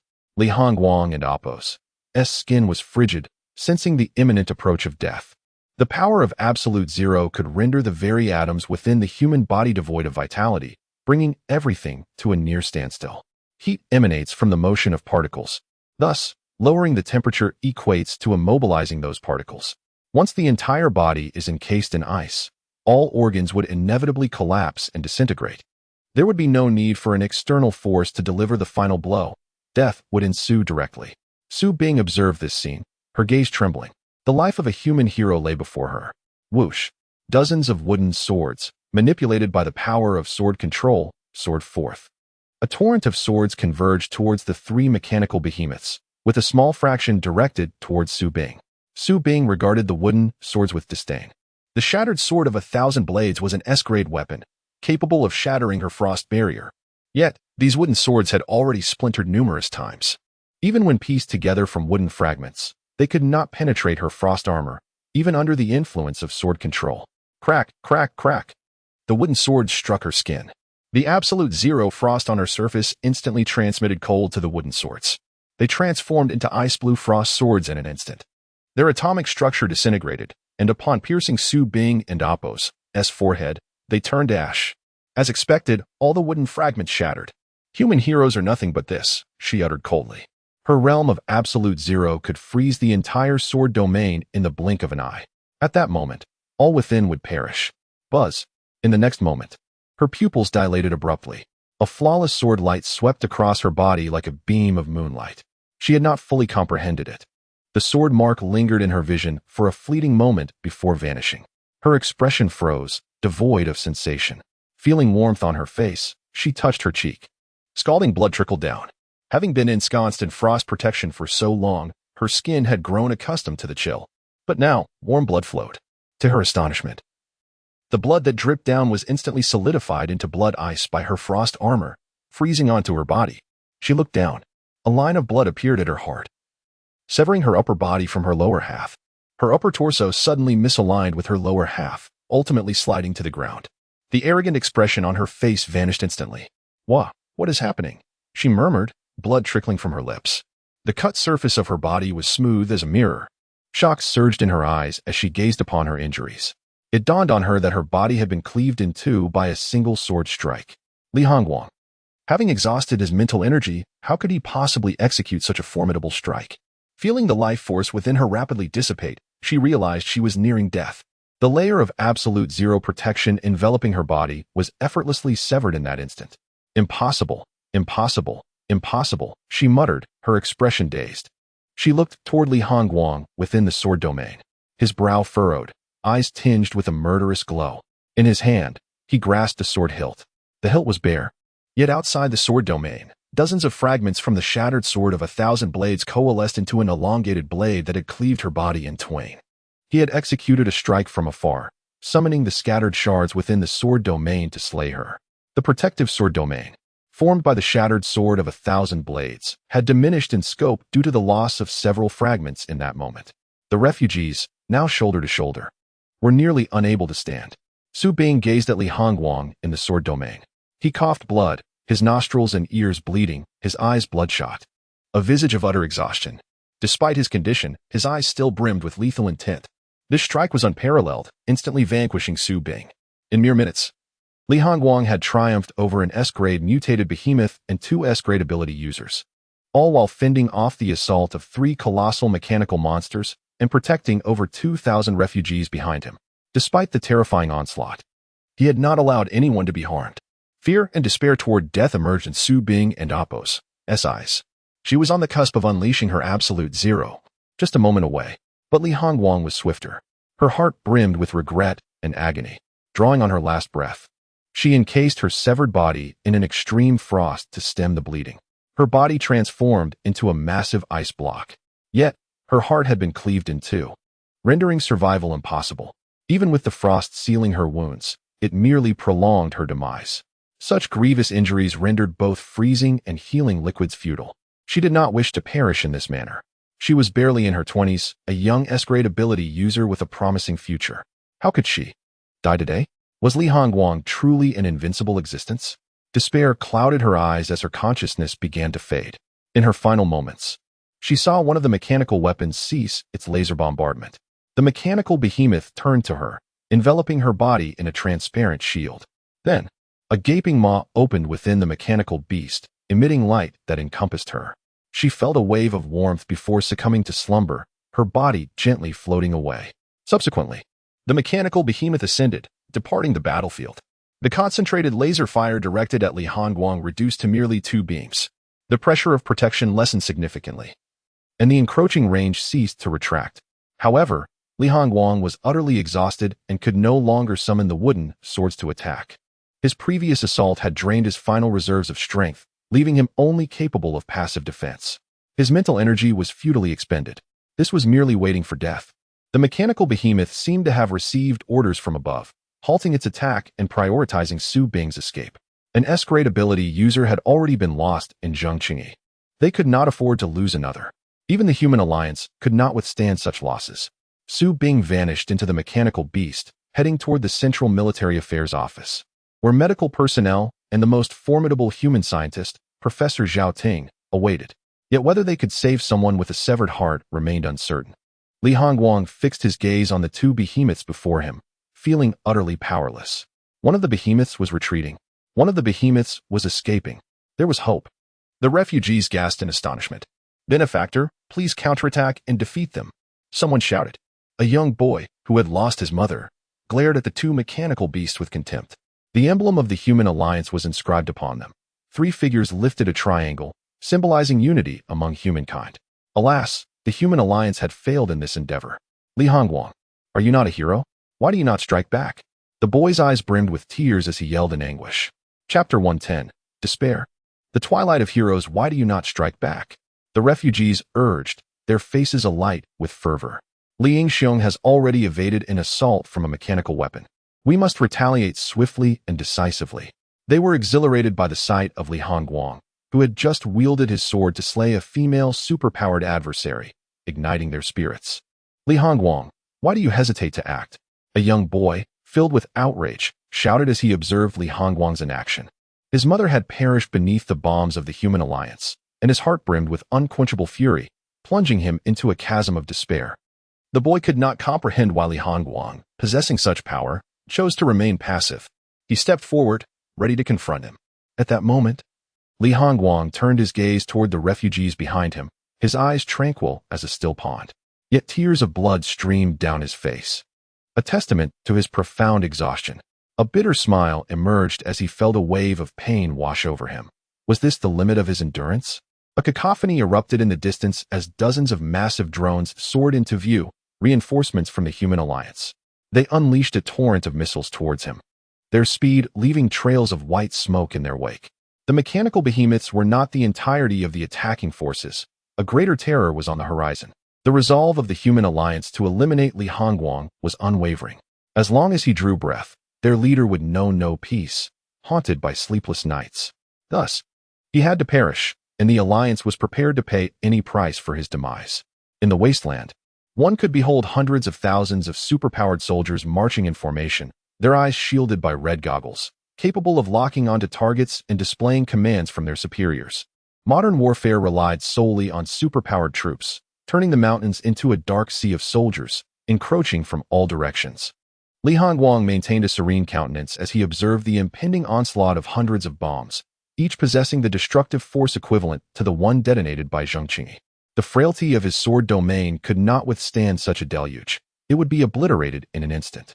Moreover, the advancing superpowered soldiers, armed with thermal weapons, along with the mechanical giants, possessed even more formidable armaments aimed at him. Li Hongguang understood this. Recognizing that they had only employed one type of weapon thus far, laser fire, to wear him down while buying time for reinforcements, they sought to eliminate him with minimal cost. And now their objective was within reach. Standing amidst the chaos, Li Hongguang clasped his hands behind his back. In that moment, he felt an unprecedented tranquility. Knowing that the 2,000 refugees behind him, Ning Jue and Chu Sandai, would perish in this calamity. He wished to save them, yet his power had waned. He had done his utmost, his conscience clear. This battle would send shockwaves throughout the world. Ning Jue, lying on the ground, had healed from his injuries. Yet the overwhelming force of the beast had shattered his heart, causing his blood to reverse flow, a process requiring time. His consciousness sank into an abyss of darkness, immersed in agonizing silence. Unbeknownst to him, the S-class armored behemoth was a fusion of two monstrous genes, endowed with dual mutation abilities. Its brute strength and resilience, combined with the tenacity of a blood-eating beast, rendered it nearly indestructible. The beast's core allowed for instantaneous teleportation to evade fatal strikes, incorporating the abilities of the S-class superpowered being, Zheng Qingyi. To delve within such a creature was tantamount to courting death. Despite having cultivated his Taiji Xian Gong to its zenith, surpassing lower-tier mutated giants in physical resilience, he remained vulnerable against the S-class behemoth's might. Thankfully, he possessed self-healing factors that restored his shattered body within mere minutes, a testament to the potency of ill-level healing capabilities. Yet, he remained ensnared in darkness, unable to awaken. As if bound by an unseen force, he sensed his body mending, but could not break free, as if held down by a phantasm. Faintly, he heard a voice echoing in his mind. Eliminate an S-class mutated beast, earn 500 awakening points. First-time elimination of an S-class mutated beast. Reward, 1 opportunity for ability enhancement. An opportunity for enhancement? This meant any ability could be upgraded, even A-level powers to S-level. Enhancement successful. Acquired S-class ability, time bubble.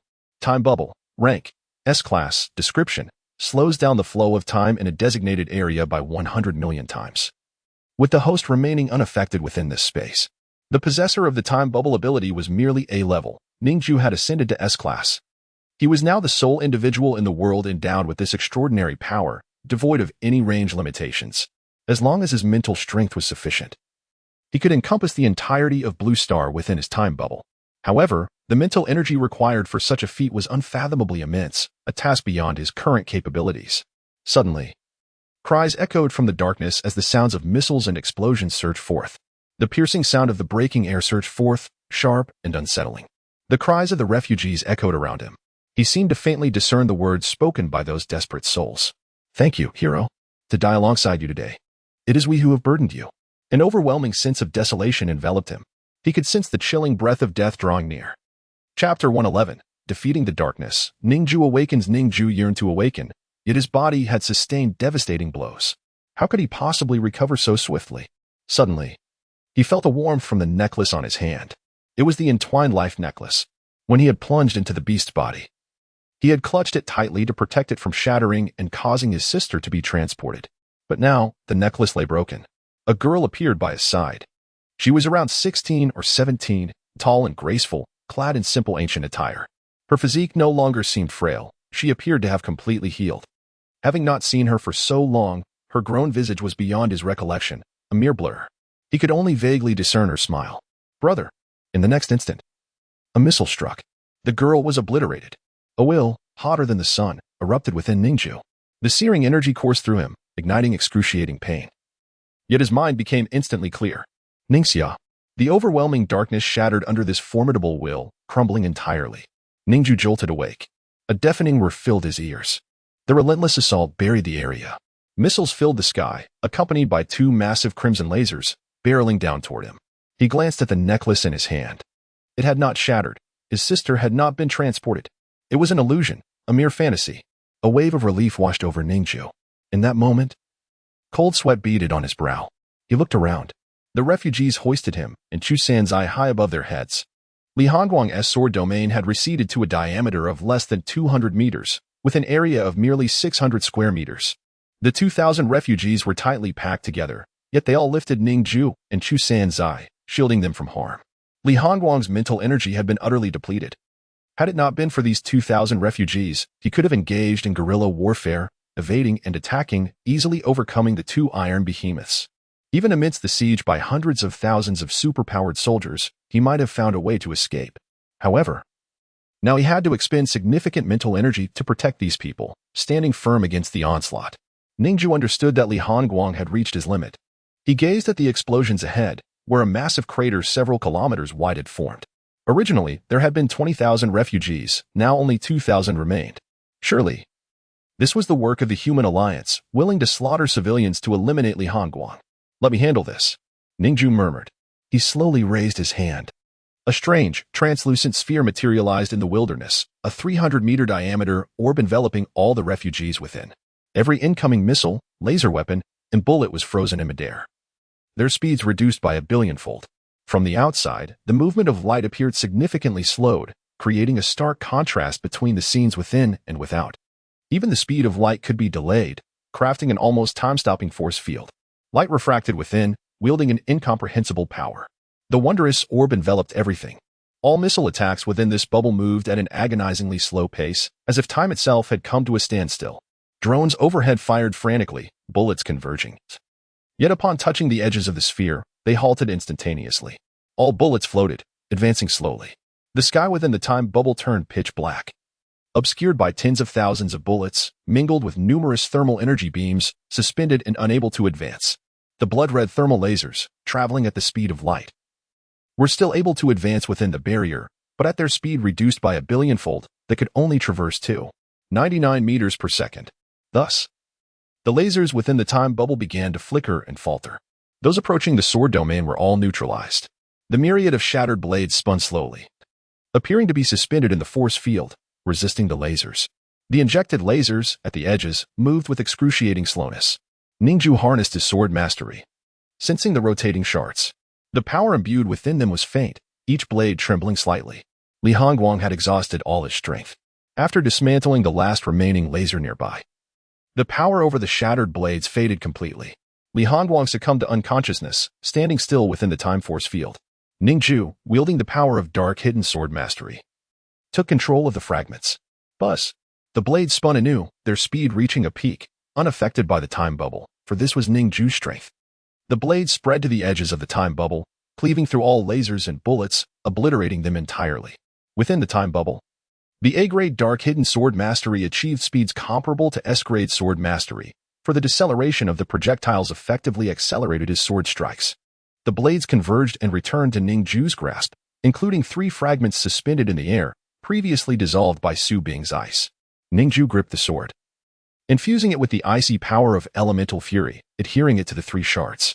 First, he applied ice at a temperature below -100 degrees, then -50, followed by 0 degrees. Gradually, he increased the temperature, transforming it into fiery energy that enveloped the shards. Layer upon layer, he thawed the fragments, restoring them to their normal state. The frost upon them completely melted away. If he had used high temperatures directly, the blades would have shattered. Absolute zero, after all, was an S-grade power. The thawing process had to be gradual. The shattered blades were formed into one. Clutching this sword, Ning Jue stepped forth, treading upon thunder, emerging as if a deity. Outside, drones flew at breakneck speed, continuing their bombardment. The 2 mechanical beasts unleashed relentless lasers, and behind them, countless high-energy weapons surged forth. One mechanical beast extended its arm, attempting to smash the time bubble, as if intent on shattering it. However, Upon contact with the bubble, its speed decelerated drastically. It sought to withdraw its hand, yet found itself immobile, unable to escape due to the overwhelming slowdown. This bizarre force left everyone in awe. At this moment, hundreds of thousands of soldiers had encircled the area, their eyes filled with shock and a tinge of fear as they gazed upon the colossal time bubble. What kind of power is this? A commander exclaimed, his face pale with disbelief. He observed this ability, utterly confounded. Damn it. We were so close to eliminating Li Hongguang, who had conjured this immense spherical barrier. The officers, adorned with numerous badges, clearly seasoned warriors, had witnessed countless battles. They had seen S-grade powers before, yet the ability before them was unlike anything they had ever encountered. The leader of the human alliance sat in his chair, fixated on the screen, his countenance ashen. Continue the assault. Continue the assault. His gaze was icy as he commanded. Every power has its limits, regardless of who wields it. Relentless assault will ultimately lead to exhaustion. The mental fortitude of Li Hongguang can be depleted, and so too can that of the host of this temporal bubble ability. Even if it takes a month, one must persist in the attack. He clenched his fists tightly, his eyes trembling. Having occupied the position of leader for 2 decades, he has endured much during these years. The assassination attempt by Li Hongguang stands as his most profound nightmare, typically composed and unflappable. He finds himself momentarily unhinged whenever he recalls that scene. Chapter 112, The thunderous flash in the sky. The assault of the human alliance was indeed formidable. However, Ning Jue's time bubble had advanced to an S-class level, achieving a near state of temporal stasis. The most remarkable aspect was its significantly expanded range. Utilizing the same mental energy, its coverage had multiplied several times. The defensive capabilities of the time bubble countered large-scale attacks perfectly. Unlike the power of sword control, which was inherently offensive, the time bubble passively mitigated any assault by unconditionally decelerating its velocity. Regardless of the strength of the enemy's attack, the energy consumed remained constant. As the entire area experienced a delay in time rather than targeting specific attacks. Even so, Ning Jue felt a terrifying drain on his mental energy. After all, the area he encompassed was vast, an entire diameter of 300 meters. He was acutely aware of the rapid depletion of his internal mental strength. Fortunately, his Taiji Xiangong had ascended to a new realm. After being crushed by the armored behemoth, his internal meridians were restructured, turning misfortune into fortune, allowing his pathways to connect throughout his body. He transitioned directly from the initial body realm to the Qi condensation realm, with the next step being the meridian connectivity realm. Akin to Li Hongguang's level, his innate energy had grown robust, rivaling the true energy found within the dantians of ordinary martial artists. This innate energy nourished his mental strength, enabling Ning Jue to sustain the immense consumption of the time bubble. He traversed the stormy skies, moving with a speed that resembled instantaneous teleportation. Reattaching his necklace, he felt an insatiable fury within him, unable to unleash. What did these members of the human alliance consider life? What did they regard their compatriots as? Enveloped in thunder, Ning Jue transformed into a bolt of azure lightning, bursting forth from the time bubble. All eyes were fixed on the figure in the sky. The battlefield situation was transmitted to the upper echelons through the high-tech surveillance cameras affixed to the soldiers' faces. At that moment, the human alliance's base could observe the unfolding conflict in exquisite detail. Ning Jue's visage appeared on the large screen. This was the death row inmate, Ning Jue. Someone immediately verified his identity, comparing facial recognition data. It was swiftly determined that he had once escaped from Jing Mountain prison, the first person to do so, only to be recaptured later. Now, after several years of incarceration, another mass escape had occurred at the top of Jing Mountain prison, undoubtedly linked to him. A commander's face turned icy as he inquired, who was responsible for placing him back in Jing Mountain prison. Outrage surged as an elderly officer, adorned with military insignia, reprimanded, "General, when he was rearrested years ago, he should have been executed on the spot. Even as a superhuman, he deserved death for having escaped. The risks of reinstating him were far too great." At that moment, someone intervened. Who? Professor Luo Xiang. The general's expression hardened. Luo Xiang has always been under our alliance's scrutiny and has shown no abnormalities, yet I have long suspected he was acting covertly. However, I have never obtained concrete evidence. This time, I shall personally investigate Luo Xiang once this matter concludes. The general's gaze turned frigid as he spoke. Ning Jue had been twice incarcerated without detection of his abilities, but he was undoubtedly a superhuman, his methods too enigmatic, posing a threat comparable to Li Hongguang's. Everyone, focus fire on Ning Jue. A deluge of attacks immediately redirected towards Ning Jue. All assaults against the time bubble were futile. We must eliminate this superhuman first. This was the collective sentiment among them. All commanders simultaneously issued the order, eliminate Ning Jue first. As Ning Jue gazed at the two mechanical behemoths before him, he sensed their impenetrability. The alloy defensive exoskeletons of these colossal machines were exceedingly tough. While Li Handuang's shattered sword 1,000 blades might pierce through, he had to prioritize protecting the refugees at that time. Therefore, he could only wield his wooden sword, which was utterly insufficient. His own A-class hidden sword was unlikely to breach their defenses either. Observing the onslaught of attacks, Ning Jue transformed into thunder, darting through the sky at astonishing speed.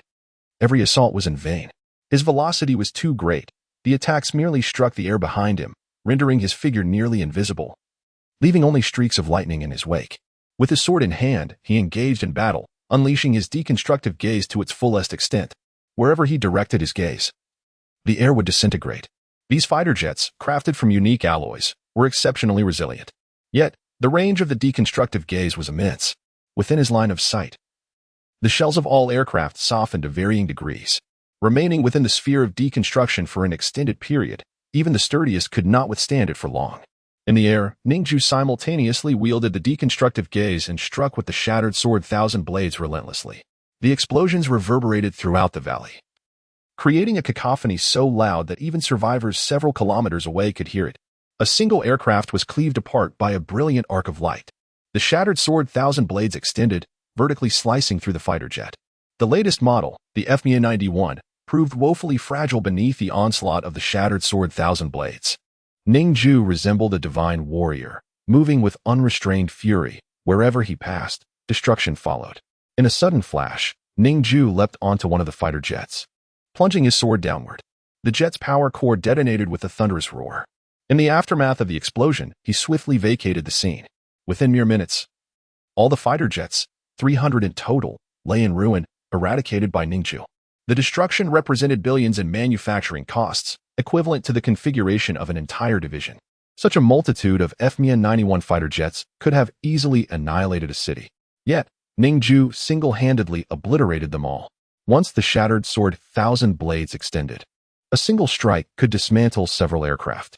The deconstructive gaze softened the exteriors of all fighter jets, allowing him to slice through as though cutting through clay.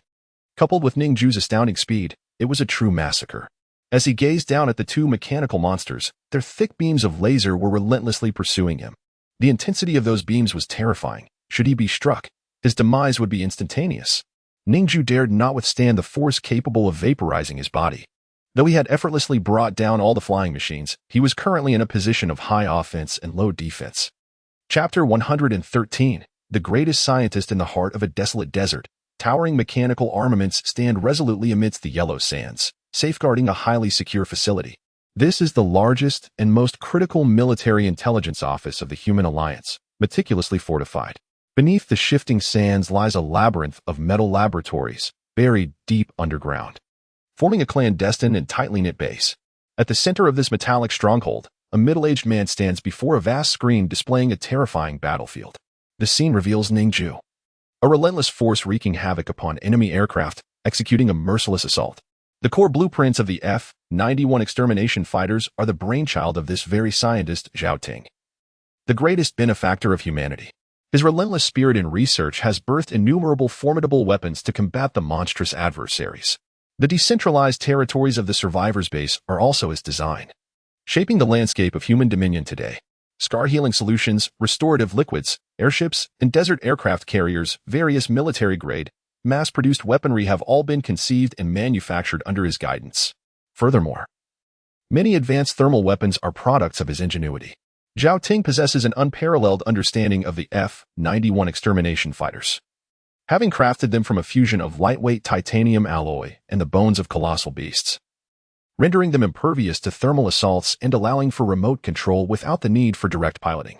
Although their production costs are exorbitant, Zhao Ting's pride lies not in these mechanical creations, but in his most arduous and cherished research, studying the genetics of the colossal beasts. At the age of 47, Zhao Ting has devoted 3 decades to this vital pursuit. Recently, he has made significant breakthroughs, not starting from scratch, but rather inheriting the experiments of a scientist from a century ago, reigniting the legacy of his work. His recent advancements have stemmed from the study of a tattered journal, With his esteemed status, Zhao Ting could easily ascend to the position of leader of the Federation, wielding immense influence, for he is the man who has contributed the most to humanity in history. Yet, he chooses to remain apolitical, entirely devoid of any official title. His singular focus is on research, believing that governance cannot save humanity. Only through technological advancement can the monstrous threats be eradicated. His ideal is to develop the most powerful weapons within his lifetime. As he observes the screen, witnessing Ning Jue's frenzied slaughter, a wave of familiarity washes over him. Is this not the very criminal whom I ordered to be executed? After scrutinizing the footage and cross-referencing it with the criminal database, he confirms Ning Jue's identity with a slight tremor in his pupils. Indeed, it is he. With narrowed eyes, Professor Zhao Ting, clad in a white lab coat stained with dried blood, reflects on the sacrifices necessary for the future of humanity. In his view, such sacrifices are entirely justifiable. Immersed in his research, he remains oblivious to the outside world, unaware of Ning Jue's escape from execution and subsequent capture. His legal counsel stands ready to address any litigation. Yet news from the outside never reaches him. This is a condition he imposed upon himself, preferring uninterrupted focus on his work. Only upon the death of his son did he experience a moment of fury, issuing orders personally. Although he holds no official position, the human alliance heeds his commands without question. For Zhao Ting, research supersedes even familial ties. He did not attend his son's funeral and never laid eyes upon Zhao Xiaoshan's corpse, nor did he glance at the murderer, issuing orders remotely instead. He was fully aware of his son's depravity and harbored deep shame regarding Zhao Xiaoshan's actions. Thus, upon learning of his son's demise, he shed only a few symbolic tears, devoid of true sorrow or rage, and ordered Ning Jue's execution without a second thought. The revelation that Ning Jue has survived is the most astonishing news to him. Promptly, he summons his assistant to relay a message to the Human Federation. He demands Ning Jue's body for research. Ning Jue is the most extraordinary individual he has ever encountered, possessing an overwhelming array of abilities. Even Zhao Ting, a seasoned scientist, has never seen anyone like him. Should he acquire Ning Jue's remains and study his genetics, it may lead to another monumental breakthrough, propelling human technology to unprecedented heights. At that point, not only the beasts but even the vast cosmos could be conquered. While he longs for the opportunity to capture Ning Jue alive, his rational mind, honed through countless research endeavors, recognizes the near impossibility of such a task.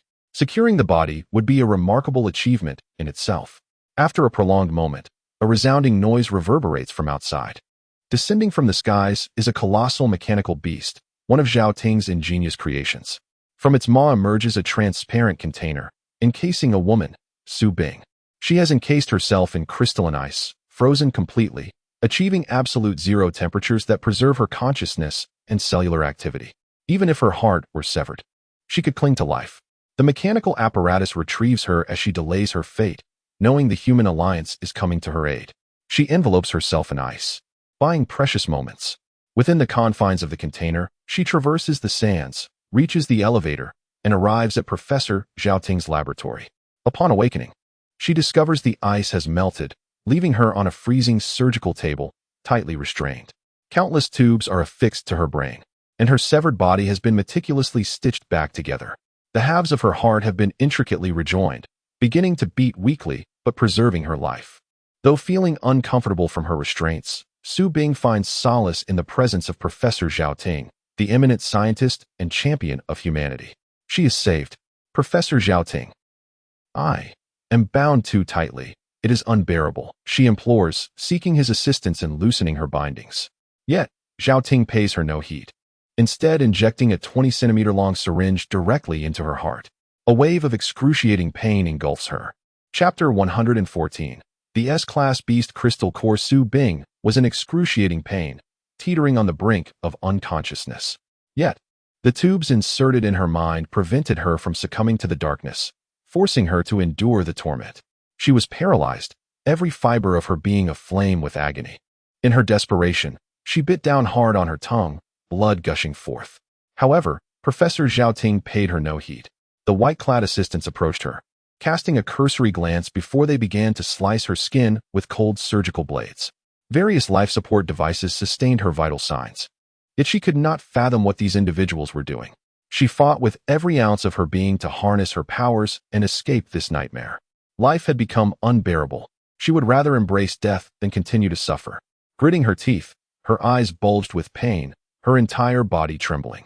The agony was unimaginable. She strained to summon her mental energy, but despite the beads of sweat dotting her brow, no matter how hard she tried, she could not activate her abilities. Each attempt to use her powers triggered the release of a suppressive liquid from the tubes in her brain, stifling her capabilities. With sheer terror, she lifted her gaze and was met with a horrifying sight. Her brain was entangled with numerous tubes meant to suppress her powers. This was not a rescue. She realized with a frenzied cry for help that she was merely a subject of experimentation. The endless suffering seemed to stretch on indefinitely. Meanwhile, Ning Jue darted through the skies, his eyes fixed on the two mechanical beasts behind him. He activated his deconstructive vision, intending to employ his disintegration power to dissolve the outer shells of these colossal machines. To his astonishment, the mechanical beasts retaliated, emitting a wailing sound akin to a banshee's cry as their steel exteriors twisted and writhed like living flesh. Initially, his disintegration power could erode a layer of the shell, but it quickly repaired itself, with the outer layers of scales shifting as if adapting to the assault. Ultimately, the effectiveness of his ability diminished significantly. Ning Jue's expression darkened. The metallic material resembled the wall of the Jing Mountain super prison almost perfectly, constructed from the genes of beasts fused with the flesh of infants. This wall was a grotesque invention born of blood and tears, exhibiting an extraordinary defense against the powers of ability users. How could Li Hongguang, in a state of mental exhaustion, breach it with merely 1,000 wooden swords? It was astonishing.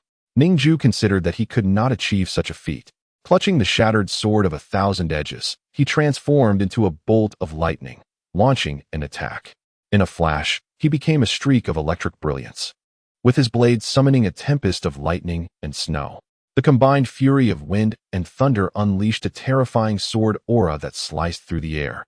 Yet, the exterior of the beast only suffered a minuscule wound, barely penetrable. How could he hope to destroy it? Furthermore, the small gash began to heal rapidly. The mechanical beast's palm erupted with a torrent of blood, imbued with corrosive power. Ning Jue instinctively recoiled, employing his light step to evade, gliding gracefully over 100 meters in an instant. Channeling his inner thunder, he struck again, this time targeting the other beast. The chest of this mechanical monstrosity bore a small wound, a result of Li Hongguang's relentless wooden sword assault. The last remnants of pure sword energy were too sharp, leaving a scar that refused to heal. Seizing the opportunity, Ning Jue swung his sword, utilizing spatial leap to vanish from his position, reappearing at the creature's chest to deliver a decisive blow. Simultaneously, the static blade at his back was drawn, acting in concert with his movements. With a thunderous clash, the two strikes met the mechanical armor, yet the armor proved even more resilient than before. Despite the full might of both attacks, there was not a single scratch. Observing the writhing flesh atop the armor, Ning Jue was astonished. This beast had been the primary target of Li Hongguang's ferocious onslaught. Thus, its adaptive capabilities had evolved to the point of disregarding all sharp attacks. Ning Jue's expression turned frigid. His current means were insufficient to shatter these titanic constructs. It had taken the combined efforts of all ability users to breach that wall at Jing Mountain Prison. Now, armed with merely an S-class ability, which lacked formidable offensive power, he found himself at an impasse against these two mechanical behemoths.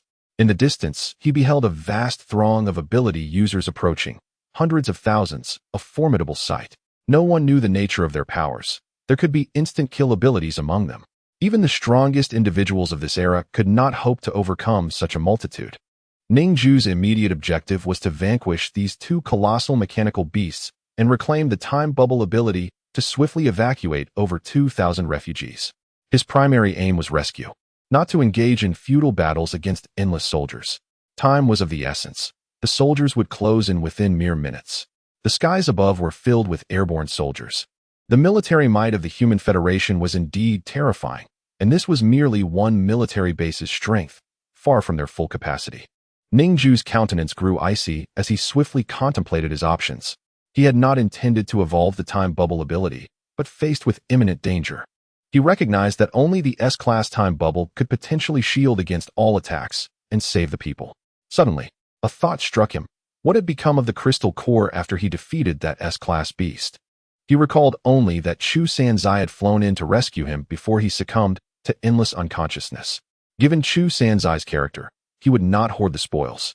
He promptly checked his storage ring and found a black, immense beast crystal core nestled within. Indeed, the S-class beast crystal core. It had been placed in his storage ring. Without hesitation, he extracted it and pressed it against his chest. A torrent of terrifying energy surged into every fiber of Ning Jue's being. Chapter 115.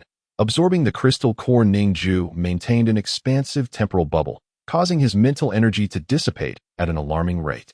There could be no further delay. If he lingered too long, he would exhaust his mental faculties. It was time to take a decisive risk.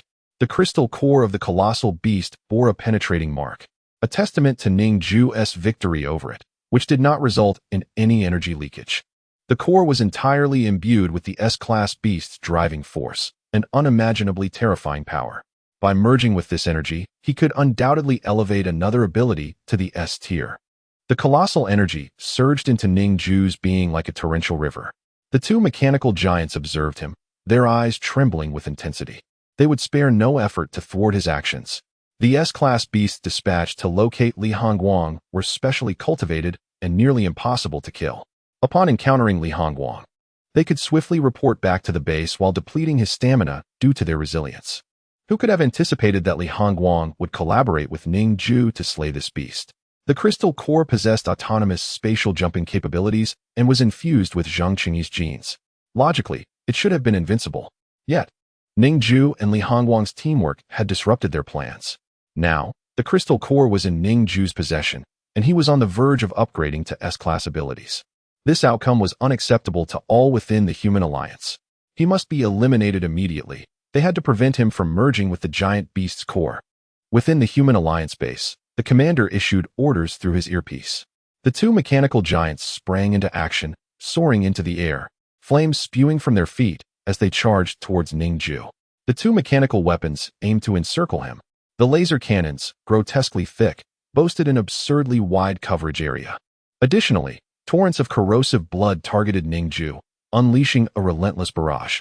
The mechanical giant's arms, elongated and remarkably agile, lunged towards Ning Jue. However, he remained motionless in the face of this onslaught. Suddenly, he raised his hand and pressed down. Buzz! Buzz! A temporal bubble appeared in front of him and behind him.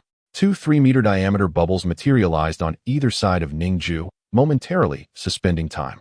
All incoming attacks slowed upon contact with these temporal spheres. While the laser's core was hindered, the cylindrical edges remained unaffected, as the bubbles were too small to provide complete protection. Yet, that was sufficient.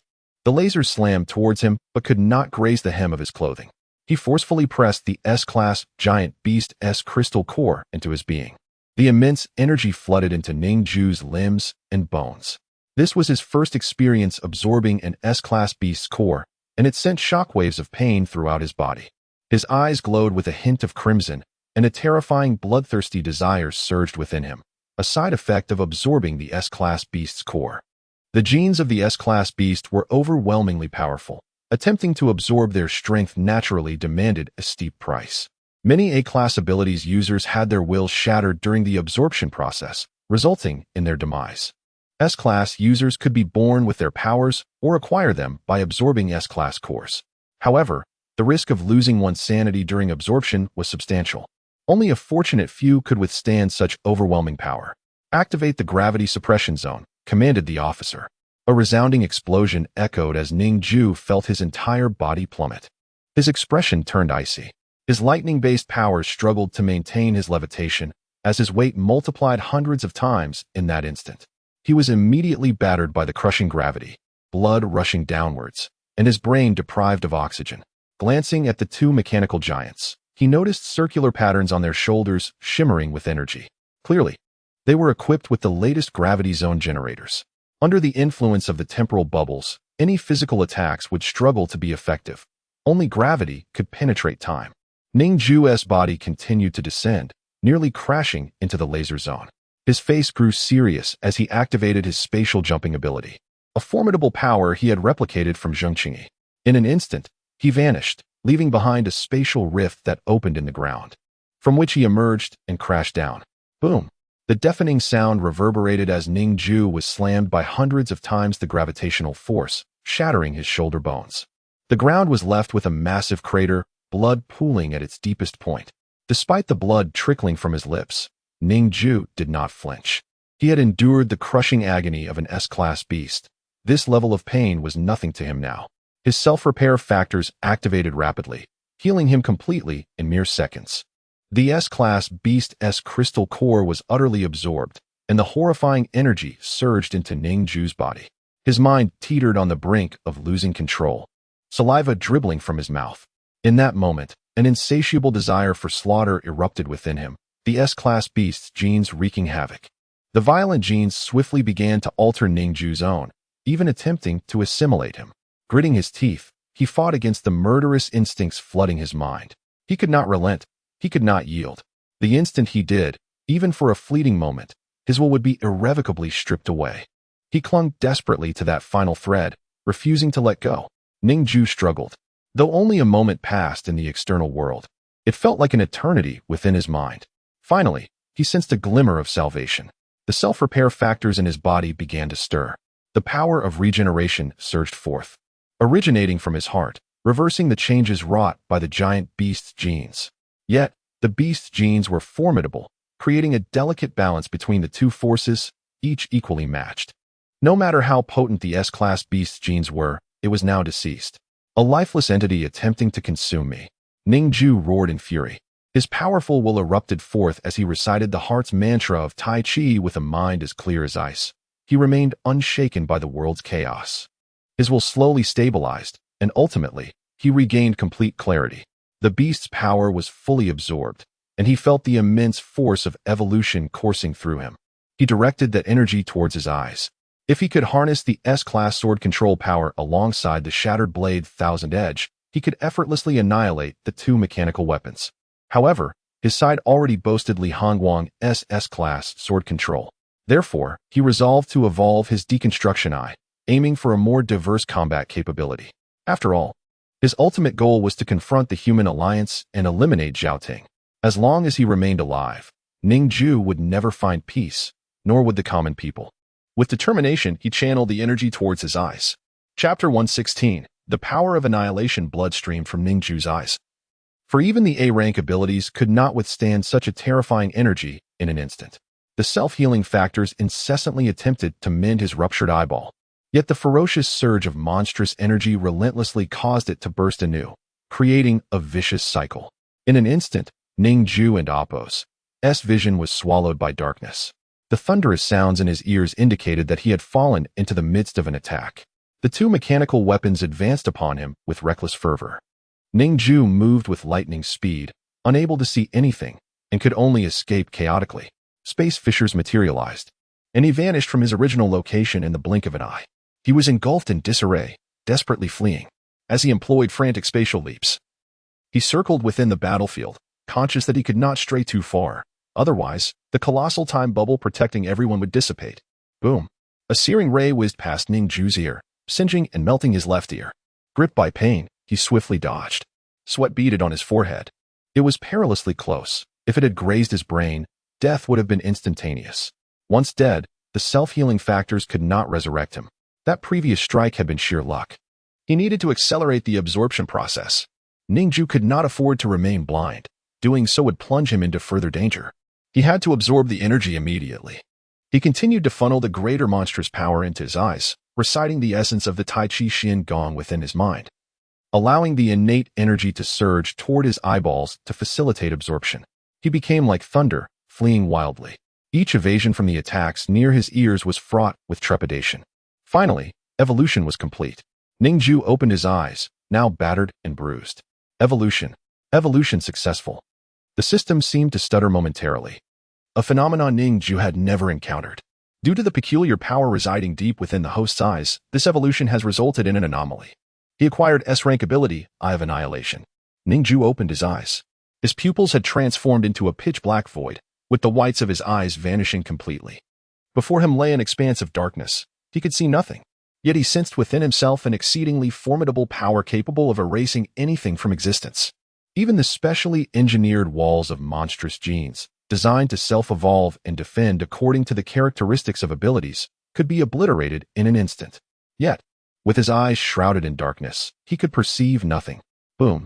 Everything within the reach of his gaze was consumed and disintegrated. The earth cracked, resonating with thunderous sounds. Ning Jue felt the ground tremble beneath him. An extensive area spanning over 10 kilometers was instantaneously rendered a vacuum. The sudden vacuum caused the surrounding air to rush in, resulting in a cataclysmic explosion. The terrifying sound of the explosion rattled Ning Jue's very soul. One of the mechanical weapons was annihilated without a trace, along with its operators, leaving no remnants behind. A colossal mechanical structure vanished in an instant, along with its laser cannons and various armaments, all dissipating into nothingness. Only one mechanical weapon remained on the field. Ning Jue could hear the rapid beating of his own heart. He realized that his recent exertion of this annihilating power had claimed a multitude of lives. This force was beyond his control. An uncontrollable ability was no longer a power, but a curse. With his sight compromised, he could not distinguish friend from foe. Moreover, anything in his line of sight would be obliterated. He had transformed into a harbinger of death. Any good or evil would be unconditionally erased. This ability was not what Ning Jue desired. This uncontrolled power had turned him into a monstrous entity akin to the beasts. At that moment, within the Human Alliance base, the onlookers were stunned, their faces blank. Gazing at the scene on the screens, their minds struggled to comprehend the devastation wrought by Ning Jue's displayed power. A vast tract of land had been disintegrated into nothingness, taking with it countless ability-wielding soldiers. Wherever Ning Jue's gaze fell, annihilation ensued. Even the most advanced technology, the artificial mechanical beasts, were instantly erased. Even the seasoned highest commanders of humanity, generals who had witnessed countless battles, stared aghast at the unfolding scene. They fixated on the screen, pounding their fists on the table in disbelief. No, this is impossible. Never in human history has such a powerful ability existed. Ning Jue's strike was cataclysmic, erasing even the clouds in the sky. On the battlefield, Ning Jue felt a piercing pain in his pupils. The evolution of this ability had brought him no benefits. Suddenly, he perceived various traces emerging amidst the darkness, filling the air with a bizarrely radiant array of colors. These traces resembled the murderous intent he had long been able to perceive. Murderous intent. Could it be that my evolved eye of deconstruction has fused with my ability to see traces of murderous intent? He quickly accessed the system to examine the details of his power. Eye of Annihilation, rank, S, description, a power born purely for destruction. It cannot see any objects, nor can it perceive light. It can only witness the traces of murderous intent scattered throughout the air. Anything within its gaze shall be obliterated. The birth of these eyes is a twisted existence for slaughter, following the trail of murderous intent to eradicate its source, bringing annihilation to all. Such a frenzied ability. The eye of deconstruction, which could perceive the properties of objects, had been overshadowed. In its place remained the power of annihilation. The lethality had reached its zenith. Yet, this ability was not what Ning Jue sought. He was now utterly unaware of the refugees and Appo's whereabouts. Should he gaze upon the refugees, they too would meet their demise. Alongside them, Li Hongguang and Chu Sandao would perish as well. This transformed ability bore no distinction from the monstrous beasts, no matter how powerful. Ning Jue did not wish to endure this. He closed his eyes, retracting the power of annihilation. The destructive capability was too terrifying. He must fuse immediately, merging Eye of Annihilation with Will Insight. Consuming 2 awakening points, fusion successful. He obtained the ability True Eye of Oblivion. A chilling pain pierced his eyes. Yet, Ning Jue and Appo's vision no longer felt clouded. He opened his eyes, no longer shrouded in darkness. He could see everything in its entirety. Within his pupils, intricate golden patterns flickered. The golden radiance outlined his irises. In his gaze, obscure traces intertwined. The golden light surged forth from his eyes, revealing a world transformed. All things bore traces. Manifesting before Ning Jue, he could discern the paths of objects, perceiving whence they came and where they were bound. These traces bore a striking resemblance to the lines of murderous intent he had previously seen, yet they were not entirely the same. Chapter 117, S Rank. Annihilation True Eye. Ning Jue could perceive that, at this very moment, the power filling his eyes was no longer the twisted, malevolent force of pure slaughter, but rather a controllable, purer strength. Everything around him appeared remarkably vivid. Even the dust in the air was visible with utmost clarity. He had never witnessed such a lucid world, akin to the transformation from a 2K resolution to a staggering 128K. With mere intent, he could observe every object leaving behind a faint trace, a subtle mark imperceptible to ordinary eyes. This trace encapsulated the physical rules governing each particle, allowing Ning Jue to discern the parabolic trajectories and energy inertia of any object, analyzing them with precision. Previously, Ning Jue could only see the murderous intent, but now, he could perceive the motion trajectories of all entities. He directed his gaze towards the colossal mechanical beast weapon. A dim trace emanated from the back of its head, indicative of murderous intent aimed squarely at him, revealing the driver's position. Gazing upwards, he noted the countless lines of murderous intent connecting him to the soldiers of extraordinary abilities advancing from afar. Yet, he could see beyond that. He could also discern the energy auras enveloping those soldiers, allowing him to approximate their abilities without relying on any system.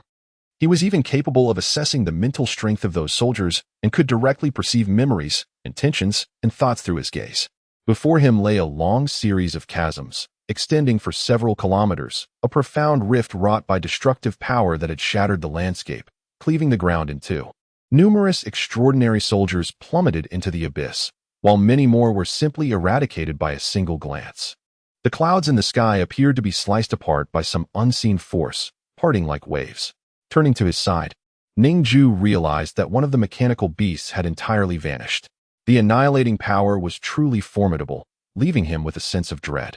Fortunately, he had not looked back at Li Hongguang and the others. Had he inadvertently caused their demise, he would have been consumed by guilt.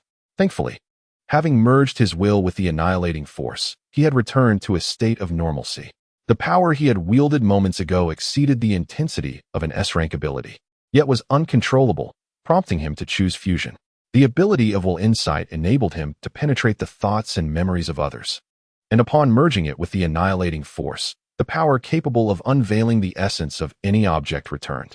Annihilation True I, rank, S, description, capable of discerning the essence of any object and reducing all within its line of sight to ash, the further the distance. The denser the material, and the greater the consumption of mental energy. The eye of deconstruction could perceive the characteristics of the smallest entities.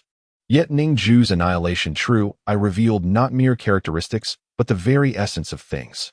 It was exceedingly extraordinary, allowing for comprehensive analysis of any complex phenomena. Ning Jue gazed at a soldier of extraordinary abilities several kilometers away. His memories and thoughts were laid bare before Ning Jue, the essence of a person. The physical properties of an object also encapsulated its true nature, encompassing a vast array of information. Ning Jue observed the myriad particles of dust, each strikingly clear. He focused on the massive mechanical weapon, golden patterns shimmering in his eyes.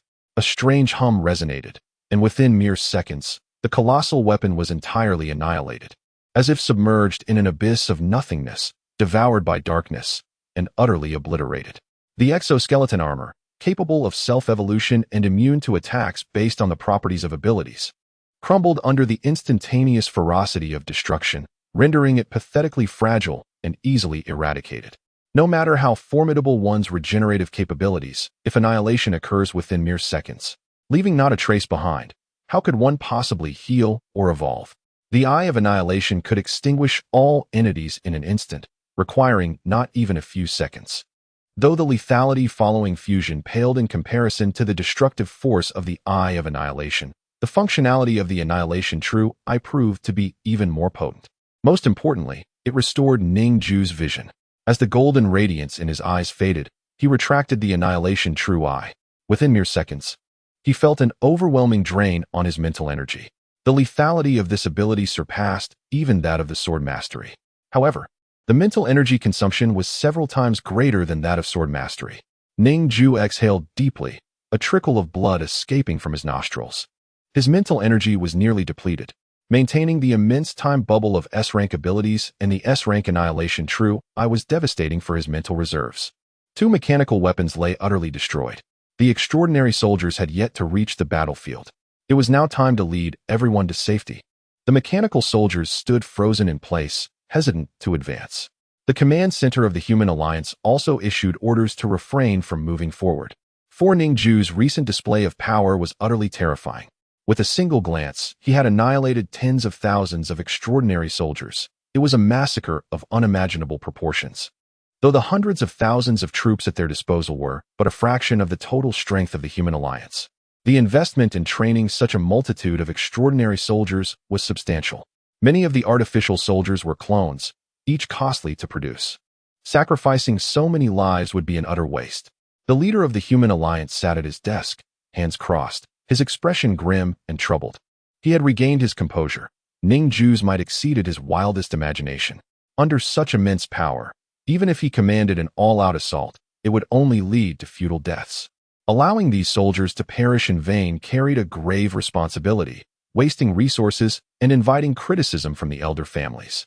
The various representatives would unite in outrage against him. Even as he longed to eliminate Li Hongguang, he could only suppress that impulse for now. At this moment, all the generals and commanders were overwhelmed with urgency. Flustered and frantic, they hastily processed documents, relayed commands, and analyzed Ning Jue's abilities. They had not anticipated Ning Jue's formidable prowess. His combat strength was nearly on par with the most powerful generals in human history, such as Elder Yang. Elder Yang, clutching a bottle of aged wine and clad in tattered garments, sat in a corner of the command center, his murky old eyes fixed on the unfolding battle on the screen. Within his gaze lay the shadows of the disintegration power he had previously copied from Ning Jue, which had yet to be overwritten. Observing Ning Jue's combat, a glint of intrigue sparked in his eyes. Ning Jue's abilities were in a constant state of evolution, now vastly more potent than the deconstruction he had once stolen. Curious, he murmured. The white-haired old general approached Elder Yang. Elder Yang, we dispatched Zheng Qingyi and Su Bing. One was killed while the other was injured in this battle. The losses are too severe. Mr. Huang Yuan had other tasks at hand, but upon discovering Li Hongguang's presence, he immediately interrupted his mission to rush to the battlefield, albeit too late. Our only hope now rests with you. Next time, I kindly request that you collaborate with General Huang Yuan to jointly eliminate Ning Jue and Li Hongguang. We shall employ forces far greater than in this battle, mobilizing more troops and sparing no effort to eradicate them. Chapter 118. The general's fists trembled with anticipation as he gazed at Yang Yizhen. However, the old man remained expressionless, spitting out a mouthful of wine directly at him.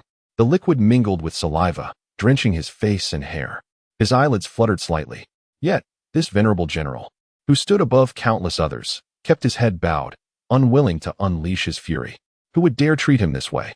Even the leader of the human alliance would likely think twice. Only Yang Yizhen could.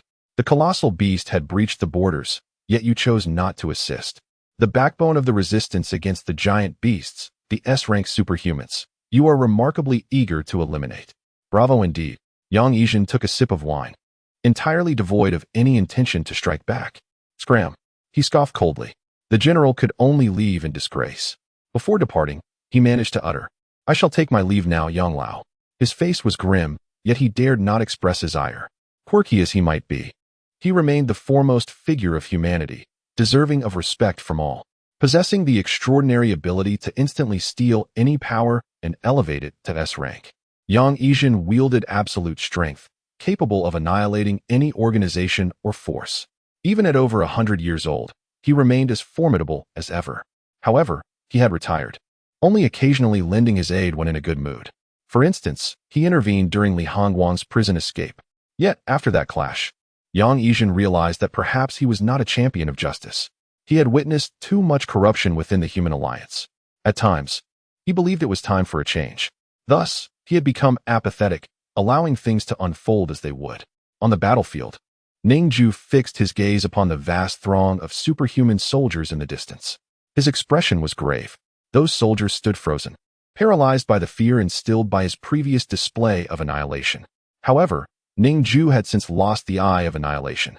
Transforming it into the eye of obliteration diminished its terrifying power, yet it was the perfect opportunity to assert control over them, granting him precious time. Ning Jue moved like lightning, soaring towards Li Hongguang and the others. He retracted the time bubble, causing the missiles and bullets previously suspended in time to resume their motion.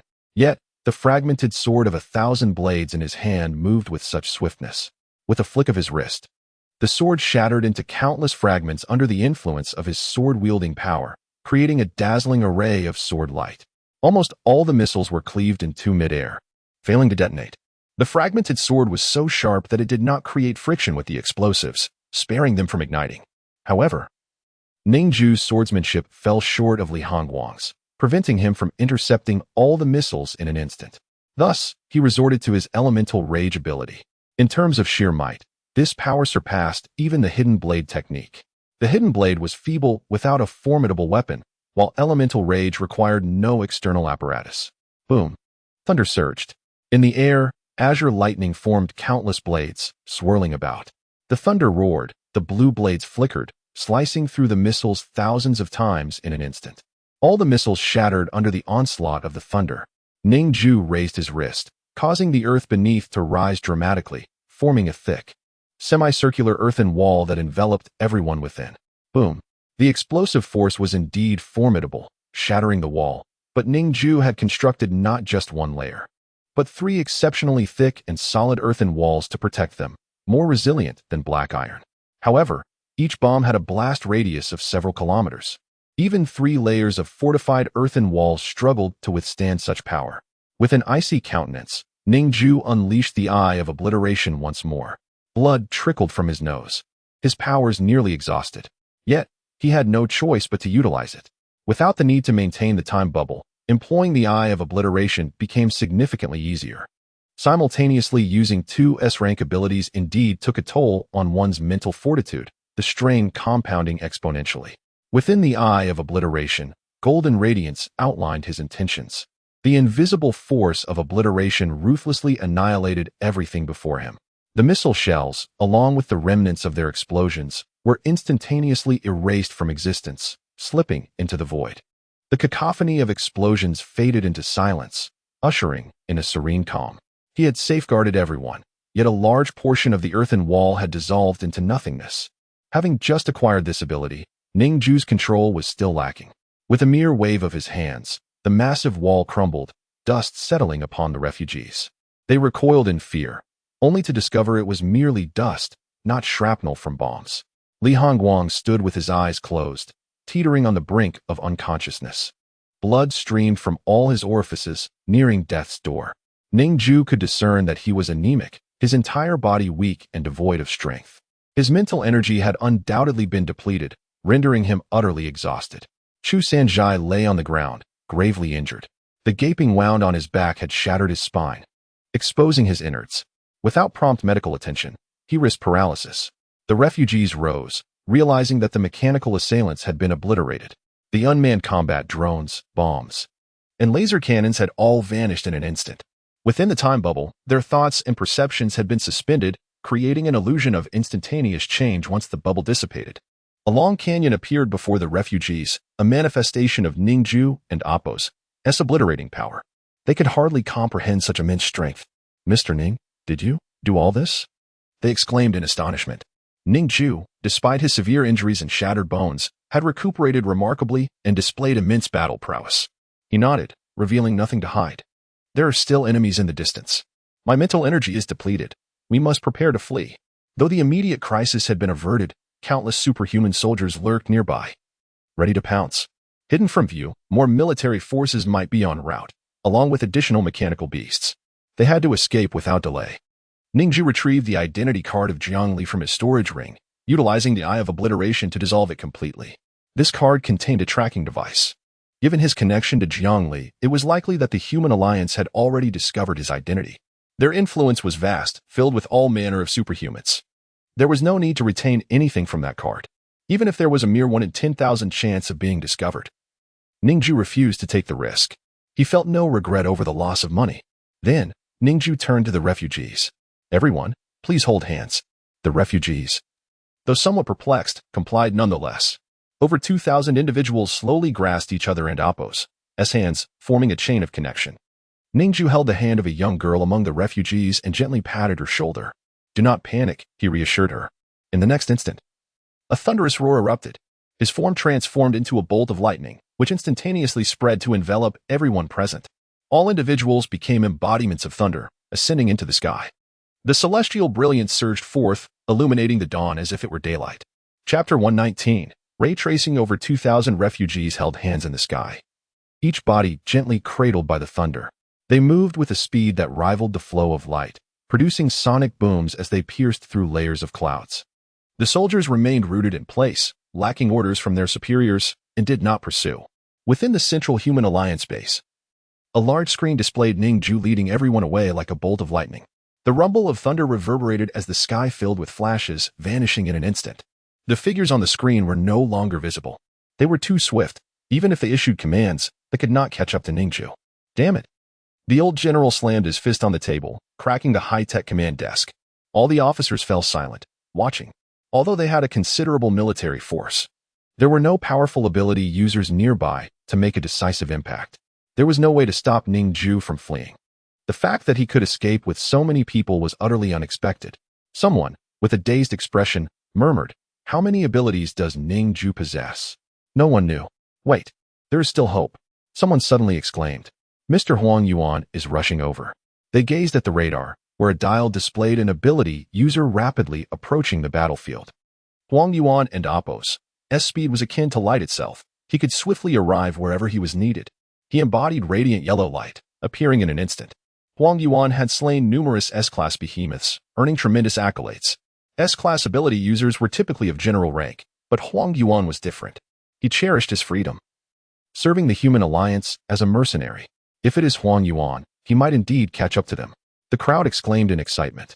The lightning across the sky ability could only allow one to transform into lightning and escape.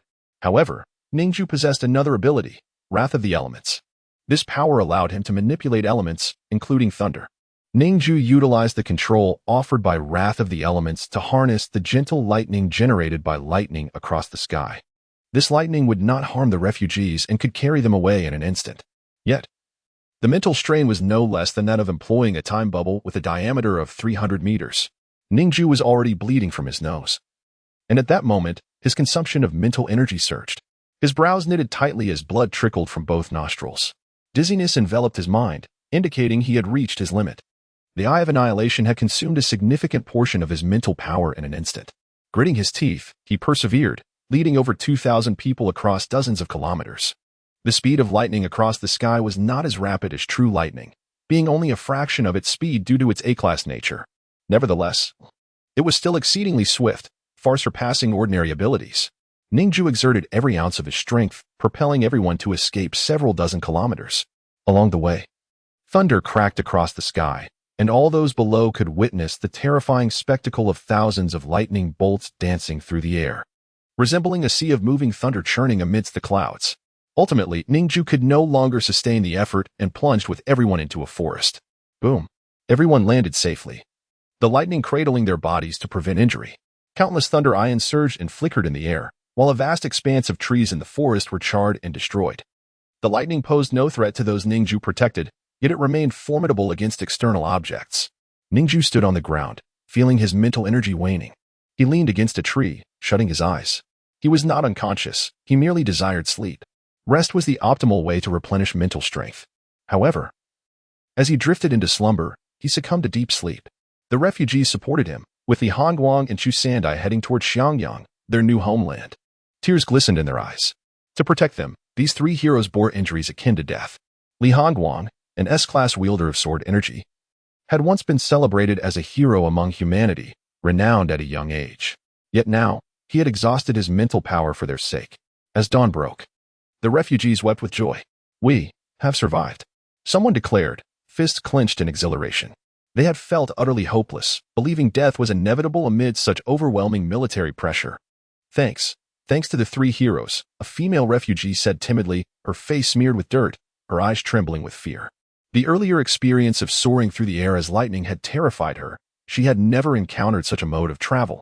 Saliva dripped from her mouth, and she felt dampness beneath her, likely a result of losing control.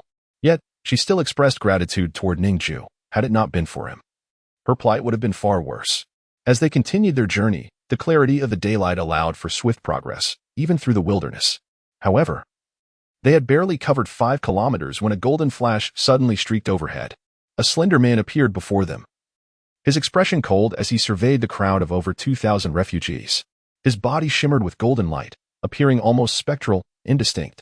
It was Huang Yuan. He glanced at the refugees, a smile gracing his lips. Greetings, everyone. What a coincidence. Upon seeing the emblem on his chest, the symbol of the human alliance, the refugees were taken aback. Who are you? Someone inquired. At this, Huang Yuan and Appo's smile faltered. He had once hunted great beasts and earned accolades as an S-class ability user. Why did these lowly refugees not recognize his name? Why was Li Hongguang, who was younger and less accomplished, celebrated as a hero adored by all? This discrepancy filled him with profound resentment. Was it merely because Li Hongguang was more handsome? His fists clenched, trembling with rage. Everyone, he stated, his demeanor serious, surrender Li Hongguang and Ning Jue, and I may spare your lives.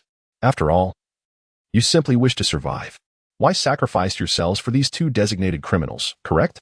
The refugees remained silent, none willing to betray their heroes. At that moment, a dark-skinned, robust man stepped forward, wielding a wolf steel axe with a steady grip. He fixed his gaze on Huang Yuan, advancing step by step. Huang Yuan noticed him and smiled slightly. At last, a sensible individual has emerged. Chapter 120. The hero of the people. Song Ho fixed his gaze on Huang Yuan, his grip tightening around the battle axe. In his eyes, there was no sign of compromise, only a fierce intent to kill. He coldly uttered a single word, leave.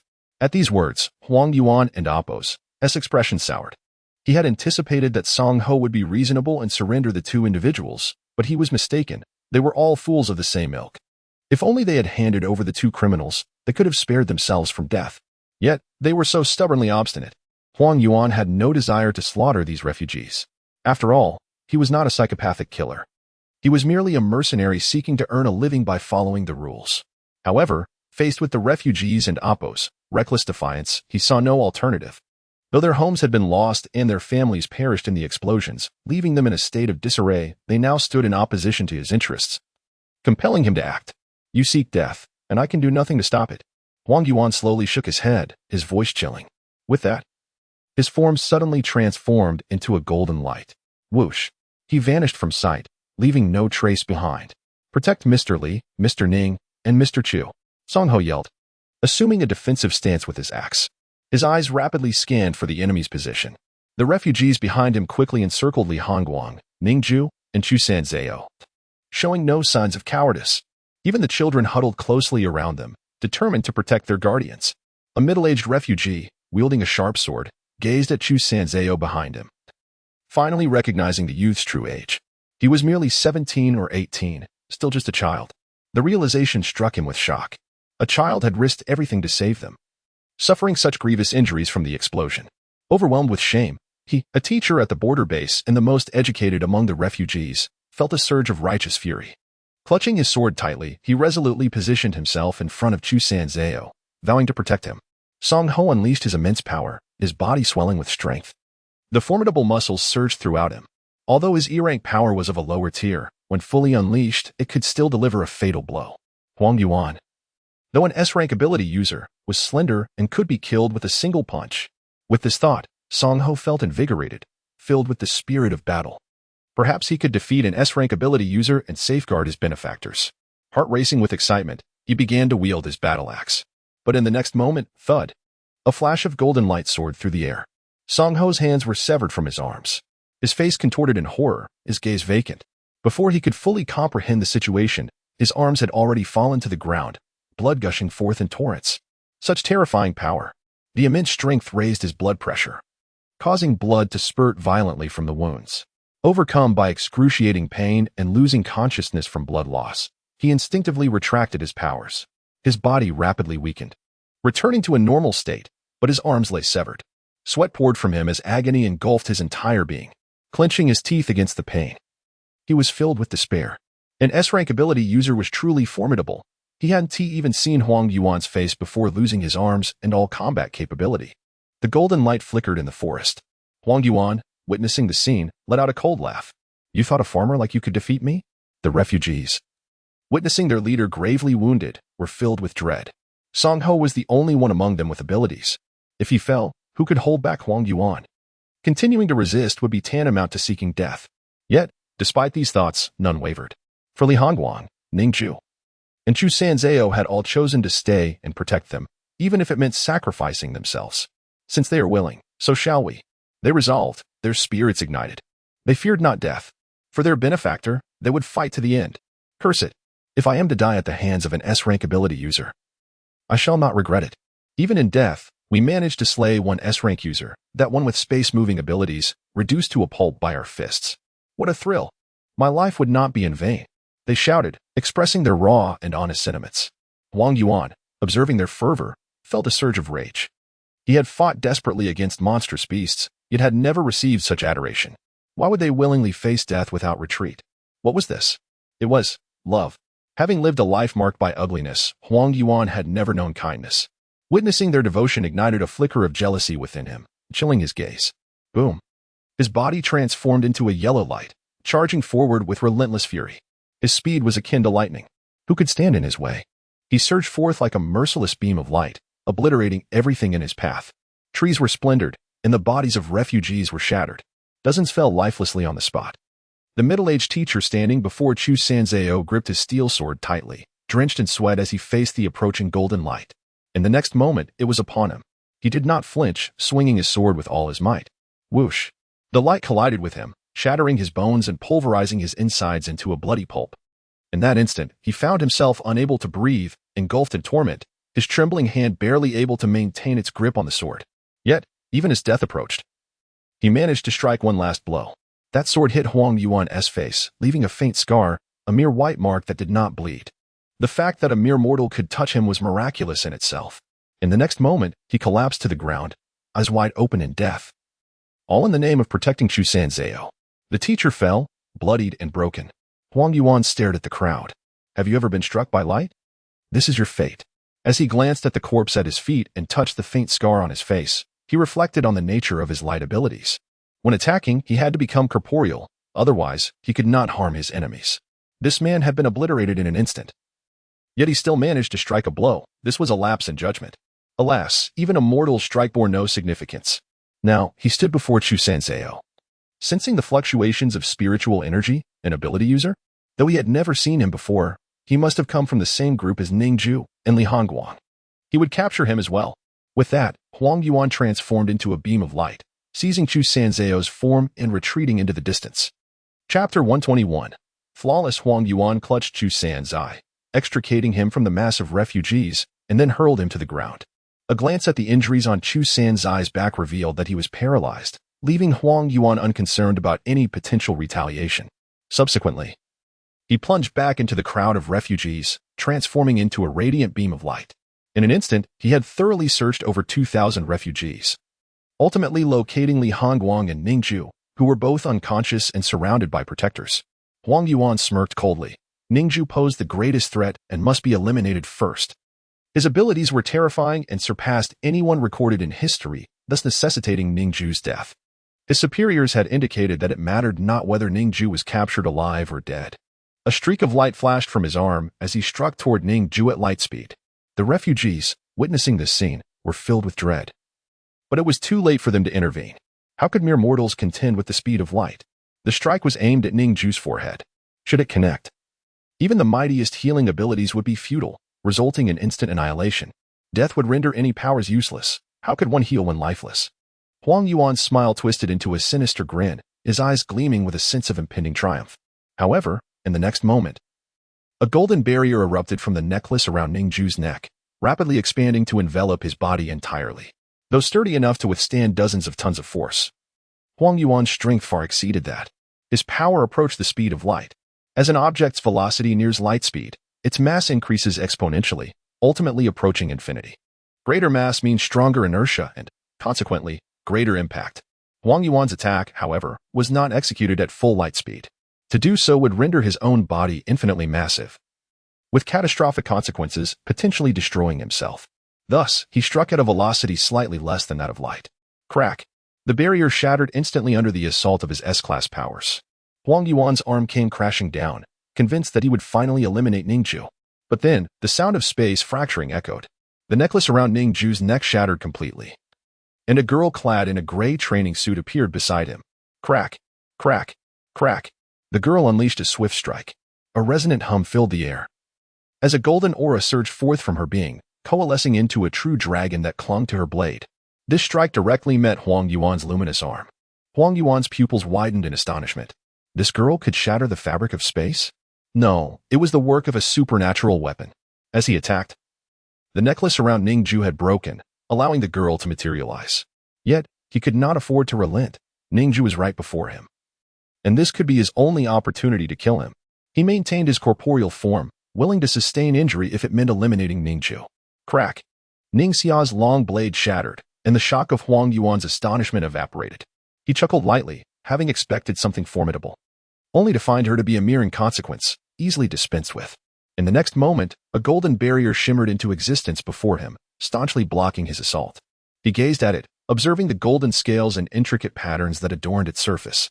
His attention then shifted to the creature behind the girl, a small serpent coiling in the air. No, a young dragon. Its slit pupils were menacing. Fixated on Huang Yuan, the barrier was clearly conjured by this extraordinary being. Huang Yuan's expression turned frigid. A juvenile mutated serpent and a low-tier martial artist dared to oppose him? Was this not tantamount to courting death? He intensified his strike. Boom. The barrier conjured by the young dragon shattered instantly. The power of an S-class ability was beyond its capacity to withstand. The small dragon trembled violently, sent reeling several meters back. Ning Xia's blade lay in ruins, but her surgical domain had long since activated, though it encompassed only a 5-meter radius. It was sufficient to envelop her adversary. She locked her gaze on Huang Yuan, scanning him intently, before raising her hand to press down. Huang Yuan found himself immobilized, utterly unable to move. Stunned, he pondered, what is this ability?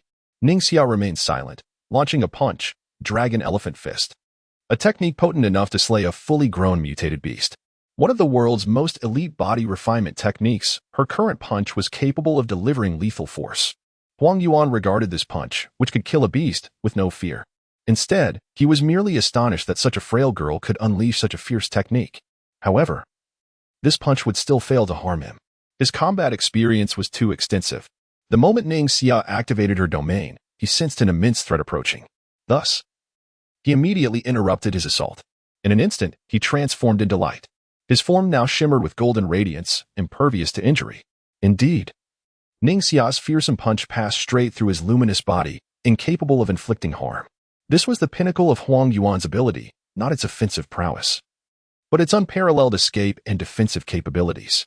Even a relentless barrage of 1,000 shards would struggle to breach his defenses for an extended period. Moreover, his powers consumed minimal mental energy, allowing for continuous usage. This was Huang Yuan's greatest advantage. The most terrifying aspect was his complete lack of morality. No family, no vulnerabilities. Thus, no one could threaten him with leverage. In moments of peril, he could instantaneously transform into light and flee, a speed that even the most advanced technologies of the Alliance could not hope to match. He had once been a criminal, committing numerous heinous acts. Yet the human Alliance could do nothing to him and had no choice but to enlist him. His compensation far surpassed that of anyone else. This was Huang Yuan's might. Ning Xia realized that even with her surgical domain immobilizing him, she could not harm him. His transformation into light rendered him immune to all physical attacks. Ning Xia murmured. While she was still cultivating, a rift in space suddenly appeared before her. She understood then that her brother was in danger. Originally, this necklace was meant for her protection, but now it was her turn to safeguard him. Her childhood innocence had indeed come true. She had succeeded. At the very least, Huang Yuan was restrained, suspended in midair, unable to move. Her surgical domain, however, could not manipulate light ions, but it could control humans. Chapter 122. The dark prison. Huang Yuan found himself ensnared, utterly immobilized. The realm of surgery exerted control over his body, rendering his brainwaves incapable of transmitting any commands. Thus, even if he transformed into light, he remained powerless to move. I may not be able to harm you, but neither can you escape, Ning Xia remarked coldly. At her words, Huang Yuan's lips curled into a faint smile. But what does that matter? Every ability has its limits, without exception. The moment you leave, I shall pursue you in an instant. My speed is that of light. You cannot evade me. And behind me, the Human Alliance's pursuers are hot on our heels. Regardless of circumstances, you are doomed. His face was a mask of arrogance, dismissing the young girl before him, for in his eyes, Ning Xia was not even in his league. Ning Xia's expression grew grave. Behind her stood her brother, beside whom lay a man, Li Hongguang, a renowned hero of humanity. Her brother had truly accomplished the impossible. She was in Xiangyang, a place nearly cut off from communication, unaware of the overwhelming news that had spread far and wide. Li Hongguang was a notorious criminal, rescued by her brother.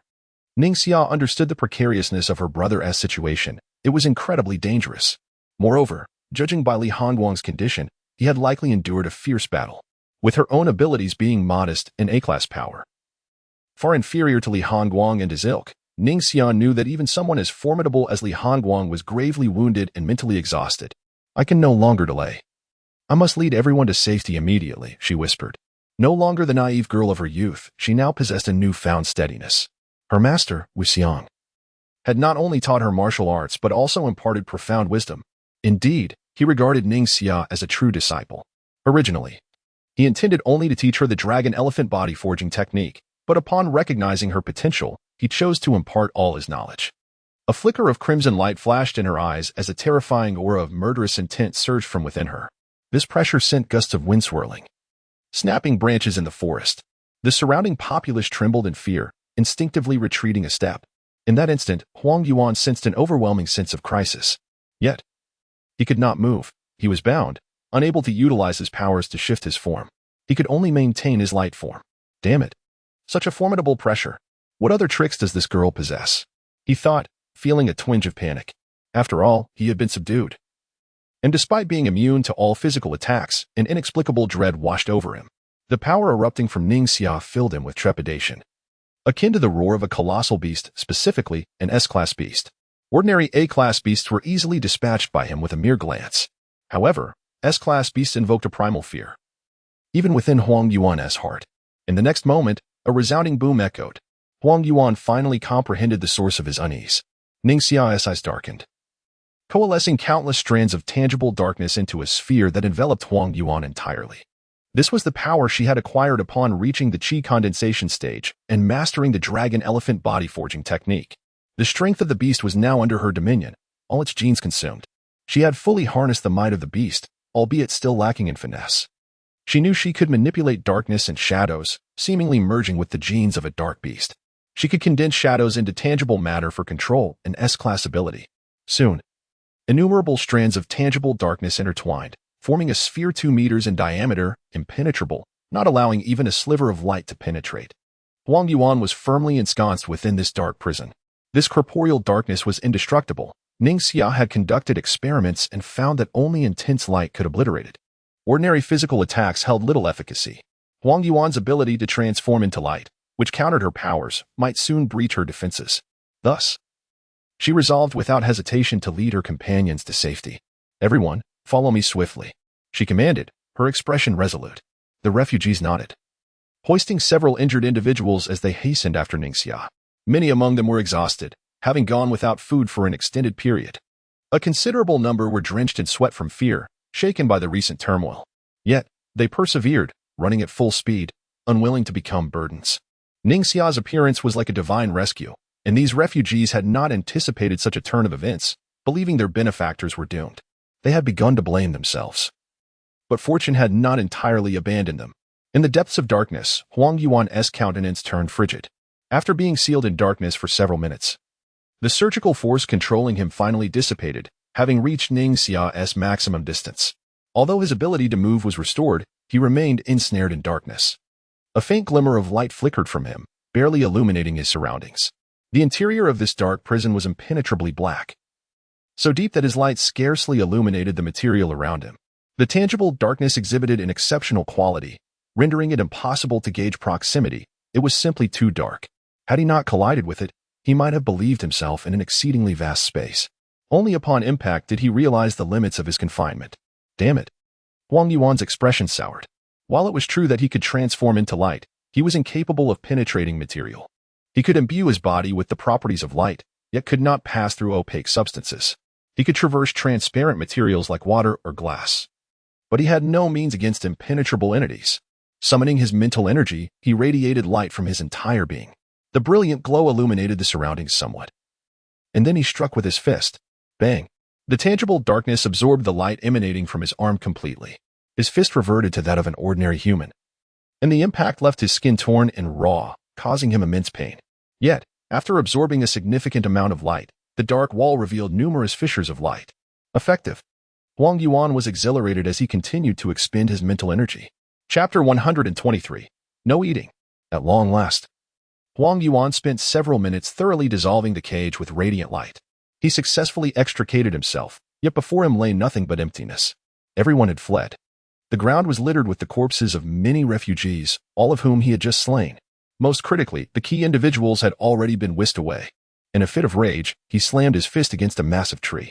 The luminous fist struck with tremendous force, causing the tree to splinter instantly. Boom. The tree toppled over. Huang Yuan was able to pursue Ning Jue because, in his haste to escape with the refugees, Ning Jue had employed the thunderous embodiment technique. A display so grand that it echoed for miles. Huang Yuan, moving at the speed of light, was naturally able to catch up. However, Ning Jue, who was leading the group away, relied solely on her legs. Though slower, this method produced no sound, rendering her pursuit impossible. Irritation coursed through Huang Yuan.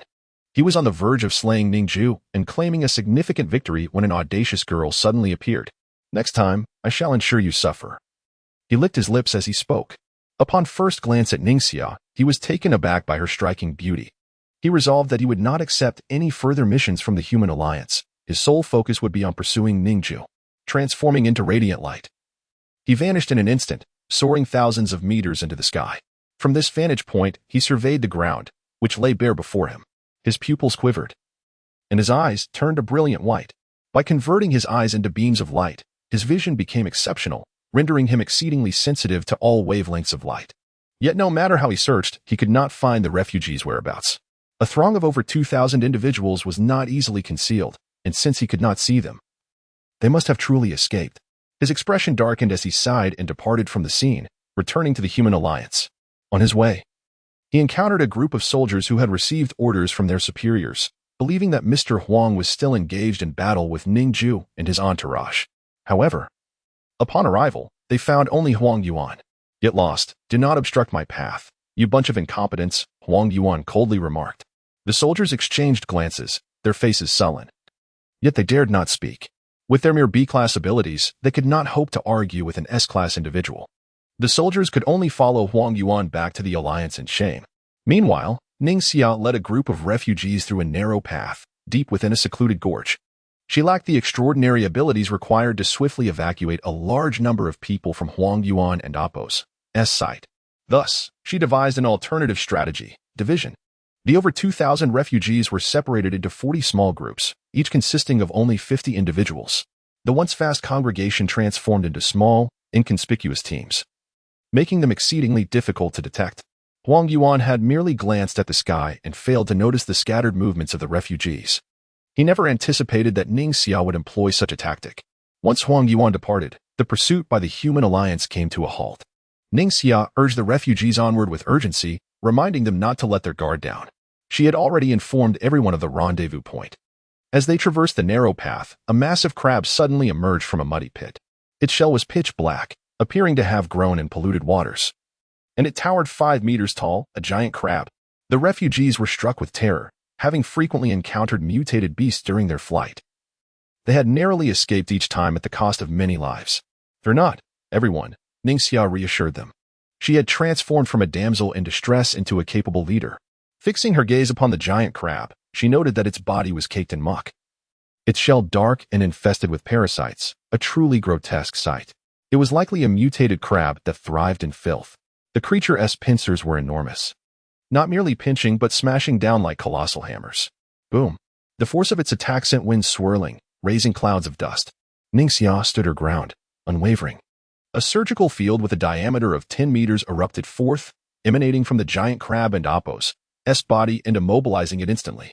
Through rigorous training, Ning Jue had mastered the precise deployment of her surgical field, ensuring that she wasted not an ounce of her mental energy. The size of her field matched the scale of her adversary. Drawing forth the broken blade that Huang Yuan had shattered, she regarded it with indifference. For Ning Jue, the blade was not a weapon for slaying but a tool akin to a surgeon's scalpel, allowing her to dissect her foes with precision. A surgeon could perform operations without a scalpel, using merely their fingers to slice open flesh. However, that would not save a life but rather end it. Ning Jue was no different. She wielded the knife solely to enhance her surgical field and Appo's efficacy. With a swift stroke, she sliced through the giant crab. A peculiar sound resonated as its body was cleaved in two, collapsing to the ground. Within, its heart and digestive tract could be seen writhing. Its abdomen was filled with dark crab roe. Severed into halves, it lost all capacity for movement. Terror filled its enormous eyes, as it had never encountered such a formidable opponent. Despite being bisected, it retained its life force, an experience beyond its comprehension. It could even sense the distant connection to its severed half, as if the air brushing against its heart was palpably real. Behind Ning Jue, a small dragon with gleaming golden scales had grown over a meter long. The little dragon stared at the mound of crab roe, drooling with anticipation. It lunged forward, eager to feast. Ning Jue, however, struck its head sharply with the hilt of her knife. The little dragon yelped in pain, its eyes spinning. "No eating," Ning Jue commanded. Should the little dragon consume such a powerful mutated creature, its body would undergo evolution. Yet, given the crab and Apos' filthy nature and black roe, no one could predict the consequences. To preserve the little dragon and Apos' purity, she would not allow it to indulge in such repulsive fare. With a lump on its head, the little dragon returned to Ning Jue, clinging to her shoulder, utterly dejected. It pondered mournfully, "Alas, where has that sweet and gentle owner of my childhood gone?" Chapter 124. The terrifying vampire Ning Jue unleashed a punch into the void. Bang! A faint aura of true energy coalesced into a powerful shockwave that shattered the crab heart exposed to the air. The enormous, mutated black crab was instantly slain, losing all vestiges of life. Its shell was exceedingly hard. Brute force would have consumed valuable time. However, with refugees to save, Ning Jue could not afford to waste any. It was far more efficient to dissect it using her surgical domain and strike directly at its weaknesses. After vanquishing the mutated crab, Ning Jue continued her flight with the group. Along their perilous journey, they frequently encountered mutated beasts, all of which sought their own demise. Ning Jue dispatched them with a single glance. Over the past 2.5 years, her strength had ascended to a terrifying level. Many martial artists from Xiangyang had sparred with her, enriching her combat experience. Faced with these mutated beasts, she felt no fear. After a day and a night, a total of 40 waves of refugees had gathered seamlessly at the ruins of Beast Hunting Town. This location lay on the border of Central Province, nearing Xiangyang and Apos' territory. Once occupied by vampires, Beast Hunting Town had been completely eradicated by Ning Jue and Ning Jue, rendering it remarkably safe, devoid of any human presence. The ruins were devastated. Buildings charred. When Ning Jue departed, he had set the place ablaze. The assembly of refugees proceeded smoothly, though a few were still missing. On our way, we encountered a mutated bull that killed 2 people, and the wild beast then consumed their remains, allowing us to escape. Someone lamented, their face etched with guilt.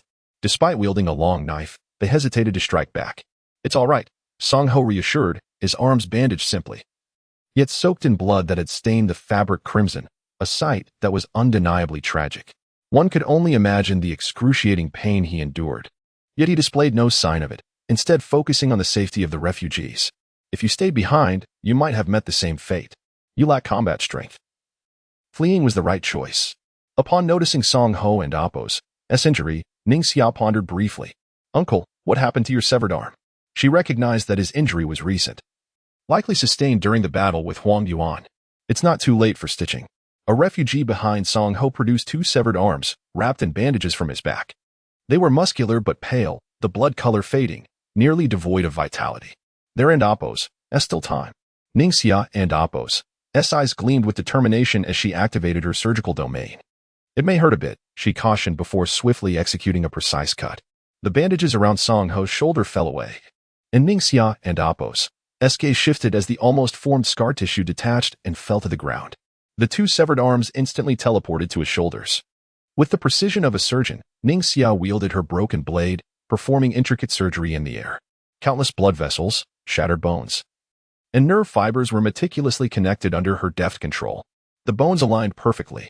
She then bound Song Ho and Apos' body to the severed limbs with bandages. "I have reattached your arms. If fortune favors you, once the blood flows and the marrow coalesces, it may revive the arms." A sheen of sweat formed on her brow. This delicate operation had drained her energy. It was her first attempt at such a feat, and to her astonishment, it succeeded. "Thank you," Song Ho exclaimed, his joy palpable. He had thought he would lose his arms forever, never daring to hope for the aid of an ability user. As Ning Jue traversed the dark ruins of Beast Hunting Town with the refugees, they moved through this desolate place. Amid the debris, traces of blood could be seen, scorched and dried, leaving behind dark, charred stains. A pungent, nauseating odor clung to the air. lingering despite the passage of years and relentless rains that had failed to wash it away. The refugees moved with furrowed brows. Detecting the mingled stench of beast and human blood, Ning Jue and awakens' expression remained grave. She understood the horrors that had unfolded here. As she stepped over the ruins, memories of the horrific scenes flashed through her mind. The villagers had truly suffered a fate worse than death. Thankfully, her brother had saved them. No, he had killed them. For them, death was a release. Along the way, they stumbled upon the charred remains of humans, reduced to cinders. What on earth happened here? A refugee murmured, astonished. They had never witnessed such a scene. Ning Jue found herself at a loss for words. Responding would shatter their worldview, so she chose silence. Upon reaching the center of the desolate town, Ning Jue suddenly caught a glimpse of a figure approaching. On the path ahead stood a tall, slender woman clad in a blood-red robe, vibrant against the ruins. She moved gracefully, her speed akin to that of the wind. In mere seconds, she was upon Ning Jue. The woman surveyed the throng of over 2,000 refugees, her eyes sparkling with interest. "Hello, little girl," she greeted with a smile, her pale skin revealing glimmers of sharp fangs as she did so. Ning Jue and awakens' pupils dilated in shock. She recognized her. This was undoubtedly a vampire. All the vampires in the town had been slain. How could one appear now? The revelation sent tremors of fear through her. She forced herself to suppress her terror, determined not to reveal her awareness of the woman's true nature. Cold sweat beaded on Ning Jue's forehead as she stood frozen in place. "I am Camilla. I have come here in search of someone," the tall vampiress stated, towering over Ning Jue by at least 2 heads, her skin alarmingly pale. Ning Jue, concealed in the shadows, dug her nails into her palm, using the pain to mask her anxiety. She maintained a calm facade. "Who were you looking for?" Camilla smiled slightly, an intoxicating scent of blood emanating from her. "A man. He killed one of my friends." At these words, a storm surged within Ning Jue. Her mind echoed with thunderous thoughts. A friend? This vampire knew Diego? Diego was already exceedingly powerful, yet the aura radiating from this woman dwarfed his strength by hundreds. No, thousands of times. This woman was dangerously formidable, and standing before her, Ning Jue felt breathless. Chapter 125, A Blessing in Disguise. Camilla gazed intently at Ning Jue, eagerly awaiting her response. Her pallid hand rested upon Ning Jue's shoulder, delicate and frail, yet exuding an icy chill. At that moment of contact, Ning Jue felt as if she had plunged into an abyss of frost. A haunting image flashed through her mind, a man wielding a shattered sword, striking down the very essence of the scene's subject. It was her brother, Ning Jue. Had Diego witnessed this before his demise?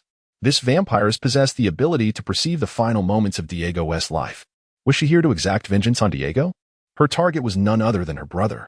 A tremor coursed through Ning Jue, her nails digging painfully into her palm, a futile attempt to mask her rising dread. Fortunately, she had not been within Diego's line of sight at that fateful moment. "I'm sorry, I have not seen him," Ning Jue replied, casting a furtive glance over her shoulder. The refugees encircled Ning Jue, shielding him effectively from view. They had to remain vigilant against the pursuing forces of the human alliance. However, should Camilla decide to search one by one, it would be impossible to conceal him. Ning Jue sensed the gravity of the situation. Even with her command over the S-class beast's mutation abilities, she stood no chance against this vampiress. Moreover, a vampire restored all vitality and injuries upon feeding on human blood. The 2,000 refugees were akin to her sustenance, ensuring she remained in peak condition. An insurmountable challenge. This notion echoed relentlessly in Ning Jue's mind. Even the small creature, Shaolin, coiled upon her shoulder, trembled in fear, seeking refuge in Ning Jue's embrace, unwilling to gaze upon the vampiress. In times of peril, it had always risen to protect her, yet the instinctual terror it felt in the presence of this formidable vampiress obliterated all reason. It was an innate fear, etched into its very genes. "Oh, you haven't seen him. How unfortunate," Camilla remarked, disappointment flickering in her eyes as she shook her head. "This little beast of yours is quite remarkable." She glanced at Shaolin, her expression contemplative. "I encountered such a ferocious creature long ago." As she spoke, memories swirled in her mind, transporting her to an era long past. After a prolonged silence, a faint smile graced her lips. "Farewell, little girl."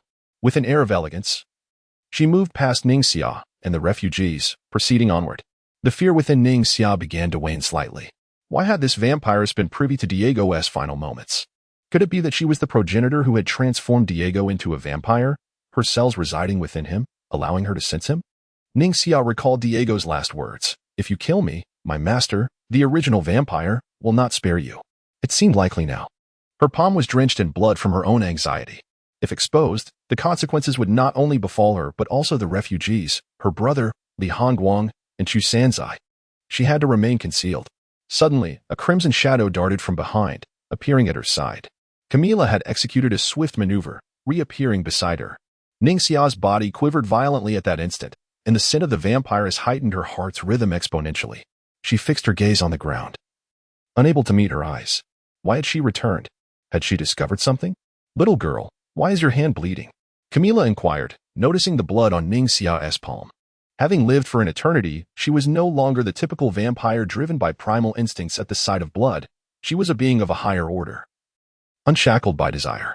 I'm injured. Ning Xia forced a smile, her voice trembling. Camila regarded her with mild curiosity but did not probe further. You are quite lovely, and your essence is delightful. I return to ask if you wish to come with me. The implication was clear to Ning Xia. To accompany her meant inevitable transformation into a vampire. I'm afraid, dear sister, that I must continue to lead the refugees to safety and cannot accompany you. Ning Xia responded, striving to maintain her composure. Camila nodded. Then we shall part ways. With that, her figure vanished in an instant, silent, without a trace. The stillness was profound, her speed approaching that of teleportation. Once again, the air was tranquil, devoid of any trace of the vampiress. Ning Xia exhaled a long breath of relief. Everyone, quicken your pace, she urged, guiding the refugees onward toward Xiangyang. After Camila's departure, Ning Xia realized her clothing was completely drenched, as if caught in a downpour. The preceding encounter had been utterly terrifying, instilling genuine fear within her heart. Thankfully, she had not been discovered. Days passed, and Ning Jue awoke. Upon regaining consciousness, he spotted a familiar figure at the forefront of the refugee contingent, a young girl, now 17 or 18, who resembled his sister. Astonishment and joy swelled within him. Xiao Xia? He exclaimed, dashing forward. Ning Xia turned, responding, brother. After nearly 3 years apart, seeing his sister again felt surreal. He had resigned himself to the possibility of never seeing her again. The perilous mission to rescue Li Hongguang had been fraught with danger, yet here they were. Success seeming like a dream. Little sister, you've grown more beautiful, he remarked, noting she was now nearly as tall as he was. Her complexion had improved. She was still fair, yet now radiated health. Her azure eyes remained striking, yet they held greater depth, indicating that the influence of the beast cells was gradually diminishing. Have you recovered? Ning Jue inquired, his voice softening in her presence. Ning Xia nodded. I have become quite strong. I have consumed all remnants of the beast genes within me. As she spoke, she conjured a wisp of shadow, lifting it from the ground, forming it into a dark sphere. I can manipulate darkness, seemingly harnessing the power of the beast genes, now at my disposal. Ning Jue, astonished, marveled at her transformation. Not only had she overcome her affliction, but she had also emerged stronger from her trials. Joy filled his heart. Chapter 126. Camila. Ning Jue scanned his sister's abilities and discovered an additional power. Dark Entity. Rank S. Description. Capable of materializing any shadow entity and manipulating it. The manifested darkness is exceedingly hard, yet it will dissolve under intense light. However, feeble light can be consumed by darkness. Ning Xia's newfound ability is astonishingly ranked at S. It appears that the genes injected into her body stem from an S-class behemoth. The fact that she could completely absorb and harness the power of an S-class beast's genes is indeed something Ning Jue never anticipated. Now, Ning Xia, like Ning Jue, possesses two formidable abilities. After more than 2 years apart, Ning Jue was astounded by his sister's remarkable growth. Brother, let us engage in an arm wrestle, Ning Xia declared. A faint smile graced Ning Jue's lips. It seemed his sister had grown a bit overconfident. After all, he was still a man, and his mastery of Tai Chi had reached the stage of Qi condensation. The innate energy circulated within him, nourishing his meridians, bestowing him with immense strength.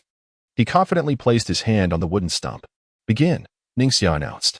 Ning Jue initially intended to give his sister a chance to save face. However, in the next moment, his brow furrowed in disbelief. Something was amiss. Ning Xia's strength far exceeded his expectations. His hand began to tilt, and he was on the verge of defeat. Gradually, he exerted more force, pushing himself to his limits, yet victory remained elusive. His palm trembled, and after several tense seconds, Ning Jue was decisively pinned to the wooden stump. He had suffered a humiliating defeat. How is your strength so formidable? Ning Jue exclaimed in astonishment. Dragon elephant body refinement. Ning Xia replied with a hint of pride. After mastering her martial arts, her foremost desire was to showcase her prowess to her brother. The dragon-elephant body refinement is a technique that relies purely on brute force, refining the body with true energy to maintain muscular hardness at all times. Her skin had become remarkably resilient. She could now withstand blade strikes with ease. Over the past 2 years, she had diligently trained without the slightest hint of negligence, devoting her days to practice, resulting in rapid advancement. Even the once invincible had marveled at her training speed.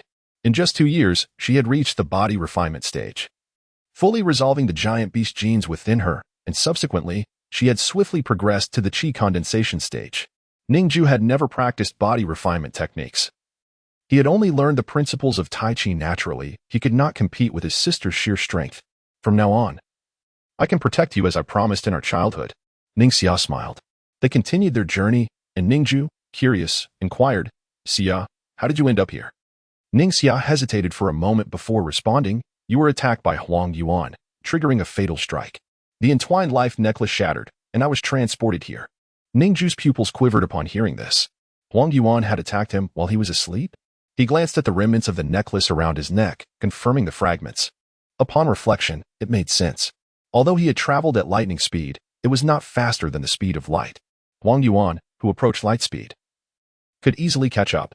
Ning Jue had not been unconscious but had entered a state of sleep due to his depleted mental energy.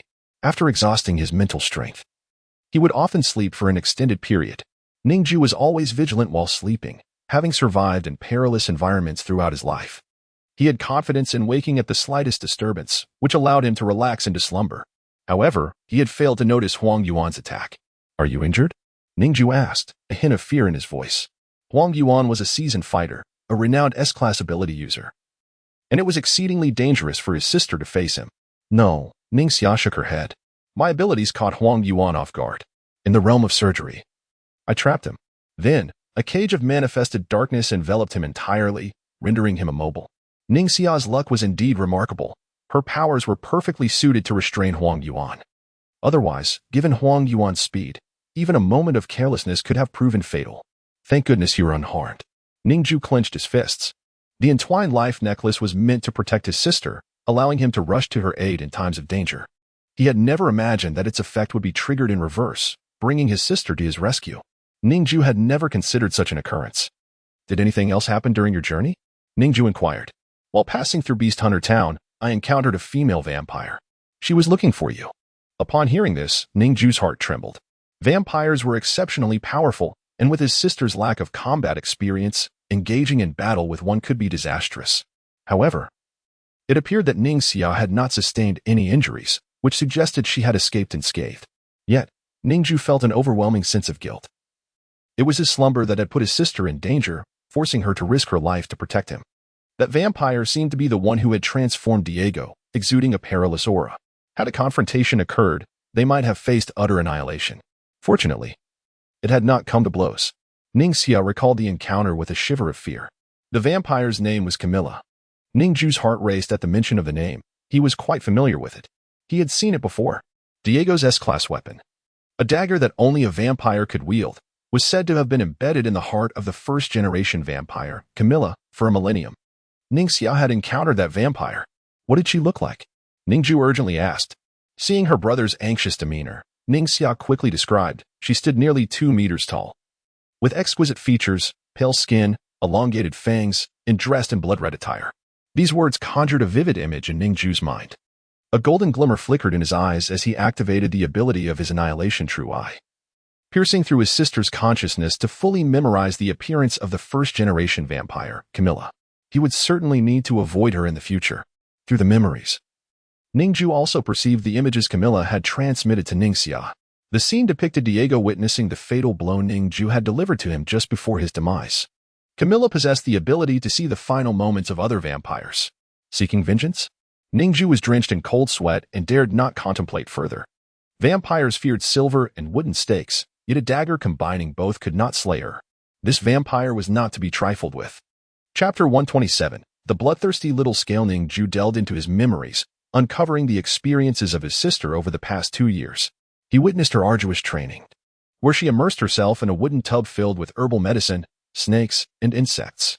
According to Xing Wuxiang, these creatures possess dragon and elephant genes. and soaking in them could bestow some of their power. Ning Jue endured countless bites from poisonous insects, and the thought of that excruciating sensation sent shivers down Ning Jue's spine. He was astonished that his sister had withstood such trials. Thankfully, her suffering had borne fruit. He observed the little scale on her shoulder, now over a meter long, shedding its juvenile appearance. The scales glimmered, exuding an air of majesty. Though its body had grown too large to coil comfortably around Ning Jue, the little scale gazed expectantly at Ning Jue, seemingly awaiting praise. After all, it now bore a striking resemblance to its idol, Zhan Nan. Yet, rather than commendation, it was met with mockery from Ning Jue. The little scale's expression faltered. Its cheeks flushed with embarrassment, and it hesitated to coil around Ning Jue again, instead floating aimlessly in the air. Ning Jue's eyes lit up as he witnessed its ability to fly. A new skill? The little scale, sensing Ning Jue's gaze, regained some confidence. Darting through the air at remarkable speed, leaving trails of golden dragon energy in its wake. It resembled a swimmer navigating through water, embodying the essence of ancient dragons. Memories from his previous life surged in Ning Jue's mind. The little scale's growth mirrored the ancient dragon of his recollection. Very good, you can fly now, Ning Jue praised. Despite its growth, the little scale retained a childlike demeanor, becoming exuberant with mere compliments and flitting about joyfully. Ning Jue, somewhat exasperated, chose to ignore it as he led the group back to Xiangzhou. As they journeyed, the group proceeded cautiously, and fortunately, no further incidents occurred. Months passed without pursuers. As the human alliance remained oblivious to their destination, the wilderness was now teeming with refugees, making it impossible for the alliance to discern which among them concealed Li Hongguang and Ning Jue. Meanwhile, the number of colossal beasts in the wild had significantly increased. But Ning Jue's own strength had also escalated, allowing him to dispatch them effortlessly. His awakening points had soared to over 1,300. A young giant beast roared from the depths of the forest ahead. Its cries no longer instilled fear in the refugees, having witnessed Li Hongguang and Ning Jue's formidable prowess. They now saw the beast as mere lambs to the slaughter. This marked the first time they had witnessed humanity standing against the giants. Bolstering their confidence and dispelling their trepidation, Ning Jue fixed his gaze on the young giant beast, its verdant form standing only 6 meters tall. A mere shadow compared to the A-level and S-level giants he had encountered. The term young giant beast did not denote infancy, as giants lacked reproductive concepts.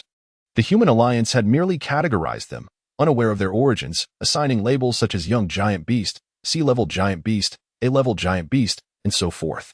Young giant beasts were simply smaller, underdeveloped giants that had not yet completed their evolution. Although some exhibited mutation abilities, they were typically feeble. As the green giant beast let out a deafening roar, the leaves in the forest fell like razor-sharp blades, attempting to slice through the refugees. Yet Ning Jue would not allow it to succeed. With the power of sword manipulation, he rendered the leaves intangible, only to converge and strike directly at the beast's heart. The young giant beast could not even perceive what had caused its demise, as its body was pierced by thousands of leaf blades, falling lifelessly to the ground, leaving a gruesome scene. We can proceed, Ning Jue declared. Despite its size, the young giant beast still exuded an oppressive aura that must be eliminated. The little scale, perched on Ning Jue's shoulder, suddenly sprang into action. Unbeknownst to him, it had once again coiled around her. It soared onto the giant beast's carcass, voraciously devouring its flesh. Blood splattering everywhere. Ning Jue observed closely, noting that the little scale's horns had forked, resembling antlers, and its scales had taken on a more lustrous golden hue. As it feasted on the giant's remains, it even consumed the giant's core, leaving nothing but a skeletal frame behind. Sated, it extended its tongue, licking the blood clean before returning to Ning Jue's side, letting out a satisfied burp. Ning Jue furrowed his brow at the bloody spectacle. This insatiable consumption echoed the savagery of the wild beasts. Although the little scale had never shown any hostility towards humans, its bloodthirsty demeanor made Ning Jue uneasy. I never said you could eat. How dare you, foul dragon? Ning Jue exclaimed in anger, striking the little scale's head with the hilt of her blade. Now remarkably resilient, the little scale endured the blows without activating its protective barrier or attempting to evade. It could only look up at her with an imploring expression, whimpering. Witnessing its timid behavior, Ning Jue felt perhaps he had overreacted. Li Hongguang had regained consciousness after suffering significant injuries. His powers had been severely depleted, and he had forcefully used his abilities, resulting in a cerebral hemorrhage. Fortunately, his body's healing capabilities were exceptional, and he was on the mend. During this time, Ning Jue had ensured his rest, while Ning Jue and he dealt with any approaching beasts, slaying them without hesitation. However, the condition of Chu Sandai was far from optimistic. After a simple bandaging, he had awakened but could only move his head. His lower body was paralyzed, and his dantian had shattered, causing his vital energy to leak away. Once at the pinnacle of his realm, he had now regressed to the status of an ordinary person, even less than that, a mere cripple. He lay on a stretcher, staring vacantly at the sky, devoid of appetite or desire to speak. Once bright and cheerful, he had now become a shadow of his former self. Ning Jue had utilized her surgical abilities to stitch together most of his internal organs, yet his skeletal structure had shattered into thousands of fragments. The spine, being the most intricate part of the human body, posed immense risks if even slightly flawed. In the short term, even Ning Jue found herself powerless to remedy his condition. Chapter 128. Spiderweb City. Upon returning to Xiangyang, Chu Sanzai was reassured by Ning Jue's words. Dr. Zhang must have a way to save you. During her own training, she had faced perilous moments that nearly cost her life, yet it was Dr. Zhang who had pulled her back from the brink of death. However, upon hearing this, Chu Sanzai's gaze remained vacant. He was well aware of Dr. Zhang's medical prowess, but his sorrow stemmed not from his injuries, but from the realization of his own insignificance. Once, he had felt no such inadequacy, but now he could not help but compare his frailty to the formidable strength of Ning Jue, Li Hongguang, and Ning Jue. In recent times, Ning Jue had occasionally engaged in slaying ferocious beasts, and Chu Sanzai felt a deep sense of inadequacy witnessing her prowess. The chasm between them had widened, and he felt utterly powerless. His injuries were indeed grave. His body harbored numerous shrapnel fragments, lodged within his organs and the most vulnerable arteries. Any slight movement could result in catastrophic bleeding. Ning Jue, though powerful, refrained from acting recklessly, as she was not a physician. For over 2 years in Xiangyang, she had devoted herself to martial training, lacking the time to learn medicine. While the surgical field could easily cut through flesh without harm, the shrapnel had already severed arteries, and attempting to remove them without a means to staunch the bleeding would result in dire consequences. Though she possessed strength, her lack of medical knowledge rendered her cautious. She could only stabilize Chu Sanzai's condition, ensuring his vital signs remained steady. On their journey, they encountered many groups of refugees, much like Song Ho and his companions, wandering the wilderness, unwelcomed and suffering heavy casualties. Ning Jue took them in, and their numbers swelled from over 2,000 to a formidable throng of 40 to 50,000. Viewed from above, they resembled a dark, ominous army. As their ranks grew, the mutated beasts that had previously harassed them dwindled in number, often absent for days on end, as they would not seek death against such overwhelming numbers. Even the most feeble refugees could stack their lives against a beast and emerge victorious. However, the colossal beasts remained fearless, continuing their assaults, prompting Ning Jue to maintain constant vigilance. He worried whether Xiangyang could accommodate such a multitude of refugees. Months passed, and Song Ho's shoulder injury had completely healed. He remained the spokesperson for the refugees, reporting internal matters, yet he still followed Ning Jue's lead. His arms, treated by Ning Jue, had also mended, with her capable hands restoring the neatness of his wounds, while Chu Sanzai and Appo's severe condition left her hesitant to act. Suddenly, Ning Jue, leading the group, furrowed his brow. The surrounding scenery felt achingly familiar. A forest lay ahead. He had been here before. As he focused intently, he spotted a colossal city at the forest and Appo's edge, its outer sky enveloped in thick, countless layers of spider silk. Even the summit was ensnared, forming an impenetrable, semi-spherical cocoon. The silk was thicker than when he had last traversed this area, indicating that air had reinforced the defenses to thwart intruders. 3 years had passed, and the exterior of air and Appo's abode was no longer just adorned with silk. It boasted numerous layers of formidable concrete walls, stacked to an intimidating thickness of over 20 meters, encircling the city. Utilizing his annihilation vision, Ning Jue discerned the particle composition of the walls, revealing several layers of purple liquid interspersed within.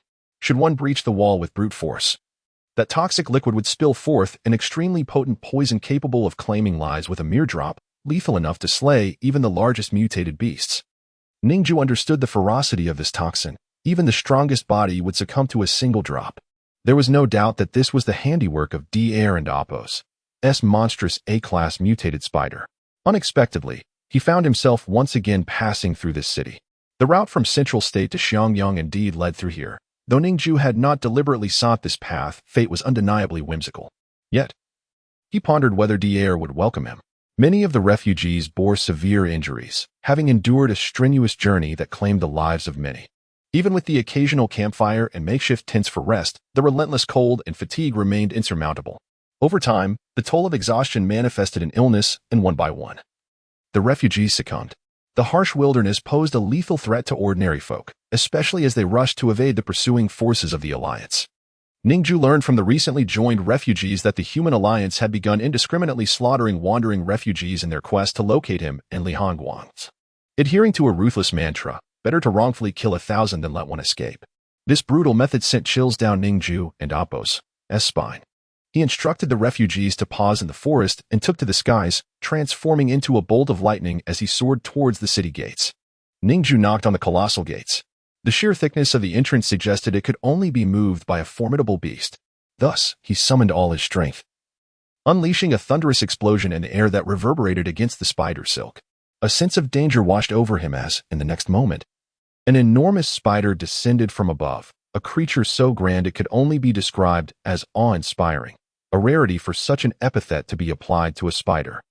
Its long body and limbs, spanning dozens of meters, supported its massive form, evoking a sense of ancient terror akin to Jurassic beasts. Countless large eyes fixed their gaze upon Ning Jue. "I come seeking your friend Dier," he announced. The spider seemed to comprehend human speech, turning away to lead him through its web domain, moving with an eerie silence that belied its size. As the queen of this realm, it traversed the web without a sound, vanishing in an instant. To the unknowing, being ensnared by its web would spell utter despair. Fortunately, Dier had tamed it, ensuring it posed no threat to him. Chapter 129. Friends. Before long, the colossal spider returned.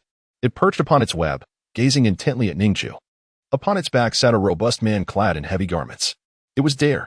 He clutched the spider and Appo's coarse body hair, fixing his eyes on Ning Jue. "Oh, it's you," he uttered, his gaze flickering with a hint of recognition. Yet, there was neither joy nor anger in his expression, only indifference. "Dier, it has been a long time. I am Ning Jue." Ning Jue spoke slowly, understanding that he needed to be courteous, given that he sought assistance. "I do not wish to see you again," Dier replied, his voice devoid of warmth. Ning Jue and Chu Sanzai had once slain his ferocious beast companion. And even after several years, the memory lingered in Dier's mind. "Dier, I come with a request," Ning Jue stated earnestly. "What is it?" Dier inquired, with a grave expression. Ning Jue called out to those behind him, "Everyone, you may come out now." The leaves in the forest rustled, and soon thousands of refugees gathered, filling the area to its brim. The sight of so many people seemed to instill a hint of fear in the giant spider, which retreated slightly. An A-class ferocious beast should have felt exhilarated at the prospect of so many potential meals. Yet, it exhibited a sense of trepidation, behaving much like an ordinary animal. Evidently, Dier had tamed its wild instincts. Dier gently stroked the spider's head, murmuring softly, "It's all right. It's all right. She is a female spider and is rather timid," he explained. He then cast a cold glance at the refugees. "What do you intend to do with so many people?" Dier asked, unperturbed. In his domain and the surrounding forests, countless beasts were his allies. "They are merely refugees," Ning Jue replied. Upon hearing this, Dier scrutinized the crowd and noticed the ragged clothing and emaciated bodies. Many were coughing, appearing exceedingly frail, with numerous injured among them. Clearly, they posed no threat. "I wish for you to shelter us for a few days, so we may recuperate," Ning Jue implored. Dier's brow furrowed, and he promptly rejected the request. "Impossible. Please take your leave." With that, he prepared to depart. He preferred solitude, though his mother had once advised him to help good people. He deemed Ning Jue to be neither good nor bad, thus unworthy of assistance. He had no way of knowing if these refugees were virtuous or not. So acceptance was out of the question. As the giant spider turned to leave, Ning Jue squinted. Dier was a recluse with an eccentric temperament. Persuading him to lend aid would not be a simple task. Fortunately, Ning Jue had a contingency plan. "Wait, Dier. You need my assistance as well," Ning Jue asserted. Dier, without even looking back, was about to ride away on the giant spider. "I have no need," he replied dismissively. "No, you most certainly do," Ning Jue countered. "There is a ferocious beast in your city that has sustained grave injuries." Dier turned abruptly, fixing his gaze on Ning Jue. "How do you know?" Ning Jue maintained a calm demeanor.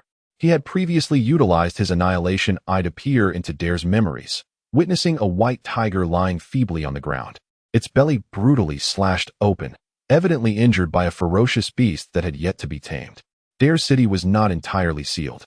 There were areas where beasts could venture out to hunt and bring back prey, for he too required sustenance. Unlike humans, beasts could not survive on vegetables alone. They required meat. Thus, There existed an outlet for them to hunt. The white tiger had been wounded during one such excursion.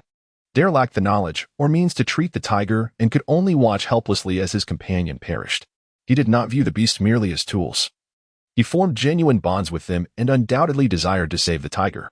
I possess abilities that can assist you, Ning Jue assured him. Dare descended from the giant spider slowly. If you allow these refugees to enter, I will help you heal it. Is that acceptable? Dare, taken aback, asked. You can do that? Ning Jue nodded. His sister's healing abilities were formidable, capable of reattaching severed limbs. Hence, restoring a beast should not pose a problem. Regardless of whether his sister could indeed perform the task, he felt compelled to assert this to ensure the refugees could find a warm and safe place to rest. Ning Jue was not particularly eager to return to Xiangyang, for his sister was now by his side. Delaying for a moment to save a few more lives would be worthwhile. Dare's expression wavered. He had never allowed outsiders into his city and thus felt anxious. However, for the sake of his companion's life, he hesitated momentarily before ultimately consenting. All right, I will permit them to enter, but you must heal it as you promised. Certainly, Ning Jue replied. Having struck this bargain, he tentatively asked, does this mean we are friends now? He perceived Dare as someone worth befriending. Despite his seemingly simple and somewhat foolish demeanor, for he possessed a kind heart, Dare hesitated briefly. He had heard the term friends from his parents but had never experienced such a relationship himself. As he was left with only his parents and himself in this generation, no one else, friendship seemed a precious concept. You can speak of friendship once you have healed Hogu, Dare said. Ning Jue nodded. At least he had not been outright rejected. Having one more friend was certainly preferable to acquiring another enemy. Dare whistled a bright tune, its sound resonating throughout the vast expanse of his half of the city. Ning Jue felt the ground tremble beneath him as heavy footsteps approached, many in number. The imposing concrete gates of the city swung open with a resounding crash. Inside, countless ferocious beasts moved about, swirling in a chaotic dance. Several mutated giants, resembling elephants, had grown to sizes comparable to A-class beasts. They used their trunks to grasp the massive gates, drawing them open. The refugees appeared apprehensive, hesitant to enter, for the city exuded an air of terror, teeming with grotesque, mutated monsters. The giant spider was the most daunting of all, its multitude of eyes glimmering with an eerie light. In terms of appearance, it was even more fearsome than the beasts themselves. Humans have always been defenseless against such eight-legged creatures. There is no need for alarm. These beasts have been tamed by Dare and will not harm you, Ning Jue declared confidently. Upon hearing this, the refugees cautiously advanced. They reasoned that if Mr. Ning Jue assured them there was no danger, they should proceed and take a moment to recuperate. Thus, the refugees gradually flowed into the city. Chapter 130. The roar of the great tiger deer's extraordinary ability lies in his unparalleled capacity to tame ferocious beasts without limitation. Once subdued, they remain permanently loyal companions, requiring no sustained mental energy to maintain their allegiance. Over time, this has resulted in the accumulation of tens of thousands of mutated beasts within the city, serving to protect him and the settlement itself. As Ning Jue stepped into the city, he was astonished by the transformation. On his previous visit, he had ventured only into the desolate ruins, a place abandoned by deer, where mutated birds nested among the debris. Now, however, he found himself amidst areas meticulously adorned and reinforced by deer. Enormous beasts were tirelessly lifting vast concrete rubble and stacking it against the city walls, rendering their labor truly formidable. The infrastructure here was impressive, featuring water reservoirs, arable land, and even channels for the disposal of waste from the beasts, all orchestrated under deer's direct command. If the beasts were left to relieve themselves indiscriminately, the area would be overwhelmed by foul odors. The structures were grand in scale. The reservoirs held countless cubic meters of purified water, all distilled from rain. Despite Deer's lack of formal education, he possessed essential survival knowledge, likely imparted by his parents, enabling him to purify water and cultivate food. Without such wisdom, he would not have survived until now. The refugees were left in awe upon witnessing the architecture and the scenes before them. To command such a multitude of beasts was a monumental power. Was Deer truly an S-class ability user? Song Ho, visibly shaken, gazed up at the colossal creatures and murmured in disbelief. Ning Jue shook his head. While Deer may not be classified as S-level, his strength was undeniably akin to it. Observing the industrious giants, he remarked thoughtfully. Soon, all the refugees entered the city. Some of the children were frightened by a massive spider, prompting Deer to gently send it away, and it obediently retreated to its lair deep within the city. A group of enormous beasts cooperated to close the thick, massive city gates. The sound of the heavy stone walls scraping against the ground reverberated through the forest, reminiscent of an ancient roar, causing the earth to tremble and debris to scatter. The weight of the stone gate was overwhelming. Deer had utilized materials from numerous abandoned buildings to fortify the walls, all to deter uninvited guests like Ning Jue. After Ning Jue and Chu Sandai's previous intrusion, Deer had embarked on an ambitious construction endeavor. Leading the throng of refugees toward the city's center, they soon arrived at several well-preserved high-rise buildings, their interiors intact and safe enough to accommodate the displaced individuals. Deer surveyed the aged buildings and remarked that they were indeed suitable for habitation. Towering several stories high, the structures provided ample space for the newcomers. The city was lush with verdant foliage, its size surpassing even that of Xiangyang. Despite Deer and Appo's command over such a vast array of beasts, it was impossible for him to oversee every corner of the city. While the buildings were secure, they were in dire need of cleaning, having been untouched for years. The refugees expressed their heartfelt gratitude, showering Deer with thanks. "Thank you. Thank you. We appreciate your kindness, young man." "Thank you, Mr. Deer." The attention and appreciation from the crowd caused Deer to blush slightly, and he coughed awkwardly, feeling somewhat embarrassed. As Song Ho guided the refugees toward the buildings, Li Hongguang observed the surrounding beasts with a glimmer of astonishment in his eyes. He had never anticipated the existence of such a city in the wilderness. Deer turned to Ning Jue and said, "Ning Jue, come see my huigu." "Huh?" Ning Jue responded, momentarily confused. "Huigu is the name of my white tiger," Deer clarified.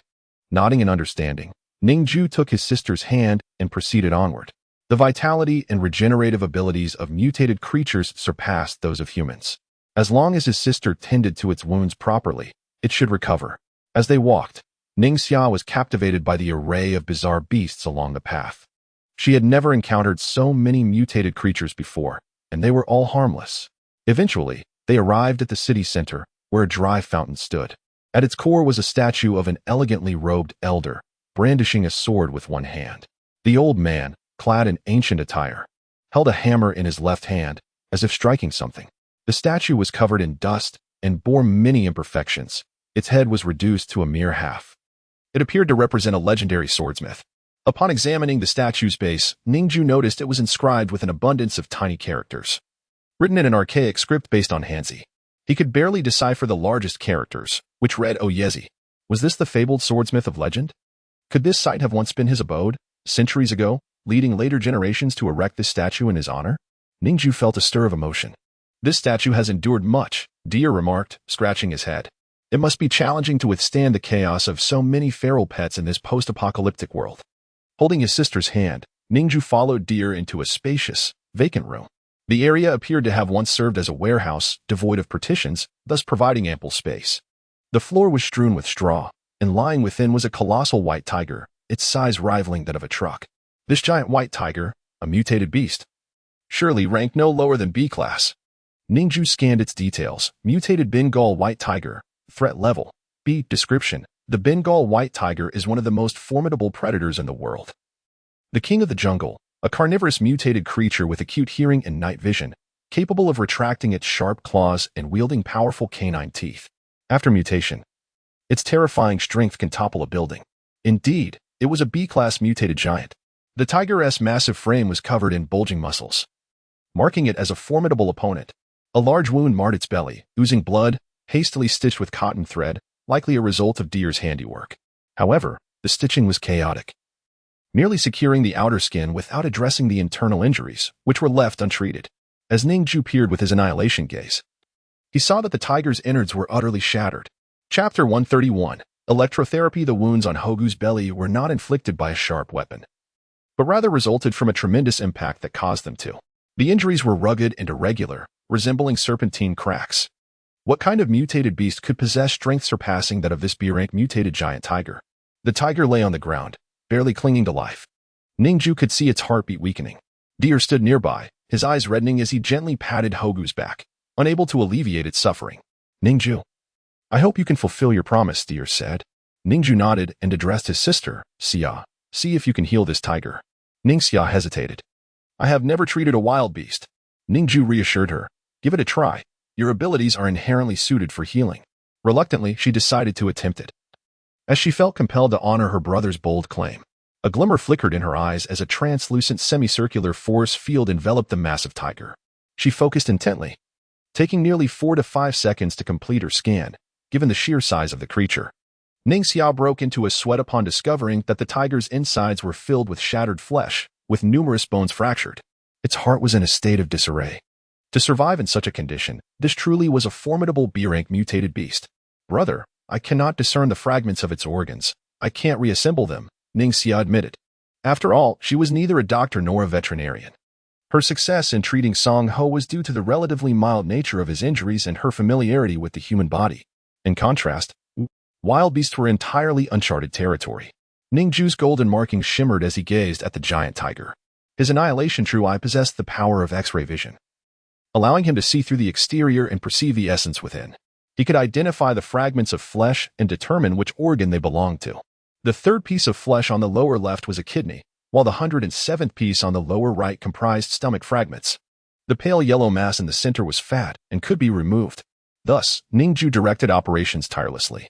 After a full day and night, he managed to piece together all the internal injuries. The anatomy of beasts was ultimately simpler than that of humans, making it feasible. Only the heart remained. The tiger's heart was enormous and riddled with cracks, nearly crushed. It was evident how fierce the beast that inflicted such damage must have been. Despite the lungs, kidneys, and bones having been mended by Ning Jue and maintaining their integrity throughout the night, allowing for self-repair, the heart was the most crucial element. And Ning Jue hesitated to address it until the end. Although the heart was shattered, it still had some remnants of connection, allowing for a faint trickle of blood to flow, which was why the tiger had managed to survive thus far. Should Ning Jue utilize her powers to reconstruct the heart and disrupt this delicate balance, it could lead to catastrophic consequences. Therefore, she waited until everything else was prepared before daring to approach the heart. As Hogu's breathing grew fainter, Ning Jue knew the moment had arrived. It had reached a critical juncture. There was no time for preparation. Now, he declared. Without hesitation, Ning Jue unleashed her power to manipulate the shattered heart. With all the organs restored, only the heart's fragments remained in the tiger's chest. Even without Ning Jue's guidance, Ning Jue could mend it. In a mere 5 seconds, she reassembled the broken heart, as it was the least damaged organ, with a relatively orderly rupture. Having previously practiced with her surgical spatial cutting ability, she confirmed that all heart fragments could be seamlessly combined. Once satisfied, she took the final step to restore it. The heart was indeed rejoined. Hogu's remarkable self-healing abilities immediately activated. Blood surged into the heart, filling the cracks and facilitating its healing.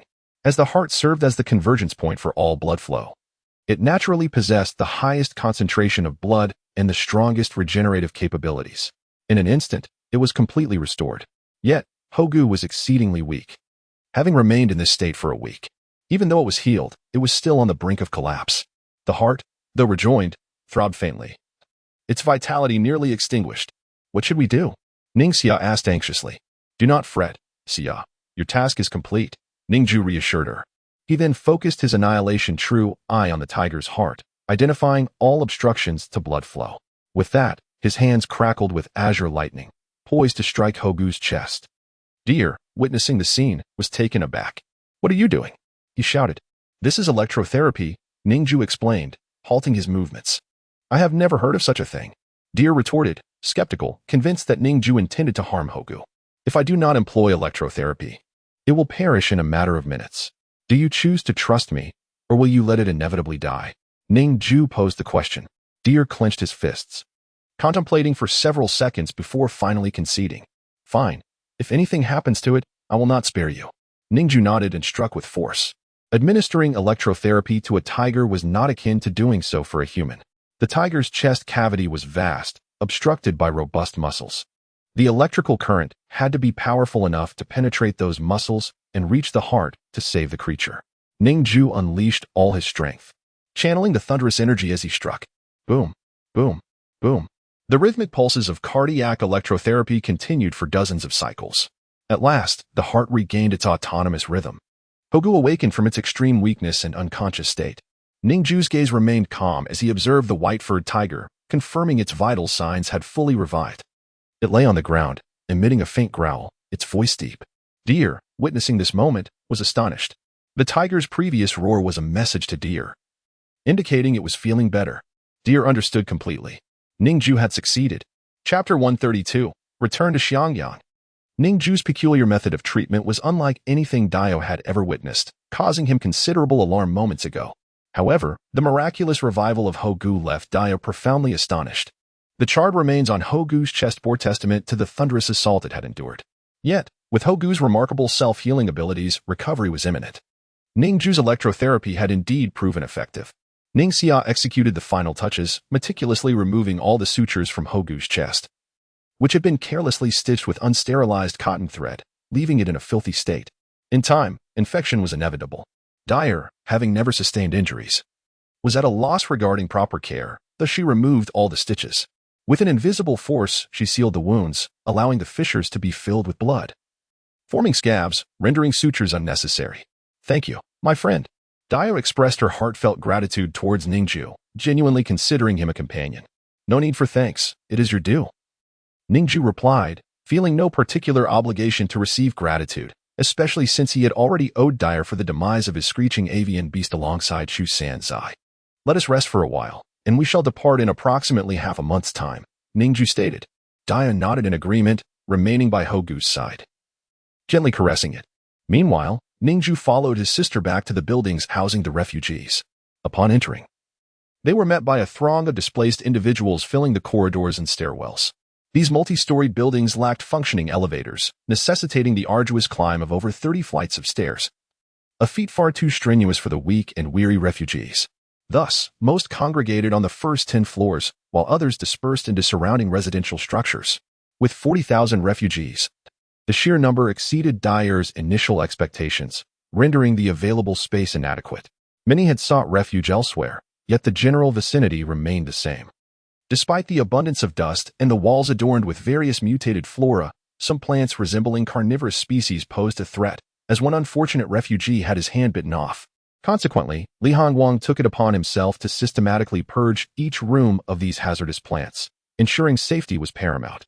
Here, they had little to fear from the human alliance or the ferocious beasts.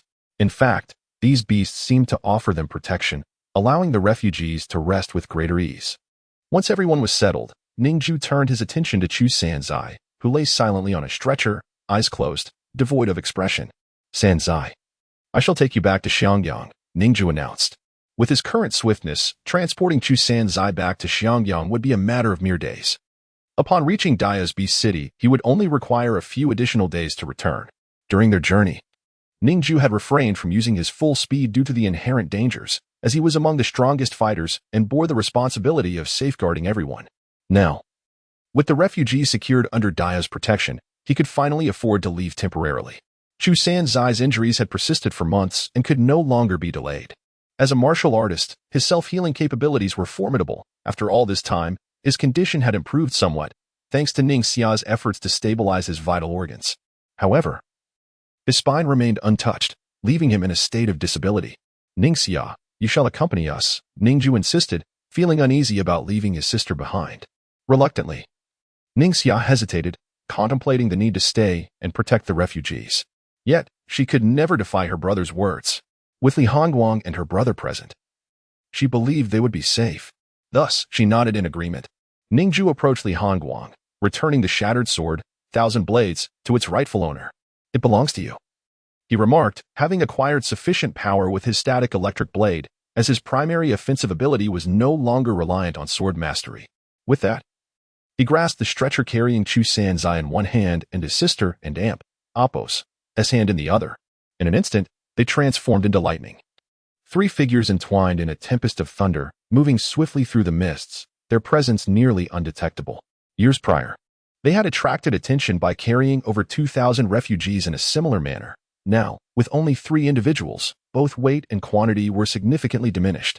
The A-grade lightning surged forth, seamlessly integrating with the replicated spatial teleportation ability, propelling Ning Jue faster than ever before. Within mere days, they sped towards Xiangyang. As they approached, thunder cleaved the sky, and the 3 figures descended with a resounding crash at the entrance of Zhang Zhong and Apos, as apothecary.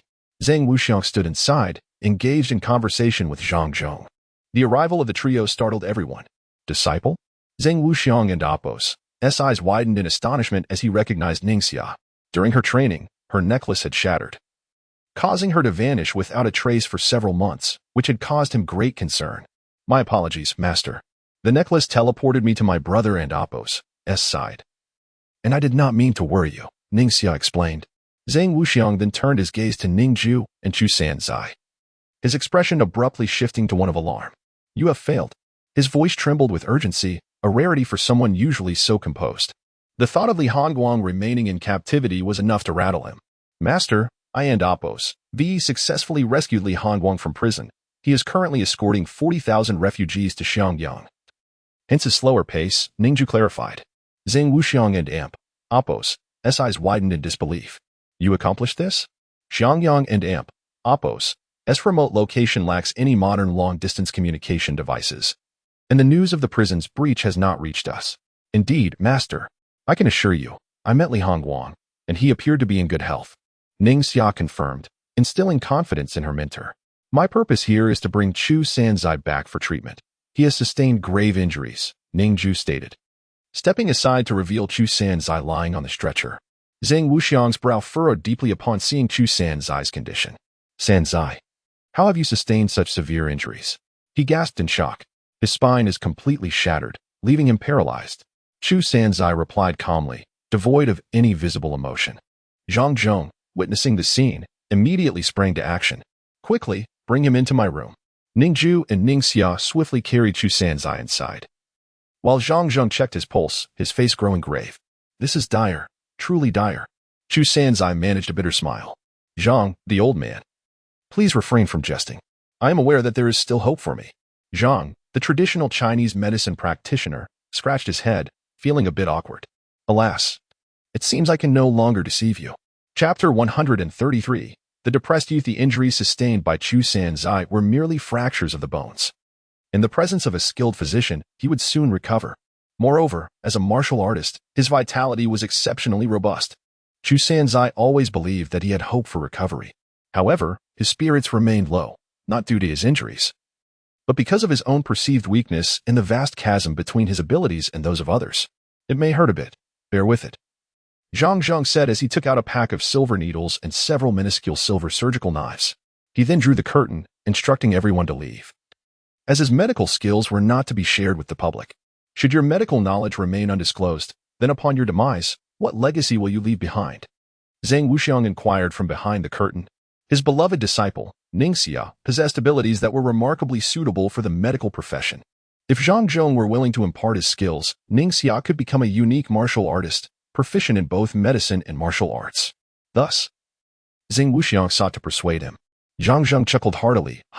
Once I am gone, the world will have little concern for me. Whether my skills are passed on or not is of no consequence. Now, be gone. I must focus on healing young Sanzai before you return. Zhang Zhong's character was typically carefree, almost to a fault, resembling a mischievous old child. Even if his medical legacy were to end with his generation, he was indifferent. With a sigh, Zhang Wuxiang exited, followed by Ning Jue and his sister. They spent an entire day and night outside, during which the anguished cries of Chu Sanzai echoed continuously. Ning Jue's companion, the small-scaled creature on her shoulder, trembled at the sound, its scales quivering as though it were about to burst. It felt a deep sense of dread, vowing never to find itself in such a pitiable state.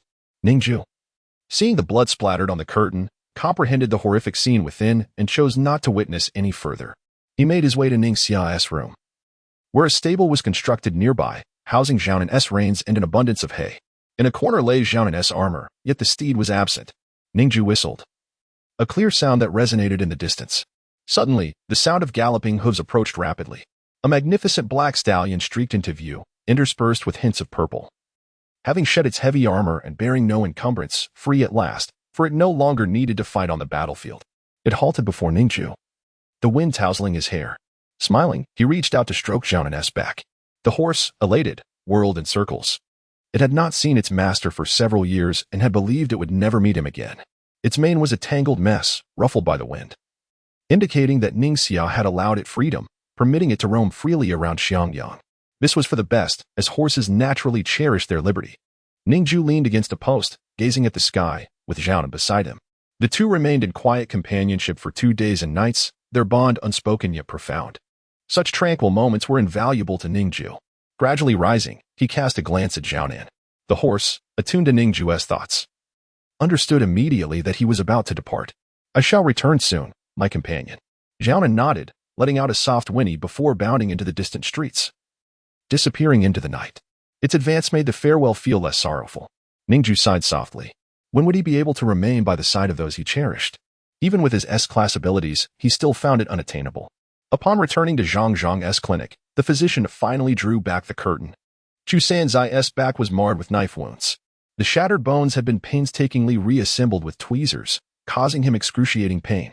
Zhang Zhang never administered anesthesia, believing that if one could not endure such pain, then death would be a preferable option. Sitting upright, drenched in sweat and blood, Chu Sanzai appeared even more frail than before the treatment. Thank you, old Zhang, he uttered, his face devoid of the joy one might expect after surviving a harrowing ordeal, as he remained pallid and despondent. Even if he had been healed, he felt like a useless being, powerless against Han Ge and lacking the literary prowess to rival Professor Luo. He was of no assistance to anyone. Despair filled Chu Sanzai's heart. He felt utterly insignificant and had succumbed to depression. This is my second calamity, Zhang Zhong remarked with a smile.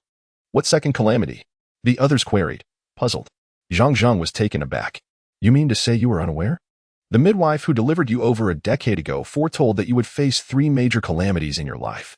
Should you survive all 3, you would lead an extraordinary existence. However, if you fail to endure, it would mean death. That is why you were named Chu Sanzai. Upon hearing this, Chu Sanzai was taken aback. He had never known this before. This is my second calamity? What was the first? I don't recall it. You fell gravely ill when you were a child and nearly perished, Zhang Zhong explained. Chu Sanzai fell into deep contemplation. No matter how hard he tried to remember, the memory eluded him. Zhang Wuxiang, seemingly pondering, finally spoke. Indeed, that incident did occur. You were only 3 years old. It is quite normal not to remember. Upon hearing this, Chu Sanzai's expression remained unchanged, and he forced a self-deprecating smile. Even if I survive the calamities, what does it matter? My swordsmanship and abilities are far too weak. He offered a bitter laugh, turning away in desolation. Having just undergone surgery, he walked unsteadily, no longer resembling the carefree youth he once was. He had also lost his blood-drinking blade in the battle against the S-class armored behemoth. What he had lost was not merely his weapon, but also his confidence. He trudged homeward step by step, not glancing back. Ning Jue, I shan't accompany the refugees. It makes no difference whether I am there or not. He waved dismissively, his silhouette forlorn. Ning Xia watched him with a heavy heart. Brother, I shall go speak with him. Ning Jue nodded in agreement. Then I shall take my leave. Ning Jue ascended, transforming into a streak of light. A brilliant blue lightning bolt carved an arc through the sky, swiftly vanishing from view. While airborne, he activated his annihilation true eyes to scan the wilderness below, searching for any unusual occurrences, such as pursuing forces from the human alliance. Whenever he encountered a colossal beast along his path, he effortlessly dispatched it, as such tasks were merely convenient. Utilizing the wrath of elements, he could coalesce a lightning spear that would instantaneously pierce the hearts of lesser beasts. As he traversed thousands of kilometers, Ning Jue kept his annihilation true eyes open, peering downwards. Yet suddenly, a bold thought sparked in his mind. If his eyes could perceive the essence of all things, could they not also reveal the nature of his own being? Ning Jue and Appo's discerning gaze could perceive traces of murderous intent. This peculiar power was remarkable, yet astonishingly, it did not qualify as an extraordinary ability. For even the ability detection devices could not discern it. From whence did this power originate? His curiosity piqued, he bent down beside a tranquil pond. This small body of water was devoid of ripples, serene to the point of stillness, reflecting like a mirror and presenting Ning Jue's complete visage. Peering into the water's reflection, he scrutinized his own eyes. Suddenly, a flash of blood red flickered within the mirrored gaze. Eureka! Ning Jue harnessed the essence-revealing prowess of his annihilation true eyes. A peculiar hum resonated. At that moment, he discerned the true nature residing within his eyes. The cells of his eyeballs contained countless golden particles, which clung to the edges of his irises. Among these particles, a faint trace of diminished murderous intent lingered.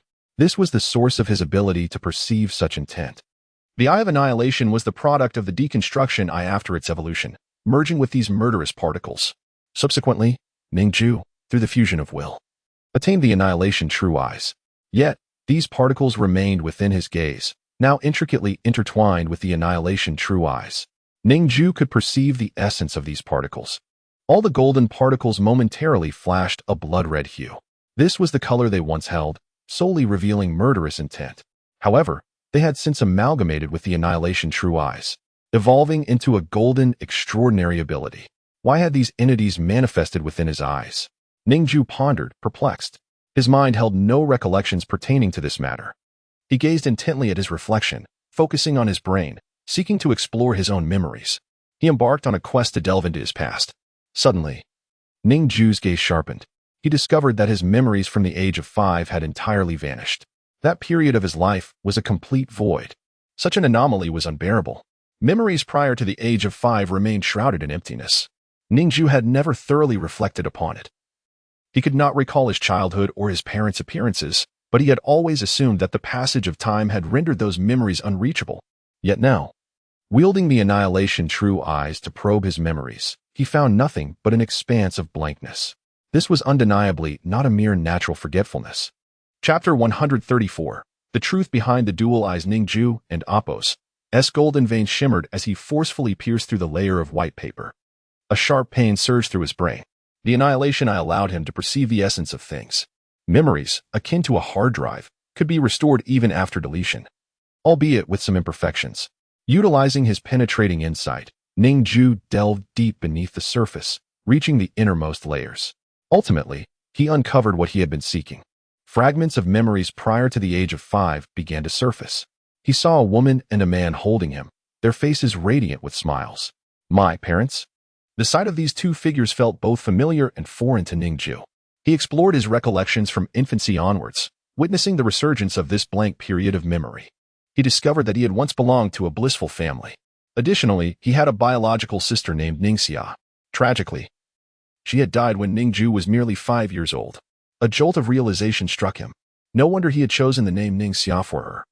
It was because he had once had a sister by that name. The subconscious does not deceive, which is why the name had slipped from his lips so effortlessly.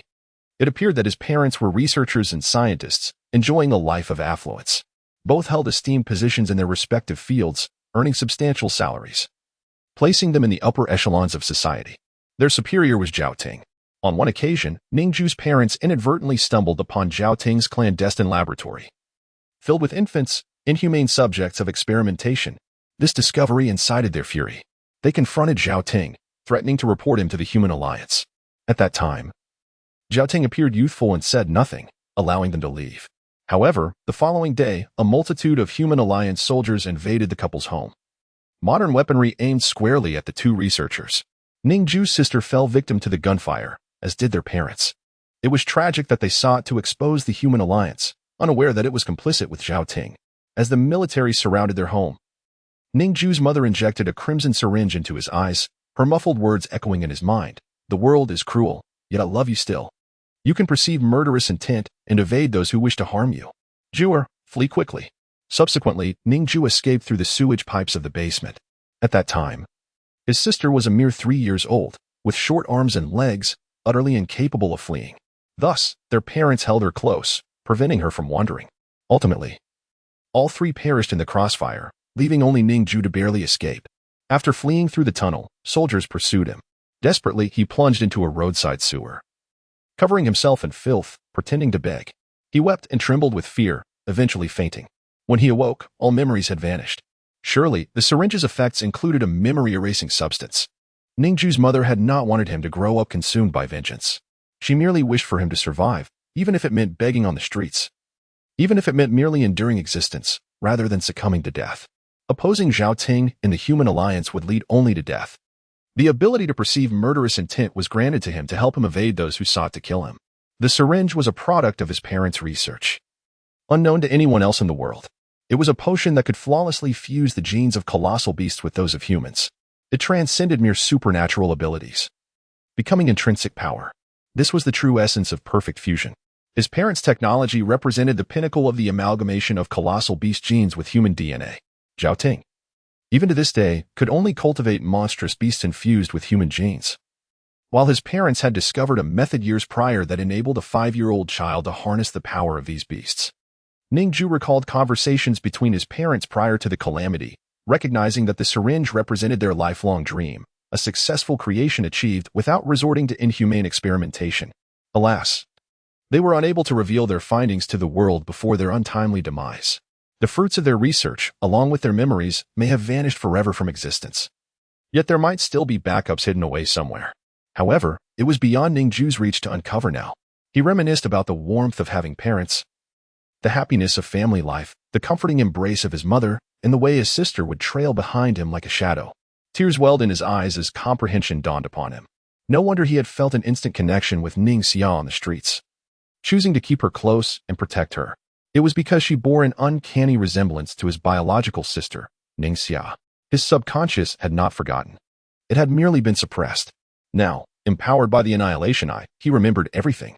The flames of fury ignited within Ning Jue, causing his pupils to tremble. He took a resolute step forward, and in an instant, he was enveloped in lightning, ascending into the heavens. A terrifying storm engulfed the sky. Thunder roared like the wrath of a deity. In that moment, a tempest of lightning consumed all of Ning Jue's spiritual energy.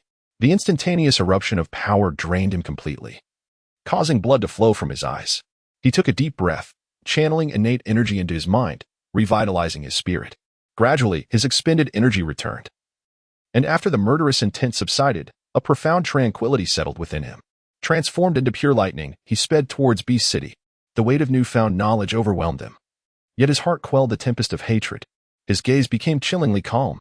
Ning Jue, his biological sister, father, mother, all had suffered at the hands of the human alliance.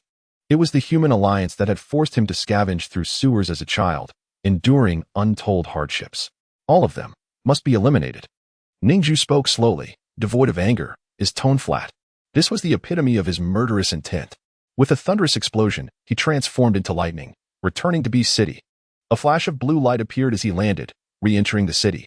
Here, the refugees had tidied their quarters, lying within, their weathered faces now adorned with faint smiles. No longer bearing the pallor of despair, life in this place had bestowed upon them a long-lost sense of security. Under the protection of the beasts, they had nothing to fear. Chapter 135. Social animals. Upon returning to the city of beasts, Ning Jue observed the towering walls, now reinforced to a formidable thickness of 50 meters. Though constructed from ruins, they exuded remarkable sturdiness. The once formidable eye of deconstruction would undoubtedly struggle to dismantle such a monumental gate, given its sheer thickness. At the foot of the gate, small openings permitted the passage of B-class behemoths. Within the city, all the mutated beasts had been tamed by D-Air, naturally. These domesticated creatures posed no threat to their companions and ventured out solely for sustenance. To Ning Jue's astonishment, he discovered fertile farmlands spanning dozens of acres, all cultivated with rich soil. Numerous crops and fruit trees thrived here. It seemed a lifetime's worth of harvest. Herbivorous creatures grazed contentedly, coexisting alongside ordinary animals.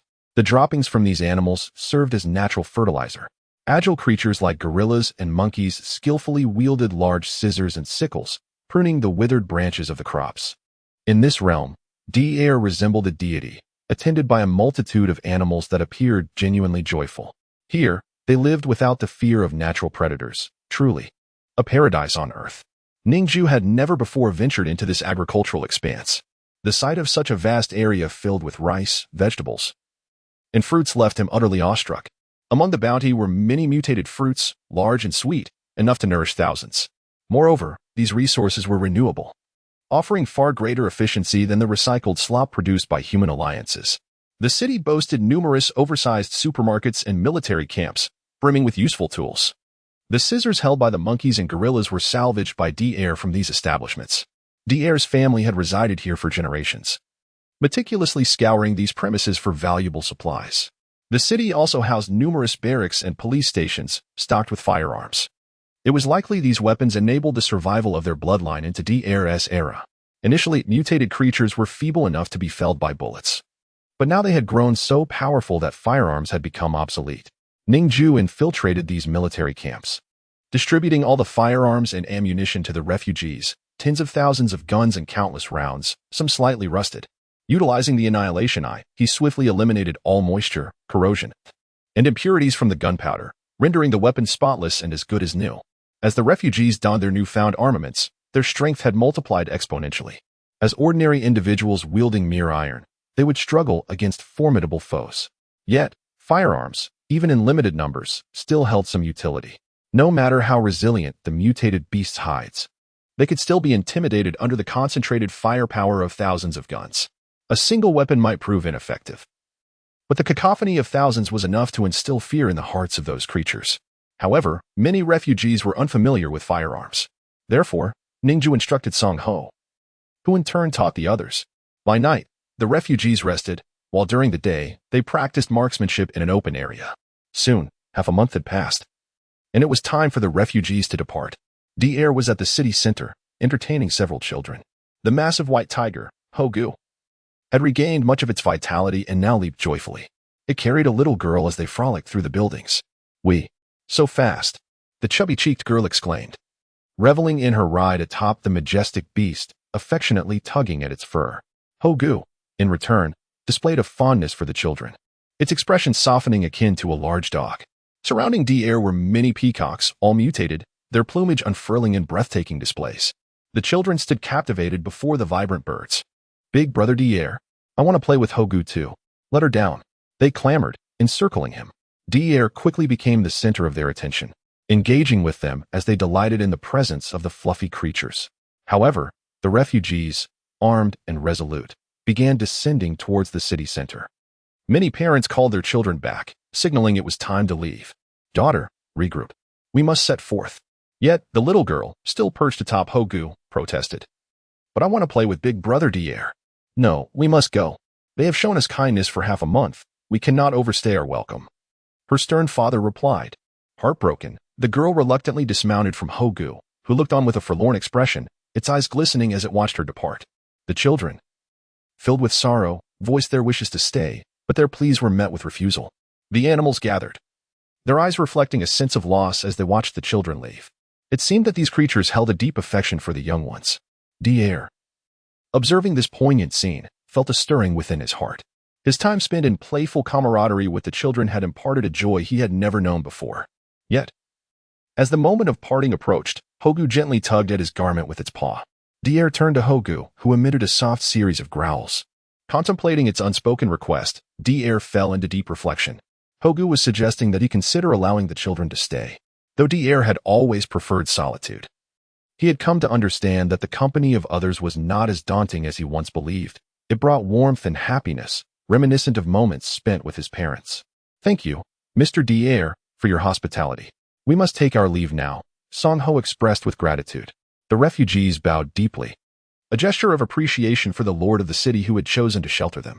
In their eyes, Daer was far greater than any human alliance. As Daer gazed upon the refugees, he perceived a collective goodness among them. After a prolonged internal battle, he finally spoke. You may stay. Chapter 136. Anger breeds impulse. Ning Jue was somewhat taken aback by the words. Daer had always shunned contact with other humans, embodying a wild and untamed spirit. Why then? Was he willing to shelter these refugees? Ning Jue remarked, Daer, my agreement with you is merely to harbor these refugees for 15 days. I have fulfilled my part by healing Hogu. If you wish, they have other options, Li Hongguang, and I can escort them back to Xiangyang, which is also quite safe. Ning Jue believed that Daer had forgotten the terms of their arrangement. He did not wish to betray this sincere and benevolent individual. Harboring tens of thousands of refugees was a considerable burden. Firstly, food and water resources would need to be allocated extensively. Conflicts could arise among the refugees themselves, leading to further complications. Daer shook his head. I am aware of the agreement. I simply hope that you will stay. Upon hearing this, Ning Jue fell silent. Very well, I understand now. It seemed that Daer, too, experienced loneliness. The refugees exchanged astonished glances, while the children erupted in joyful cheers. Thank you, Mr. Daer. Many wept tears of gratitude. Deep down, they longed to remain here, for this place was safeguarded by countless beasts, abundant in resources, and boasted numerous dwellings. It was an exceedingly prosperous and secure city. In contrast, Xiangyang was an intangible destination, its safety uncertain. If given a choice, they would naturally prefer to stay here. However, it was only due to Ning Jue's healing of Daer's tiger that they had the opportunity to remain for 15 days. They were reluctant to impose further on Ning Jue or contravene the agreement, hence no one suggested extending their stay. Now that Daer was willing to take them in, they were eager to accept. People dropped their belongings and hoisted Daer into the air. Those who wished to stay with Daer, remain, Ning Jue declared. A few thousand still clung to their packs. Mr. Ning, we are afraid of the mutated beasts here. We cannot feel at ease. So we choose to accompany you to Xiangyang, the refugees explained. They had witnessed the terror of the mutated beasts, their fears indelible. Thus, they resolved to leave with Ning Jue, for even the tamed mutated beasts did not inspire total confidence. Ning Jue nodded in acknowledgement. Then those heading to Xiangyang. Follow me and Li Hongguang. The remaining refugees, burdened with their belongings, set forth alongside Li Hongguang and Ning Jue, including Song Ho. These few thousand refugees were among the first to follow Li Hongguang. Let us depart, Ning Jue said. After bidding farewell to Dare and the refugees who chose to stay, he left. The journey was uneventful. Ning Jue and Li Hongguang were in peak condition, effortlessly dispatching colossal beasts. The refugees were well protected. Song Ho, you are not afraid of those mutated beasts, are you? Ning Jue inquired. Song Ho had been leading the refugees throughout their trek. Logically, he should not fear the beasts. Otherwise, he would not have stepped forward during their initial encounter with the pack of wolves. One could see from Song Ho's gaze that he was unafraid of death. For someone unafraid of mutated beasts, the city of 10,000 beasts was undoubtedly a more attractive choice, as its beasts had been tamed. Rationally considering, that place was most suitable for habitation. Under the protection of the myriad beasts, the land was vast and rich, with abundant resources, surrounded by lush mountains and clear waters, and interspersed with streams. The area teemed with wildlife.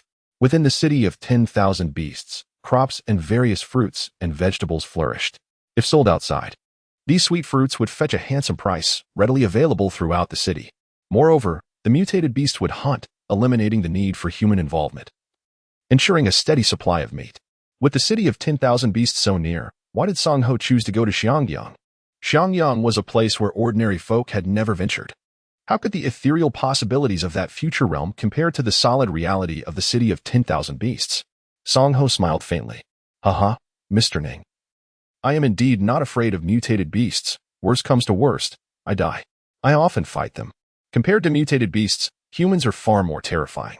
At least in combat with mutated beasts, the worst outcome is merely death.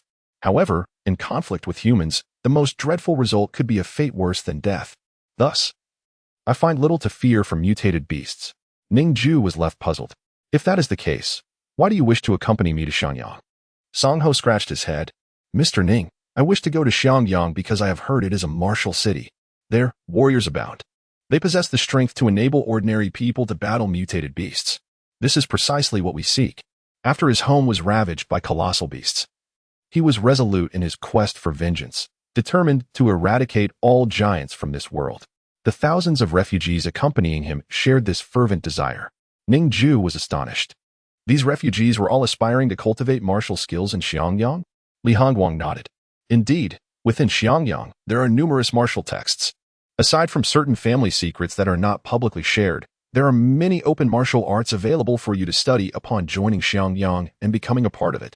Upon hearing this, the refugees clenched their fists, excitement coursing through them. Throughout their journey, their loved ones and friends had perished beneath the feet of colossal beasts. These thousands of refugees were warriors at heart, yearning to slay the giants. Ning Jue realized that these refugees were physically capable and filled with fervor, unafraid of death, and even less so of the giants. Yet, among them stood a small figure. Ning Jue turned his gaze toward him, a young boy. He had witnessed his mother perish at the hands of the Human Alliance's bombers, the very bomb cast by Zheng Qingyi. My goals differ from theirs, the boy declared. The once gentle features of the child now bore an icy resolve. I seek vengeance not against the beasts, but against the Human Alliance. His voice was chillingly resolute. Ning Jue furrowed his brow. It seemed that anger and hatred had consumed this child. He was uncertain whether to intervene or to guide him. With a heavy sigh, he could only let it unfold. Very well, if you diligently practice martial arts, perhaps you may succeed, Li Hongguang encouraged. Even hatred did not necessarily denote a descent into malevolence. If channeled wisely, such animosity could be transformed into a formidable strength. Chapter 137. The Liberator at Long Last. The group arrived at Xiangyang. Thousands of refugees stood at the grand entrance of the city. 2 months had passed, and Ning Jue and his companions had finally made it. Zhengyi, open the gate. Li Hongguang called out, his voice resonating throughout Xiangyang. Within the city, Zheng Wuxiang stood atop a building, gazing into the distance. Upon hearing Li Hongguang's voice, his expression shifted in surprise, his eyes glistening with unshed tears, overwhelmed with emotion. He leapt forward, his form a streak of light. seemingly walking on air as he made his way to the gate. With a swift motion, he opened the massive entrance, allowing Li Hongguang to step inside first. The moment Zhang Wuxiang laid eyes on Li Hongguang, he paused, his expression momentarily stunned, before his eyes misted with joy. "You've returned." "Hana." Li Hongguang nodded. "I apologize for worrying you during my absence." He had been away for far too long. Zhang Wuxiang, being advanced in age, had a heart that no longer mirrored the exuberance of youth. His emotions remained concealed beneath a calm exterior, though his eyes betrayed a hint of redness that quickly faded. "Returning is all that matters. Come in," he said warmly, guiding Li Hongguang into the city. Ning Jue had never witnessed such unreserved joy from him before. "Zheng Yi, I also bring 4,000 refugees. Can Xiangyang accommodate them?" Ning Jue inquired. Without turning around, Zhang Wuxiang waved his hand dismissively, walking alongside Li Hongguang into the city. "Accommodate. Accommodate. Haha. Though I must consult with everyone else before finalizing." Today, Zhang Yi was in high spirits and seemed amenable to all suggestions. A young boy approached Ning Jue, asking, "Who are you?" Recognizing him as Yuhua, Ning Jue was struck by how much he had changed from the snot-nosed child he once was. "Yuhua, it's me." Ning Jue, Yuhua and Appo's eyes widened in surprise. "Your hair has grown so long." Ning Jue and Appo's hair now reached his shoulders, a testament to his 2 years of imprisonment. "Ahem. I was in jail. Remember to abide by the law, Yuhua," he replied, tying back his hair with a makeshift ribbon. Leading the refugees into Xiangyang, Ning Jue instructed them to settle into the vacant houses in the area and report to Zheng Yi afterward.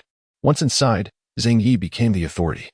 It was no longer Ning Jue or Li Hongguang and Appo's domain. After offering his guidance, the refugees nodded solemnly and rushed toward the old brick and tile buildings, steeped in history. Ning Jue approached Li Hongguang and Zhang Wuxiang, the three of them sharing laughter and camaraderie, a bond transcending age. Zhang Wuxiang, known for his stoic demeanor, surprised Ning Jue with his easy conversation. "Villagers, Hongguang has returned," Zhang Wuxiang announced as they entered the residential area. Countless warriors emerged from their homes, their faces alight with shock, excitement, and joy upon seeing Li Hongguang. His martial prowess and extraordinary abilities made him a source of pride for all and a role model for the youth. As he returned, cheers erupted from the crowd. Several of Li Hongguang and Appo's childhood friends rushed forward, embracing him. After nearly a decade in prison, he had transformed from a youthful lad barely 20 into a man nearing 30. Time had passed swiftly, altering the landscape of his life. The midday sun bathed Li Hongguang and Appo's face in light, revealing traces of mud and blood, a testament to the trials of his journey.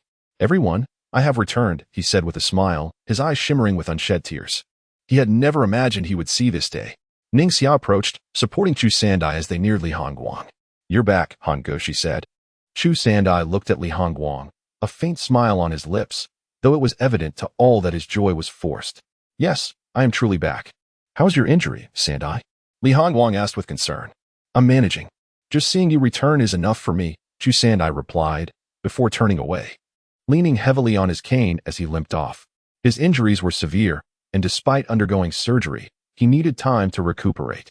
He could expedite his recovery with medication, but chose to heal through his own strength, seeking to emerge stronger. Ning Xia watched his retreating figure with worry. He has been acting strangely lately, often consumed by anger, striking wooden posts until his hands bleed. Li Hongguang shook his head slowly. "I hope he can find the strength to overcome this himself. There is little we can do to assist him." He had a sense of why Chu Sandai had become this way, yet he felt powerless. It was a struggle he had to face alone this time. The townsfolk gathered around Li Hongguang, celebrating his return. Ning Jue took his sister and Appo's hand, moving against the tide of the crowd. He had achieved his goals, rescuing Li Hongguang and healing his sister. Now, he felt unburdened except for one remaining weight on his shoulders, the necessity to eliminate Zhao Ting and dismantle the human alliance, avenging his parents, his sister Ning Xia, and ultimately seeking vengeance for himself. "Brother, Mr. Logan arrived 2 months ago, almost right after you left," Ning Xia revealed. Logan and Appo's abilities did not allow for swift travel. He was slow, relying on a motorcycle to reach his destination, hence the delay. However, it was likely he had encountered beasts along the way, which may have further prolonged his journey. "All right. I shall meet with him. The supernatural beings atop Jing Mountain prison have just escaped. It is a time of chaos for the human alliance. We must devise a plan with utmost urgency followed by a swift strike." In a secluded room, Logan was training, his body slick with sweat. preferring solitude over crowds. He had chosen this location. Upon seeing Ning Jue, he beamed with excitement. "Mr. Ning, you truly accomplished it," he exclaimed, astonished. Ning Jue took a seat, ready to discuss their strategy. "Ning Xia, wait for Li Hongguang to finish greeting the townsfolk, then bring him over." "Oh." "And Zhang Yi as well. Zhang Wuxiang is also a formidable force. Once Li Hongguang and Zhang Yi arrive, we shall finalize our plans," Logan agreed, nodding. Such significant matters required the participation of all involved to ensure a comprehensive strategy. 2 individuals alone could not devise a thorough plan. Ning Jue seized this moment to contemplate how to harness his awakening point effectively. Chapter 138, Abilities Born for Attack Currently. Ning Jue and Amp, Appos, S balance of awakening points has reached a staggering 300. He faces 2 choices, to elevate one ability to S rank or to expand an ability slot. Ning Jue feels that expanding an ability slot is unnecessary, as he possesses the ability to copy at any time and already has 8 slots, making further expansion redundant. Instead, he decides to evolve one ability. Thus, he begins to contemplate which ability would be most fitting for evolution and would serve him best at this moment. After much deliberation, he arrives at a conclusion. It must be the copying ability. The power of duplication has allowed Yang Yizhen to become the foremost general of humankind.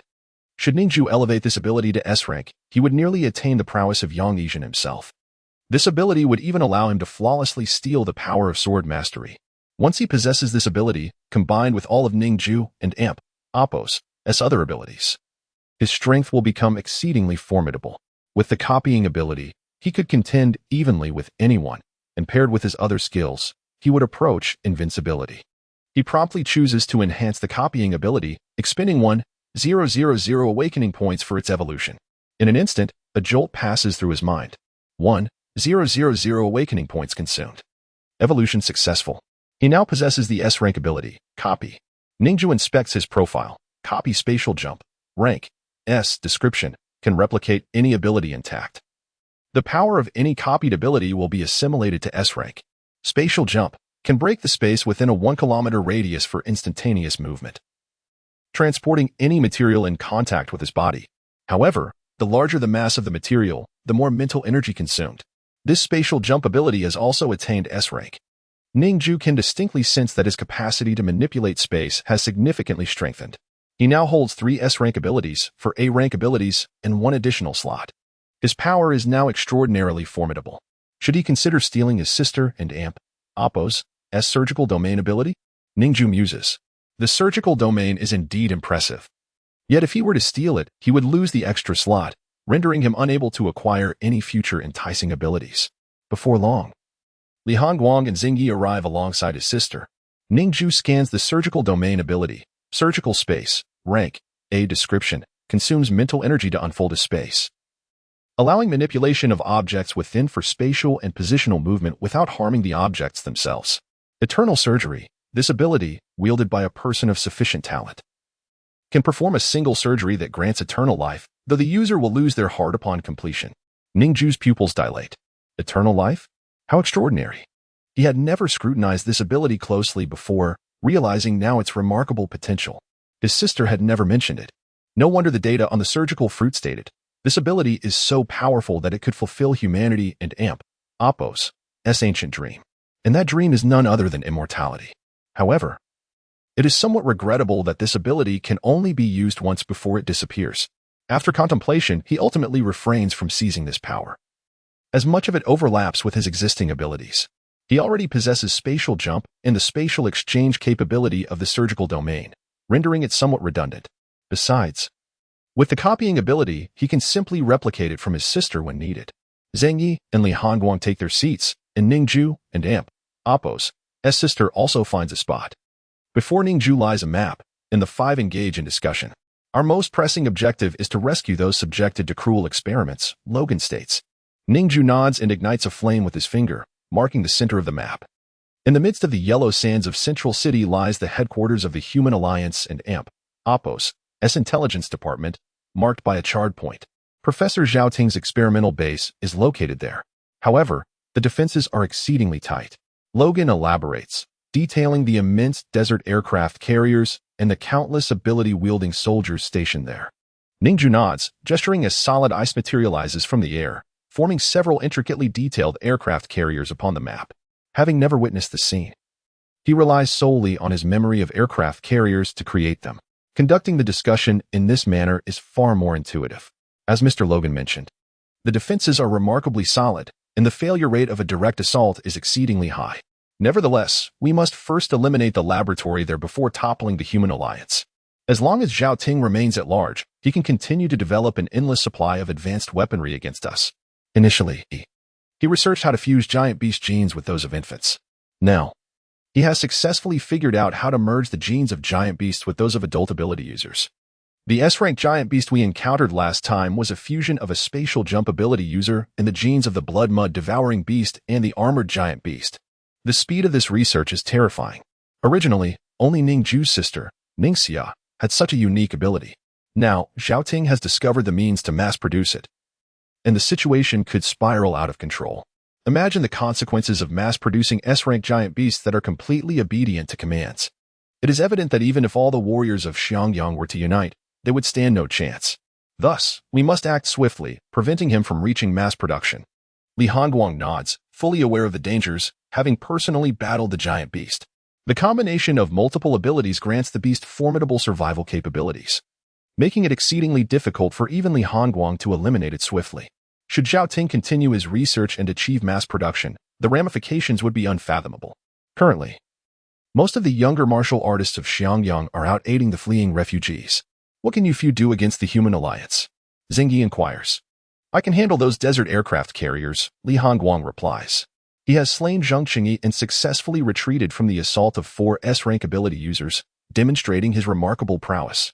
While protecting the refugees, his mental energy was constantly under dual strain, making it impossible for him to utilize the shattered blade Thousand Edges, thus rendering him incapable of defeating the 2 mechanical giants. However, when Li Hongguang can unleash his full strength without any reservations, that is when he is at his most formidable. The sword mastery ability is indeed one born for the purpose of attack. Chapter 139. Power Logan appeared somewhat astonished upon hearing Li Hongguang and Apos' words. Mr. Li, are you certain? There are hundreds of desert aircraft carriers, each equipped with countless fighter jets. Their firepower capable of obliterating hundreds of kilometers in an instant. James Logan had personally concealed himself beneath the yellow sands of the Military Intelligence Office for a year or two, quietly observing the situation there. He was acutely aware of the dangers present. The sheer size of those hundreds of desert aircraft carriers was immense, towering almost as high as an S-class behemoth, brimming with advanced technological weaponry. Yet Li Hongguang intended to confront those desert carriers alone? Li Hongguang solemnly nodded. I am certain. A battle with the human alliance is inevitable. I do not need to merely hold them off. I must annihilate them. Engaging in combat with so many desert carriers could indeed spell disaster. The overwhelming firepower of hundreds of sophisticated aircraft carriers would deplete even the most formidable defenses, such as the Shattered Blade, in no time. Therefore, the optimal strategy would be to completely destroy them before they could launch their assault. In that case, it would fall to Li Hongguang to contend with those carriers, while Logan would penetrate their ranks. The primary objective was to rescue all the experimental children and obliterate the entire Military Intelligence Office, as well as eliminate Zhao Ting. As long as Zhao Ting lived, he could establish experimental bases anywhere at any time. Thus, he had to be eradicated for Ning Jue and Apos' peace of mind. However, the manpower was somewhat lacking. Logan fell into contemplation. He was acutely aware of Ning Jue's formidable strength. Yet he also understood the complexity and density of the underground experimental base beneath the Military Intelligence Office. It resembled an expansive subterranean termite colony, housing tens of thousands of test subjects, including both children and adults, along with a workforce of researchers numbering in the thousands. The facility extended thousands of meters underground, encompassing tens of thousands of laboratories and 5,000 cultivation chambers, all interconnected by a labyrinth of pathways. The underground complex was essentially a vast subterranean city. If only 2 individuals were to infiltrate, the inevitable outcome would be widespread extermination of the test subjects. The researchers would immediately kill all test subjects to prevent any leaks of their experimental results. At that point, the situation would become untenable, jeopardizing the lives of the children and undermining the righteousness of the operation. Moreover, the underground facility was fortified with numerous protective measures, as some of the enhanced individuals possessed abilities that allowed them to traverse through the earth. Ning Jue, I once descended thousands of meters beneath the yellow sands and glimpsed the underground experimental base. The defensive measures down there are extraordinarily robust, virtually impenetrable. I believe it is nearly impossible for an individual to breach it. Logan recounted, recalling the moment he was struck by a laser as soon as he laid eyes on the base. His flesh had instantly melted away, yet his self-healing ability, rated at S-class, allowed him to recover rapidly. His skeletal structure was composed of the rare ed metal, renowned for its unparalleled hardness, even surpassing the walls of the highest tier of the Jing Mountain prison, which had been infused with the genes of colossal beasts. Thus, the laser had not severed him in two, it merely melted his flesh, and he was able to restore himself in the blink of an eye before fleeing. That weapon was undoubtedly one of the most terrifying he had ever encountered. Logan and Appo's powers rendered him nearly invincible, yet his offensive capabilities were comparatively weak. Ning Jue stroked his chin thoughtfully. Logan had observed the situation for an extended period. Undoubtedly, he possessed greater insight than himself.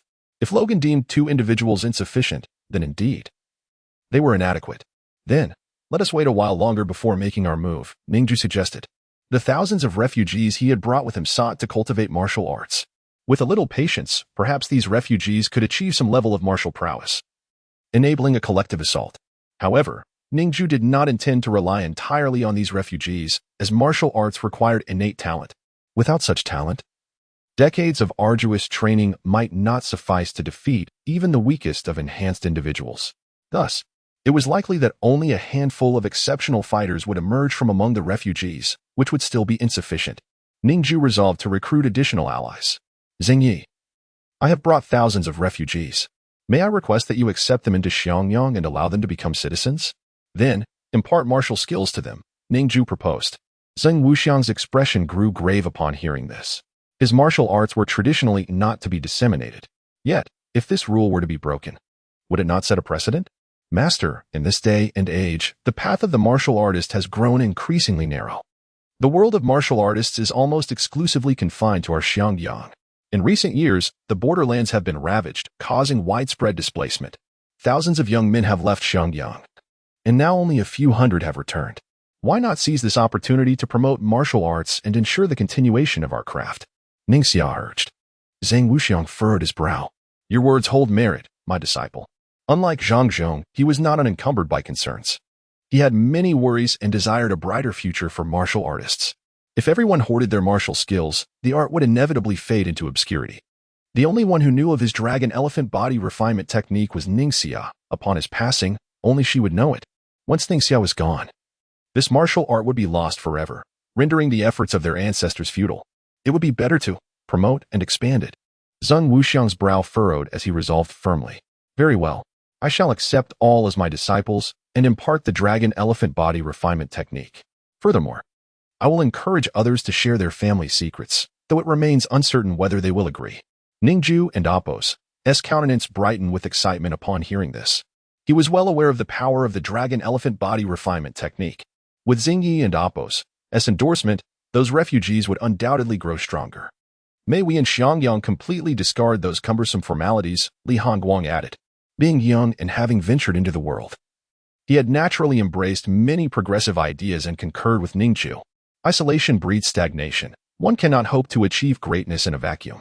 Zhengyi, here is a copy of my family's swordsmanship, Furious Wind Quicksword, consisting of 108 techniques akin to a torrential storm. Please take it and share it with the others, Li Hongguang offered, promptly presenting his family's sword manual. Now that he was the head of the Li family, the decision regarding this technique lay with him. Zheng Wuxiang accepted the tome, nodding in acknowledgement. Then grant me a year's time. I shall venture into the outside world to recruit allies, Ning Jue declared. He intended to gather like-minded individuals to form a powerful faction. The valor of a lone individual was of little consequence. No matter how formidable one's abilities, they were ultimately insignificant against the human alliance. It was imperative to amass a following and establish one's own power to succeed. Chapter 140, Cultivation Techniques. I shall set forth immediately. The more individuals I can locate, the swifter my return, declared Ning Jue. Ningxia turned to her brother. Brother, I wish to accompany you. Ning Jue shook his head. Having you with me would hinder our speed. We must seize this here while those formidable superhuman prisoners wreak havoc outside, leaving the human alliance in disarray. You will be safe in Xiangyang, Xiaoxia. Await my return. Ningxia nodded in understanding. Although she yearned to join him, she was no longer a child. She was well aware of the gravity of the situation. If Ning Jue failed to gather sufficiently powerful allies, the risks would amplify significantly. Without delay, Ning Jue departed, racing southward with the swiftness of lightning. "Mr. Ning, you truly embody the essence of decisiveness," Logan murmured, gazing at Ning Jue's retreating figure. "Indeed. Action must be swift to prevent prolonged uncertainties," Zhang Wuxiang remarked, rising to head towards the gathering of refugees. The refugees had already recuperated, and the accommodations were entirely free due to the surplus of space. A city capable of housing hundreds of thousands now barely sheltered a few thousand souls. Including the original inhabitants of Xiangyang, the total likely amounted to merely tens of thousands. "Esteemed guests, I am the village chief of Xiangyang," Zhang Wuxiang stated after a brief contemplation. In truth, Xiangyang had no official village chief. The community was entirely egalitarian, resembling a village where nearly everyone knew one another, akin to neighbors. However, in order to welcome these refugees, a spokesperson was necessary. Zhang Wuxiang had already conferred with the people of Xiangyang, who unanimously agreed to shelter the weary travelers. After all, they had endured countless hardships to arrive here. To expel them would be excessively cruel. The people of Xiangyang were remarkably kind-hearted. "You may refer to me as Xing Yi," he continued. The refugees nodded in acknowledgement. Song Ho stepped forward, clasping his hands in a respectful gesture. "Greetings, Xing Yi." Witnessing this traditional form of salutation, Zhang Wuxiang was pleasantly surprised. This ancient greeting was known only to the people of Xiangyang. The left palm held against the right fist, symbolizing restraint and the peaceful use of martial skills. Zhang Yi returned the gesture. Song Ho had long admired martial arts. Despite lacking the opportunity to train, he frequently sought related materials. In this era, even a humble woodcutter possessed a tablet linked to the global network, allowing access to information. Thus, he was familiar with this gesture. Xiangyang had historically welcomed those who aspired to martial prowess, and now was the time to accept these refugees. "From this day forth, you are citizens of Xiangyang," Zhang Wuxiang proclaimed. He then produced two manuscripts, the tempestuous sword technique, penned by Li Hongguang, and a copy of the dragon elephant body refinement technique he had written for Ning Xia. Now that Ning Xia had fully memorized the technique, she no longer required the manuscript.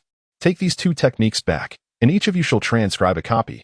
This will serve as your foundational skill set. From today, you must diligently cultivate. A year from now, Ning Jue will engage in a bloodbath with the Human Alliance, and those who reach the body refinement stage may assist." Zhang Wuxiang instructed, handing the dragon elephant manuscript to Song Ho. Song Ho accepted the technique, kneeling before Zhang Wuxiang with reverence. "Thank you, master." His eyes glistened with emotion. The journey had been fraught with trials. He had perused numerous texts revealing that martial arts manuals were often ancient secrets passed down through generations, extremely precious and typically kept hidden. As the village chief, Zhang Wuxiang possessed formidable skills and extraordinary techniques, yet he chose to share such knowledge with the masses. The gratitude in Song Ho's heart was ineffable. Although the technique appeared to be imparted to just thousands, the more it spread, the wider its reach would become, ultimately informing all. However, Zhang Wuxiang was unconcerned. Power in itself was not inherently malevolent, nor did its dissemination breed evil, unless the possessor was wicked to begin with. He had come to a profound realization. The thousands of refugees behind Song Ho knelt in unison, bowing their heads, including a young boy whose eyes burned with cold determination. He had resolutely embarked on the journey to Xiangyang to avenge his mother. Fixating on the manuscript in Song Ho's hands, his longing for power soared to its zenith.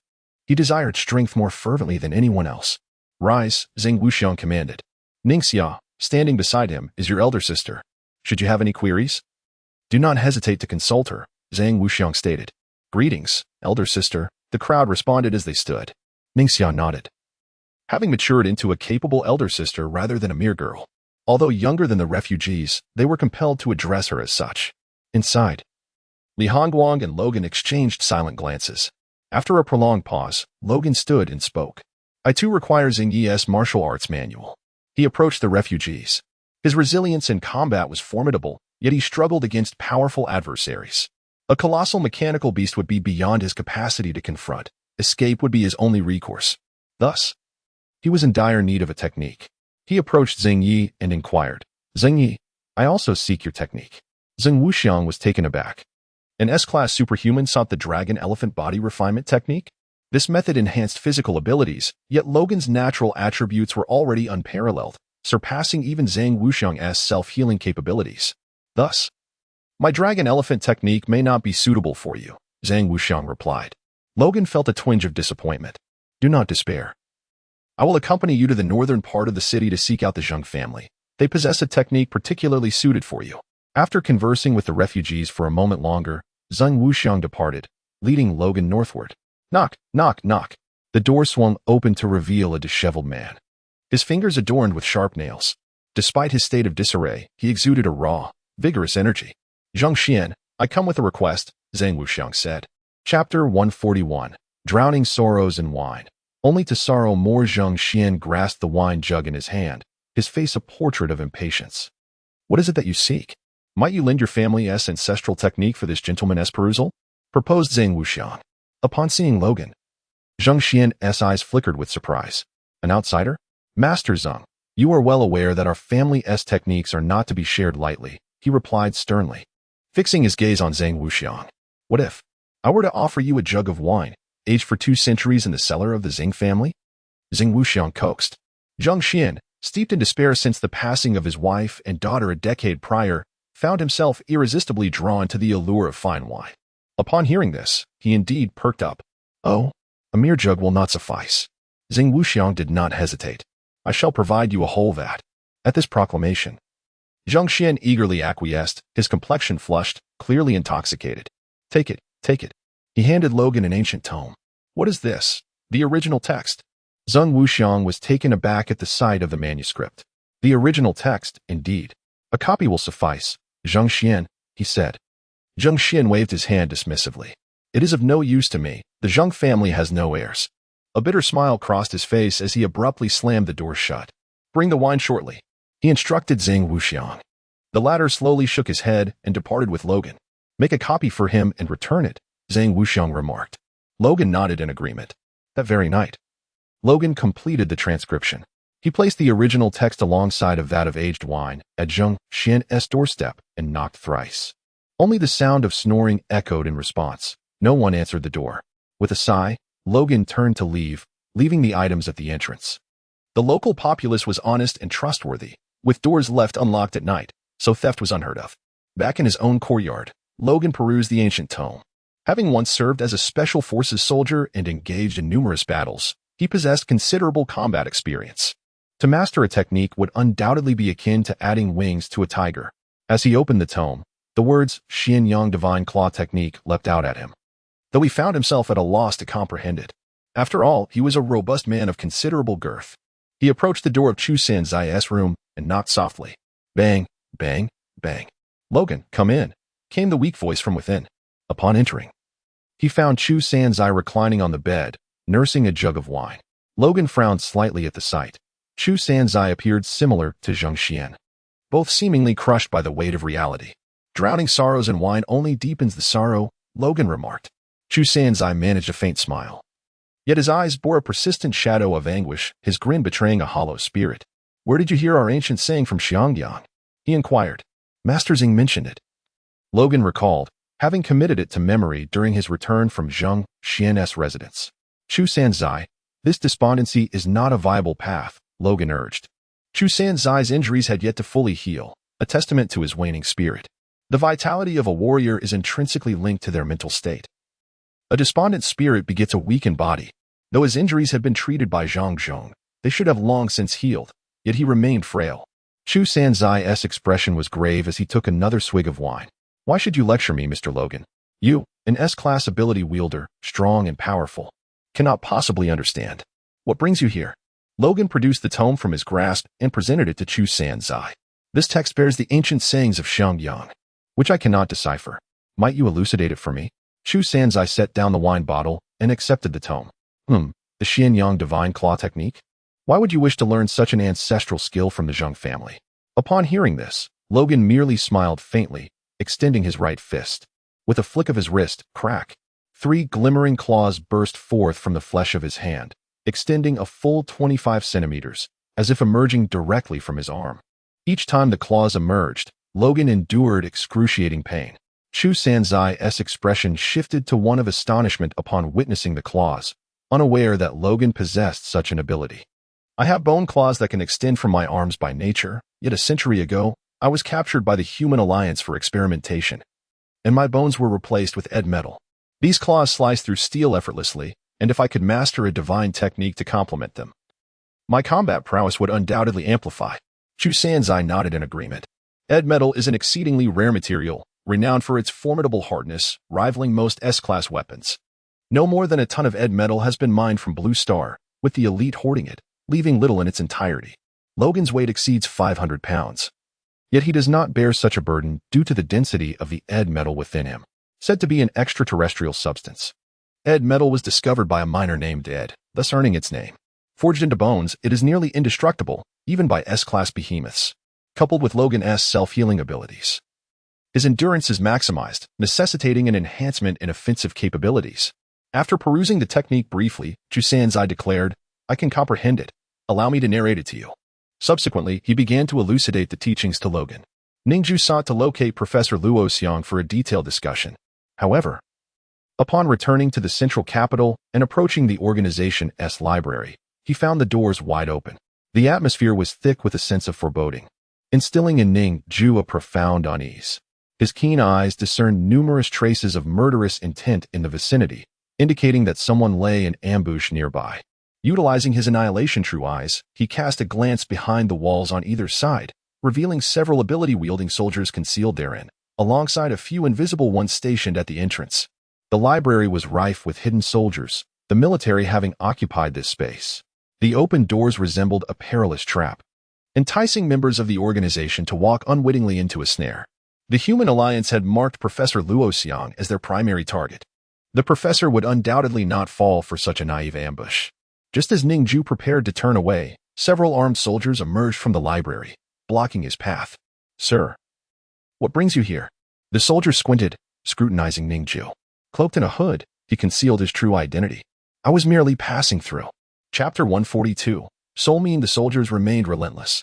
"This is a restricted area. Your presence here raises suspicions. Please accompany us." One of the soldiers fixed his gaze on Ning Jue, speaking sternly. As they began to retrieve handcuffs from their belts to place on Ning Jue's wrists, he furrowed his brow. Just as he was about to invoke his invisibility ability and vanish, a man approached slowly. He waved his hand at the soldiers. "He is not a suspect." His voice resonated with an undeniable authority. The soldiers immediately halted their actions and saluted him. "Greetings, Commander. You may disperse now." Subsequently, the soldiers withdrew. Ning Jue turned his gaze towards the man before him, who was dressed in a suit. It was Zhang Tongxia, whom Ning Jue had encountered years ago aboard Yueching's ship. He had claimed to be heading to the central capital for matters of importance, and now, after years of absence, he remained in the central capital, evidently holding a significant position. "It has been a long time, Jiangli. Or should I say, Ning Jue?" Zhang Tongxia remarked. Ning Jue hastily departed, making his way towards a secluded corner of the city, with Zhang Tongxia following closely behind. "In the military, Zhang Tongxia?" Ning Jue adjusted his hood to obscure his face, astonished. "I merely provide military intelligence to the Human Alliance with my little birds. They have granted me the position of Deputy Chief of Staff," Zhang Tongxia replied. Ning Jue's expression grew grave. "Why align yourself with the Human Alliance?" Zhang Tongxia was undoubtedly wealthy. The profits he had amassed over the years from selling intelligence in Blood Refining City were more than enough to secure him a life of comfort. The implications of his intelligence capabilities joining the Human Alliance posed a considerable challenge. Zhang Tongxia regarded Ning Jue with calm eyes, countering. "What wrong has the Human Alliance committed that you speak of them as irredeemable?" Ning Jue shook his head slowly. "With your intelligence, you must be aware of the child experiments and the neglect of refugees. Knowing all this, you still choose to serve them?" Zhang Tongxia smiled slightly. "Oh, can you conceive of a better solution? If you were in the Human Alliance's position, could you do better? If we do not allow Professor Zhao Ting to conduct experiments and strengthen humanity, how will we deal with the monstrous beasts outside? Humanity is on the decline. Borders are crumbling. Only technological advancement can aid in our revival. These sacrifices are necessary. If we halt the experiments, the beasts will eventually eradicate humanity, resulting in even greater loss of life. Sacrificing a small portion to save the majority is the most rational choice." Ning Jue's gaze sharpened. Zhang Tongxia's words held a semblance of truth, yet Ning Jue remained a proponent of Professor Luo Xiang's philosophy. Humanity should be the end rather than the means. Within this framework, conducting experiments on 100 individuals to save 10,000 is still immoral. Achieving a grand vision through the sacrifice of a few holds no significance. An ancient philosopher once stated that 7 things can lead to humanity's destruction, one of which is inhumane science. If science devoid of humanity saves lives, it ultimately becomes a new monstrous beast. Though Ning Jue could continue to debate with Zhang Tongxia, the latter had already chosen his path, and Ning Jue saw no need to expend further effort. Decades of values could not be swayed by mere words. Their divergence lay in perspective. Zhang Tongxia stood with those who had not been sacrificed, while Ning Jue represented the sacrificed. If you are resolute in serving the human alliance, why did you intervene with those soldiers earlier? Ning Jue inquired. Those soldiers could not detain you. Had I not intervened, they would have been reduced to ashes by now. Zhang Tongxia replied, having witnessed Ning Jue's overwhelming power in defeating mechanical beasts and annihilating thousands of superpowered soldiers. Leave now. I will not impede you. After all, in the central capital, for the time being, no one can stand in your way. Ning Jue's eyes glimmered with golden light. Seeking to penetrate Zhang Tongxia's memories and thoughts, wishing to unveil the secrets he had encountered within the human alliance, a torrent of memories surged into Ning Jue's mind. The little birds Zhang Tongxia spoke of were, in fact, a multitude of wandering orphans, his subordinates, numbering in the tens of thousands, scattered across various locations throughout the human realm. It was no wonder Zhang Tongxia's intelligence network was so extensive. Even the human alliance required his collaboration. Through these memories, Ning Jue discovered that Zhang Tongxia's little birds had infiltrated the Dragon Blood sect as well, which explained Zhang Tongxia's awareness of its weaknesses. Delving deeper, he uncovered the current military strength of the human alliance, as well as the status of Zhao Ting's research, of which Zhang Tongxia possessed intimate knowledge. 200,000 superpowered soldiers, hundreds of steel mechanical beasts. Furthermore, Zhao Ting has completed the research on gene fusion between humans and beasts and is currently in the process of mass production. The most terrifying revelation was that Zhao Ting's findings were built upon the research notes of Ning Jue's parents, which had been unearthed after their home was destroyed. Although the notes were somewhat damaged, they were still legible. Zhao Ting had utilized these notes to discover how to fuse human genes with those of beasts, taking nearly 2 decades of trial and error due to their deterioration. The resulting fusion was of the beastly form, with a chance of breaking free from control and slaughtering humanity, indicating it was not a complete entity. Ning Jue's parents had developed a method to grant humans the power of beasts, but alas, the notes were damaged, and the most perfect research outcomes would remain forever unknown. Were it not for Zhang Tongxia's memories, Ning Jue would likely never have learned this truth. Zhang Tongxia's formidable methods even allowed him to infiltrate Zhao Ting's laboratory? Ning Jue scanned his abilities. Zhang Tongxia, ability, soul meme, rank, S, description, can implant memes into the souls of others, influencing their will and acquiring their memories without distance limitations. Ning Jue was astounded. No wonder Zhang Tongxia maintained such a vast intelligence network. He manipulated those wandering children, directing them to infiltrate the places he required. Children are the least likely to arouse suspicion. Many of the children he controlled had infiltrated organizations for over a decade. Growing into adulthood while remaining under his covert manipulation, Zhang Tongxia's intelligence network was indeed enormous. And the most frightening aspect was that those under his control were often oblivious to the fact that they were ensnared by him. This subtle and insidious control can penetrate the soul in an instant, thereafter accompanying them eternally. Chapter 143 Regardless of circumstances. Zhang Tongxia and his little bird never required a second encounter. The memories of those individuals could be transmitted into his mind at any moment. Zhang Tongxia often employed his ability of soul shaping to implant a target within the souls of others. For instance, he would instill a belief in someone to ascend the ranks of the Dragon Blood sect, striving to reach the highest position attainable. The individual would adopt this creed as their life as faith, pursuing it relentlessly. Their actions along the way would entirely depend on their own improvisation.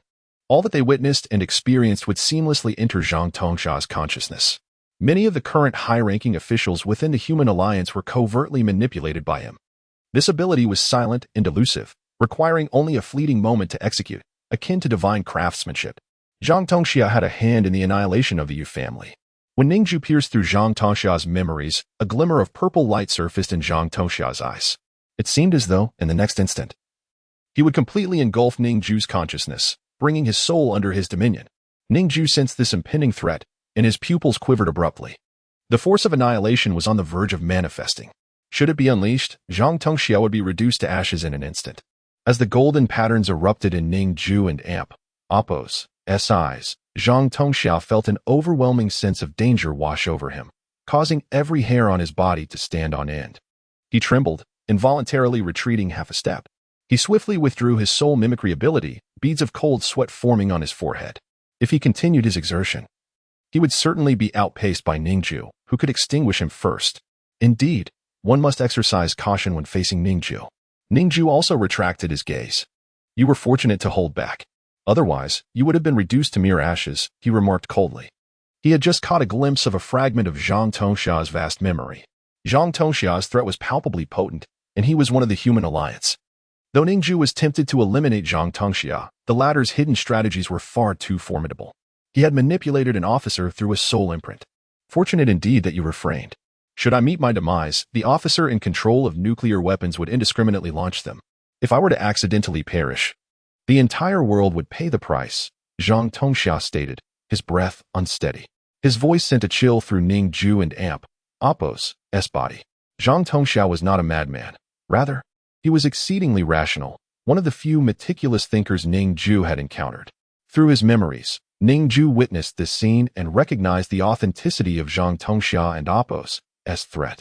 The reason Zhang Tongxia acted thus was not out of a deranged desire for the world to suffer, but merely to safeguard his own life. There were many mind readers capable of discerning the truth of his words. Thus, to wield such a threat against others, it had to be genuine. Egotists, in their quest for self-preservation, would not hesitate to place the world in jeopardy. Ning Jue and Appo's gaze turned icy. Is not Professor Luoxiang similar? Zhang Tongxia responded calmly. One must look after oneself, lest the heavens exact retribution. Had he not acted thus, it is likely that you would have already slain him. One could not deny that, from Zhang Tongxia's perspective, his actions were justified. I hope you ultimately do not become my adversary, Ning Jue concluded, leaving a final remark before soaring into the sky, embodying the essence of thunder. Zhang Tongxia observed his retreating figure, deep in thought. In the heavens, Ning Jue was enveloped in a flicker of lightning, his form consumed by brilliance. Could Professor Luo still be at base 301? Ning Jue pondered. Indeed, base 301 was somewhat distant from the central capital. However, several months had elapsed. Surely, Professor Luo would not still be lingering there. Might it be that, aware of the blockade of the central capital, he chose to remain at base 301 to evade scrutiny? Ning Jue surmised this to be the case. He set his course for base 301 and arrived several days later. In a search, he found no trace of the professor. Ning Jue retrieved a black card, a telephone card gifted to him by He Mei years ago, intended for contacting Zhang Tongxia. This was a communications card that could not be tracked. He dialed the professor and Appo's private number, one that was beyond the alliance and Appo's surveillance. However, the line rang only to silence. Disconnected? Ning Jue was taken aback. This was decidedly unusual. He traversed base 301, searching high and low, yet the professor remained elusive. Where could he possibly be? Ning Jue felt a growing sense of urgency as he returned to the spot where he had once set the professor down. Beneath the tree lay a book, the same one that had encased the shattered hilt of the thousand-blade sword, which the professor had personally delivered to the prison. It was covered in dust, half buried in the earth. In this world, books had become worthless, ignored by all. Ning Jue bent down to pick it up, the cover caked in dirt and grime. He slowly turned the pages, revealing the professor's penmanship. It read, Mr. Ning, my intention in delivering the sword hilt is to enhance your chances of successfully breaking out with Li Hongguang. After all, it was my oversight that led to his imprisonment. Thus, I bear some responsibility. I am aware that whether this endeavor succeeds or fails, I will be exposed to the scrutiny of the human alliance. Therefore, I am prepared for sacrifice. Should they dig deeply, all I have done will be laid bare. Continuing to hide in remote bases might allow me to survive, but I choose to strive for action. I wish to negotiate with the human alliance, having exhausted all other options. Do not seek me out, do not worry. Finally, I offer you a few words of caution. Should you succeed, you may acquire a multitude of enemies across the globe and struggle to maintain balance. Yet, regardless of the circumstances, success is paramount. People tend to sympathize with the weak, but they follow only the victors. Nevertheless, one must still fight for the weak. Indeed, people require assistance, but when you genuinely aid them, they may turn against you. Regardless, one must continue to help. What you have pursued throughout your life may one day be obliterated. Yet, regardless, persistence is essential. When you offer the most precious aspects of yourself to the world, you might find yourself betrayed and scorned as worthless. Nevertheless, one must continue to offer the most treasured gifts to the world. Upon finishing the reading, Ning Jue's pupils trembled slightly. The professor seemed to have foreseen Ning Jue's formidable strength, thus imparting these warnings. He hoped that Ning Jue would not lose himself in the allure of power. Professor Luo Xiang had once delivered similar words to Li Hongguang. Chapter 144.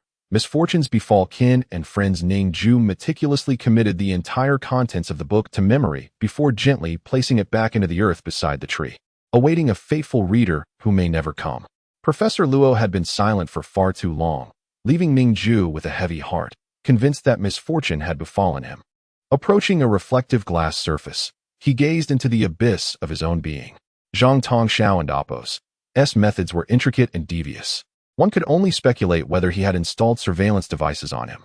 As anticipated, a small black circular plastic disc clung to his collar, an insidious listening device with tracking capabilities. With a swift motion, Ning Jue crushed it and discarded it onto the ground. Fortunately, he had not returned to Xiangyang nor uttered any sensitive secrets. Disposing of the eavesdropping device, he transformed into a bolt of thunder, propelling himself skyward and vanishing into the void. Ning Jue hastened toward the blood refinement city, journeying southward across a desolate expanse of desert where the yellow sands swirled chaotically in the wind. Were it not for his abyssal true eyes, he would have seen nothing at all. Suddenly, he spotted a group of women struggling against the fierce winds, making their way with great difficulty. They were striking in appearance, and even amidst the harshness of the sand, their figures exuded elegance, clad in protective desert attire. Could they be the sisters from the Black Duke Tavern? At that moment, they were being pursued by a C-class behemoth. Among them, only one possessed a feeble ability, her complexion pale as she strained to summon her powers against the monstrous creature. Standing firm in such turbulent conditions was a feat in itself, let alone engaging in battle. Her flames were too weak, flickering and wavering under the relentless gust of sand. How could she possibly harm the behemoth? Ning Jue descended like a terrifying inferno. With a resounding crash, he fell from the heavens, the searing flames melting the swirling sands into droplets of liquid. In an instant, the behemoth and Apos' form was reduced to a charred skeleton, mercilessly obliterated by the intense heat. The women beheld a figure cloaked in shadows, a young man clad in a cape with a sword slung across his back, descending from the sky. He crushed the remains of the beast beneath his foot, the colossal mass collapsing with a thunderous roar. As the flames subsided, the young man approached them. "Thank you for saving us," several women expressed gratefully. Ning Jue nodded. "No need for thanks. I am a friend of Lady Black, and it is but my duty." Black Rose and Apos' allies were numerous within Blood Refinement City, which accounted for her status as one of the 5 major powers there. A friend gained was an additional strength acquired. The sisters exchanged glances, their expressions revealing uncertainty. "We are on a journey to meet Lady Black. I have not seen her in years," Ning Jue continued, sensing their apprehension. "You may not find Lady Black in Blood Refinement City," they replied. "Why is that?" A sense of foreboding gripped Ning Jue and Apos' heart. "Are you aware of Zhongli?" Ning Jue and Apos' expression shifted slightly. "What do you mean?" "I am Zhongli." The women gasped in shock, their gazes toward him transforming from gratitude to fury. Only one, the woman with abilities, remained composed. She gently placed a hand on her sisters and Apos' shoulders, urging them to remain calm, then stepped forward to address Ning Jue. "Mr. Jiang, the Black Duke Tavern has been destroyed. You will not find Lady Black." Ning Jue and Apos' heart raced at the revelation. How could this be? Lady Black possesses the A-class deconstruction eyes. I cannot fathom any power that could rival her. She was acquainted with numerous formidable ability users and hunters. And though they were scattered, they were all allies of Lady Black. At the first sign of danger, they would rush to her aid. The news of the Black Duke Tavern and Apos' demise was almost too much to bear. If it were merely the forces of Blood Refinement City, Lady Black would not have feared them. However, this time, a superior power from beyond has struck, and we were swiftly crushed. Lady Black exerted every effort to ensure our escape. Ning Jue and Apos' pupils quivered with disbelief. "And all of this is due to you," the woman continued. "Everyone connected to you, Jiang Li, has been hunted down and exterminated. We do not understand why. They merely interrogated us relentlessly for your whereabouts. Under duress, many have perished. Ning Jue and Appo's fist clenched tightly, overwhelmed by shock. He activated his abyssal true eyes, peering into the woman and Appo's consciousness, where memories flooded forth. Months prior, on the day Jiang Li successfully escaped, even Huang Yuan's pursuit had come to naught. Following that, the Human Alliance lost all trace of Ning Jue and Li Hongguan. Enraged, they began indiscriminate assaults on wandering refugees, resulting in countless casualties. The irony was staggering. The number of humans slaughtered by the Alliance far exceeded those lost to the behemoths. Zhang Taoxiao had witnessed Jiang Li and Appo's escape and recognized Ning Jue as Jiang Li. After reporting this information, the Human Alliance dispatched troops to feverishly search for any trace of him. No one connected to him could escape their grasp. Base 301, where Ning Jue had accepted his mission from the Hunter Association, had been completely sealed off. Blood Refinement City had also undergone thorough searches. Though Ning Jue had destroyed Jiang Li and Appo's identity card, the records of his past movements would not simply vanish. He had unwittingly brought considerable trouble to Lady Black, a fact he had never anticipated. You have been hiding for so long, and only now do you show yourself. One of the women rebuked him angrily. Her fury directed at Ning Jue despite his recent act of heroism. Lady Black had perished because of Jiang Li, and their devotion to her outweighed their own lives. Ning Jue and Appo's expression turned icy as he replied, "I apologize." With that, he transformed into a bolt of lightning, soaring into the sky, leaving behind only a few exotic weapons in the swirling sands. These weapons would aid the women in their survival through the desert. After all, they were Lady Black and Appo's people. And she had once assisted Ning Jue, thus he would not forsake her kin. Chapter 145, Sudden Storm. Days later, in the southernmost human territory, Blood Refining City. The air was thick with a pungent scent, as the white mist transformed into a crimson fog. In recent years, the factories here had intensified the production of blood smoke due to the breach of the borders. Blood Refining City, being a border city, had not yet fallen despite the relentless onslaught of colossal beasts from the north. However, danger loomed perpetually, and no one could predict when the beasts would shatter the city gates. The inhabitants began to stockpile blood smoke for emergencies, knowing that when a beast attacked, only by injecting the smoke could they enhance their abilities and escape swiftly. At the very least, it would grant them a swift and painless demise. Ning Jue wandered through the desolate streets of Blood Refining City, which had grown far more somber than in years past. The once lively thoroughfares brimmed with desolation. He made his way towards the city center, where, compared to the outskirts, a greater throng of people still gathered. Yet, unlike before, these streets were now filled with fully armed individuals. The affluent had long departed, leaving only beast hunters, loners, and gang members behind.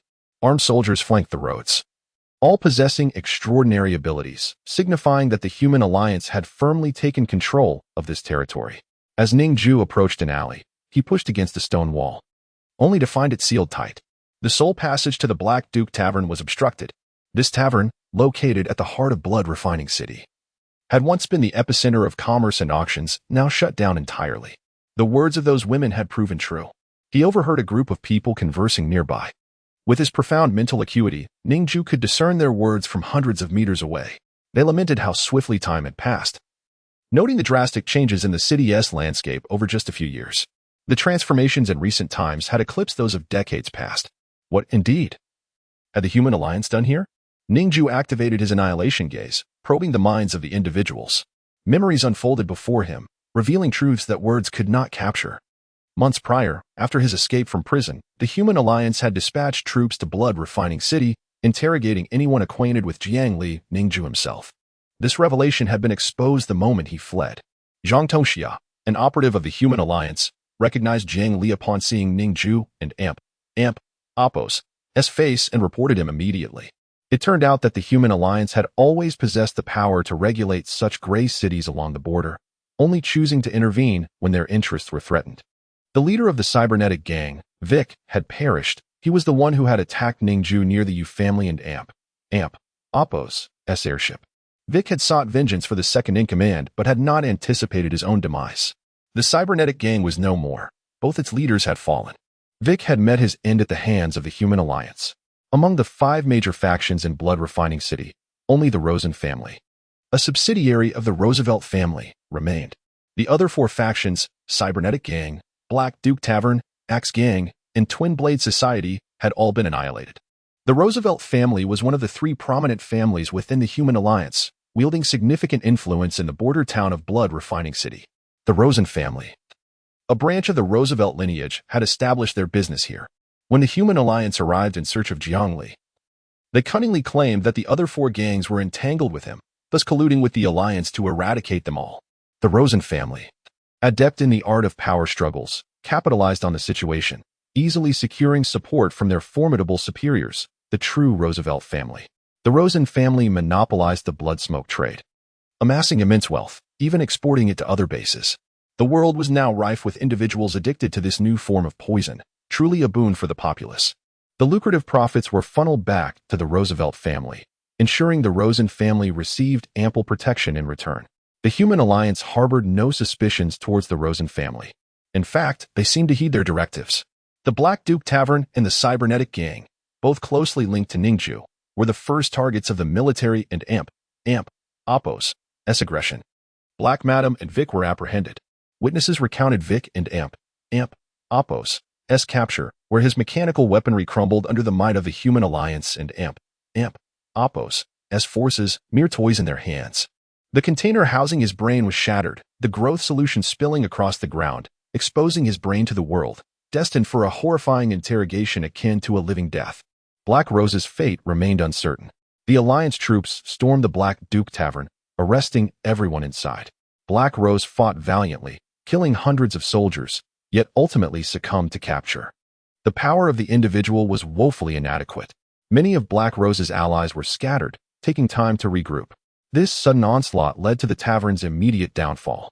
The fragmented accounts left Ning Jue reeling. Unable to locate him, the Human Alliance began scouring the lives of those around him. The fallout endangered his loved ones.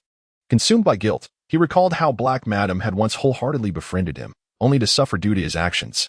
Now, her fate hung in the balance, and he had failed to repay her kindness, instead embroiling her in turmoil. Clenching his fists, he activated his invisible ability, blending into the surroundings. As he traversed the streets, he employed his annihilation gaze on the soldiers lining the way, extracting their memories. At last, he witnessed the scene. A soldier, trailing at the back of the formation, stormed into the Black Duke Tavern. The prostitutes were ruthlessly gunned down, and capturing Black Madam was their primary objective. Black Rose unleashed her destructive eye, obliterating hundreds of soldiers at the forefront, yet soon exhausted her mental energy, leading to her capture. Chapter 146. The Secret Passage. The soldier was merely a low-ranking individual, unaware of the whereabouts of Black Rose. Ning Jue continued onward until he encountered an officer. Instantly, he delved into the officer and Appos' memories, uncovering a plethora of internal information. He discovered the Rosen family and Appos' method of bribing the military, revealing the corrupt motives behind the operation. The officer, in turn, was profiting from this corruption. Most importantly, Ning Jue discerned the location of Black Rose. She had been captured and was being interrogated in the basement of the Rosen family, the very stronghold of the Human Alliance and Appos' operations in this region. The soldiers were typically stationed within the confines of the Rosen family, providing them with an inherent protection while assisting in the eradication of rival factions. What had initially been an endeavor to locate criminals and investigate Ning Jue and Appos' whereabouts had now been manipulated by the Rosen family to bolster their own power. The extent of the collusion was indicative of profound corruption. Rage surged within Ning Jue. He lifted his head, and with a hum, an invisible blade of wind coalesced in the air, slicing through the officer's neck, causing blood to splatter. The officer fell lifelessly to the ground. The soldiers, witnessing this scene, immediately sounded the alarm, calling for heightened vigilance and encirclement. They were utterly astonished, gathering in droves, guns drawn, desperately seeking the assailant. Yet, capturing Ning Jue was a futile endeavor. He had long since vanished. Ning Jue traversed the streets, gradually making his way toward the stronghold of the Rosen family. A murderous intent welled up within him. He had resolved to annihilate this nefarious group. The noxious smoke of blood spread far and wide, offering only harm with no benefit. All would succumb to the addictive nature of this smoke, rendering them powerless over time. Ultimately, humanity would meet its demise at the hands of this toxic haze. As he passed a truck, the slogan emblazoned on its side caused Ning Jue to furrow his brow. With the blood smoke, whether you and Appos re-hunting beasts or not, both you and your companions shall thrive. Below it, A lengthy list of purported benefits followed, such as stimulating adrenaline, enhancing extraordinary abilities, and maintaining composure during the hunt for colossal beasts. Even those who were not beast hunters were promised increased vigor in intimate endeavors. However, there was no mention of the addictive nature or the detrimental effects on the body. To sell it, they spared no effort. Blood smoke was inherently a substance that provided immense pleasure and bore a strong potential for addiction. Prolonged use would obliterate reason, leading to brutality. It was, in essence, a poison. This toxin had initially festered within the confines of the chaotic city of Blood Refinery, but since the Rosen family and awakens takeover, the entire world was destined to languish in its corruption. With external threats looming, monstrous beasts ever watchful, poised to obliterate humanity, now, the internal betrayal for profit compounded the peril. Disappointment filled Ning Jue and awakens heart as he advanced step by step toward the tallest edifice in the northwestern part of Blood Refinery. There lay the dominion of the Rosen family. The toxic mist in the city had thickened, saturating the air with a sanguine hue and a repugnant odor. Even adults would cough at the scent and awakens toxicity. Many ruins had been repurposed into new chemical factories, tirelessly producing blood smoke at an exponentially increased rate. The factories manufacturing the substance had become veritable money-printing machines, monopolized by the Rosen family, yielding exorbitant profits. As Ning Jue walked through this murky city, azure lightning began to surge within his palm, crackling with energy. He was poised to eradicate the Rosen family with unrelenting force. You, the human alliance, seek me? Then I shall oblige. Suddenly, Ning Jue's ears perked up, detecting some commotion behind him. His elemental fury ability allowed him to sense the winds, as sound propagated through air as vibrations, which in turn incited currents. He keenly discerned the sounds emanating from behind a wall, once the site of the Black Duke Tavern, now sealed. It appeared that voices lingered within. Utilizing his annihilation true eye ability, he peered through the wall and awakens material, disintegrating it in his vision. After penetrating the layers of infrastructure, Ning Jue beheld the interior of the Black Duke Tavern, now a scene of devastation. The floor was stained with dried blood, a grim testament to the ferocity of battles fought months prior. Frowning, he observed a group at the center engaged in conversation, their expressions fierce with anger and murderous intent. Clad in battle-worn attire and equipped with fine weaponry, these were not mere ornaments, but the garb of seasoned combatants, marked with scars that spoke of their solitary existence as hunters. These individuals, typically lone wolves, had evidently gathered as allies of the Black Lady. The wall was too thick for Ning Jue to overhear their discourse. Maintaining his invisibility, he activated his lightning dash ability, swiftly traversing the area. Eventually, he discovered a hidden passageway. His annihilation true eye could penetrate the illusory substance, allowing him to discern the underground tunnel leading to the desert beyond the city. The women he had encountered earlier had escaped through this very route. Ning Jue leaped from the city, standing amidst the golden sands. He plunged his hand into the desert, grasping a doorknob, and with a decisive pull, the secret door creaked open, allowing sand to cascade within. He raised his hand, conjuring numerous shards of hard ice to seal the entrance, preventing further sand from intruding. Then he descended into the secret passage. As the ice melted, the sand once more engulfed the entrance. The passage was narrow yet sufficient for upright movement. The Black Lady could have fled through this route, but knowing the Alliance soldiers sought her, she chose to confront them, ultimately leading to her capture. This selfless act allowed her sisters to escape through the hidden passage. Had she not been apprehended, the soldiers would have frantically searched, inevitably discovering the tunnel and sealing the fate of all within. The tunnel twisted and turned, its length disorienting. After what felt like an eternity, Ning Jue finally emerged into a bar within the Black Duke Tavern, once a lavish auction house, now reduced to disarray. Chapter 147. The solitary cultivator Ning Jue surveyed the desolate scene within the auction house. The chairs lay in ruins, splintered as if cleaved in twain. Bloodstains marred the floor, mingling with the severed limbs of numerous Alliance soldiers, a grim testament to the battles that had transpired mere months ago. The jagged edges of these remains bore testament to the handiwork of the Eye of Deconstruction. It was evident that Black Rose had indeed claimed many lives in this confrontation. Within the auction house, a gathering of several individuals sat, their expressions grave as they perched upon the dilapidated chairs. Alone, we stand little chance. The fate of Lady Black Rose remains uncertain. Should we act, it may prove futile, perhaps even cost us our lives. If she yet lives, we might dare to make a stand, but should she be dead, seeking vengeance would be futile, only a path to our own demise. Rescuing her might be within the realm of possibility, Yet annihilating all the Alliance soldiers here to avenge her is undoubtedly impossible. The assembly bore the marks of hardship. Their faces weathered and lined, seasoned warriors who had faced countless battles. They exhibited a remarkable caution, even with Lady Black Rose and Ampos' past kindness towards them. Recklessness was not an option. Should they ascertain her death, they would disperse and retreat without hesitation. These lone hunters, disenchanted with humanity, chose solitude over companionship. Hunting formidable beasts alone, they were pragmatists, viewing vengeance as a most futile endeavor. If Lady Black Rose were indeed dead, her past favors would be rendered null. Yet, should she still live, they would undoubtedly take action. Despite their disillusionment with humanity, they retained a sense of conscience, unwilling to disregard the debts of gratitude owed. Their disdain for the vile compelled them to distance themselves from such company. However, their uncertainty about her fate lingered. Upon learning of Lady Black Rose's assault by the Alliance soldiers, they had arrived too late. They had been strategizing here for some time. Suddenly, a resounding voice broke through the tension.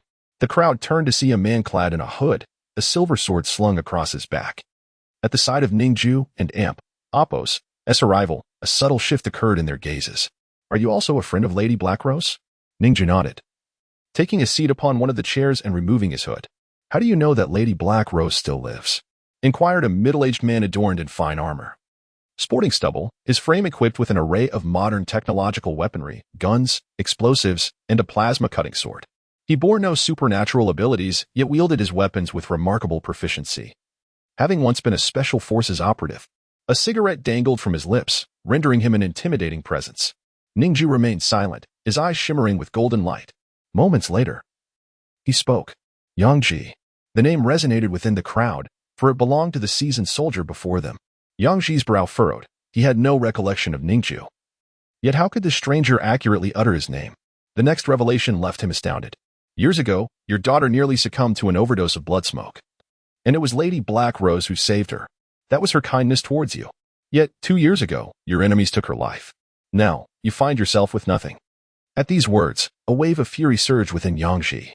He brandished his weapon, pressing the barrel firmly against Ning Jue and Ampos' temple. The realization struck him. Ning Jue was a mind reader, audaciously delving into his memories, a grave misstep indeed. The bullet within the chamber was a lethal A72-1 type, capable of piercing the bones of Class C behemoths. Should he pull the trigger, the heavy lead would obliterate not only Ning Jue and Ampos' head but his entire upper body, along with the wall behind him. Ning Jue and Ampos' expression remained unperturbed, his gaze tranquil. "I apologize, Mr. Yang. I merely wished to demonstrate my abilities. I utilized my mind-reading skill to gauge the thoughts of the soldiers outside and discerned that Lady Black Rose still lives." His tone bore no trace of fear. Though Yang Ji's weapon was formidable, Ning Jue possessed the means to execute a swift retreat to safety at the very moment the gun fired. Gradually, he redirected the muzzle of Yang Ji and Ampos' gun aside, prompting Yang Ji to return the weapon to his waist. Despite Ning Jue and Ampos' apology, Yang Ji and Ampos' ire had not entirely dissipated, though his demeanor softened somewhat. Furthermore, discharging a firearm here would certainly draw the attention of the soldiers outside. Since Lady Black Rose yet lives, shall we act tonight? It is feasible. One among them turned to Ning Jue. "Friend, what name do you go by? Do you know where Lady Black Rose is being held?" "Ning Jue," he replied succinctly. "Or you may call me Jiang Li." He was both Ning Jue and Jiang Li, his dual identities now exposed to the human alliance. His appearance and DNA had been catalogued, rendering any further attempts at anonymity futile. However, the moment he uttered his name, the expressions of those present shifted dramatically, anger igniting in their eyes. Several surged forth, restraining Ning Jue, while another lunged in to deliver 2 powerful blows. The force of the strike sent blood cascading from Ning Jue and Ampos' face, his teeth loosening from the impact. The human alliance sought you to locate Lady Black Rose. Now that she has been captured, she must have endured untold torment for months, and only now do you show yourself. What a coward! They hurled insults at him. Despite the pain radiating from his face, Ning Jue and Ampos' gaze remained calm. Unseen by others, azure lightning flickered within his palm, vanishing in an instant. He nearly succumbed to the urge to retaliate. Had he wished, none among them could stand against him. Yet he restrained himself, understanding that none here were truly malevolent. If evil existed, it lay within his own heart. He had arrived late, despite Lady Black Rose having once saved his sister and Ampos' life. Now, possessing formidable power, He found himself allowing a friend to languish in despair. A profound sense of guilt enveloped Ning Jue. "I am sorry." He uttered these two words softly. The first time in years that he had been struck by another and Appos' fist. His wounds healed rapidly, leaving those around him momentarily astonished. Typically, one could wield only a single supernatural ability, yet this was Ning Jue, the very individual who had liberated Li Hongguang from the confines of the Jing Mountain prison. It was said that he had single-handedly vanquished tens of thousands of Alliance soldiers in an instant. This news was known far and wide. Chapter 148. I shall strike first. Yang Ji took a puff of smoke and approached Ning Jue. As the white vapor billowed forth, Ning Jue braced himself. Convinced that Yang Ji intended to deliver a blow, he had prepared himself to accept the strike, acknowledging that the fault lay with him. Let him go. What surprised Ning Jue was Yang Ji and Appos' sigh as he spoke. Everyone makes mistakes. I do, and so do you. He continued, moreover, with Ning Jue and Appos' strength. We are not his match at all. The individuals restraining Ning Jue suddenly recalled his formidable power. They nearly forgot just how terrifying this man was.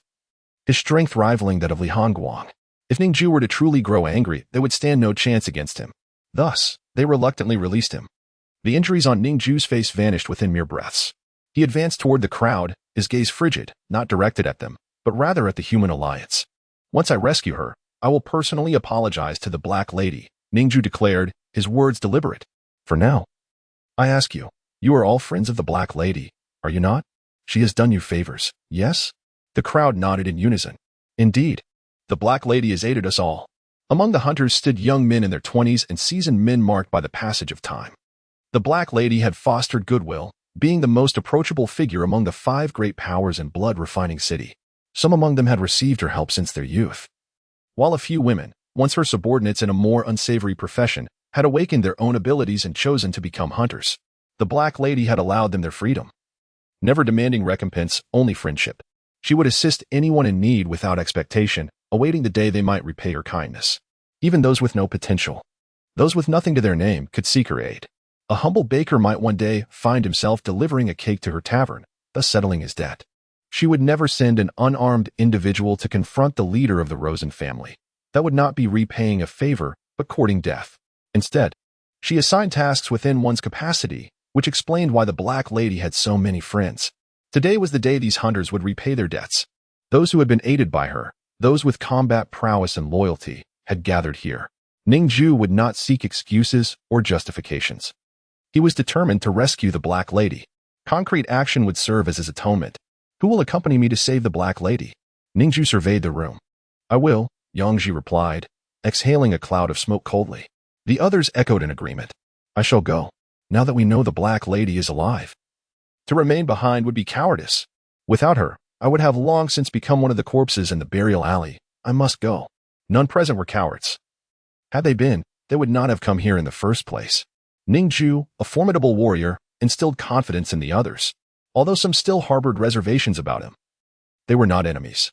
The Black Lady was trapped within the basement of the Rosen family, where the Human Alliance's soldiers were stationed. This mission is perilous, so exercise caution. Ning Jue cautioned. The group nodded gravely. Tonight, we shall strike, Yang Ji announced. Ning Jue nodded in agreement, and no one voiced dissent. They needed to act swiftly. Every moment they delayed meant another moment of suffering for the Black Lady, as torment could distort one's perception of time. Ning Jue settled into a meditative pose, eyes closed. No one dared to disturb him. Soon, night fell. As the sun dipped below the horizon, Ning Jue opened his eyes. I shall strike first, he proclaimed. With that, the static electric blade behind him flickered with golden lightning and surged forth, hovering behind him. Arcs of electricity crackled and exploded in the air. In the next instant, everyone witnessed Ning Jue's figure vanish, slipping into the void. Boom. Ning Jue's speed was astonishing. Though he was unseen, the sonic booms from his movements disrupted the surrounding air. A fierce gust swept through, shattering the heavy door of the Black Duke Tavern. Moonlight flooded in. Attack! Someone shouted from the shadows. With that, everyone surged forward, unleashing their full abilities, powers, and weapons alike. They understood that if they did not eliminate their foes, they would be the ones to perish. Experienced in battle, they knew the cardinal rule, never underestimate the enemy. However, upon charging out and witnessing the scene before them, they were momentarily stunned, their expressions filled with shock. In the northwest direction, blood-refining city loomed high into the sky. Beside the Grand, illuminated tower belonging to the Rosen family stood a solitary figure, wielding a colossal sword of blue lightning, a magnificent blade measuring 50 meters in length. The entire city was almost illuminated by its brilliance. The terrifying sound of thunder shattered the clouds above. In the air, crimson smoke and poison mist were scorched and dispersed by the lightning. The vast area of toxic mist dissipated into nothingness. The diminutive figure's cloak billowed dramatically as the sword swept through the air. Boom! The fearsome thunder obliterated everything in its path. The Rosen family's defensive barriers, conjured by the abilities of their enforcers, crumbled under the weight of that single strike, rendering them as inconsequential as bubbles. The entire building was shattered into fragments. Boom! Dust and debris erupted. The thunder's sword dissipated, arcs of electricity crackling across the ground. The soldiers stationed on the surrounding streets stood agape at the spectacle. An attack! An attack! Rally to the Rosen family! Shouted the soldiers through their communication devices as they rushed toward the scene. Yet, the number of soldiers dwindled as they advanced. Many had already fallen to unseen hands. The rogue hunters were at work. Realizing the anomaly, they quickly formed a defensive formation, standing back to back. A chameleon-type ability user attempted to stab one of the soldiers with a dagger, having already claimed the lives of a dozen men with this tactic. However, the soldiers had begun to prepare themselves. Click. The red visor of one soldier flashed, revealing the chameleon's form. The soldier raised his hand, activating his bone-crushing ability. The neck of the chameleon's psychic was abruptly snapped, leaving his eyes vacant as he collapsed lifelessly to the ground. Yet, even in the wake of the chameleon's demise, others remained. Chapter 149. Underground, the sound of gunfire echoed. Bang! Bang! Bang! Yang Jie emerged from the alley. A bomb clenched between his teeth and a submachine gun gripped in his hands. His speed was astonishing as he dashed forward, firing indiscriminately. The weapons he wielded were antiquated. Traditional firearms rather than energy-based arms. Such mechanical constructs proved to be more reliable. Although they lacked the destructive power of modern energy weapons, Yang Jie found them far more intuitive to handle. In mere seconds, flame soared as soldiers, caught off guard, were felled by his gunfire. Despite being enhanced warriors, they possessed high offensive capabilities but lacked defensive strength. At the end of the day, they were still mere flesh and blood. Yang Jie's modified weaponry easily pierced through modern armor, rendering the deaths of the soldiers unsurprising. However, these soldiers were not without their defenses. They quickly pinpointed Yang Jie's location and launched their unique abilities against him. With his wealth of experience, Yang Jie calculated that he had mere moments to counterattack and take cover. The instant they struck, he vanished from their sight. Yet, the bomb in his mouth was activated, hurled into the air, only to be seized mid-flight by a psychic soldier and thrown back at him. Boom! The explosion rocked the ground as Yang Jie dove to the floor. The blast left half of his shoulder mangled, but thankfully, his bones remained intact. Rising, he applied a healing salve, retrieved his weapon, and continued the fierce clash. The battle between rogue hunters and soldiers unfolded in the city of blood refinement. Boom! Boom! Boom! Explosions and flashes of electricity illuminated the streets. It was a fierce confrontation of abilities, each vibrant power painting the night sky with colors. The rogue warriors were seasoned fighters, having faced colossal beasts and witnessed true terror. In contrast, the soldiers had only undergone mechanized training, lacking genuine combat experience. Their skills were woefully inadequate, even with several enhanced soldiers among them, unable to fully harness their powers. Meanwhile, the grand building of the Rosen family crumbled spectacularly. A symbol of opulence reduced to ruins in an instant by Ning Jue's sword strike. Armed with the static blade, he resembled a deity of death. The colossal thunder sword he had conjured with elemental fury had drained much of his mental energy, but his innate vigor quickly replenished it. Ning Jue and Appo's combat prowess was formidable, rendering even ordinary S-class warriors incapable of matching him. As the building collapsed, Ning Jue darted inside. Steel beams and concrete cascaded down, crushing many soldiers into mere pulp. The sound of destruction reverberated throughout Blood Refinement City, a cataclysmic event that shook the very foundations of the realm. The tallest structure in the city had been severed by a single sword stroke, an awe-inspiring display of might. In his invisible state, Ning Jue penetrated the already bifurcated edifice. Inside, he encountered a gruesome sight. Corpses littered the floor, including many scantily clad women and men who had perished together, alongside elegantly dressed individuals, their bodies severed. Some even drowned in the indoor pool, victims of the ruins that fell upon them.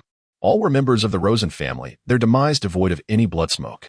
The absence of their signature substance in the building revealed their awareness of its grave dangers, a bitter irony indeed. Ning Jue surveyed the path of destruction with no remorse. He believed the obliteration of their entire lineage was justified. Their lavish lifestyle had been built upon the suffering of the underprivileged. Activating his obliteration eye, he scanned the complex and swiftly located the entrance to the basement while simultaneously perceiving all within the structure. The building housed over 10,000 individuals.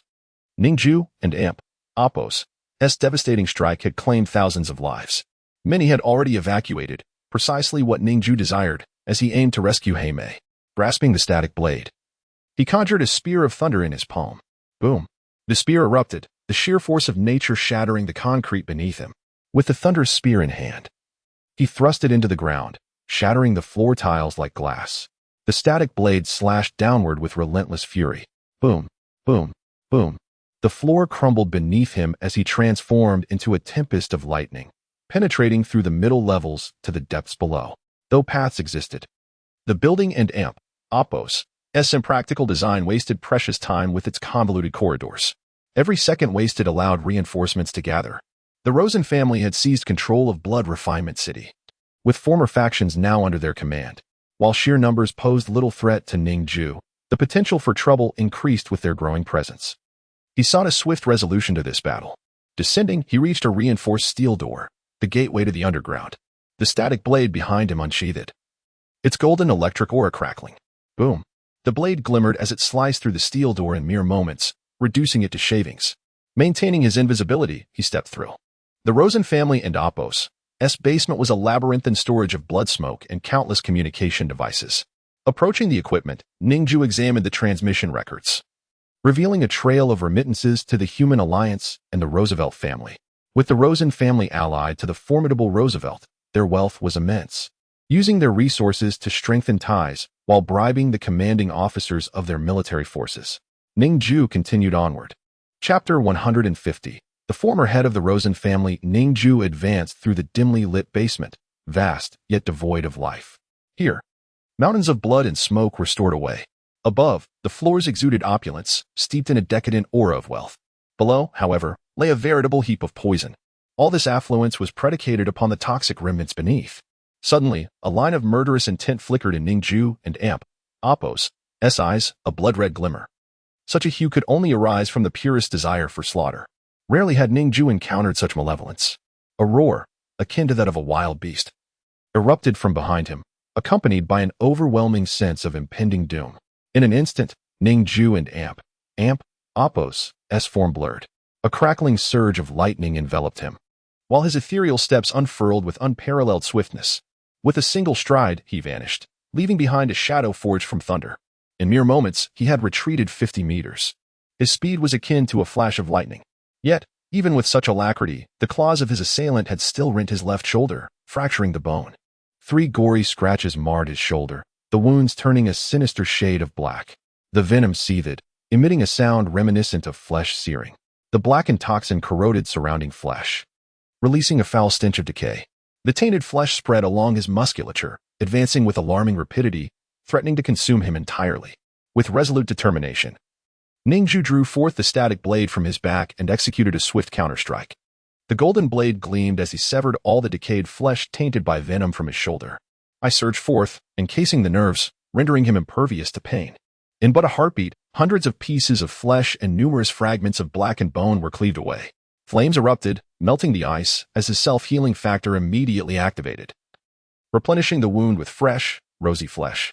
Within the span of less than a second, he had dispelled the venom that had begun to spread. Frostbite and burns were inevitable. However, his formidable self-healing capabilities would soon mend him. Turning to confront the creature that had attacked him, Ning Jue was struck by its grotesque appearance. He had never encountered such a being before, a large, ragged figure clad in a tattered red robe, its face obscured by a wild beard. The skin of its face, which should not have borne hair, was now covered with follicles, giving rise to a mass of hair. Its body had undergone grotesque mutation, becoming twisted and decayed, with skin resembling neither man nor beast, adorned with black scales and barbs. Countless crimson tails sprouted from its back, each ending in 3 claws, fanning out like a multitude of arms, exuding an overwhelming aura of menace. It stood on 4 legs, its eyes a deep crimson. Its hands, lacking 2 fingers, were utterly unlike human hands. Utilizing his oblivion true eye, Ning Jue discerned its skeletal structure. While a human adult possesses merely 206 bones, this monstrosity contained a staggering 800. No wonder its form loomed at nearly 3 meters tall. It was a humanoid behemoth. Ning Jue could vaguely perceive that it had once been human, now transformed into this abomination. It emitted a low, guttural growl, devoid of any semblance of rationality. Clinking chains dangled from its limbs, remnants of shattered shackles. In the distance, he glimpsed a dilapidated prison filled with thick chains. Over 100 had bound the creature, now all broken asunder, crushed by the rubble. Ning Jue had cleaved through the building earlier, causing debris to fall and demolish the creature and awakens, as prison. Through the memories of the officer he had earlier observed, he had located the dungeon where Mei was imprisoned, ensuring his sword struck at an angle that spared her. Who could have anticipated that a monster lurked here? The creature and awakens' immense form nearly filled the corridor, and within the ruined prison lay countless bones, both human and animal. The stench was revolting, causing Ning Jue to grimace. Among the remains lay the carcass of a half-eaten pig, its entrails exposed and rotting, a testament to the creature and awakens' voracity. It appeared that the Rosen family routinely disposed of corpses to nourish this beast, as evidenced by the bloodstains at the corners of its mouth, suggesting it had just feasted. Ning Jue noted the golden emblem emblazoned on the creature and awakens' crimson robe, inscribed with the name Rosen. Such a gilded insignia was typically reserved for the family patriarch. Could this creature have once been the head of the Rosen family? Before Ning Jue could ponder further, the monster lunged at him with a primal roar that reverberated throughout the prison. Its form morphed into a colossal shadow, charging forward with immense force. Feeling the pressure of the wind, Ning Jue remained unfazed. The previous ambush had caught him off guard, but he was unafraid of a direct confrontation. Grasping the static blade, he summoned forth a surge of lightning. With a crackling sound, a massive sword of thunder coalesced from the blade, extending 10 meters in length. Ning Jue unleashed a powerful strike. The thunderclap resonated through the entire basement, cleaving the creature in twain. The charred surface revealed pulsating internal organs, several times larger than those of an ordinary human, as blood gushed forth. Ning Jue believed the ordeal had concluded. Yet, in the next instant, the creature's body reformed, flesh knitting together, completely healed as if nothing had transpired. Its formidable regenerative abilities rivaled even the most potent self-healing factors, surpassing them in strength. How could this be? He had cleaved through its brain and heart. Ning Jue was astounded. Whether beast or human, severing both the brain and heart should ensure death. Yet this monstrosity remained alive. Indeed, it seemed even stronger. Shocked, Ning Jue activated his Oblivion True Eye, delving into the creature's memories. Despite its feral transformation, he could discern traces of its humanity. As golden patterns flickered in its eyes, a torrent of memories flooded Ning Jue's mind. Chapter 151, the S-Class Core Devourer, Luo Zhong. Memories surged into Ning Jue's mind, causing him to gasp in shock. He beheld too many revelations. The creature before him was none other than Luo Zhong, the previous head of the Luo family. His extraordinary ability was classified as A-Class, known as splicing. This power allowed him to attach the limbs of any creature to his own body, thereby acquiring their strength, be it from colossal beasts, wild animals, or humans. Luo Zhong had always practiced remarkable restraint in his splicing endeavors. After all, the human body is limited in its capacity for such modifications, leaving only a few viable attachment points. Consequently, he often opted for the most advantageous choices. Throughout his life, until the age of 50, he had only spliced 4 limbs, a severed hand from a longevity ability user, which granted him an extended lifespan of 80 years. A tail from a gigantic beast, endowing him with immense strength capable of effortlessly demolishing a building. A massive severed tail from a mutated gecko, which, upon detachment, could regenerate, providing him with a source of blood and cells for transfusions, and a limb from a beast with exceptional regenerative abilities, granting him formidable healing prowess. Luo Zhong suffered from severe scurvy and Crohn and awakens' disease, perpetually battling anemia. Even the slightest wound could trigger uncontrollable bleeding, a consequence of his genetic predisposition as a product of inbreeding. The Luo family, in their quest for bloodline purity, had practiced cousin marriages for generations. This inherent genetic issue was beyond the reach of even the most potent healing abilities, as it was not merely a disease but an innate condition, an intrinsic aspect of their being. Thus, even the gift of healing could not remedy it. A minuscule cut could lead to catastrophic blood loss. Therefore, he employed the regenerative tail of the gecko to maintain a personal reservoir of blood, alleviating his concerns about transfusions. In this era, the availability of blood was scarce, and matching blood types were even rarer. Self-sufficiency was preferable. However, his A-class splicing ability only allowed him to inherit a fraction of the capabilities from the spliced limbs, an insubstantial power that could not completely circumvent his genetic afflictions. Originally, he was a normal human. His splicing ability did not compromise his will or lead to mental collapse, transforming him into the bloodthirsty fiend he had become. This tragic metamorphosis was the result of his fateful decision to consume the core of an S-class beast. Within the S-class core lay not only the energy potent enough to elevate his abilities to S-class, but also the remnants of the beast's bloodthirsty cells. A moment of carelessness during the consumption could lead to a total dissolution of will, resulting in his transformation into a savage monster. At the age of 60, the deterioration of his scurvy had rendered his normal life untenable. As the head of one of the 5 major factions ruling the blood-refining city, immensely wealthy, he could not tolerate a life burdened by such limitations. Thus, he made the perilous choice to devour the core of an S-class beast, hoping to evolve his abilities and seize a glimmer of hope. If his splicing ability reached S-class, he would fully inherit the capabilities of the limbs he attached, rather than merely the residual powers. He aspired to gain strength surpassing that of A-class. Unfortunately, he failed. That fateful consumption saw him engulfed by the beast and Appos, savage, bloodthirsty essence. His will submerged within the beast's cells, rendering him a true monster. Though memories remained locked within his mind, he could no longer access them, oblivious even to the fact that he had devoured his own son. This pitiable creature, having absorbed the S-class core, lost its will, yet its power had undeniably evolved, nay, mutated grotesquely.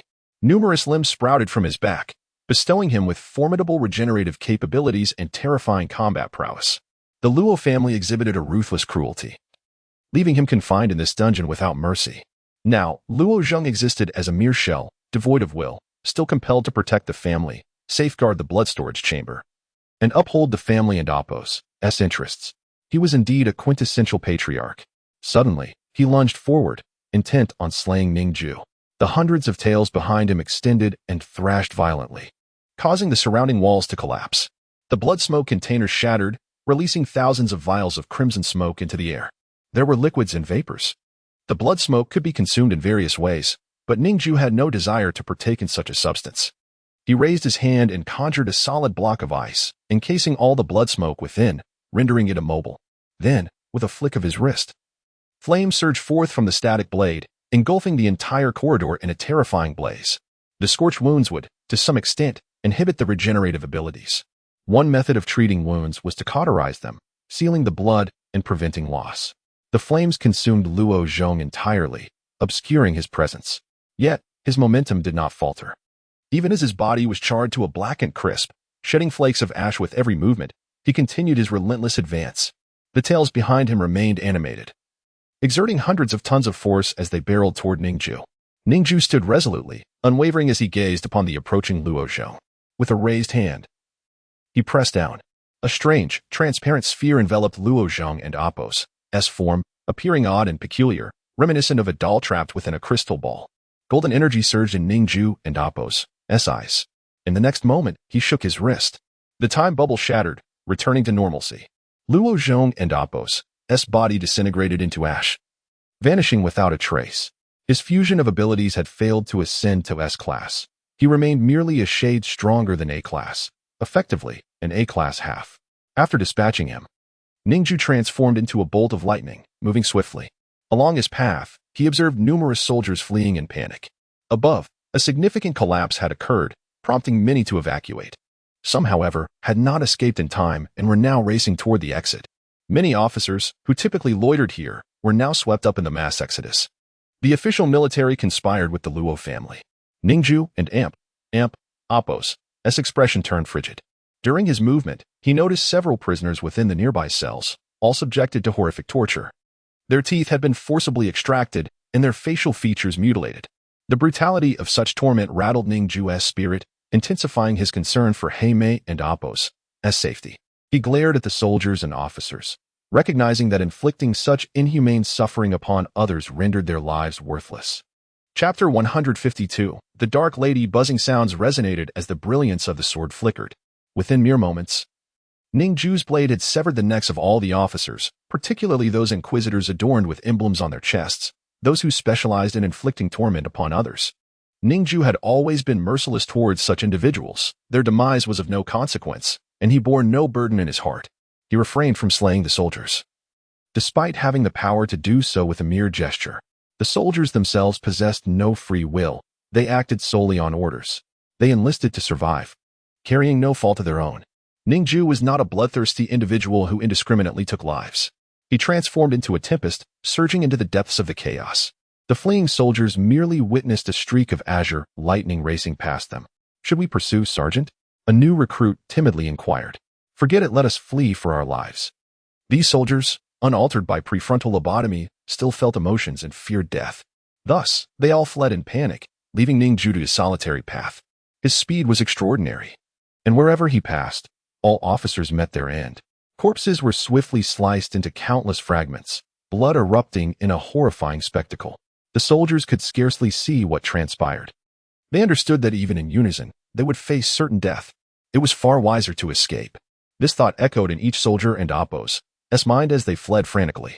Ning Jue pressed on alone until he arrived at a prison, halting his advance. A disheveled woman sat bound to an interrogation chair, her eyes marred by wounds, seemingly blind.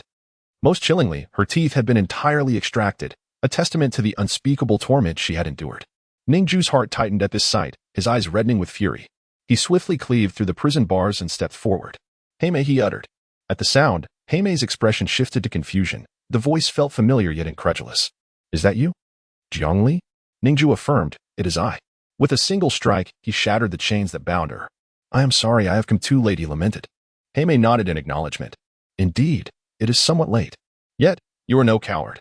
Though her teeth were gone, rendering her speech slightly slurred, her spirit remained intact. Despite being blinded and covered in wounds, her will had not been crushed. Ning Jue and Appo's heart ached. He never expected that the sister who once aided him would suffer such torment because of him. The guilt within him was indescribable. Although Heimei could not see Ning Jue, she seemed to sense his emotions. With a bitter smile, she reassured him, "Do not grieve. I feel no pain. Before my imprisonment, I ingested a potion that numbed my senses for a year. Thus, I endure these tortures without suffering and will not divulge any information. Of course, I know not where you have been and cannot voice it. Perhaps this will ease your heart." Ning Jue was taken aback by her resilience. She had achieved an extraordinary feat, yet it offered him no solace. Regardless, Heimei had endured severe injuries. "Come, I shall take you away," Ning Jue declared, grasping her hand as thunder surged around them. Suddenly, his pupils dilated as he noticed a glass tank in the adjacent cell, housing a brain submerged in nutrient fluid, connected by numerous tubes. Suffering in silence, he thought. Could it be Vic? Ning Jue scanned the details of the brain. Vic, no abilities, a living entity, suitable for scanning. The information confirmed his survival. It was a grim fate. He had undergone transformation, leaving only his brain unaltered.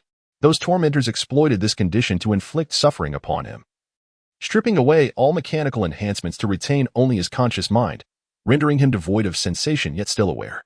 Per Vic, once an adversary, he had sought to confront Ning Jue, yet now he languished in this state due to circumstances beyond his control. The thought of months devoid of any sensation sent chills through Ning Jue. With a determined thought, he lifted the brain from its tank and severed the connecting tubes. The specialized nutrient solution should sustain him for a time. Vic was remarkably adept with mechanical devices. As the leader of the cyborg gang, he possessed great skill. If rescued, he could serve as a significant ally. Those powerless refugees could also seek his assistance to transform into cyborgs for combat. Yet, Vic held a grudge against Ning Jue, imprisoned and tortured for months because of him. It was inevitable that his hatred had deepened. Ning Jue decided to test the waters. Should Vic still wish for enmity, he would have no choice but to eliminate him. If he feigned allegiance while plotting treachery, Ning Jue was well equipped to handle that too. He passed the tank to Heimei. "Heimei, hold this carefully." She nodded. "This contains Vic from the adjacent cell, does it not?" Though blind, she still discerned. Ning Jue nodded in affirmation. In the next instant, he clasped Heimei and Appo's hand, and together they transformed into lightning, swiftly departing the underground chamber. Boom! They burst forth into the chaotic world outside. Ning Jue beheld a scene of turmoil. The scattered individuals fought valiantly to prevent the station soldiers from breaching the buildings and thwarting his rescue. In this wretched world, there was little left to cling to. They fought without fear of death. The ground was littered with corpses, blood staining the streets. With Heimei in tow, Ning Jue charged from the city. The scattered individuals, upon seeing the two streaks of lightning in the sky, instantly understood. Ning Jue has succeeded. Let us retreat, they shouted. In an instant, everyone fled the city, each employing their abilities. The frantic battle transformed seamlessly into a desperate escape, the pace of change astonishing. The soldiers were utterly caught off guard as the entire crowd vanished in a flash. Outside the city, the landscape was strewn with yellow sand. Heimei stood amidst the desert, her black attire billowing in the wind. The sight of the dark lady still alive brought tears to the eyes of the scattered individuals. Yet her injuries ignited a fierce desire for vengeance within them. Chapter 153. The Aftermath of Chaos. Jiangli, do not assume that by rescuing the Black Lady, you absolve yourself of responsibility. The torment she has endured, how can you atone for it? The crowd, consumed by rage, battled with fervor, bloodied and howling. Now, with the Black Lady's presence as their support, they no longer feared Ning Jue, unleashing their pent-up fury. Ning Jue remained silent, fully aware of his transgressions, unable to refute their claims. Do not blame him. I bear no ill will, the Black Lady said, her blind eyes fixed on the distant sky. She appeared calm, devoid of sorrow. Before my capture, I consumed a potion of sorcery that rendered me impervious to pain. You need not grieve for me. Her words elicited shock among the onlookers. An analgesic potion? The Black Lady's methods were indeed manifold. Yet, despite this, she bore grave injuries. Her eyes were blinded. Her unique abilities had relied on her sight, and now it seemed they had been irrevocably diminished. This reality was unbearable for all present. Nevertheless, many still held grievances against Ning Jue. He produced several vials of healing elixirs and poured them onto the wounds of the Black Lady. These were specially formulated by the Human Alliance, with effects akin to those of healing powers. In previous battles alongside Su Bing, Huang Yuan, and Zheng Qingyi, they had utilized such potions to recover swiftly from injuries. Ning Jue had procured a few vials for this purpose. As the crimson liquid flowed, one might expect a stinging sensation, yet the Black Lady had dulled her senses to all pain. She felt only a chilling coolness. In the next moment, she was jolted as an intensely blinding light filled her vision, prompting her to shield her eyes. What have you done to her? Someone stepped forward, inquiring anxiously at the sight of blood streaming from her eyes. This is the specialized healing liquid from the Alliance. I have witnessed its effects before. Yang Ji explained to the crowd, stepping forward despite his own injuries from the previous battle. His body bore several wounds from energy bullets, yet he moved with ease, having only tended to his injuries with a scarring solution. It was evident he endured the pain of burns and external wounds. Yet his ironclad visage betrayed no hint of suffering, a true tough man.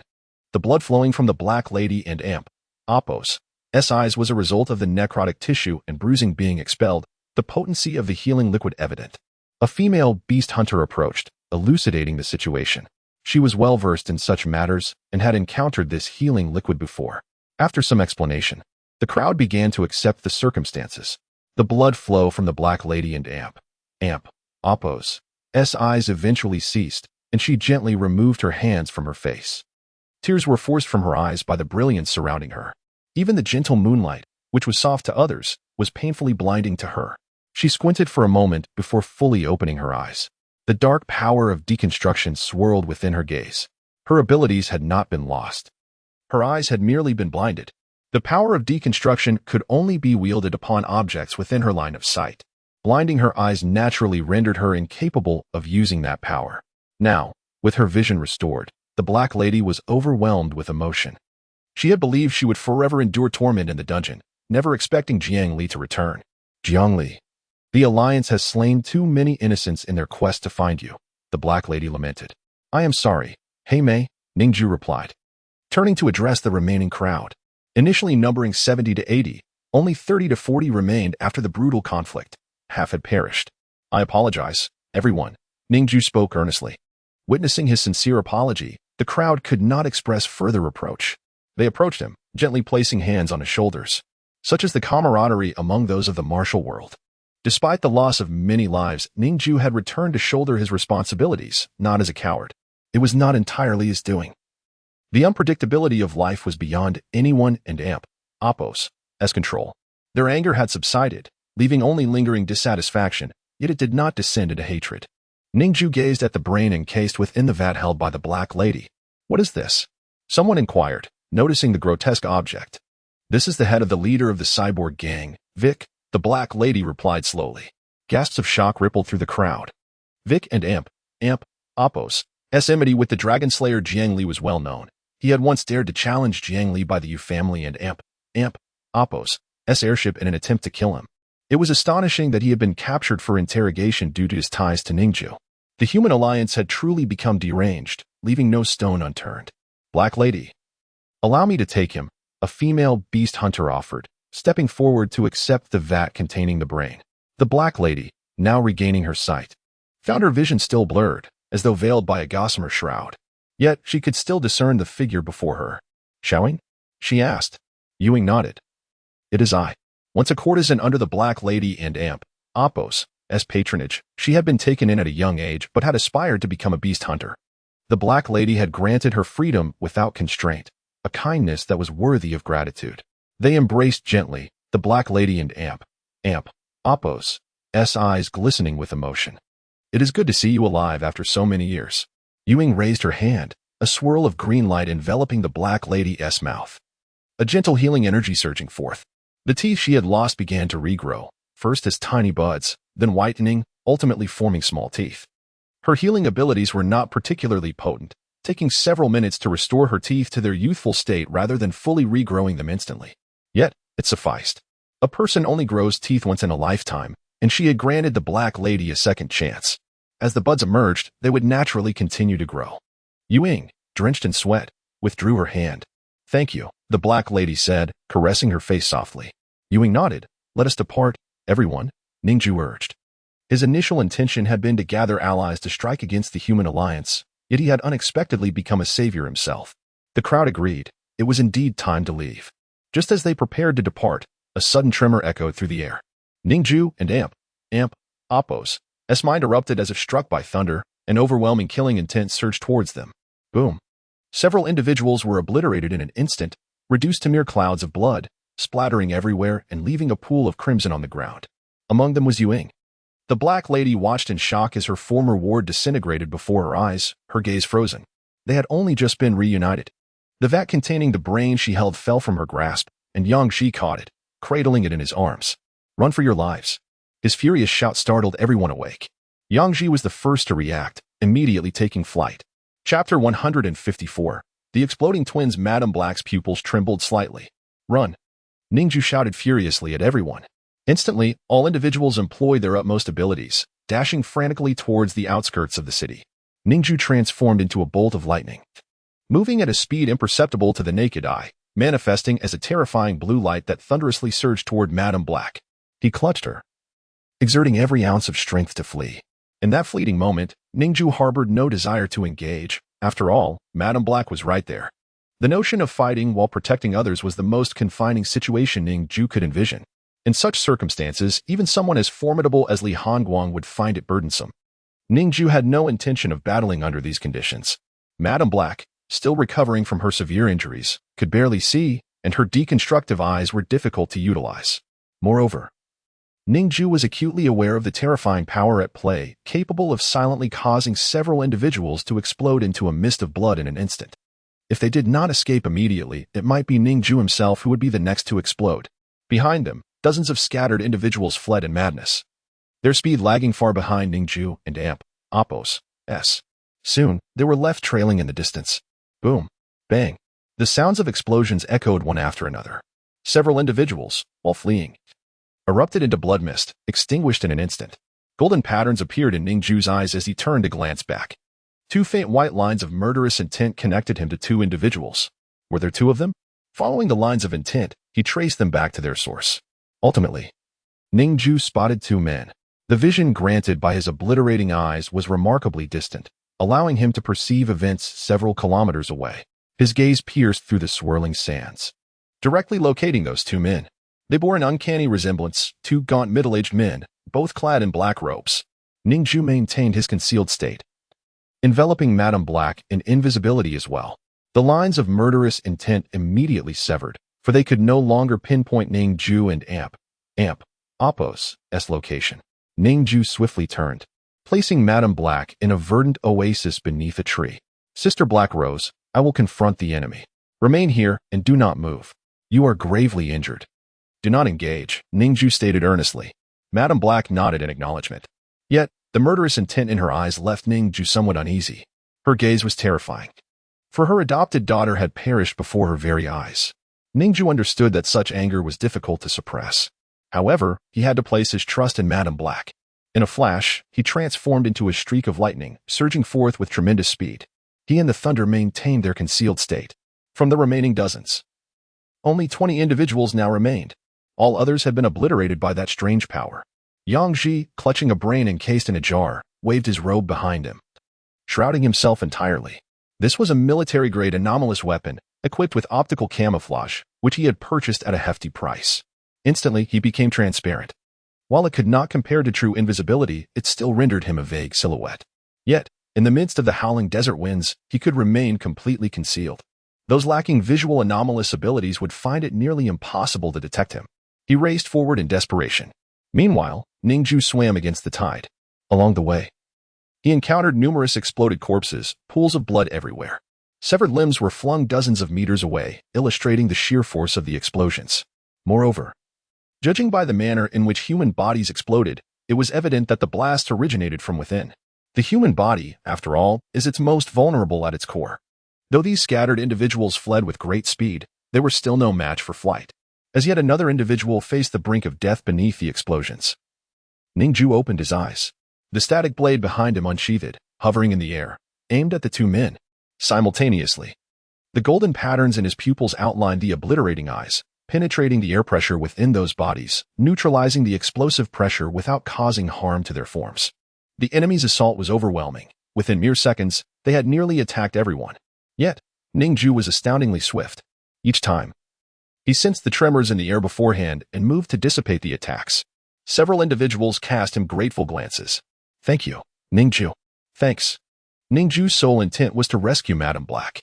Now that she had been saved, he could have departed directly. Yet, he found himself saving their lives as well. Helping them was a matter of compassion, while neglecting them would have been a dereliction of duty.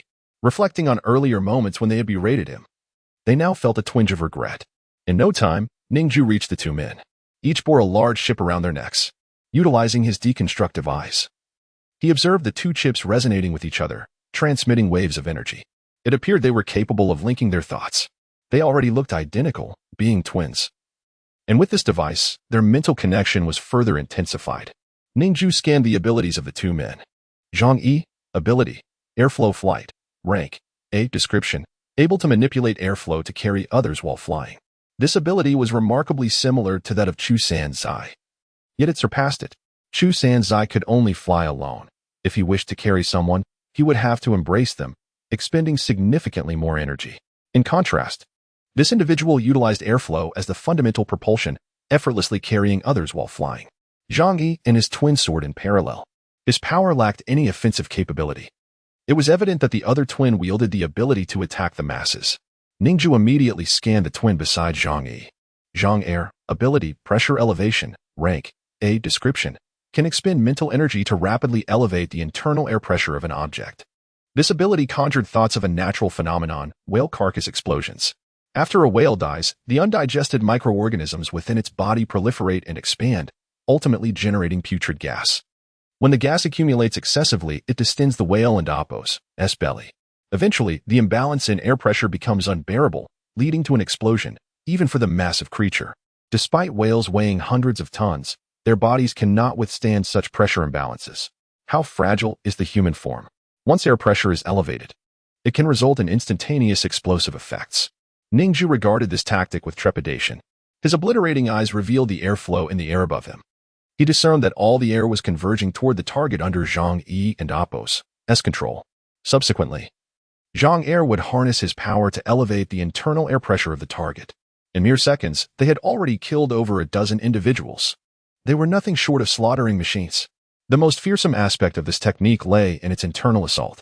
Ning Jue revealed himself, surrounded by flickering thunder. He stood alone amidst the sandstorm, choosing to attract the attention of the two men, prompting them to attack him. This way, the scattered individuals could escape more effectively. As anticipated, the moment Ning Jue appeared, Zhang Yi and Zhang Er directed their formidable powers towards him. Ning Jue and Apos, S pupils constricted as he swiftly maneuvered his form. A wandering bystander, passing by Ning Jue, cautioned him, Ning Jue.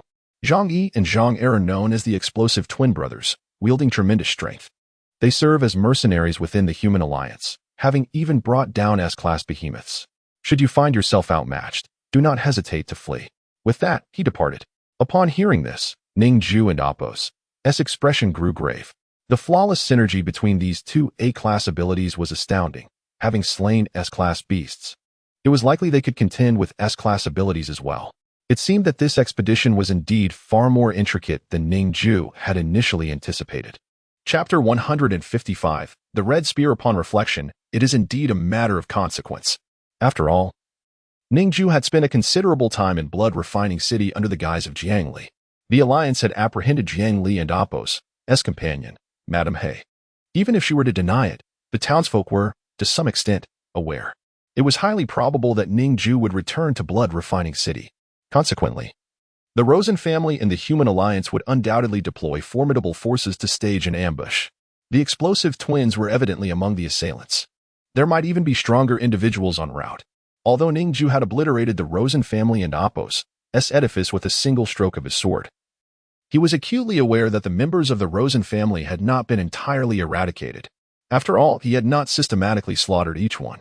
The sheer force of the collapsing structure was likely insufficient to crush those affluent scions, who undoubtedly possessed numerous protective supernatural weapons. Ning Jue swiftly maneuvered to evade the pressure attack of the explosive twins. However, he soon discerned that the force appeared to be locked onto him. It was not merely the elevation of atmospheric pressure in a given area. Rather, it was a brutish augmentation of the internal pressure of an object. No matter how he attempted to evade, escape was futile. The moment he moved, Zhang Yi would perceive his airflow and consolidate the air towards him, allowing Zhang Er to subsequently unleash his power. Evading was utterly impossible. Had Ning Jue not acquired the Annihilation True Eye, this maneuver would have posed a significant challenge. Alas, there is no Apos. What if? Apos, buzz. Golden patterns flickered in his eyes as the power of annihilation erupted violently. Ning Jue felt the pressure within him surge instantaneously. Yet, his annihilation power was swifter. In the blink of an eye swish, Zhang Er was instantaneously reduced to ash, transforming into a cloud of black dust suspended in midair. Zhang Yi, too, suffered grievous injuries. Much of his body was devoured by the golden radiance, vanishing into the void. Only half of his brain and the upper left portion of his torso still clung to life, barely gasping for breath. His lungs were reduced to but a fragment. The explosive twins, under the nearly monstrous S-class ability of Ning Jue, were utterly defenseless. Zhang Yi plummeted to the ground, blood streaming from his 7 orifices. One could even see half of his brain exposed. The vitality in his eyes dwindled rapidly. Just moments ago, his face bore the satisfaction of killing. Now, it was vacant. His expression reflecting pain and shock, both of which shimmered in his gaze. Just as Ning Jue prepared to examine his memories, hoping to glean insights from those associated with the human alliance, an unexpected force of black disintegration emerged from the ground, directly disintegrating the man along with a patch of earth, leaving a small crater. Ning Jue turned to behold Madame He. A subtle murderous intent glimmered in her eyes, which had yet to fully recover. Utilizing her deconstruction ability caused blood tears to stream down her face. I am sorry, Ning Jue. I couldn't Apos. Restrain myself, she confessed. Ning Jue slowly shook his head. Madame He, being a person of strong emotions, would naturally seek vengeance. He merely hoped that by eliminating Zhang Yi, she might find some solace. The scattered individuals had also gathered around. Their abilities are remarkable. They are akin to slaughtering machines, the onlookers lamented. Now, fewer than 20 remained. The fate of ordinary individuals who dared to oppose the human alliance was clear. Of nearly 100, only this pitiful remnant survived. People were well aware of the explosive twins and Apos' lethality, yet none knew the nature of their abilities. The battles between supernatural beings were essentially contests of information. It would not be an exaggeration to term it an information war. When two superhumans clashed, their powers could instantaneously annihilate one another. Humans, being mere flesh and blood, often settled their fates in the blink of an eye. Thus, in such circumstances, understanding the details of the opponent and Apos' abilities became paramount. Only by discerning the nature of the enemy and Apos' S powers could one evade or retaliate effectively. Ning Jue and awakens. S most formidable strength lay not in any supernatural ability, but in a system designed to scan enemy powers. Among the scattered survivors were a few A-class superhumans, while the rest were seasoned fighters. Had they known the explosive twins and awakens abilities, they might have stood a chance. However, in the absence of that knowledge, their only recourse was retreat. A vague silhouette approached, gradually revealing itself as Ning Jue. His expression was grave as he bore a brain encased in a jar, stepping before the crowd. His body bore new injuries, particularly a bleeding gash on his forehead. Yet he was still alive. A peculiar weapon, a blood-red spear, was slung across his back. Everyone. Enemies approach from the northeast. They are renowned hunters, each a formidable foe. In that direction alone, I have spotted the Dragon Slayer, Loot, the Red Spear, and the Demon Hunter. Upon hearing this, the crowd collectively inhaled sharply.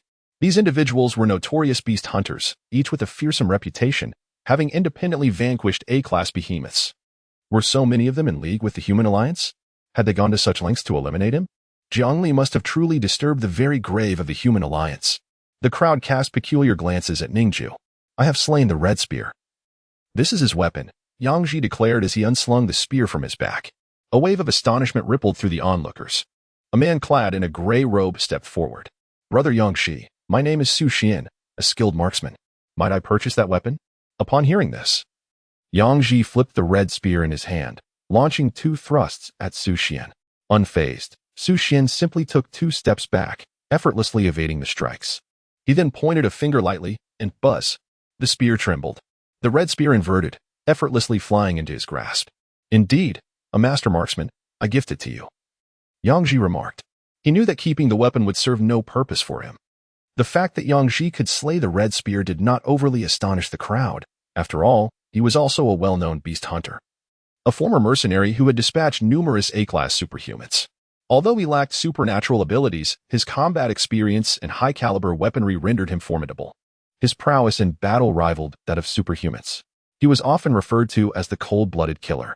Following the death of his daughter, he had undertaken numerous inhumane mercenary tasks, willing to do anything for money, frequently engaging in high-difficulty assignments, many of which were assassination missions. Ning Jue was steeped in blood, a veritable powerhouse, and none present dared to underestimate him. Chapter 156. The Youngster and awakens. S intent to kill quickly flee. It is likely that pursuers are closing in from all directions. Ning Jue urged as he handed the red spear to Su Xian. The group nodded in agreement and hastily made their escape. Now, only a few dozen remained. All seasoned individuals. Among them were several renowned hunters, their prowess perhaps on par with that of their pursuers. Those who had survived this fierce battle were certainly not to be underestimated. Yet, the disparity in numbers was striking, prompting a strategic retreat. Ning Jue and the others fled with utmost urgency. At this moment, in Xiangyang, thousands of refugees sat cross-legged in the training grounds. With closed eyes, they focused on sensing the vital energy coursing through the air, a practice typically reserved for those in the qi condensation stage. However, Ningxia had chosen to advance their training prematurely. Since Wu Shuang did not favor confining his disciples, these individuals were merely his pupils in name. Having only been taught the foundational texts, he rarely returned to provide guidance, leaving most of the instruction to Ningxia. Logically, one should reach the pinnacle of the body refinement stage before attempting to sense vital energy. Yet, by first familiarizing themselves with this energy, they could enhance their cultivation speed, solidifying their foundation. Although they could not yet reach the qi condensation stage, this familiarity would pave the way for future advancement. Many of these refugees had never encountered such energy before. Thus, after a week of effort, many still failed to perceive even a hint of its power. Ningxia dedicated her time to guiding her fellow disciples, but the process of sensing vital energy was ultimately reliant on individual perception. In the rich atmosphere of Xiangyang, those attuned could naturally sense it. If one could not perceive the vital energy in such a potent environment, it was unlikely they would ever walk the path of a martial artist. At that moment, a small boy stood up, gazing intently at Ningxia. Sister Ning, I have sensed the vital energy, he declared.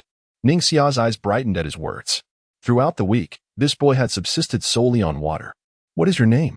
She inquired, having noticed him among the solitary refugees but never having spoken to him before.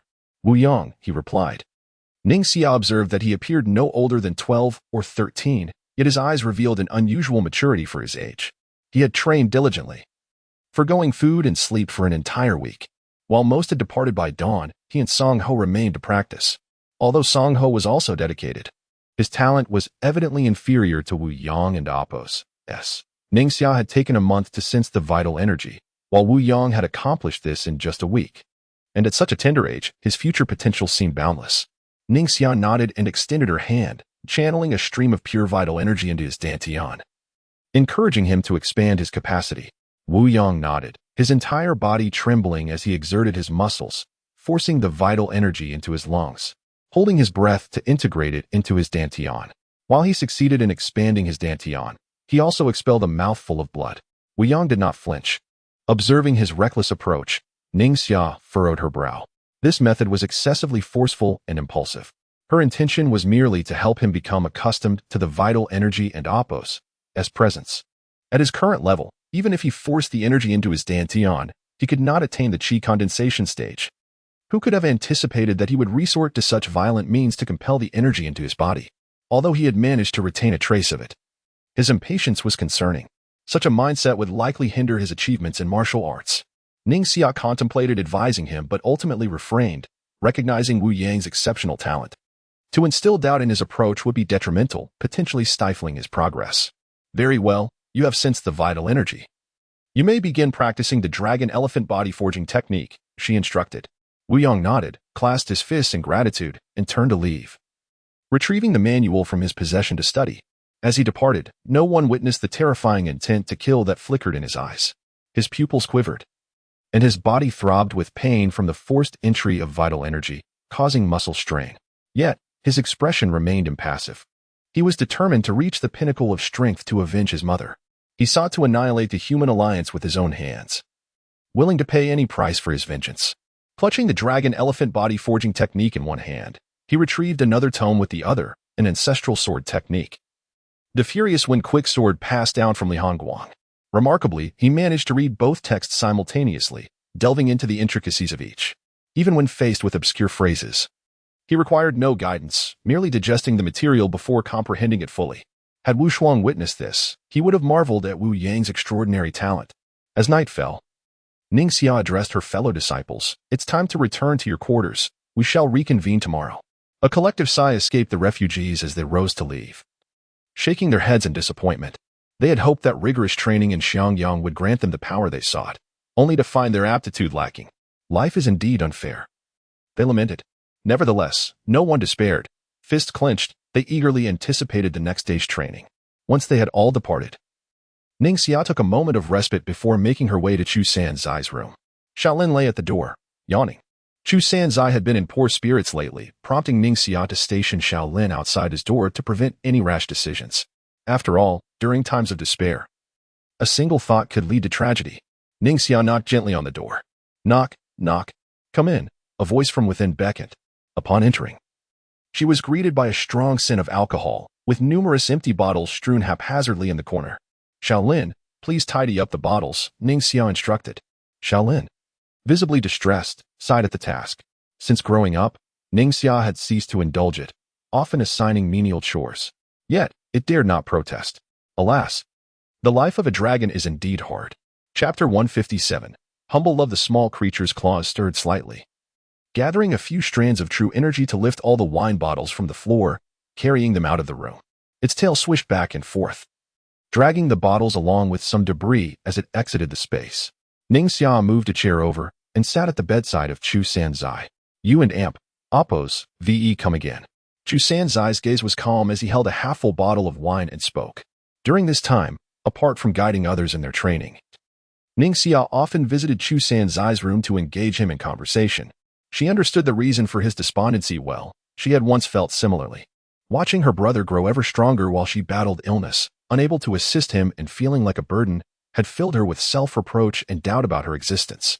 Fortunately, she had since emerged from those shadows, having mastered her skills and overcome her ailments, now able to be of help to her brother. Yet, the memory of that despair remained vivid. At this moment, Chu Sanzai likely experienced feelings akin to those she had once endured. Drinking so much will only delay your recovery, Ning Jue remarked.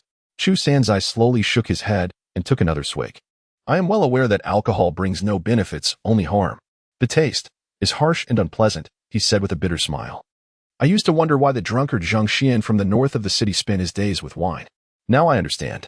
Who drinks without grimacing? Enduring the sharp and burning sensations? They merely seek that haze, where thoughts and consciousness slow down. Alcohol is merely a tool for numbness. As a martial artist, Chu Sanzai and Apos' physical constitution demanded he consume even more to feel the dizzying intoxication. Thus, he remained inseparable from his drink, the alcohol content in his blood remarkably high. Ning Jue did not wish to witness his downfall, yet forcibly intervening would only yield adverse effects. Hence, she sought to converse and comfort him. Drink. Ning Jue pondered for a moment before continuing. The words caught Chu Sanzai entirely off guard. What did you say? He asked incredulously. Ning Jue smiled gently, picking up an unopened bottle of wine. Clang. The bottle collided with Chu Sanzai's, and she tilted her head back to drink. Drink until the world blurs. Until you are satisfied, until you are weary of it. In her childhood, whenever she displayed a rebellious streak, her brother had advised her to indulge in her desires until she grew tired of them. Since it was obvious that no matter how she reasoned with Chu Sanzai, he would still drink, she decided to let him drink to excess. Hearing her words, Chu Sanzai smiled faintly and finished the contents of his bottle. Though his mind began to spin and the world around him started to whirl, his eyes remained clear. Thus, the night passed entirely. Ning Jue consumed several bottles yet remained remarkably sober. As a practitioner at the qi condensation stage, her robust physique rendered ordinary alcohol ineffective against her mental defenses. Chu Sanzai, however, succumbed to intoxication and lay asleep on the bed. Ning Jue sighed, took the empty bottles outside, and closed the door behind her. Just as she turned away, Chu Sanzai's closed eyes slowly opened. He gazed at Ning Jue's retreating figure, his expression a complex mix of emotions. He dared only to look at her furtively, feeling that he had truly fallen in love with her. She was powerful yet approachable, gentle yet composed, with a strength of character that defied the stereotype of a frail girl. During this time, she had meticulously cared for him. However, Chu Sanzai could never reveal his feelings, they would remain locked within his heart forever. Ning Jue possessed S-level abilities and was a descendant of the dragon-elephant body refinement technique. Her brother, Ning Jue, was a formidable force, rivaling the likes of Han Ge. Chu Sanzai had witnessed Ning Jue's ascent through many battles, while he himself felt like a mere waste. He had an A-level ability, and it was flight, a power devoid of lethality. His family S-sword technique, the mysterious blade formula, remained unmastered. His talents were not exceptional, perhaps even inferior to Ning Jue's. In both martial arts and abilities, he fell short. His only treasured blade, the blood-drinking blade, was lost amidst the blood-soaked remains of an S-level beast. Now, in terms of both mindset and strength, he felt pathetically weak. How could he ever be worthy? With a bittersweet smile, Chu Sanzai thought. My life has been a series of disasters. I fear I may not endure much longer. Perhaps the next disaster will herald my demise. He closed his eyes, drifting into a deep slumber. Ning Jue and the others fled to a base located beneath Central State, skillfully evading their pursuers. Among them were those with the 1,000-mile eye ability, constantly relaying the enemy's positions, enabling Ning Jue and his companions to narrowly avoid capture. Upon reaching a tavern, they settled down, nursing various degrees of injuries sustained from the fierce battle. As they entered, Ning Jue cloaked everyone in invisibility, ensuring they evaded monitoring and scrutiny from the city guards. Even though they had bypassed the gate's inspections, they could not afford to be complacent. This was, after all, the territory of the Human Alliance. They could not linger long and had to maintain a constant state of movement. After a brief respite, they would depart. Why have you returned to the blood-refining city, Ning Jue? Lady He inquired, observing him intently. She had once aided him, albeit casually, having recognized his potential. However, she never anticipated that he would grow so powerful, far exceeding her expectations. He had managed to lead a group of legendary ability users out of the world's most fortified prison, the Jing Mountain Supermax. Ning Jue had become a legend in his own right, effectively rewriting history. I have come to seek your assistance, he replied.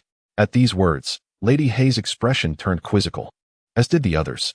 Was Ning Jue truly in need of help? The battle that had liberated him from Jing Mountain Supermax, although lacking video evidence, had numerous eyewitnesses.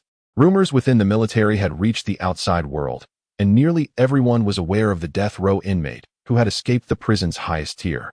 The news of Li Hongguang's imprisonment there had sent shockwaves across the globe. How could a hero of such stature be confined?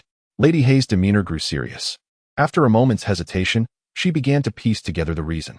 Chapter 158. The reason Ning Jue had successfully liberated numerous individuals from the Jing Mountain super prison. It was evident that he had become the foremost target of the Human Alliance's manhunt. No matter how formidable he was, he remained but a solitary figure, bound to live in turmoil. Do you wish for my assistance in altering your appearance to evade the scrutiny of the Human Alliance? Lady Black inquired. Her connections were extensive. Although her influence had nearly been obliterated, her network extended far beyond the confines of Blood Refinement City. She had traversed various realms, encountering many remarkable individuals. She knew those capable of altering one's visage, and even those with abilities to modify DNA sequences, thus circumventing the blood examinations imposed by the Human Alliance. Indeed, Lady Black had the means to help Ning Jue assume a new identity, allowing him to lead a tranquil life in obscurity. However, Ning Jue slowly shook his head. Drawing closer to Lady Black, he whispered, "I have come to seek your aid in dismantling the Human Alliance." The moment these words escaped his lips, Lady Black's pupils constricted, overwhelmed by shock. The teacup in her hand shattered. Those around them also registered Ning Jue's proclamation. "Are you serious?" Su Xian, bearing the red gun on his back, furrowed his brow as he spoke. He found Ning Jue's notion utterly fanciful. The others shared similar sentiments. Yang Ji struck a match and lit a cigarette, casting a sidelong glance at Ning Jue without uttering a word. He merely exhaled a plume of white smoke, harboring doubts about the feasibility of such an endeavor. Indeed, Ning Jue's prowess was undeniable. He had escaped the multi-layered defenses of the Jing Mountain super prison, employing methods that were undoubtedly formidable. Yet, this did not imply he could contend with the Human Alliance. The disparity was immense.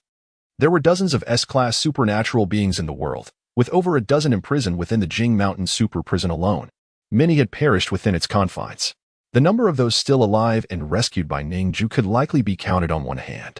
With so many S-class supernatural beings incarcerated by the Human Alliance, it was conceivable how terrifying their capabilities must be. Only 3 or 4 supernatural beings guarded the Jing Mountain super prison. Yet, the number of supernatural beings under the Human Alliance's command far exceeded that. At the very least, there were a dozen S-class supernatural beings loyal to them.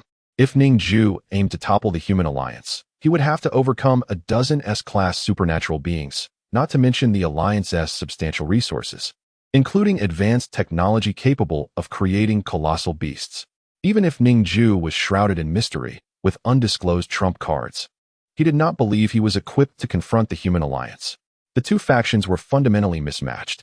"Do you perceive me as merely an individual?" Ning Jue stated. "Do you believe I could escape the Jing Mountain super prison solely through my own strength?" His words plunged the crowd into contemplation. Indeed, throughout history, dozens of S-class supernatural beings had been incarcerated there, and even their combined might had proven insufficient for an escape. Could Ning Jue, no matter how formidable, surpass the strength of dozens of S-class beings? He must have the backing of an organization, one so powerful that it could orchestrate a breakout from the Jing Mountain super prison. Perhaps there was some merit to his claims. Yet, they still deemed it implausible for any force to stand against the Human Alliance. Ning Jue's expression grew grave. It seemed arduous to recruit these seasoned veterans of the underworld. They were individuals who had navigated numerous adversities and would not willingly partake in what appeared to be a suicidal mission. "I will not act immediately. You may join my organization now. Whether you choose to stand beside me against the Human Alliance is entirely at your discretion," Ning Jue declared. Upon hearing this, no one stepped forward. Only Lady Black hesitated briefly before stating, "I will join. The Human Alliance destroyed my Black Duke Tavern and slaughtered countless of my sisters." Her gaze was intense, filled with a burgeoning desire for vengeance. The soldiers of the Alliance had not merely slain her subordinates, they had subjected them to prolonged humiliation before their deaths. She had vowed to protect them, but it failed. Now, her only recourse was to seek retribution. Ning Jue's formidable strength offered perhaps the only chance she had. Even if that chance was slim, she was willing to grasp it. Ning Jue nodded. "Our organization shall be known simply as the organization. Professor Luo Xiang's fate remains uncertain. Therefore, I shall inherit his legacy. Once we gather a few members, I am confident I can rally them entirely in the coming days. Whether through financial means or demonstrations of strength, I will prove to everyone that the Human Alliance is not invincible. I am the third assassin of our organization." "Sister Blackrose, your prowess should place you within the top 10, Ning Jue stated. The crowd was perplexed. Ning Jue's strength was merely classified as the third assassin within the organization? What of the first and second? Ning Jue smiled slightly. The first assassin is rather enigmatic, and I cannot divulge their identity. However, I can reveal who the second assassin is, Li Hongguang. At this revelation, shock rippled through the assembly. Li Hongguang? The hero of the human race? He is allied with you? Disbelief coursed through the crowd. Impossible. Li Hongguang is a celebrated champion of humanity, undoubtedly aligned with the human alliance. He cannot possibly conspire with you. Ning Jue shook his head slowly. Indeed, he has long been a member of the organization, even before I joined. The crowd gasped in astonishment. Yang Ji extinguished his cigarette. If what Ning Jue claimed was true, then perhaps there was a genuine possibility of overcoming the human alliance. After all, this was Li Hongguang. His exploits in slaying colossal beasts had garnered billions of views online, having been replayed countless times. He was the idol of all hunters. Such a legend. Now opposing the human alliance. Setting aside Li Hongguang's combat prowess, his sheer charisma alone could incite a revolution among the oppressed hunters at a mere command. While these individuals were unfamiliar with Ning Jue's capabilities, they held a firm belief in Li Hongguang's strength, viewing him as the strongest of all. In truth, Ning Jue's current capabilities were already on par with Li Hongguang. Yet, he was content to let the illusion persist. I will join, Yang Ji declared, extinguishing his cigarette. He then positioned himself behind Ning Jue. In my life, I have accomplished little of significance and have erred many times. Now, I have nothing left to lose. Merely existing feels like awaiting death. I would prefer to stand alongside you. Although he bore no enmity towards the human alliance, he was willing to join the cause. Chapter 159. The Organization. Where there is one, there is two. After Yang Ji's induction, Su Xin approached Ning Jue and declared, I too shall join. He carried within him a hidden past. In his youth, Su Xian and Apos, as parents, were a humble couple residing in a remote slum. One fateful day, driven by a profound hunger, they ventured to steal bread. Unfortunately, they were spotted by high-ranking officials of the Human Alliance, who mockingly bound them and unleashed hounds that savagely tore them apart. Su Xian witnessed this atrocity, helplessly watching his parents meet a gruesome fate. As the years have passed, over 2 decades later, the flames of anger within him have dimmed. Perhaps his heart had long since succumbed to the weight of that traumatic experience, leaving him nearly devoid of emotion. This state of detachment could be attributed to the very officials of the Human Alliance, for once a person becomes emotionally numb, the burden of suffering lightens. Yet, despite this emotional desolation, he harbors a desire for vengeance against the Human Alliance, for the pain inflicted upon his parents was indeed real. Having harbored this grudge for so long without opportunity, he now perceives a glimmer of hope in the alliance of Ning Jue and Li Hongguang. This may well be the most fortuitous chance he will encounter in this lifetime. To let it slip by would mean the loss of a singular opportunity. Su Xian and Yang Ji have both joined, and gradually, others followed suit. After all, the enigmatic Black Lady had also joined, serving as a unifying force among these solitary individuals. These people had never trusted anyone throughout their lives, many being unscrupulous criminals with a litany of sins to their names. And they had seldom allied with any organization. The Black Lady was the sole figure capable of binding them together, not merely due to her strength, but rather because her character commanded their respect.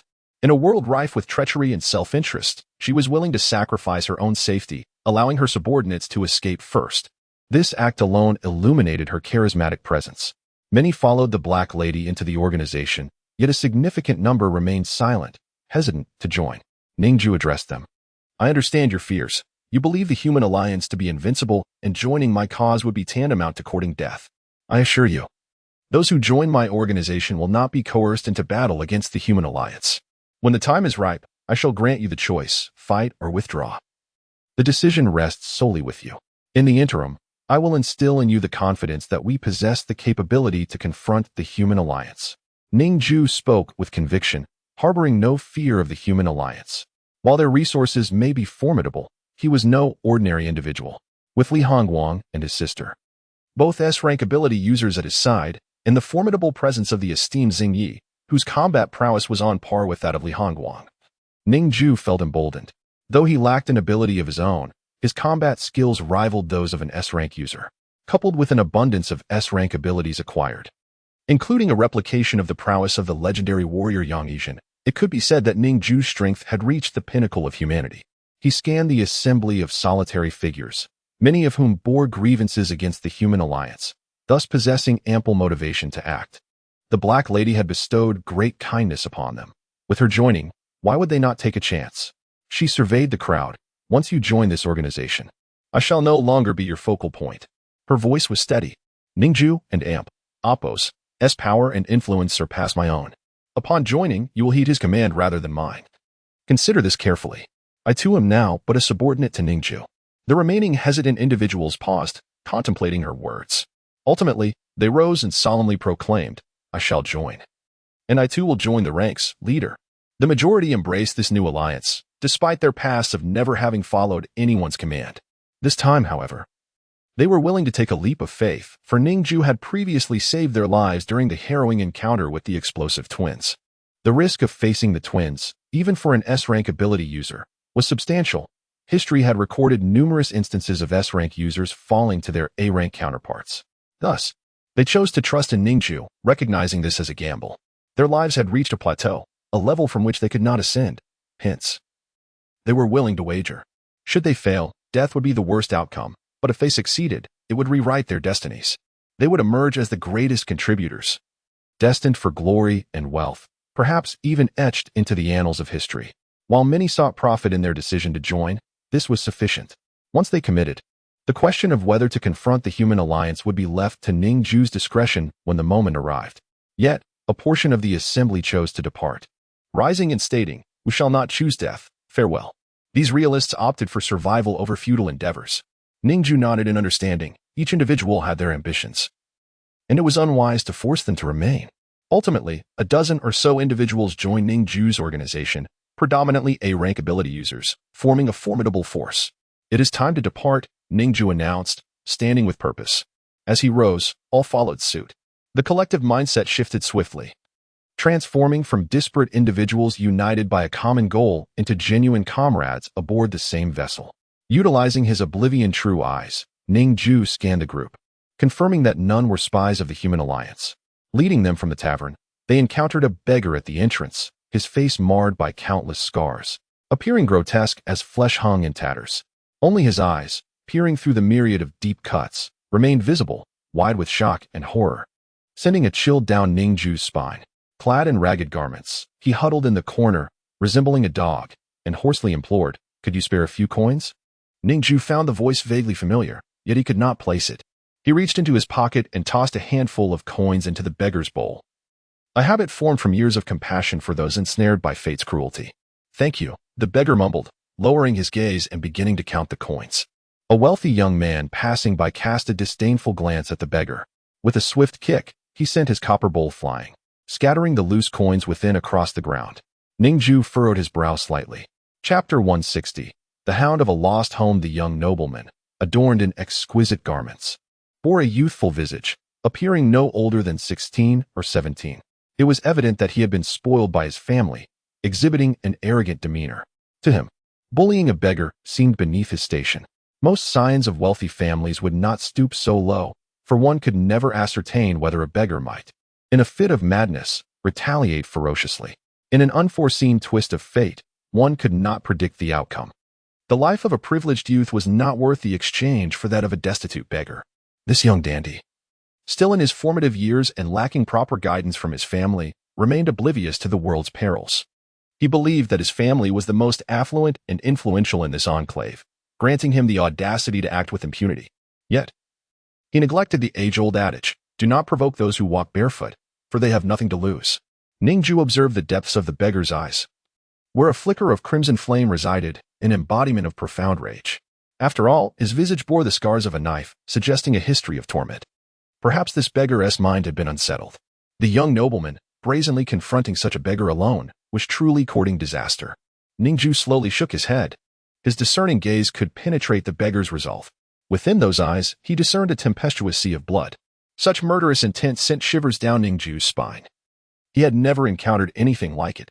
He sensed that the beggar and Appos' fury was on the brink of eruption. Yet, the next moment unfolded contrary to his expectations. The beggar remained silent, fixated on the ground, crawling on all fours as he searched for his coins. 1, 2. He meticulously gathered the coins, stowing them away.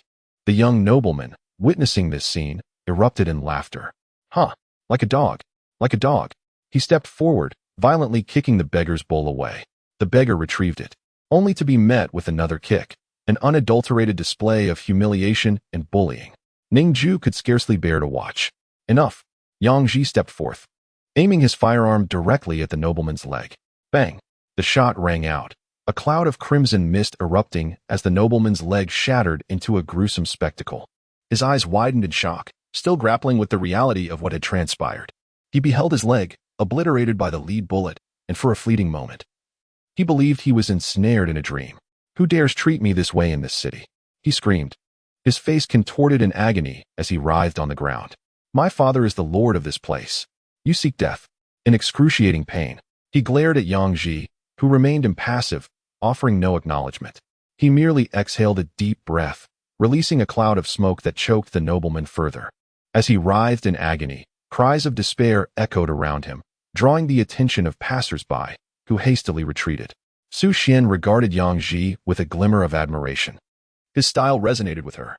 While ordinary individuals might have fired a warning shot into the air or against a wall to intimidate the nobleman, Yang Ji had acted without preamble, targeting his leg directly.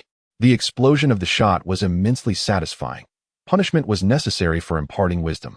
The nobleman, still moaning about his parents and family, was met with indifference. Who cared for his plight? The crowd was swiftly departing the enclave. In this vast world, how would he seek retribution? The minor lord could not possibly apprehend them. The boy was woefully naive. Ning Jue, hooded, guided the group away at a brisk pace. Yang Ji's actions had crossed a line, and a crowd had gathered, but it posed no significant issue. They moved with great swiftness, their figures vanishing before anyone could discern their identities. Emerging from the city into the wilderness, a cohort of over 20 individuals advanced with formidable presence. Ning Jue accessed his system interface, stroking his chin thoughtfully. He had one vacant slot for an ability remaining. Feeling somewhat hesitant, he resolved to merge two abilities to free up a position. He commanded the system to fuse Shadow Sword Control with Elemental Wrath. Cost: 2 awakening points, fusion successful. He obtained the ability 6 Edicts Divine Edge. 6 Edicts Divine Edge, rank A. Description: allows for the materialization and manipulation of the 6 fundamental elements of nature. When these elements are shaped into blades, their speed and destructive capacity are significantly enhanced. Ning Jue furrowed his brow upon observing this ability. The stealth aspect of Shadow Sword Control had completely vanished. He no longer possessed the power of invisibility. However, what was once limited to 5 elements had now expanded to 6, with an additional element acquired. Without hesitation, Ning Jue immediately deployed this newfound power. A subtle hum resonated, imperceptible to those around him. He beckoned with his fingers, summoning 5 elements to coalesce in his grasp: wind, fire, ice, thunder, and earth. The quintessence of these powers danced upon his fingertips. Harnessing his mental acuity, he discerned the 6th element. It was metal. The power to command blades had now integrated the ability to manipulate metallic substances. With a thought, he conjured a steel longsword from the air. The 6 Edicts Divine Edge enabled the creation of elemental matter from thin air. As long as it belonged to one of the 6 elements, he could materialize it at will. Grasping the iron sword, he felt its cold solidity. Truly, it was heavy and steadfast. Ning Jue set his gaze upon the red spear slung across Su Xian and Appo's back. This weapon, crafted from a unique bone material, contained traces of metal. With even a hint of metal, he could exert control over it. A slight tremor in his fingers caused the red spear to tilt ever so slightly indeed. He could manipulate it. Post-fusion, Ning Jue's command over elemental forces had ascended to unprecedented heights. His mastery rivaled that of A-rank sword manipulation. While he could no longer control sharp objects, his ability to influence metallic substances remained formidable, for swords were predominantly crafted from metal. Moreover, he could now summon metal from nothingness. The only drawback was the loss of his invisibility capability, a significant loss indeed. Ning Jue had not anticipated that this fusion would strip him of such an ability. Yet, overall, it was not a grave loss. It was entirely worthwhile. With his current strength, the necessity for stealth had diminished. Armed with 3 S-rank abilities, Ning Jue was undoubtedly capable of sweeping through legions. Stealth was no longer essential. Additionally, he still had an unoccupied slot. Should the need for invisibility arise, he could simply acquire it anew. Such abilities were abundant, though their effectiveness varied greatly. Chapter 161. A solo infiltration into the military intelligence agency amidst a desolate expanse. Ning Jue had managed to gather a mere dozen individuals. Yet, these few were seasoned veterans, each boasting a decade of experience as beast hunters. In this world, beast hunting is the most perilous profession, unparalleled in its dangers. Many hunters toil for about 5 years, accumulating sufficient wealth before retiring to a life of leisure. Nevertheless, countless others fail to endure even that long. The average lifespan of a beast hunter is often a mere 1 or 2 years. In the wild, your adversaries are not solely colossal beasts. There are also ferocious creatures and humans. Your target may be an ordinary C-class giant beast, but while engaged in a fierce battle, an A-class beast may suddenly emerge from behind, devouring you mercilessly. Alternatively, your mission might involve exterminating a few wild wolves, only to encounter an S-class monstrosity that ruthlessly crushes you. The wilderness harbors endless possibilities. Even with meticulous preparations, unforeseen events can transpire. This world is ruthless. A single mission could yield a beast hunter more wealth than other professions would garner in months. Yet, the world maintains its equilibrium. Greater earnings inevitably accompany greater risks. At present, the beast hunters under Ning Jue's command were all adept veterans, each with 10 years of hunting experience. It would not be an exaggeration to label them as masters of their craft. Moreover, they had all survived alone until now, each being an A-class beast hunter, formidable in their own right. In the realm of allies, quality surpasses quantity. A few strong and reliable companions far outweighs a throng of ineffectual allies. Ning Jue was currently leading his cohort toward the military intelligence agency of the Human Alliance, eager to discern the situation there. To navigate this locale effectively, first-hand knowledge was imperative. After a week's journey, they approached the vicinity of the military intelligence agency, concealing themselves within the yellow sands. Each member had donned attire identical to the surrounding desert, rendering them nearly indistinguishable amid the swirling sands. From hundreds of meters away, it was impossible to discern their presence. As they melded seamlessly with the environment, Ning Jue stood on the ground, gazing into the distance at the desert motherships. Contrary to the assertions of James Logan, there were not dozens or even hundreds of vast motherships enveloping and safeguarding this area. Only 3 remained, a stark contrast to the several that had once existed. This discrepancy was striking. With a calm demeanor, Ning Jue scrutinized the unfolding scenario. Had the Human Alliance withdrawn its forces? Such a notion was perplexing. James Logan lacked the ability to see through the sands, and even after a year of ambush, he could not grasp the full picture. Ning Jue, however, possessed the annihilation true eye, enabling him to penetrate the sands and perceive the subterranean reality. As he opened his golden eyes, an unparalleled clarity flooded his vision. He beheld the scene ahead, the sands rendered transparent, revealing a multitude of high-tech, modern weaponry lying in wait beneath the surface. These weapons were poised to unleash terrifying assaults at the slightest hint of disturbance. Ning Jue had no intention of provoking them. However, the diminishing number of desert motherships indicated a significant change, and he observed no military presence within the base. Only a handful of researchers, far from the scene that Logan had described. Had they truly evacuated? This seemed to be the only plausible explanation. The thousands of underground research facilities resembled a grand subterranean palace. Ning Jue glimpsed hundreds of containers within the laboratory, each maintaining a frigid temperature of -200 degrees, housing tens of thousands of test subjects, adults, children, and infants alike. He even witnessed a surgical team clad in protective gear dissecting a conscious man, a gruesome sight indeed. The military defenses here had grown alarmingly feeble. Ning Jue found this to be exceedingly abnormal. After careful consideration, he pondered whether the Human Alliance had dispatched its entire military force to search for him and Li Hongguang. The magnitude of their mobilization for the two of them was astonishing. With a steely resolve, Ning Jue recognized the necessity for decisiveness. The current vulnerability of the defenses presented an opportune moment to strike. Initially, he had intended to amass a formidable force over the course of a year before launching an assault to rescue the test subjects and obliterate the facility entirely. This location harbored nearly all the elite talents in human experimentation, including Zhaoting. They must all be eradicated for these inhumane experiments to cease. As for the giant beasts, Ning Jue resolved to deal with them afterward. Only by resolving internal conflicts could he fully concentrate on external threats. A glimmer of determination flashed in his eyes as he decided to take a bold risk. Since they sought to capture him, he would now make his presence known. He altered his plan, opting for immediate action to dismantle the facility. A lightning strike. At the moment when the military intelligence was at its most vulnerable, he would launch an assault and bring the place to ruin. This was a significant deviation from Ning Jue and Oppo's original strategy, yet it was undoubtedly worth it. With a frigid gaze, he addressed his companions. Originally, we came merely to gather intelligence, but circumstances have shifted.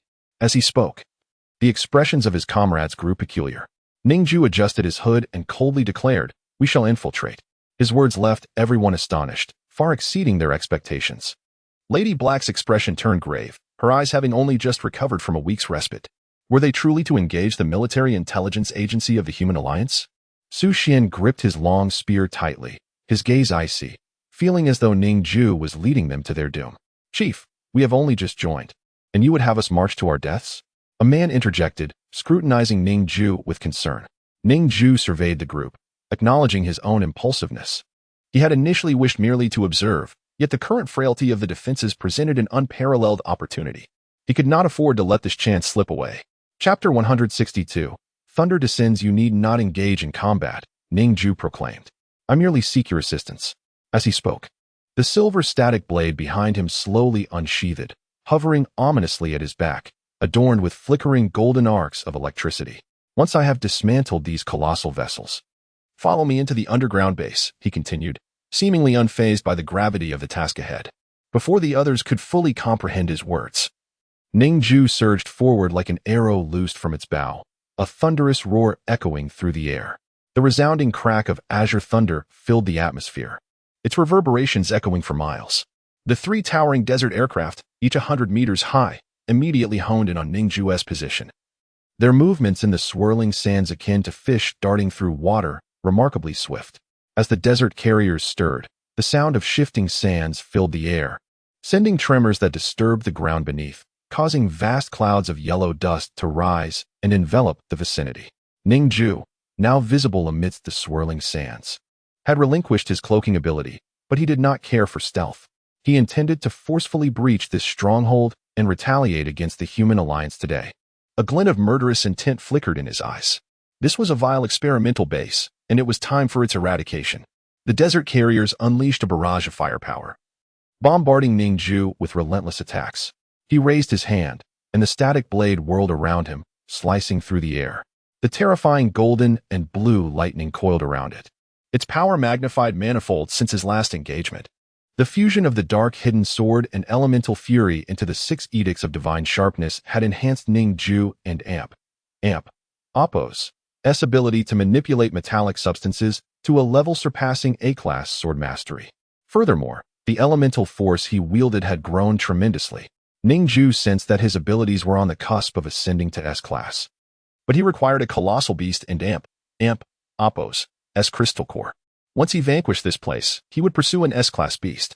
With icy determination in his gaze, he summoned forth lightning, slicing through all bombs and plasma beams, reducing them to mere remnants in the air. These bombs, formidable in their might, were the culmination of humanity's latest technology. If unleashed, they could flatten an area spanning several kilometers. Only the desert carriers and the underground base could withstand such shockwaves. Everything else in proximity would be annihilated. Ning Jue understood the immense risks of his actions. He had to safeguard not only himself but also eliminate the bombs before they could pose a threat to his subordinates. Thus, he activated the Annihilation True Eye, erasing the majority of incoming projectiles and explosions from existence. Transformed into a bolt of lightning, Ning Jue surged towards one of the desert carriers with unparalleled speed. His pupils flickered with golden patterns. The soldiers aboard the vessel beheld a hooded figure descending through the swirling sands, his eyes radiating a terrifying golden light that seemed to pierce through the very souls of men. In an instant, every soldier on the deck of the desert carrier was obliterated, erased from the world. Following this, the static blade beside him surged with golden and azure lightning. 2 forms of terrifying power intertwining and extending outward, coalescing into hundreds of 3-meter-long swords that floated behind him. With a graceful leap, Ning Jue grasped the static blade midair before plummeting earthward, embodying the essence of thunder. He struck with ferocity. All the lightning swords followed suit, descending with equal ferocity. The resilient alloy armor of the carrier was instantly torn apart, reduced to a shattered mess. Boom! The electric arcs danced amidst the swirling dust in the air. His strike penetrated the command center of the desert carrier. A startled officer gaped at Ning Jue, his face etched with terror. He had not anticipated the sudden appearance of a war god in such a fortified location, a place once deemed impenetrable, housing hundreds of carriers. Even now, with a significant reduction in troops, the remaining 3 desert carriers remained formidable. The armor of these vessels was fashioned from the bones of S-class beasts and a myriad of hard metals, rendering conventional weaponry ineffective against it. Yet, Ning Jue pierced through it effortlessly. The officer had never imagined such a scenario would unfold. With just the A-class static blade and the thunderous power from the 6 edicts of divine sharpness, it should have been impossible to breach such thick defenses. However, with the Annihilation True Eye, the situation transformed entirely. The power of the Annihilation True Eye was formidable when fully unleashed. It could obliterate everything within Ning Jue and Apos' line of sight. The outer armor was exceptionally tough, consuming much of his mental energy. Even S-class abilities could not dissolve it instantaneously. Nevertheless, Ning Jue had softened the carrier and Apos' exterior with the Annihilation True Eye, allowing him to cleave through it with ease. Standing before the officer, Ning Jue pointed the static blade at him. The officer, drenched in sweat, rushed to communicate via the intercom. Desperately, he activated his ability in a futile attempt to resist. Ning Jue tilted his head slightly, evading the invisible air cannon aimed at him. Scanning the officer and Apos' abilities, he noted, Li Gu, ability, air cannon, rank, B, description, can condense air into invisible projectiles, with power comparable to a handgun, capable of shattering human bones instantly. This ability appeared rather feeble and merely B rank. It seemed that his rise through the ranks was more a reflection of his command skills than the potency of his ability. Yet, alas, no matter how skilled he may be as a commander, he had encountered Ning Jue. Ning Jue and Apos' Annihilation True Eye allowed him to perceive the flow of particles in the air, even the most subtle vibrations. Additionally, the 6 edicts of divine sharpness granted him control over the wind.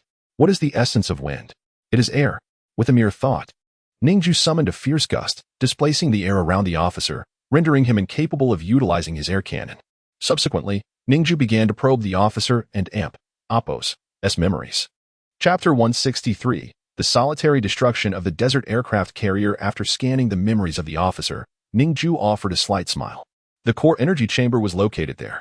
The purpose of Ning Jue and Apos' memory scan was to pinpoint the location of the aircraft carrier and Apos' power core, regardless of how colossal the behemoth might be. The destruction of its power core would lead to its disintegration. This principle applied equally to battling monstrous beasts and formidable mechanical weaponry. With a swift motion, Ning Jue severed the officer's neck and turned to depart. He transformed into a bolt of lightning, weaving through the vast interior of the aircraft carrier. The immense space accommodated countless rooms and weaponry, bustling with hundreds of soldiers operating various instruments. Ning Jue surged forward, while behind him, hundreds of azure swords unleashed a frenzied assault, reducing every room within the desert aircraft carrier to ruins. The fearsome blue blades of thunder cleaved through everything in their path. Reaching the central chamber, he descended further before thrusting his sword downward with great force, conjuring a colossal sword of thunder that pierced directly into the core energy chamber of the desert aircraft carrier. Utilizing his Annihilation True Eyes, Ning Jue beheld the core component of the energy chamber. Astonishingly, it was powered by the crystal core of an S-class behemoth. No wonder such a massive vessel could be propelled. A violent explosion erupted from the core, radiating outward. The entire ship disintegrated, cleaved in two by the shockwave. The hundreds of thunder swords he had summoned were shattered by the explosive force. Ning Jue himself swiftly activated a time bubble, enveloping the space before him. The shockwaves that intruded upon the bubble were instantly suspended, rendered immobile. The time bubble created an absolute force field amidst the chaotic explosions, effectively isolating him from the majority of the attacks. Regardless of the explosion's magnitude, Ning Jue emerged unscathed. He transformed into lightning and withdrew. Observers witnessed Ning Jue single-handedly infiltrate the desert aircraft carrier, conjuring a massive sword of thunder that pierced through the vessel. Moments later, a catastrophic explosion ensued. Yet Ning Jue exited unscathed. Gazing at the shockwave of the explosion, his eyes glimmered with golden patterns. This explosion and Apos' power was formidable. With an S-class behemoth and Apos' crystal core as its energy source, the blast could potentially level everything in the vicinity, including the laboratory buried beneath the yellow sands. Ning Jue and Apos' expression hardened as he focused intently on the impending explosion. The metallic armor of the aircraft carrier was utterly obliterated, melted into molten iron by the intense heat. Ning Jue had come to execute a lightning-fast strike against Zhao Ting and rescue the test subjects. Should the explosion annihilate the surroundings, it would indeed claim Zhao Ting and Apos' life. but the test subjects would perish as well. This was in direct contradiction to Ning Jue's initial intentions. Yet, the explosion's power and reach were beyond his capacity to mitigate. Even with the S-class annihilation true eyes, he could not dismantle it in an instant. Remaining within the blast radius would also endanger his own life. Just as regret flooded Ning Jue and Appo's mind for his reckless act of destroying the core energy, the terrifying explosion suddenly quivered. Amidst the wreckage of the desert aircraft carrier, near the core energy chamber, a surge of energy manifested, absorbing all the explosions. Ning Jue and Appo's pupils trembled. Was this desert mothership truly so advanced? Upon detecting its destruction, the power core triggered a mechanism to channel all residual energy into the shock absorption device. Boom. After absorbing the shock waves and flames, a secondary explosion erupted from the wreckage of the aircraft carrier. This time, its power diminished significantly, wreaking havoc within a mere few dozen meters, quickly buried by shifting sands. However, mere seconds later, another explosion resonated beneath the ground, causing tremors across several kilometers, sending dust soaring into the sky. Ning Jue and Appo's annihilation true eyes perceived everything. The explosion absorption device within the aircraft carrier could only slightly reduce the force. After all, energy could only be transferred from one location to another, not simply vanish. Despite its advanced technology, completely dissipating the explosive energy was a daunting task. It could only be marginally diminished. Thus, a greater portion of the explosion was redirected to depths of tens of thousands of meters below. The force of a bomb detonating in the air is at its peak, while an underground explosion could diminish its lethality from 1,000 meters down to merely 100. This was the design of the Human Alliance and Appo's technology, anticipating potential damage to the mothership. In the event of an explosion within a dense fleet, a chain reaction could ensue, leading to total chaos. Hence, shockwave absorption devices were essential. Truly impressive. Ning Jue could not help but marvel at the ingenuity. Yet, he had no time for hesitation. Hundreds of military aircraft had already taken to the skies from the two remaining desert aircraft carriers, filling the heavens like a swarm of locusts. The sight of hundreds of fighter jets soaring above was enough to intimidate any army. The sonic booms produced by these aircraft reverberated, causing everyone to wince in pain. Capable of generating 180 decibels of noise, the combined sound of hundreds of such planes could inflict irreparable damage to human hearing. While they could be configured as silent aircraft, the noise served as an integral part of the assault. The louder the fighter jets, the better. Alongside bombs, sound was another means of imposing pressure. Blood trickled from Ning Jue and Appo's ears, his gaze steely. The hundreds of aircraft filled the skies with a formidable presence. The organization's members, concealed within the sands, observed the unfolding aerial battle. Even with their ears covered, blood flowed. But they were seasoned warriors, their bodies resilient. They would not suffer permanent hearing loss, merely needing treatment afterward. Ning Jue had single-handedly destroyed such a colossal war machine, the desert aircraft carrier. It was truly terrifying. A female Esper murmured. The fighter jets required time to launch, and now that all had taken flight, Ning Jue and Appo's survival was exceedingly precarious. Yang Ji stared at Ning Jue in the sky, his expression cold. After all, Ning Jue was but one man.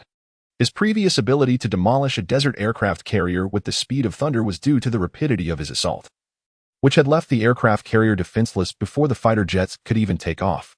But now, the other two carriers were fully operational. Chapter 164. The abandoned fleet. Ning Jue gazed at the multitude of fighter jets filling the sky around him, his expression grave. These aircraft, forged from metal, instilled no fear within him. His colossal mental strength surpassed that of ordinary individuals by several folds.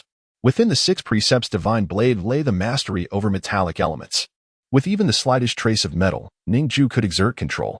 He possessed the ability to manipulate these planes with his mental prowess, causing them to plummet to the ground in utter destruction. His gaze remained calm, devoid of trepidation, as the storm of bullets and projectiles rained down upon him. He showed no mercy. He invoked a time bubble, enveloping his body entirely within it. All particles, energy beams, and thermal weaponry were completely thwarted, suspended futilely at the bubble and Appo's edge, unable to move even a fraction. Although plasma energy bullets were lethal, composed of light ions, their velocity depended on the launching mechanism, not light speed. Thus, slowed by a factor of 100 million, they were rendered virtually impotent.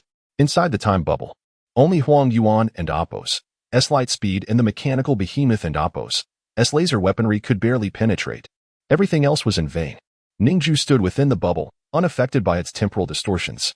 Yet, the surrounding light and sound were altered, casting a veil over his perception, rendering the scene before him hazy and indistinct. Everything appeared to move in slow motion. Even the annihilation true eye relied on light to gather information. If the light was slowed, nothing could be seen. Silence reigned, for no vibrational waves infiltrated the bubble, and air could not flow inside. Ning Jue had to hold his breath. However, within the protective confines of the time bubble, he could concentrate on his assault.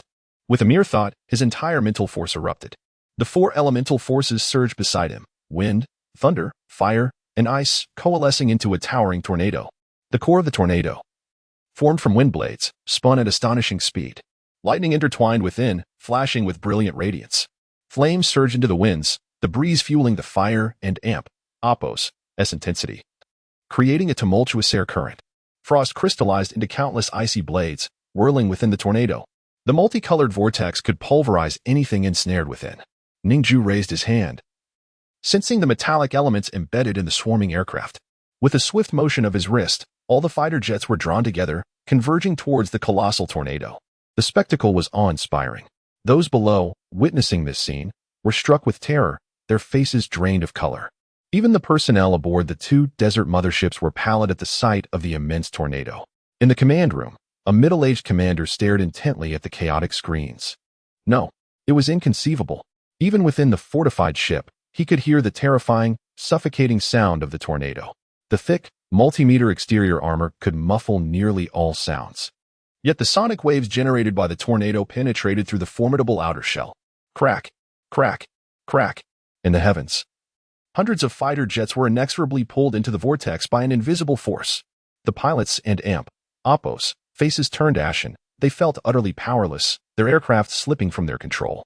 An overwhelming, intangible force yanked them away, rendering any attempts at braking futile, regardless of the high-tech engines emitting searing flames. The immense tornado loomed, and once drawn in, it was akin to approaching the event horizon of a black hole. Escape was impossible, only inevitable entrapment. The very air swirled with the tornado, resembling a vortex. Crack, crack, crack, boom, boom, boom. Blood trickled from Ning Jue and awakens' nostrils as he exerted every ounce of strength, dragging all the fighter jets into the tornado. From a distance, it appeared merely as a 4-colored tempest. Yet, upon closer inspection, one could discern that every element within the storm manifested as sharp blades. Each element had taken the form of a blade, slicing and churning amidst the storm. The 6 precepts divine blade required the elements to be molded into blade shapes to enhance their cutting ability and control. Thus, this massacre storm wielded power exponentially greater than the elemental fury of yore. The scale of the tornado had multiplied by countless times. The countless grains of yellow sand danced in the air, swirling in the tempest. The desert and awakens' sands lifted from the ground, suspended, spiraling toward the colossal tornado, whirling frantically. Within mere moments, all airborne fighter jets were consumed. The maintenance of such a terrifying vortex demanded immense mental energy from Ning Jue. After only a short while, he found blood seeping from his nose. He ceased the accumulation of power. The tornado, having sustained its form for several seconds, continued to spin at a terrifying velocity. Even without his further exertion, once formed, dispersing it proved exceedingly difficult. Crack, crack, crack. The sound of metal being shredded echoed incessantly. The tornado resembled a colossal beast, devouring and crushing everything within. Numerous fragments were propelled outward. The personnel in the desert mothership and awakens' command room watched in horror, their faces devoid of life. It was impossible. Utterly impossible. We cannot triumph against him, a rookie murmured. The commander fixated on the screen, slamming a button to communicate with superiors. General, we are under sudden attack by the fugitive Ning Jue. We are suffering heavy casualties. He repeated this several times, yet no one responded. Sweat streamed down his brow as he reported to another officer, but still, silence reigned. They seemed like an army forgotten by time. The commander's expression darkened. He had assumed that remaining here was a coveted assignment, but those dispatched to search for Li Hongguang and Ning Jue were indeed the fortunate ones. Little did he know, misfortune had befallen himself. Chapter 165. Delving into the laboratory, the captain had never imagined that Ning Jue would suddenly appear in their stronghold and launch an attack. This unforeseen circumstance was utterly beyond his contemplation. Outside, The howling winds and swirling sands roared. Within mere seconds, all fighter jets vanished into the tempest. After a prolonged moment, as the storm dissipated, a colossal, oddly shaped mass of irregular iron plummeted from the sky. It was evidently the wreckage resulting from the shattering and destruction of hundreds of aircraft. Its immense weight created a vast crater upon impact, sending surrounding sands flying into the air. As the storm cleared, a time bubble emerged, revealing a blurred silhouette of Ning Jue within. The captains of the remaining 2 warships, upon witnessing the time bubble, frantically ordered an assault. Explosions echoed as countless artillery fired upon the bubble. Yet, no matter the ferocity of their attacks, they halted at the perimeter. Suddenly, one captain recalled a detail mentioned by superiors. Ning Jue's time bubble could only be penetrated by laser weaponry. Laser weapons were a novel technology, lacking compact modularity, thus unsuitable for fighter jets. However, the desert mothership was equipped with them. The officer commanded, "Activate the laser weapons and target him." At his command, a massive cannon revealed itself at the ship and Oppo's center. Boom! A crimson laser surged forth, aimed directly at the time bubble. Within the bubble, time was decelerated by a factor of 100 million. Even light in a vacuum would traverse only 2.99 meters in 1 second under such conditions, exacerbated by the swirling sands and murky atmosphere. It took over 2 seconds for the robust laser beam to actually breach the time bubble. A smile crept across the officer and Oppo's face. Ning Jue was contained within that bubble. Regardless of one and Oppo's supernatural abilities, death was inevitable.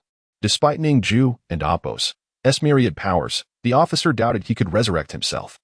The only being known to possess the ability to return from death had long since succumbed to old age. Ning Jue must be dead. As the time bubble ruptured, the captains of the desert warships clenched their fists, exhilarated by the prospect of eliminating the most wanted criminal. Such a victory would bring immense glory and wealth, promotion, and fortune awaited them today. However, when the bubble dissipated, they found no corpse, nor even a trace of Ning Jue. Perhaps he had been vaporized by the laser, one commander murmured, staring at the vacant space. Yet, in the next instant, someone tapped his shoulder. The captain turned, stunned to behold Ning Jue. His teeth chattered in disbelief. "Alert! Alert!" he commanded, but no one replied. They were all dead. Ning Jue and Oppo's voice was cold. "No. How is it possible that you and Oppo's are still alive?"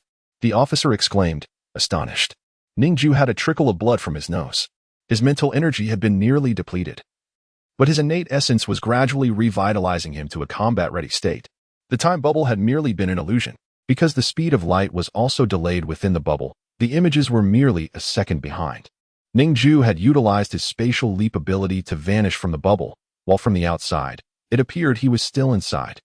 Maintaining the time bubble had lulled them into a false sense of security, granting Ning Jue ample opportunity to maneuver. The captain and Oppo's face turned pale as he realized he was trapped. He attempted to activate the ship and Oppo's self-destruct mechanism, but Ning Jue had already severed his throat and departed. The same fate befell the other ship. Of the 3 massive desert warships, one was completely annihilated, while the others had their crews eradicated, rendering them incapable of further combat. Having dispatched the 3 warships, Ning Jue returned solemnly to the Lady Black. He executed a series of spatial leaps, arriving before the gathered crowd in mere moments. His speed remarkable. After all, an S-level spatial leap could cover a kilometer in an instant. Upon reaching them, he wiped the blood from his nose. The onlookers were left speechless, having witnessed a figure within the time bubble, seemingly pierced by laser fire. They had assumed Ning Jue was dead, only to find him alive, single-handedly dismantling 3 colossal warships and hundreds of fighter jets. Such prowess was indeed rare in the world. Do you now still believe my request for your assistance was a fool and Oppo's errand? Ning Jue surveyed the crowd, inquiring. One man involuntarily swallowed hard. His heart now filled with reverence for Ning Jue. Destroying 3 massive desert warships in 5 minutes instilled a sense of awe greater than any other. Ning Jue and Oppo's capability to obliterate a building with a single sword strike had already been terrifying. They had thought that was his limit. They were now aware of their ignorance regarding his true strength. "Now, come with me to rescue the individuals within this experimental base," Ning Jue declared. His words surprised the crowd. He had acted to save those inside? What lay beneath the surface? They were filled with questions. "Follow me and you will understand," Ning Jue replied, leading them to the central elevator. There was but one elevator. As they entered, it accurately descended for 5 minutes before coming to a halt. The elevator displayed 20 floors. Such modern elevators were indeed swift, yet it took 5 minutes to reach the depths, revealing the immense underground expanse. Through his obliteration eye and Oppo's scanning, Ning Jue had already determined the depth and the locations of all specimen storage facilities. He headed directly to the lowest level, the freezing chamber, where all experimental subjects were preserved. As the elevator doors opened, the sight before them left everyone in stunned silence. Bodies were suspended within transparent containers, encased in ice. Frozen at such extreme temperatures, various instruments maintained their vital signs, ensuring prolonged survival. Chapter 166, Abandoned Children Rescue Them, Ning Jue commanded. Subsequently, 2 streams of fire surged from his wrist, advancing along both sides of the path. Boom! The fiercely burning flames illuminated everything, gradually melting the ice that ensnared the captives. The crowd sprang into action, determined to liberate these test subjects, who were bound and subjected to constant injections of anesthetics and nutrients to sustain their existence, a life worse than death. Among them were even children. A sight that left everyone in shock. Even the most vile and despicable individuals could not bear to witness children being subjected to such experiments. Ning Jue, at great personal risk, undertook this endeavor solely for their salvation, earning the respect of all present. Initially, they perceived him as a criminal, assuming he was irredeemably wicked, and followed him merely for his formidable strength, viewing him as a shield. However, the revelation that he acted for the sake of these children elevated his status in their hearts significantly.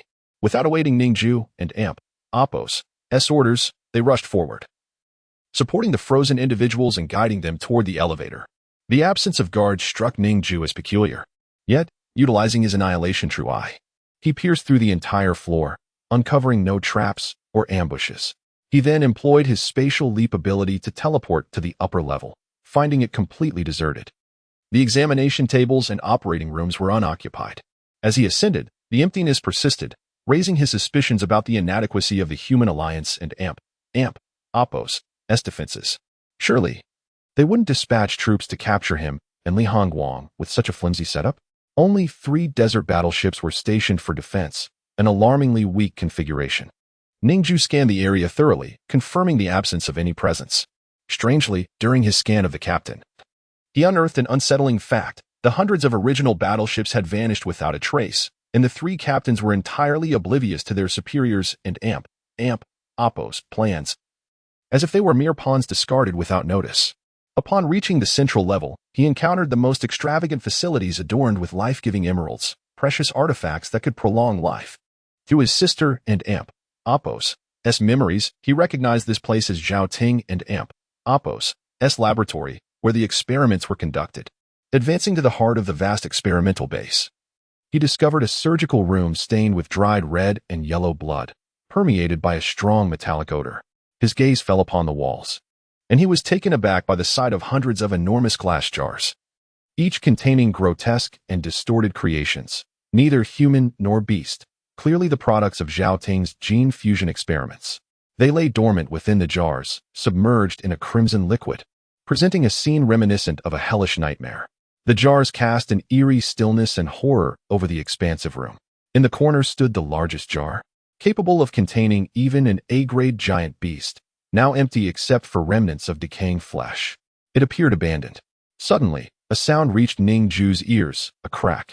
One of the jars broke open, spilling crimson liquid. Crack, crack. More jars shattered simultaneously. Ning Jue's expression turned to one of horror as the culture fluid surged forth, awakening all the mutated beasts within. These monstrous forms bore faces resembling humans, grotesquely fused with their rough, alien skin. They opened their eerie, glowing eyes and fixed their gaze upon Ning Jue, opening their gaping maws as if to consume him entirely. Ning Jue's annihilation true eye darted upward to the ceiling of the laboratory, revealing an array of minuscule, undetectable sensing devices. The moment he entered, he triggered them, leading to the shattering of the jars and the release of the beasts. It was a trap. No wonder the military intelligence's defenses were so feeble. There was no one here at all. Raising his hand, Ning Jue summoned a hum of thunder. Numerous blue lightning swords coalesced behind him. Swiftly, the electric arcs sliced through the air, scattering in all directions. Each lightning sword cleaved the heads of the mutated beasts, simultaneously piercing their hearts. Ning Jue's current strength was overwhelming, a mere fraction of his true destructive potential. The annihilation true eye allowed him to obliterate every creature with a single glance. Anything within his sight could be dismantled. Thus, he could eliminate the beasts without causing harm to the glass jars. The beasts let out anguished cries, reflecting their intense suffering. Ning Jue perceived through his eyes that they had lost all semblance of human consciousness, replaced by the bloody will of monstrous beasts, consumed by a thirst for slaughter. They were no longer human. He had arrived too late. For them, death was the ultimate liberation. With a deep sigh, Ning Jue successfully eradicated all the mutated beasts in a matter of seconds, suffering no harm himself. This trap bore no significance. The ambush was feeble at best, leaving him perplexed. Wait, Ning Jue's pupils trembled. What if the purpose of this trap was not to kill him, but to delay him? The thought struck him like thunder. The remaining captains were unwittingly walking to their doom, completely unaware of the hidden agenda. Logically, the human alliance should not conceal their plans from them. Chapter 167.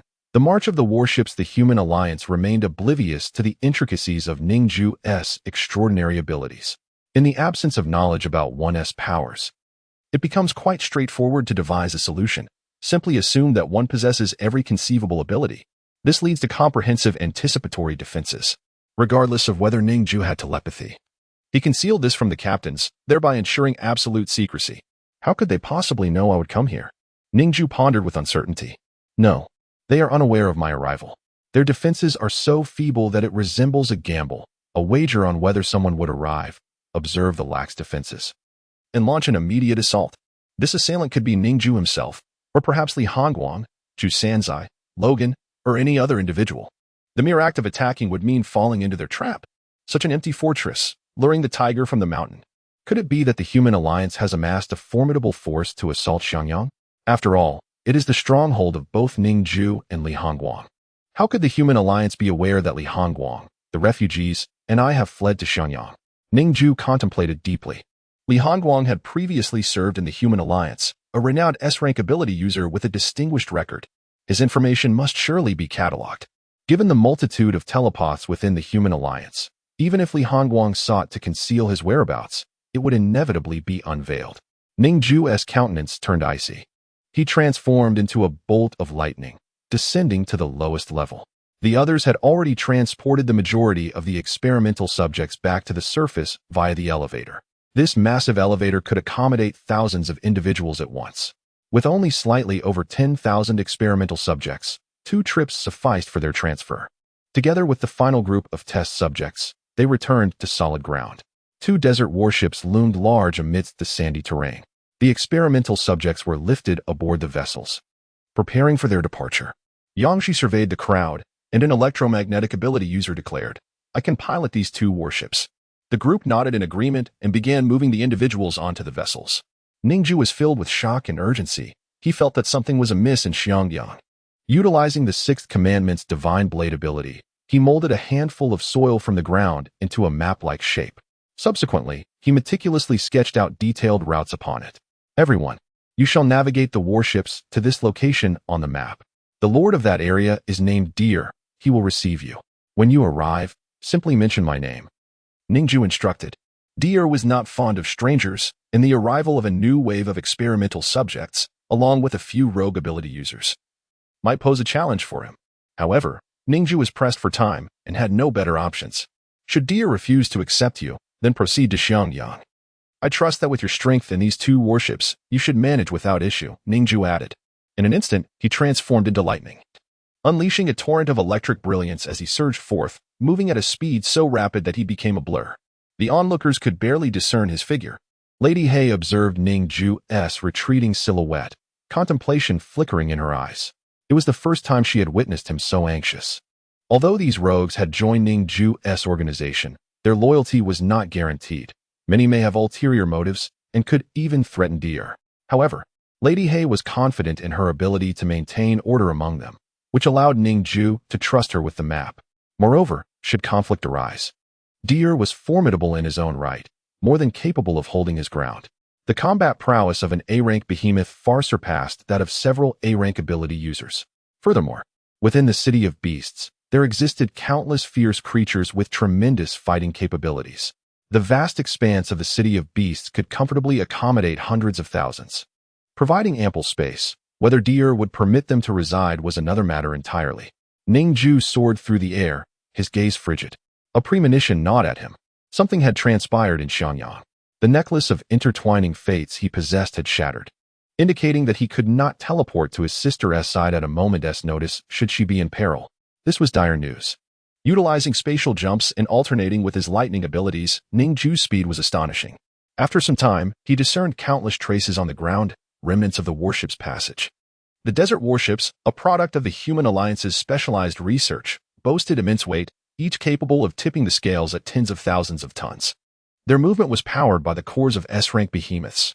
The warships exhibited remarkable operational capabilities. Despite being dubbed desert warships, they could traverse any terrain, water, earth, sand, or stone. Their base was equipped with a sophisticated mechanism composed of thousands of retractable mechanical tendrils that continuously rolled, enabling movement across uneven surfaces. Moreover, beneath the hull lay a vertical earth-breaking device capable of shattering hard materials like rock. As Ning Jue flew overhead, he observed numerous split patches of earth, all remnants of the desert warship's movement. A chill gripped his heart as he realized the direction of these traces pointed directly toward Xiangyang. Not only that, but the marks of the warships were intermittent. A harrowing suspicion began to form in Ning Jue's mind. Could it be that Zhang Qingyi's spatial jump ability gene had been preserved and replicated? The sheer force required to mobilize such a multitude of warships could only stem from an S-rank spatial jump ability. Had Xiaoting succeeded in mass-producing behemoths endowed with Zhang Qingyi's genes? Merely possessing one behemoth with spatial jump capabilities would not suffice to transport so many warships simultaneously. The only plausible explanation was mass production. Suddenly, Ning Jue's eyes sharpened. In addition to the traces of hundreds of warships, there were also footprints of behemoths. Deep impressions sank several meters into the ground. Through these tracks, Ning Jue discerned the presence of more than one type of behemoth, including mechanical and genetically fused creatures. A terrifying array of behemoths advanced toward Xiangyang. This thought dominated Ning Jue's mind. The sporadic nature of the traces, coupled with the spatial jumps, had obscured the warship's movements from his view. The impressions appeared ancient. Within the depressions lay the remains of animals long since decayed into mere bones. It was evident that these warships had been on the move for several months. At this rate, they were perilously close to reaching Xiangyang. Ning Jue ascended to greater heights, seeking a broader vista over the ground below. Chapter 168. Masters of Martial Arts. The moment one gazes upon it, the sight is nothing short of astonishing. Ning Jue and Appo's pupils trembled in disbelief as he beheld an unimaginable scene. Ascending to greater heights, he discovered that the traces of the desert warships heading towards Xiangyang were not merely in the hundreds, but rather in the thousands. A multitude of colossal desert warships loomed ahead, accompanied by countless tracks left by monstrous beasts. It was utterly terrifying. The ground bore innumerable signs of explosions, evident remnants of the warships and Appo's firepower. In the wilderness, a myriad of gigantic creatures existed, their lifeless bodies strewn across the terrain. By observing the size of these beasts, Ning Jue discerned that their ranks were formidable, most having been slain in an instant. Ning Jue and Appo's expression turned icy. The military might of the Human Alliance was already so fearsome that even S-rank beasts could be captured and their genes extracted. An A-rank beast could be dispatched with a single encounter. Yet, there were thousands of these warships, and not a single one was visible in the borders. How ludicrous. With a heart hardened like thunder, Ning Jue surged forth. A day and a night later, Xiangyang lay under siege. Countless massive warships hovered ominously over the city, encircling it completely, devoid of any activity, as if they had materialized from thin air. Zhang Wuxiang stood atop a rooftop, gazing at the stars, plagued by an ominous premonition. Just as he prepared to return indoors, a fierce gust of wind surged from all directions, scattering the clouds above and laying bare the stars beyond. The terrifying winds battered against Xiangyang and Appo's formidable walls, only to expand further, forcefully crashing into the city. Every tile from the rooftops was torn asunder and sent spiraling into the air. A dreadful tremor and resounding blast echoed across dozens of kilometers. The residents of Xiangyang emerged from their homes, only to be met by the ferocious winds that whipped their clothing into a frenzy. The desert warships towered higher than the gates of Xiangyang itself. The sudden teleportation of such massive entities would create vast vacuums, resulting in explosive air bursts of grave magnitude. In an instant, Xiangyang was engulfed in dust and debris, tiles shattered and chaos ensued. Martial artists gazed upon the countless desert warships surrounding Xiangyang. Their faces turned pale in horror. What were these? Everyone was taken aback. Xiangyang had always remained isolated. How could it have provoked such a formidable enemy? Zheng Wuxiang soared gracefully to the city walls, and upon seeing the insignias upon the warships, his expression shifted to one of dread. The Human Alliance. He recognized them immediately. Han and Apos, had once attempted to assassinate the leader of the Human Alliance. Thus, it was clear they would stop at nothing to eliminate him. Zheng Wuxiang quickly grasped the intentions of the Human Alliance. Decades prior, when Zheng Wuxiang was still youthful, the Human Alliance had approached him, seeking to acquire Xiangyang and Apos, martial arts to bolster the strength of humankind. But Zheng Wuxiang, ever astute, understood that the Human Alliance would merely use that strength to overthrow Xiangyang. Should the most valuable techniques of Xiangyang fall into their hands, the city would be laid bare for exploitation. The Human Alliance had left him with a chilling warning that had lingered in his mind ever since. Mr. Zhang, if you refuse to yield your techniques, we may very well resort to force, and in doing so, Xiangyang will be trampled. We hope you think carefully. Years passed, and now that ominous threat had come to fruition. Given the current situation, it was evident the Human Alliance sought not only the techniques, but also Li Hongguang, two birds with one stone. Their swiftness, stealth, and overwhelming military force were alarming. Zheng Wuxiang sensed a palpable surge of life energy surrounding him, realizing that each warship carried thousands of soldiers. With thousands of warships, it was likely that there were millions of troops amassed. This formidable display was sufficient to obliterate any force. Zheng Wuxiang even suspected that such an army could eradicate the monstrous beasts entirely. The Human Alliance had indeed grown exceedingly powerful. Several figures hovered in the air. Standing upon the city walls, 7 individuals, all S-rank abilities of the Human Alliance, had nearly emptied their ranks. While the Human Alliance had dozens of ability users, most S-rankers preferred freedom and did not wish to be wholly commanded. Thus, they often operated as mercenaries, responding to the Human Alliance's calls only when it suited them. However, these 7 were the true combatants of the Human Alliance, having fully aligned themselves with its cause. Li Hongguang, come forth and face your fate. It was Huang Yuan. Beside him stood a middle-aged man clad in glasses, Zhao Ting. He had personally come to the forefront. Though devoid of abilities, he stood upon a special hovering board, maintaining his position in the air. He surveyed the city of Xiangyang below, a glint of cunning flashing in his eyes. Behind him loomed an ominous fleet of desert warships, each larger than the last, exerting pressure greater than that of S-rank beasts. Furthermore, among his ranks were hundreds of genetically fused beasts, entirely under his command. These creatures were the result of various ability users' genes combined with those of monstrous beasts, endowing them with multiple mutated capabilities. While not all of these beasts were S-rank, many belonged to the A-rank category, yet their combat prowess rivaled that of genuine S-rank beasts. Zheng Wuxiang, standing in midair, observed Zhao Ting with an icy gaze. What brings you to Xiangyang with such grandiose intentions? He inquired, casting a stern glance at the assembly. Zhao Ting's smile faded slightly. We have come to request the surrender of 2 individuals, as well as all martial arts manuscripts. Not just a few, nor hundreds, but every single manuscript. This is the crux of Xiangyang's very existence. Begone. Zheng Wuxiang's expression remained steely. Refusal will lead to death.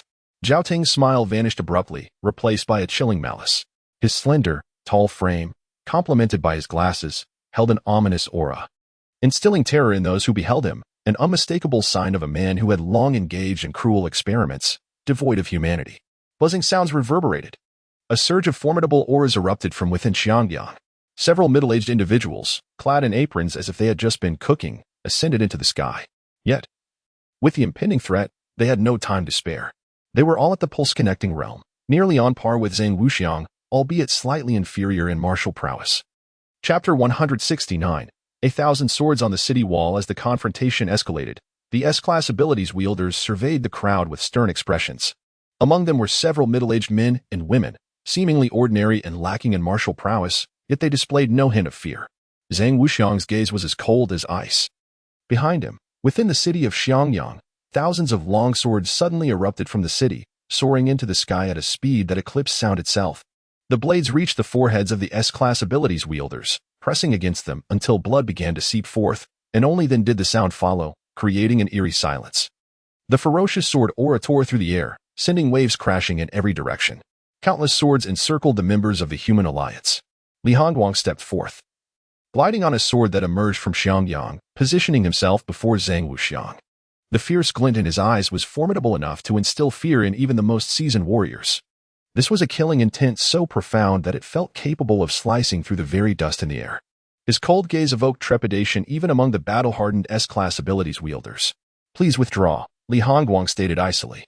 His immense power was well known. His aggressive abilities could eliminate even the cunning Zheng Qingyi in an instant. Zheng Qingyi's swiftness was akin to teleportation, and only the most terrifying sword speed could hope to defeat him. The S-class abilities wielders had yet to experience the terror of martial artists, but they were all too familiar with Li Hongguang's prowess. His presence alone was a significant deterrent. If Li Hongguang were to engage in battle, he could very well take down several S-class abilities wielders. None wished to be sacrificed. "Have you never considered surrendering?" Wang Yuan inquired, fixing his gaze on Li Hongguang. Li Hongguang remained composed. The human alliance sought his death, yet he would choose to perish rather than betray his principles. Should he and Ning Jue emerge to protect Xiangyang, he would willingly sacrifice himself. However, he understood that today, he and Ning Jue were secondary. The true target of the human alliance was the martial arts secrets of Xiangyang. The overwhelming military presence of the human alliance was unmistakable, a show of force that suggested a significant investment of resources. Even if Li Hongguang was the mastermind behind the assassination of the human alliance's leader, the scale of this mobilization was excessive. Li Hongguang fixed his gaze upon Wang Yuan, remaining silent. Despite being one of the strongest individuals in Xiangyang, he would not presume to speak in such a setting.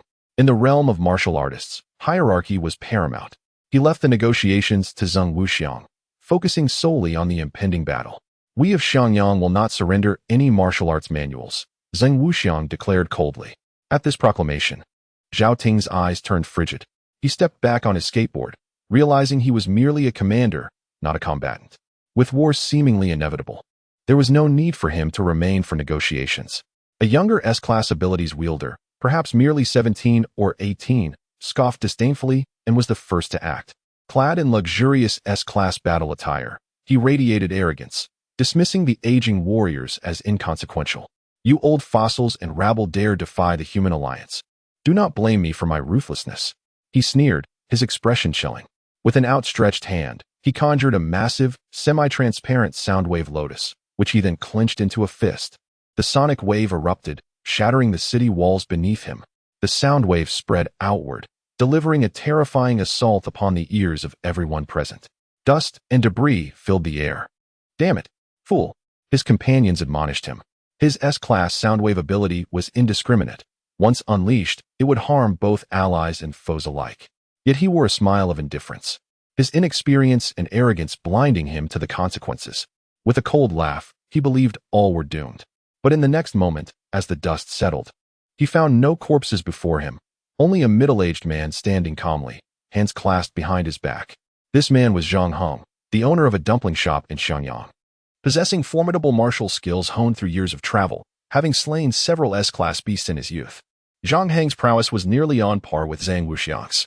The abilities wielders had long forgotten the ferocity of martial artists due to their prolonged absence from battle. A martial artist could afford numerous mistakes, while an abilities wielder could make but one. Zhang Heng, bloodied and with nearly severed tendons, had endured the brutal soundwave attack, which sliced through him like a blade.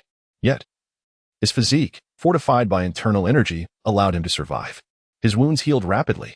In the next instant, he vanished from sight, reappearing before the young abilities wielder. With a single palm strike, the S-class abilities wielder was obliterated into a mist of blood. The expensive battle attire remained intact, but his body had been utterly destroyed, dead beyond any hope of revival. This was the might of a martial artist at the channeling stage. His internal energy potent enough to penetrate matter and deliver devastating blows to those behind him. The frail bodies of S-class abilities wielders were no match for the casual brush of a high-ranking martial artist, while their abilities, barring a few exceptionally lethal ones, struggled to deliver a killing blow. The self-healing abilities of martial artists were formidable, as long as they did not perish in a single strike. Even if they were on their last breath, they could retaliate. This was why, despite the scarcity of warriors in Xiangyang, the human alliance had always hesitated to invade. Zhang Heng's strike left the onlookers stunned. In Xiangyang, he had been gentle, but before the enemy, his presence was overwhelmingly intimidating. He smiled slightly. "I merely wish to either defeat you or be defeated by you." Such was his ruthless, decisive nature. The force of his blow had created a shockwave. The purest golden internal energy had solidified into a tangible force. Its power rivaled that of abilities. Only then did they realize the impending bloodshed of this battle. Boom, boom, boom. Fortunately, they were not solely reliant on S-class abilities wielders. Behind them stood the pinnacle of modern technological might. Thousands of desert warships and tens of thousands of the latest fighter jets took to the skies, armed with countless missiles, poised to unleash a comprehensive bombardment upon the city of Xiangyang. Chapter 170. Defeat. Li Hongguang gazed at the sky, where countless fighter jets filled the air, his expression as frigid as ice. Truly, they obscured the sun. Yet in Xiangyang, he was the strongest. For within the city lay a pool, unfathomable in depth, the sword submergence pool. Throughout history, all martial artists in Xiangyang, both renowned and obscure, from the Meridian Realm to realms beyond, had their weapons submerged within. Countless top-tier blades and swords resided there, including an abundance of S-rank and A-rank extraordinary weapons. The thousands of swords forged from extraordinary iron were of immense power, surpassing Li Hongguang's control over mere thousands of ordinary iron swords. The strength of the sword manipulation ability is intrinsically linked to the might of the wielded weapons. The greater the weapon and Oppo's strength, the more formidable the sword mastery. During his time in Xiangyang, he reached the pinnacle of combat prowess. A cascade of swords erupted into the firmament, filling the heavens with a dazzling display of sword light. Zhang Heng, witnessing this spectacle, found himself murmuring in envy. The ability to command a myriad of swords was an unattainable zenith for ordinary martial artists, the realm of Heartsword. Li Hongguang was innately endowed with this power, a realm that ordinary warriors could scarcely hope to reach even after a lifetime of cultivation. Zhang Heng, having tirelessly trained to reach the Meridian Realm, could not match Li Hongguang. A single clash would spell his doom. This exemplifies the might of extraordinary abilities. Although Zhang Heng's strength was sufficient to contend with typical S-rank extraordinary users, he still envied Li Hongguang and Oppo's mastery over swords. Countless shimmering sword lights sliced through the sky, obliterating over 100 fighter jets in an instant, reducing them to a myriad of iron fragments that plummeted from the heavens. The delicate debris, coupled with powerful jet engines, propelled to speeds unattainable by ordinary humans. Even the mightiest martial artist would struggle to destroy such machines, let alone face the sheer number of them. Yet, Li Hongguang stood undeterred. Swords broke free, penetrating the ocean of aircraft, cleaving through the advanced alloy fighters as if they were mere clay, shattering upon impact. The sheer terror of Li Hongguang and Oppo's sword energy, amplified by the formidable blades he wielded, was unparalleled. Not only did he dismantle hundreds of aircraft, but he also reduced countless missiles and laser beams in the sky to mere dust, dispersing them throughout the air. Li Hongguang and Oppo's swordsmanship was so terrifying that it could disintegrate explosives without a trace of residue. This was the true extent of Li Hongguang and Oppo's formidable power. Having severed the barrage of missiles and attacks, he safeguarded Xiangyang and commenced his offensive. Grasping the shattered sword of 1,000 blades, fragments intact, he wielded the 1.5-meter-long blade, its cold light glimmering. He unleashed his agility, propelling himself upon an iron sword beneath him, transforming into a fleeting shadow as he charged towards several S-rank extraordinary users. Boom! The sword light surged forth. The terrifying sea of swords instantaneously expanded in all directions. Several martial artists of the Meridian Realm and Xiangyang struck simultaneously. The air crackled with their formidable energies, forceful gusts of wind, fierce punches, and sword energy. In an instant, the entire realm of Xiangyang was engulfed in blinding light. The S-rank extraordinary users of the Human Alliance were not to be underestimated. They swiftly activated their abilities in retaliation. One conjured a colossal black hole, drawing in the surrounding light. A black hole, one of the most fearsome celestial bodies, possesses a gravitational pull so strong that not even light can escape. Once ensnared, escape is nearly impossible, capable of consuming even the sun or an entire galaxy. Fortunately, the black hole conjured was not vast. Yet, it remained terrifying. Alas, it encountered the pinnacle of martial prowess from Xiangyang. A brilliant blue sword sliced through the air, piercing directly into the forehead of the user, instantaneously extinguishing his life force. The fearsome black hole vanished, and the warped light surrounding it dissipated in an instant, reminiscent of a temporal bubble. Minutes later, fewer than half of the S-rank extraordinary users remained alive. Zhang Heng, drenched in blood and covered in scars, suffered multiple fractures and grievous injuries. Meanwhile, no casualties had befallen the warriors of Xiangyang. The martial artists of the Meridian Realm were simply too powerful, both in resilience and offensive strength.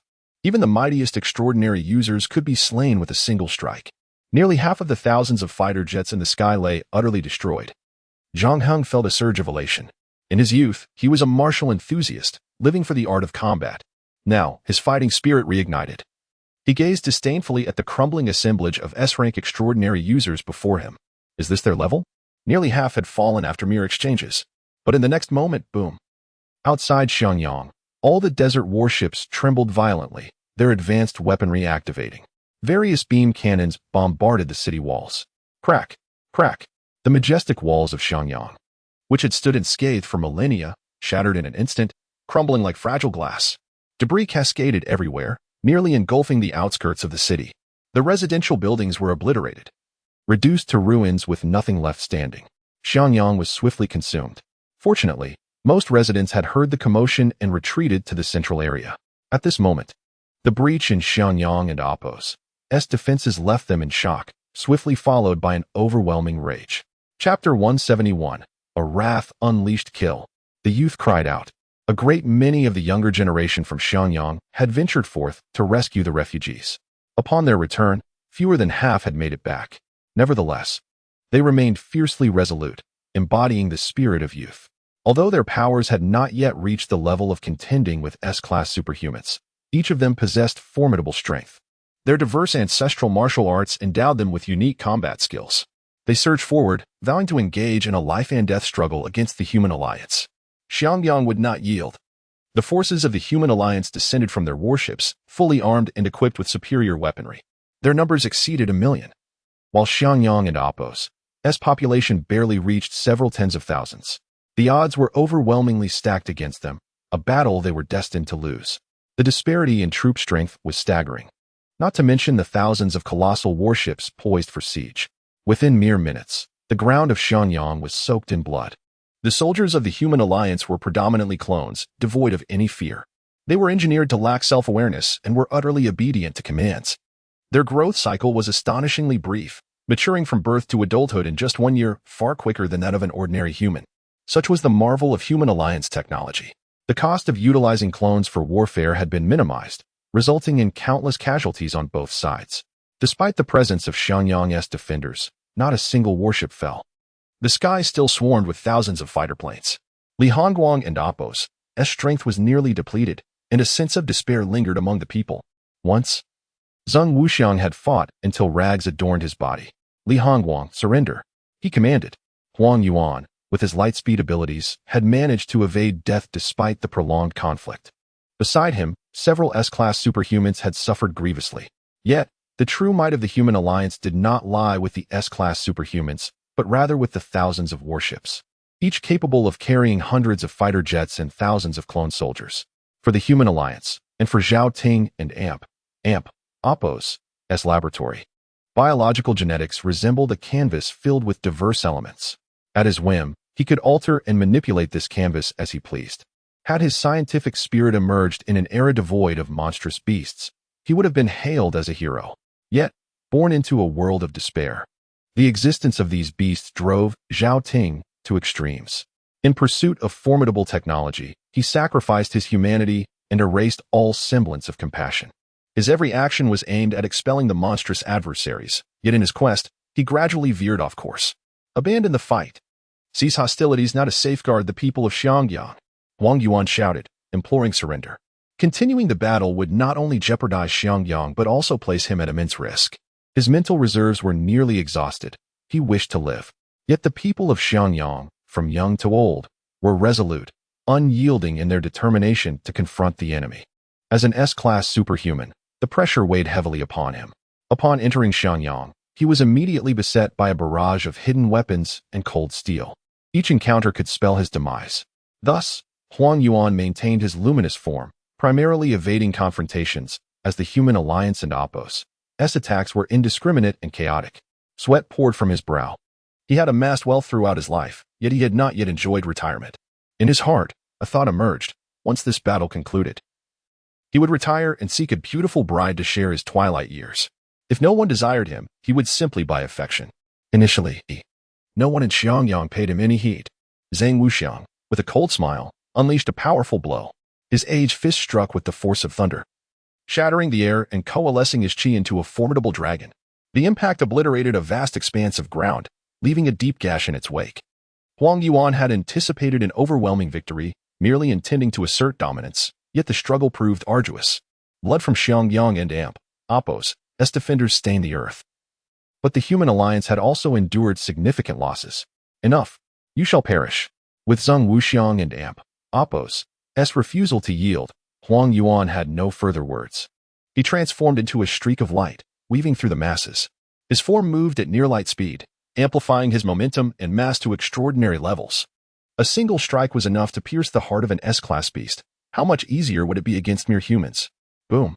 Huang Yuan, a golden ray, navigated the crowd. Each pass claimed the life of a young warrior. Zhang Heng, witnessing this scene, felt a chill run through him.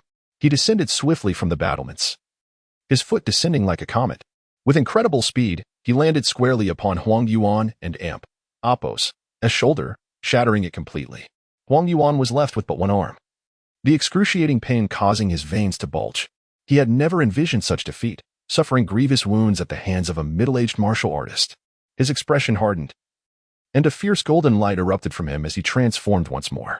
In an instant, he darted behind Zhang Heng, delivering a lethal strike that pierced through Zhang Heng and Amp, Oppos, heart.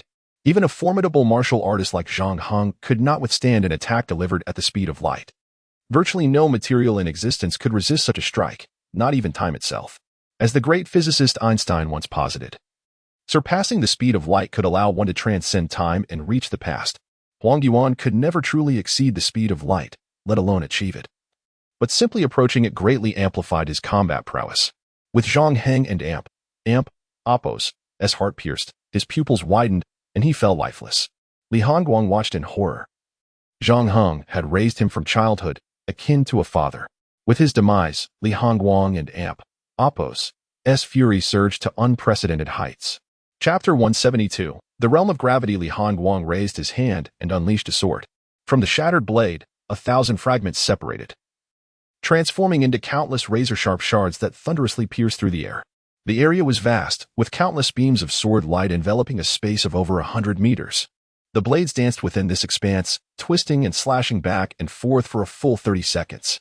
Even the dust in that region was reduced to nothingness, and the very air was dispersed by the sword light, creating a vacuum. Regrettably, no matter how furiously Hongguang was, he could not save all the residents of Xiangyang. Huang Yuan, too, remained unscathed. Once he transformed into a form of light, he became immune to all physical attacks. Regardless of the might of Li Hongguang and Amp, Oppos' assault, it proved futile. After dispatching Zhang Heng, Huang Yuan immediately shifted into his luminous form, rendering Li Hongguang and Amp, Oppos' sword strikes meaningless. Li Hongguang and Amp, Oppos' eyes trembled violently, the sword light flickering. Yet he was powerless to save anyone. His strength, though formidable, was limited to that of an S-rank ability user. The mental energy required to wield his sword was substantial, and he had been simultaneously combating incoming artillery while attempting to destroy all the aircraft in the sky. Even in his heart-wrenching rage, he could not save anyone. Was it truly the end for Xiangyang? Zheng Wuxiang gazed skyward, letting out a long, solitary sigh. His body was drenched in blood, the tips of his white hair stained crimson. After a prolonged battle, the city of Xiangyang lay in ruins, its residents suffering heavy casualties. The able-bodied men were nearly all dead. Those with lower martial arts skills had no choice but to stand at the forefront. The refugees, however, showed no signs of cowardice. They had come here to train for battle, and now, it seemed, the battle had arrived too soon. The refugees charged forward, undaunted by the relentless barrage of artillery. Yet courage alone could not preserve their lives. Under the relentless onslaught of lasers and explosions, as well as the furious advance of countless cloned soldiers, the refugees soon found themselves suffering staggering losses. At that moment, a small boy clad in gray stepped forth. His gaze was intensely cold, filled with pure intent and fury. He was Wu Yang, the most gifted child among the refugees. His talent surpassed even that of Ning Jue. Having begun his training earlier, his meridians were fully connected, allowing him to cultivate at an astonishing rate. Within just a few months, he had reached the level of qi condensation, which had taken Ning Jue 2 years to achieve. A powerful essence surged within him, the blood-red true energy flickering in his dantian. Ning Jue and Oppos' pupils quivered upon witnessing this martial prowess. It was not the dragon elephant body refining technique taught by her master, yet it bore some resemblance. Could it be that he had modified the technique himself? To find a cultivator capable of altering their own techniques is a rarity, especially in this era of diminished spiritual energy. How could he, starting from nothing, adapt the technique to suit himself in just a few months? What a prodigy he was! Wu Yang let out a furious shout, and a blood-red true dragon erupted forth, directly shattering the army before him. They were scattered like leaves in the wind. Zhang Wuxiang narrowed his eyes at this display. Such mastery. It seemed to embody an innate clarity of body and mind. Could it be that Wu Yang was the true martial arts genius in a million? His potential was on par with Li Hongguang's, while Li Hongguang possessed boundless inner strength, transformed into sword intent. Wu Yang's distinction lay in his absolute comprehension of techniques, enabling him to innovate even after only a few months of practice. In his youth, Zheng Wuxiang had pursued such a state, yet it was an innate gift, unattainable through mere effort. Wu Yang must not perish. He was the hope of martial artists. Zheng Wuxiang, now aged, felt that the younger generation was the future of Xiangyang. A glimmer of murderous intent surged in his eyes. Stepping forward with determination, he suddenly descended before Wu Yang, his robes billowing. Wu Yang, flee. Wu Yang froze at these words. He had trained tirelessly for revenge, yet now his master urged him to escape? His heart was filled with reluctance and disbelief. I will not. He clenched his fists and protested. Zheng Wuxiang shook his head slowly, gazing upon the endless ranks of soldiers and the approaching warships. His inner strength was nearly depleted, and Xiangyang had dwindled to its last few hundred defenders. Tens of thousands had fallen, leaving no strength to fight. This battle was unwinnable. He wished desperately to allow this promising young disciple to escape, but alas, the boy was too stubborn to heed his counsel. With his own energy exhausted, he could not facilitate Wu Yang's flight. Was it truly the end for Xiangyang? Despair welled up within Zheng Wuxiang, threatening to overflow. Huang Yuan, transformed into light, retreated high into the sky, gazing down with a cold smile. After killing Zhang Hong, he reveled in the fury reflected in Li Hongguang's eyes. At last, he could inflict pain upon this man. Only a few hundred remained in Xiangyang, many of whom were not even native to the city, but rather refugees. Xiangyang was all but a name now. Zhao Ting stood in the command room of a distant warship, shaking his head slowly. His expression remained calm as he uttered, "Activate the gravity annihilation device." He had grown weary of Xiangyang's stubborn resistance. It was time to deliver the final blow. With that command, a purple circle descended from the heavens, enveloping Xiangyang. A terrifying gravity was instantaneously imposed upon everyone. This was Zhao Ting's latest technological innovation, arguably the most powerful offensive weapon. In an instant, it multiplied the gravity in a designated area by thousands of times. Even the strongest muscles could not withstand such violent pressure. Moreover, as bipedal creatures, humans rely on their hearts to circulate blood. When gravity is amplified thousands of times, the flow of blood becomes nearly impossible. Blood is essential for delivering oxygen to the brain. When it cannot reach the brain, a lack of blood supply can lead to fainting. This was an extremely horrifying prospect. Zheng Wuxiang was the first to sense this overwhelming force. His brow furrowed, and his face turned icy. He took a deep breath, circulating his inner strength to maintain the flow of blood. Li Hongguang did the same. Their high levels of cultivation allowed them to survive. But the others were not so fortunate. Chapter 173, The Decline. Aside from a few masters who had attained the Pulse Realm, the rest of the individuals found themselves utterly incapacitated the moment the gravitational field was unleashed, their knees shattering, rendering them incapable of standing. Even Li Hongguang plummeted from the heavens. The terrifying gravity had multiplied thousands of times, making movement impossible for anyone. Zheng Wuxiang, whose physique had achieved mastery over the dragon elephant body refinement, managed to survive. However, others were not so fortunate. Many bones shattered instantaneously under the influence of this overwhelming force, particularly in the lower body.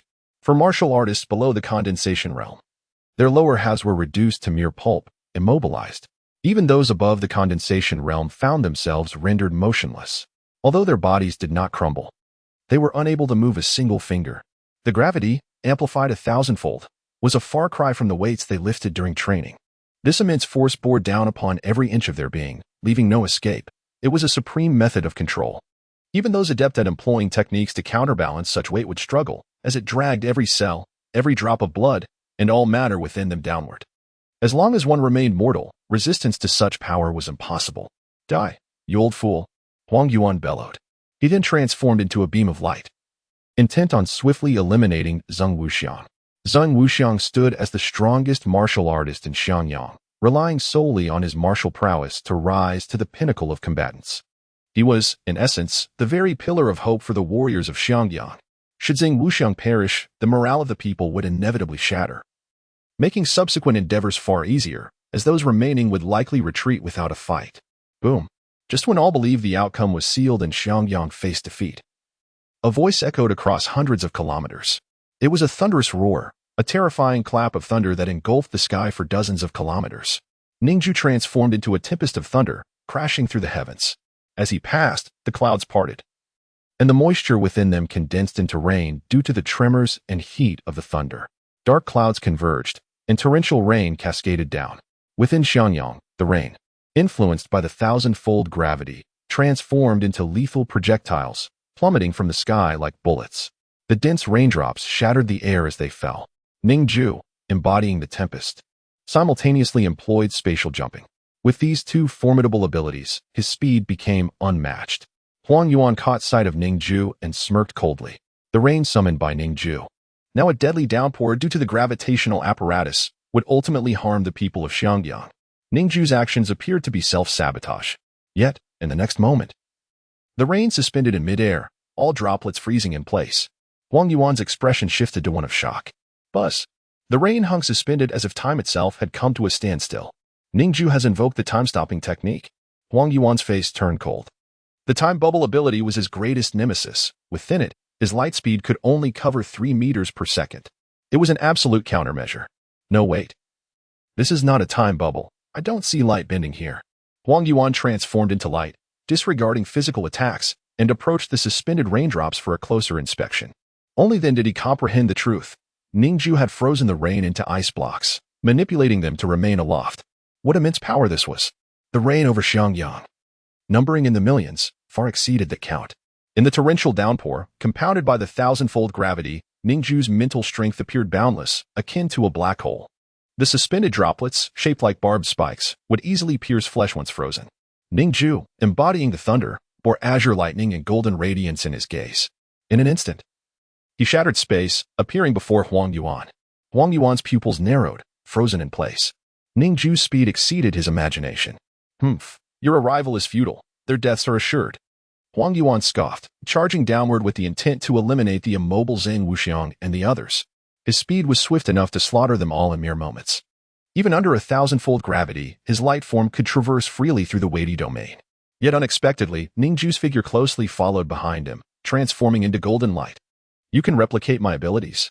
Huang Yuan was taken aback. This was the unique power of Yang Yi, the foremost warrior of humanity. Ning Jue said nothing, dismissing Huang Yuan's words entirely. Huang Yuan's speed was too rapid. Aside from stealing his abilities, there was little chance of catching him. After all, no matter how fast spatial jumping was, it could only traverse a kilometer at a time, with brief pauses between each movement. Those fleeting moments allowed the nearly light-speed Huang Yuan to escape dozens of kilometers. The only force that could surpass light speed was light itself. Ning Jue's fury surged to unprecedented heights. He had fallen into a trap set by the human alliance. Upon his return, Xiangyang lay in ruins. Ning Jue closely pursued Huang Yuan, his golden eyes fixed intently upon him. Huang Yuan, aware that his light form rendered him immune to all physical attacks, felt an inexplicable unease at the sight of Ning Jue trailing him. No, I am immune to physical attacks. I have nothing to fear.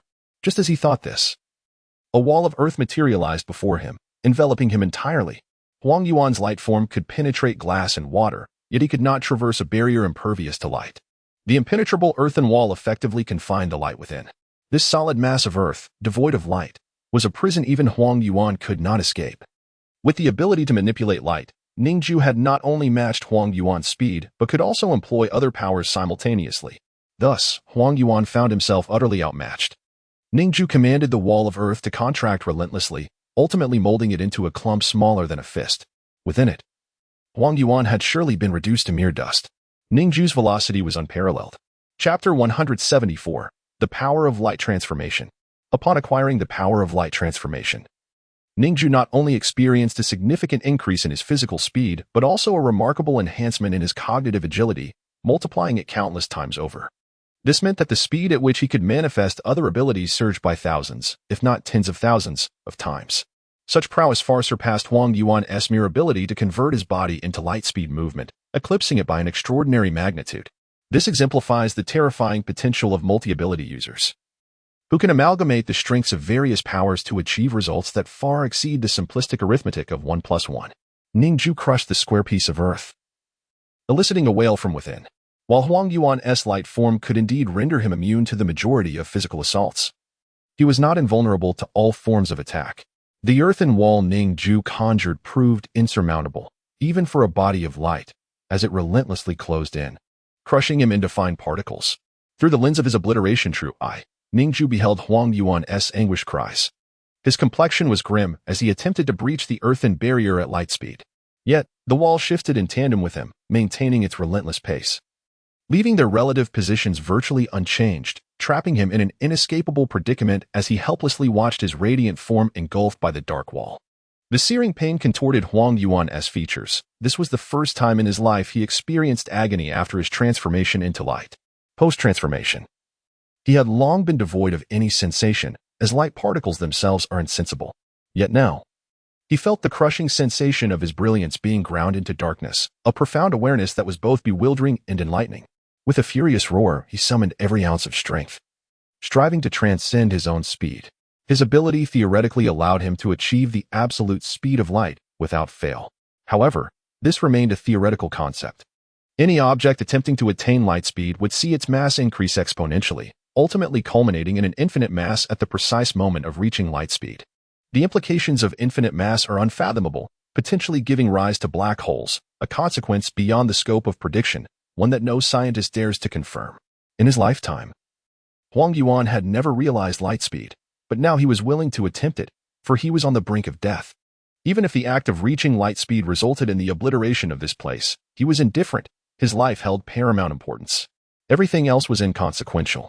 Theoretically, achieving light speed would also lead to his demise. Yet, in his desperate state, he was beyond caring. In that fleeting moment, Ning Jue sensed Huang Yuan's resolve, causing his heart to skip a beat.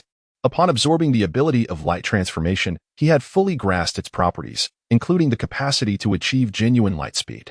His understanding of basic physics was sufficient to recognize that any substantial entity reaching light speed would incite chaos. Ning Jue had to nip Huang Yuan's actions in the bud. This was Xiangyang, and should Huang Yuan succeed in reaching light speed, the consequences would be dire for the city, despite its already diminished state. Nevertheless, Ning Jue remained determined to safeguard the remnants of the populace. His expression turned frigid, his pupils shimmering with a brilliant golden light. The power of the obliteration true eye surged forth from his gaze, shattering the fabric of space. His sight pierced through the dimensions, arriving at Huang Yuan in a manner swifter than light itself. With a subtle hum, the earthen wall vanished instantaneously. Along with the S-class ability user encased within, Huang Yuan, transformed into light, erased utterly from existence, down to the last particle. The eradication of this exceedingly elusive S-class ability user was unprecedented. The higher-ups of the human alliance detected the complete absence of Huang Yuan's vital signs. A wristband adorned his arm, designed to monitor his life signals at all times, for S-class abilities were exceedingly rare, and those willing to serve the human alliance were few. Hence, their preservation was of utmost importance. The moment Huang Yuan sustained any injury, the alliance would be alerted and dispatch personnel for his rescue. Yet now, in an instant, he had transitioned from exhibiting robust life signals to an utter void, completely obliterated. If Ning Jue could eliminate Huang Yuan at light speed, it would affirm his ability to steal others' powers. Ning Jue had never been successfully subjected to ability detection. He always evaded it with his invisibility power, preventing the human alliance from discerning his true abilities through any instruments. But now, the alliance was nearing certainty that their suspicions were correct. Ning Jue, the foremost criminal, possessed an ability identical to that of Yang Yizhen, the most formidable ability user in human history. He could replicate others and oppose powers. Moreover, he was potentially even more powerful than Yang Yizhen, as Ning Jue wielded multiple abilities. This indicated that he could simultaneously possess and siphon powers. Currently, the human alliance remained ignorant of any limitations on the number of abilities Ning Jue could acquire. However, observation suggested that he possessed no fewer than 10 abilities at once. In truth, he did not possess 10 distinct powers, His 6 edicts divine blade ability allowed him to manipulate 6 elements, leading the alliance to mistakenly classify it as 6 separate abilities. After vanquishing Huang Yuan, Ning Jue glared at the myriad mechanical beasts outside, his countenance turning icy. At this juncture, everyone was at their limits. Despite having slain Huang Yuan and remaining at his peak, Ning Jue understood that he could not single-handedly confront the multitude of desert warships and ability-wielding soldiers. Such an endeavor would be tantamount to suicide. No matter how potent an individual's strength, it could not eclipse the might of an alliance. Thus, he began contemplating an escape for the remaining survivors. As long as his sister survived, that was enough. Transcending into thunder and light speed, he instantaneously appeared before the advanced gravitational apparatus. Summoning a colossal sword of thunder from thin air, he cleaved through the mechanical beast, splitting it in twain. A terrifying explosion resounded. Ning Jue deftly sidestepped the blast and turned to see that the group had escaped the gravitational field, regaining their mobility. In the blink of an eye, Ning Jue returned to their side, embodying thunder and light speed. Apologies for my tardiness gazing at the injured individuals. An overwhelming sense of guilt enveloped Ning Jue. Once, Wuxiang was drenched in blood, his face ashen and devoid of words. Brother, let us flee. Ningxia, tears streaming down her face, urged him. Ning Jue nodded. Just as he prepared to transform into thunder and lead the group to safety, a voice resonated within his mind. Chapter 175, Void. Ning Jue, it is I, Zhao Ting. At the sound of this voice, Ning Jue's pupils trembled violently. Zhao Ting? The man with whom Ning Jue shared a deep-seated connection. He was responsible for the demise of Ning Jue and Appo's parents, and furthermore, the death of his biological sister. The life of hardship that Ning Jue led in the alleyways was a result of his actions. It could be said that the majority of Ning Jue's suffering throughout his existence was indirectly caused by him. Ning Jue's expression turned icy. Why was Zhao Ting contacting him? Ning Jue, you have the option to escape with these individuals, Zhao Ting said. But you must consider what will happen to your sister. This statement left Ning Jue perplexed. Wasn't it Appo's, Tia's sister, Ningxia, right beside him? No. Could it be that he referred to another sister? The one who should have perished over a decade ago? This conjecture caused Ning Jue's heart to ache intensely. His golden eyes turned towards the source of the voice. Within a colossal mechanical beast, a man smiled at Ning Jue. It was Zhao Ting. His supernatural ability was telepathy, devoid of any lethal force. Yet, he did not rely on his ability for combat. Look behind me, Zhao Ting instructed. Ning Jue's eyes penetrated the material particles, gazing towards the rear of the mechanical beast. A grotesque, blood-red creature, terrifying in appearance, writhed incessantly. Upon seeing this creature, a sharp pain shot through Ning Jue and Appo's heart, as if it were bleeding. The agony was more harrowing than any torment he had ever endured. It stemmed from the very core of his being, from a connection of blood. In an instant, Ning Jue recognized that within the beast lay the bloodline of his own sister. She had not died all those years ago, but had been captured by Zhao Ting for experimentation, transformed into this monstrous form. Rage surged through Ning Jue like a tidal wave. He delved into Zhao Ting's memories and discovered everything he had experienced. It turned out that Zhao Ting had found the journal of Ning Jue and Appo's parents and fully understood how to grant humans the abilities of the beasts. However, he had hoarded this knowledge, never fully divulging it to the human alliance. He had injected countless ability serums into his own body. While his inherent ability only allowed for mental communication, the mutated powers acquired through the genetic injections of the beasts could not be detected, not even by the system. Fortunately, Ning Jue could see through memories and discern the true nature of his abilities. His biological sister had also endured countless tortures, becoming the initial test subject. Thankfully, she had lost her sanity and thus her suffering. Gazing upon his sister, now a monster, Ning Jue's expression turned tragic. He glanced back at Ningxia. Seeing her brother's agonized expression, her heart quivered. She recognized that look. It was the gaze of a man ready to kill. Stepping forward, she gently embraced Ning Jue. Brother, whatever decision you make, I will support you. Ning Jue nodded in acknowledgement. Chu Sanzai was drenched in blood, having sustained severe injuries. He was now embroiled in a fierce battle, wielding a machete in his scarred hands. He witnessed the fury in Ning Jue's eyes, feeling the intensity of that anger. All his neighbors had been murdered. His rage towards the human alliance matched that of Ning Jue. However, he was too weak at this moment. His smile was as sorrowful as Ning Jue and Appo's. Ning Jue lifted his gaze to the heavens. With a hum, he flicked his fingers. A sphere, 100 meters in diameter, enveloped everyone. It was a time bubble, capable of defending against nearly all forms of attack. Protecting those around him, Ning Jue transformed into a radiant light. He surged forth like a terrifying, resplendent golden beam. He understood that Zhao Ting aimed to detain him, to slay him here. Should he escape, Zhao Ting would forever remain on edge, wary of Ning Jue and Appo's potential assault. Yet this time, Ning Jue had to fall into the trap. With all his might, he unleashed the true eye of annihilation. Everything in his path was obliterated and disintegrated. Hundreds of mechanical beasts crumbled into nothingness under the golden light. The very fabric of space fractured wherever he passed. A gaunt elder rushed towards Ning Jue. He spoke slowly. "Young man, why act so impulsively?" He sought to impede Ning Jue and slay him. Ning Jue recognized him as the S-rank ability user who had participated in the siege against the Yu family. The incident was indeed linked to the human alliance. Ning Jue did not spare him a glance.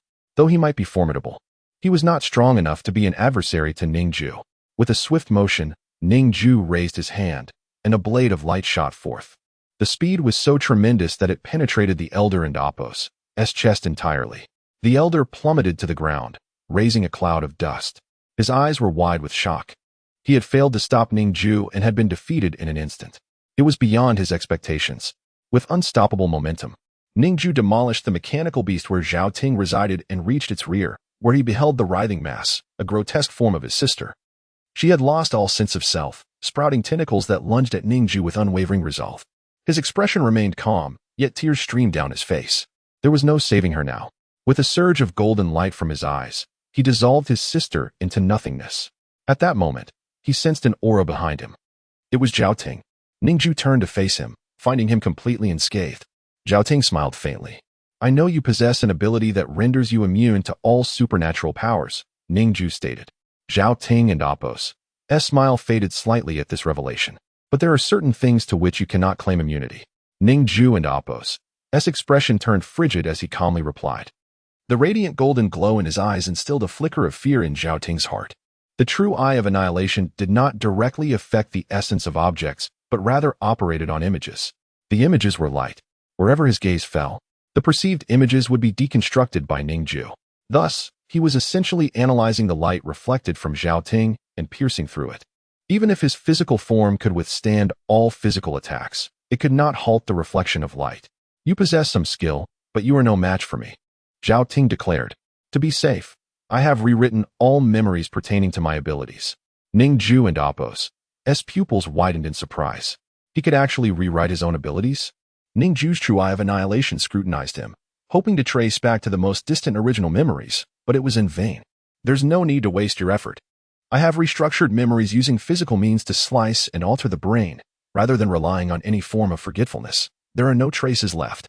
This was indeed Ning Jue and Appo's first encounter in battle with an adversary whose background he did not fully understand. Ning Jue refrained from engaging in further conversation. He transformed into a dazzling golden light, swirling continuously. Boom, boom, boom, boom, boom.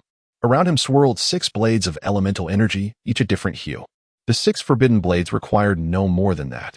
Channeling all his mental energy, he poured everything into wielding the blades. The fewer the blades, the greater the force.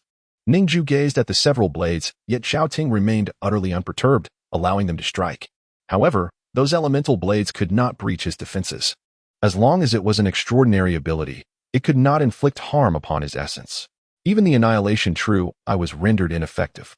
The annihilation true I could indeed analyze matter through imagery, but to dismantle the essence of matter itself, a direct influence upon it was essential. Zhao Ting, however, dismissed all forms of extraordinary assaults. Ning Jue and Appo's attempts to seize this extraordinary ability from him were futile, for it was not an innate gift. There was no need for futile exertion. My void mutation ability renders me impervious to any extraordinary means of harm. Ning Jue employed every tactic at his disposal, even activating a time bubble to freeze Zhao Ting's brain within it, leaving his body exposed. Ning Jue aimed to exploit the differential in time affecting the body, hoping to cause an inconsistency in blood flow that would result in Zhao Ting's body exploding. Alas, even the time bubble proved to be inconsequential against Zhao Ting. Chapter 176. The thunderous roar. Ning Jue felt a deep shock within him. This was the first time he experienced such powerlessness. In the next moment, a dark line appeared at the center of his brow. Ning Jue sensed that his life was rapidly slipping away. He immediately activated his ability to transform into light, attempting to evade the impending attack. However, even this transformation could not escape the lethal strike. I possess the ability to cause instant death, Zhao Ting said slowly. A thin black line shot from his fingertip, piercing through Ning Jue's brow. This ability locked onto the target, ensuring their demise. Once touched by the black line, complete death was inevitable. Moreover, the speed of this line surpassed that of light itself, meaning there was no sequence of beginning or end. Even light could not evade it. Zhao Ting had concealed such a terrifying ability. Ning Jue felt the strength within his body vanish in an instant. With his last ounce of energy, he attempted to retreat. He understood that Zhao Ting would not be able to kill him today. He was simply too powerful, standing on the shoulders of his parents. He had developed the strength to acquire S-class beast abilities. This was utterly fearsome. The number of abilities Zhao Ting possessed and the means at his disposal were all unknown variables. Feeling the life force rapidly drain from him, Ning Jue's heart was a tumult of anger, pain, and regret. He desperately wanted to exert all his strength to save his sister and the people of Xiangyang, to lead them to safety. But his brain had been damaged, and he had lost the ability to move. He fell heavily to the ground. Boom. He plummeted into the time bubble. At the moment of his fall, the time bubble also dissipated. The crowd rushed forward, gazing at Ning Jue. He was already on the brink of death. Brother. Ning Xia dashed forward and embraced Ning Jue, but blood continued to flow from his 7 orifices. This is bad. His life force is rapidly dwindling. Zhang Zhong looked at Ning Jue and immediately discerned the situation. Clutching a black wooden ruler, he was also drenched in blood. Zhang Zhong was not only a doctor, but also a skilled martial artist. His combat ability was only slightly inferior to Zheng Wuxiang, yet he never revealed it, leaving few aware of his true strength. Zheng Wuxiang attempted to channel energy to heal Ning Jue, but Zhang Zhong raised his hand to stop him. Spare your strength. You are already at the end of your tether. Forcing a healing would cost you your life, and it wouldn't save him. It's futile. Moreover, he is beyond saving. This time, Zhang Zhong did not speak with his usual smile. Instead, he reiterated, I will say it again, he is beyond saving. The crowd understood that he was not joking this time. Chu Sandai looked at Ning Jue, his expression filled with despair. Even Ning Jue could not overcome these foes. Indeed, the combined might of the human alliance was something an individual could not withstand. He clenched his fists tightly, blood seeping from his palms. Li Hongguang, wielding the fractured sword Thousand Blades, stepped forward. The Thousand Blades formed a sword domain, intending to protect everyone. However, boom, boom, boom, countless missiles struck, shattering his sword domain in an instant.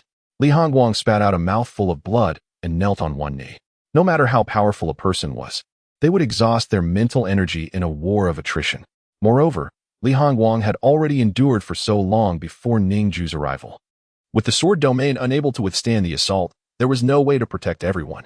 As they watched the onslaught descend from the sky, despair filled the hearts of the crowd. Was this the end? Just then, Li Hongguang sensed an overwhelming aura behind him. He turned to look.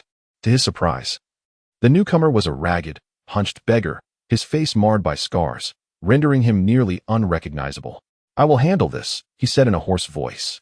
Chu Sandai gazed at him, his eyes widening in astonishment. You are.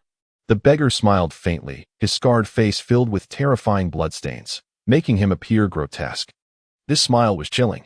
The human alliance had joined forces with 2 other prominent families to besiege the Yu family.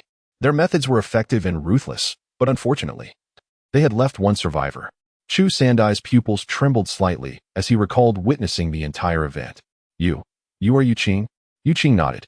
Once a spirited young man, he had now been reduced to a stray dog. His wrist trembled. Buzz. A low hum resonated as terrifying fissures erupted from the heavens, surging from all directions. Crack, crack, crack. The fabric of space shattered. In that instant, all the missiles detonated in a self-destructive explosion. Yu Qing delivered a powerful punch into the surrounding air, as if aiming to shatter the very heavens. Boom. A deafening explosion echoed through the skies, obliterating all incoming attacks. Visible rifts in space spread across Xianyang, collapsing all the mechanical beasts encircling the city. No matter how sturdy the mechanical shells were, they crumbled under the vibrations of space, their molecular structures collapsing. The S-class ability, Heavenly Tremor, caused the ground to begin to sink. Outside Xiangyang, a chasm extending 100 meters appeared, completely encircling the city. The surrounding mountains crumbled and splintered. An ability capable of altering the very landscape was indeed a rarity throughout history. For the moment, the crowd was safe. However, Yuqing had not come to protect them. After obliterating the majority of the nearby mechanical beasts, he shattered the space around him and departed. Before leaving, he cast a deep gaze at Ning Jue, who was gravely injured. That night, you did not come. Yuqing shook his head slowly, disappointment evident in his expression. He had trusted Ning Jue, yet Ning Jue had failed to appear that night. But there was no point in lamenting now. After all, had Ning Jue come, he would have met the same fate. Thus, Yuqing bore no hatred toward him. He fractured the space and vanished from sight. When he next reappeared, he stood at the center of a multitude of warships, surrounded by an ocean of vessels. Before the gone old man, a flicker of astonishment appeared in his heart. Before he could utter a word of inquiry, Yuqing unleashed a punch towards him. Crack, crack, crack. Terrifying rifts in space, like a spider's web, erupted from the very fabric of reality. The onlookers from thousands of meters away could see the extension of those fissures. Yuqing had come for revenge. Bearing humiliation and burden, this was the moment he had awaited. That night, he had ingested a drug that mimicked death, deceiving Gong Tangchen. In truth, he had not died but had acquired power. Gong Tangchen had served Yuqing since childhood, and although he had betrayed him, a flicker of old sentiment remained, preventing him from delivering a fatal blow. Yet, this was all a gamble. Had Gong Tangchen been even slightly more ruthless, the consequences would have been dire. Fortunately, Yuqing had won his bet. He unleashed a punch, and the horrifying rifts in space completely tore apart the gone elder's body, reducing him to countless fragments. The elder had not even had the chance to unleash his abilities before meeting his end. If Ning Jue were awake now and were to behold the aged man, he would undoubtedly be taken aback. For this elder is none other than the one who, at base 301, sold Ning Jue a bloodstained storage ring, thereby inviting him into a world of turmoil. Gaze fixed upon the lifeless form of the old man, Yuqing chuckled, a grim smile. The thrill of vengeance was not as exhilarating as he had envisioned. The devastation of losing his family was far more agonizing. Henceforth, he would seek retribution against the human alliance. This elder was merely a pawn. The true mastermind lay with the human alliance. Yuqing raised his fist, and with a thunderous impact, the very clouds shattered. Chapter 177. Letting go of obsession and living well. Thousands of colossal desert warships immediately surrounded Yuqing. However, the terrifying and thunderous powers he wielded were far too formidable. This was an ultimate destructive ability, not born from temperature nor physical impact, but pure, unadulterated devastation. It was a power inherently designed for widespread annihilation. Yuqing's figure darted through the fleet like a streak of light, leaving a path of shattered space in his wake, revealing the abyssal void beneath. Any material, no matter how robust, crumbled like glass under such sheer destruction. This was the most expansive destructive capability, akin to a relentless cutting machine in warfare. At this moment, the high-ranking officials of the human alliance were gathered in the capital, their eyes fixated upon the beggar displayed on the screens before them. Hundreds of monitors flickered off one after another as countless formidable warships were obliterated, one by one. Who was this person? What was their origin? An elderly general exclaimed in shock, and everyone exchanged bewildered glances, for none had ever laid eyes on him. Yuqing had marred his own visage, transforming it into a grotesque, irregular mass that was both hideous and terrifying. No one would ever associate him with the once prominent young master of the Yu family, who was presumed dead. He laughed maniacally, launching into frenzied attacks, tears mingling with his laughter. It was at a tavern outside a base that he had first spotted Ning Jue with a group of people, a moment that left him utterly astonished. Having disguised himself as a beggar for years, he never expected to encounter Ning Jue again. He had followed them all the way to Xiangyang, intent on seeking vengeance. The moment the human alliance launched its assault on Xiangyang was clearly the perfect opportunity. Now, he was poised to enact a massacre. Yet, despite the impending slaughter, Yuqing felt no exhilaration, no satisfaction. The soldiers he faced were mere clones, bred for the battlefield and destined to die, akin to machines. What he truly yearned for was the death of the mastermind behind it all. Suddenly, a menacing presence loomed behind Yuqing. A man, Zhao Ting, laid a light hand on his shoulder. In that instant, Yuqing turned sharply, his heart racing. Since acquiring his S-class powers, he had never felt such a sensation, the looming shadow of death. Zhao Ting's ability was instant death, a terrifying force even Ning Jue could not withstand. Yuqing shattered the space around him and swiftly distanced himself from Zhao Ting, reappearing 50 meters ahead. The cracks in space enveloped him like water. Through the dark shards of space, he spoke to Zhao Ting, concealed from his view, rendering his powers nearly ineffective. Should he sense danger, he would shatter the space once more to escape. Zhao Ting gazed at him, his eyes narrowing. The fissures of space cannot hinder my abilities, he declared, his calm demeanor betraying no regard for Yu Qing. His power was overwhelming, possessing not 10 nor dozens, but a staggering 127 abilities encompassing time, space, natural elements, and physical laws. Whatever the situation, he had a solution, rendering him akin to a god in this world. However, the existence of Ning Jue kept him restless.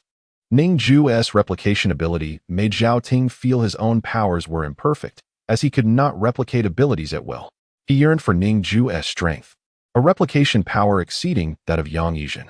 Hence, he resolved to eliminate Ning Jue and seize his body. Yu Qing's countenance turned icy as he regarded Zhao Ting. I harbor no conflict with you. You may kill Ning Jue, he said slowly. We are both cautious individuals. Even if you are confident in defeating me, I advise against taking such risks. You cannot know if I possess the capability to exchange blows with you. Zhao Ting smiled faintly. He had the power of telepathy and had thoroughly discerned Yu Qing's abilities, aware of his identity, yet choosing not to expose him. I have but one request. Tell me who destroyed the Yu family.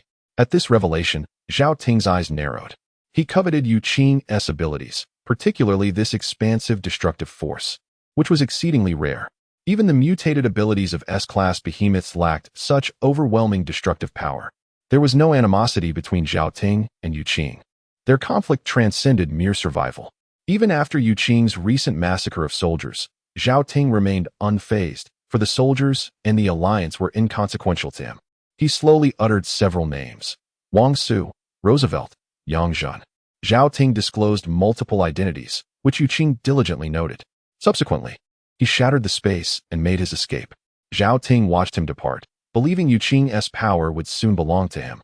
Within the ruins of Xiangyang, Ning Jue lay on the ground, blood oozing from his orifices, his heartbeat growing increasingly faint. His eyes remained open yet began to glaze over, and it seemed he would soon succumb to death. Chu Sandai observed this scene, his face ashen, collapsing to the ground. In a frenzied state, he beat his chest, eventually striking the hard ground until his fists were bloodied and raw. He loathed his own weakness. Wu Yong, with blood at the corner of his mouth, was the fastest among the refugees in cultivating his abilities, yet he was still just a boy of 13 or 14. No matter how great his martial talent, it could not manifest without time. He watched the unfolding tragedy with anguished eyes. Ning Jue had saved him, Li Hongguang had rescued him, yet now he could offer no assistance, and this realization filled him with self-loathing. Despair enveloped the onlookers. He was dying. Zhang Zhong gazed at Ning Jue's heart ceasing to beat, his pupils dilating. This esteemed master of traditional medicine had pronounced his death sentence. At that moment, Ning Xia, seated beside Ning Jue, slowly lifted her head. She looked at Chu Sandai, offering a bitter smile. Sanzai, do not blame yourself. Human strength is ultimately limited. Though Ning Xia was only a year older than Chu Sandai, her maturity surpassed her age. She had witnessed Chu Sandai's struggles and understood his hatred of his own frailty. Let go of your obsession and live well, she urged. Ning Xia knew that such advice would likely fall on deaf ears, for she had offered similar counsel countless times before. Yet unexpectedly, Chu Sandai responded, all right. With tears glistening in his eyes, he confessed, I like you. Chapter 178, The Blood-Drinking Blade of Reversal. Hearing these words, Ning Xia was not surprised. Merely nodding slightly, while revealing a smile as radiant as a blossoming flower. I have known for a long time. I like you too, she said with a gentle smile. Then, she turned her gaze toward Ning Jue. In the next moment, a field of pure white enveloped both her and Ning Jue. Witnessing this scene, all present were astonished. This pristine power, what is it? This is the ultimate technique of the surgical domain. The small scale that had been coiled around Ning Xia's shoulder was instantly repelled by the pure white field. It looked anxiously at the luminous domain, sensing Ning Xia's resolute emotions just moments ago. Upon seeing the emergence of this white orb, Chu Sanzai felt an ominous premonition swell within him. He was uncertain of Ning Xia's intentions, but he sensed that they would never meet again. His eyes were fixed in shock upon that radiant field. As a martial artist, he could feel the intense life force circulating within. A hum resonated through the air. In the distance, a man approached, walking through the void. With each step, he shattered the space around him. His body was enveloped by a layer of viscous substance, rendering him ethereal and nullifying any extraordinary powers that came near. He was Zhao Ting. Zhao Ting's current strength could be described as invincible. The deep chasms surrounding Xiangyang, while they obstructed desert battleships and soldiers, could not hinder Zhao Ting. As he advanced, a powerful pressure descended upon everyone present. Exhausted from battle, none could withstand him any longer. Zhao Ting's expression remained impassive as he raised his hand. A slender, pitch-black line erupted from his fingertip, piercing through the fabric of space. This line transcended the conventional sequence of time. Emerging simultaneously from its inception to its conclusion, a line of death. Whoever was struck by this blow was doomed to perish. This line could penetrate any material, even the very fabric of space itself. It was the most formidable of lethal powers. Instantly, the pure white space Ning Jue summoned was pierced through. The pristine orb shattered, scattering into luminous particles that dissolved into the air, revealing Ning Jue within. She had closed her eyes, a gaping hole in her chest where her heart once resided. Blood stained her white garments, and the life force within her rapidly diminished, leading her body to wither. In contrast, the vitality within Ning Jue surged. Chu Sanzai stood in stunned silence, comprehending that Ning Jue was gone. Her life force had been entirely transferred to Ning Jue through her extraordinary ability. Ning Jue had previously mentioned this technique, the immortal surgery, the strongest maneuver of the surgical domain, capable of granting eternal life. Yet at the cost of the practitioner's own life, Ning Jue had chosen to employ this technique to save the dying Ning Jue. In that moment, Chu Sanzai erupted, spitting out a mouthful of blood. The agony surged through his organs, overwhelming him, shattering them all. The injuries he had sustained were previously suppressed by his internal energy, but now, his emotions, anger, sorrow, grief, and regret, culminated in a catastrophic surge that shattered his dantian. His feelings reached an extreme of pain, surpassing all limits. His hand crushed the hilt of the black iron blade, his eyes flashing crimson. Ning Jue had feelings for him. Ha ha ha. Yet, she was already dead. The dark line Zhao Ting wielded accurately pierced her forehead. It then moved, poised to strike Ning Jue. The immortal surgery was not invincible. A fatal blow would still lead to death. Thus, Chu Sanzai sprang into action. He could not allow Ning Jue's sacrifice to be in vain, nor let Ning Jue perish once more. He lunged forward, desperately covering Ning Jue with his body. However, the dark line did not glide past him as he had anticipated. Both he and Ning Jue were repelled by a pair of powerful, aged hands, those of Zhang Wuxiang. In that instant, Chu Sanzai's hearing dulled. He felt as though he had plunged into the depths of the ocean, faintly hearing a voice urging him to escape. Zhang Wuxiang, having exhausted his last reserves of power, unleashed a roar that sent both Ning Jue and Chu Sanzai flying back 100 meters. Chu Sanzai shielded Ning Jue as they crashed into the ruins, coughing blood. Zhang Wuxiang stood firm, the dark line piercing through his head. His life force dissipated instantly. Without a single external wound, blood flowed from all 7 apertures of his face as he perished. Chu Sanzai gazed upon this scene, his eyes trembling in shock. Tears of blood streaming down his face as he slowly rose. The dark line from Zhao Ting's fingertips surged toward him with alarming speed. Li Hongguang urged his sword, attempting to strike down Zhao Ting, but the blade lost its power upon contact with Zhao Ting's head, falling uselessly to the ground. The immunity to extraordinary attacks was utterly despicable. His hilt had been shattered, so he grasped the blade itself. As he beheld the approaching dark line, Chu Sanzai forced a sorrowful smile. The third calamity. It was not merely physical suffering, but the loss of cherished connections. His beloved girl, the revered Zhang Wuxiang, had both perished. His dear friend Ning Jue's fate hung in the balance, uncertain if the immortal surgery had succeeded. The Xiangyang he had known since childhood had been reduced to ruins. What a calamity! With tears of blood in his eyes, everything he beheld was shrouded in a crimson haze. He clutched the blade, disregarding the blood pouring from his lacerated hands. Meeting the oncoming dark line, he swung the blade with all his might. Alongside the slash, blood surged forth. In that moment, his fury and hatred erupted, intertwined with a thread of regret.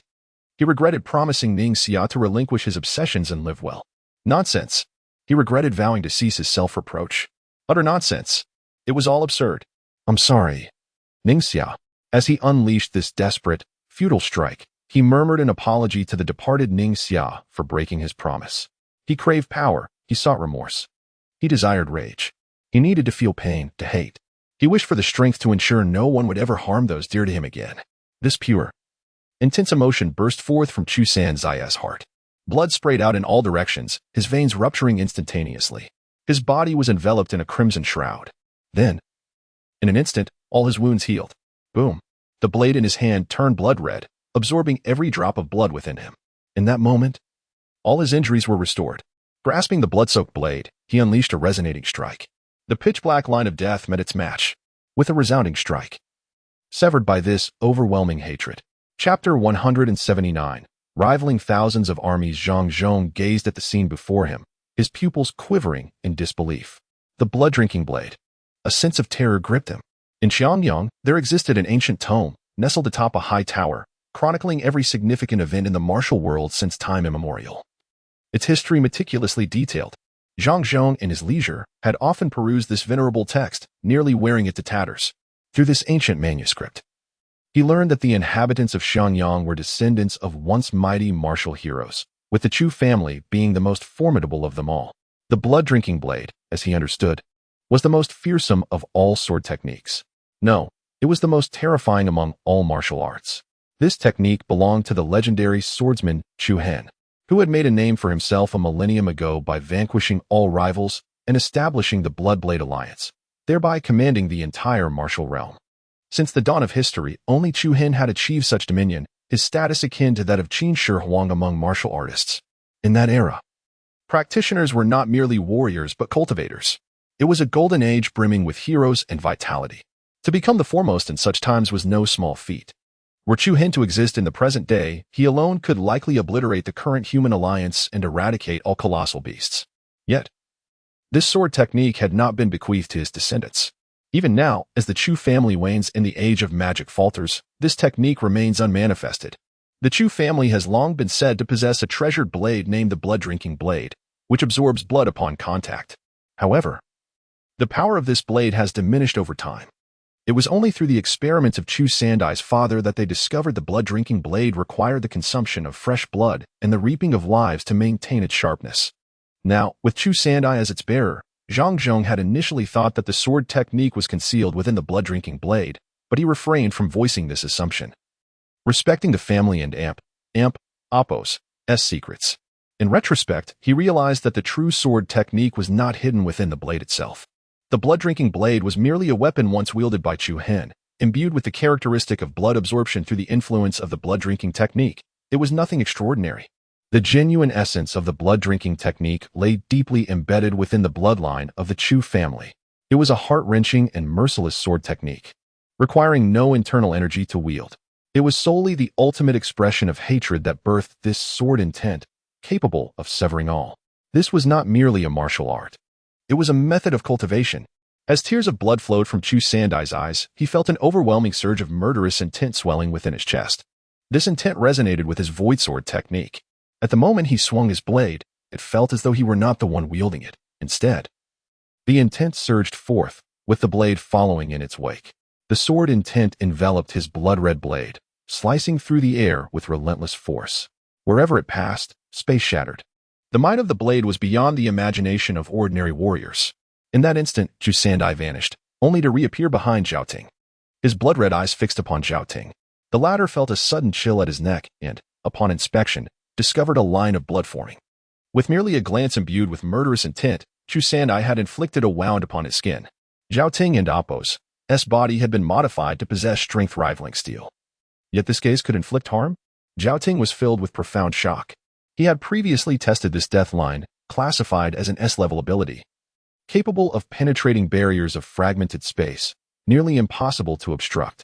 Even an S-level beast would meet its demise if struck at its core. Such a phenomenon could even be considered a causal weapon. Yet, Chu Sandai, with his mortal form, could sever it? Zhao Ting had never encountered such a phenomenon.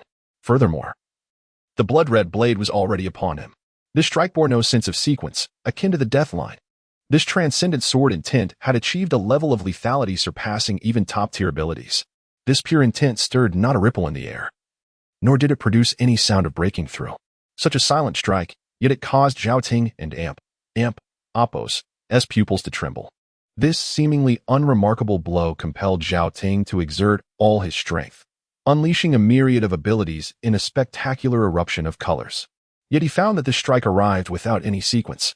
Just as he unleashed every technique in a bid to evade, the blow had already descended upon him. From start to finish, it transpired in an absolute instant. In that moment, no one could evade it, not even at the speed of light. Boom. Half of Zhao Ting and Apos' head and torso were completely severed, falling from the heavens. Those two halves of his body were instantaneously reduced to thousands of fragments by the overwhelming and terrifying sword intent, plummeting from the sky. Chu Sandai and Apos' expression turned frigid as he watched Zhao Ting and Apos' corpse descend, his eyes, filled with tears of blood, resembling a malevolent specter. Chu Sandai and Apos' figure transformed into a long shadow of crimson, swiftly vanishing into the air. He traversed the void with ease. Swish, swish, swish. The terrifying crimson blade light spread like a blood mist. Wherever it passed, nothing remained. 5 minutes elapsed as he unleashed 120,000 strikes. Thousands of desert warships crumbled into ruin. Clone soldiers were scattered, their ranks shattered. Only a few thousand remained, some dead, others wounded. They stood on the precipice of an abyss, measuring hundreds of meters wide, encircling Xiangyang, unable to advance further. Not every clone soldier possessed abilities. They could not cross this chasm. The strength of warriors differed from that of ability users. Even if one were an S-level ability user, it would be exceedingly difficult to contend against thousands alone. With so many desert warships, even the world's mightiest ability user would find their mental energy exhausted. However, warriors were different.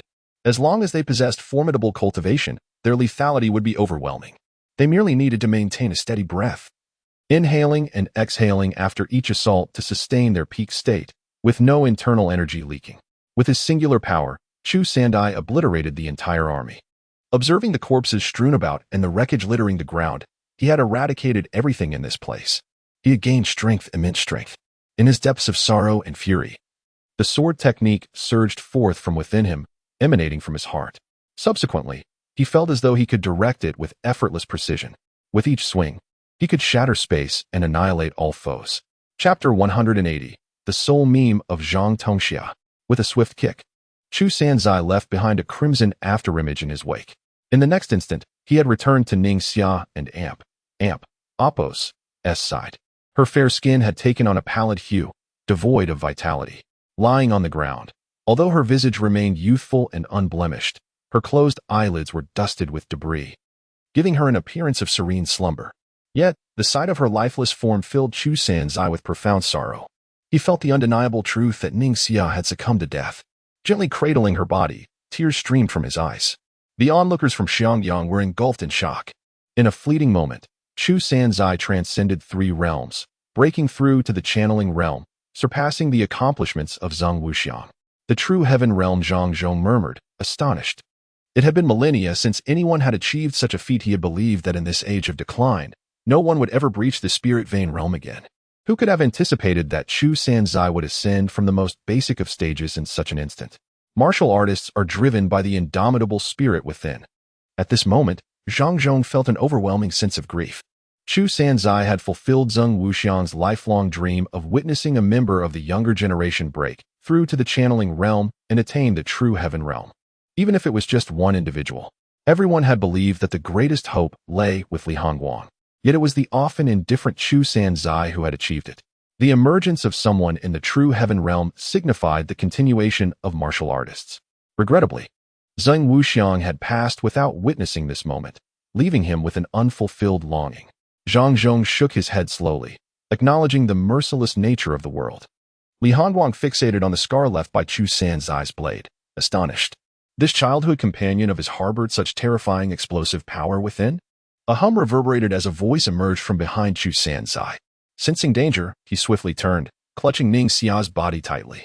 With a swift motion, he cleaved through the dark threads of death that threatened him. To his surprise, it was Zhao Ting, whose body had been cleaved in two, yet was now in the process of rejoining. The rotting flesh at the site of his wounds squirmed and coalesced, ultimately healing seamlessly.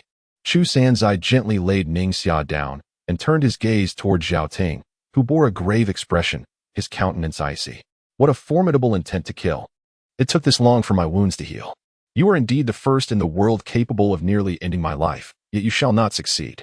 As he spoke, Zhao Ting's eyes glowed a deep crimson, their peculiar patterns reminiscent of a beast's gaze. This transformation was due to the excessive injection of beast genes, which had nearly obliterated his human essence. Despite this, Zhao Ting and Apos' intellect remained intact, as he had anticipated such an outcome and administered gene suppressants to maintain control over his mind.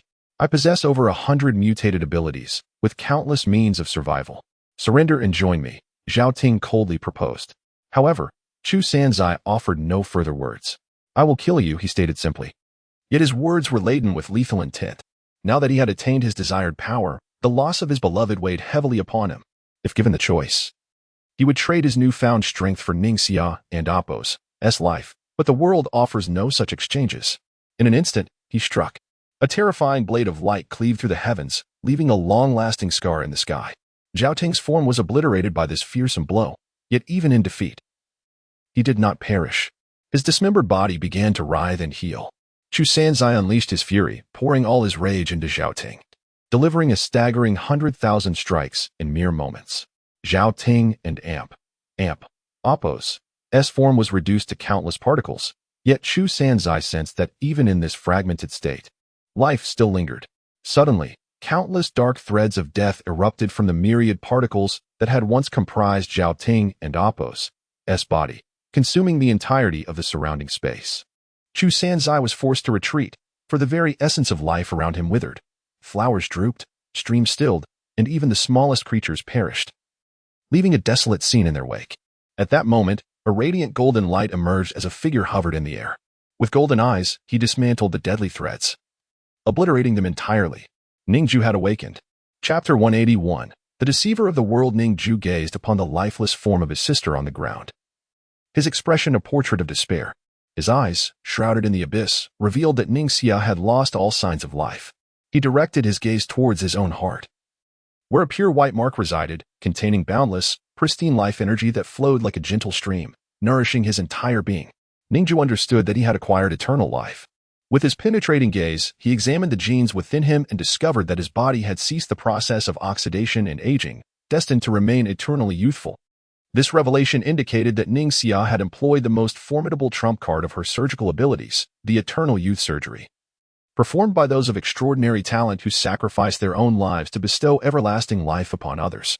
Ning Jue was taken aback by his sister's decision to utilize this procedure to save him. Overcome with guilt, he lamented his prior negligence. Tears blurred his vision as he called out softly to Ning Jue, "Little Jue, little Jue." But his pleas were met with silence. Grief-stricken, he wept as he turned his sorrowful gaze towards Zhao Ting, an unprecedented fury surging within him. Yet, Zhao Ting and Apos' powers were formidable, rendering him immune to all abilities, making it exceedingly difficult for Ning Jue to inflict harm upon him. Only the techniques of Chu Sanzai could potentially bring him down. Chu Sanzai's current strength was now on par with Ning Jue's. "You may attack together," Zhao Ting commanded coldly. Neither he nor the human alliance would permit the existence of Ning Jue and Chu Sanzai. They were far too powerful. The combat prowess displayed by Chu Sanzai moments ago exceeded all other abilities. To ensure his safety, Zhao Ting felt it imperative to eliminate the two. "Wait," Chu Sanzai interjected. "Before we engage, I wish to inquire about a matter. What has become of Professor Luo? Why have we not heard from him for so long? What have you done to him?" Chu Sanzai questioned, knowing that Professor Luo had participated in the prison break and had been sent to Base 301 by Ning Jue. Yet, to this day, there had been no word from him, causing Chu Sanzai great concern. Professor Luo had been his mentor, imparting invaluable knowledge. "Dead," Zhao Ting replied with a slight smile, unfazed by the anger he ignited in the two. After all, nothing could threaten his life now. Moreover, anger was a negative emotion. Should it cloud one and Apos' judgment in battle, it would lead to self-destruction. Chu Sanzai and Apos' eyes widened in shock. The people he held dear had all perished at Zhao Ting's hands? Zhao Ting raised his hand, and a luminous screen materialized in midair, projecting a vivid memory. Ning Jue and Chu Sanzai gazed in astonishment at the scenes unfolding before them. Among the wreckage of a warship below stood Zhang Tongxia, fixated on the display. It depicted a grand hall, the supreme command of the human alliance. Professor Luo, aware of his status as the #1 wanted criminal, ventured alone, leaning on a cane as he ascended the grand staircase. Professor Luo? A rare visitor, Wang Su, the leader of the human alliance, remarked as he scrutinized Luo. With a frigid gaze, Luo met Wang Su's stare, who sat elevated above the council members surrounding him, including Zhao Ting. This had taken place months prior, indicating that the human alliance's plans had been set in motion long ago. Have you come to surrender? Wang Su sneered, gazing down at Luo. Luo shook his head. I have come to offer counsel. In the face of a great enemy, why not unite our efforts? Wang Su scoffed. You and Ning Jue have committed such grave sins. How can we allow you to live? Li Hanguang added, as long as he exists, I cannot find peace. Luo slowly shook his head. In truth, the crimes committed by the top-tier criminals in Jing Mountain prison pale in comparison to those here present. If that is the case, why not set aside grievances and join forces to eradicate the monstrous threat? Should humanity face extinction, nothing will remain. An elder rose abruptly, fury in his eyes. Preposterous. Luo and Apos' words were deemed far too audacious. However, he had come with the resolve of one prepared for death, devoid of fear. We cannot allow him to speak further. Kill him. Wang Su ordered, his expression cold as ice. An elder intervened. Stop. Do you not remember Professor Luo's trump card? Professor Luo's greatest leverage against the human alliance lay in his intelligence network. He possessed evidence ample enough to cause the alliance's collapse. Yet, he had refrained from using it to prevent widespread suffering. Should Luo perish, his agents scattered across the globe would disseminate the information, exposing the hidden vices of powerful families, igniting old and new grudges alike and plunging the world into chaos. Zhao Ting regarded Luo with calm, placid eyes. Professor Luo, I hold you in the highest esteem. With that, he raised his hand, unleashing a dark, lethal line that pierced through Professor Luo's forehead. Luo fell lifeless to the ground. Witnessing this, both Ning Jue and Chu Sanzai felt their vision blur with tears. Professor Luo had dedicated his life to the welfare of the people. With his vast knowledge, he could have lived in luxury, yet he chose to toil humbly for the greater good, only to meet his end in obscurity. Chu Sanzai's eyes reflected the scene, his pupils glistening with unshed tears. After all he had endured, his emotions had nearly dulled, yet the sight of Professor Luo's sacrifice stirred something within him. He gripped the blood-red blade tightly. Ning Jue retrieved his static blade and posed one final question to Zhao Ting. The leverage Professor Luo held was sufficient to incite global turmoil. Why did you dare to kill him? Below, Zhang Tongxia fixed his gaze on Zhao Ting, anticipating the answer. He had always believed himself akin to Professor Luo, both using their lives as leverage against the world. Zhao Ting smiled faintly. Professor Luo possessed no true trump card. He deceived the world. While he indeed held evidence capable of inciting chaos, he chose to seal it away forever for the sake of the innocent, to preserve his life and fulfill his ideals. The notion of a trump card was entirely fictitious. Zhao Ting had discerned this truth, and he was right. Luo could indeed have revealed everything, prompting villainous factions to turn on one another. However, any internal conflict among humanity would ultimately harm the most vulnerable. Such and Apos, justice and Apos, could hardly be deemed just. Thus, Professor Luo could never have taken that path. Humanity must always be the end, not merely a means. Chapter 182. The strength of a stray dog. Months have passed since Professor Luo and Apos' demise, yet no news has surfaced. The world remains relatively untroubled, suggesting that the rumors were indeed unfounded. Zhang Tongxia, upon hearing this, felt a flicker of emotion in his eyes. He had always believed himself to be akin to Luo Xiang, but now it appeared they were worlds apart. With a sense of melancholy, he turned to leave. Ning Jue, employing the annihilation gaze, penetrated Zhang Tongxia and Apos' thoughts. It was evident that Zhang wished to depart. Professor Luo and Apos' death had shattered his pride. Even in death, Luo Xiang had the power to dismantle a person and Apos' spirit, and this was the final act he could perform for others. Ning Jue fixed a cold gaze upon Zhao Ting. The time for the ultimate confrontation had arrived. Meanwhile, at the headquarters of the Human Alliance, in the central command of the capital, numerous individuals were orchestrating their strategies. They were intently watching the battle unfolding on the screens. The recent display of Chu Sanzai and Apos' combat prowess had left everyone utterly astounded. They could not help but ponder how many hidden masters remained. In the assault on Xiangyang, they had already deployed half of the Alliance's forces. The remaining troops formed the foundation of the Alliance and could not be mobilized further. Any additional movement might lead to the annihilation of humanity itself. Faced with such a grave dilemma, they refused to court disaster. Wang Su slammed his fist on the table, his expression frigid. I have declared, at any cost. At any cost. Yet, the generals and council elders beside him rejected his command. Chief, we cannot allow you to jeopardize the future of humanity. Indeed, Even if Li Hongguang and Ning Jue were guilty of egregious crimes, sending all their forces to Xiangyang for the sake of capturing them would be an exceedingly unwise decision. Power is a delicate balance of forces, and although Wang Su was the nominal leader, his authority was constrained by law. As long as the council members unanimously refused to execute his orders, they could remain unbound by his will. Wang Su and Apos' expression darkened, his breath growing heavy as he surveyed the antiquated mines before him. He slowly regained his composure, his anger palpable yet impotent. At that moment, he wished fervently to possess supernatural abilities to eliminate all these obstinate individuals, yet he was powerless. It was an ancient rule that a supernatural being could never ascend to the position of the human alliance leader. Leaders have always been ordinary humans. For if a supernatural being were to assume leadership, their formidable personal power combined with immense authority would inevitably lead all factions to submit to them, resulting in tyranny. As the discussions grew increasingly heated, a ragged beggar appeared in the sky. The sound of space fracturing echoed as dark shards of fragmented space fell from above, mingled with translucent cracks. In an instant, millions of spatial fragments rained down, shattering the protective barrier over the capital. Descending from the sky was none other than Yu Qing. With a frosty glare, he clenched his fist and struck the air beside him, causing the space to shatter. Everything in his path disintegrated, including Wang Su and numerous council members, including the elders of the Roosevelt and Yang families. Their faces turned pale as their bodies were obliterated by the spatial shockwave, blood streaming from their orifices as they desperately called for the guards outside. Countless icicles formed a pathway of frost, and an elder rushed forward upon it with great speed. It was Gong Tangxin, now a subordinate of the Yang family. Upon seeing the beggar, his expression turned to one of horror, although the beggar's face was marred and scarred, indicating he was a stray dog of fate. Gong Tangxin recognized him immediately. Yu Qing. The words almost slipped from his lips. No. It cannot be. You are alive. His shock was palpable. Yu Qing revealed a grim smile. Gong, you have doomed the entire Yu family. A traitor within any faction can never be forgiven. In the end, I managed to escape your grasp, knowing you spared me out of nostalgia, refraining from delivering the final blow. But if you choose to be an ungrateful pawn, then you must fully embrace that role. Only those who are extreme can find a path forward. One must either embrace great evil or great good.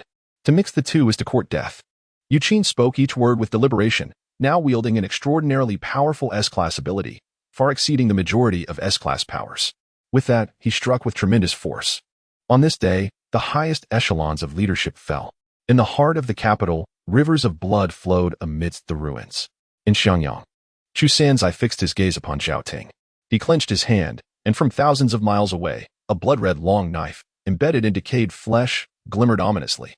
The flesh belonged to the dead blood mud devourer, its lifeblood completely drained by the knife.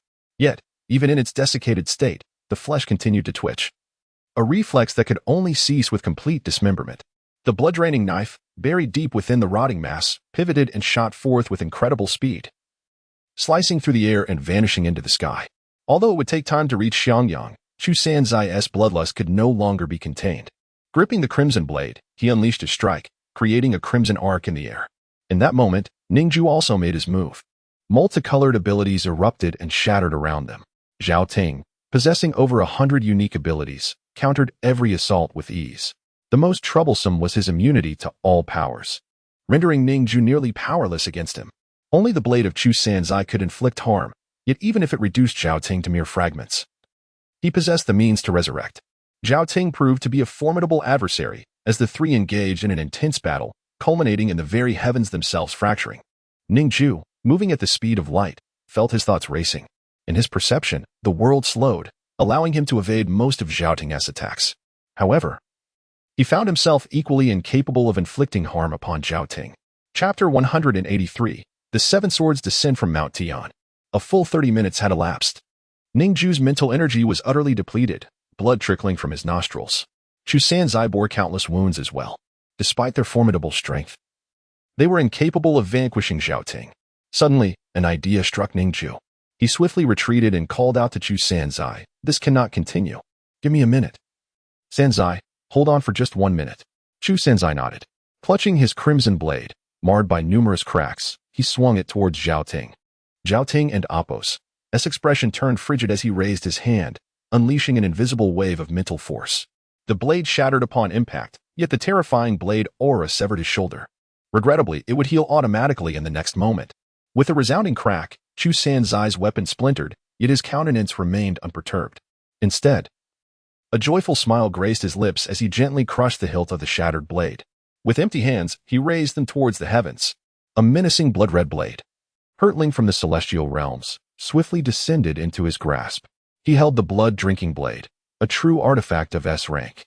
Laughing heartily, he brandished the blade, now evolved to its zenith, regaining the sharpness it once possessed in the hands of the Chu clan and Appos, S ancestor, Chuhen. Once it inflicted a wound, the blade could drain the blood of an S-rank behemoth in an instant.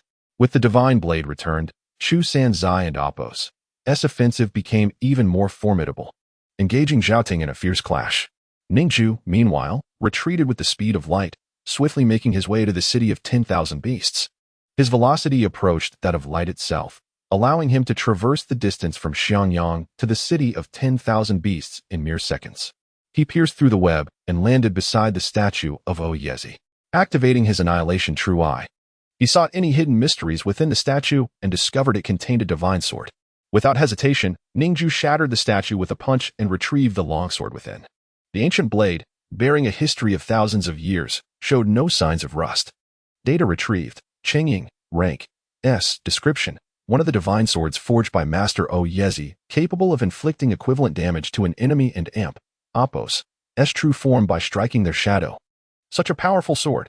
Ning Jue stowed it away. Continuing to utilize his Annihilation True Eye, he found 6 more divine swords beneath the city of 10,000 beasts. He delved into the earth, discovering an ancient tomb. With an air of dominance, he navigated through, evading traps that, while formidable, posed little threat to him due to his lightspeed movement. In just 20 seconds, Ning Jue had scavenged all the blades, 7 divine swords in total. He enveloped them in ice, conjured from the 6 commandments' divine edge, and manipulated them to flee the area. Transforming into a beam of light, he returned to Xiangyang. 7 S-rank divine swords floating behind him. System, steal Li Hongguang's ability. Ning Jue bellowed. Yet, this time the system did not comply. Ability already stolen, cannot be acquired again. This response from the system left Ning Jue feeling disheartened. Then, steal the light avatar ability that I have replicated. This was an extraordinary move. Consumed 1 awakening point. Theft successful. Acquired E-rank body transformation ability, light avatar. This ability was potent, albeit now weakened to E-rank, allowing only a portion of his body to be immune to attacks but not permitting lightspeed movement. Nevertheless, retaining this ability was sufficient. Ning Jue promptly utilized his replicated ability to duplicate Li Hongguang and Appos' sword control power. Instantly, a torrent of sword intent surged back into his consciousness. Clutching Chengying, he summoned the 6 remaining divine swords, Ganjiang, Moxia, 7 Stars Dragon Abyss, Tai A, Zhanlu, and Yuchang. With a mere flick, these blades could rend space itself. Their power was terrifying, these long-forgotten swords yearning for the taste of blood. Ning Jue commanded the endless blades, launching a frenzied assault on Zhaoting. While Zhaoting could indeed resist abilities, he was not immune to physical attacks. The air was violently torn apart, the terrifying sword aura shredding the atmosphere. Infinite sword rays obliterated the very fabric of space, engulfing the entire sky. To an unknowing observer, it would appear as though millions of swords were striking, when in reality, it was merely 7.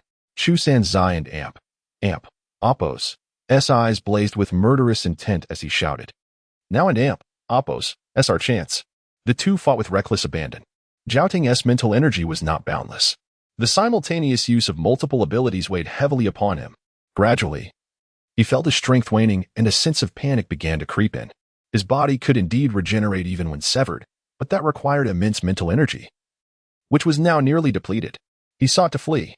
However, Ning Jue and Chu Sanzai would not grant him that opportunity. The 6 Commandments' divine edge summoned a myriad of colorful blades, striking feverishly, interspersed with the S-rank divine swords. Die! Ning Jue roared, gripping the blade as he unleashed the final form of the Tai sword art. Flying swallow chasing the moon. The terrifying sword shadows descended like an unending flock of swallows, momentarily consuming the heavens. The sword aura blotted out the sun, relentless and unyielding. Chu Sanzai unleashed the last move of the blood-drinking blade technique, devouring the world in one stroke. Boom! In the midst of this brutal onslaught, Zhaoting and Appos' pupils reflected a flicker of despair. In the next instant, his body was reduced to dust, leaving only his head behind. His mental energy exhausted. He could not fully restore his form, nor could he wield any abilities. Chu Sanzai moved swiftly, appearing above Zhao Ting's head, gripping his hair and forcefully slamming him into the ground. Ning Jue landed beside him. Zhao Ting, my 2 sisters and parents all perished indirectly at your hands. Ning Jue stated, his eyes reddening. He intended to say more but held back, instead using his blade to cleave open Zhao Ting's skull, severing a portion of his brain. The power that rendered him immune to all abilities vanished in an instant. Then, Ning Jue utilized his annihilation true eye to scour Zhao Ting and awakens memories. Zhao Ting remained alive, yet he could not breathe, speak, or wield any abilities. Ultimately, Ning Jue delivered the final blow. Through Zhao Ting's memories, he uncovered the truth about the behemoths. His pupils trembled, overwhelmed with shock. I have discovered something, Ning Jue murmured. Observing Ning Jue's expression, Chu Sanzai felt puzzled. Ning Jue appeared profoundly shaken. What has transpired? Chu Sanzai inquired. Having never witnessed such a look on Ning Jue and awakens' face, one of extreme astonishment, mingled with a hint of fear. Chapter 184. Distant Years. The true dragon lies beneath the mountain approaching the lifeless body of Ningxia.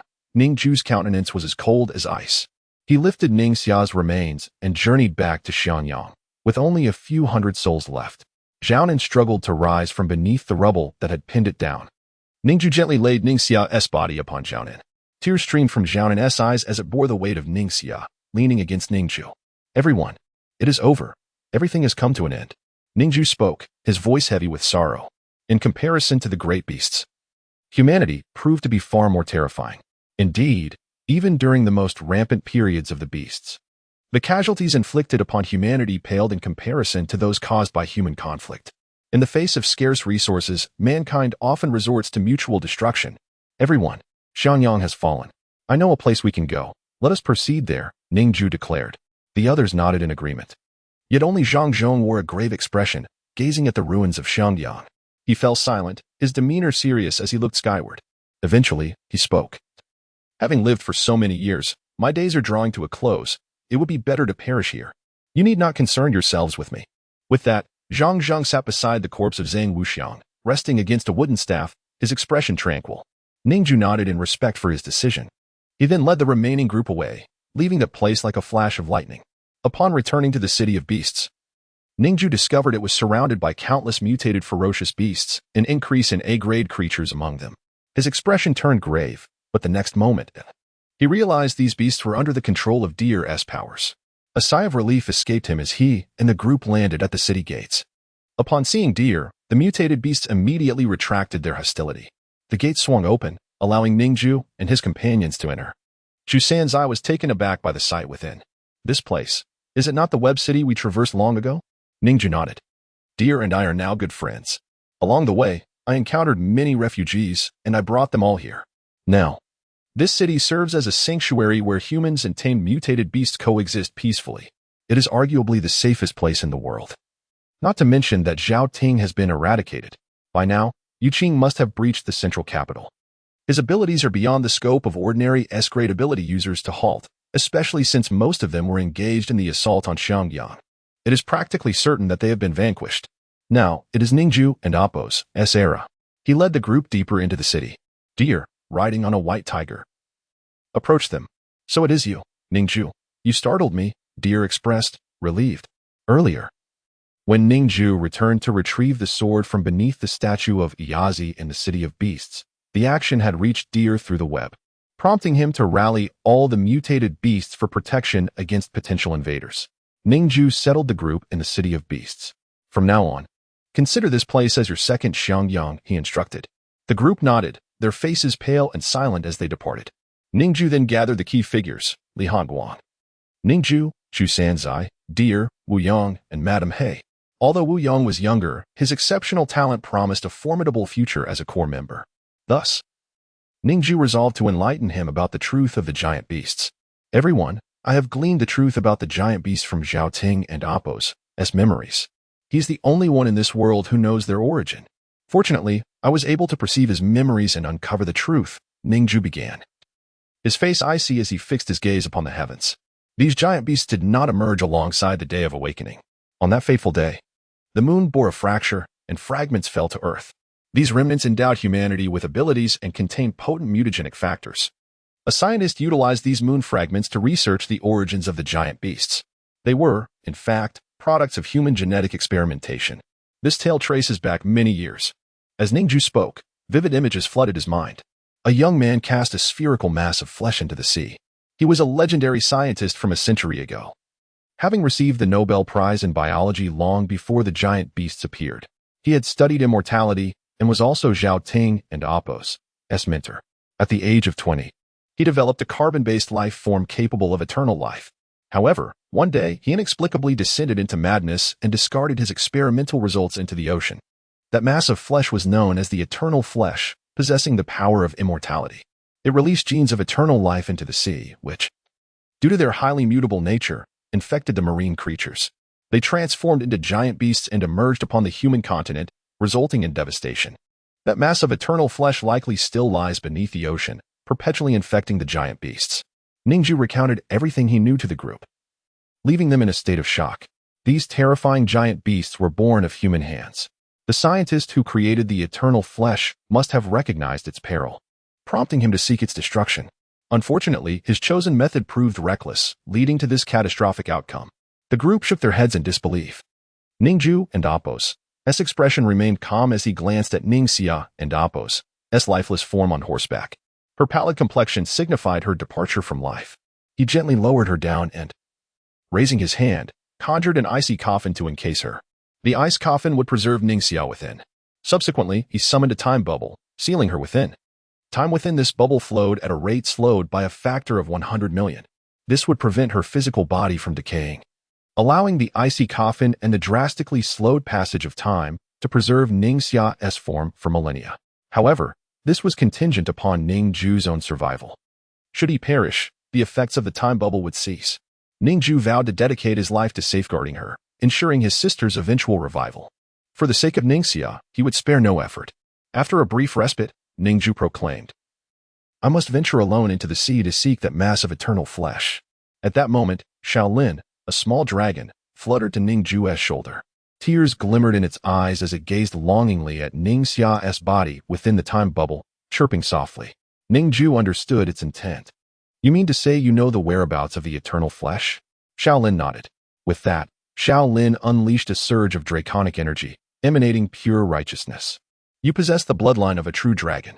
From the day you were born, you were destined to repel all wickedness and malevolent entities. The eternal flesh, undoubtedly a manifestation of extreme malevolence, seems destined by the heavens to provoke a confrontation between you. Thus, even from an exceedingly distant location, one can perceive the sinister aura emanating from that grotesque mass," Ning Jue proclaimed. Little Scale nodded eagerly. Ning Jue gently caressed it. The duo, a man and a dragon, took a brief respite before departing from the city of 10,000 beasts. Chu Sanzai initially wished to accompany them, for his prowess had now reached a level comparable to Ning Jue's. Yet, he was ultimately dissuaded, as the city of 10,000 beasts required protection. In these tumultuous times for humanity, the absence of the strongest forces rendered them vulnerable. Merely relying on Li Han Guang would prove insufficient. Moreover, Chu Sanzai lacked the ocean heart ring, preventing him from breathing underwater. Thus, this journey could only be undertaken by Ning Jue alone. "Farewell, everyone." Ning Jue addressed the assembly, his heart heavy with memories of their shared journey. A melancholic smile graced his lips. A decade later, humanity achieved unity. Chu Sanzai, Li Han Guang, Yu Qing, and Di Air united to lead the human race, guiding it to unprecedented heights. Technology and fairness flourished, and the specter of poverty was vanquished. The casualty rate dwindled to a minimum. Although colossal beasts continued to emerge from the ocean, the renewed alliance repelled them, ensuring the safety of humankind. Another decade passed. The human race thrived, with the overall situation remaining unchanged. Humanity repelled the giants, reclaiming territory spanning 10,000 miles. Yet, the beasts persisted, seemingly immortal, perpetually assaulting the shores. Many believed that Ning Jue had failed. 50 years later, the four founders of the new alliance had aged. No matter how formidable one's martial prowess, immortality eludes all in this world. Time treats everyone equally. Though aged, the human race under their leadership brimmed with newfound vitality. Their territories expanded continuously, with some areas now visible from the ocean, an image not seen for nearly 2 centuries. This signified a small yet significant success in humanity and Apos' counteroffensive, forcing the beasts back to the coastline. In this era, humanity experienced no suffering and embraced a profound sense of pride. The humiliation of being trampled by giants was forgotten. 20 more years elapsed. Of the original 4 founders of the new alliance, 3 had passed away. The only survivor, the elderly Chu Sanzai, had long retreated from public life, now frail and seated in the heart of the capital, the city of 10,000 beasts. There, a stagnant bubble enveloped an ice coffin, within which lay the girl he had always loved. He remained unmarried, patiently awaiting Ning Jue and Apos' return. While the world deemed him a failure, Chu Sanzai understood otherwise. The time bubble still existed. His vision blurred, he sensed his strength waning. He had reached the pinnacle of his cultivation, aware his lifespan approached its limit. Would he not be able to wait any longer? He felt the impending end at this very moment. An overwhelming sense of regret flooded his heart. He had waited a lifetime, yet had not succeeded in his vigil. As his sight dimmed, a magnificent golden dragon soared from the distance. It ascended, descending amidst the clouds, accompanied by an ethereal purple mist. At this moment, all of humanity gazed upward at this divine dragon. The colossal creature flew toward the ice coffin. Simultaneously, a servant behind him exclaimed with fervor, "Lord Chu, there have been no new giant beasts landing on land for the past month." Chu Sanzai fixed his gaze upon the indistinct golden dragon silhouette, a faint smile gracing his lips. He closed his eyes and suddenly departed from this world. Whether he heard those words remains unknown, a proclamation that the eternal flesh had been eradicated. He remained unaware if Ning Xia had been saved. Just seeing that dragon was sufficient for him. A millennium later, atop a towering mountain, a magnificent golden dragon resided. This mountain would later be known as Dragon Guard Mountain. No one remembered, nor did anyone know the origins of this true dragon. Only those versed in history were aware. The people knew it had steadfastly watched over this place from the very beginning. None dared to tread in its vicinity. After the dragon consumed the eternal flesh, its destined demise was fulfilled, and it remained there, guarding and protecting. In this world, there were no traces of the colossal beasts. Only the ice coffin, still sealed within the mountain, remained. Yet, the time bubble had long since vanished. However, under the nurturing essence of the dragon, the body within would never decay. In its sacred dragon eyes lingered a hint of sorrow. It gazed into the distance, seemingly awaiting the return of someone who would never come. Perhaps not in this moment, nor in another millennium, but perhaps after even more distant ages, it would encounter a boy it had never seen before. The end,